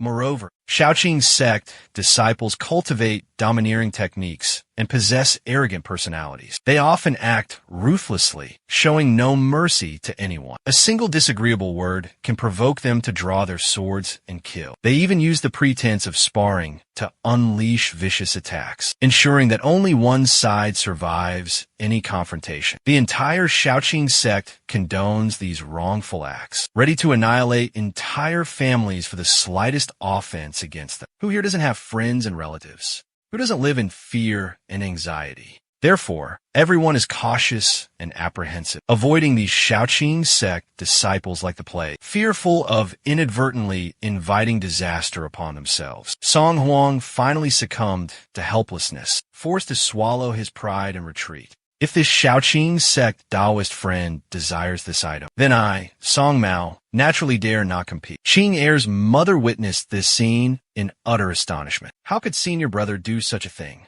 She questioned, her tone filled with indignation. Master is still waiting for our news. So what if it's a Shaoqing sect? Why are you so terrified? Where's your heroic spirit now? Song Huang couldn't contain his fury, roaring, "Shut up!" His face contorted in anger. But he then barked at me, "Qing, this isn't the place for you to speak. How dare you speak out of turn? If you utter another word, I'll confine you in solitary cultivation. 3 years without stepping foot outside the sect. Get back now." Mi Qinger never expected such cruelty from her senior brother. Stunned and heartbroken, she burst into tears and ran away. "Senior brother, I hate you." Witnessing this, Jiao Kuan could only shake his head and sigh. This is your order? How incredibly naive. Standing tall above, Song Huang didn't dare offend this powerful figure and hastily tried to explain himself. "It's just that my junior sister is descending the mountain for the first time," and she spoke carelessly without thinking. If there were any offenses, I asked the 9 fellow Taoists to generously forgive her. The 9 thugs sneered. "Fellow Taoist Song is too kind. The matter has been settled amicably." Song Huang seized the opportunity, wanting to slip away quietly, and hastily excused himself. "I'll take my leave now." A woman concealed herself in the darkness of the night, silently observing every move of the 9 thugs. In her heart, she thought, as expected, the Shaoqing sect's reputation is well-deserved. Their fame resounds throughout the eastern Huazhou. The mere presence of a direct disciple is enough to deter anyone from challenging them. Zhang Yin stirred slightly and said to Junling Er, "Only 8,000 spirit stones? If no one bids higher, then I'll take this spirit herb." Junling Er's face turned pale, and she hurriedly stopped him. "Immortal, wait, that's someone from the Shaoqing sect." Zhang Yin slowly walked forward. With a slight flick of his sleeve, his imposing figure emerged, declaring loudly, 9,000 spirit stones. This Han Yishuanjin grass. I must have it." The other person gasped in shock. 9,000 spirit stones? The surrounding cultivators were all incredibly astonished. This guy dares to disrespect a disciple of the Shaoqing sect in front of everyone. Is he tired of living? Junling Er was startled by Zhang Yan's audacious move, but she didn't dare to utter a word. Jiao Kuan's face suddenly darkened, becoming as cold as ice. Zhang Yin remained calm and composed, standing tall and unyielding. Jiao Kuan sighed and said, 9,000 spirit stones. I'm unable to compete. It seems this treasure is destined for fellow Taoists." Zhang Yin let out a cold laugh, his eyes sharp as blades. The 2 men faced each other, their gazes locking across the 3-story distance. Having achieved his goal, Zhang Yin turned and returned to his seat. The surrounding people began to murmur and gossip. They whispered amongst themselves, doubting, could he really be a disciple of the Shaoqing sect? Since when did Shaoqing sect disciples chat so easily with outsiders? Could this person be an imposter? The young woman accompanying Jiao Kuan gently advised, "If senior brother Jiao Kuan needs the soul-calming agarwood, our sect is willing to assist you." Jiao Kuan declined junior sister Pan's kind offer. "Thank you for your kindness, junior sister. But although this spirit herb is precious, it can't possibly be worth 10,000 spirit stones. This price is my final offer. Offering more would be pointless." She furrowed her brows, asking in confusion, "But senior brother, didn't you travel all this way for this item? Are you just going to give up like this?" Jiao Kuan chuckled coldly. "I wish to pay a visit to that fellow Taoist." With that, he summoned the wind and flew directly toward Zhang Yan. Jiao Kuan stood with his hands clasped on the veranda, offering a respectful greeting. "This humble one is Jiao Kuan, come to pay respects to fellow Taoists." Zhang Yan showed no surprise, calmly replying, "Please come in." Jiao Kuan returned the gesture, landing softly and entering with a leisurely grace. Junling Er was so frightened that her soul nearly left her body. In terror, she thought, although the boat master has an extraordinary background and remarkable cultivation, he absolutely cannot offend the Shaoqing sect. If a disciple of the Shaoqing sect were to get angry and kill this immortal guest, I would ultimately bear the consequences. Zhang Yin instructed. You may excuse yourself. This Taoist and I from the Shaoqing sect have matters to discuss. Junling Air hastily bowed in compliance, obediently following his order, and turned to leave. Jiao Kuan introduced himself. I am Jiao Kuan, a direct disciple of the Shaoqing sect. May I ask for your esteemed name, fellow Taoist? Zhang Yin didn't conceal his identity, and frankly replied, this humble one is Zhang Yin, a direct disciple of the Mingshang sect. Upon hearing this title, fellow cultivator Jiao Kuan immediately had a look of sudden realization. So, it's a fellow Taoist from the Mingshang sect gracing us with your presence. My apologies, my apologies. If I had known senior brother was here, this Chiao would never have dared to compete for the spirit medicine. Truly an offense. I beg senior brother's forgiveness. Zhang Yin subtly pointed his finger towards the opposite pavilion and asked in a gentle tone, might those individuals be friends of junior brother Jiao Xian? Noticing Zhang Yin's gesture, those men's faces were filled with panic and terror. They hurriedly covered their mouths, as if afraid of something. Jiao Kuan hastily replied, what does senior brother mean by that? They and I are not fellow Taoists. He honestly confessed. My martial uncle is Chang Xinzi, a senior who once had the honor of meeting Qi Yuntian, Taoist master of your esteemed sect. Rumor has it that in the legendary sword discourse of the 16 sects years ago, Taoist Qi, despite not being a true sword cultivator, fought my grand uncle to a draw. Every time my grand uncle mentions Taoist Qi, his tone is filled with admiration and respect. I wonder if senior brother Zhang is acquainted with this esteemed predecessor, this eminent individual? Zhang Yin, with a calm expression, replied, senior brother Qi? I see him quite often. Of course I know him. Observing Zhang Yan's extraordinary demeanor and refined aura, Chu Kun immediately realized that this person must hail from a prominent Xianmen sect. If he wasn't from a righteous sect, a large and influential one, how could such an exceptional individual be cultivated? Therefore, upon learning that he was a disciple of the Mingshang sect, he wasn't overly surprised. It was just unexpected that he was on equal footing with Qi Yuntian, a renowned figure. If he knew Qi Yuntian, then he must be from the same sect, perhaps even a disciple of one of the four great heavenly cave masters of the Mingshang sect. Of the Mingshang, the disciples inwardly speculated, their respect for Zhang Yin growing. He clasped his hands in a courteous gesture, speaking gently. Forgive Chiao's boldness, but I see that senior brother possesses extraordinary charisma and must have achieved great enlightenment, evidenced by the vast amount of spirit stones used to purchase this spirit herb. Surely it's not for personal use. He paused briefly, then continued. I wonder if senior brother, out of respect for a fellow disciple, would yield this spirit herb to me.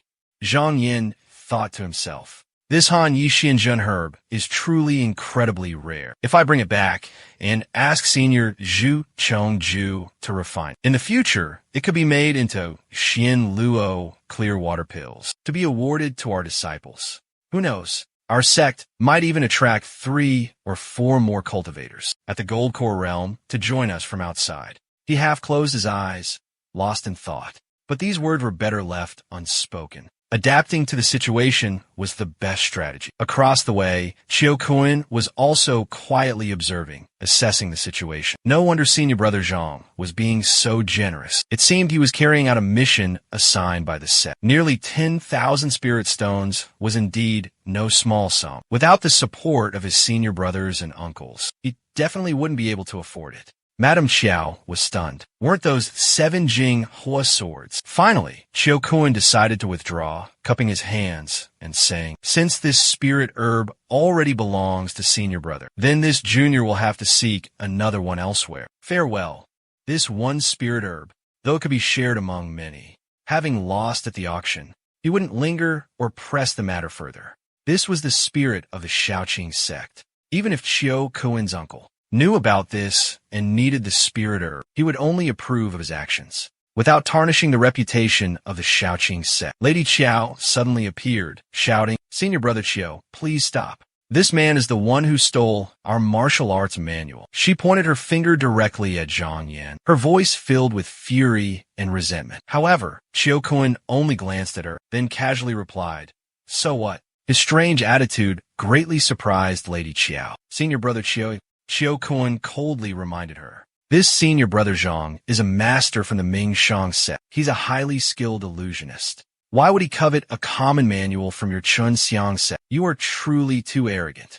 After saying that, he transformed into a streak of light, soaring into the sky and disappearing. Xiao Kun was gone. After everyone from the Chun Xiang sect learned that Zhang Yin was a disciple of the prestigious Ming Shang sect, that much was clear. Even if that secret manual was truly in his possession, they wouldn't dare to even think about retrieving it. Disciples of such renowned sects in the Jianghu were absolutely not to be trifled with. Madame Qiao couldn't contain her indignation and blurted out, "So what if he's from Ming Shang sect? Are the disciples of Ming Shang sect supposedly not interested in our sect's secret manual?" Mu Hongchun sighed and reproached junior sister Qiao. "Junior sister, you absolutely cannot say such things aloud. Ming Shang sect is also a major Xin sect. Their power is no less than our Shao Qing sect. If we consider their vast territory, they truly deserve to be called the number one in Donghua." She sighed, recalling her master's warning. If it weren't for the current sect leader of Ming Shang sect, harboring ambitions of dominance, no longer focused on Donghua Zhou, but shifting their sights, aiming to expand their power northward. Therefore, our Chun Xiang sect, located in this remote and desolate land on the northern border, has no choice but to rely on their authority to survive. Although Donghua Zhou is known as a place where the cultivation world thrives, in reality, there exists a clear division of power. Among them, the Shaoqing sect, the Yushao sect, and the Ming Shang sect are the three most powerful forces. The founding ancestor of the Ming Shang sect, worried about his descendants becoming complacent, chose Long Yuanda, Zhai, as the location for their mountain gate, right next to Beiming Zhou. Since its establishment, the Ming Shang sect has continuously battled demons pouring down from Beiming Zhou for nearly 10,000 years. They steadfastly guard the northern gate of Donghua Zhou, unyielding as a rock. Such a powerful sect. How would we at Chun Xiang sect dare to offend him? Mu Hongchun could only calmly persuade. If it were just an ordinary disciple, it wouldn't be a problem. But this fellow cultivator Zhang is a true successor of the Ming Shang sect, a cultivator of the Xianguang realm. Today, he travels the 4 seas, surely to seek out teachers and broaden his knowledge. He desires to find spiritual herbs to form his golden core. Such a person has already built a solid foundation in Tao cultivation and has his own path to achieving great enlightenment. How could he easily change and cultivate the techniques of another sect? Therefore, what fellow cultivator Chiu said at parting was indeed insightful. These female disciples have mostly only reached the Ming Qi realm in their cultivation, lacking worldly experience and with limited knowledge. They often impose their own thoughts onto others. They always assume that if others obtain this secret manual, they would surely treat it as a priceless treasure, just as they do. Mu Hongchun, as the eldest senior sister of Chun Xiang sect, has personally instructed most of the disciples here. Therefore, her words were like pearls, incredibly precious. No one dared to defy her. Inwardly, she let out a soft sigh, thinking to herself, it's a pity that crucial playing piece has fallen into the hands of Taoist Zhang of the Ming Shang sect. It seems my meticulous plan will inevitably face interference from him. Initially, she planned to spread news about the Han Yixin Zhenhe, scheming to use the pretense of saving her senior brother to make the Shaoqing sect owe her a favor. Then, she would use that opportunity to ask for his assistance in that matter. Now, it seems all her calculations have gone up in smoke. Mu Hongchun furrowed her brows in thought. It seems that for this grand plan to succeed, she must seek out Taoist Zhang. However, he hails from a prestigious righteous sect. His standards are high, difficult to sway. If she wants to persuade him, it's likely to cost a considerable amount of spirit stones. The next day, Mu Hongchun meticulously applied her makeup, accentuating her delicate eyebrows. After bathing and changing her clothes, Mu Hongchun went to the west chamber. She respectfully bowed to Zhang Yan. She softly said, "This humble one is Mu Hongchun, second disciple of the Chun Xiang sect. I greet fellow cultivator Zhang of the Ming Shang sect." Fellow cultivator Zhang. A calm voice came from within the room. "Fellow cultivator Mu, please enter." Mu Hongchun gently pushed open the door and stepped inside. Zhang Yin had already risen to greet her. His eyes held a mixture of curiosity and inquiry. I wonder what brings fellow cultivator Mu to my humble abode. How may I assist you? Mu Hongchun deftly produced a manual and presented it to Zhang Yan. Please have a look. Fellow cultivator Zhang, what do you think of these two cultivation techniques? Zhang Yan glanced at the manual, slowly considered. If I'm not mistaken, these are demonic cultivation techniques. Although they are not supreme techniques, they can still be considered rare and profound. If one can cultivate with a calm mind and dedicated practice, they can quickly achieve a breakthrough in their realm and enhance their power, surely surpassing the ordinary and exceeding other rogue cultivators. Hearing this, Mu Hongchun couldn't help but praise inwardly. Taoist Zhang truly has insightful views, worthy of a disciple from a prestigious sect, possessing extraordinary vision, a cut above the rest. Finishing her words, she took out another manual, softly saying, "Please, Taoist, have a look at this book." Zhang Yin cautiously received it, his eyes gradually widening with interest and fascination. He slowly commented, "The cultivation techniques recorded here are truly unique and extraordinary. One could even say peculiar and bizarre. Although the techniques are swift and unpredictable if used in combat, I fear they might prove somewhat inadequate, putting one at a disadvantage. Furthermore, the spiritual techniques recorded in this book seem to share a common origin with the previous one." Mu Hongchun honestly replied, "Taoist, you are absolutely right. Years ago, when I found these two manuals, their covers were inscribed with the characters Rinzi and Rinsu. After years of investigation and research, I discovered that they originated from a hidden archive, a secret treasure deep within the riverbed." She added to her explanation, "The so-called Mo Zong actually refers to a time in ancient antiquity when various demonic sects were scattered throughout the land, cultivating their powers. Before reaching enlightenment or ascending to immortality, they would record all their lifelong knowledge into secret manuals. Then, they would seal these manuals within their personal magical treasures and release them into the currents of the underground rivers, awaiting a fated encounter with a destined individual. However, within the Ming Shan Grand Canyon, the caves of immortals are not uncommon, and this is not exactly a rare occurrence." Zhang Yan, intrigued, asked, "Such a secret matter, shouldn't you keep it confidential? Why reveal it to me so readily?"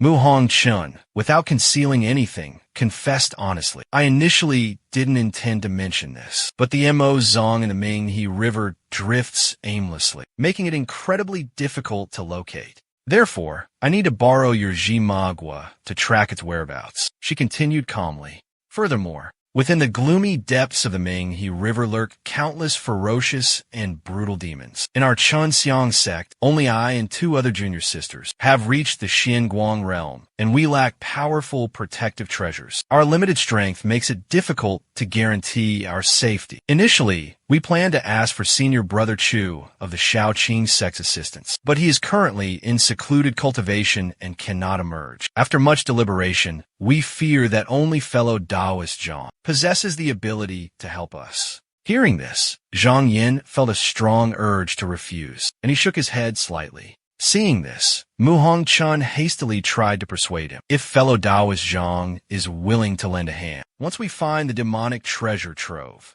we will not only allow you to freely explore the treasure vault within, but even the rarest magical treasures will be given to you for selection first." Zhang Yin replied frankly, "Our Mingshang sect possesses world-class, profound techniques. Why should we covet those heretical outer path practices? Demonic cultivation techniques and the orthodox methods of the Xianmen sect are like fire and water, fundamentally incompatible. Forcing yourself to cultivate them is no different from self-destruction, following in the footsteps of Han Qi from years past." Mu Hongchun was caught in a dilemma, silently thinking to herself, as expected, this matter can only be entrusted to disciples of righteous sects. Only they would disregard techniques with such dubious origins. If it were rogue cultivators or disciples of minor sects, they would be ecstatic at the mere mention of the words demonic treasure. She still refused to give up, attempting to plead one last time. Hongchun implores Senior Brother Zhang for his assistance. "Of course, you will be handsomely rewarded.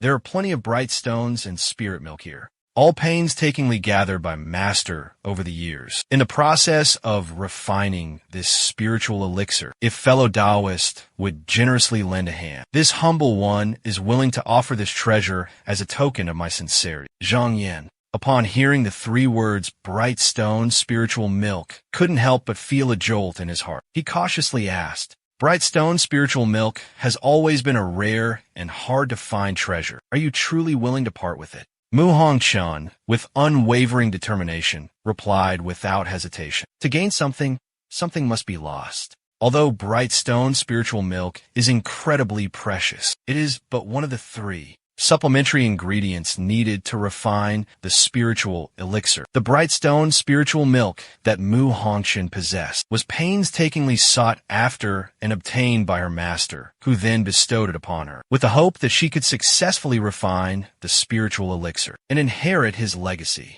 The wise and esteemed sect leader, Mu Hongchun, had witnessed her own master ascend to immortality right within the cave. She understood clearly that without a supreme cultivation technique, even if she extended her lifespan by several hundred years, she still wouldn't be able to escape the natural law of life and death. She had long considered this carefully, understanding what truly mattered. Both of them fell silent for a moment, each harboring their own hidden agendas. Zhang Yan was the first to speak, breaking the silence. This Zhang can agree to help fellow Taoist with this matter, but fellow Taoist must agree to one condition. He continued, if I lend you my aid, then the Ming Stone spiritual nectar must be mine first. Mu Hongchun listened, falling into deep thought for a long while. Finally, she conceded, very well. However, the Ming Stone spiritual nectar is currently being kept at the Chunxiang sect, so I cannot retrieve it immediately. I asked that fellow Taoist patiently wait for a few days. Zhang Yin showed no sign of urgency, replying calmly, there's no rush. I still have a few other places to visit. Fellow Taoist, set a time, and we shall meet again on that day. It won't be too late. Mu Hongchun respectfully clasped his hands, making a promise. In 2 months' time, I invite you to grace Wu Dingling Shan with your presence. I shall ensure you are well taken care of. When that time comes, Hongchun will certainly welcome you with the grandest of ceremonies. The scene shifted to Dan Yongling Shan, atop Wang Yin Peak. Fellow Taoists had gathered in great numbers, creating a lively and bustling scene. Suddenly, flocks of celestial cranes flew in from the distance, taking Yinda by surprise.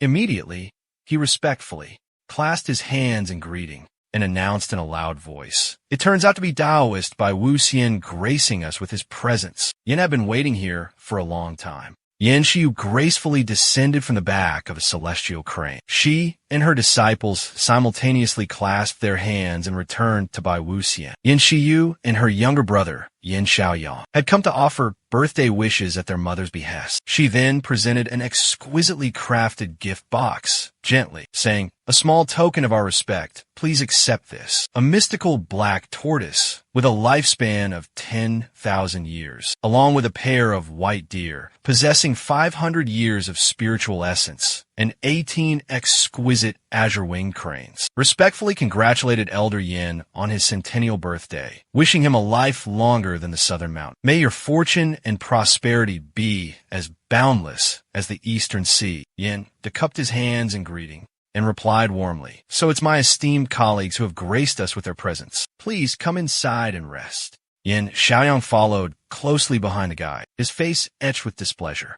He whispered to Yin Xie, this place is so ordinary, so rustic, nothing like the Water Moon Pavilion in our estate. Hearing this, Yin Xie quickly scolded, Xiaoyang, don't speak so carelessly. If you do it again, I won't take you outside the estate anymore. Suddenly, Yinda remembered that there were still many other distinguished guests about to arrive and exclaimed, this time, the Lin Qingguan sect has sent Taoist Song Huang, the sect leader's third-generation disciple, along with young mistress Mi Qinger, the esteemed daughter of the Grand Elder, Bai Yuxuan, under the instruction of young Master Yin, and the young miss has personally come here to represent her father. Surely, Master Yin will be overjoyed. Yin Jinxiang, standing behind him, curiously asked Yin Jinhua, second brother, didn't you say there was one more esteemed guest? The honored guests from Bai Yuxuan and Lin Qingguan have all arrived. Where is that other esteemed guest? Just where could they be? Hearing this, Yin Jinhua's expression suddenly turned awkward. Yinda, not wanting the joyous occasion to turn sour, gently prompted Yin Jinxiang. Jinxiang, let it go. Go and see to the banquet preparations. Yes, father. Yin Jinxiang stammered obediently. Yes, father. Just then, a radiant aura of spiritual energy flew in from the distance. The three members of the Yin family were stunned, utterly astonished. From within the dazzling radiance, Zhang Yan's figure slowly materialized. A faint, knowing smile played at the corners of his lips. He spoke, introducing himself. I am Zhang Yan, disciple of the Mingshang sect and master of Lingxia Island. Today, I have come at the invitation of Taoist Yin Jinhua, specifically to offer my birthday felicitations. Seeing Zhang Yan's arrival, Yin Jinhua was overjoyed. He rushed forward to greet him. Senior brother Zhang, you finally arrived. Quickly come inside. Zhang Yin politely replied, Brother Yin, it's been a long time. By now, Yin had also recognized Zhang Yin and hastily clasped his hands in greeting. So, it's immortal Master Zhang of the Ming Shang sect. This old man has been disrespectful. After speaking, he bowed deeply. Zhang Yin gently waved his hand. A faint blue halo emanated from behind him, and a peach of immortality tree materialized. He said casually, it's just a small token of my esteem, nothing worth mentioning. With that, Zhang Yin followed. Yin Jinhua's warm welcome, and entered the mansion. Only Yin Jinxiang's face was gloomy, and he thought to himself, I didn't expect Jinhua to be acquainted with a direct disciple of the Ming Shang sect. This time, he'll have another chance to boast. By now, the guests had all taken their seats at the banquet. Emperor Song had also noticed Zhang Yin, his eyes focused, thinking to himself, could that person be? But Zhang Yin paid no attention to Emperor Song, his mind lost in reminiscence. Back then, at the Shaoqing sect, Xiao Kuan was incredibly arrogant, acting domineeringly in front of a crowd of cultivators, asking if anyone dared to duel him. Only this one person remained calm, showing neither fear nor resentment. After the recent incident, not only was Chu Kuan not reprimanded by the sect, but on the contrary, the sect leader personally came to visit him. Han Yi sincerely expressed his concern, and even offered to share with the three of them. I wonder how much Brother Zhang needs. Or why don't we take this opportunity to befriend him? Perhaps we can convince him to give up a portion, to save Martial Uncle's life. Suddenly, agonizing screams echoed from the main hall. Angry shouts resonated throughout the great hall. Yinda, get out here. Song Huang and Mi Qing Air's faces paled in fright. They stumbled as their gazes turned towards the main hall. Even Zhang Yin and the two Yin siblings couldn't help but change color. A menacing figure, with a gruesome scar etched across his face, suddenly appeared, his imposing aura radiating a threatening growl. I want to ask Yinda, what kind of manners have you taught this brat? In a flash, he swung his arm, flinging the burlap sack to the ground. The figure inside crashed headfirst onto the cold stone floor. Yinda finally realized what was happening, stumbling forward, hoping to appease the man. May I ask who this esteemed master is? What is the reason for apprehending my nephew?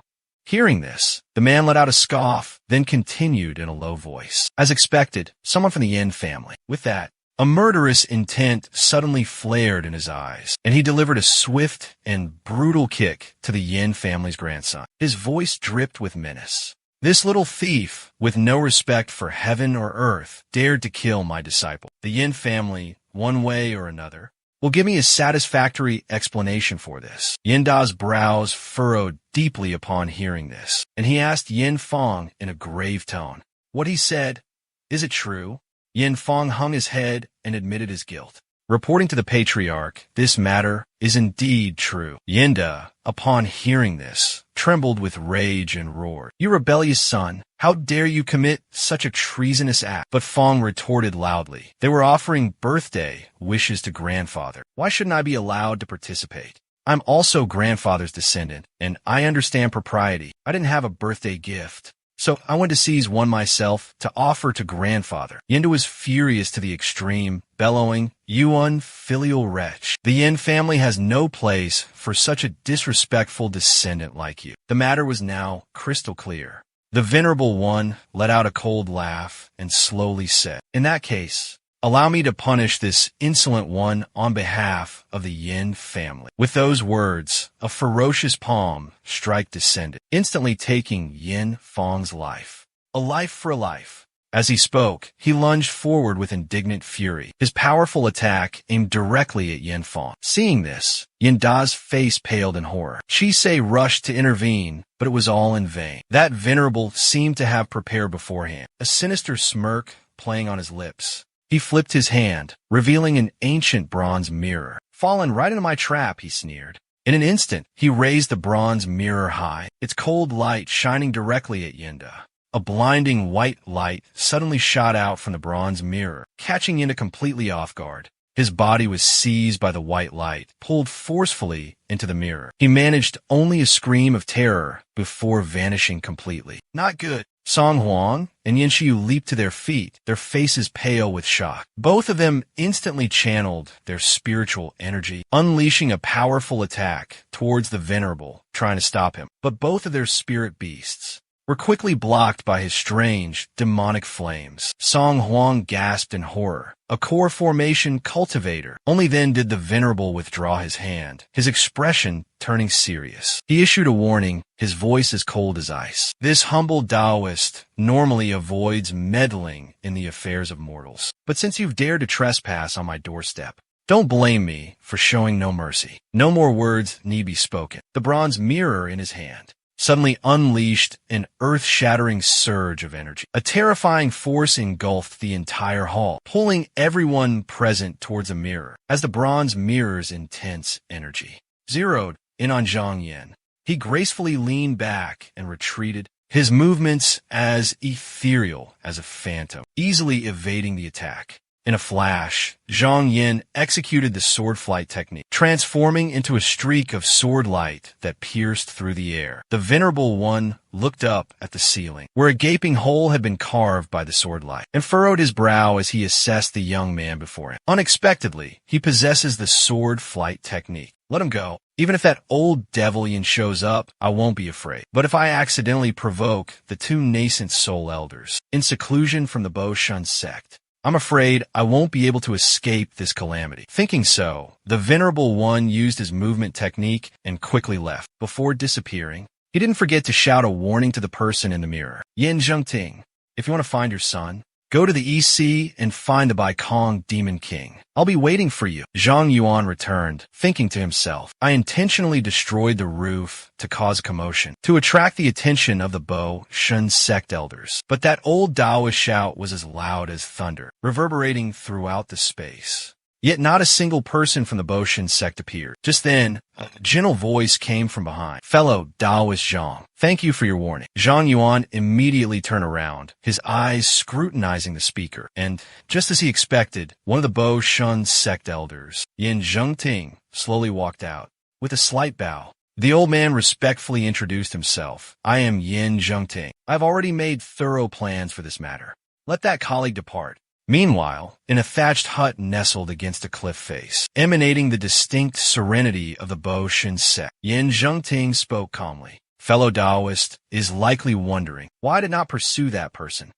As he spoke, he conversed with Zhang Yuan, took a sip of tea, and continued to explain. "To be frank with you, fellow Taoist, that Taoist is my former wife." The elder had now settled down and spoke slowly. "In the current Sanbai region, apart from Hu Yonglang, whose territory has been divided amongst the great families by almost half, the remaining portion is under the control of the Mingshang sect's master and disciple, Qin. That sect leader is a profoundly unfathomable and scheming individual. If before, Wu Sei Shenguang had little chance of becoming sect leader, now, with 3 divine swords in his possession, this is surely his final, devastating move. Any second now, he'll unleash it." Finishing his sentence, the elder lifted his fragrant teacup, took a small sip, and slowly continued. "For millennia, aside from the 3 great sects of Xiao Cheng, Mingshang, and Yu Xiao, whose power is as unshakable as ancient trees, is there any sect that hasn't weathered the storms of time?" Ran Zhengting's next words immediately gave the Bo Shun expert pause for thought. Did the founder of our Bo Shun sect not possess world-shaking profound techniques. It's just a pity that all the blessed lands in this world have been occupied by the great sects. No matter how profound the cultivation method could still rise powerfully. But now, a great upheaval is about to occur in Donghuazhou, the structure of the 10 great sects. And the 6 great clans will surely be shattered in the next few hundred years. Our Baishun cult will certainly have a chance to rise again. At this moment, the elder revealed a hesitant expression and continued to Zhang Yan. That Taoist friend comes from a renowned sect. It's unlikely he hasn't seen through senior brother's intentions. I'm afraid that this small amount of benefit isn't enough to sway him. However, Yin Zhengting was extremely confident. It's fine. Taoist Zhang is a shrewd man. He didn't directly refuse, which means he thinks this information isn't significant enough. Once we offer even more enticing benefits, I will instruct him. If that's the case, things will be even more favorable. I also have a precious treasure. Although it's not a miraculous elixir, it was condensed from, but it would certainly allow him to feel the sincerity of my intentions. Meanwhile, at Elder Yan's cave abode, known as the Left River Flowing Spirit Abode, spiritual energy converged densely, resembling a small, blessed land. After Zhang Dian entered, he made up his mind, deciding to temporarily settle down there for a while. Elder Yin wanted to rely on a bit of meager information to ask for his assistance, but this was clearly insufficient. He needed to offer him something more valuable. But this couldn't be stated directly. Otherwise, he would be put in a passive position. Therefore, Zhang Dian used the excuse of closed-door cultivation to temporarily stall for time. Every day, besides focusing on cultivating the golden fire profound light, he would spend an hour nourishing the jade pendant obtained from that cunning carp spirit. Zhang Yan focused on his cultivation, silently calculating in his mind. In just a short time, he would have to journey to the Chunxiang sect on Wudu Mountain to search for the hidden demonic treasure within the Minghe River. This time, he wanted to take advantage of this opportunity to seize a bit of time to further enhance his own strength. He thought to himself, he had originally intended to use this leisure time to thoroughly study the cultivation technique bestowed upon him by the sect leader. Unfortunately, although the technique was deeply imprinted within his consciousness, when he focused on comprehending it, he felt a sense of vagueness, unable to grasp its essence. Perhaps the destined opportunity had not yet arrived. 1 month later, a torrential downpour arrived. Zhang Yin leisurely stepped out of his cave dwelling, carefully observing his surroundings. Outside, the rain poured down like a waterfall, endlessly cascading. Zhang Yin sighed softly. What a heavy rain! At this time, the disciples of the Boshun sect respectfully addressed him as an honored guest. A graceful female disciple stepped forward, gently announcing, "Master, you instructed me to present this Taoist scripture to our honored guest." On the cover of the scripture, 5 large characters were written formally. Vast Spirit Still Heart Method. Zhang Yin immediately opened the scripture. Inside, it wasn't some mystical, profound, secret technique, but the entire cultivation essence, the lifelong insights of Vast Spirit sect cultivators who had formed their gold cores over thousands of years. When condensing their gold cores, they meticulously recorded what kind of spirit herbs they used, where they were gathered, and their quality. The shape and grade of the gold core, after successful condensation, were all documented in meticulous detail. He had underestimated it. This gift was truly invaluable. It seemed Elder Yin had put a great deal of effort into this. Cultivation experiences regarding realm breakthroughs were inherently incredibly precious. Who would willingly share them with others? Even within the prestigious Mingshang sect, there's no precedent for documenting the profound insights of gold core formation in such a comprehensive and coherent manner. This invaluable Tao scripture from the Boshin sect is truly priceless, capable of being passed down and inherited for tens of thousands of generations. I'm afraid only the founding patriarch of our sect could have possessed such immense determination to establish the act of recording these insights as an inviolable sect rule. Outside the cave dwelling, the heavy rain continued to pour relentlessly. Zhang Yin gradually grasped the grand ambition hidden within the Boshin sect. He thought to himself, Elder Yin doesn't simply value me, but desires to establish amicable relations with the entire Mingshang sect. Or to be more precise, He anticipates the strength of the master-disciple system within our Mingshang sect, believing that in the future, this force will control the overall situation. Zhang Yin carefully concealed the Tao scripture within his sleeve, then turned to instruct his two disciples. Return and report to Elder Yin that his letter has been received. With that, he turned and prepared to leave. He added, "In 2 years at most, I will have this matter resolved." As soon as he finished speaking, his figure transformed into a stream of light, tearing through the air and soaring away. The two disciples bowed respectfully in unison, seeing off the honored guest. Amidst the white curtain of rain, Zhang Yan's figure gradually disappeared into the distance, following the fading spiritual light. In the blink of an eye, he teleported to a sea region below. Scattered below were a few small islands. The heavy rain continued to pour down on the vast ocean. On the small island, the common people were struggling to repair their dilapidated homes in the pouring rain. Zhang Yin sighed inwardly. Long he is about to burst. If I hadn't entered the immortal sect and remained wandering in this arduous mortal world, I fear I would have met a tragic end like them, left with no choice but to surrender their lives to fate, powerless over their own life or death. Not only that, a small family was desperately fighting for survival amidst the terrifying storm. Zhang Yin had already made up his mind. If he hadn't witnessed it with his own eyes, it would be one thing, but having seen this tragic scene firsthand, he absolutely couldn't stand idly by without offering help. Immediately, he channeled his spiritual energy, unleashing his vast divine powers, rescuing the small family from the island that was gradually being swallowed by the raging seawater. Next, he conjured a massive, auspicious cloud, radiating a brilliant aura, enveloping and placing them within a sturdy barrier. The innocent boy was stunned by the miraculous sight, and then his wide eyes gazed around in awe at the mystical scene. The boy timidly and hesitantly stepped behind Zhang Yin. Zhang Yin maintained his calm and composed demeanor, leaving the boy even more astonished, exclaiming that he was a celestial being. Celestial grandfather. The thick fog gradually dissipated, no longer as menacing and terrifying as before. Zhang Yin led the group to a vast, open plateau. He instructed them, "This area is densely populated. Find your own ways to make a living." The people, rescued from peril, each wore a grateful expression, looking toward Zhang Yin. Words of gratitude poured from their lips. "Thank you, great immortal. Immortal's great kindness and virtue. You are truly benevolent." Just as Zhang Yin was about to depart on a cloud, a young Taoist boy hurriedly ran to greet him. A clear, childish voice rang out, "Immortal Master, please wait." Zhang Yin turned slightly, his gaze settling on the young boy, thinking to himself, "This boy's aptitude is extraordinary. His aura is remarkable.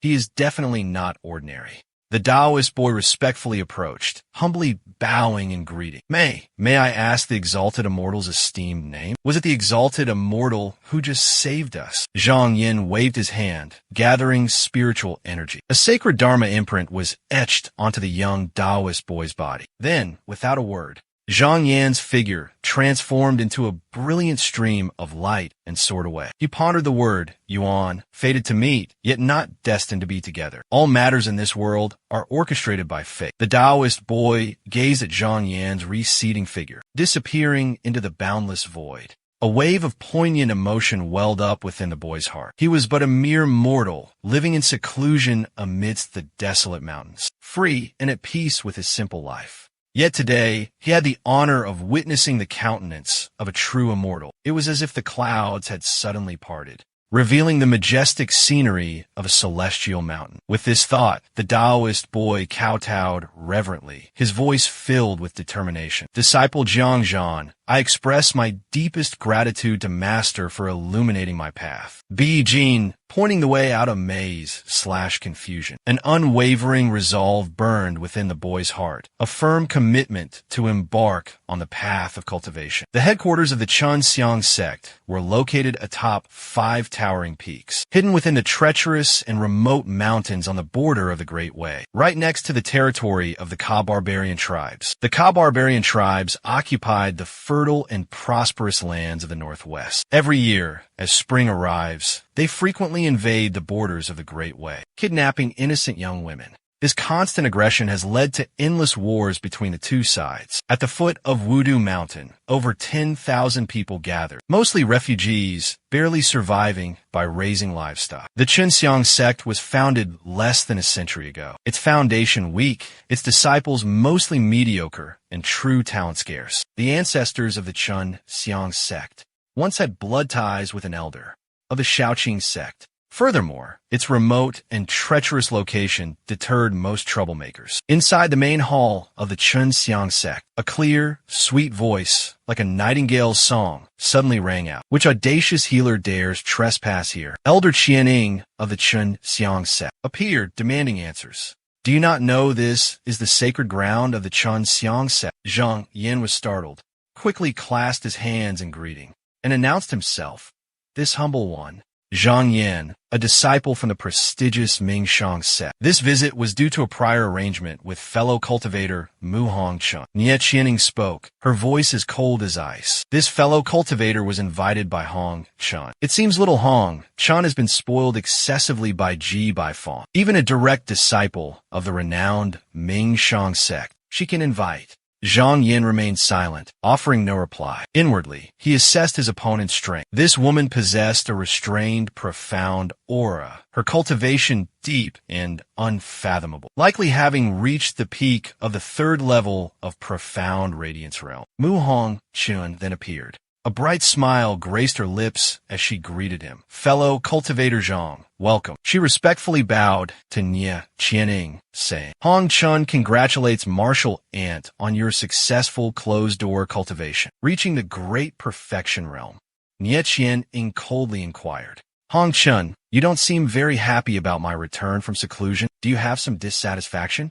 Mu Hong Chun hastily replied, Martial Uncle, you're being too harsh. Hearing this, Qianing didn't press the matter further, simply offering a gentle reminder before letting it go. If this person is an honored guest of the Mingshang sect, you must treat him with the utmost hospitality. However, this is, after all, the sacred grounds of the Chenxiang sect. As the current senior sister, you should clearly explain the sect's rules and prohibitions to our guests. A flicker of caution arose within Zhang Yuan, prompting him to ask, this fellow Taoist Mu is... Mu Hongchun quickly offered an explanation. This is my martial uncle. He has a somewhat proud temperament and is accustomed to freedom and unrestraint. If he says anything disrespectful, I ask that fellow Taoist Zhang be magnanimous and forgive him. Then smiled and said, I thought fellow Taoist wouldn't arrive for a few more days, but you made it here quite quickly. Please follow me. Mu Hongchun led Zhang Yuan deeper into the Wudu Mountains. Only then did Zhang Yuan speak. I noticed your martial uncle. The cultivation technique this Taoist friend is using seems to clash with my own. Hearing this, Mu Hongchun didn't bother hiding anything and replied frankly, Taoist Zhang truly has a keen eye. My grand uncle possessed exceptional talent and was a direct descendant of the patriarch. So he received special permission from the patriarch back then, allowing him to abandon our sect's profound arts and cultivate a secret manual of unorthodox techniques. Mu Hongchun continued, 3 years ago, after my grand uncle accepted junior sister Pan as his disciple, he entered seclusion to cultivate. Unexpectedly, you've come here today, just as my grand uncle has emerged from seclusion. A servant girl hurriedly ran over and reported, eldest senior sister, grand uncle has sent someone to invite you to see him. It seems he has something to discuss. The two stopped in front of a cave dwelling. Someone was already waiting at the entrance.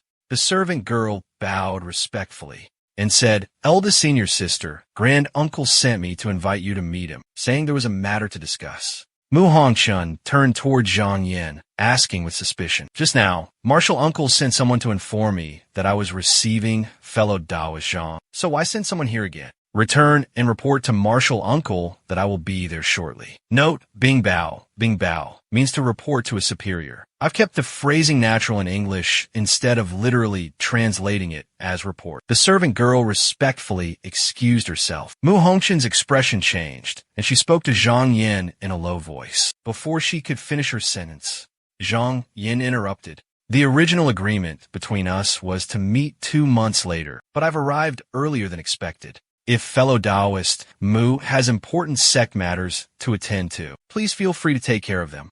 Don't mind me. Mu Hongchun politely replied. In that case, I'll have to impose upon Junior Brother Zhang. Please come in and rest for a moment, Junior Brother Zhang. Penko, Bianca, a moment. Zhang Yin waved his hand. Don't mention it, don't mention it. Mu Hongchun stopped in front of a magnificent and imposing hall. She cautiously entered and respectfully bowed. A reverent voice echoed. Hongchun greets Martial Uncle. A commanding yet weary voice echoed from within. A calm voice replied, Disciple, you may rise. Please be seated. Mu Hongchun got straight to the point.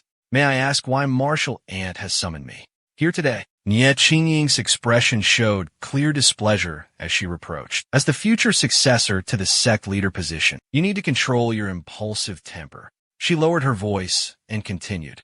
As your elder, I will speak frankly. I have recently emerged from seclusion and sense that the time is ripe for me to form my golden court. I recall that years ago, my martial sister left you with a considerable amount of Brightstone milk before she passed away. Perhaps you could lend some to your martial aunt temporarily. I will return it to you once I have successfully formed my golden core. What do you say? Mu Hongchun's expression changed slightly upon hearing this. Her delicate brows furrowed slightly, a hint of suspicion flickering in her eyes. She pondered silently. This matter is only known to a select few. How could Martial Uncle have possibly heard about it? Despite the lingering questions in her mind, Mu Hongchun maintained a respectful demeanor, cupping her hands and reporting. Martial Uncle, this bright stone milk pearl, I have already promised to Taoist Zhang of the Mingshang sect. I'm afraid I cannot offer it to you. Hearing this, Nie Qingying's expression immediately shifted, revealing her displeasure. Seeing this, Mu Hongchun hastily explained, Martial Uncle, you are well aware that before Master passed away, he instructed me to find a secret family treasure hidden deep within the Minghe River, to establish a solid foundation for the future of the Chunxiang sect. However, to reach the extremely Yinminghe region, one needs the guidance Qima fruit, and that item is currently in the possession of Taoist Zhang. He is a disciple of the Mingshang sect, and the Mingshang sect and our Chunxiang sect. What could possibly move him? Except for the extremely rare Ming Shiru. As soon as Qianing finished speaking, he immediately flew into a rage, pointing at Jack, and roared, How dare you? The Ming Shiru was painstakingly found by the sect leader's junior sister for me to refine into medicinal pills. Even if it's to be used, it should be prioritized for our sect's disciples. How dare you give it to an outsider without authorization? Although MANHWA is indeed rare, if we search diligently, we might be able to find it. Hongchun, what you did was truly foolish and improper. Hearing the reprimands, Mu Hongchun firmly replied, Martial Uncle, you are mistaken. The Ming Shiru was awarded to me by Master. The decision is mine to make. The opening of the Mo Zong is imminent. Why waste time on a futile search?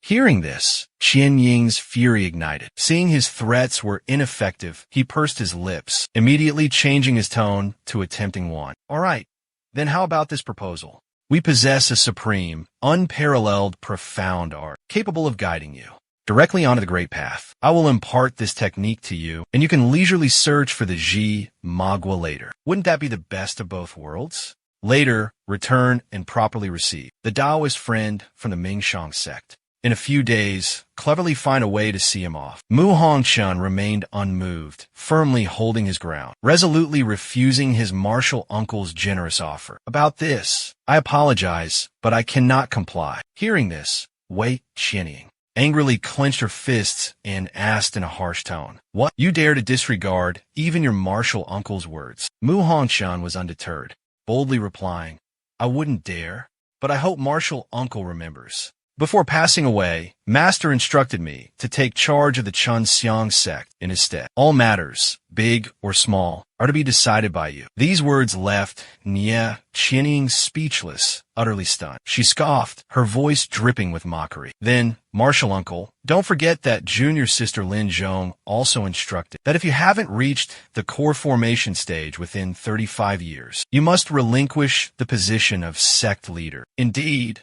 3 years ago, the previous sect leader of Chunxiang sect passed away and entrusted the responsibility of sect leader to his direct disciple, Mu Hongchun. It was because of this That Nye Qianying, filled with resentment, went into secluded cultivation. Mu Hongchun responded calmly, without any courtesy. Then Marshal Ant need not worry.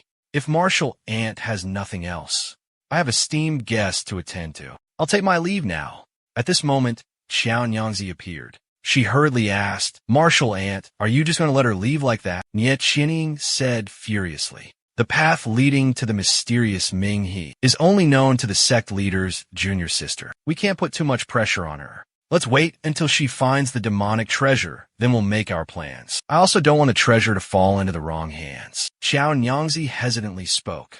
But that vile woman, Mu Hongchun, possesses the Bronze River Agarwood palm. The Agarwood sect's sacred treasure is Marshal Uncle Sir. Ting Ing confidently replied. I have 7 exquisite secret manuals, which senior sister Pan borrowed from a friend of our rival, the Shaoqing sect, coupled with my profound cultivation. Should I be afraid of a mere junior? However, Ting Ing still harbored worries about Zhang Yan and instructed, that disciple from Mingshan sect is a bit troublesome. It's best not to antagonize him.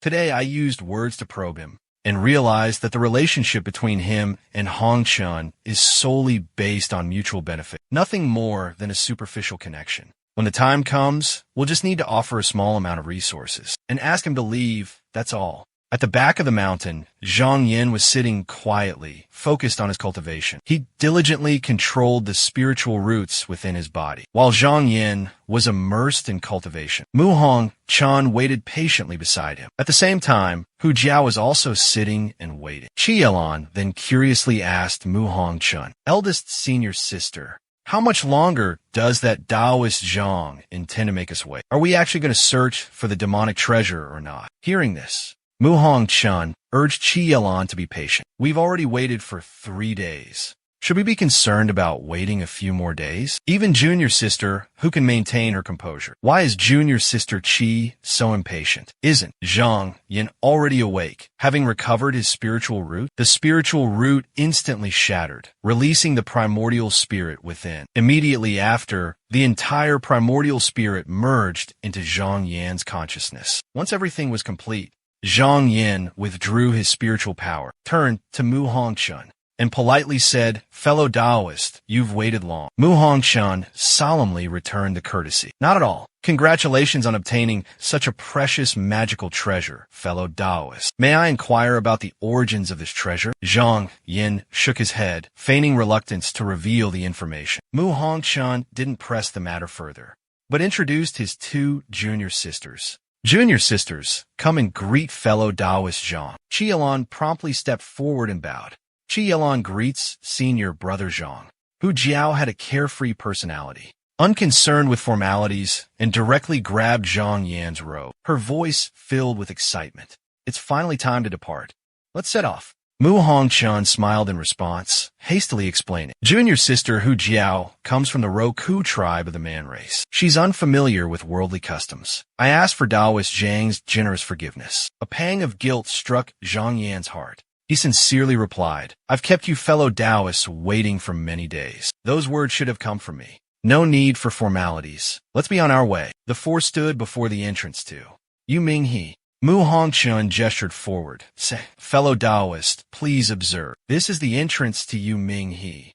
As their guide, Mu Hongchun carefully explained, this Yu Ming He lies hidden deep beneath the earth's ley lines, year-round erupting with dense Yu Ming deathly qi. This deathly qi is divided into 9 layers, each deeper layer exponentially more dangerous than the last. My master, when he was still alive, ventured into these depths many times, and concluded that the demonic Tao's treasure is most likely guarded between the 5th and 6th layers. She delicately retrieved an exquisite jade bottle containing a precious elixir within, and reverently presented it to Zhang Yin, the esteemed grandmaster. Simultaneously, she softly spoke, this is a small token of my esteem, a gift for fellow Taoists. Mu Hongchun added, his voice calm and steady. Although Master has meticulously explored the first 4 levels long ago, the deeper we venture into the Yuming River, the more we will require Taoist Zhang's assistance and the Ji Magua treasure. Zhang Yin quickly grasped the implication and readily replied, that goes without saying. Mu Hongchun led the way into the Yuming River, his figure gradually disappearing into the misty veil, explaining as he went. Daoist Zhang and the two junior sisters, please follow closely behind me. The Yuming Qi here is formed from countless impure substances, rising and condensing from the currents of the Yuming River. On this first level, we will encounter the Li Chun choking filth. Just one breath of it, and a mortal would instantly become weak and limp, collapsing on the spot. However, for cultivators like us, it's of little consequence. The Yu Qi on the second level is called the Tying Cold Miasma, although slightly more dangerous than the first floor. The four of us remained as calm as ever. In just a moment, we easily passed through. However, starting from the third floor, things are no longer so simple. This floor is called the Tong Hei Chao Wu. If one stays too long, even skilled cultivators will feel chest tightness, shortness of breath, and the vital energy within their bodies will stagnate. Once lost here, finding the way down to the lower floors will become exponentially more difficult. I, Mu Hongchun, spent many long years here, exploring step by step, before I could fully grasp the terrain. Newcomers, without a guide, will surely lose their way. The fourth floor of noxious qi is called the Wu Jianzi Qi. Cultivators with ordinary skills, just a whiff of it, and your head spins, the world turns upside down. Limbs go weak, strength drains away, spiritual energy silently dissipates. One careless breath could drain your life force, leaving you lifeless. Qi Yalan thought to herself. Eldest senior sister's cultivation grows ever stronger, unfathomably deep. Pity, this deep fragrant secret art is reserved for the sect leader's direct disciple, the only one qualified to cultivate it. Once I seize the demonic Tao's treasure vault, perhaps I too will have the chance to practice higher level techniques. Her gaze flicked toward Zhang Yan,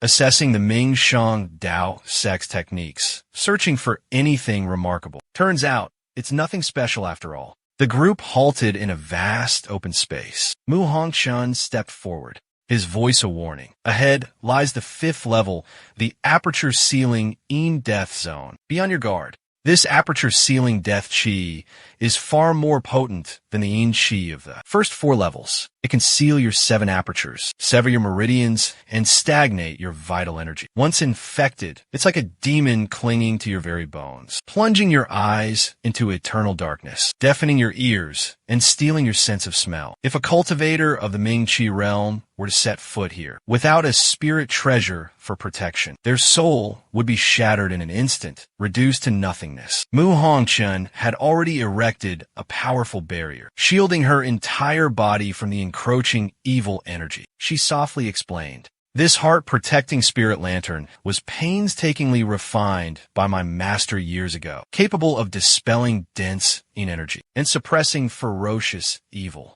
The spirit flame within can burn for 3 days and 3 nights without extinguishing, so everyone can rest assured." However, she didn't forget to caution her companions. But on this 5th level, countless violent ghosts and evil spirits still lurk everywhere. Fellow Taoist Zhang and the 2 junior sisters must remain extremely vigilant. Zhang Yuan took out 3 pills, giving 1 to each of them. This is a soul-calming pill. Can help you resist the disturbance of demonic thoughts. Mu Hongchun respectfully received the 3 bottles of pills, her heart filled with gratitude.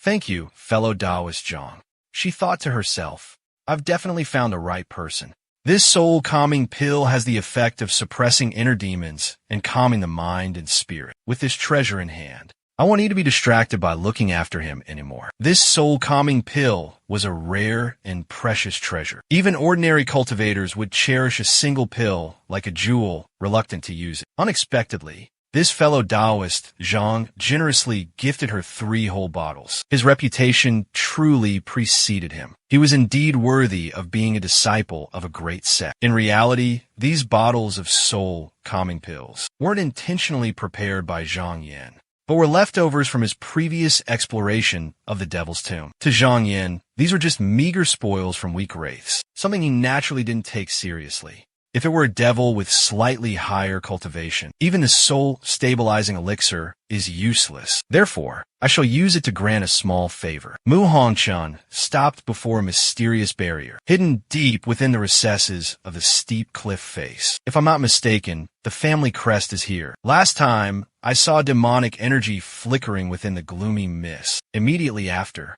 Mu Hongchun respectfully invited Zhang Yin Xiansheng to lead the way. Fellow Taoist Zhang, please release your Qilin spirit pet to locate the demonic lair. Where is it hiding? Zhang Yin immediately took out the Qilin spirit fruit. Inside the spirit fruit, a small spirit beast was taking form. As soon as it was summoned, the tiny spirit pet affectionately frolicked around it. The Qilin is a spirit creature of the earth veins, born from the spiritual energy of heaven and earth, and the essence of the sun and moon. It takes 1,000 years for it to materialize. The Qilin is unlike other ordinary spirit beasts. It sustains itself by absorbing evil and yin energy. Every month, the owner must use their own blood essence to water and nourish it over a long, endless period of time before it can reach a state of spiritual connection and mutual understanding. Then, with just a single thought, it can be controlled at will. Witnessing this scene, Mu Hongchun couldn't help but exclaim, to think that fellow Taoist Zhang could tame this Jima to such a perfect degree.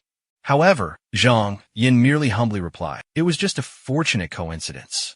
The reason Mu Hongchun set a 2-month deadline was because he worried Zhang Yin would need at least this much time to barely manage to control and subdue the Ji Ma spirit beast. Meanwhile, Yi Qianying and Lady Qiao had also arrived outside the Tianfu cave. She instructed Qiao, you stay here and guard this place. I need to go down below. If I can obtain the ancient magical treasure before that Mu Hongchun, it would be a great merit to report to my superiors. Hearing this, Qiao Nyangzi hesitantly asked her Shibua, after you leave this place, there will be no one to guard Chun Xiangdian. What if a powerful enemy suddenly attacks? Nie Qianying coldly replied, Chun Xiangdian has been located in this desolate wilderness for centuries, unnoticed by anyone. Besides, this small inheritance is nothing compared to the ancient demonic treasure. Nie Qianying's face became twisted and ferocious, killing intent radiating from her.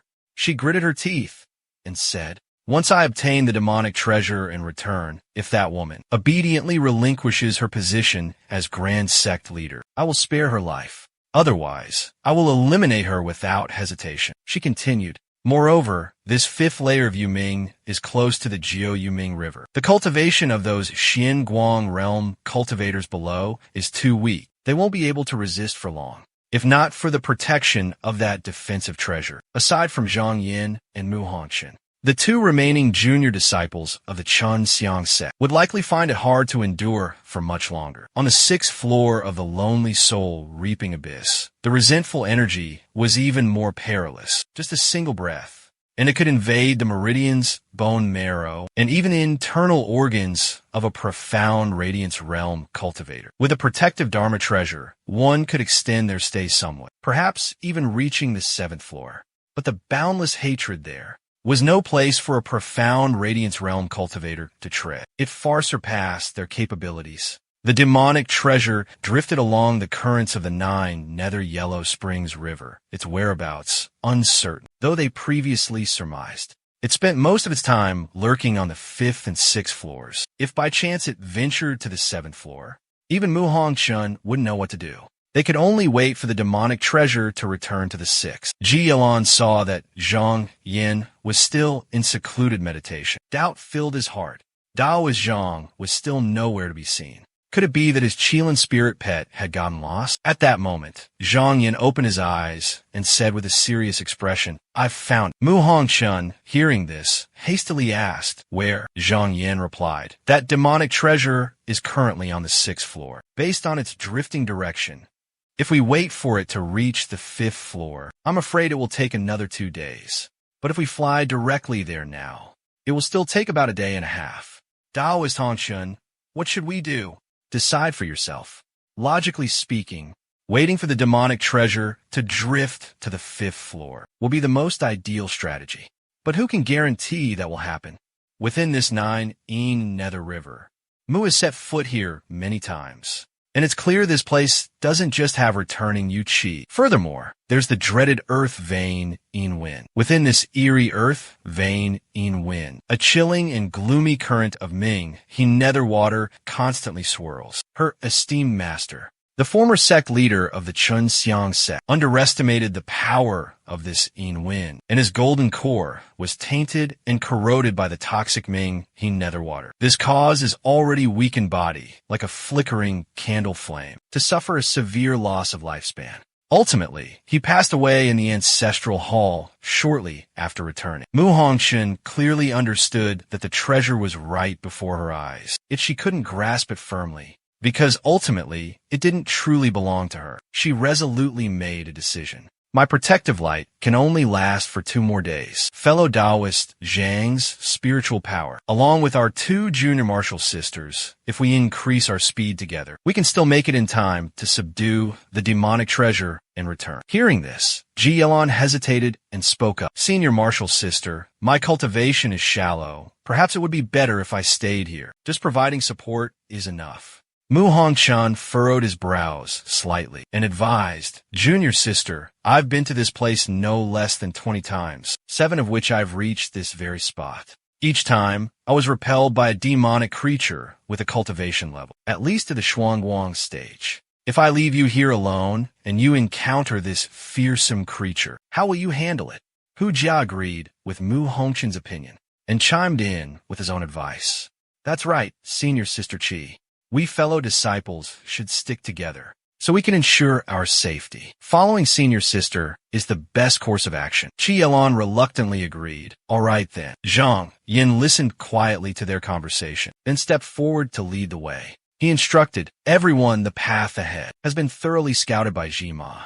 Let's hurry and catch up. Qi Yelon gazed at Zhang Yan's back, lost in thought. You've only gotten this strong because you were lucky enough to join a major sect and cultivate superior techniques. Once I've mastered the profound secrets of the demonic path, I'll be your equal, if not stronger. After a full day and night of relentless travel, Zhang Yan's group finally reached the 6th level of the netherworld. Mu Hongqun gasped in astonishment. The soul-snatching resentment here is utterly terrifying.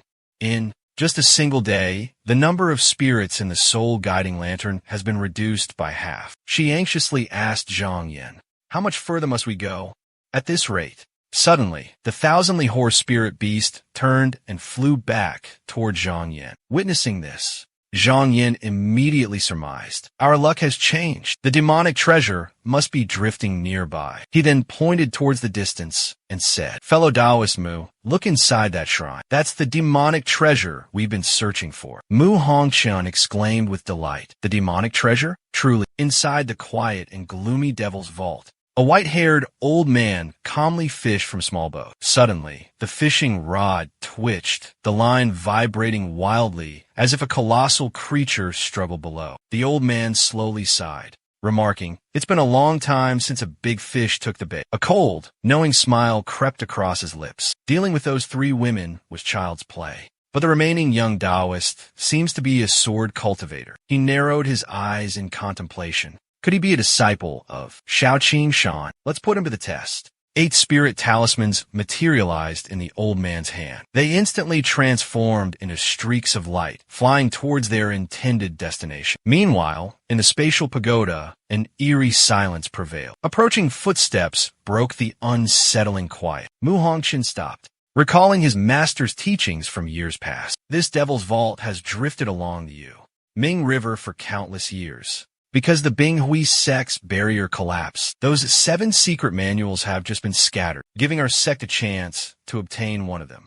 Mu Hongqun slowly approached, her jade-like hand trembling slightly as she reached for the manual. She murmured, Master, your disciple, can finally fulfill your wish. Suddenly, a blinding flash of green light erupted. Immediately after, a sharp, cold light shot towards her like lightning. Mu Hongqun was startled, narrowly dodging the attack. The mask she wore was the treasured artifact of the Chunxiang sect, the Chunxiang Tonghe Man, possessing unparalleled protective abilities. Without it, that hidden weapon would have pierced her heart in an instant. Having narrowly escaped death, Mu Hongqun frowned and looked in a certain direction. A withered hand rested on the ground. The guardian of the demonic vault, Shi Mo, had revealed himself. Mu Hongchun cried out to Zhang Yuan beside her. Fellow Taoist Zhang, that devil has reached the void realm. This guy must be a Xianma, immortal devil. Could he be a guardian left behind by the master of the Mo, Zhang, devil's treasury? To guard this place before Zhang, Yin comes to observe the Shimo, corpse devil. Another thought crossed Zhang Tai's mind, and he replied, not necessarily. Perhaps that Mo2, devil head, found this place rich in spiritual energy, a suitable place for cultivation, and thus occupied it for himself. Mu Hongchun shouted,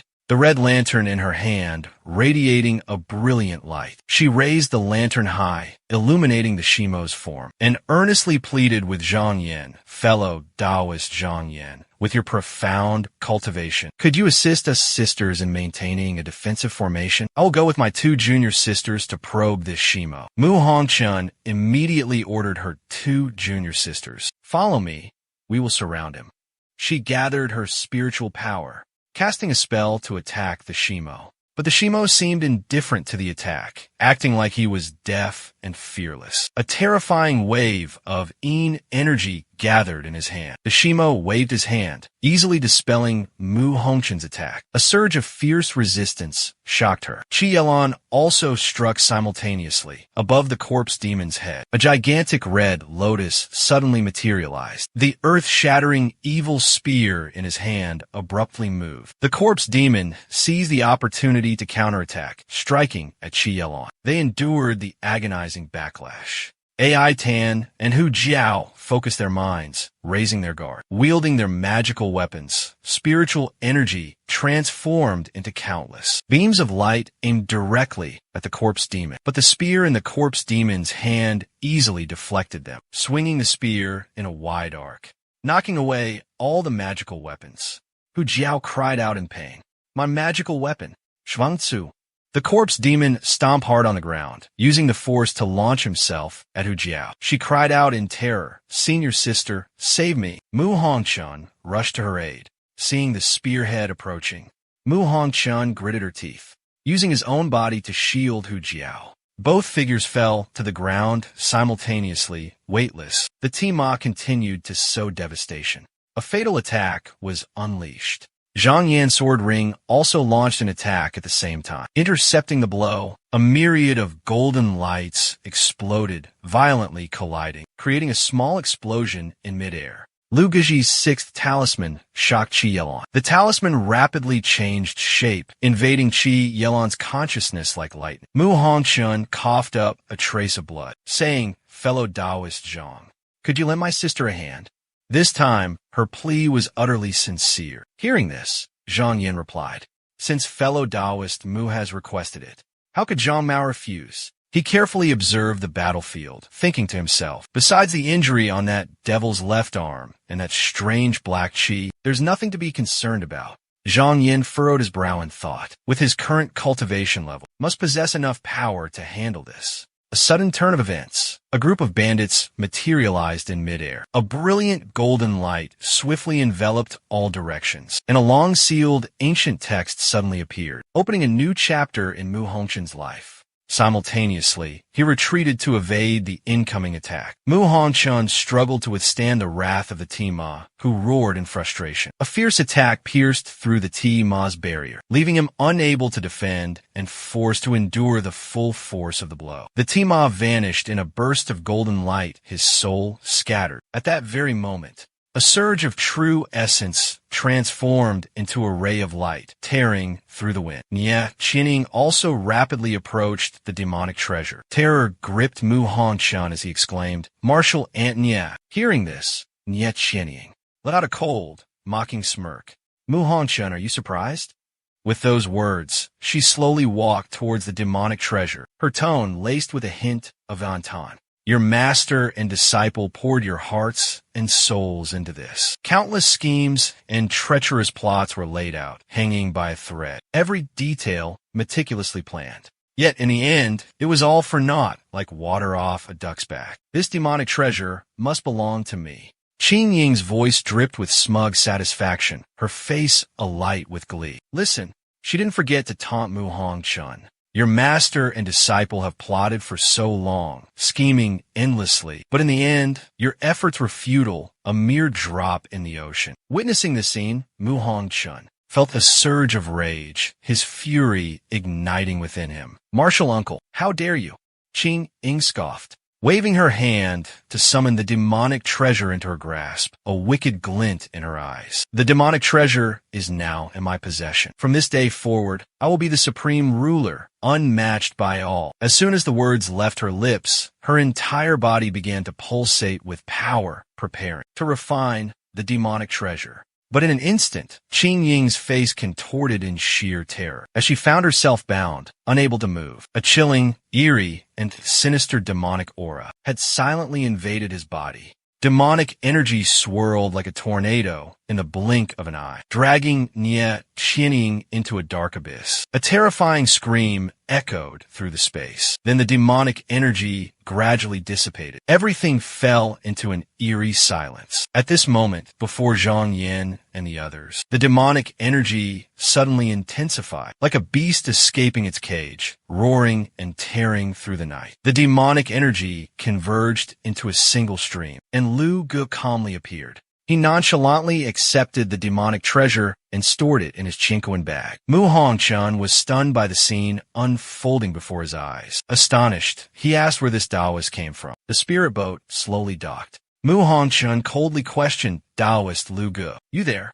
How dare you seize our treasure?" Upon hearing this, Lu Ge calmly replied, "This demonic treasure, this poor Taoist encountered it by fate 32 years ago. Compared to your master, your skills are still far inferior." A scornful smile twisted his lips as he coldly said, "Besides, even if this treasure didn't belong to that old Taoist, it's not something the likes of you could ever dream of possessing." Suddenly, Mu Hongchun had a revelation. A spark of understanding ignited in his mind. He hurriedly asked, "Dao Zhangdu, do you know my master?" Lu Ge threw his head back and roared with laughter. "Know her? Of course I know her." He continued, "Back then, after this old Taoist obtained this demonic treasure, I originally planned to use it as bait to lure and tempt a few destined individuals to become my disciples. Who would have thought I'd catch a big fish like MANHWA Xianzi, your very own master? This humble Taoist knew my cultivation was lacking and dared not confront her directly,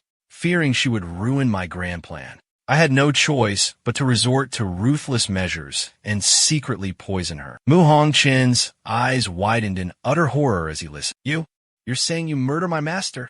Lu Ge smugly admitted with undeniable arrogance. "Honghua Xianzi, your master, was merely a golden core cultivator after all. If this Taoist priest successfully condenses a golden core and enters the nascent soul stage, I could have a fair and square fight with her. It's a pity her lifespan was nearing its end. While this Taoist priest had yet to achieve enlightenment, I didn't want to risk a reckless confrontation with her, so I used a little trickery to secretly seize her golden core and conveniently sent her to the Yellow Springs a bit early." Mu Hongchun's fury erupted, reaching a boiling point. She roared in indignation. "Evil Taoist thief!" She poured all her true essence into her voice and shouted, "Today, I swear to destroy you and avenge my master." Lu Ge remained unfazed, instead calmly proclaiming his title. "This Taoist priest is Lu Ge, a name known far and wide." He then chanted an evil incantation. "Disobedient disciple, why haven't you submitted and become my disciple?" Instantly, Qi Yelan seemed to be controlled by dark magic, losing all reason. In a state of utter delirium, Qi Yelan stepped forward, shielding Lu Ge. Mu Hongchun froze, stunned, and asked Qi Yelan in disbelief, "Junior sister Qi, what are you doing? Come to your senses." Qi Yelan was also incredibly bewildered and anxious, quickly explaining to her senior sister, I don't understand what's happening. I didn't do it on purpose." Mu Hongchun instantly realized Lu Ge had used some wicked trickery. She angrily confronted the treacherous Lu Ge. "What have you done to my junior sister? What sorcery did you use?" Lu Ge raised an eyebrow, a contemptuous smirk playing on his lips. "This humble Taoist has done nothing. Your junior sister possesses a weak mind, plagued by deep-seated attachments. That is the greatest obstacle on her path to cultivation." Lu Ge approached Qi Yelan, tempting her with his words. "But this humble Taoist does not disdain her. I am willing to accept her as a disciple. to guide her carefully for several years, and impart to her the supreme Dharma, the path to immortality. Mu Hongchun hastily stepped back, turning to Zhang Yin for guidance. Fellow Taoist Zhang, what should we do? Junior sister, who? We should, she thought to herself. This Taoist's magical power is profound and unfathomable, not an opponent I can face. She gritted her teeth, her mind in turmoil. Now, even senior aunt Ni and junior sister Qi have fallen under his control. If Hu Jiao and I also fall into his demonic trap. At this thought, she exclaimed in terror. Then the Chunxiang sect's lineage will vanish into thin air. Zhang Yin shook his head slightly, his voice calm as he replied, Fellow Taoist Mu, if this person dared to openly discuss harming your master, he must have made thorough preparations and is certain of victory, not worried about us escaping.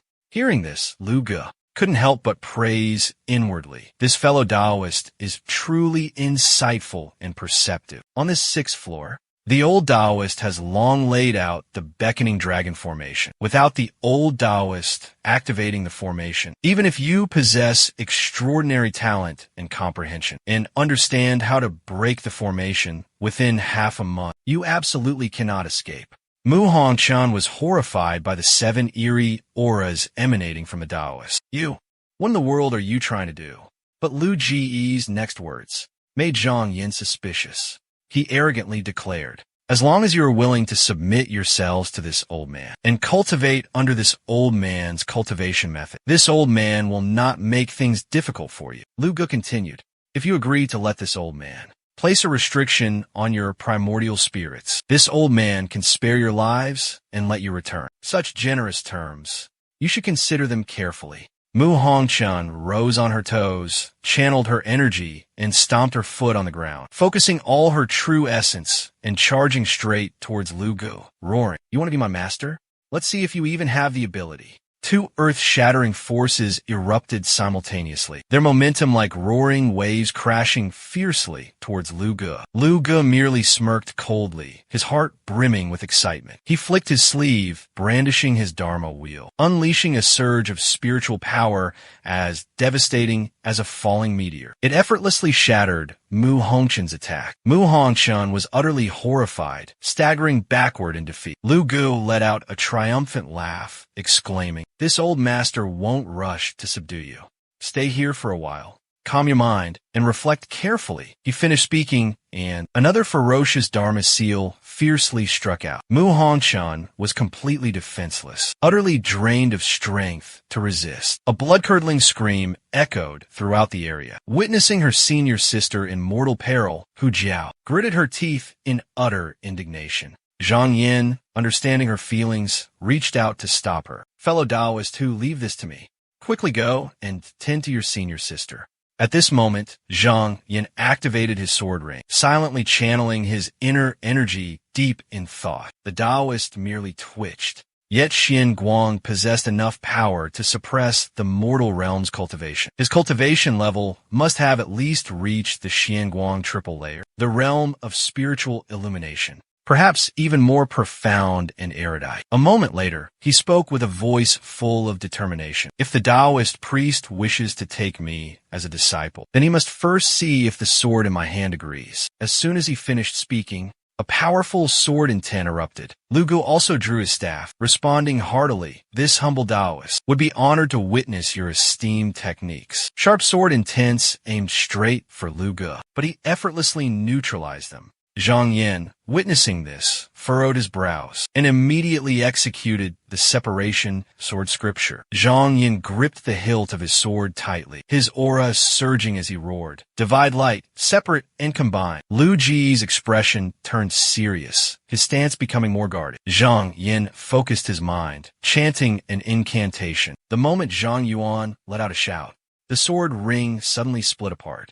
In a fleeting instant, the sword intent transformed into 16 sharp beams of light, hurtling towards the 6 bandits with terrifying speed. Witnessing this horrifying sight, their faces immediately changed, their brows furrowing in worry. They exerted all their strength to block the incoming sword intent, their hearts filled with dread. Controlling The sword ring was already incredibly taxing on one's spirit and soul, especially the sword-splitting technique, which was even more profound and unfathomable. Yet he was able to fight until now, with his aura remaining steady, his mind clear, showing no signs of exhaustion. The six bandits intently observed Zhang Yuan, silently assessing his strength. The battle had lasted for almost half an hour, yet their opponent remained calm and composed, utterly fearless, forcing them to take him seriously. Suddenly, the sword mark on Zhang Yuan's forehead erupted with a blinding light. Light filled the area as Zhang Yuan let out a cold shout. In a flash, a ring of sword intent condensed, swirling around his body. Lu Ge cried out in terror as all 16 bronze swords suddenly split apart. In a flash, sharp sword intent shot out like arrows, piercing through the air, and hurtled towards Zhang Yan. He roared, merging the unpredictable sword intent and aiming directly at Lu Ge, who was meditating on the bow. Lu Ge was horrified, his face draining of color. Throughout his cultivation journey, he had fought countless sword cultivators, so he knew that without a spiritual treasure for protection, he absolutely couldn't allow his opponent to freely execute their sword techniques, especially this terrifying kind of sword embodiment. Once the sword embodiment was unleashed, it would blanket the heavens and earth, raging like a tempestuous storm, unstoppable. He immediately poured all his strength, summoning a furious whirlwind to resist the impending onslaught of sword rain. He frowned slightly, warning the 4 people behind him. Please don't blame this humble Taoist for using a superior realm to suppress juniors. Truly, your sword techniques are simply too exquisite, too difficult to defend against. I am truly left with no choice but to unleash this ultimate technique. Ever since the battle with the Xianguang realm opponent years ago, when it comes to the wondrous application of Xianguang, this Taoist who calls himself Lu He possesses truly exceptional and profound magic. He has clearly cultivated Xianguang to an unfathomably divine and miraculous realm, appearing and disappearing like a ghost. His Xianguang divides and merges, following his every whim, its transformations boundless. Disregarding our opposing positions, this technique alone is enough to command silent admiration. Even the direct disciples of the 6 streams and 4 islands likely can't compare. 4 ordinary sword cultivators, their sword rings are suppressed by the Taoist core. When faced with the envelopment of Xianguang, they must divide their attention to respond, and both sides inevitably suffer. However, Zhang Yan's swordsmanship have been tempered to the realm of truth, reaching a level of exquisite mastery. With a single thought,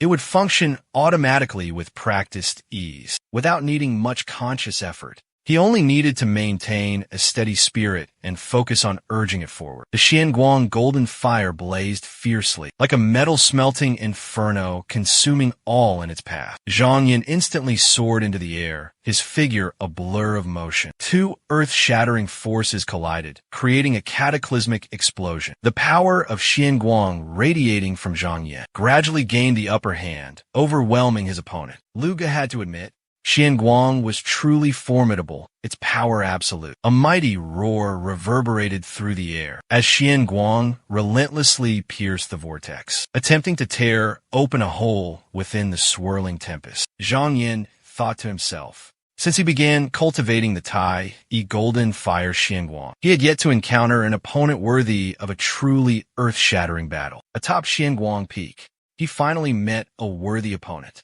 Both possessed equal power, making it seemingly impossible to determine a clear victor. Zhang Yuan then commanded his sword spirit to attack the 6 meridians within the barrier, watched the incoming sword intent with wary expressions. To think he could execute the Xianguang fighting style on par with me, and also control the sword ring so skillfully. He truly is a formidable opponent. In an instant, the old man brandished 3 talismans, his mind made up. It seems I have no choice but to use another ultimate technique. The 3 talismans instantly magnify, enveloping his body. Immediately after, the sound of howling wind filled the air. The sword intent continued to clash violently against the barrier, causing the surrounding space to tremble. Each time Zhang Yuan's sword ring attacked, it was repelled by the magical artifact. Lu Jiao remained perfectly still within his protective barrier, but a sudden premonition of danger washed over him. At that very moment,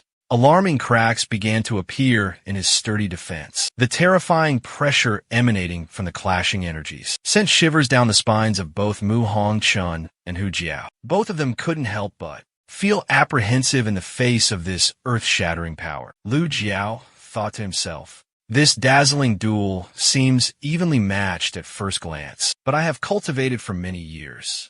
I can sense just a few drops of the Minghe River water possess such terrifying power. If that evil whirlwind manages to whip up a larger quantity of the Minghe's water, I fear there will be nothing to stop it."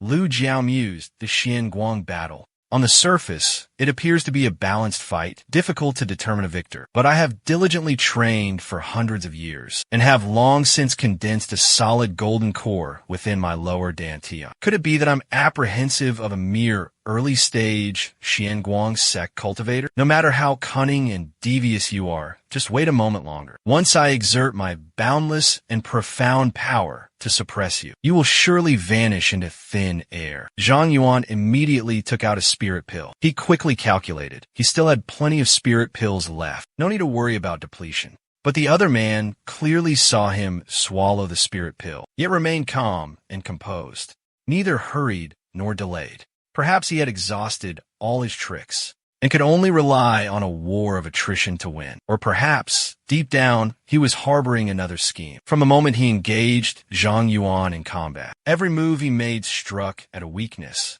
just like a seasoned chess player. Every step meticulously calculated and planned. There wasn't a single careless move. It was clear he had fought against sword cultivators more than once. Such an opponent, Zhang Yin couldn't believe his opponent had unleashed his full power. At this moment, Lu Ge was starting to falter. A cracking sound echoed. A red lantern shattered. Mu Hongchun and the others were utterly terrified. Lu Ge glanced back at them. In contrast, Zhang Yan's expression remained calm. Seeing this, Lu Ge furrowed his brows and thought, "This guy really doesn't care about his comrades." The light was extinguished. The two female cultivators couldn't withstand the encroaching dark energy. In an instant, they were left with only one path: death. This old man is plotting against me. I went through so much trouble to lure these people here, and they're even Huan-Guang cultivators. They'll definitely be useful later. I can't die here. At this moment, Zhang Yan's sword intent continued its ferocious assault. Lu Ge could only pour all his strength into circulating his spiritual energy to defend. He couldn't help but curse inwardly in frustration. If this sword ring falls, the odds were stacked against him. Defeat seemed inevitable. But just when all hope seemed lost, Zhang Yin suddenly propelled himself into the air, borrowing strength from the very ground beneath him. In the next moment, he amplified his power. The sword intent within Xian-Guang intensified. Lu Ge continuously channeled his spiritual energy, forming a formidable defensive barrier. But a sudden, unexpected attack completely shattered his protective magic. Lu Ge was filled with terror, astonished that his opponent could break through his defenses head-on. He hastily flung his hand, releasing a preemptively prepared hidden weapon. Lu Ge roared, "Shift!" The hidden weapon instantly spun and shot forward. Then, with a ferocious roar, Lu Ge vanished into thin air. The sword intent dissipated in a flash. Lu Ge wiped the sweat from his brow, breathing a sigh of relief. "If I cannot subdue you, then I will refine you." Immediately, Zhang Yin sensed something amiss. Xian-Guang suddenly became scorching hot, engulfing his entire body. Zhang Yin surveyed his surroundings, trying to make sense of it all. This must be some kind of spatial transportation technique, he thought to himself. Suddenly, a whooshing sound pierced the air behind him, a strange object hurtling towards him. In a flash, Zhang Yin spun around, his eyes locking onto the incoming projectile. Without hesitation, Zhang Yin reached out, snatching the object from the air with ease. He asked coldly, "Where do you think you're going?" Zhang Yin tightened his grip on the object, silently speculating, could this be the reason I was brought here? However, he couldn't sense any spiritual energy emanating from it. "What a strange magical artifact. I've never encountered anything like it," he murmured. He then tucked the object into his robes, a plan forming in his mind. Now is not the time for a thorough investigation. This place is likely still the 6th floor of the Yuqi. This Pantao magical artifact must have certain limitations, or perhaps the other party hasn't mastered its use yet. If he could fully control this technique, He could directly teleport himself down to the third level of the Yuming abyss. A dense qi permeated the air. Immediately after, Zhang Yuan summoned 6 mystical talismans. Instantly, they flew off in 6 different directions, and in the blink of an eye, blinding lights erupted simultaneously from all sides. Zhang Yuan closed his eyes, focusing his mind and spirit, connecting his consciousness to the rune talismans. Immediately, a knowing smirk spread across his face. 5 directions trapped. Only one gate remains open. Why is it that old geezer's technique? At that moment, one talisman continuously pierced through the thick yin-qi, flying forward. Through the spiritual connection, Zhang Yuan observed the layout within the Yuming abyss. He thought to himself, isn't this the Minghe River? Zhang Yuan abruptly opened his eyes, quickly formulating 6 possibilities in his mind. Rumor had it that Mu Hongqin's master, Fairy Hongwa, had her golden core defiled by that old geezer using the water of the Minghe River, until now, finally crumbling. Today, that old man deliberately lured me here. 9 out of 10 times, it's a treacherous plot. He must be planning to use this river to harm me. The more Zhang Yin thought, the more he frowned in contemplation. He thought to himself, with the protection of the Tai Harmony Qi, even the foul energy on the 3rd level of hell couldn't harm him, no matter how powerful it was. But after pondering for a while, Zhang Yin reconsidered. This Minghe River is formed from the condensed essence of the underworld. I'm afraid it's different from ordinary magical treasures. Just touching it could easily lead to defilement. If the pure spiritual qi on one's body is tainted, it will eventually turn into a mundane object. Ordinary cultivators, if they let this water touch them, at best, their cultivation will be damaged. At worst, they will die instantly. Zhang Yin immediately brought his hand to his chin, lost in thought. That's right, Dongzi Shanha, a place that since ancient times has served countless powerful cultivators, holds profound and ancient knowledge. Instead of dwelling on endless, vague thoughts, it will be better to seek him out for clarification. With that thought, Zhang Yin summoned his young attendant, Zhang Go. Are you there? Zhang Go immediately appeared, respectfully replying, Master, Zhang Go awaits your command. Zhang Yin, with a dubious expression, asked him, There's a Minghe River flowing below. I ask you, do you have any method to deal with this river? Zhang Go respectfully replied, Master, this servant knows a way. Master's Tai Shuangguang is incredibly powerful and unparalleled. If the amount of Minghe water isn't too great, it can be completely refined using it. Once this water dissipates, it will return to its primordial state. Then, after being contaminated by external qi, it will soon transform into 9 layers of yin qi. That way, dealing with it won't be too difficult. Hearing this, Zhang Yin shook his head and slowly said, This method is too passive. But for now, this is all we can do. He instructed Zhang Go, Wait for me to observe the situation in Minghe a bit more before we proceed. If there really is no other way, I'm afraid we'll have to ask Senior Bei Ming's clone to intervene. To break this deadlock, Bei Ming Do Tianjian's clone against a nascent soul cultivator could put up a good fight, unless absolutely necessary, at the moment of life or death. Zhang Yin will absolutely not use this card. Just then, Lu Ji's voice suddenly rang out. Fellow Taoist, we've been fighting for half a day, and I'm deeply impressed by your techniques. May I ask for your esteemed name? Zhang Yin immediately cupped his hands and replied, This humble one is Zhang Yin. Lu Ge continued to transmit his voice.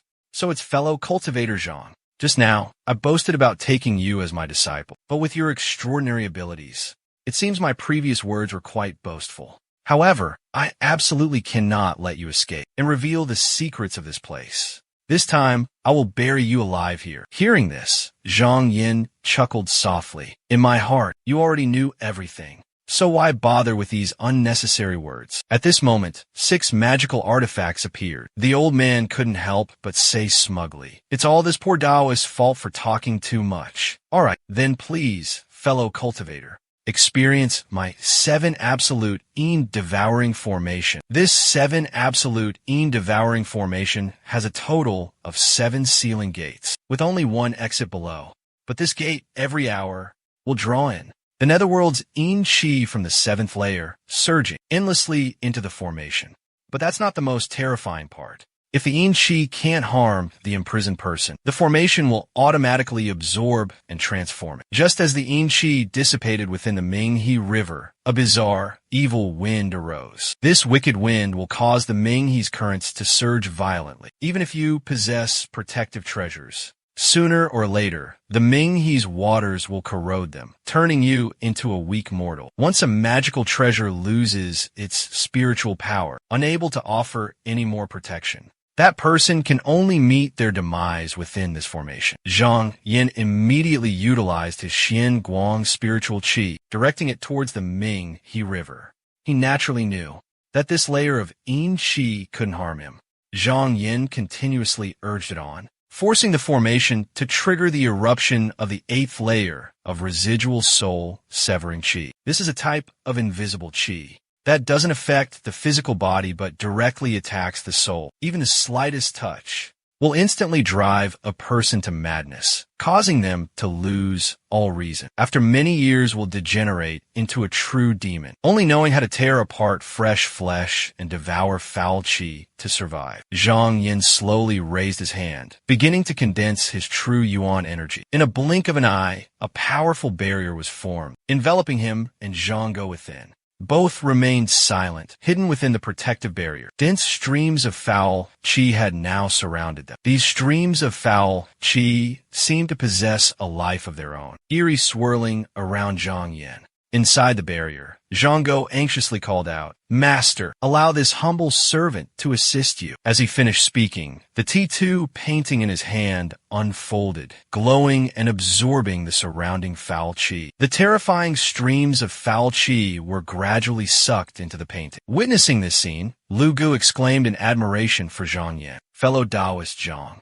although I don't know what secret technique you used, to be able to calmly descend through these 3 layers of foul qi truly makes me utterly impressed. However, when the evil gale rises and the Minghe overflows, even if you have a protective treasure, how long can he withstand this terrifying power? Thick streams of gloomy yin energy, as dark as night, continue to relentlessly surround and entangle him." Witnessing this horrifying scene, Zhang Go hastily warned, "Master, please be careful. An evil wind is approaching. This servant is powerless, unable to assist you any further." Immediately, a fierce and murderous gust of wind swept forward, attacking the protective barrier around Zhang Yin. The barrier violently trembled on the verge of shattering. In this precarious moment, Zhang Yin calmly observed and assessed the situation outside. This evil wind may appear violent and ferocious, but in reality, it can't do anything to me. I'm only concerned that the Minghe water will be swept away by the wind. As he predicted, events unfolded exactly as he foresaw. A few drops of Minghe water were swept up, touching his defensive barrier. Zhang Yin immediately unleashed a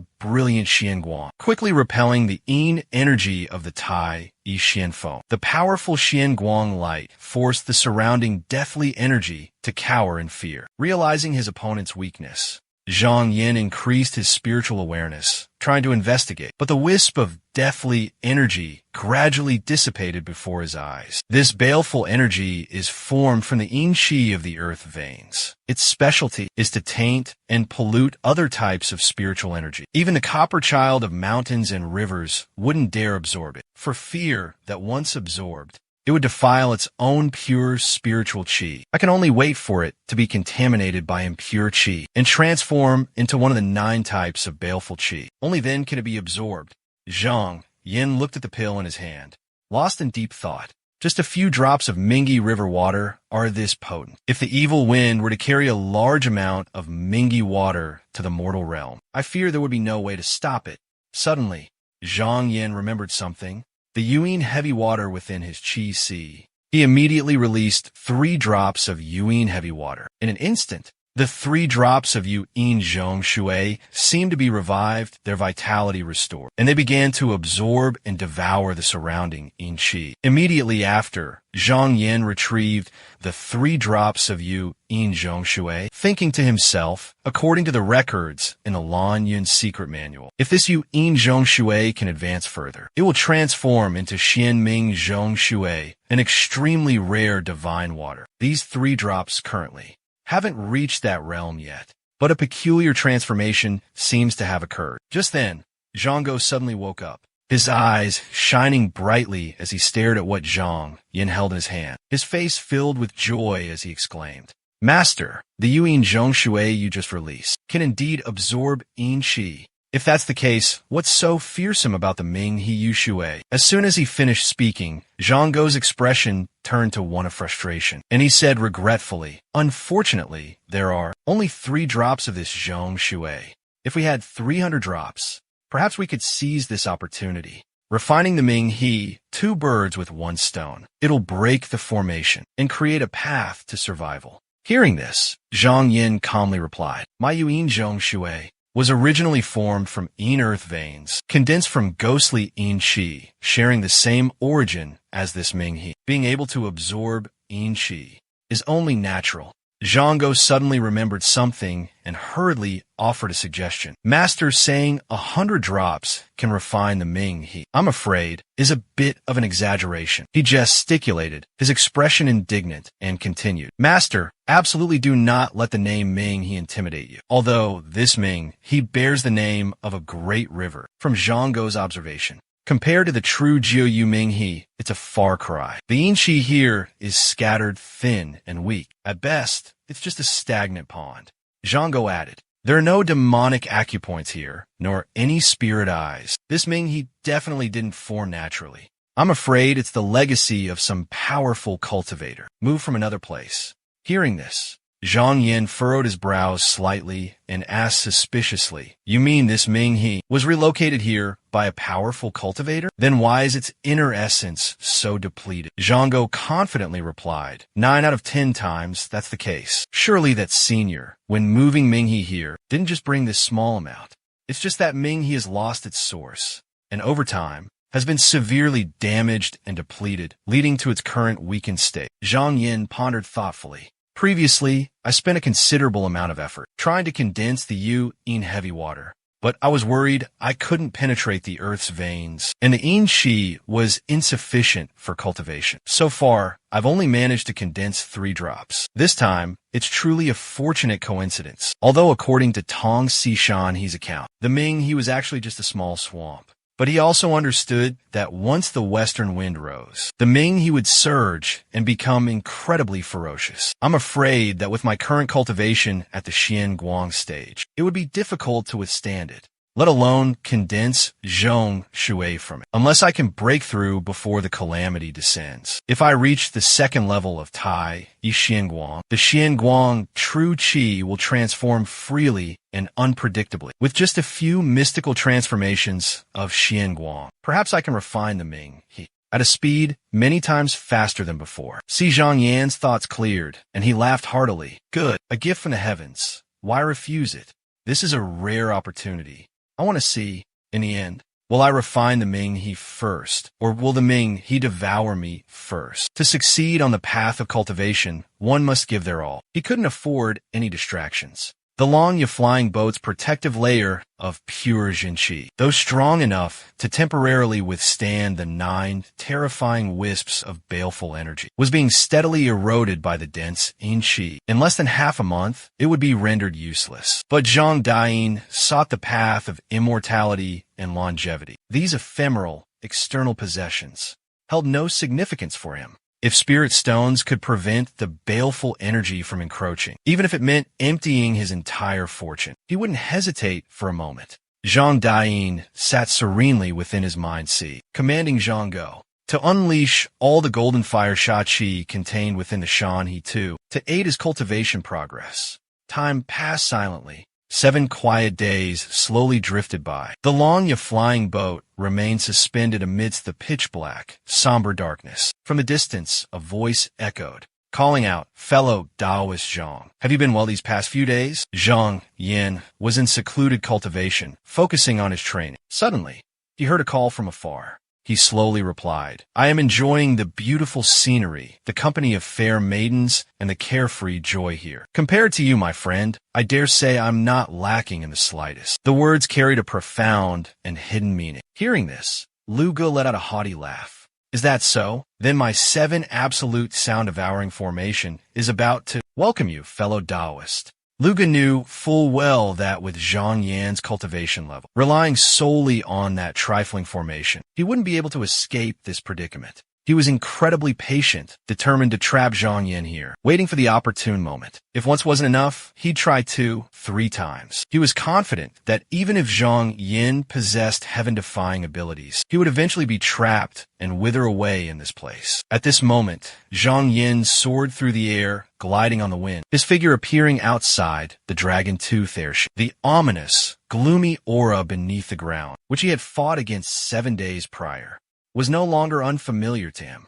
Zhang Yan instantly channeled Xian Guang, forming a protective barrier around himself. A fierce attack was launched. Xian Guang erupted with earth-shattering energy, powerful enough to obliterate everything in its path. The oppressive, gloomy aura that had pervaded the area was suppressed and dissipated. Within Xian Guang's sweeping range, all matter was pulverized into fine dust. The Stygian water of the Ming, he was also drawn in by the force. Zhang Yan thought to himself, if even a single drop of this Ming He water touches my body, not only will my physical body be reduced to mud, but even the profound seed within me will be tainted, severing my path of cultivation. Zhang Yan immediately manipulated Xian Guang, reinforcing the protective layer around him. Immediately afterward, he began to circulate his true essence, preparing to unleash a technique. Zhang Yan let out a sharp shout, simultaneously unleashing Xian Guang along with a surge of overwhelming sword intent, shattering the surrounding dark energy. Xian Guang flashed like lightning, aiming directly at a drop of the Stygian Ming He water. The droplet immediately began to exhibit strange transformations. Xian Guang's light poured out endlessly. Zhang Yan stood at the center of the formation, exerting all his strength to unleash his supreme power, dispelling the pervasive foul and rampant energy. Zhang Yan breathed a sigh of relief. Now I can release the Yu Yinzhong Shui and let it absorb the foul energy. He channeled his spiritual power in his palm, calculating meticulously. But right now, each drop of Zhong Shui is too potent. This won't do. He struggled to maintain his spiritual power, telling himself, I must continuously maintain this weakened state. Only then will it align with the heavenly Tao. The dense foul energy condensed with the Ming He Yu Shui, filling Zhang Yan with dread. He immediately released the drop of Yin Shui in his hand. Zhang Yan exclaimed in astonishment. So that's it. The 3 types of Yin Qi needed for condensing Zhong Shui are the result of diluted foul energy. These 2 energies originated from the same source. Suddenly, he exclaimed in awe. The comparison between Yin Nether Qi and true Nether Qi was a world of difference, like night and day. With enough pure, unadulterated Nether Qi, refining a drop of heavy water would be as easy as pie. Zhang Yan was resolute. Now was not the time for hesitation. Immediately, he circulated his profound arts, unleashing a powerful surge of energy. Shuiyan urged him in a low voice, quickly absorb it. Otherwise, the Nether Qi will be contaminated by impurities. Instantly, the drops of Yin Nether heavy water began to devour, absorbing the surging Nether Qi. These drops of Shuiyan also underwent miraculous and profound transformations. As Zhang Yan poured in more spiritual power, behind him, a loud shout echoed. Since a new cultivation method has been found, then everything will become smooth sailing. Droplets of pristine Ji Shui gradually retreated, almost completely purifying the oppressive aura that had shrouded the area. The surrounding space became much clearer and brighter, but didn't stop there. The miraculous droplets of Ji Shui bubbled and pulsed as if alive. Having endured the arduous refinement process, Zhang Yuan finally couldn't contain himself any longer, letting out a resounding laugh of delight. Truly, within disaster lies opportunity, and within opportunity lies disaster. As soon as he finished speaking, his body transformed into a blinding flash of light, tearing through space as he departed. He pondered relentlessly. With my previous cultivation of Xian Guang, to have reached this stage is already reaching the limit. To refine Minghe, I'm afraid I'm still far too weak. With that thought, Zhang Yuan immediately returned to his flying vessel. He declared boldly, only by quickly breaking through to Tai I Xianguang. Reaching the second level of this realm will I have the ability to completely resolve this predicament. Time flew by, like the fleeting shadow of a bird skimming across the water surface. A month and a half passed, and Zhang Yan's Dharma boat began to show signs of wear and tear, deteriorating rapidly. In a mere instant, it shattered into countless wooden fragments, cascading down into the abyss. However, Zhang Yan remained serenely meditating, immersed in his cultivation. He recalled the day when fellow Taoist Wang had given him a full 9 of these flying boats, having used them as extravagantly as roadside trash. The loss of one was hardly a matter of concern. In the blink of an eye, Zhang Yan pulled another flying boat from his Qinkuan sleeve. He quickly calculated he still had 8 remaining. While they couldn't compare to the long flying boat of the past, he figured they would suffice to withstand a bit of trouble for the time being. The 8 boats remained hidden within the gloomy shroud of deathly qi. 8 small boats were meticulously joined together, combining into a single, large vessel. Yin remained in his meditative posture, focused on cultivating within the new boat. Moments later, he exhaled deeply, as if releasing all his worries. He began to circulate his energy, practicing the violent radiance profound light technique. In an instant, Yan's entire body began to undergo strange transformations. A brilliant column of profound light emanated from his body, illuminating the surrounding space. The golden light was so dazzling that it was impossible to look directly at it. The profound light radiated the powerful aura of the second-level realm, resounding like thunder in a clear sky. Lu Gu, who was meditating and regulating his breathing on the boat, immediately sensed the anomaly. An indescribable terror arose within Lu Ji's heart. Time flew by. More than half a year had passed. Zhang Yan was still trapped within the formation, but he seemed neither discouraged nor weakened. Lu Ji's inner monologue. I want to possess the demonic monk for myself and cultivate the supreme divine art. Could it be that my grand ambition will truly encounter a tribulation that will hinder me? Lu Gu couldn't help but shake his head in disapproval. He immediately channeled his inner energy and roared. Zhang Yan, what are you yelling about? Lu Gu warned coldly, his voice sharp as ice. You're nothing more than a caged beast, still dreaming of escape. I don't believe in your demonic sorcery. Let's see how much longer you can struggle. Zhang Yan slowly opened his eyes and began chanting a secret incantation. He felt a surge of revitalizing power coursing through him. In an instant, Zhang Yan unleashed a multitude of brilliant Xianguang rays. Suddenly, a wicked gust of wind arose, quickly merging with his Xianguang. Witnessing this, Zhang Yan immediately understood who had arrived. You're right on time.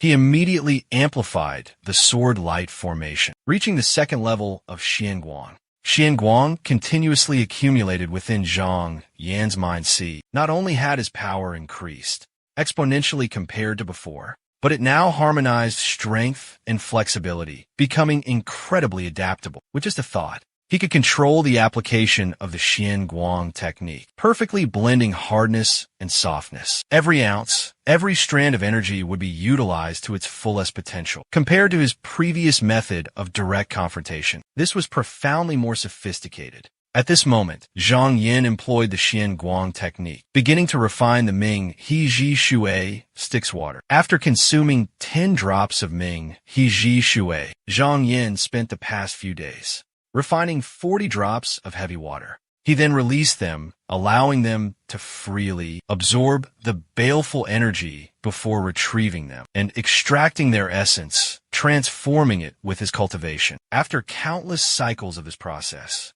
the Ming He Shui now surged with towering waves, reaching the sky. Countless droplets splashed in every direction. Zhang Yan skillfully collected more than 32 precious drops of Yin heavy water. Now, all of the heavy water was in Zhang Yan's possession. He stopped at an open clearing and suddenly exclaimed with deep emotion, "You imprisoned me for 9 long months, forcing me to drift with the current. But today I will defy the current, trace back to the source, and eradicate the root of this disaster. As soon as he finished speaking, Zhang Yin utilized his profound magic power. Immediately, a solid barrier was erected, encasing the surrounding space. Inside the barrier, Zhang Yin turned to Zhang Go, his loyal companion, and instructed, "At this time, I need you by my side." Zhang Go immediately revealed his true form. He respectfully replied, ready to obey the command. "As you command, Master."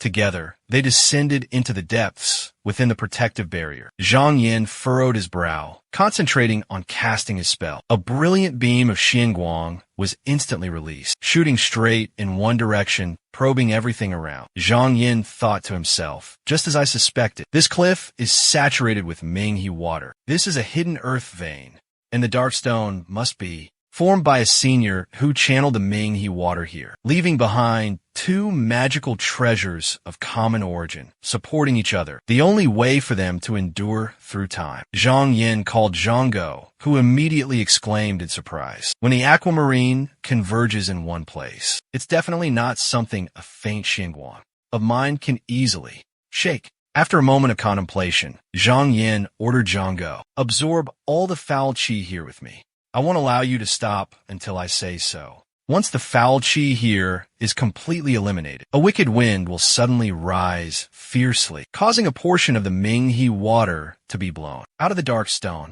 By now, Zhang Go was ready and waiting for the command to start, following his master's instructions. In that case, Zhang Yin just needed to repeat his old trick. Previously, he relied on the formation to take advantage of the sinister wind. Now, he wanted to actively lure it out. Zhang Go unfurled the map and began absorbing energy from the dark stone. Within the protective barrier, Zhang Yin waited calmly, his expression unwavering. In a blink of an eye, the dark stone gradually levitated, and fierce gusts of evil wind began to howl. Zhang Yin immediately channeled all his internal energy, preparing to react. Immediately after, the gusts of evil wind intensified dramatically. They seemed to possess a sentience, writhing and struggling to break free. Zhang Yin swiftly unleashed the Xianguang divine art, aiming to dispel the wicked winds. However, the evil winds stubbornly persisted, swirling and moving relentlessly. Zhang Yin remained safe within the protective barrier, but the evil winds outside grew even more ferocious. Zhang Yin furrowed his brow and gave a signal with a wave of his hand. Countless heavy water pearls were instantly activated, emitting a brilliant light. Immediately afterward, they underwent a simultaneous transformation, their latent power beginning to unleash. A wicked whirlwind gathered momentum, absorbing all the surrounding malevolent energy. Zhang Yin channeled his qi, sitting in meditative posture, patiently awaiting the outcome. The evil wind suddenly erupted in a furious rage, transforming into countless invisible, razor-sharp blades. They screamed and tore wildly, ravaging the protective formation that Zhang Yin had painstakingly erected. The heavy water spiritual liquid within the formation surged violently, like a serpent coiling and gathering energy, before suddenly exploding in a furious counterattack. Facing the ferocious onslaught, Zhang Yin simply flicked his sleeve, executing a mystical hand seal. In an instant, the heavy water spiritual liquid defied gravity, soaring directly into the evil wind, purifying it in a flash. The heavy water spiritual liquid also underwent a profound transformation, countless droplets coalescing into a single mass, radiating earth-shattering power. Ancient texts recorded that when the heavy water condenses into 100 drops, even a vast army could be easily vanquished. Zhang Yin silently chanted an incantation. A faint, knowing smile crept across his lips. It seemed the elder's words were indeed spot on. The heavy water surged like a reversed Milky Way, shimmering with countless points of starlight. Spiritual light converged, resembling a myriad of fireflies gathering. He thought to himself, if not for the protection of his life-bound flying sword, he would have had to retreat temporarily to evade this terrifying power.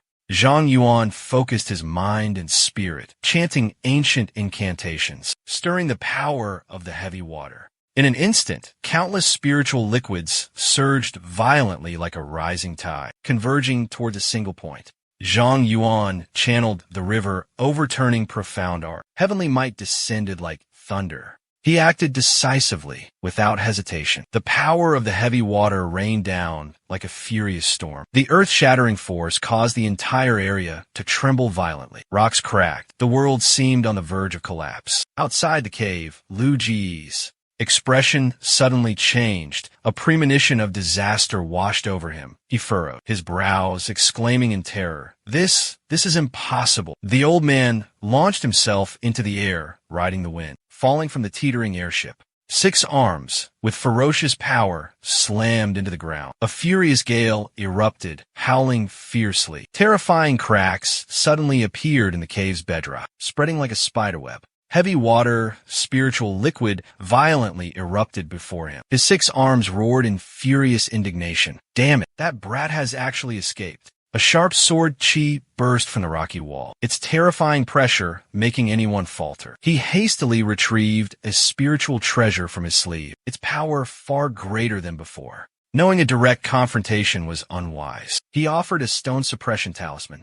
The talisman suddenly erupted, brilliant spiritual light surging towards the spreading cracks. He focused his mind, channeling violent black magic power. The sinister black banner of evil fluttering ominously. Gripping the banner's staff, he roared in fury. The mortal realm was shrouded in a veil of sinful darkness as evil began to rise. Yet, Zhong Shui's overwhelming power grew even more ferocious. Large cracks appeared in the Gao fortress, and Lu Ge frowned with worry. The rampant magical force surged relentlessly, like crashing waves. From within the fissures, bizarre phenomena erupted violently, carrying destructive power. Lu Ge gritted his teeth, using all his strength to resist the terrifying power. "Arrogant youngster, try my black wind evil sand." A chilling, sinister wind howled, carrying a terrifying demonic aura. The dark and ferocious wind rushed toward Zhang Yan with lightning speed. In an instant, Zhang Yan's eyes turned cold and sharp as a blade. Without a moment's hesitation,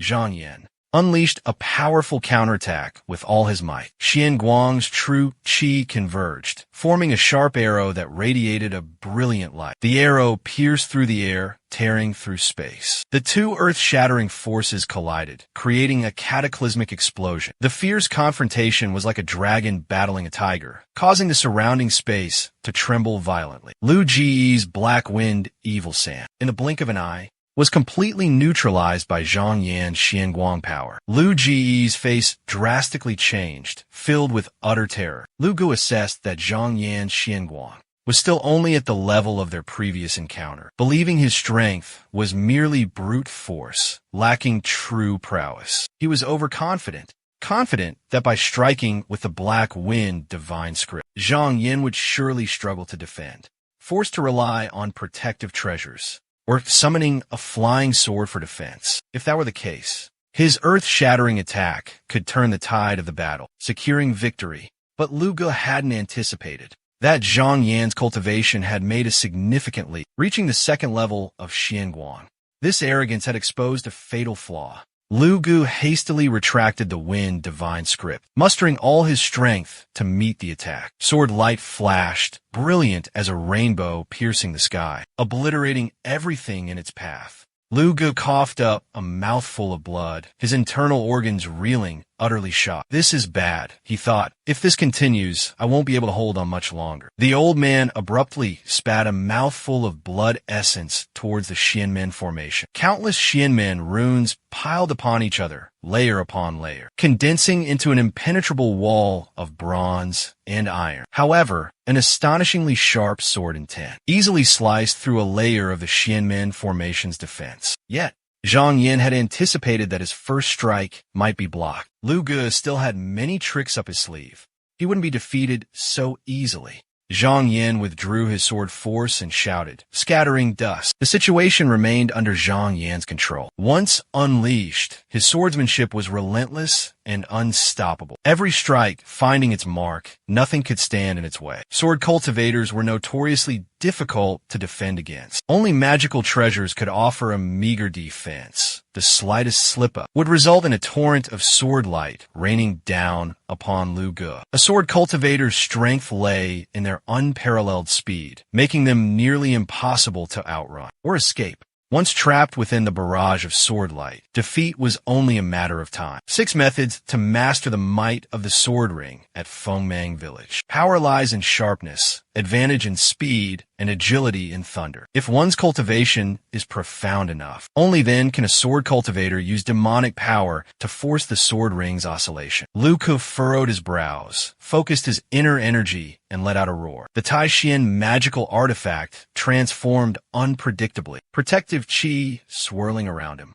4 Tai Xian mechanisms combined, forming an impenetrable defense. Immediately after, he commanded his spiritual energy, recreating the scene, completely unaware of the imminent danger. At this moment, Lu Ke summoned the demonic treasury. A magnificent demonic palace materialized on the spot. Lu Ke instantly flew into the demonic treasury, secretly calculating in his mind. As long as I hide within the demonic treasury, even if you possess heaven-defying methods, you won't be able to shake the demonic treasury's restrictions. You can't do anything to me. Lu Ke's actions were incredibly skillful and experienced, seizing the opportunity precisely, leaving no openings. That cunning old devil, as sly as a fox. Lu Ke wouldn't dare repeat the same mistake from all those years ago. Last time, he had been careless, failing to utilize the heavy water protection in time. Now, regret was useless. In that split second, with his life hanging by a thread, Lu Ke immediately urged the heavy water, unleashing a powerful counterattack. The moment his opponent made a move,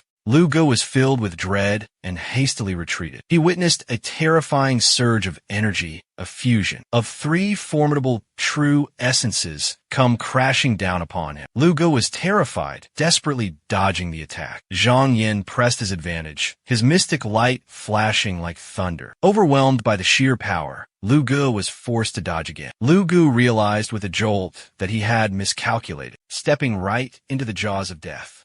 If he hesitated any longer, he feared there would be no escape. He had no choice but to abandon the demonic treasure, turning tail and fleeing for his life. He clung to a sliver of hope that Zhang Yin would be lured by the demonic treasure, sparing his life, abandoning him to focus on pursuing the Lu Ke treasure. Zhang Yin, with his ghostly swift movements, quick as lightning, tread the air, hot on Lu Ji's heels. Lu Ke noticed that Zhang Yin seemed to ignore the Mo Zong, determined to pursue him relentlessly. Despair welled up within him. He kept throwing out countless miraculous elixirs and pills, along with various rare and precious magical treasures, hoping to pique Zhang Yin's interest. But no matter what he threw out, Zhang Yin remained focused on his target, solely concentrating on pursuing him. This desolate and remote place was deserted. Once Lu Ke was killed, would those other treasures be able to escape?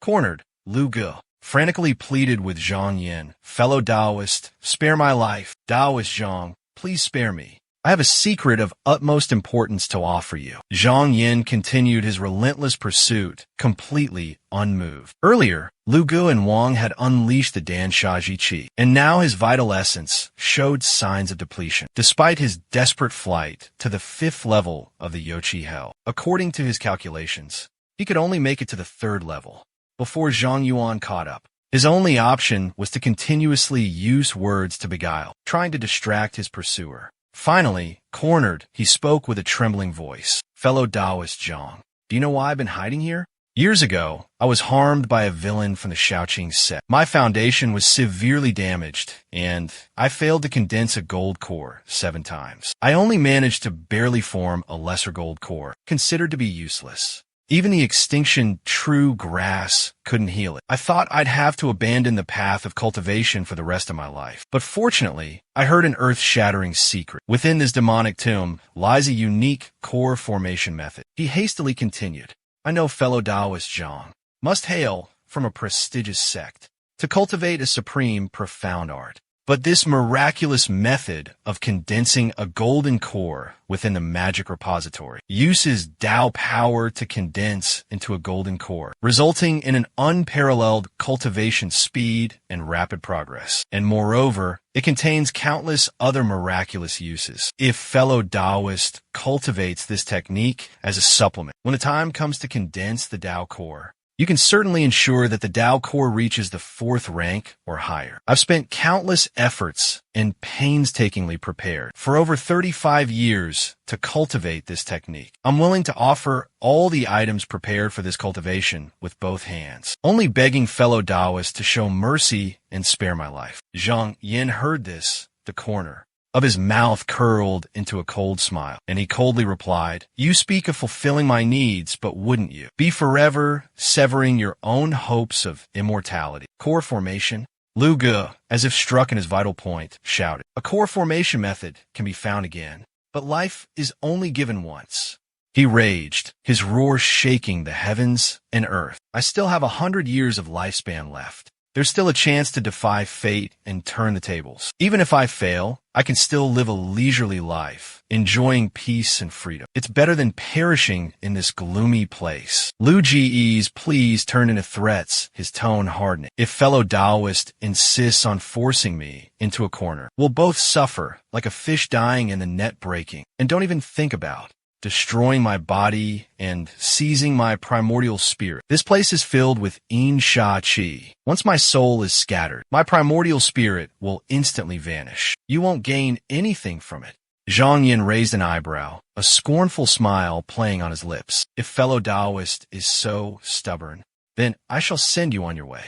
Lu Ge was speechless, his face pale as he instinctively stumbled backward. Lu Ge abruptly waved his hand, knowing there was no way out, uttered his last desperate words. "You drove me to this desperate end.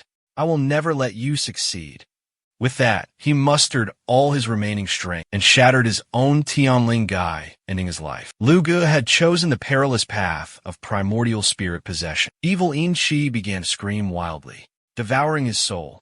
Zhang Yin watched in silence, slowly descending to stand not far from Lu Ji's corpse. His voice held a hint of lament. Life and death are predestined. Fellow Taoist Lu was truly a man of valor. Zhang Yin sighed and murmured, "Such unfortunate cultivators. I can't bear to see fellow Taoist body left exposed in the wilderness, so I will help you find a proper burial." A cold smile crept across Zhang Yan's lips. With a thought, an invisible sword qi tore through the air. A lock of hair silently fell from Lu Ji's corpse. Lu Ji's primordial spirit materialized. Zhang Yan looked up to the sky and laughed heartily. An icy voice echoed, "Such petty tricks, and you dare display them before me? If you weren't feigning death elsewhere, then why wait until the second layer of Yin Qi to collapse? Furthermore, before your demise, you deliberately sought a stable footing, clearly afraid your body would be damaged in the fall." Zhang Yuan calmly replied, "Whether your death was real or a ruse, one more strike cost me nothing." Finally, Zhang Yuan added with a sneer, "A final blow is simply good practice." The 6 cultivators collectively sighed. "I was merely gambling with fate, believing that a cultivator from a prestigious sect like yours wouldn't harm my primordial spirit. To think I'd encounter such a cunning and treacherous foe. Truly, a miserable fate." Zhang Yuan shook his head. "You left too many clues and hiding here. The 6 paths of reincarnation my soul has scattered into smoke and clouds. How much more do you intend to humiliate me? Reduced to nothingness, what more do I have to fear?" Zhang Yin let out a cold laugh and said, "The unyielding senior of the past would rather conceal the demonic Tao treasury than abandon hope of survival. With profound cultivation, you entrusted yourself to me in your final moments, before your soul scattered and perished. It's understandable that you would want one last desperate struggle with me. But if fellow Taoist wishes to die so peacefully, why wouldn't I be suspicious?" Zhang Yin pointed out the crucial point. "The way your primordial spirit is withering, it seems very much like, just at a slower pace, like a soul being split apart, And I happen to know that in some wicked techniques, the demonic Tao possesses a secret method for dividing the primordial spirit and then using another secret method to condense them back together. Are you exposing me? I'm merely making a conjecture. This fellow Taoist has just lost quite a few precious treasures. Perhaps within them lie dormant soul fragments, just waiting for the moment we leave this place. These soul fragments will escape from the magical artifacts, devouring those demonic creatures to replenish their vital energy. Afterward, they will return and merge with the original soul, compensating for previous losses, finding a hidden place for secluded cultivation. In just a few years, he might fully recover his original power. Realizing Zhang Yin had seen through his scheme, his eyes revealed a look of terror. For his sinister plot and wicked ambition had been completely exposed. The demons suffered a heavy psychological blow, but Zhang Yin uttered words that brought him some relief. Rest assured, fellow Taoist. As for the magical artifacts you discarded earlier, I've memorized the location of each one. In a moment, I will follow the trail to find these spiritual treasures and destroy them completely, until I'm certain that only when not a single shred of your soul remains in this mortal realm can I finally let go of this obsession. Lu Guai lamented his miserable fate. It seems I can no longer monopolize this demonic relic. With utmost sincerity, I will reveal everything to you, fellow Taoist, hoping for your generosity and forgiveness, and a chance to live. Is that even possible? Zhang Yin cracked a faint smile. I can't promise you anything. Speak if you wish, but it doesn't matter if you don't. Lu Guai was speechless. Seeing Zhang Yin's unwavering grip, Lu Guai had no choice but to agree to let Zhang Yin leave. He tried to console himself, resigning himself to the situation. Fellow Taoist Zhang's wisdom and cultivation surpass mine. This must be fate. He chanted an incantation, piquing Zhang Yin's curiosity. The Devil's Tomb gradually revealed its true nature. Lu Gu transformed into a shadowy spirit, guiding Zhang Yin. Together, they ventured into the hidden treasury of the demonic path. Zhang Yin intently studied the ancient characters etched onto the relief sculpture, his mind racing with speculation. It was here that he had been betrayed and framed by Lu Gu, and imprisoned within the Devil's Tomb. He glanced around, wondering what fellow Taoist Lu had done to Fairy Mu and the other cultivators. Lu Gu frowned, turning his head with a sigh. I thought fellow Taoist Zhang wouldn't mention them again. Mu Hongchun was eliminated by me, while I was trapped in the Ming Shui netherworld formation months ago, because she stubbornly refused to obey me. As for the other 3 women, I set one free. The remaining 2. Lu Gu hesitated, and towards the west, where a jade slip rests. Fellow Taoist, you can examine that jade slip, and you'll understand where they are. Zhang Yin immediately picked up the jade slip. In that instant, he suddenly had a revelation, understanding everything. Lu Gu suddenly pointed towards a stone tablet, prompting Zhang Yin. Look at the inscription on that stone tablet. The text on the stone tablet had changed. From the original inscription, Heavenly Tribulation, Trial of the Tao Heart. Zhang Yin pondered deeply. Suddenly, he burst into laughter, arousing Lu Ji's suspicion. He hastily asked, "What are you laughing at?" Zhang Yin replied, "I was wondering why." Fellow Taoist Lu would so readily reveal everything he knows. So that's the reason. Upon hearing this, Lu Gu was utterly astonished. What else do you know? Zhang Yin bluntly exposed him. This fellow Taoist originally intended to cultivate here, but was eliminated by me. Therefore, in his heart, he must have thought that if I also chose this place to cultivate, the outcome would certainly not be good either. That's why he was so upfront about everything. However, this Taoist friend was still worried, so he deliberately showed me this jade slip, waiting until I was immersed in it. He softly spoke up, directing my attention to that stone tablet, trying to plant a heart demon within me. Am I right? Lu Gu, now like a fish on a chopping block, roared furiously. So what if you are? Now that you've seen this cultivation technique, can you resist its demonic allure? I don't believe you won't cultivate it. With his intentions repeatedly exposed by Zhang Yin, Lu Ji's rage burned like a wildfire. But in response to him, Zhang Yin's calm voice echoed. This cultivation technique is an ancient secret art. Although labeled as demonic, it's not inherently evil. On the contrary, it benefits us, Should we really pass up such a wonderful cultivation opportunity? Lu Ge let out a cold laugh and continued to justify himself. Oh, if my soul is scattered, you can rest easy, then. Sooner or later, you'll face a great calamity, following in my footsteps. With that, he looked up to the sky and burst into maniacal laughter. Lu Ji's body transformed into a wisp of green smoke and vanished. Zhang Yin smiled, watching Lu Ji's fading figure. Lu Ge couldn't help but turn his head and ask, "What are you smiling about?" Zhang Yin calmly replied, "I'm laughing at how Taoist Lu, cunning your whole life, has finally made a fatal mistake."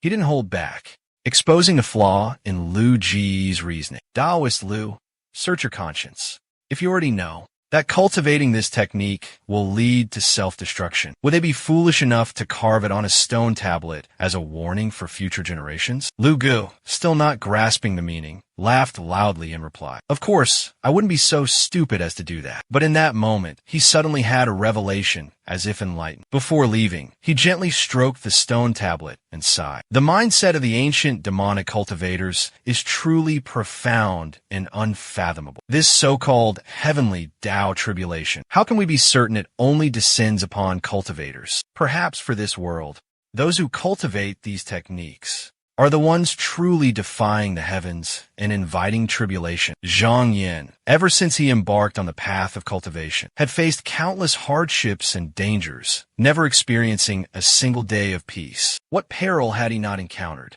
He completely disregarded so-called tribulations and calamities. But Lu Ge completely believed these words. He suddenly felt that the schemes and plots he had devised were nothing more than a clown show. Feeling both ashamed and enraged, Zhang Yin glanced at him coldly. In conclusion, those who are foolish and ignorant yet eager to flaunt their abilities are ultimately just mediocre and short-sighted individuals, no different from frogs in a well, only capable of seeing a tiny corner of the sky. Hearing this, Lu Ji's face turned purple with rage, and he roared, "I'll risk my life against you." But before he could make a move, Zhang Yin summoned a mysterious flame, reducing Lu Ge to ashes. He chuckled coldly. "Useless, you insignificant wretch. Go to hell in peace." Lu Ji's primordial spirit was devoured by the ferocious flames. In his final moment of despair, he could only utter Zhang Yin's name.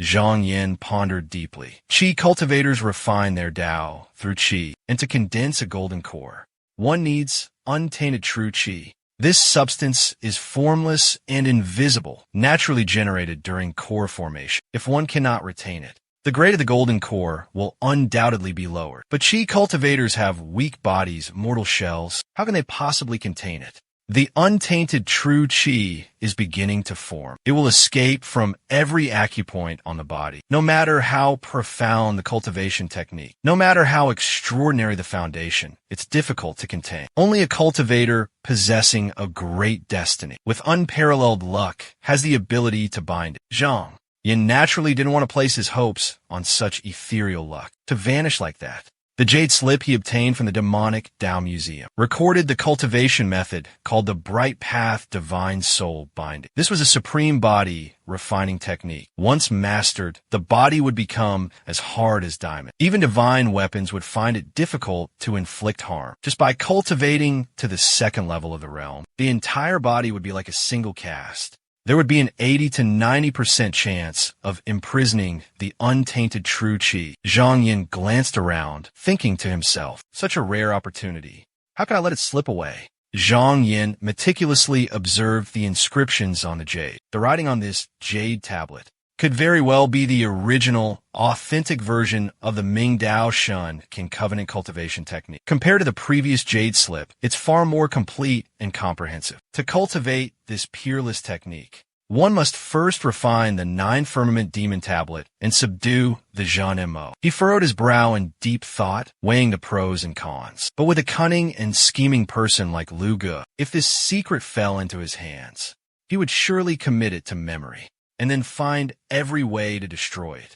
How could it be so easily left here? Immediately, Zhang Yin circulated his spiritual energy, focusing all his spiritual sense into the script on the jade slip, trying to find clues and understand the truth of the matter. So that's it. The original copy of this cultivation method cannot be destroyed. It wasn't that Lu Ge didn't want to, but he was powerless. At this moment, on the second floor of the Devil's Treasury, Zhang Yin couldn't help but sigh. This Devil's Treasury was the legacy of a great power. It was understandable that it possessed such earth-shattering power. He then proceeded to the central area, where a brilliant violet light emanated. Inwardly, he calculated silently. Finally, I can cultivate this secret manual in peace. His gaze was fixed on a manual floating in midair. Zhang Yin speculated. Perhaps this is the Mo Jian Jianye, Demonic Sword 9 chapters. Zhang Yin immediately used his spiritual sense to investigate. As his spiritual sense approached the manual,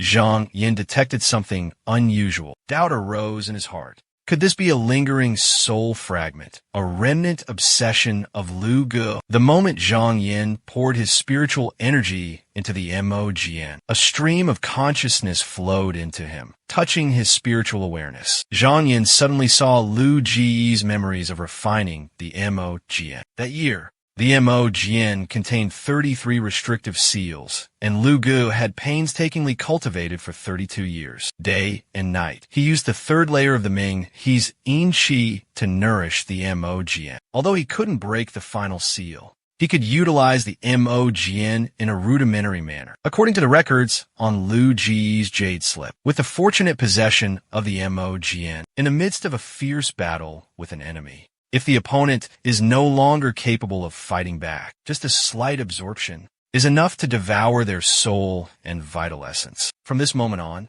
with every life taken, the Mo Jian will instantly release vital essence to nourish its owner. As this pure essence circulates within the body, cultivation can continue. The more cultivators slain, the stronger the Mo Jian becomes, and the more abundant the devoured and released essence. Cultivating the Ming Dao Tan Shun Xie using vital essence is considered a supreme technique of demonic cultivation. However, there are no demonic cultivators around here, only the Chun Xiang sect. Therefore, Lu Ge spared no effort in spreading the basic techniques of the Mo Zong, luring disciples of the Chun Xiang sect here in order to harvest their vital essence. Initially, with a Huadan Tru person guarding the Chun Xiang sect, Lu Ge was still apprehensive, until Hong Huaxianzi, the previous sect leader, was brutally murdered by him. Lu Ge, harboring sinister intentions, lured the disciples of Chun Xiang Jiao into cultivating evil demonic arts, waiting until their demonic cultivation reached its peak, then leading them here, to use the Mo Jianjianye to control them all at once, devouring their souls and essence, to cultivate the forbidden evil scripture. Zhang Yin shook his head slightly, letting out a heavy sigh within his heart. Demonic cultivation techniques are truly filled with brutal killing intent, enough to stain the entire sky red. It truly lives up to its reputation as the infamous forbidden technique of the ruthless demonic sect. It seems the warning about the impending heavenly tribulation carved on that stone tablet was not just empty words. Thinking of this, a surge of intense rage towards Lu Ge welled up within him. This Lu Ge is truly a short-sighted fool, a frog in a well. Mugong Nu Ek Ngoi Dei Jing has been translated idiomatically. There are countless demonic cultivators in the world. He doesn't seek worldly treasures,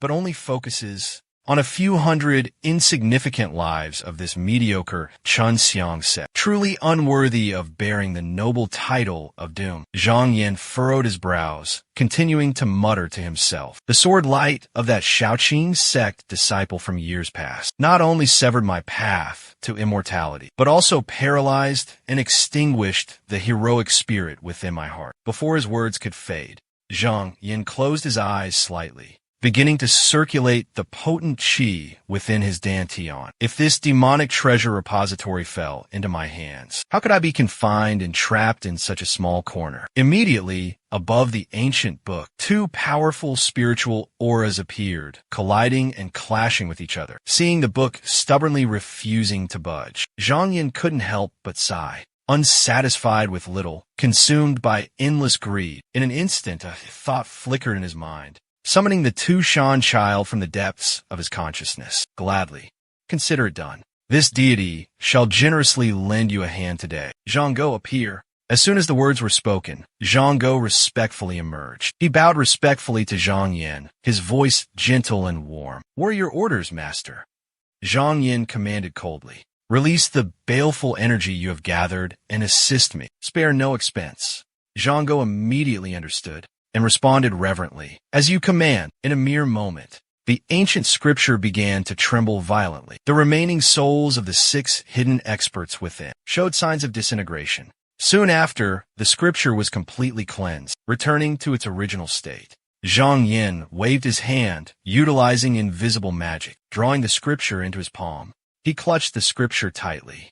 Zhang Yuan's divine sense, like the gentle flow of autumn water, softly spread out, probing the hidden mysteries within the demonic altar. But instantly, he sensed a stark contrast between the altar's tranquil exterior and its turbulent core. From the depths of the demonic altar emanated an earth-shattering, incredibly ferocious, murderous aura, as if it wanted to tear everything apart. This murderous aura relentlessly invaded Zhang Yuan's consciousness, as if trying to awaken, to stir a bloodlust within him. A desire to slaughter countless righteous cultivators in the world suddenly arose in his mind. Zhang Yuan was shaken to his core. The intention to seal this terrifying, murderous aura immediately surfaced. He coldly roared, "Silence. I decide what cultivation technique I practice. How can I be controlled by a mere jade slip?" Zhang Yuan focused all his powerful will, suppressing the bloodthirsty intent that was erupting within him.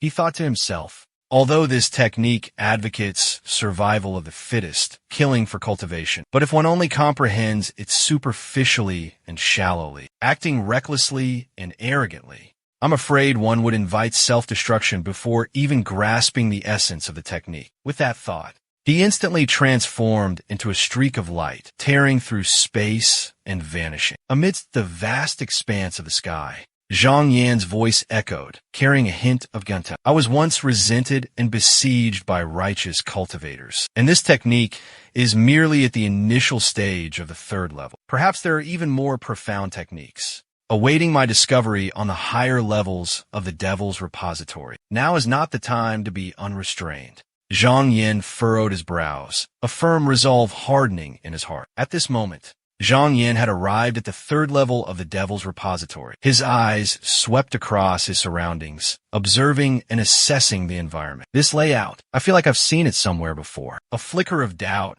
arose within him.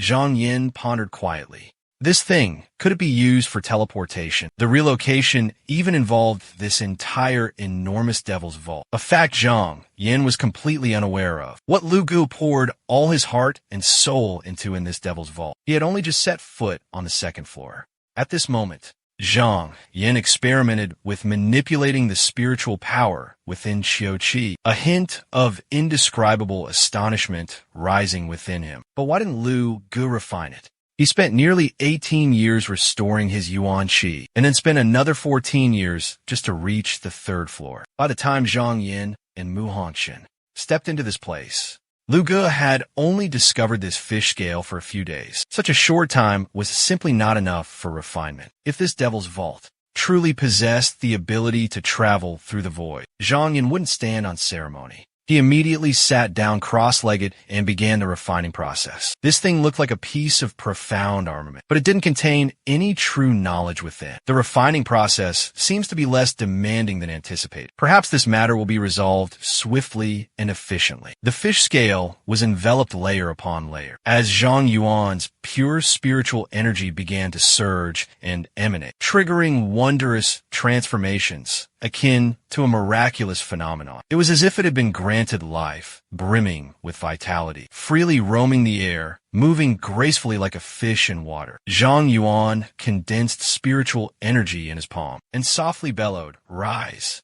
The demonic tomb suddenly trembled violently, as if the heavens and earth were about to collapse. Meanwhile, in a distant, desolate grassland at that very moment, amidst the distant landscape, Zhang Dian's figure suddenly appeared. He looked up at the vast sky, a profound sense of nostalgia welling up within him. A year had passed since he left the mystical Matang, and he finally bathed in the warm sunlight. Suddenly, Zhang Dian turned his head. his sharp eyes gazing into the distance. An unusual premonition arose within him, as if someone was lurking nearby, secretly observing his every move. But the feeling was fleeting like a gentle breeze, vanishing in a flash. Zhang Dian thought to himself, within a 1,000-mile radius, only the Qinxiang sect was the sole cultivation sect. Being a cultivator himself, he furrowed his brow in contemplation, a thought striking him. Someone must be using some sort of secret magical tool to monitor this place from afar.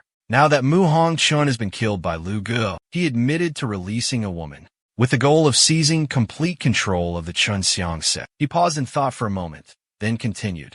After that, I will force the entire sect to cultivate the evil techniques of the MO men, in order to easily absorb the souls and essence of the disciples. Although I don't know the origin of that woman, I'm certain she was the one who was following me. The bronze mirror in his hand trembled and fell to the ground. 1 month earlier, listen closely, Tianing suddenly felt the restrictive spell within her body, the one placed by Lu Ge, completely vanish without a trace. In that moment, she felt both joy and fear, but she didn't dare investigate the cause. Her heart was filled with anxiety and worry, unsure of what to do.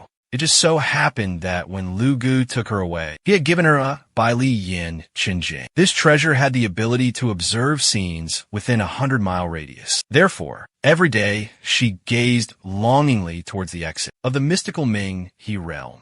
She yearned to find even the slightest glimmer of hope, the faintest trace. Unexpectedly, today, she witnessed Zhang Yin, safe and sound, emerge from Ming He, her hands unconsciously clenched, trembling with emotion. Inwardly, Wei Qianying thought, I assumed Zhang Yin had long since perished, his soul scattered and vanished into the underworld of Ming He. I can't believe he actually survived and returned. If that's the case, could the remaining 6 have perished or escaped from Ming He? Just now, when I secretly observed Zhang Yin, it seemed like he noticed me. Could he try to silence me to cover his tracks? Just then, a servant girl frantically ran in and reported, Sect Master, someone has intruded into the main hall. Before she could finish, Zhang Yin appeared before her, letting out a soft sigh. So it's you. He furrowed his brow slightly, a disdainful smirk playing on his lips. Finally, you've achieved your ambition and claimed the sect leader's seat. Haha. Hearing Wei Qianying's indignant roar, he felt a mixture of rage, terror, and anxiety. Wei Qianying struck first to gain the upper hand, falsely accusing him. You massacred the headmaster and the disciples. Seize him at once, she shouted, then taking advantage of the chaos, she desperately tried to escape. Zhang Yin frowned, channeling his Yuan Qi, instantly unleashing a sword technique, sending forth a streak of sword qi as fast as lightning, hurtling straight ahead. Wei Qianying cried out in terror. What? Seeing the dazzling sword light descending, her soul almost left her body. Before she could react, the sword light struck her, leaving her battered, but she still struggled to flee. Zhang Yin was surrounded by countless disciples of the Qinxiang sect, all fiercely hostile. He angrily flicked his sleeve, roaring, You fools! This lord doesn't need to explain himself to you mere mortals. With that, he soared into the air, his figure blurring before vanishing into the sky, leaving the crowd below gaping after him. Yu Qianying's commanding voice rang out, ordering his disciples. Disciples, a powerful enemy is before us. Quickly, follow me and activate the chaotic star formation. The chaotic star formation, the signature formation of the Qinxiang sect, typically required only 36 people to operate. Immediately, the disciples obeyed, their bodies rising into the air in unison. Yu Qianying continued to bellow, determined to punish the one who murdered Mu Shizhi. Amidst the surging figures, a few remained frozen in place, terrified of being casually annihilated by a powerful demonic Tao cultivator passing by. Thus, the formation was disrupted, allowing every disciple of the Qinxiang sect to launch attacks from within the formation, a specialized tactic designed to counter powerful adversaries. Meanwhile,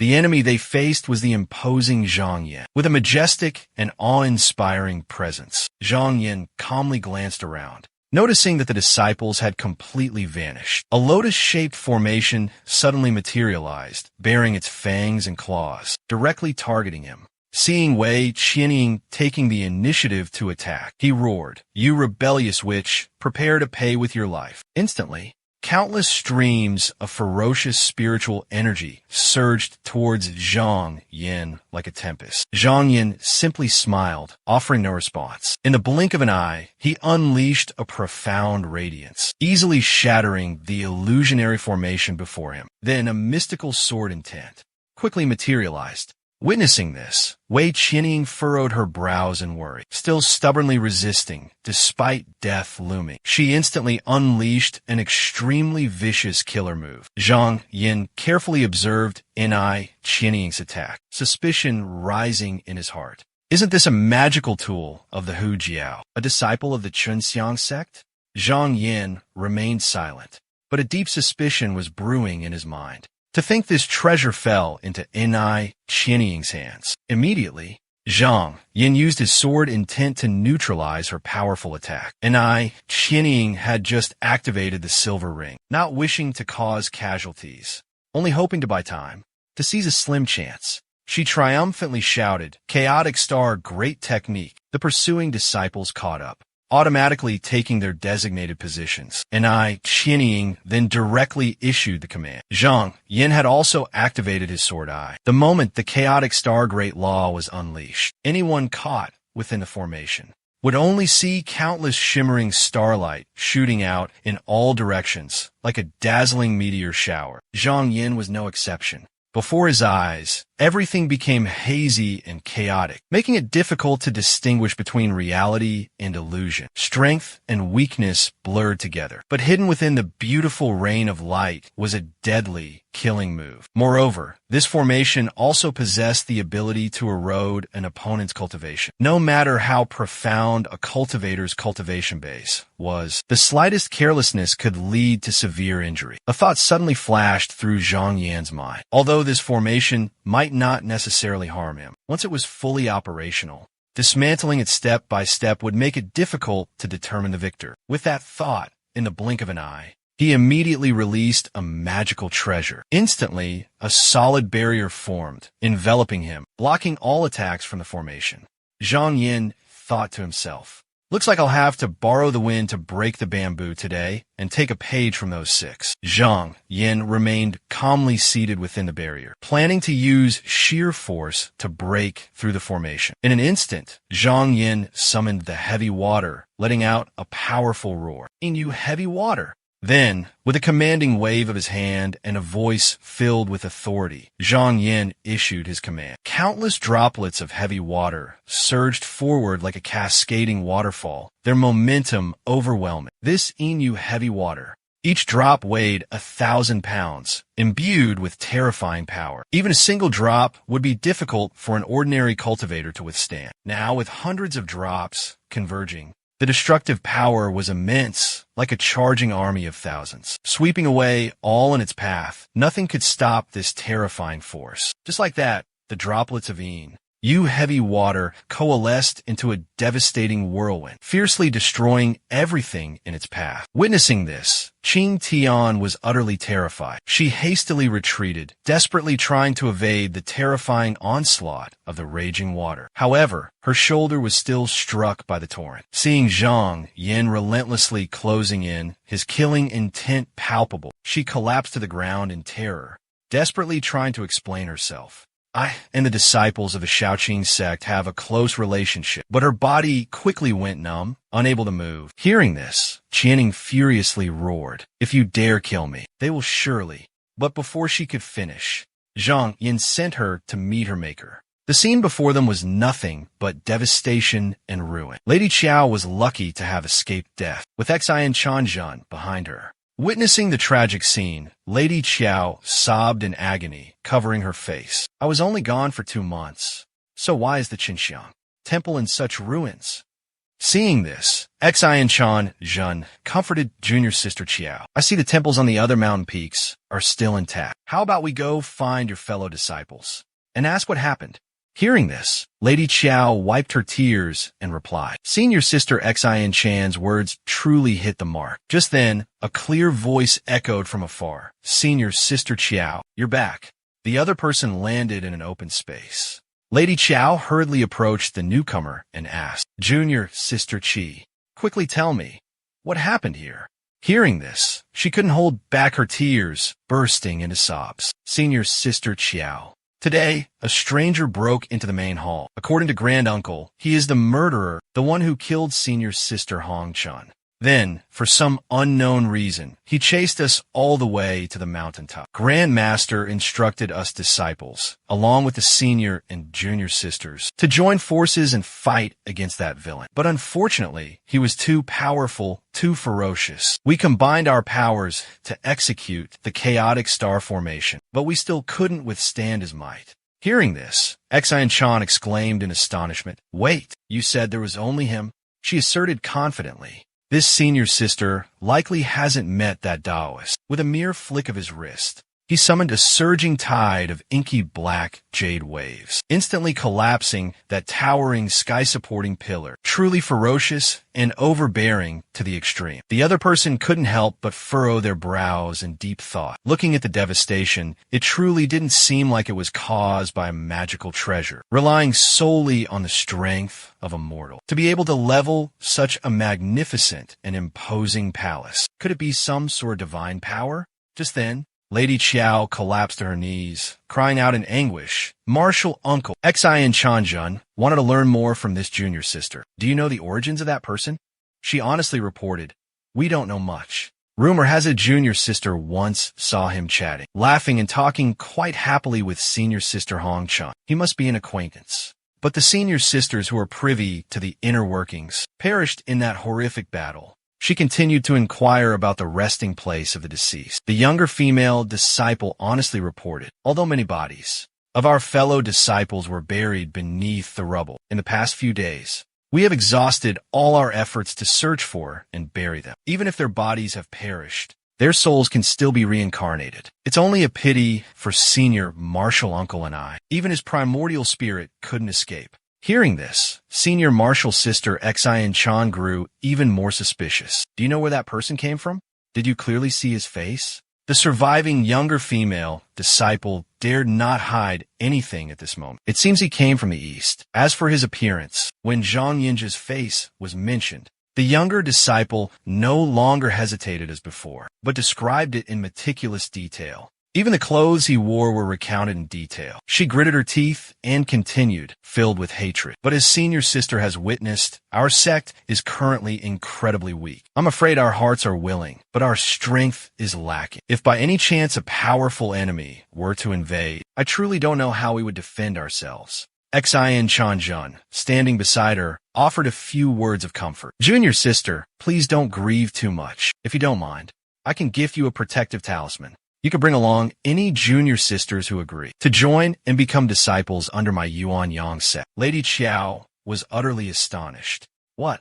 Truly join the prestigious Yuan Yang sect?" Xian Chan Jun honestly replied. "Joining the main sect itself? Not quite. I mean a cultivation cave established outside the main sect by one of our Yuan Yang sect disciples." She was silent for a moment, then said, "I hear that's not the orthodox Yuan Yang sect." Junior Sister Qiao was a little disappointed, but on second thought, even if she couldn't officially become a disciple of the Yuanyang sect, finding refuge under the Yuanyang sect's name would still provide a strong backing. She would no longer have to live in fear and anxiety. No more. Leaving this remote, secluded place, she could claim to be from the Yuanyang sect, and no one would dare to scorn her. Lady Qiao dried her tears and solemnly replied, "Thank you, Senior Sister Xian, for your help. This humble one is willing to follow." She respectfully kowtowed on behalf of her fellow sisters present and expressed her gratitude again. "Thank you, Senior Sister." Xian Xianjin humbly replied, "It was just a small matter, Junior Sister. There's no need for such formality." She then took out a talisman and instructed, "With this, you can go to the Jingyuan Immortal Mansion on Mount Wuyan and find Senior Sister Bei. Tell her that Xian Xianjin sent you."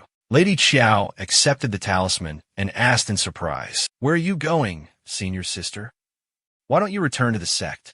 Xian Tianjin calmly replied, "This time, the sect is holding a grand competition. I intend to borrow 9th Senior Brother's 7 absolute page. 9th Senior Brother has already agreed. But now, the treasure has been stolen. I can't just stand idly by.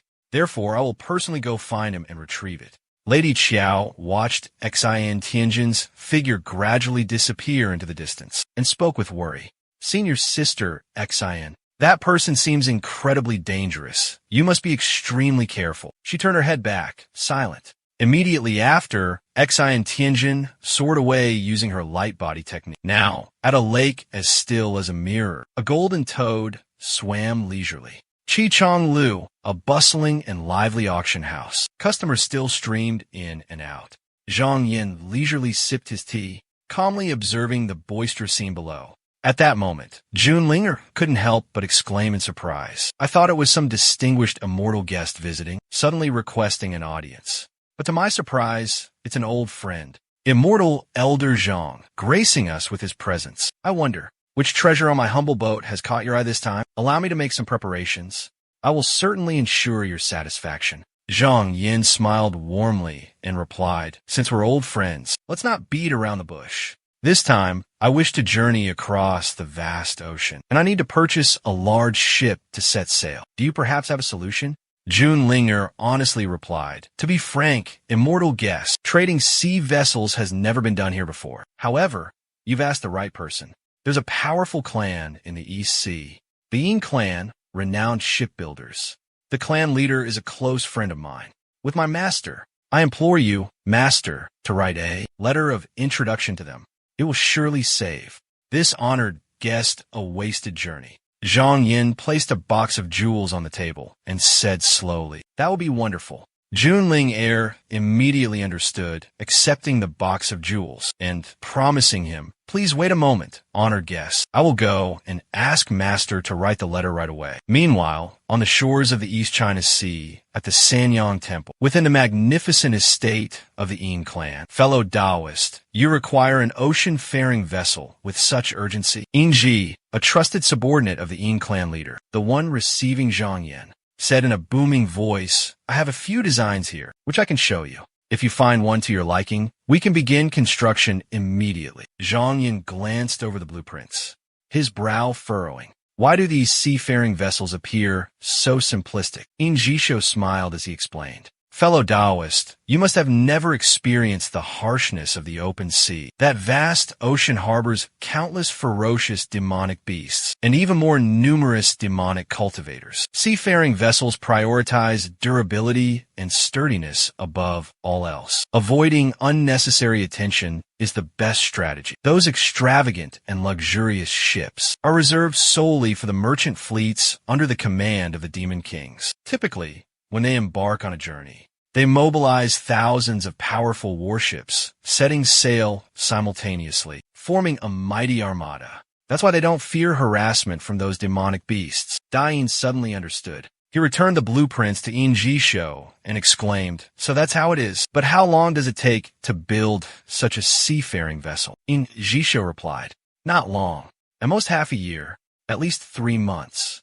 Zhang Yin asked directly, may I ask if the residence has a seafaring vessel available? A cultivator's lifespan was inherently long. This period could actually be spent waiting leisurely. But Zhang Yin lacked the patience to wait for so long. On this trip, he wanted to go out to sea to search for the Jiazi Si Ho Shui that Elder Yin had mentioned. A year had already passed. Zhang Yin was worried about missing the opportunity for the Jiazi Si Ho Shui to appear, so he didn't want to waste any time needlessly. At this moment, Ji Insho hesitantly spoke. Actually, there is one. But fellow Taoist, do you really want it? Seeing his attitude, Zhang Yin couldn't help but feel suspicious. Could there be something wrong with this boat? Ji Insho shook his head and replied, wait until I have someone bring the blueprints. Fellow Taoist will understand after seeing them. Not long after, I brought the blueprints for you too. The two try and show use their spiritual power to levitate the blueprints before Zhang Yin. Fellow Taoist, please take a look. The blueprint of the ship gradually materialized before his eyes. According to the try-in show, this ship was 1,200 zhang long and 900 zhang wide. The construction materials, the number of restrictions, the structure of the decks. Everything was meticulously detailed in the blueprint. Zhang Yin couldn't help but admire it. The Yin family was indeed capable of creating such a magnificent sea vessel. Their craftsmanship was truly extraordinary, almost supernatural. But such a colossal ship, I'm afraid it wouldn't be easy to control. Ordinary small sea vessels are about 20 to 30 zhang long, and the largest ones are no more than 100 zhang. In comparison, this Longhua sea vessel is truly massive, beyond imagination. The two Tri and Shou pointed in one direction and said, "Fellow Taoist, please look here." Zhang Jian followed their gaze, his expression filled with astonishment. Could this be a shipworm? Elder Ji and couldn't help but praise. This fellow Taoist truly has exceptional insight. You are absolutely correct. This object is the Tai Chuan, the core of this magnificent long kingdom warship. A warship shaped like a Tai Chuan also means that during its construction, it was modeled after the principles of refining magical artifacts. Just like a cultivator riding a flying ship, it can freely expand and shrink in size. Even if it encounters sufficient fortuitous opportunity, this magical artifact can evolve into a supreme treasure. However, crafting such a colossal warship is exceedingly rare. For a magical artifact to freely change its size, every single material must be inscribed with hundreds, even thousands of different types of restrictions. Furthermore, all the incantations must be refined within the same cauldron. At this moment, Elder Nji added to the fellow Taoist's words. This warship has a total of 3 layers of qi restrictions. Each time a layer is opened, its weight increases significantly. If fellow Taoist decides to purchase it, there's no need to unlock its full potential. Refining it to the first layer of the restriction is sufficient. At that point, its size will only be about 400 million zhang. Zhang Yuan curiously inquired. This ship seems to be a rare treasure. Why does fellow Taoist wish to part with it? Yin Jisho thought to himself. 400 million zhang seems a bit of a disadvantage for this fellow Taoist. Though that's true at that size. It's comparable to the Great Vow Cloud Chariot, commonly used by nascent soul true people. However, land-based vehicles don't need to withstand raging waves or violent storms, nor do they need to cross vast oceans or rivers. So the materials used in their construction are a grade lower. Therefore, even with a comparable size, it can't be compared to a seafaring vessel. Finally, Yin Jisho had to reveal the truth. To be honest with fellow Taoists, this was originally crafted to be the flagship of a flying ship. The immortal market was where it was made. My ancestors spent countless rare materials and owed favors to numerous fellow martial artists. But later on, the previous owner of this ship unexpectedly met with misfortune, leading to it being sealed within our Yin family for over 55 years now.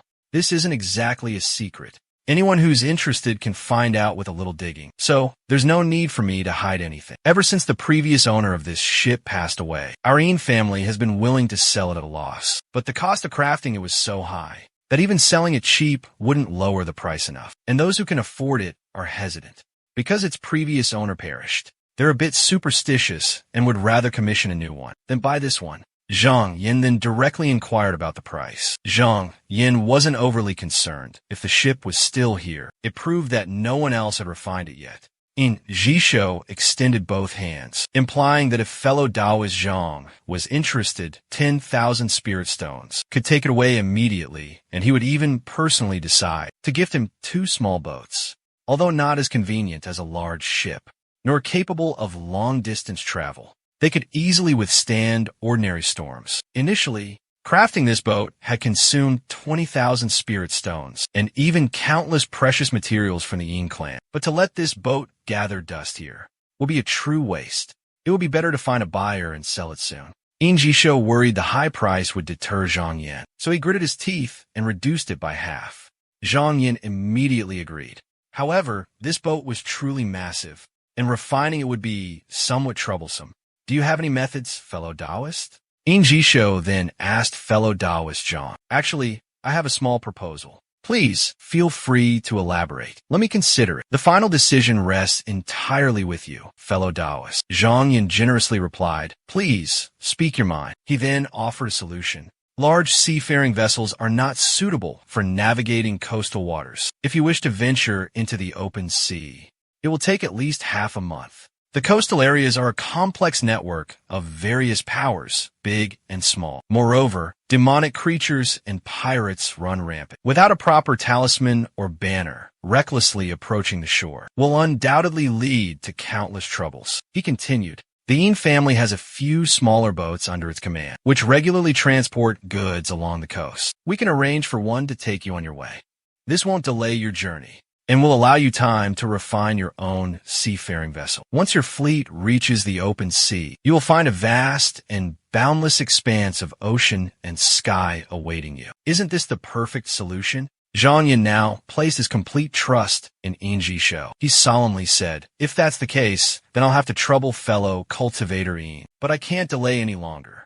Yin Jisho understood and gave his assurance. This humble one guarantees that within 3 days, everything will be arranged. Fellow cultivator can certainly depart then. The spiritual object was placed on the table. The transaction complete, Yin Jisho immediately sent someone to give orders. Someone, quickly invite my second brother here. Yin Trijun, Yin Jisho's younger brother, quickly arrived. He curiously asked his elder brother, brother, you called for me? Yin Jisho went straight to the point. I ask you, is the wave breaker warship still here? He stammered, why yes of course, why wouldn't it be? Hearing this, Yin Jisho felt somewhat relieved. Very good. Quickly go down and prepare. Tomorrow, raise the Yin clan flag. We will escort a fellow cultivator to Chiefing Island. Yin Trijun seemed hesitant and reluctant upon hearing this. He couldn't help but scold. What are you still standing there for? Get to work. Yin Jijun hastily obeyed the order, and as soon as he stepped out the door, he immediately instructed his subordinates to summon Steward Xiao. Tell him I have an urgent matter to discuss with him. Not long after, Steward Xiao arrived. He respectfully bowed, paying his respects to the second young master. But Yin Jijun quickly grabbed his hand, anxiously saying, Uncle Xiao, do you know who the guest was that met with elder brother today?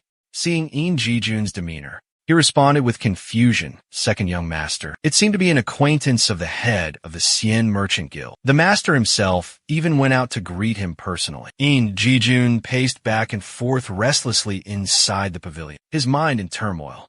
So it was someone from over there. This person must be someone of extraordinary background, absolutely not someone to offend.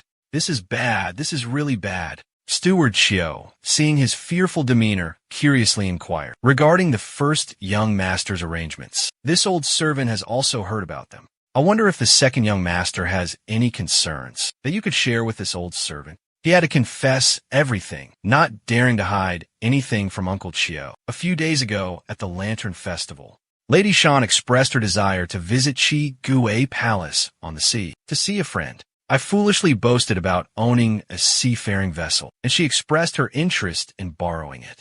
But to save face, how could I refuse? Tomorrow she will come to borrow the boat to go out to sea, but at this very moment, my elder brother has entrusted me with this matter. I truly don't know what to do.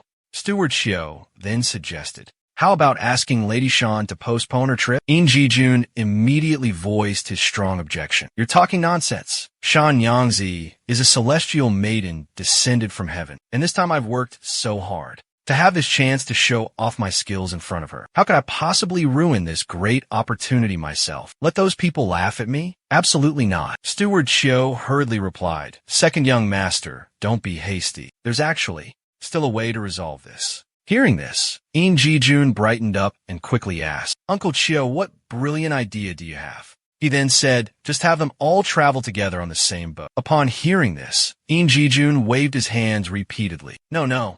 How can that person compare to Shan Yangzi? With Shan Yangzi's temperament, wouldn't she throw that person into the sea to feed the fish? Xiao Ba stroked his beard and slowly reminded him, this old man has traveled on this sea vessel before. It's quite spacious. A journey of 1,000 miles across the vast ocean. How can it be without the presence of our Yin family? When the time comes, I will dispatch a quick-witted and resourceful steward to accompany them. As long as everything is arranged in advance, those two won't necessarily have the chance to encounter each other. Hearing this, Yin Jijun clapped his hands in applause and praise. What a brilliant plan.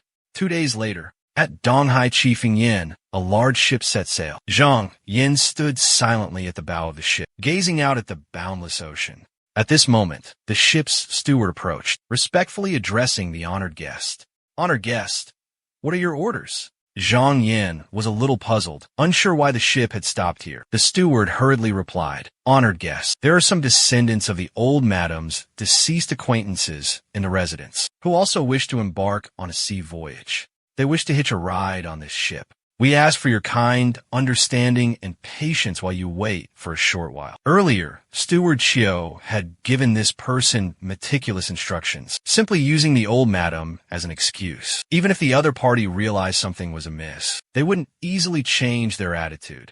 Zhang Yin hesitated briefly, then made a request, a wait of just 2 hours. Although this delay would surely displease the other party, Steward Chiu wasn't fully aware of Zhang Yan's background and wouldn't overthink it. If he knew Zhang Yan was a descendant of the Mingshang sect, he certainly wouldn't have made such casual arrangements. Receiving Zhang Yan's agreement, the steward breathed a sigh of relief and hastily replied with a respectful, "Yes, yes." Wiping the sweat from his brow, he couldn't help but sigh inwardly. Both sides are powerful figures. This is truly a difficult situation. That Shan Yangzi had better arrive soon. Just then, the steward spotted in the distance a group riding rosy clouds as they flew towards them. Shan Yangzi was seated in a magnificent, luxurious palanquin. She was surrounded by a large entourage of servants and attendants. Every gesture and movement exuded the noble aura of a Peng Yuan sect disciple. Shan Yangzi maintained a cold, proud expression, like an ice goddess. The steward looked up and couldn't help but exclaim in admiration, "I've heard that, Shan. Nyangzi is the head disciple of the renowned Peng Yuan sect, truly living up to her reputation with an extraordinary presence." As Shan Nyangzi's entourage approached, the steward respectfully bowed his head. "Lady Shan Yangzi has arrived. I am Xu. Following Erlang's orders, I have been awaiting you." This is the end of the film. We hope you liked it. And please share to encourage us to make more great films.